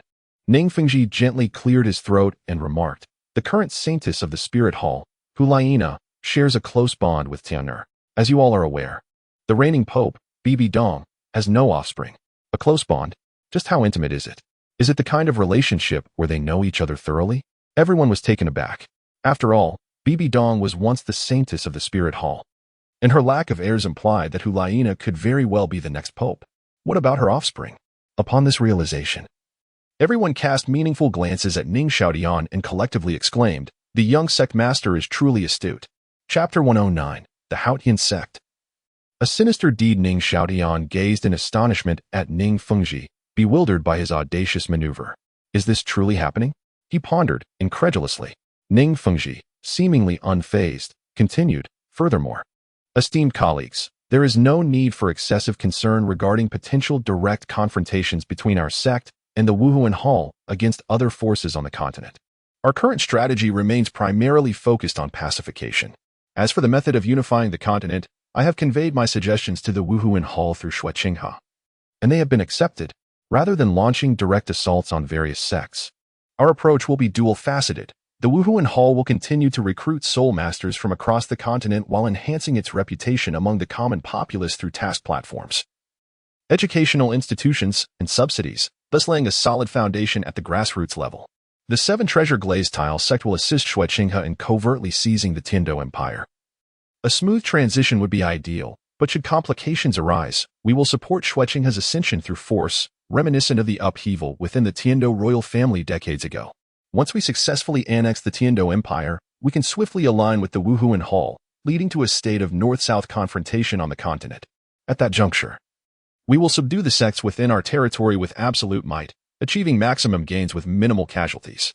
Your current adversaries may very well be the future subjects of the Wuhuan Empire, and any unnecessary bloodshed would be ill-advised. This encapsulates the essence of my initial counsel to Shueqinghe. In the grand scheme, any resistance is futile. Once stability is achieved within the Wuhuan Empire, we will deploy vast legions, tens of thousands of soul master troops, bolstered by several titled Douluos, rendering the Xinglua Empire incapable of resistance. The sect master is astute. The assembly exhaled in relief. While they were not averse to battle, fewer casualties were preferable. Ning Fengzhi nodded slightly. Considering that most disciples of the Seven Treasure Glazed Tile sect were support-type soul masters, making them susceptible in a full-scale conflict, which was not a scenario he wished to witness. Now, let us address the third matter. Ning Fengzhi continued, in anticipation of potential warfare. I have resolved to gradually open up the sect's unique skills. Those present here, with their remarkable contributions to the sect, will have priority in their study. Save for Yang Wudi and two others, everyone here has been individually rewarded with the herbs from the ice and fire Yin Yang Ai, representing the sect's finest talents, most likely to ascend to title Douluo status. Naturally, they deserve preferential treatment. Regrettably, few possess the soul master aptitude to merit such celestial herbs. It is not from a lack of desire to share, but rather the unfortunate truth that, as per Dugu Bo's accounts, the gentle celestial herbs within the ice and fire Yin Yang Ai are rare, predominantly exhibiting extreme ice and fire attributes, making them best suited for beast martial souls. While our sect is largely composed of tool martial soul users, the most unfortunate are those with the Seven Treasure Glazed Tile martial soul, capped at level 79. Consuming such herbs would be a waste. Sighing, Ning Fengzhi's gaze dimmed momentarily before he turned to Qian Douluo and nodded, understanding. Qian Douluo rose and approached the three who had yet to practice the mind control technique, stating, "This is the method for cultivating the first 5 levels of the mind control technique." Upon receiving the scroll from Yang Wudi, Qian Douluo added, "Given the arduous nature of subsequent training, should the 3 of you successfully master the initial 5 levels, you may come to me for examination, after which I will issue you further instructions." "Thank you, Elder Chun." Yang Wudi expressed his surprise, bowing respectfully. His family had served the Xuantian sect for generations, and he was well aware of the sect's formidable techniques. Yet, due to his status, he had never been qualified for direct engagement until now, merely a year after joining the Seven Treasure Glazed Tile sect. "Once the 3 of you have completed your studies, simply return to me," Qian Douluo acknowledged.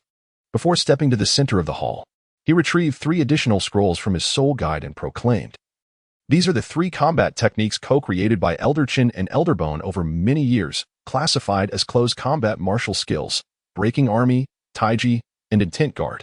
Considering Ning Xiaotian's age and for protective reasons, it has been mutually agreed to attribute the creation of these techniques to Qian Douluo and Bone Douluo. The distinctive characteristics of these martial skills were elaborated upon by Qian Douluo, his voice resonating with strength. After concluding the presentation and disregarding the audience's fervor, he returned the scrolls to his soul guide, stating, "Given the time investment required to cultivate these martial skills, you must choose to study only one initially.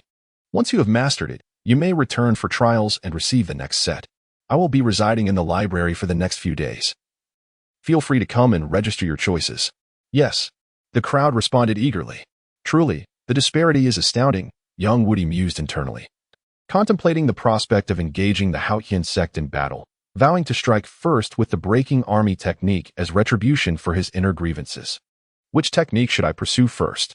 Niu Gao contemplated, torn, as all three techniques seemed well-suited for him, promising to be advantageous in future confrontations against the Xuantian sect's disciples. If only Xiang were a bit older. Why, he lamented, feeling increasingly awkward as the sect treated him with kindness. A stark contrast to his lingering identity as an outsider to the Xuantian sect. Only when his granddaughter wed Ning Xiaotian would he be able to shed that burden.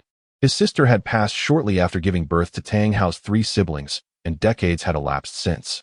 The three nephews and nieces, raised under the Xuantian sect's tutelage, felt little affection for him, overshadowed by the camaraderie he shared with his two current friends. The Xuantian sect had long forsaken the Mingji clan. Having experienced the vicissitudes of human emotion, he held no expectations anymore. It would be better to contemplate how to foster his granddaughter's growth. Casting a glance at his two friends, he shook his head. The Xuantian sect, what a travesty. He knew without looking that his friends were likely anticipating a conflict between the sect and the Xuantian sect. Then I shall offer aerial support. He contemplated. Recognizing that his martial soul lacked offensive capabilities, and his current cultivation level precluded him from reconfiguring the soul ring arrangement suggested by Ning Xiaotian. All he possessed were advantages in altitude and speed.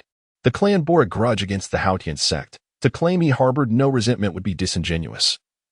He too desired to strike back at the Xuantian sect. And now, there remains one final matter. Ning Fengzhi observed Jian Douluo returning to his seat and continued. In a few days, my wife will organize a spring outing to the Fasnuo province. Elder Bone and I will remain at the sect, with Elder Chun and Elder Dugu assigned to the protection duties, while the Mingji clan will handle the vigilance.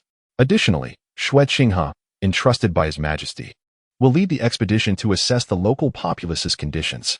Ning Fengzhi shook his head slightly, acknowledging that Snow Knight harbored significant reservations regarding the task platform established by the Wuhuan Hall. This delegation of Xue Qinghe bore an investigative intent, though it seemed they had selected the wrong person for the task. If there are no further matters, we may adjourn, Ning Fengzhi declared. Yes, the assembly exchanged glances, linking arms as they dispersed. Come, Brother Dugu, let us go drink.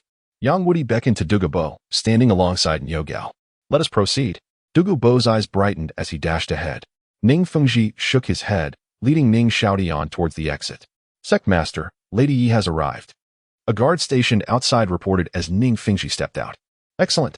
Ning Fengzhi's eyes glimmered with delight as he patted Ning Xiaotian on the shoulder, stating, "T honor. You should join as well." All right, Ning Xiaotian nodded. P.S. This chapter primarily serves to delineate the definitive separation between the single attribute clans and the Xuantian sect. Next, Yilang Lung makes her entrance, and Qian Renxue will accompany the protagonist on their journey. Then, Chapter 111, Yi Lingling traversed the smooth and broad white stone path, crossed the fragrant and lush shaded walkway, and then entered the winding corridors surrounded by flowing streams. Ning Xiaotian, accompanied by Ning Fengzhi, arrived at the courtyard where his mother resided. The door stood ajar, allowing both to step inside effortlessly, draped in a flowing red dress. The graceful Zhang Fanghua sat elegantly in a chair, holding her 3-year-old daughter Ning Rongrong, who was busily munching on candy. At this tender age, she embodied a spirit of exuberance and boundless curiosity, a time when a mere turn could lead to adventures such as climbing rooftops, fishing in ponds, chasing chickens, and rolling in the mud. Only a big white rabbit milk candy could pacify this fearless little warrior. Opposite Zhang Fanghua sat a captivating woman of refinement, adorned in a silver-white embroidered gown that accentuated her curvaceous form. Her arms, resembling delicate lotus stems, were long and fair, and she held a half-filled cup of clear tea. With a slight sip, she gently set it down, her exquisite oval face adorned with a subtle smile that exuded an air of aloof elegance, blending coolness with grace, creating a striking contrast with the passionate warmth of Zhang Fanghua. This was Yu Qianro, the head of the Yi family and the bearer of the 9-heart begonia spirit. Ning Xiaotian's eyes sparkled with recognition. He had previously encountered Madame Yi when she had treated his muscle strain. As his gaze shifted to the young lady beside her, he pondered whether this was Yu Lingling. On a low stool sat a girl clad in white, her upper body obscured by the elegant legs of the beautiful woman, revealing only her small head. With a slightly chubby, pale oval face, she lowered her gaze, her rosy lips gently pressed together. She tenderly caressed a small, snow-white puppy nestled in her arms, which appeared to be in blissful slumber. The moment Ning Xiaotian stepped through the courtyard gate, the puppy paused, then abruptly turned, staring at him with wide eyes. In an instant, it leaped from the girl's embrace and scampered to his feet, sniffing curiously. What a silly dog, Ning Xiaotian observed, bewildered, as the puppy darted around him. With guests present, he hesitated to shoo it away forcefully and instead bent down to scoop it up with practiced ease. In his previous life, he had owned a dog, a black and white four-eyed farm dog known for its obedience. Sadly, on a fateful night, it was stolen and harmed, leaving him in tears for many days. Since then, he had not owned another dog. Could it be that I have inherited the ability to attract dogs from my past life? As he held the puppy aloft, he recalled how dogs in his village would wag their tails upon seeing him, even when he had been away at school for months. Ah, it's a male. What a pity. How wonderful it would be if it were a shape-shifting female dog. Cat-eared girls, rabbit-eared girls, dog-pawed girls, all seem delightful, as long as they don't reproduce in droves before transforming. Take, for instance, that stunning dragon in the Stardew forest, curvaceous and fair, a perfect match for Ning Xiaotian. To his surprise, the puppy was quite affectionate.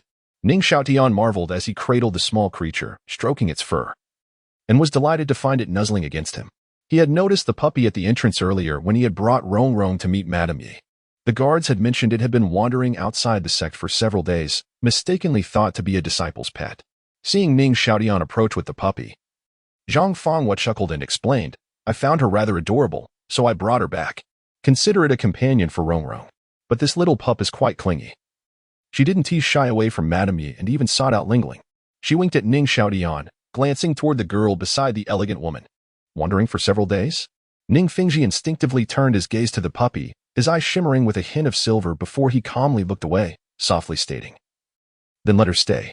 Ning Xiaotian had witnessed his abilities flourish within the Stardew forest and the sect on several occasions, and he harbored concerns about the unpredictable nature of spirit beasts in the world, preferring to err on the side of caution. Upon noticing Ning Fengzhi had approached, Madame Yi elegantly rose, guiding her daughter Yi Lingling forward, and coolly stated, Lingling, don't forget to pay your respects. Greetings, Ning Sect Master. Yi Lingling quickly bowed, her voice almost a whisper. Good child, Ning Fengzhi replied with a warm smile, then turned to Madame Yi, sighing, Madame Yi, Lingling is still young. There is no need for such severity. The nine-heart begonia spirit could only have 2 inheritors at a time, granting Yi Qianren an unparalleled status within her family as the destined heir. Yet, this responsibility came with rigorous upbringing, instilling in her the principles necessary to become a suitable matriarch. Unfortunately, it also fostered a sense of alienation among her kin, a bitter fruit of jealousy and estrangement. Such is the nature of humanity. Ning Fengzhi observed the cool demeanor of Yi Qianren with a sense of resignation. Perhaps it would be best to let Xiaotian guide her in a more nurturing manner. The Ning family need not cultivate such a disposition in their daughter-in-law. Casting a gentle glance at the somewhat timid Yi Lingling, Ning Fengzhi's expression softened. Our daughter-in-law should live joyfully. When she enters our family, I shall see who dares to spread malicious gossip. Her father will personally invite them for tea. Such as etiquette, it must not be neglected. Madame Yu's expression remained unchanged, her tone as cool as ever. Turning back to Yi Lingling, she remarked, This is Ning Xiaotian, young Master Ning. Greetings. Young Master Ning. Yi Lingling promptly bowed, her petite frame draped in white, trembling slightly like a solitary fawn lost in the woods. Ning Xiaotian stood bewildered, glancing between Yi Lingling and Yi Qianren, silently questioning if this was truly her mother. He understood the circumstances of the Yi family and could empathize with the upbringing that had shaped Yi Qianren's character, but this seemed excessive. As an elder brother, he would never allow his sister to endure such rigid training. Why should a child suffer through the misfortunes of another? It was too cruel. Lingling, come here. You will train beside young Master Ning from now on, Yi Qianren stated flatly. Mother. Yi Lingling hesitated, glancing up at her mother. Yi Qianren furrowed her brow, prompting Yi Lingling to lower her head and timidly approach Ning Xiaotian. Seeing this, Yi Qianren slowly turned to Ning Fengzhi, bowing respectfully. Ning Sect Master, if there are no further matters, I shall take my leave. So soon? Want you stay for a meal? Zhang Fenghua exclaimed in surprise, glancing at Yi Lingling, hoping to persuade her to remain a while longer. No need. Yi Qianren replied with firm finality. Then allow me to escort you. Ning Fengzhi, recognizing her resolute stance, conceded. Thank you, Sect Master Ning. Yi Qianren bowed again. Of course, this way please. Ning Fengzhi gestured slightly, leading her toward the door. Lingling, come. Let it see you. As Yi Qianren exited, Zhang Fenghua eagerly set Ning Rongrong down for Ning Xiaotian to carry, rushing to Yi Lingling's side with a tender expression, inquiring about her well-being. A moment later, so soon? Where's Madame Yi? Zhang Fenghua remarked, puzzled to see Ning Fengzhi return shortly after leaving. She wouldn't allow me to escort her. I've sent guards to continue accompanying her. Ning Fengzhi replied with a hint of exasperation. How can a mother act thus? Zhang Fenghua lamented, noticing the urgency in Yi Qianrou's departure. Madame Yi is indeed a wise individual. Ning Fengzhi mused softly, observing that Yi Qianrou's resolute demeanor today seemed to suggest an intention to distance Yi Lingling from her family. It was evident that she aimed to have the best of both worlds, seeking to forge a new path for the family. It appears that subduing the Yi clan is temporarily out of the question. Ning Fengzhi shook his head, turning to Ning Xiaotian, and said, Tinger, from now on, Lingling shall reside with you. P.S. Please do not brand me as cruel, considering the original portrayal of Yi Lingling's frosty disposition and her reticence.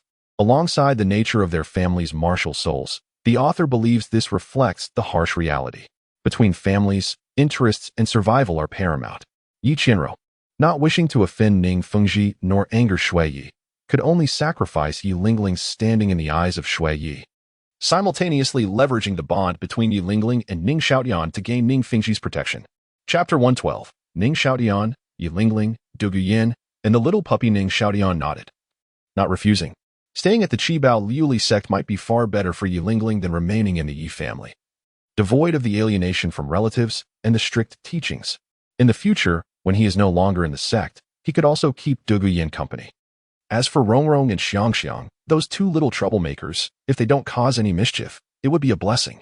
It seems I must temporarily leave the comforting embrace of the little dragon girl. Glancing with pity at Yi Lingling not far away, Ning Xiaotian's gaze dimmed. He dared not imagine embracing her on either side, nor could he bear the thought.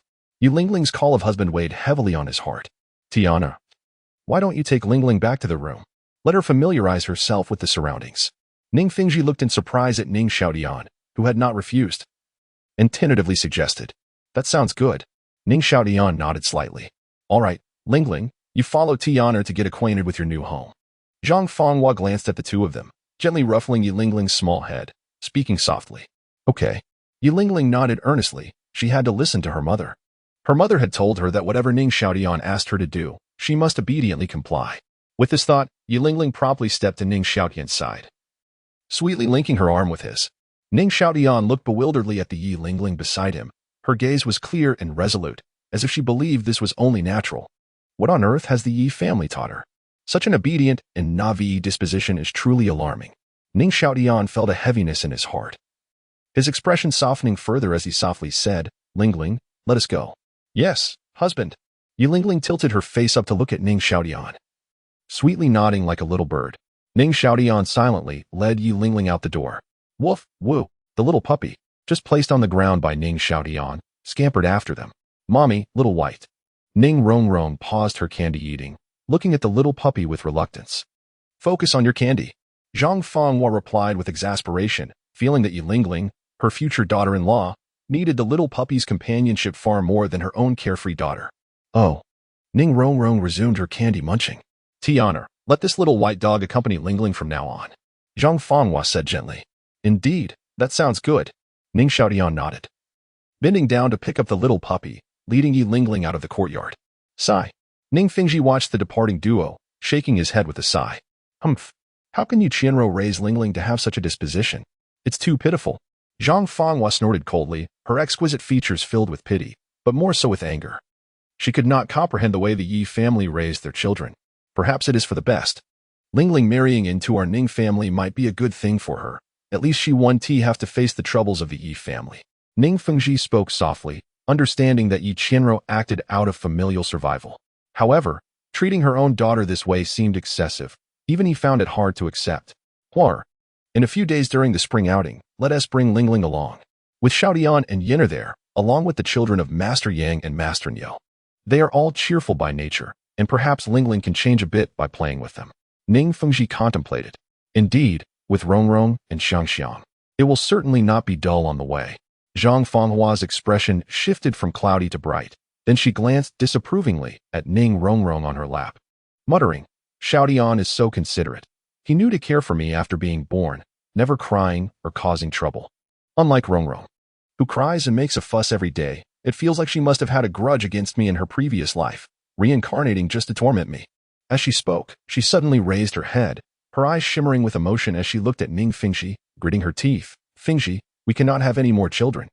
Introduce a few suitable matches for Xiaotian in the future. Let them bear children. Huar, I have been thinking the same. Ning Fengzhi nodded earnestly. Since Ning Rongrong's birth, their married life had been significantly impacted. A wail in the middle of the night would immediately rouse them from sleep. While they could have a wet nurse, they both felt it was essential to raise the child themselves to foster a bond. With Ning Xiaotian's experience in childcare, they believed it would be manageable, full of confidence. Who could have imagined? Given Rongrong's temperament, it seemed they would have to endure for several more years. It was quite a challenge. Lingling, from now on, don't call me husband. Call me brother Xiaotian. On the way, Ning Xiaotian turned to Yilingling, who was petting the puppy, and said gently, Why? Yilingling looked up, her eyes filled with confusion. Do you know what husband represents? Ning Xiaotian inquired. A husband is simply a husband, Yilingling replied. Ning Xiaotian was rendered speechless, contemplating for a moment before saying, Did your mother not tell you that you must obey me in everything? Yes. What's wrong? Yilingling blinked, puzzled. Your mother might not be quite right. Ning Xiaotian took a deep breath, stating seriously, Since you must obey me in all matters, then from now on, call me brother Xiaotian. Yilingling lowered her head, pondering for a moment, then quickly raised her head, responding clearly, All right, brother Xiaotian. This is not even 6 years old. Her mentality is less than that of a 3-year-old.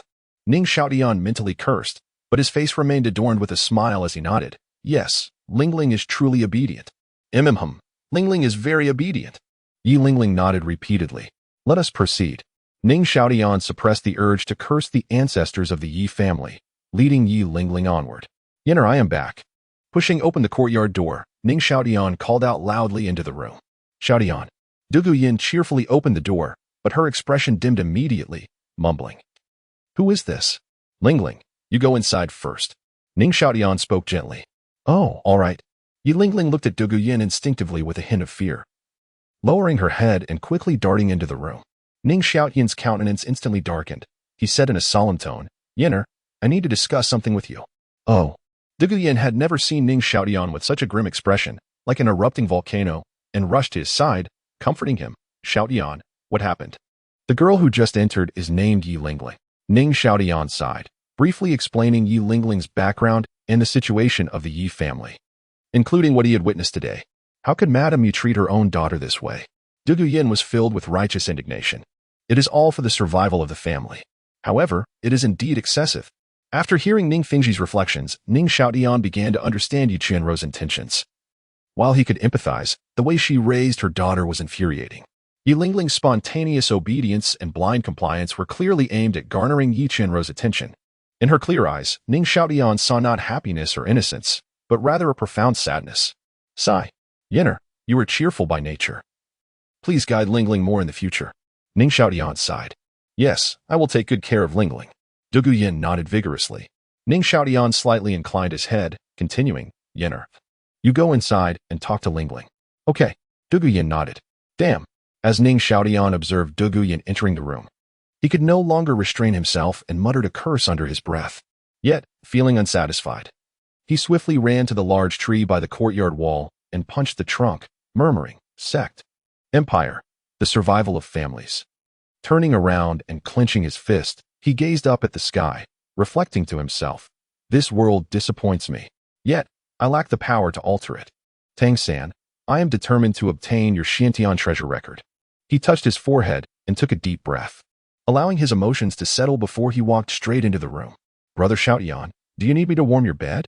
Upon seeing Ning Xiaotian enter, Yilingling, who was conversing with Dugu Yan, quickly turned around, her voice bright and clear. Damn it, the continent must be unified. Whoever dares to obstruct me shall have their martial soul shattered and be sent to toil in the fields. Ning Xiaotian's previously calmed emotions surged once more, his fist tightening and his chest rising and falling slightly.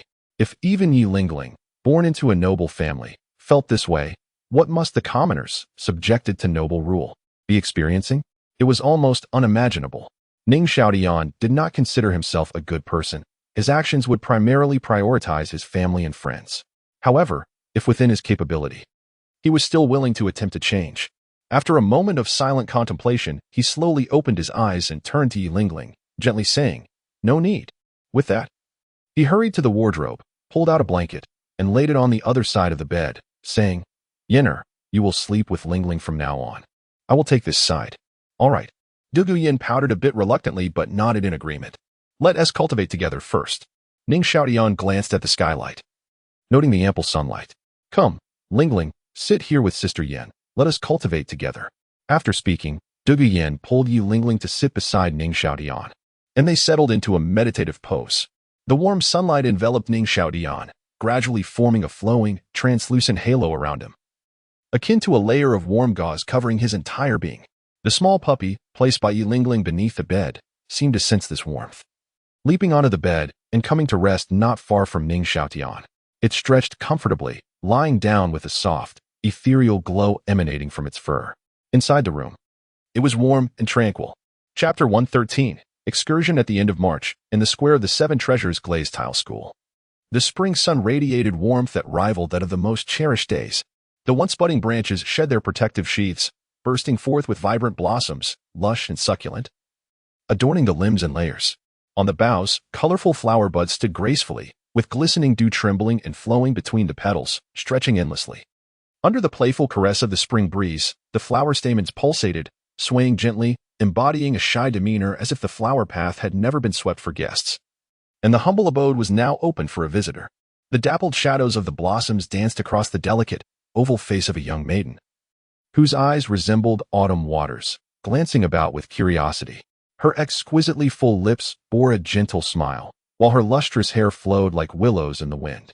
Dugu Yan was clad in a loose, dark green skirt, her snowy arms exposed to the air, shimmering like crystal. The hem of her dress swayed gracefully, exuding an ethereal presence akin to that of a fairy. Indeed, beauty radiated effortlessly. Ning Xiaotian gazed at the statuesque, fair-skinned Dugu Yan. His heart stirred with myriad emotions. Truly, the past was a burden too heavy to bear. He shook his head, pondering whether his parents had unearthed the 50 gigabytes of memories stored on his hard drive as relics. Fortunately, he no longer had to witness it. If only I could perish swiftly, then societal oblivion would not descend upon me. Ning Xiaotian grimaced, brushing the dust off his gray attire, and approached the trio coming his way. As they were embarking on a distant journey, the group opted for simple garb to avoid drawing attention from the townsfolk. Yet, beauty remained undeniable, and charm still captivated, particularly in his case, where handsomeness was still astonishing. "Brother Qinghe, it has been a long time." Ning Xiaotian waved cheerfully as he reached front of Qian Renxue. "Indeed, it has been a while." Qian Renxue nodded slightly, casting a glance at the diminutive Ning Xiaotian, and remarked coolly, "Brother Xiaotian, it is not easy to see you." At the age of 13, standing at over 1.7 meters, she towered over Ning Xiaotian, whose height barely reached her neck. Ning Xiaotian maintained eye contact with Qian Renxue, only able to see her unremarkable bosom, feeling a twinge of disappointment as he sighed. "Ah, my father has been urging me to cultivate.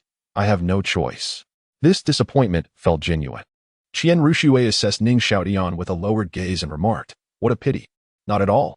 This journey together provides us ample time for heartfelt conversations."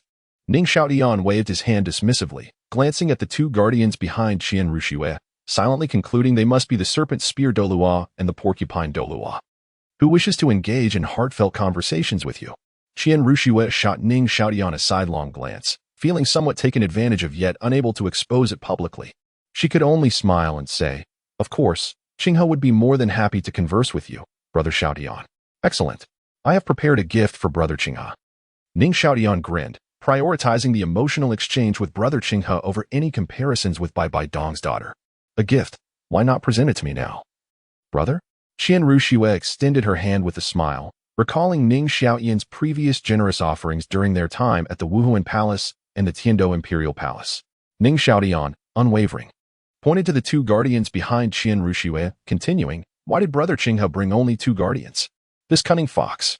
Qian Renxue had never been bested in such a manner before, suppressing an internal expletive, retracting her hand, and nodding, "With the sword Duel and poison Duel as our protectors, safety is assured." "Indeed." Ning Xiaotian nodded, shifting his gaze to where Dugu Yan had already pulled Yi Lingling onto the carriage, her head peering in his direction. He smiled and waved at Dugu Yan before turning back to Qian Renxue and her guardians, clasping his hands together, "Brother Qinghe, it is time to board and set forth." With that, Ning Xiaotian swiftly maneuvered around Qian Renxue and dashed towards Dugu Yan. Qian Renxue halted her gesture of farewell, instinctively turning to watch Ning Xiaotian sprinting towards Dugu Yan, pausing momentarily before waving her hand, saying nonchalantly, "Let us also depart." Without further ado, she boarded the nearby carriage, disregarding her guardians, who exchanged glances before hastily following suit. The scenery at the end of March was indeed delightful. Outside the Tiandou imperial city, Ning Xiaotian beheld swaying green shadows and clusters of flowers. The sun hung high, casting a bright and pleasant light, and even the gentle breeze carried a hint of warmth. Occasionally, patches of bare yellow earth appeared, where several farmers squatted, sowing seeds. Fields of canola flowers stretched in a golden wave, fluttering in the wind. Wisps of white smoke rose from afar, adding a touch of humanity to the scattered fields. Alas, within the hour, the trace of human activity vanished, leaving only the primal essence of nature. With a sparse population and no towering edifices, the landscape indeed flourished, revealing mountains and clear waters. As Ning Xiaotian gazed out at the verdant scenery, an inexplicable sense of comfort washed over him. The Douluo Continent was vast, but not densely populated. With an estimated few 100 million inhabitants scattered across various city-states, and stepping outside a city often led one into untamed wilderness. The common folk relied on the kingdom and soul master groups for survival. For ordinary individuals to cultivate land and sustain themselves posed significant dangers. As a decade-old spirit beast could emerge from the brush and claim a family-esque life. Those spirit beasts predominantly dwelled within spirit beast forests. The lower-level ones could be encountered in any sizable woodland. This perilous reality explained the esteemed status of soul masters on the continent. Despite Yu Xiaojing only being at level 29, he would still be regarded as a formidable figure in a village. Regrettably, others did not share the same sentiment. "Young master, it's time to disembark." A guard's call interrupted Ning Xiaotian's moment of reverie. Understood. Ning Xiaotian opened his eyes, softly beckoning Dugu Yan, who was cradling the slumbering Yilingling. Upon exiting the carriage, they found themselves in a grassy expanse, where sparse yet lush trees towered towards the sky. Leading Dugu Yan around the carriage, a shimmering lake came into view, its surface glistening like diamonds. The lakeshore was adorned with vibrant flowers, and the rippling waters mirrored the enchanting hues of the setting sun. How beautiful! Dugu Yan instinctively leaned against Ning Xiaotian's shoulder, marveling at the scenery before her. Her voice filled with awe. "Indeed, it is truly stunning." Yilingling, held by Dugu Yan's hand, nodded vigorously, craning her neck to take in the view. Just then, Qian Renxue, having just disembarked, watched as the three of them formed a group, feeling somewhat choked by the affectionate display. Cough, cough. Zhang Fenghua, approaching with Ning Rongrong, could no longer bear the sight and cleared her throat. "Tenor, the scenery here is exquisite, and the surroundings are spacious. Let us camp here tonight." Chapter 114. Come on, let us hurt each other. Indeed, Mother has chosen an exquisite location. Ning Xiaotian nodded in agreement. Of course. Just look at who made the choice. Zhang Fenghua lifted her delicate chin, a proud expression gracing her features. Yes, yes, yes. Mother possesses an unparalleled eye for such things. Ning Xiaotian hurriedly showered her with flattery. Zhang Fenghua regarded him with a knowing look, then turned to the accompanying guards and commanded loudly, "We shall stay here tonight. Please assist in setting up the tents." Understood. The guards promptly complied. As the wife of the sect leader, Zhang Fenghua was straightforward and approachable, earning the respect of the disciples with her beauty and charm. Half an hour later, the tents were ready. On the lush green grass, over a dozen small mounds were arranged in a crescent shape. Considering the number of travelers and the diverse terrains they might encounter, the sect had prepared modest tents. Inside, there was no lavish decor. The bedding was laid out just enough to accommodate 2 or 3 adult men lying side by side. Dugu Yan and Yilingling, both petite beauties, would surely find it easy to share the space. Ning Xiaotian, in high spirits, laid out a quilt for Dugu Yan, placed a small wooden table in front of the bed, and added a small lamp along with several dishes of delicacies. Yilingling was nestled at the far end, Dugu Yan in the middle, and he on the outer side. Although he could not embrace them both, it was still an arrangement he could accept. After a candlelit dinner, a warm night awaited them. After preparing the sleeping arrangements, Ning Xiaotian lifted the tent flap and stepped outside. The night, nearing April, was crisp and cool, devoid of stars and the moon, shrouded in darkness, with a gentle breeze rustling the branches, producing a crisp rustling sound. Gathered around several clusters of flickering bonfires, the group sat together, sharing tales of family and life. However, it was Zhang Fenghua who spoke while others listened. Let me tell you, when Tian was just born, he was so well behaved, not crying or fussing at all. It truly frightened me. I thought there might be something wrong with him. Zhang Fenghua patted her ample chest, feigning fear. Fortunately, I was quick-witted and gently flicked his head. And only then did he let out a cry. Zhang Fenghua, feeling slightly guilty, whispered the word gently and made a soft flicking gesture. That must have hurt. The other women exchanged skeptical glances at Zhang Fenghua, whose fierce demeanor as the matriarch of the Ning family was striking a chord within them. So it was you who flicked my head that day. I had always thought it was my father. Ning Xiaotian cast a deep glance at his mother before swiftly moving beside Dugu Yan, who was attentively listening to Ning Rongrong, and sat down gently. Zhang Fenghua's voice abruptly halted as she quickly pulled Ning Rongrong into her embrace, ceasing her speech. Yenner, I too encountered many amusing incidents during my childhood in the sect. Ning Xiaotian, observing the silence, spoke softly. The women turned their gazes toward him. I remember when I was just over 2 years old, naive and innocent. My mother would come to my room every night to tell me stories. At this point, Ning Xiaotian paused, glancing at Zhang Fenghua before continuing. According to my mother, she pursued my father back in the day. Ning Xiaotian, are you trying to get yourself killed? Zhang Fenghua abandoned Ning Rongrong, lunging at Ning Xiaotian with a sudden urgency, reaching out to him. When she found her hand too short to grasp him, she sweetly pleaded, Tianer, I have always treated you well. Indeed, mother has always been exceedingly kind to me. Ning Xiaotian leaned back slightly, nodding in agreement. At this moment, Ning Rongrong, feeling quite uncomfortable under Zhang Fenghua's weight, squirmed vigorously, her little hands pushing against her mother, her face flushed with distress. Mama, Rongrong is uncomfortable, boo-hoo. Oh dear, Rongrong. Zhang Fenghua promptly adjusted her position, checking on Ning Rongrong, and upon finding nothing amiss, shot a reproachful glance at Ning Xiaotian, saying sweetly, Tianer, your mother is hungry. Ning Xiaotian, having prepared 2 dishes at the spirit hall, was aware of his culinary skills. Thus, it irked her that he had not cooked for her since returning home, often bringing his wife to dine at her place instead. All right, I shall prepare some food for you. Ning Xiaotian nodded, realizing that since returning from the spirit hall, he had been preoccupied with training and researching combat techniques, neglecting to honor his mother. Rising to his feet, Ning Xiaotian approached the bonfire of the sword Douluos, intending to have the master demonstrate his skills to catch a few fish from the lake. It was nighttime, and the fish resided in deeper waters, leaving him with no option but to refrain from attempting to catch them himself. Wait here.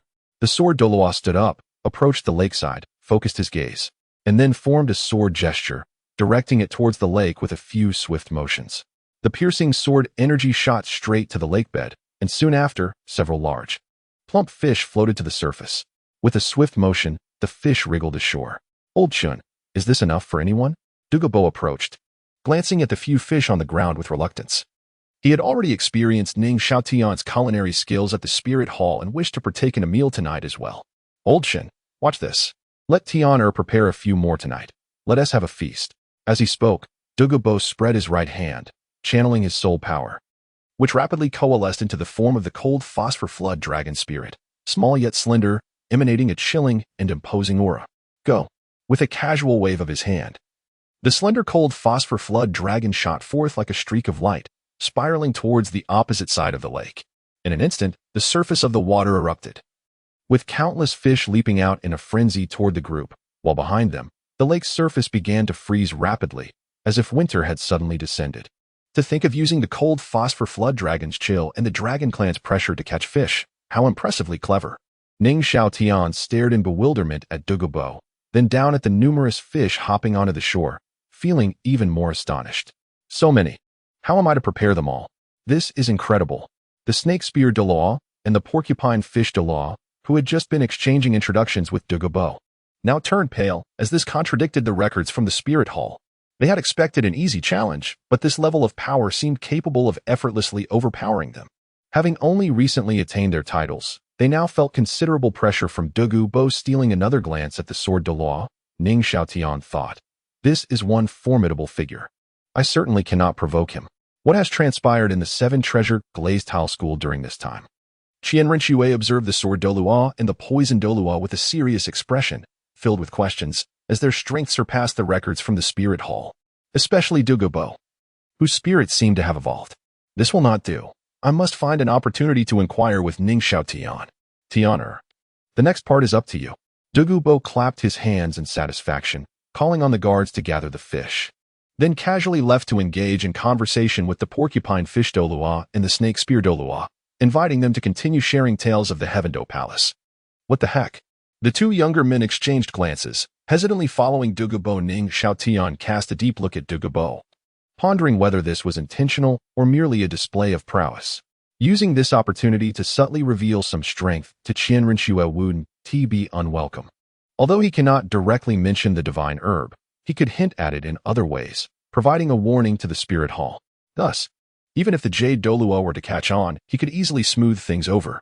Shaking his head, Ning Xiaotian turned to see the guards already commencing the task of gutting the fish by the lakeside, his expression once again clouded with distress.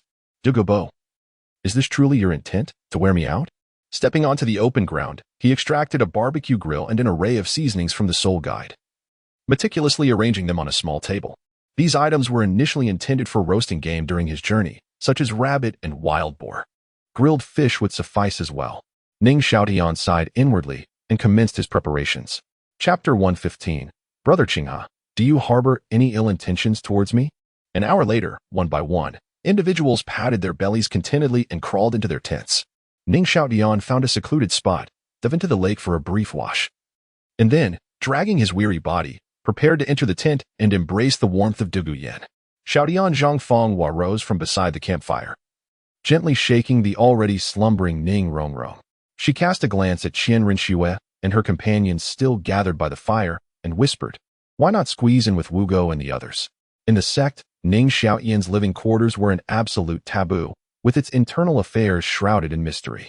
Now, before outsiders, especially royal nobles accompanied by guards, the two girls had already spent the night with their beloved Xiaotian. Yilingling was still so young. She felt it would be highly inappropriate if word got out. Moreover, as Ning Fengzhi mentioned, her son would eventually attend the Tiandou Academy for gilding. It would be too embarrassing to have the reputation of a little lecher before he even enrolled, potentially jeopardizing her plans for future matchmaking. Why? Ning Xiaotian asked, perplexed. He had no desire to be sandwiched between two burly men. According to Yang Wugo, Niu Ben had a habit of kicking off blankets. Though he was sturdy, he didn't fancy being unceremoniously tossed to the ground in the middle of the night. Zhangfenghua gestured subtly towards Qian Renxue and her companions. Her voice barely above a whisper. Lingling is only 6 years old. Her temperament is gentle. How will she navigate life if this gets out? Besides, your father has already promised His Majesty Shuya that he would send you to the Tiandou Royal Academy for a while. Your mother fears there will be gossip about you, do they dare? Ning Xiaotian scoffed, but at the thought of Yilingling, he fell silent. He hadn't initially objected to her staying over for several reasons. He coveted her 9 Heartseed Butterfly's martial soul, which would aid in his clan's martial training. He sympathized with her tragic circumstances, and having her accompany Dugu Yan and his sister during his outings seemed beneficial. As for romance, it was far too premature, after all. She was just a little girl, lacking the allure of the little dragon girl or the little fox spirit. Perhaps when Lingling matured and developed feelings for him, he might consider it, especially since she was nominally betrothed to him. But if he returned to find her heart already claimed, he could choose to support her happiness once the continent was unified. For now, avoiding harm was imperative. There was a stark difference between a carriage and a tent. He trusted that Qian Renxue would keep their discourse private, yet he also thought that bonding between brothers was quite splendid. He yearned to engage Qian Renxue in deep conversation about life and aspirations. Ah, I understand. Ning Xiaotian nodded, then turned his gaze to Qian Renxue, declaring, Mother, I'll go squeeze in with Brother Qinghe. After all, he is sleeping alone. Zhangfenghua pondered for a moment. Given that Xue Qinghe was fair and gentle, it was indeed preferable for her son to share a space with him rather than 2 rough men. Thus, she consented. Very well, you two are, after all, considered brothers. Mother, please rest early. I'll just inform Yin Ning Xiaotian softly remarked, glancing at the peacefully sleeping Ning Rongrong. All right, Zhangfenghua nodded, cradling Ning Rongrong as she entered the tent. Ning Xiaotian stepped inside, calling Dugu Yan aside to share his mother's concerns. Although she was somewhat reluctant, she ultimately agreed after some contemplation. He then approached Qian Renxue, exclaiming, Brother Qinghe, let us sleep together tonight. Has this fellow already discerned my true identity? First speaking of intimate conversation, now suggesting we share a bed. Could he be attempting to take advantage of me? Qian Renxue scrutinized Ning Xiaotian closely and replied, "Junior brother Xiaotian, that may not be appropriate." After sizing him up, she continued, "Are you not concerned about neglecting your two little wives?" She was well aware that Ning Xiaotian had already made a lifelong commitment to Liena at the Spirit Hall and had entangled himself with the granddaughter of the poisoned Douluo at home. Just recently, Ning Fengzhi had sought to match him with the 9 Heartsea Butterflies martial soul awakened from the Yi family. What a scoundrel he was. Liena from the Spirit Hall didn't he seem upset upon hearing the news, which perplexed Qian Renxue deeply. Alas, I am also compelled by circumstances. Ning Xiaotian sighed and conveyed his mother's worries to Qian Renxue, bowing slightly. Brother Qinghe, I hope you can be understanding. Rest assured. We will certainly keep this matter confidential, Qian Renxue reassured him, feeling relieved. Many eyes are watching, Ning Xiaotian said earnestly, then furrowed his brow, displeased. Why should we be concerned? Does Brother Qinghe look down on me? Of course not. Qian Renxue vehemently denied. Then that is fine. Did you not previously express your eagerness to engage in deep conversation with me? These days are a rare opportunity. As he spoke, Ning Xiaotian stepped closer, casually placing his hand on Qian Renxue's delicate shoulder. Let us go, I have so much to discuss with you, brother. Ning Xiaotian cheerfully urged. Qian Renxue felt uneasy as she shook off his hand, but after a moment of hesitation, she relented. Is Brother Xiaotian really clinging to me? Brother, will you still accept the gift? Ning Xiaotian said with a hint of mischief.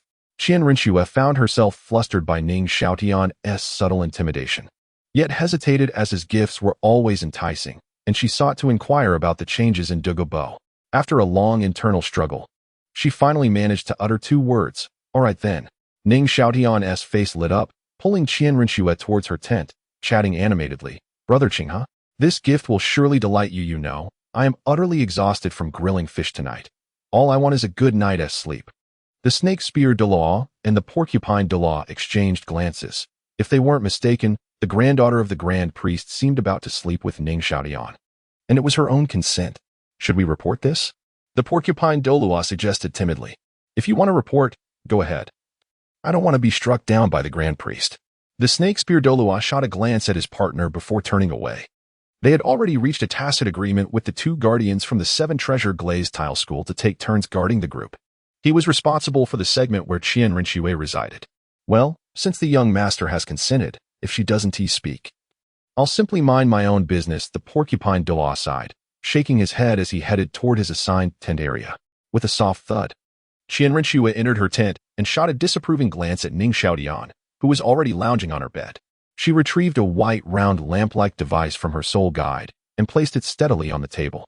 As she pressed the button on the base of the device, a gentle hum resonated, and a soft white veil-like membrane spread from the lamp, enveloping the entire tent in an instant. What is this? Ning Xiaotian stared, bewildered by the enchanting scene. This is a soul guide, designed to create a soundproof barrier. Qian Renxue replied with a sidelong glance at Ning Xiaotian. Upon hearing this, Ning Xiaotian abruptly pulled the blanket to his chest, his face filled with alarm and unease. Brother Qinghe, you wouldn't have any peculiar preferences, would you? Chapter 116. Just don't let Qian Renxue deceive me should you possess any qualities. It is undoubtedly your own, you little scoundrel. Upon witnessing the barrier being lifted, Qian Renxue ceased to conceal her disdain, glaring at Ning Xiaotian with contempt and remarking, flitting about and flirting indiscriminately, I truly feel pity for Liena. After uttering this, Qian Renxue extended her right hand and proclaimed loudly, Where are my gifts? Present them. At merely 13 years of age, Qian Renxue still retained a hint of childishness. Ning Xiaotian stared blankly at the somewhat vulnerable Qian Renxue, refraining from mentioning the gifts. Instead, he sighed wistfully, I indeed owe something to Nar. Meeting her has been the greatest fortune of my life. He continued, she never blamed me for being with other girls. Rather, she comprehended and supported my choices. She understood that, as the heir of the Seven Treasures Glazed Tile school, such matters were unavoidable for the sake of family legacy. Suddenly, Ning Xiaotian's gaze dimmed as he sighed. Nar once confided in me that she lost her family at a young age. Apart from her master, her brother, and Yan, who treated her like a sister, she had no female peers in the Spirit Hall. Thus, she believed that if I married other girls, she would gain sisters and family of her own, and someone to converse with. He clenched his fists, feeling the weight of his resolve, and scrutinized Qian Renxue as he continued, I made a promise to Nar to strive together to change the world and prevent tragedies that ought not to occur. He straightened his posture, diverting his gaze toward the direction of the Seven Treasures Glazed Tile School, and remarked, "Collaborating with the Spirit Hall was merely a choice made for survival by the family, much like your decision to infiltrate the Tiandou Empire. Both choices are fraught with peril. Failure could lead to irreversible consequences." After speaking, Ning Xiaotian cast another glance at Qian Renxue, secretly musing that had it not been for her folly in the original story, allowing Tang San to emerge unscathed, the Spirit Hall would never have been destroyed, and unifying the continent would have been as simple as reaching into one's pocket. Family, kin, and promises? Qian Renxue fell into contemplation. Since being with Nar, my perspective has gradually shifted. I wish to protect my family, and I also desire to uphold my promises. Ning Xiaotian extended his fist, clenching it in the void. The current pope, Bibi Dong, is not only the benefactor who healed my mother but also exhibits leadership qualities that I recognize. She is the person who Nar and I both believe can fulfill this promise. He gazed at Qian Renxue and said calmly, "This is why I fervently strategize for Her Holiness the Pope. Bolstering the Spirit Hall's strength is merely one aspect. More importantly, it is to enhance her reputation among the people, benefiting the populace and laying the groundwork for future dominion over the continent. The hearts of the people, a timeless subject." Ning Xiaotian mused silently. The Seven Treasures Glazed Tile School lacked the foundation to lead the continent's unification. Thus, it was a task solely for the Spirit Hall and Bibi Dong, who had endured misfortune. Now that she had extricated herself from the mire of Xiaojiang, she was destined to become a ruler who detested tragedies more than anyone, and with her iron will, as long as she did not go mad in the future, she could very well become a wise sovereign. "And you?" Ning Xiaotian suddenly pointed at Qian Renxue, speaking in a grave tone. "I understand you wish to conquer me, but do you believe you currently possess the capability to bear such a promise? Can you surpass the present Pope, BBDong, in your endeavors? When you ascend to that position, will you have the ability to prevent those tragedies from occurring?" "I." Qian Renxue faltered, her handsome face flushed crimson. "Undeniably, you possess such potential. Yet presently, you are still far from sufficient." Ning Xiaotian shifted his tone and continued, "Do you know where you fail to earn my approval?" "What is it?" Qian Renxue inquired eagerly, eager to discern the gap between herself and Bibi Dong. "You are overly driven by profit," Ning Xiaotian stated solemnly. In the original tale, Qian Renxue was a person who prioritized interests above all else, willing to abandon even loyal titled Douluo elders for the sake of gain, even setting aside familial vengeance. Such behavior is tantamount to digging one's own grave. He would never align himself with such leadership, although Bibi Dong also valued profit. Her treatment of Liena revealed her emotional depth.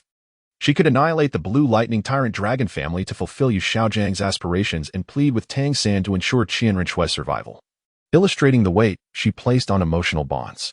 Regrettably, she took an extreme path, misplacing her affections. Overly profit-driven, Qian Renxue murmured in confusion. "Isn't that how it should be? After we made our bet, I learned of some of your actions in the Tiandou Empire." Ning Xiaotian nodded slightly, stating aloud while inwardly thinking, "What do I know? I've read the script." "The simplest question," he declared earnestly, "if I were to agree to join your ranks now, contingent upon your sacrificing one of the two titled Douluo you brought with you, how would you choose?" "This. I would likely choose to sacrifice." Qian Renxue hesitated, realizing that capturing Ning Xiaotian would signify capturing the entirety of the Seven Treasures Glazed Tile School, a value beyond that of an initiatory title Douluo. And therein lies the issue. You would abandon even a loyal title Douluo for your own gain. Who could guarantee they would not be next? How could your subjects trust you moving forward? Ning Xiaotian remarked pensively. "This," Qian Renxue stammered, unable to articulate a response. "To you, I am merely a stranger with some talent and power. When you made that choice, it implied that you might forsake your kin, friends, subjects, and even your own family for a mere stranger. At the very least, those under your command would begin to harbor such thoughts." Ning Xiaotian shrugged, stating casually, "If such behavior becomes commonplace, these individuals may very well distance themselves from you or even betray you." Casting a glance at the slightly flushed Qian Renxue, Ning Xiaotian added, "A year ago, I told you that all things possess cause and effect, and this is part of that principle.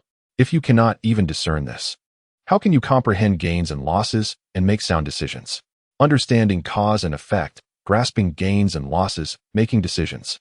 Qian Renxue murmured, a flicker of understanding igniting within her, yet she felt an ineffable sensation, prompting her to inquire, "What does this mean?" "Truly, you are Qian Renxue." possessing a good nature and considerable talent. Ning Xiaotian nodded slightly. With further effort, you should avoid making such elementary errors in the future. He continued. Clarify the causal relationships of events, comprehend what can be gained and what must be sacrificed or lost within those events. Such gains and losses may be immediate or long-term. What you must do is make the most advantageous decision for yourself amid these considerations. Chapter 117, the first set of national exercises. Rubbing his chin, Ning Xiaotian remarked. For instance, your previous choice may yield my inclusion in the short term, yet in the long run, it could result in the loss of trust from others beneath you. This is the essence of gain and loss. But how does one arrive at the right decision? Qian Renxue pondered. Finding the seemingly straightforward relationship between gain and loss difficult to grasp when faced with the necessity of making a decision. As the saying goes, those in positions of power must consider their governance. The same individual, positioned differently, will make disparate decisions. Ning Xiaotian sighed. The adage that one's posterior determines one's thoughts encapsulates this truth. Regrettably, I may not be able to provide you with the correct answer at this moment. It is imperative that you cultivate your own insights through life experiences. Ning Xiaotian, with a sense of helplessness, acknowledged that personal life experiences are irreplaceable. Although he could comprehend the various decisions made by Ning Fengzhi, he suspected he would hesitate if placed in the same circumstances, as some choices are difficult to make without sufficient life experience. His own experiences in this world were rather limited, and his understanding remained superficial. However, he continued, the wisdom of the elders in your clan can prove invaluable when faced with challenging situations. Their extensive experiences may provide you with significant insights. Ning Xiaotian nodded slightly. Indeed, seeking support from those with experience was the most prudent choice. He lifted his chin towards Qian Renxue and smiled. Moreover, senior brother Qinghe, I shall assist you. At least in terms of our overarching goals, we are aligned. Thank you. Qian Renxue nodded slightly, feeling greatly enlightened by Ning Xiaotian's words that evening. Not at all.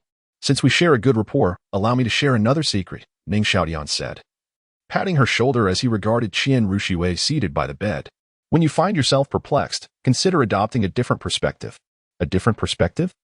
Qian Renxue swatted Ning Xiaotian's hand away, her brow furrowed in confusion. Precisely. In simple terms, it involves contemplating issues from another's viewpoint, whether they are an adversary, a friend, a commoner, or a noble. Ning Xiaotian replied, rubbing his aching hand with a hint of grievance. The advantage lies in being able to anticipate several steps ahead, aiding in your subsequent judgments. It also allows you to better empathize with those around you and understand their thoughts, ensuring impartiality in matters of gain and loss. Is that why you propose those ideas beneficial to commoners, to Pope BBDong? Qian Renxue inquired, a flicker of understanding crossing her face. After all, they are just like us, with parents and siblings. Ning Xiaotian sighed. Is it really that simple? Qian Renxue expressed skepticism. As the young master of the Seven Treasure Glazed Tile school, why was he not focusing on elevating his family but instead contemplating altruism? It seems I cannot conceal anything from senior brother Qinghe. Ning Xiaotian smirked. Our Seven Treasure Glazed Tile school excels in commerce. When the common folk thrive, they possess both the means and the inclination to purchase our goods. So your intention is merely to exploit them? Qian Renxue shot him a disdainful glance, her expression suggesting she had figured him out. The Seven Treasure Glazed Tile school possesses resources and strength, and our inherent advantages ensure that even if the commoners become prosperous, it will not infringe upon our interests. Rather, it will expedite the accumulation of wealth for our school. Crafty merchant. Qian Renxue mentally labeled Ning Xiaotian. Please, no need for mockery. Ning Xiaotian replied with a forced smile, offering a slight bow. Now where are the gifts? They should be presented now. Not wishing to engage further, Qian Renxue turned her back on him, gesturing upward with her hand. After being schooled by Ning Xiaotian, who was 6 years her junior, she felt somewhat disheartened and was suppressing her frustrations. Here. Ning Xiaotian retrieved a small booklet from his soul guide and placed it in Qian Renxue's hands. The first set of national exercises? Qian Renxue stared at the 7 characters on the cover, momentarily bewildered before flipping through the pages. Upon examining a few pages, her confusion deepened. The illustrations depicted unfamiliar movements that resembled a form of martial arts yet diverged significantly from any she recognized. She turned to ask, what is this? Quite formidable, indeed. My broken pulsi has evidently improved. Ning Xiaotian averted his gaze, scratching his nose as he responded nonchalantly. It's for strengthening the body. There are also some simple martial techniques included. Strengthening the body? What purpose does that serve? Qian Renxue scrutinized Ning Xiaotian. Sensing something dubious in his demeanor that suggested ulterior motives, she could not quite decipher. Do you have any idea how many people are injured or killed by soul beasts on the continent each year? Ning Xiaotian did not answer immediately, but crossed his arms and tilted his chin, posing a counter-question. Countless. Qian Renxue frowned, responding truthfully. Since becoming a disciple of Ning Fengzhi, she had been granted permission by Xueye to hear reports from ministers about the frequent incidents involving soul beasts attacking nearby areas, such as wild boars trampling crops, pythons invading homes to devour people, or ants biting children. Have you ever looked into the cultivation levels of these harmful soul beasts and their distribution? Ning Xiaotian inquired further. Most are soul beasts of several decades in cultivation, scattered across various regions. As long as there are forests, incidents can occur. This is precisely why Xueye believes it would be a waste of resources to deploy soldiers to station and suppress them, Qian Renxue elaborated. At this point, her eyes brightened, and she scrutinized Ning Xiaotian, saying, "Are you implying?" Thus, for many years these commoners have sought assistance from the various branches of the Spirit Hall. Ning Xiaotian nodded slightly, continuing, "This is one reason why the Spirit Hall's reputation among the common folk continues to rise." After a brief sigh, he added, "Unfortunately, the number of soul masters stationed at the branches is limited, and many villages in need of aid are situated in remote areas, leading to the frequent occurrence of soul beast attacks. This booklet might assist the Spirit Hall in addressing this issue.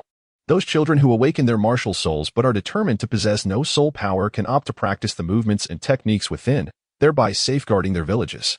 Ning Xiaotian stroked his chin and continued, "Once they attain a certain proficiency, several young men could easily subdue soul beasts of 100 years or younger. Even if they are somewhat lacking, they should be able to drive them away.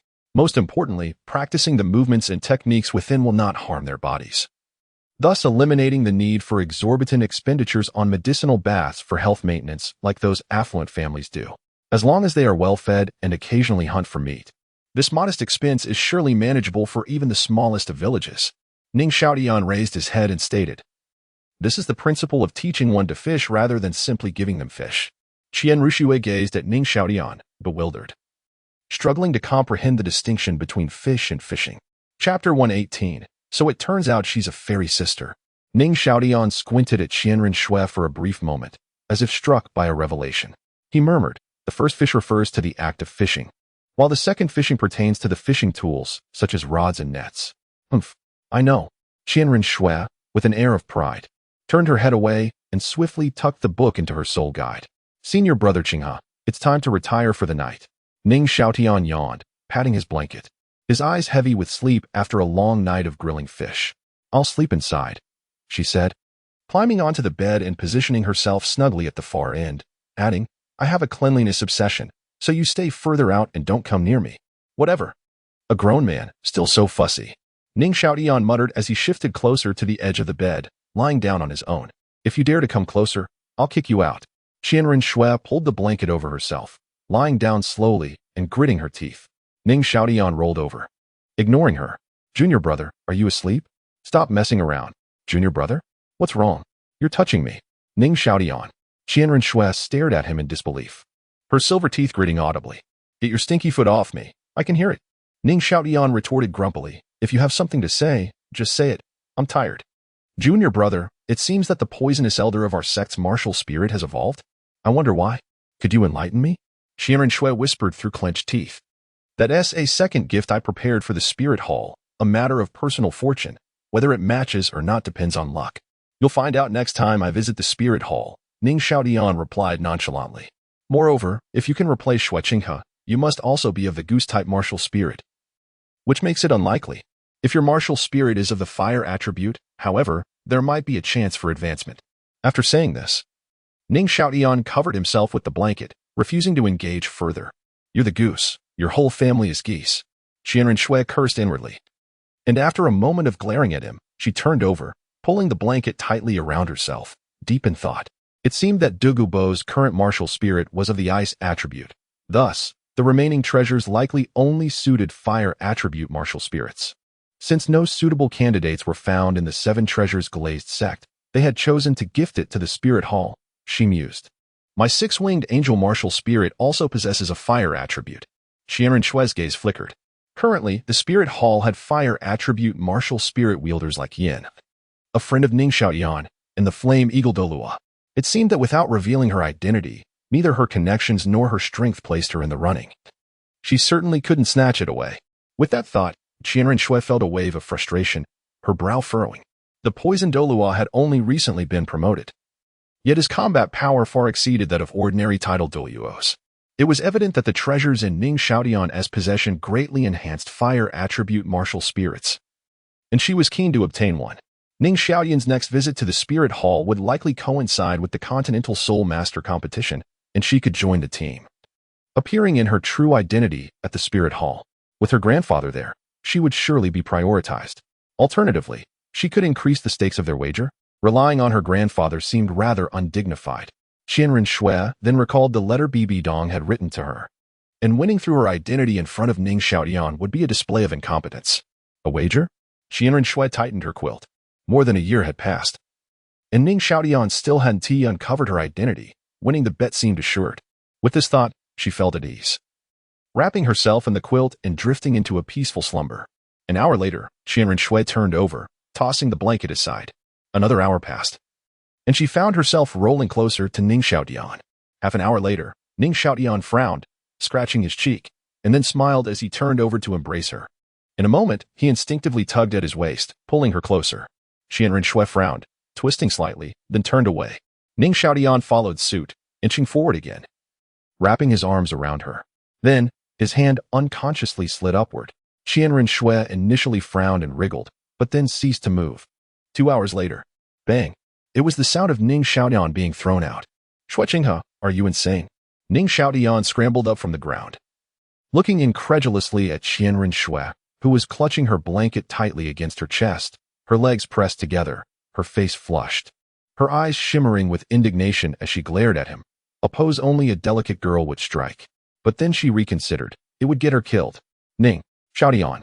Qian Renxue gritted her teeth, her fiery eyes fixed on his hands, which were raised in surrender.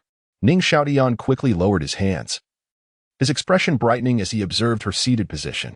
Oh, senior brother Qinghe, what happened? How did you end up in my sleeping area? Qian Renxue froze momentarily. Then a golden light enveloped her as the bedding transformed into floating fluff. Shameless. I'll kill you. Whoa. Ning Xiaotian felt the hairs on his neck stand on end as he leapt onto the bed, tackling Qian Renxue down, suppressing the metallic taste in his mouth, and shouted, Calm down. Do you want to expose us? Qian Renxue indeed calmed down, pushing him away forcefully with her hands, then kicking him aside. Luckily, my body is tough, MMP.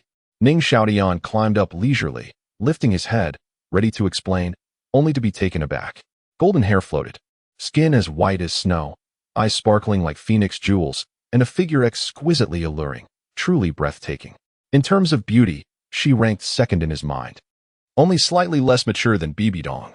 So, you are a fairy sister. Ning Xiaotian flattered her, then weakly added, You clearly rolled over to my side. Dream on. Qian Renxue trembled with rage, her delicate finger pointing accusingly at him, refusing to lower it for a long while. Are you suggesting I should concede the wager? Actually, it wasn't he entirely out of the question. Ning Xiaotian lamented, his eyes coveting the 70,000-year-old soul bone. I'm not that kind of person. Qian Renxue huffed coldly. Winning a wager in such a manner would be a disgrace for her. Then what do you propose? Ning Xiaotian sighed, feeling no joy within. Realizing that with Qian Renxue's temperament, resolving things amicably today was unlikely. Qian Renxue paused, then gazed deeply at Ning Xiaotian, stating earnestly, It's not impossible for you to marry me. I could even give you a chance to court me, but only if you win our wager. In this world, the only man she deemed worthy aside from her grandfather Qian Dalu is Ning Xiaotian, who barely made the cut. If Ning Xiaotian could grow to be her husband, it would undoubtedly be her greatest ally. Should they have children in the future, the Seven Treasures Glazed sect would wholeheartedly support them, securing a bloodline for the Qian family. Moreover, she firmly believed that with her strength and abilities, no woman beside Ning Xiaotian could rival her, not even the current saintess Liena. If she could leverage the fire attribute treasures in Ning Xiaotian's possession to further her martial spirit, her chances of becoming a deity would also increase. Eventually, as the women around Ning Xiaotian aged or became divine, he would belong solely to her. Narrowing her eyes, Qian Renxue continued, Furthermore, I want to raise the stakes of our wager. Chapter 119, Qian Renxue, the emotionless wolf's annihilation. Is there truly such an opportunity? Ning Xiaotian exclaimed in astonishment, staring blankly at his future daughter-in-law, Qian Renxue. Pray tell, if you emerge victorious, I shall agree to be your girlfriend and, akin to Liena, shall not oppose your engagement with other women. The 700,000-year soul bones shall be yours as well, Qian Renxue declared without hesitation. Liena comprehended Ning Xiaotian's sentiments. She too could choose to understand. Just as Liena did not oppose Ning Xiaotian's other relationships, she was equally unopposed. Throughout her life, she had never been outdone by anyone and was convinced that she would triumph in this wager. However, should you falter, you must not only assist me wholeheartedly, but also relinquish the fire attribute treasures in your possession. Moreover, at this juncture, Qian Renxue's complexion flushed slightly, her tone softening as she continued, I shall still consider marrying you. But there is one condition. She fixed her gaze upon Ning Xiaotian, her voice resolute. If we were to bear offspring, the child must carry my surname. Ning Xiaotian furrowed his brow, contemplating the implications. This was a gamble of monumental proportions.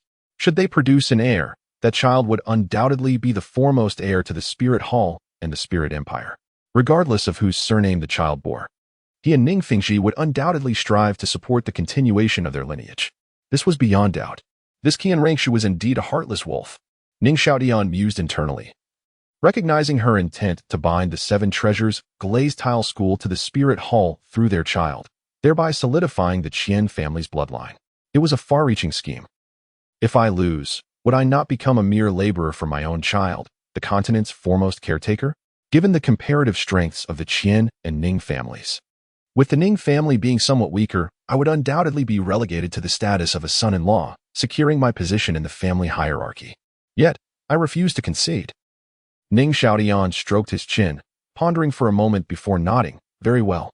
Such a swift agreement? Qian Renxue was taken aback, her heart inexplicably racing as she regarded Ning Xiaotian with suspicion. You certainly possess confidence. Isn't there still 4 years left? Ning Xiaotian replied nonchalantly.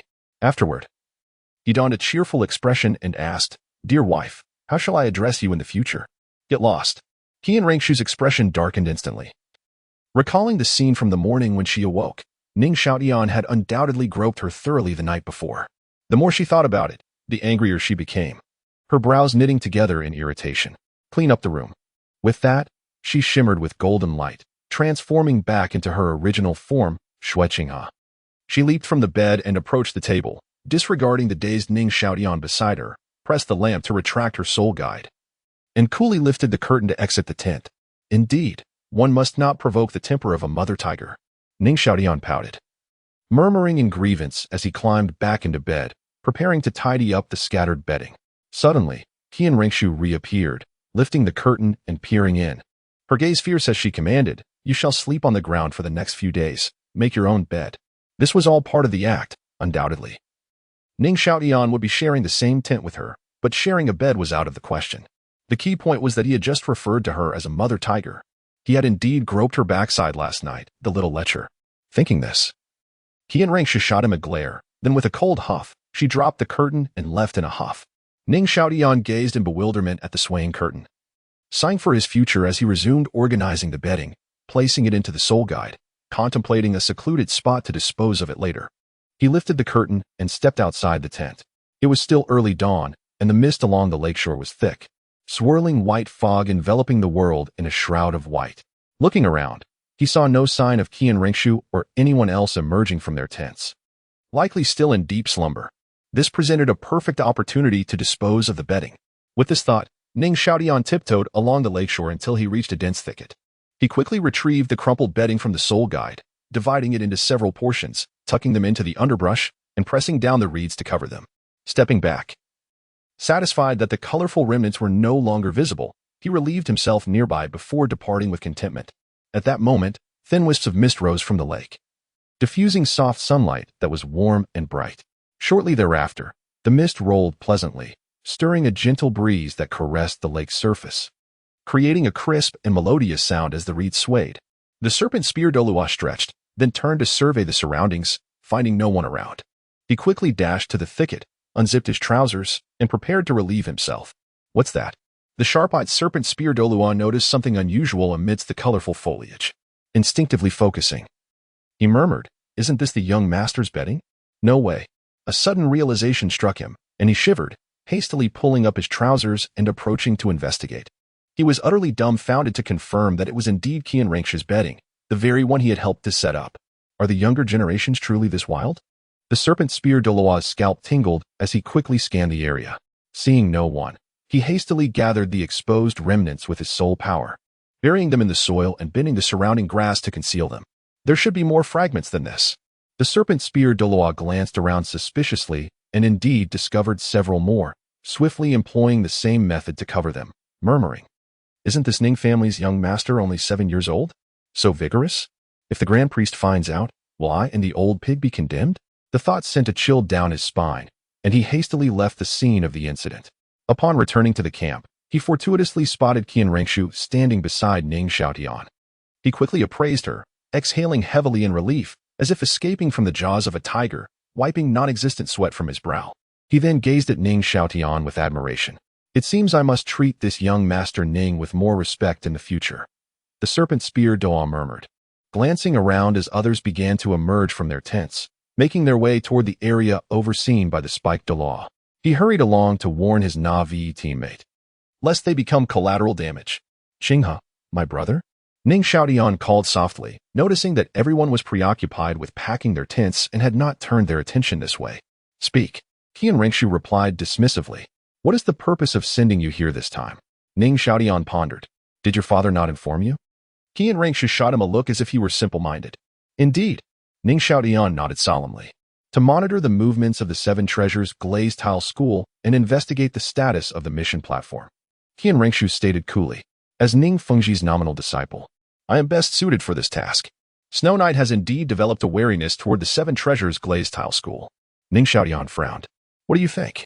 Among the 3 major single-attribute families, one has a title Douluo and has actively sought a marriage alliance with the Yi family. Wouldn't you be suspicious?" Qian Renxue retorted, turning away as she added, "Next time, refrain from using such flimsy excuses." "Wait."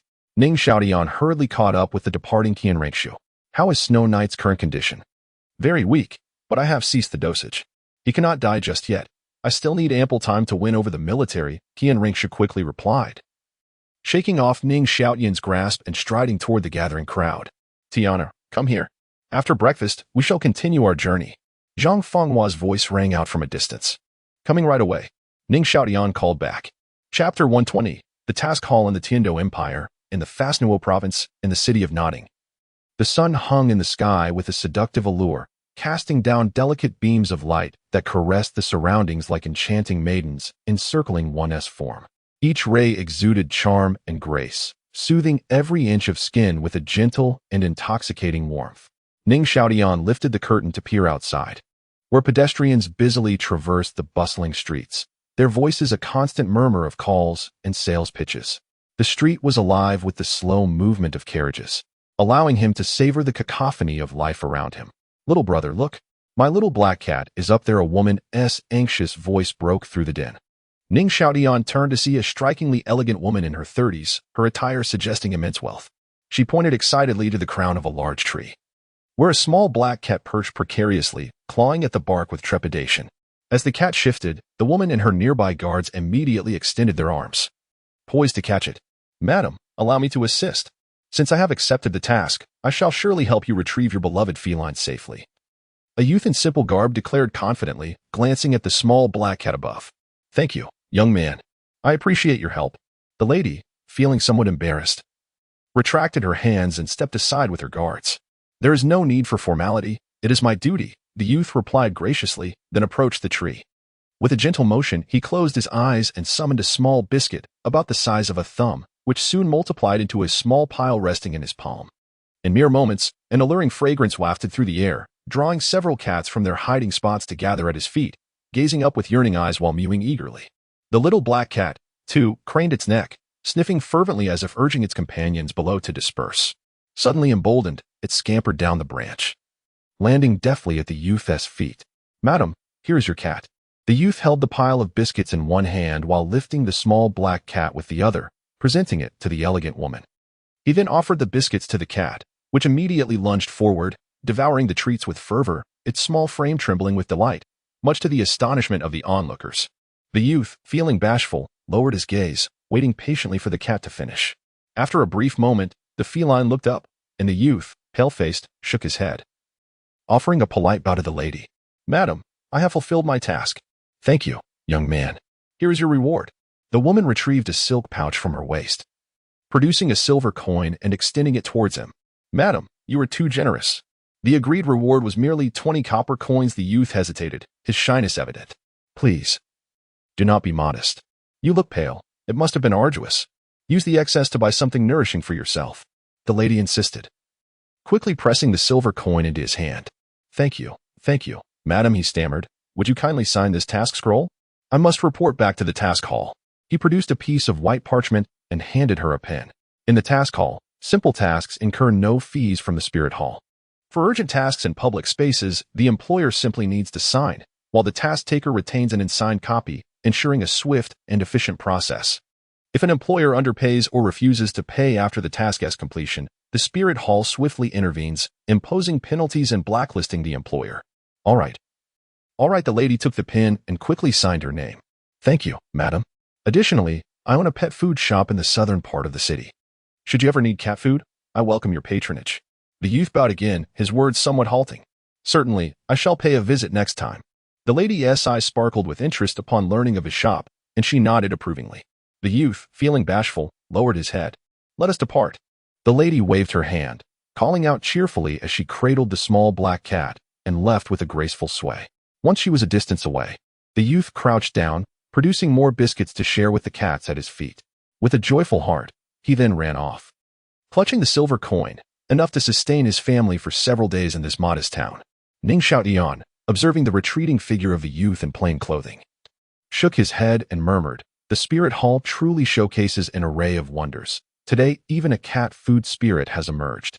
Indeed, that is not the most peculiar instance. Just days ago, we encountered the pensive Dugu Yan beside him," interjected softly. "Quite so," Ning Xiaotian nodded, recalling the recent encounter with a dog dung spirit, which enriched the soil and accelerated plant growth, much to the delight of the local villagers. The spirit master, despite possessing only half a rank of spirit power, was in high demand, having garnered numerous requests and monetary rewards. Even a dog dung spirit can find success. It's astonishing. Every world contains its share of eccentricities. Ning Xiaotian mused, reflecting on how the emergence of task platforms has led to an explosion of bizarre spirit powers, each more outrageous than the last. "Ning Xiao, we have arrived." A guard's voice called from outside, pulling him from his reverie. "Very well," Ning Xiaotian replied, leading Dugu Yan and Yi Lingling from the carriage. "Tian, we shall stay at this inn tonight. Tomorrow, we can explore the surroundings. Once we've had our fill of fun, we will return to the sect." Zhang Fenghua said softly, approaching with Ning Rongrong, who was indulging in a candied hawthorn. "Sounds good." Ning Xiaotian nodded. "Rongrong, let us go." He gestured for them to enter the inn. "Yan, let us proceed as well." Ning Xiaotian turned to Dugu Yan, ready to leave the outdoors behind, no longer needing to share a tent in the wilderness. "Wait a moment, junior brother Xiaotian." At that moment, Qian Renxue's voice resonated as she gracefully approached Ning Xiaotian and clasped her hands in greeting. "Junior brother Xiaotian, I would appreciate your company to the Spirit Hall branch tomorrow to gather information regarding the recent soul beast attacks and the developments at the mission platform." After receiving the tome from Ning Xiaotian, she made it a point to visit the Spirit Hall branch in every town she encountered to ascertain the status of soul beast incidents, which left her astounded. The attacks on civilians were nearly ubiquitous in the vicinity of each town. This indirectly attested to the significance of the tome bestowed by Ning Xiaotian. Furthermore, his recent suggestions for improving the lives of the people, shared during his night spent beneath her bed, had illuminated her perspective. Thus, she wished for him to accompany her once more, hoping to unearth fresh insights and recommendations. As for the investigation of the mission platform, she intended to compile her observations along the way and present them to Shuiyi. "Very well," Ning Xiaotian replied with a nod, adding, "Brother Qinghe, do take rest early. We shall meet again tomorrow." Indeed, Qian Renxue momentarily paused, nodded slightly, and cast a glance at Dugu Yan beside Ning Xiaotian before addressing them. "Junior brother Xiaotian, Miss Dugu, I hope you both retire early as well." What an exquisite figure Dugu Yan possessed, surpassing me in every aspect save for my own visage. Watching Dugu Yan entwined with Ning Xiaotian as they departed, Qian Renxue found herself engulfed in self-doubt. Could it be that Dugu Yan, like Dugu Bo, had utilized a cold attribute treasure? If so, might Dugu Bo have regained his youth? Therefore, could a fire attribute treasure enhance my figure and render me even more enchanting? Let us proceed inside. Qian Renxue narrowed her eyes, waved her hand, and made her way towards the hotel. The desire to enhance one's beauty is innate. I am certain of my victory with that fire attribute treasure. Chapter 121. Holy Soul Village. The following day, Ning Xiaotian arose early and accompanied Qian Renxue to the branch of the Wuhuan Palace. Notting City was merely a small town, and upon venturing into the streets, they encountered only a handful of soul masters, according to the intelligence from the Min family. The strongest among them was scarcely at the soul respect level. Consequently, the two only brought along the serpent spear Douluo, leaving the rest of their forces to safeguard Zhang Fenghua and her entourage. With the danger in this small town confirmed as non-existent, and this journey being their final stop, the idea of splitting off into smaller groups for exploration had been proposed the previous evening. Zhang Fenghua, accustomed to her daily company of dozens, found merit in this notion and agreed, on the condition that those venturing alone would take a guard for safety, leading to a division of the escort team. The Wuhuan Palace in Notting City was an imposing dome-shaped structure, over 100 meters wide and towering 20 meters high, comprised of 3 levels and adorned in a brown hue. Its grand entrance bore the emblem of a long sword, signifying it as the lowest level branch of the Wuhuan Palace. Please halt, esteemed guests. As Ning Xiaotian and his companions approached the palace, they were intercepted by the guards at the entrance. The guard who had spoken, noticing the unfamiliarity of Ning Xiaotian and his companions, stepped forward and politely inquired, "May I ask what brings you here? If you seek the mission hall, I fear you have taken a wrong turn. It is over there." He gestured toward a nearby signpost that boldly displayed the words Mission Hall. Since the establishment of the task platform, the foot traffic at the Notting City branch had increased significantly. To facilitate the handling of related affairs and disperse the crowd, the mission hall had been separated from other operations, creating a dedicated reception area. The guards, tasked with treating all visitors equally and courteously, had been instructed that any breach of decorum would result in expulsion from the Wuhuan Palace. Thus, the guard had diligently practiced a standard greeting protocol for encounters with strangers. "Kind sir, would you be so gracious as to relay our visit to Master Masayuno?" Ning Xiaotian produced the elder token bestowed upon him by Bibi Dong and presented it to the 2 guards with a courteous demeanor. Throughout their journey, he and Qian Renxue had visited numerous branches of the Wuhuan Palace, and this token had indeed spared them much effort. The privilege it conferred was truly advantageous. "Esteemed lords, please hold for a moment."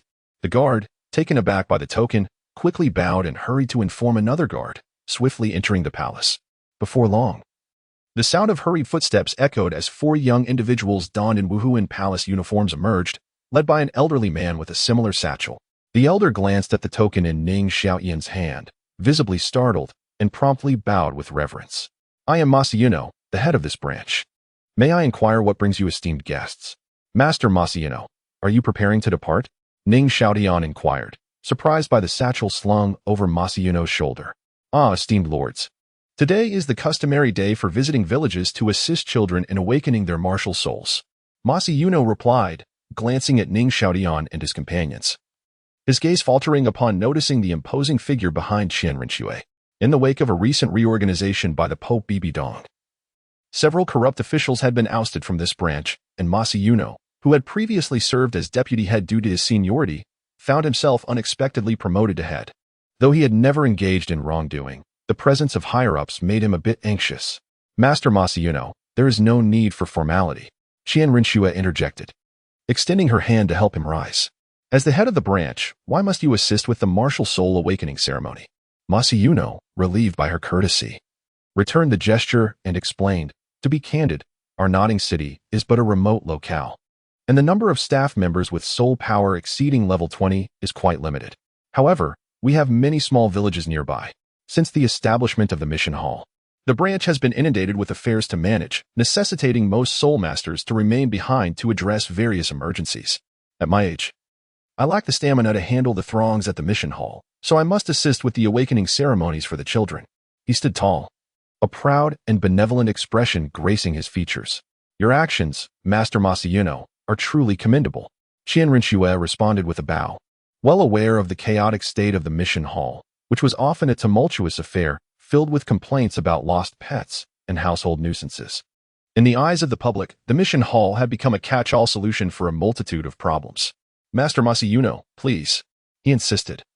I owe much to the Wuhuan Palace, and it is my duty to contribute the martial soul awakening ceremony. Ning Xiaotian, standing beside Qian Renxue, straightened up and glanced thoughtfully at the four young individuals behind Masayuno. May I inquire which villages you are visiting? Shaosan Village, Diri Village, Han Village, Wuxing Village.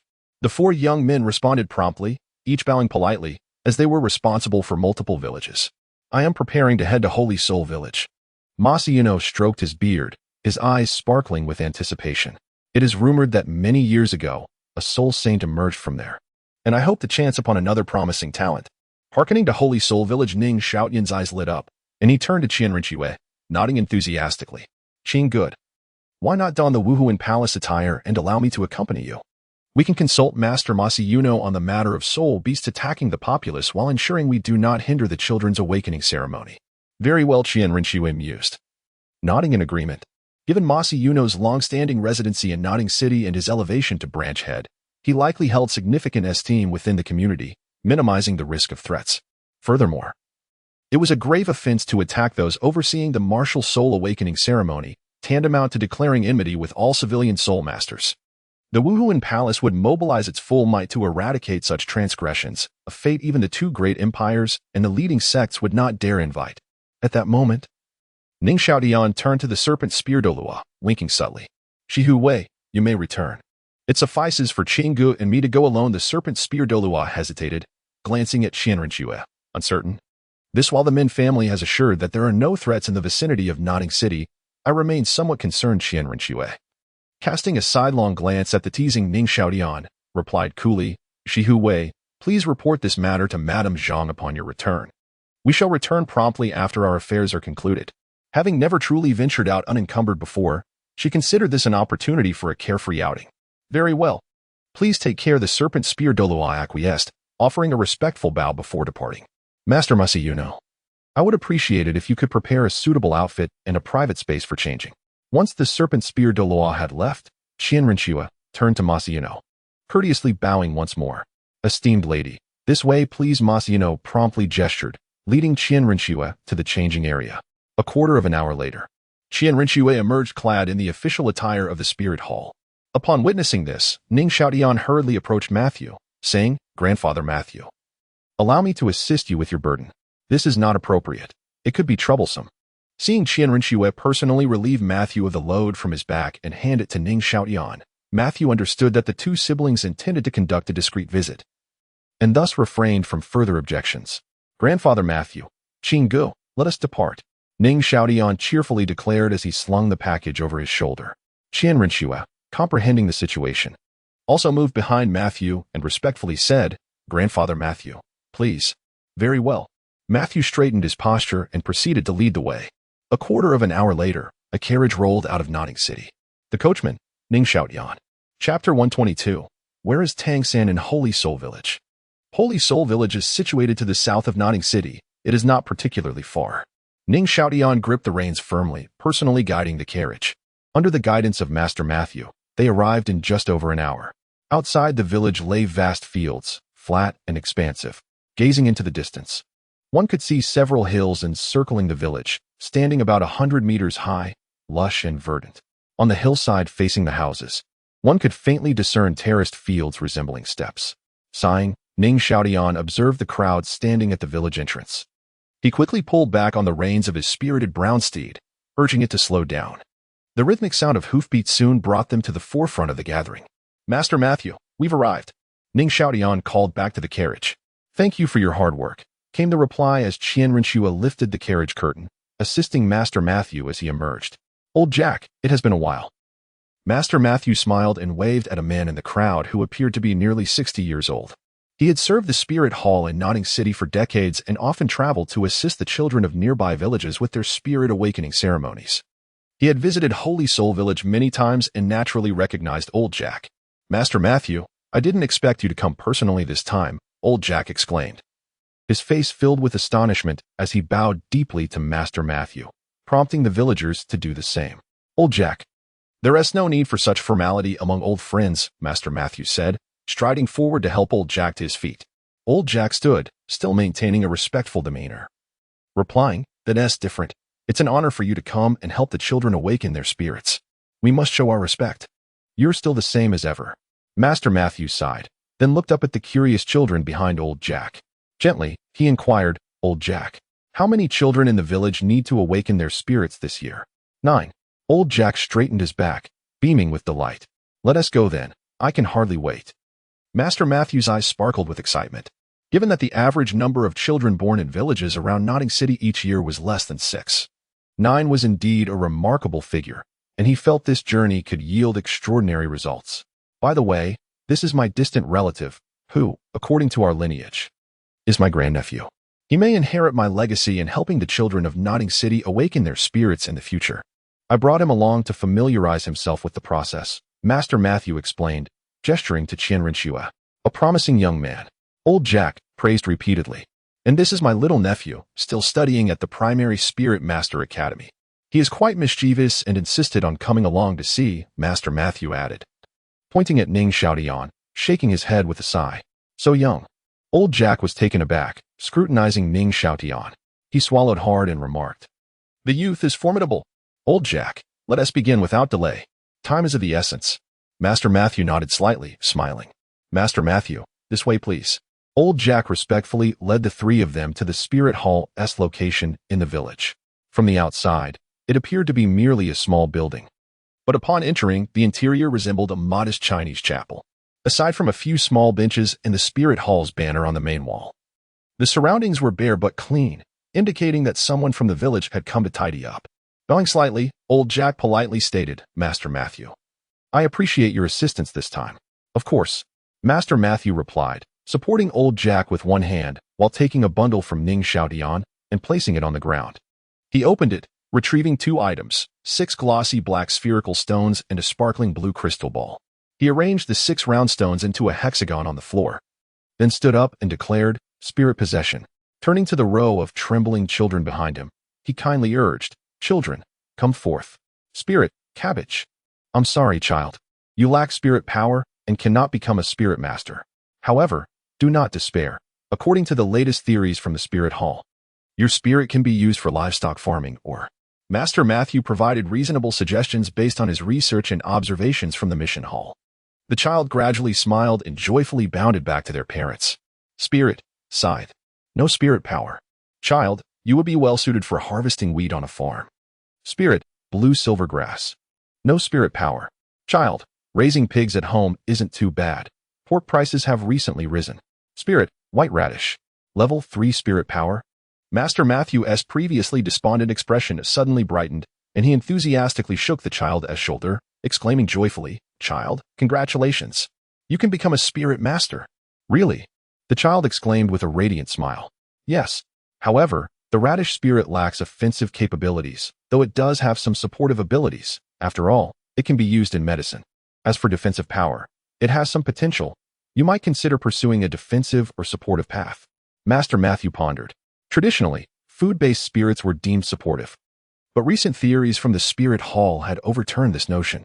Now, the development direction depended entirely on the spirit's inherent characteristics. For instance, walnuts and almonds, with their hard shells, could pursue defensive paths.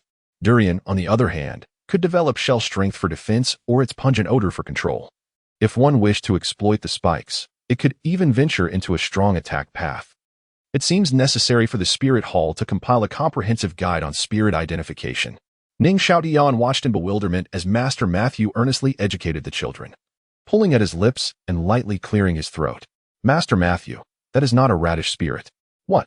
Master Matthew stiffened, swiftly turning to Ning Xiaotian, scratching his head, and tentatively asked, "Nephew, it's not a radish spirit?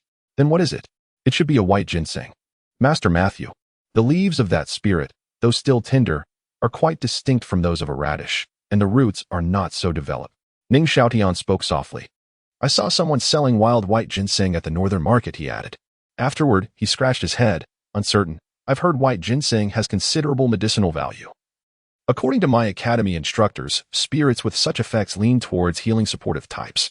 Alas, it seems I've become muddled." Master Matthew sighed. Given that Ning Xiaotian possessed an Elder's token, He likely held a status at least as the grandchild of a spirit hall elder. His extensive knowledge was undoubtedly trustworthy. Old Jack, your village has produced a remarkable talent this year. Master Matthew glanced at Old Jack with a smile. Old Jack, now regaining his composure, looked excited and respectfully replied, "That's all thanks to Master Matthew helping this child awaken their spirit. Radish, don't you thank the master?" Thank you, Master Matthew." The child was equally thrilled, bowing repeatedly. Radish. So this white ginseng is a variant of a radish? Ning Xiaotian gazed at the child in surprise, thinking it a pity that the child only had level 3 spirit power. It must be due to the bloodline and strength of the parents, causing innate limitations that restricted evolutionary potential. Brother, if you could cultivate with the Xuantian skill to resolve the spirit power training speed issue, you would undoubtedly soar. Ning Xiaotian mused. White ginseng has many benefits. If it could be developed into a spirit skill, it would be formidable. Xuantian skill. By the way, where is Tang San? Is he here watching? With this thought, Ning Xiaotian swiftly turned his head, scanning the surroundings. Soon, his gaze settled on a small boy. With short blue hair and an exceedingly slender physique, her skin, however, radiates a healthy wheat tone. Unlike other children who exhibit expressions of astonishment and envy, her countenance reveals an inquisitiveness, contemplation, and tranquility that belies her tender age. Chapter 123, Prosperity and Abundance, a feast for all. This must be Tang San. So petite, indeed. Tang Hao is truly a negligent father. Ning Xiaotian discreetly averted his gaze, surveying the other children, most of whom were plump and fair-skinned, while Tang San's appearance stood out starkly. Notting City lies in close proximity to the border of the two great empires. Merchants from both nations frequently engage in trade here, leading to the city's prosperity, which in turn has rendered the surrounding villages that supply food and vegetables to Notting City considerably wealthier than those elsewhere. The living conditions of the villagers in Holy Soul Village are relatively decent, had it not been for Tang Hao's excessive despondency. Squandered on alcohol instead of the income from his blacksmithing, Tang San would not have suffered from malnutrition in his youth. Retracting his gaze, Ning Xiaotian turned to observe Matthew, who was currently facilitating the awakening of the remaining few children's martial souls. He needed to exercise utmost caution, particularly to avoid any contact with Tang Hao. Given Tang Hao's prowess, it was not impossible for him to glean something from the subtle shifts in Ning Xiaotian's facial expressions and gaze. It was wiser to minimize any visual engagement to avert potential mistakes. The decision to discreetly divert the serpent spear Douluo was even simpler. In his nascent state as a titled Douluo, it would be challenging for the serpent spear Douluo to mask his vitality, making it easy for Tang Hao to notice him from afar. If that were to occur, the consequences would be quite unpleasant. The absence of the sword Douluo was due to similar considerations, better safe than sorry. He had contemplated the possibility of surrounding and eliminating the father-son duo, especially since Tang Hao was currently in a weakened state. However, the thought of Tang Hao's formidable Great Sumeru Hammer technique dissuaded him. Should Tang Hao escape by a stroke of luck, the Seven Treasure Glazed Tile sect would face a multitude of troubles. Moreover, he was uncertain how long it would take to use the head spirit bone to delve into Tang San's memories to learn the Xuantian treasure record. In terms of time efficiency, utilizing the opportunity during Tang San's morning practice of the purple extreme demon was optimal, as Tang Hao would be asleep at that time. Being young and possessing limited strength was, in this instance, an advantage. As long as he did not provoke Tang Hao, the latter would likely ignore him. Old Jack, congratulations. Your village has done remarkably well this year, finally producing a promising talent, Matthew remarked, putting away the awakening tools and wiping the sweat from his brow. Despite his pale complexion, his expression radiated joy. The probability of a child from a common family awakening a martial soul and gaining soul power was exceedingly low. Some villages went years without witnessing even one occurrence. The fact that Holy Soul Village had a child this year was indeed a stroke of luck. Thank you for your hard work, Master Matthew. Old Jack responded respectfully, bowing deeply upon noticing Matthew's pale demeanor. The surrounding spectators followed suit, mimicking his actions. There is no need for such formalities. It is my duty. Matthew replied with a smile, recalling his humble beginnings as a commoner. With the assistance of the Spirit Hall, he had awakened his own martial soul, and becoming a steward of the Spirit Hall had been his lifelong dream. Being able to personally conduct the awakening ceremony for children and witness the emergence of commoner soul masters brought him immense joy. Master Matthew, look, it's already midday. Why not stay for a meal? Old Jack suggested, straightening up and glancing at the sunlight streaming through the window. Yes. Master Matthew, please dine at my home. My daughter, Luobua, has a chance to become a soul master, and you have played a part in that. The mother of the child who awakened the white ginseng martial soul exclaimed enthusiastically. Matthew hesitated, glancing out the window. It was indeed midday, and returning to the spirit hall would likely take until the afternoon. Nodding, he turned to the child's mother, clasped his hands, and courteously replied, Then I shall not impose no imposition at all. It is a great honor. The child's mother beamed, clearly delighted. Everyone, please disperse. Old Jack gestured for the crowd to return to their homes. Master Matthew, this way please. The mother eagerly led her child ahead, her head held high with pride. All right. Matthew nodded, following behind along with Qian Renxue and Ning Xiaotian. Half an hour later, at a low bamboo stool and wooden dining table. The surface gleamed with a blend of dark and yellow hues. In the center, a large iron pot, the size of a basin, was filled with 2 stewed, fragrant old hens. Mrs. Luo, this is too extravagant, Matthew exclaimed, his face shifting dramatically upon seeing the 2 hens. Master Matthew, no need for formality. Our Luobua is destined to become a soul master and may one day rise to nobility. Even if you didn't come, we would still celebrate this occasion. The woman chuckled, waving her hand dismissively. She then turned swiftly and called out to the back of the house. Dear, hurry up and bring the food. Master Matthew, please wait a moment. I'll go prepare a few side dishes from our own garden to ensure freshness, the woman said, bowing slightly before dashing to the kitchen. Indeed. Indeed. The 3 guests need not stand on ceremony. Before Matthew could respond, a burly man emerged from the house, carrying a wooden bucket. He placed it on the table with a thud, and the enticing aroma of rice wafted through the air. Please enjoy your meal at your leisure. I'll assist my wife in the kitchen, he said, shooting a glare at his son before hurrying back inside. The child, upon receiving a glare from his father, shrank back slightly, quickly wiping his mouth with his sleeve. Eyeing the tempting chicken, he swiftly stood up, grabbed a set of stacked bowls and chopsticks from the table, and distributed them to Ning Xiaotian and the others. He then hurriedly returned to his seat, clutching his utensils, gazing eagerly at Matthew. Matthew observed the pot of chicken, then glanced at the child, sighed softly, and picked up a chicken leg with his chopsticks, placing it in the boy's bowl. He then turned to Ning Xiaotian and Qian Renxue, gently saying, Let us begin our meal. With great promise, Ning Xiaotian cast an admiring glance at the cheerful boy devouring the chicken, nodding slightly. Subsequently, he noticed Qian Renxue's empty bowl and swiftly picked up a chicken wing from the pot, cheerfully stating, Here, Qian Renxue, have a chicken wing. After placing a wing in his own bowl, he turned to see Qian Renxue, still in a daze. He raised an eyebrow, nudging her with his elbow, and, amidst her bewildered expression, mouthed, This is called flying in unison. This fellow has quite the audacity. Qian Renxue frowned slightly, lowering her head in silence as she continued to eat. This was her first experience dining in such a familial gathering, albeit in someone else's home. Ning Xiaotian, puzzled, adhering to the principle of respecting elders and caring for the young, placed a piece of chicken rib in Matthew's bowl, saying, Master Matthew, you should eat too. Very well, Matthew, taken aback by the attention, smiled even more broadly. Chapter 124, The Subtle Influence of the Spirit Hall. Ning Xiaotian explores the back mountain. A quarter of an hour later, several small dishes appeared on the table, and the couple took their seats. At this moment, Master Matthew had nearly finished his meal. He looked up at the couple and softly inquired, Mrs. Luo, what are your plans regarding Luobo's education? Master Matthew, we are not quite sure about this. Do you have any suggestions? The woman exchanged glances with the burly man, shook her head, and turned her gaze toward Matthew. After a moment of contemplation, Matthew replied, If we consider proximity, the Junior Soul Master Academy established by the Empire in Notting City would be the closest. This year, your village's quota for work-study students could perfectly accommodate Luobo.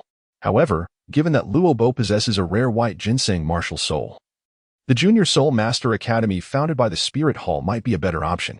He paused for a moment and continued, That academy is near the soul-hunting forest, and the instructors possess significantly greater theoretical knowledge and personal strength, which would facilitate Luobo's acquisition of spirit rings, although it is somewhat distant. Master Matthew, I heard from the parents of children from the neighboring village attending the Junior Soul Master Academy in Notting City that the noble students tend to bully our commoner children. Is that true? The woman looked at Matthew with concern etched on her face. Are you unaware of this? Matthew was taken aback, then realized the implication of the nearly empty bowl of chicken soup. He nodded and said, Indeed, there have been such instances, but they have become increasingly rare. Upon hearing this, Qian Renxue discreetly glanced at the side of Ning Xiaotian. Had it not been for the task platform proposal he had put forth, Xueye would not have ordered the nobles to curb their tyrannical behavior. Rare implies that it still occurs, the woman murmured, her expression darkening. She looked reluctantly at her husband and gently suggested, "Dear, perhaps we should consider a more distant option? Master Matthew, may I inquire what conditions are required for my child to attend the Junior Soul Master Academy at the Spirit Hall?" The burly man hesitated, then lifted his gaze to Matthew, his expression somewhat anxious, as he could not afford anything too expensive. "There are no conditions for this. The Junior Soul Master Academy at the Spirit Hall currently waives all tuition fees, though students must cover their own living expenses." As Matthew spoke, he straightened his back, his eyes gleaming with pride. Free. Both the man and woman brightened at the prospect. "Does that mean there is no cost?" Matthew, satisfied, stroked his beard and nodded slightly. "Yes, this is the latest policy issued by the esteemed Pope." He paused again and added, "If your Dugu Bo can be diligent and make good use of his martial soul's abilities to undertake tasks within his capacity at the task hall, he might even become self-sufficient." "Master Matthew, will I be able to return and see my parents?" Dugu Bo shyly inquired, somewhat reluctantly.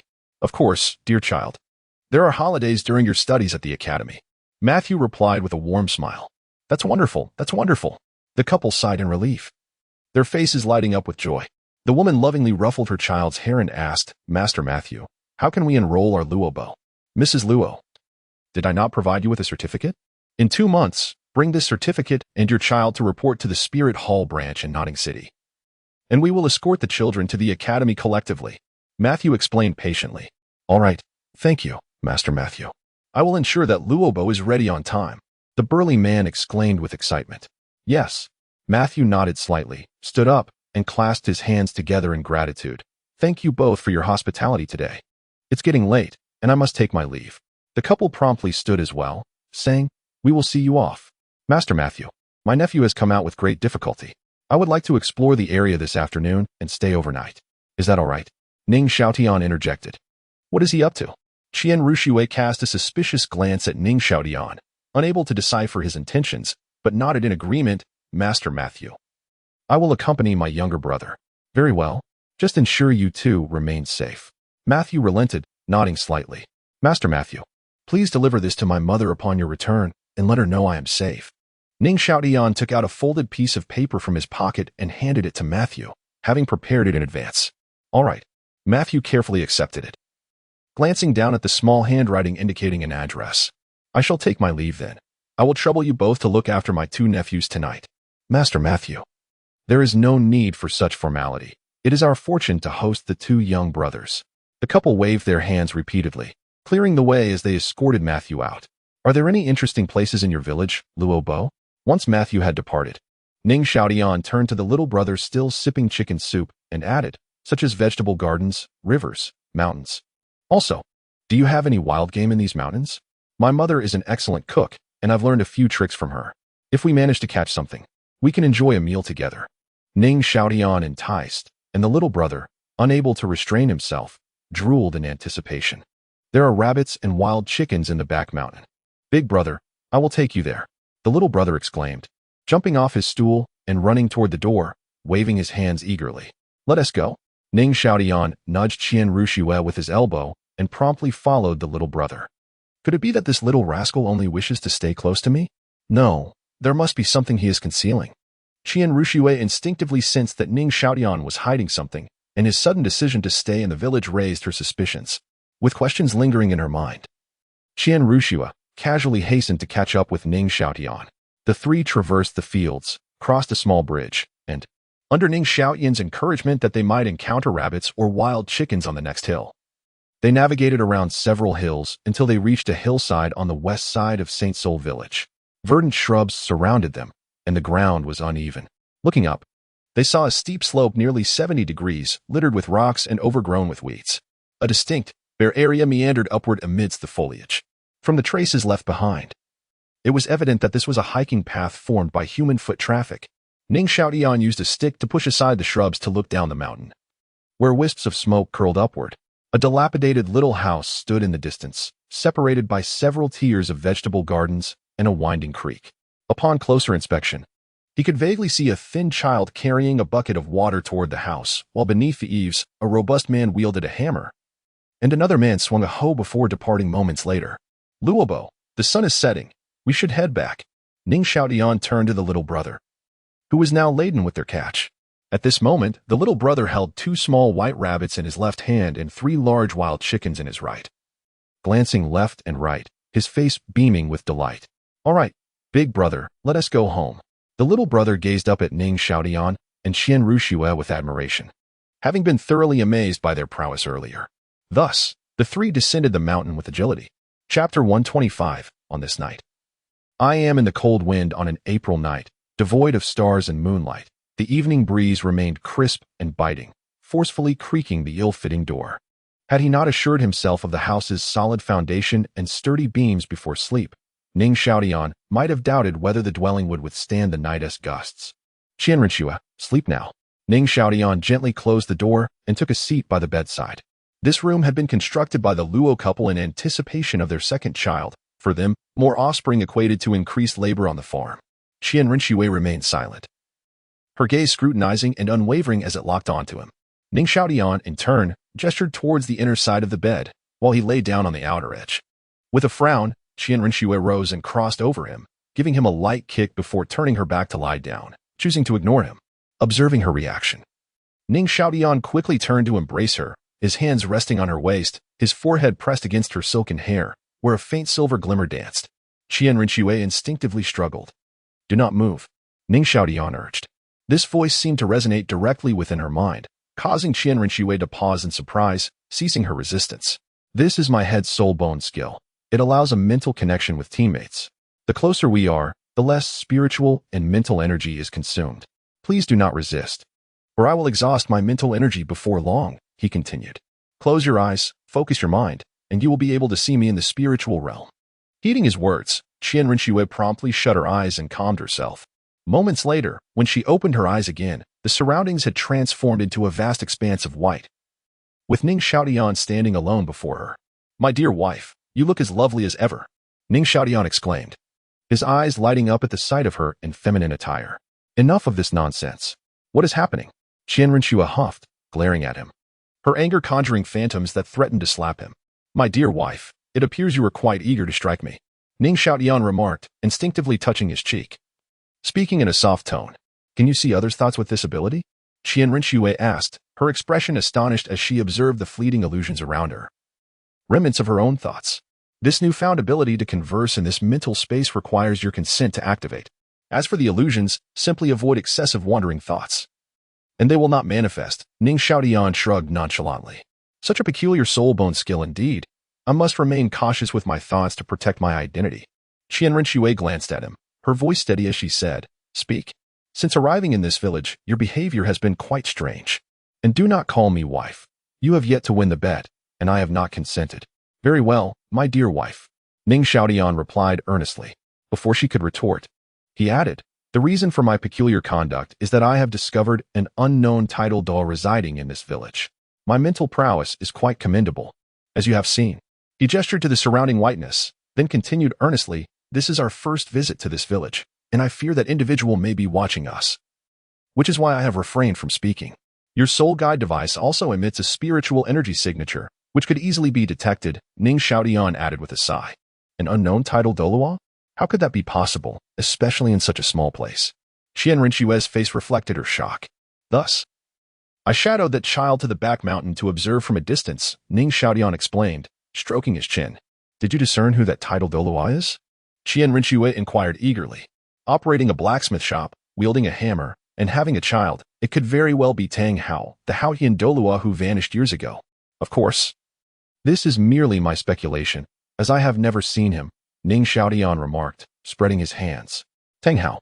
Qian Renxue's eyes widened in disbelief, and the space around her began to tremble, an illusion of flames appearing behind her, igniting countless figures of Qian Xuanqi. My dear wife, remain composed. This spiritual space is not entirely stable. If my mental energy disperses too much, we will be detected. Ning Xiaotian glanced around anxiously, urging, moreover, we cannot defeat him alone. If he discovers us, it will spell our doom. Upon hearing this, Qian Renxue took a deep breath, calming herself as the illusions dissipated. Let us deliberate further after we return tomorrow. Ning Xiaotian pressed his forehead, continuing, moreover, the spirit hall will not hinder any attempts on Tang Hao's life. However, we will not provide assistance either. Given Tang Hao's numerous legacies from his ancestor Chenxin, eliminating him without a trace will be exceedingly difficult. If the Seven Treasure Glazed Tile School were to be exposed, it would severely impact our current plans. Ning Xiaotian spoke with gravity. If the spirit hall manages to kill Tang Hao and Tang San, I would applaud their efforts. With their demise, even if the Xuantian treasure record remains out of reach, we would have removed the greatest obstacles to our future plans. My only concern is that they may fail and draw unwanted trouble upon us. I understand. Once we return to the Heavendo Empire, I will inform the Spirit Hall to confirm this matter. Qian Renxue nodded. Then I shall retract my skill. My dear wife, you are truly beautiful. Ning Xiaotian blew her a kiss, conjuring an illusion of an embrace in the dream space behind him. After 5 seconds, the vision faded, and the spiritual realm dissolved. With a soft slap, Qian Renxue blushed, her delicate hand striking the hands that lingered at her waist. This man had no shame, taking advantage of her while harboring such thoughts. So fierce. Ning Xiaotian quickly withdrew his hands, gently massaging them before gradually returning to the edge of the bed, closing his eyes to sleep. He could not enter a meditative state at present and needed to recover his expended mental energy through rest, preparing for the dawn. Noticing Ning Xiaotian had fallen silent, Qian Renxue shifted her position, propping her head with one hand and resting the other on her abdomen, gradually succumbing to sleep. The door creaked as the night breeze stirred, the rhythmic sound of breathing filling the room. Ning Xiaotian opened his eyes, reluctantly releasing the warmth he held. Quietly rolling over to the edge of the bed, using his hips as leverage, he raised his legs and gently set them on the ground, then picked up his boots. Tiptoeing barefoot to the door, he carefully opened the door, peering out into the darkness, before softly closing it, and, with a turn of his soul power, securing the bolt.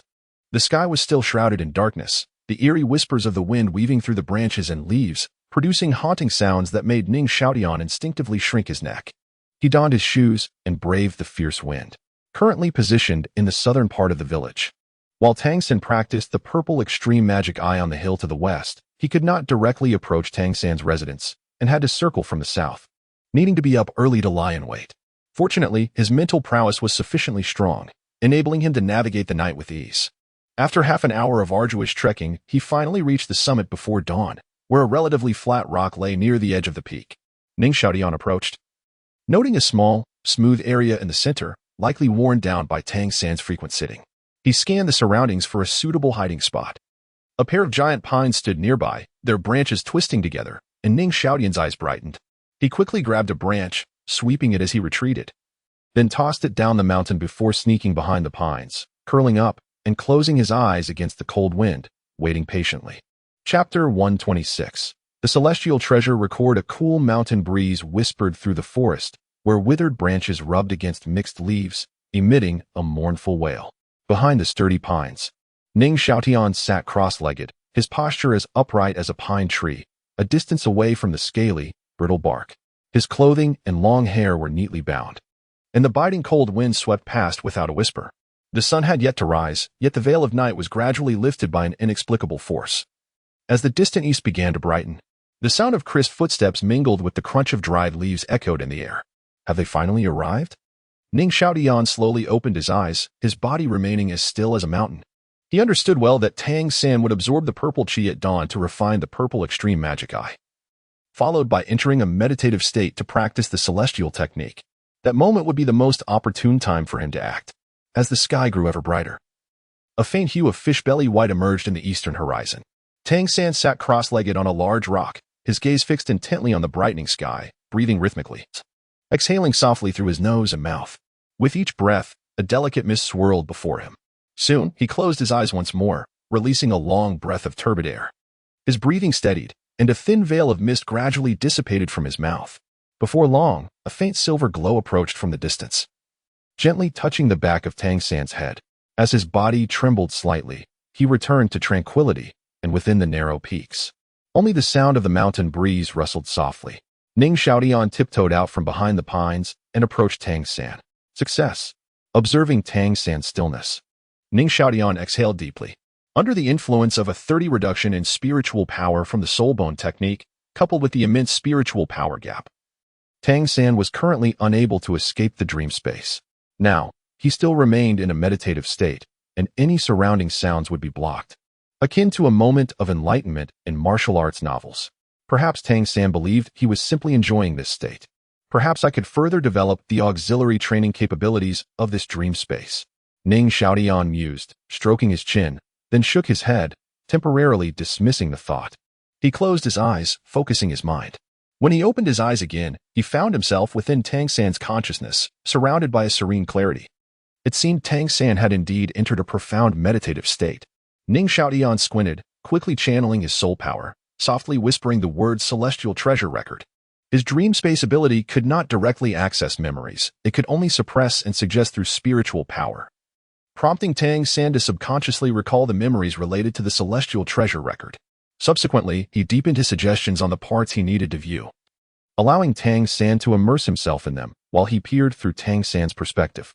Indeed, as Ning Xiaotian whispered, Tang San seemed to suddenly recall something, and scenes began to unfold around him, stealing the Celestial Treasure Record, reading it, practicing the Celestial Technique, and creating and researching hidden weapons.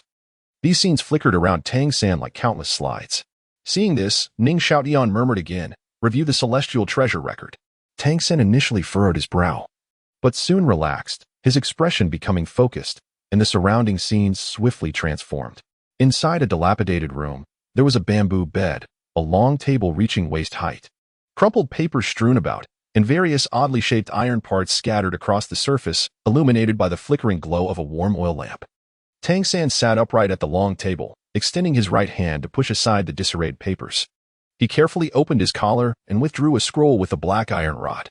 The material appeared to be made from the skin of some unknown creature, ancient and yellowed, with a white strip embedded in the center, inscribed with the 4 characters Celestial Treasure Record.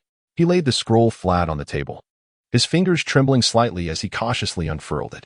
The first thing that caught his eye was the flowing ink characters of the Celestial Treasure Record, General Principles, followed by the Celestial Technique and the Celestial Jade Hand.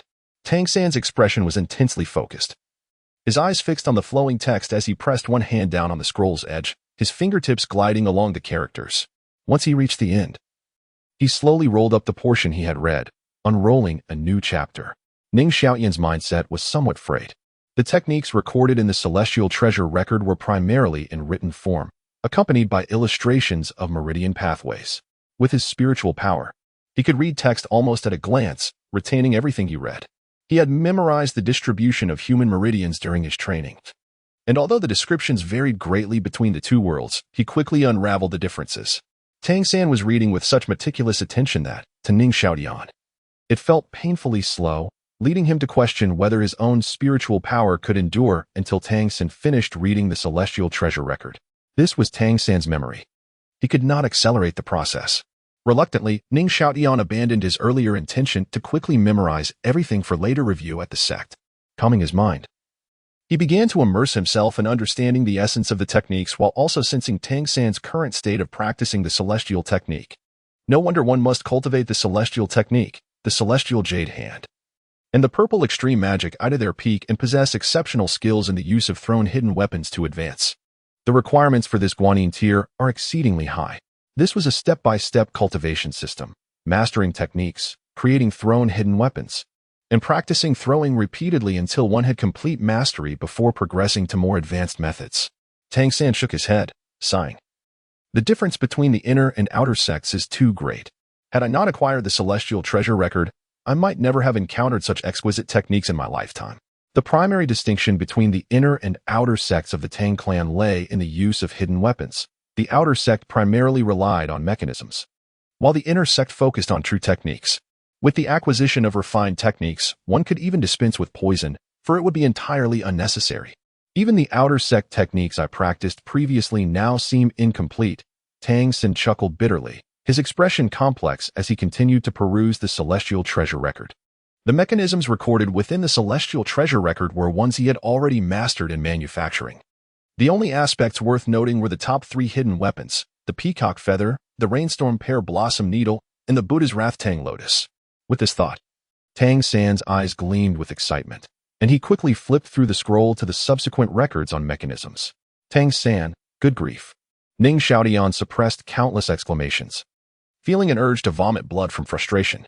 According to the Celestial Treasure record, learning thrown hidden weapons was not only foundational for mastering techniques but also essential for manufacturing mechanism-type hidden weapons. The section on thrown hidden weapons detailed the manufacturing methods for various needle-type hidden weapons, while the mechanism section taught the creation of devices capable of launching these needles, such as the Rainstorm Pear Blossom Needle and the Peacock Feather. However, if one had not systematically studied the easier-to-make mechanisms, seeking to create more complex ones was nothing short of delusional. At this moment, Ning Xiaotian couldn't even comprehend the text. There were simply too many components. As many of the earlier components had been elaborately described, the subsequent records omitted instructions on how to create many repetitive parts. Tang San had just skipped over nearly 10 types of mechanism-type hidden weapon manufacturing methods, leaving Ning Xiaotian utterly bewildered. How am I supposed to navigate this? Chapter 127. Reluctant departure. In a moment of despair, Ning Xiaotian lamented his past choice of humanities over sciences, pondering how advantageous it might have been to pursue the latter. With a sigh, he reflected on the disheartening reality that his mathematical skills had languished from elementary school all the way through university. He fell into a deep silence. Feeling disheartened, the intricate mechanisms demanded an exceptionally high standard of materials and craftsmanship, to the extent that even if he were to forcibly memorize the shapes of these components, he would be utterly incapable of deducing the correct manufacturing methods, especially considering the hundreds of parts involved. The crux of the matter was that he had already been inhabiting Tang San's body for at least an hour, a calculation based on Tang San's finger movement speed of 6 characters per second. Although he had positioned himself close enough to Tang San to significantly reduce the consumption of his spiritual and soul power, his physical body was nearing its limits. Time was undoubtedly running short. Realizing this, Ning Xiaotian muttered a curse under his breath and made a decisive choice to reluctantly withdraw his soul power, exiting the dreamscape. As soon as he broke free from the illusory realm, he was assailed by dizziness. A cacophony echoed within his skull, and his complexion turned as pale as a sheet. Gritting his teeth against the nausea that threatened to overwhelm him, he unsteadily straightened up. Observing Tang San, who remained deeply engrossed in his cultivation, Ning Xiaotian slowly lifted his right hand, hesitated momentarily, gritted his teeth, and then gently lowered it. He swiftly turned away and quietly descended the steep slope, weaving through the densely wooded area as he made his way down the mountain. He could not afford to harm Tang San at this juncture. Judging by the sun's position, it was likely already past 9 in the morning, inching closer to noon. Tang Hao was undoubtedly aware of Tang San's routine morning climbs. After witnessing it repeatedly, he had likely grown indifferent. However, if Tang Hao were to awaken at noon and find Tang San missing, he would surely come to investigate, even if he sought to eradicate all traces. Should he sense something amiss, his speed as a tidal Douluo could very well allow him to intercept Ning Xiaotian and Qian Renxue before they reached Notting City. Even if they managed to escape by a stroke of luck, the branch of Notting City would likely face retaliation. The only strangers who had visited this village in recent days were he and Qian Renxue, making the clues exceedingly obvious. Additionally, he felt a lingering regret for not acquiring the methods to manufacture mechanical concealed weapons. Such devices were formidable siege tools. If he could produce them for the Min family, they would significantly bolster the plan for unifying the continent. He could enhance his spiritual power through cultivation, while Tang San would no longer have access to divine herbs. This disparity would only grow, and should they cross paths in the future, perhaps he might still have the opportunity to learn the secrets of mechanical weaponry.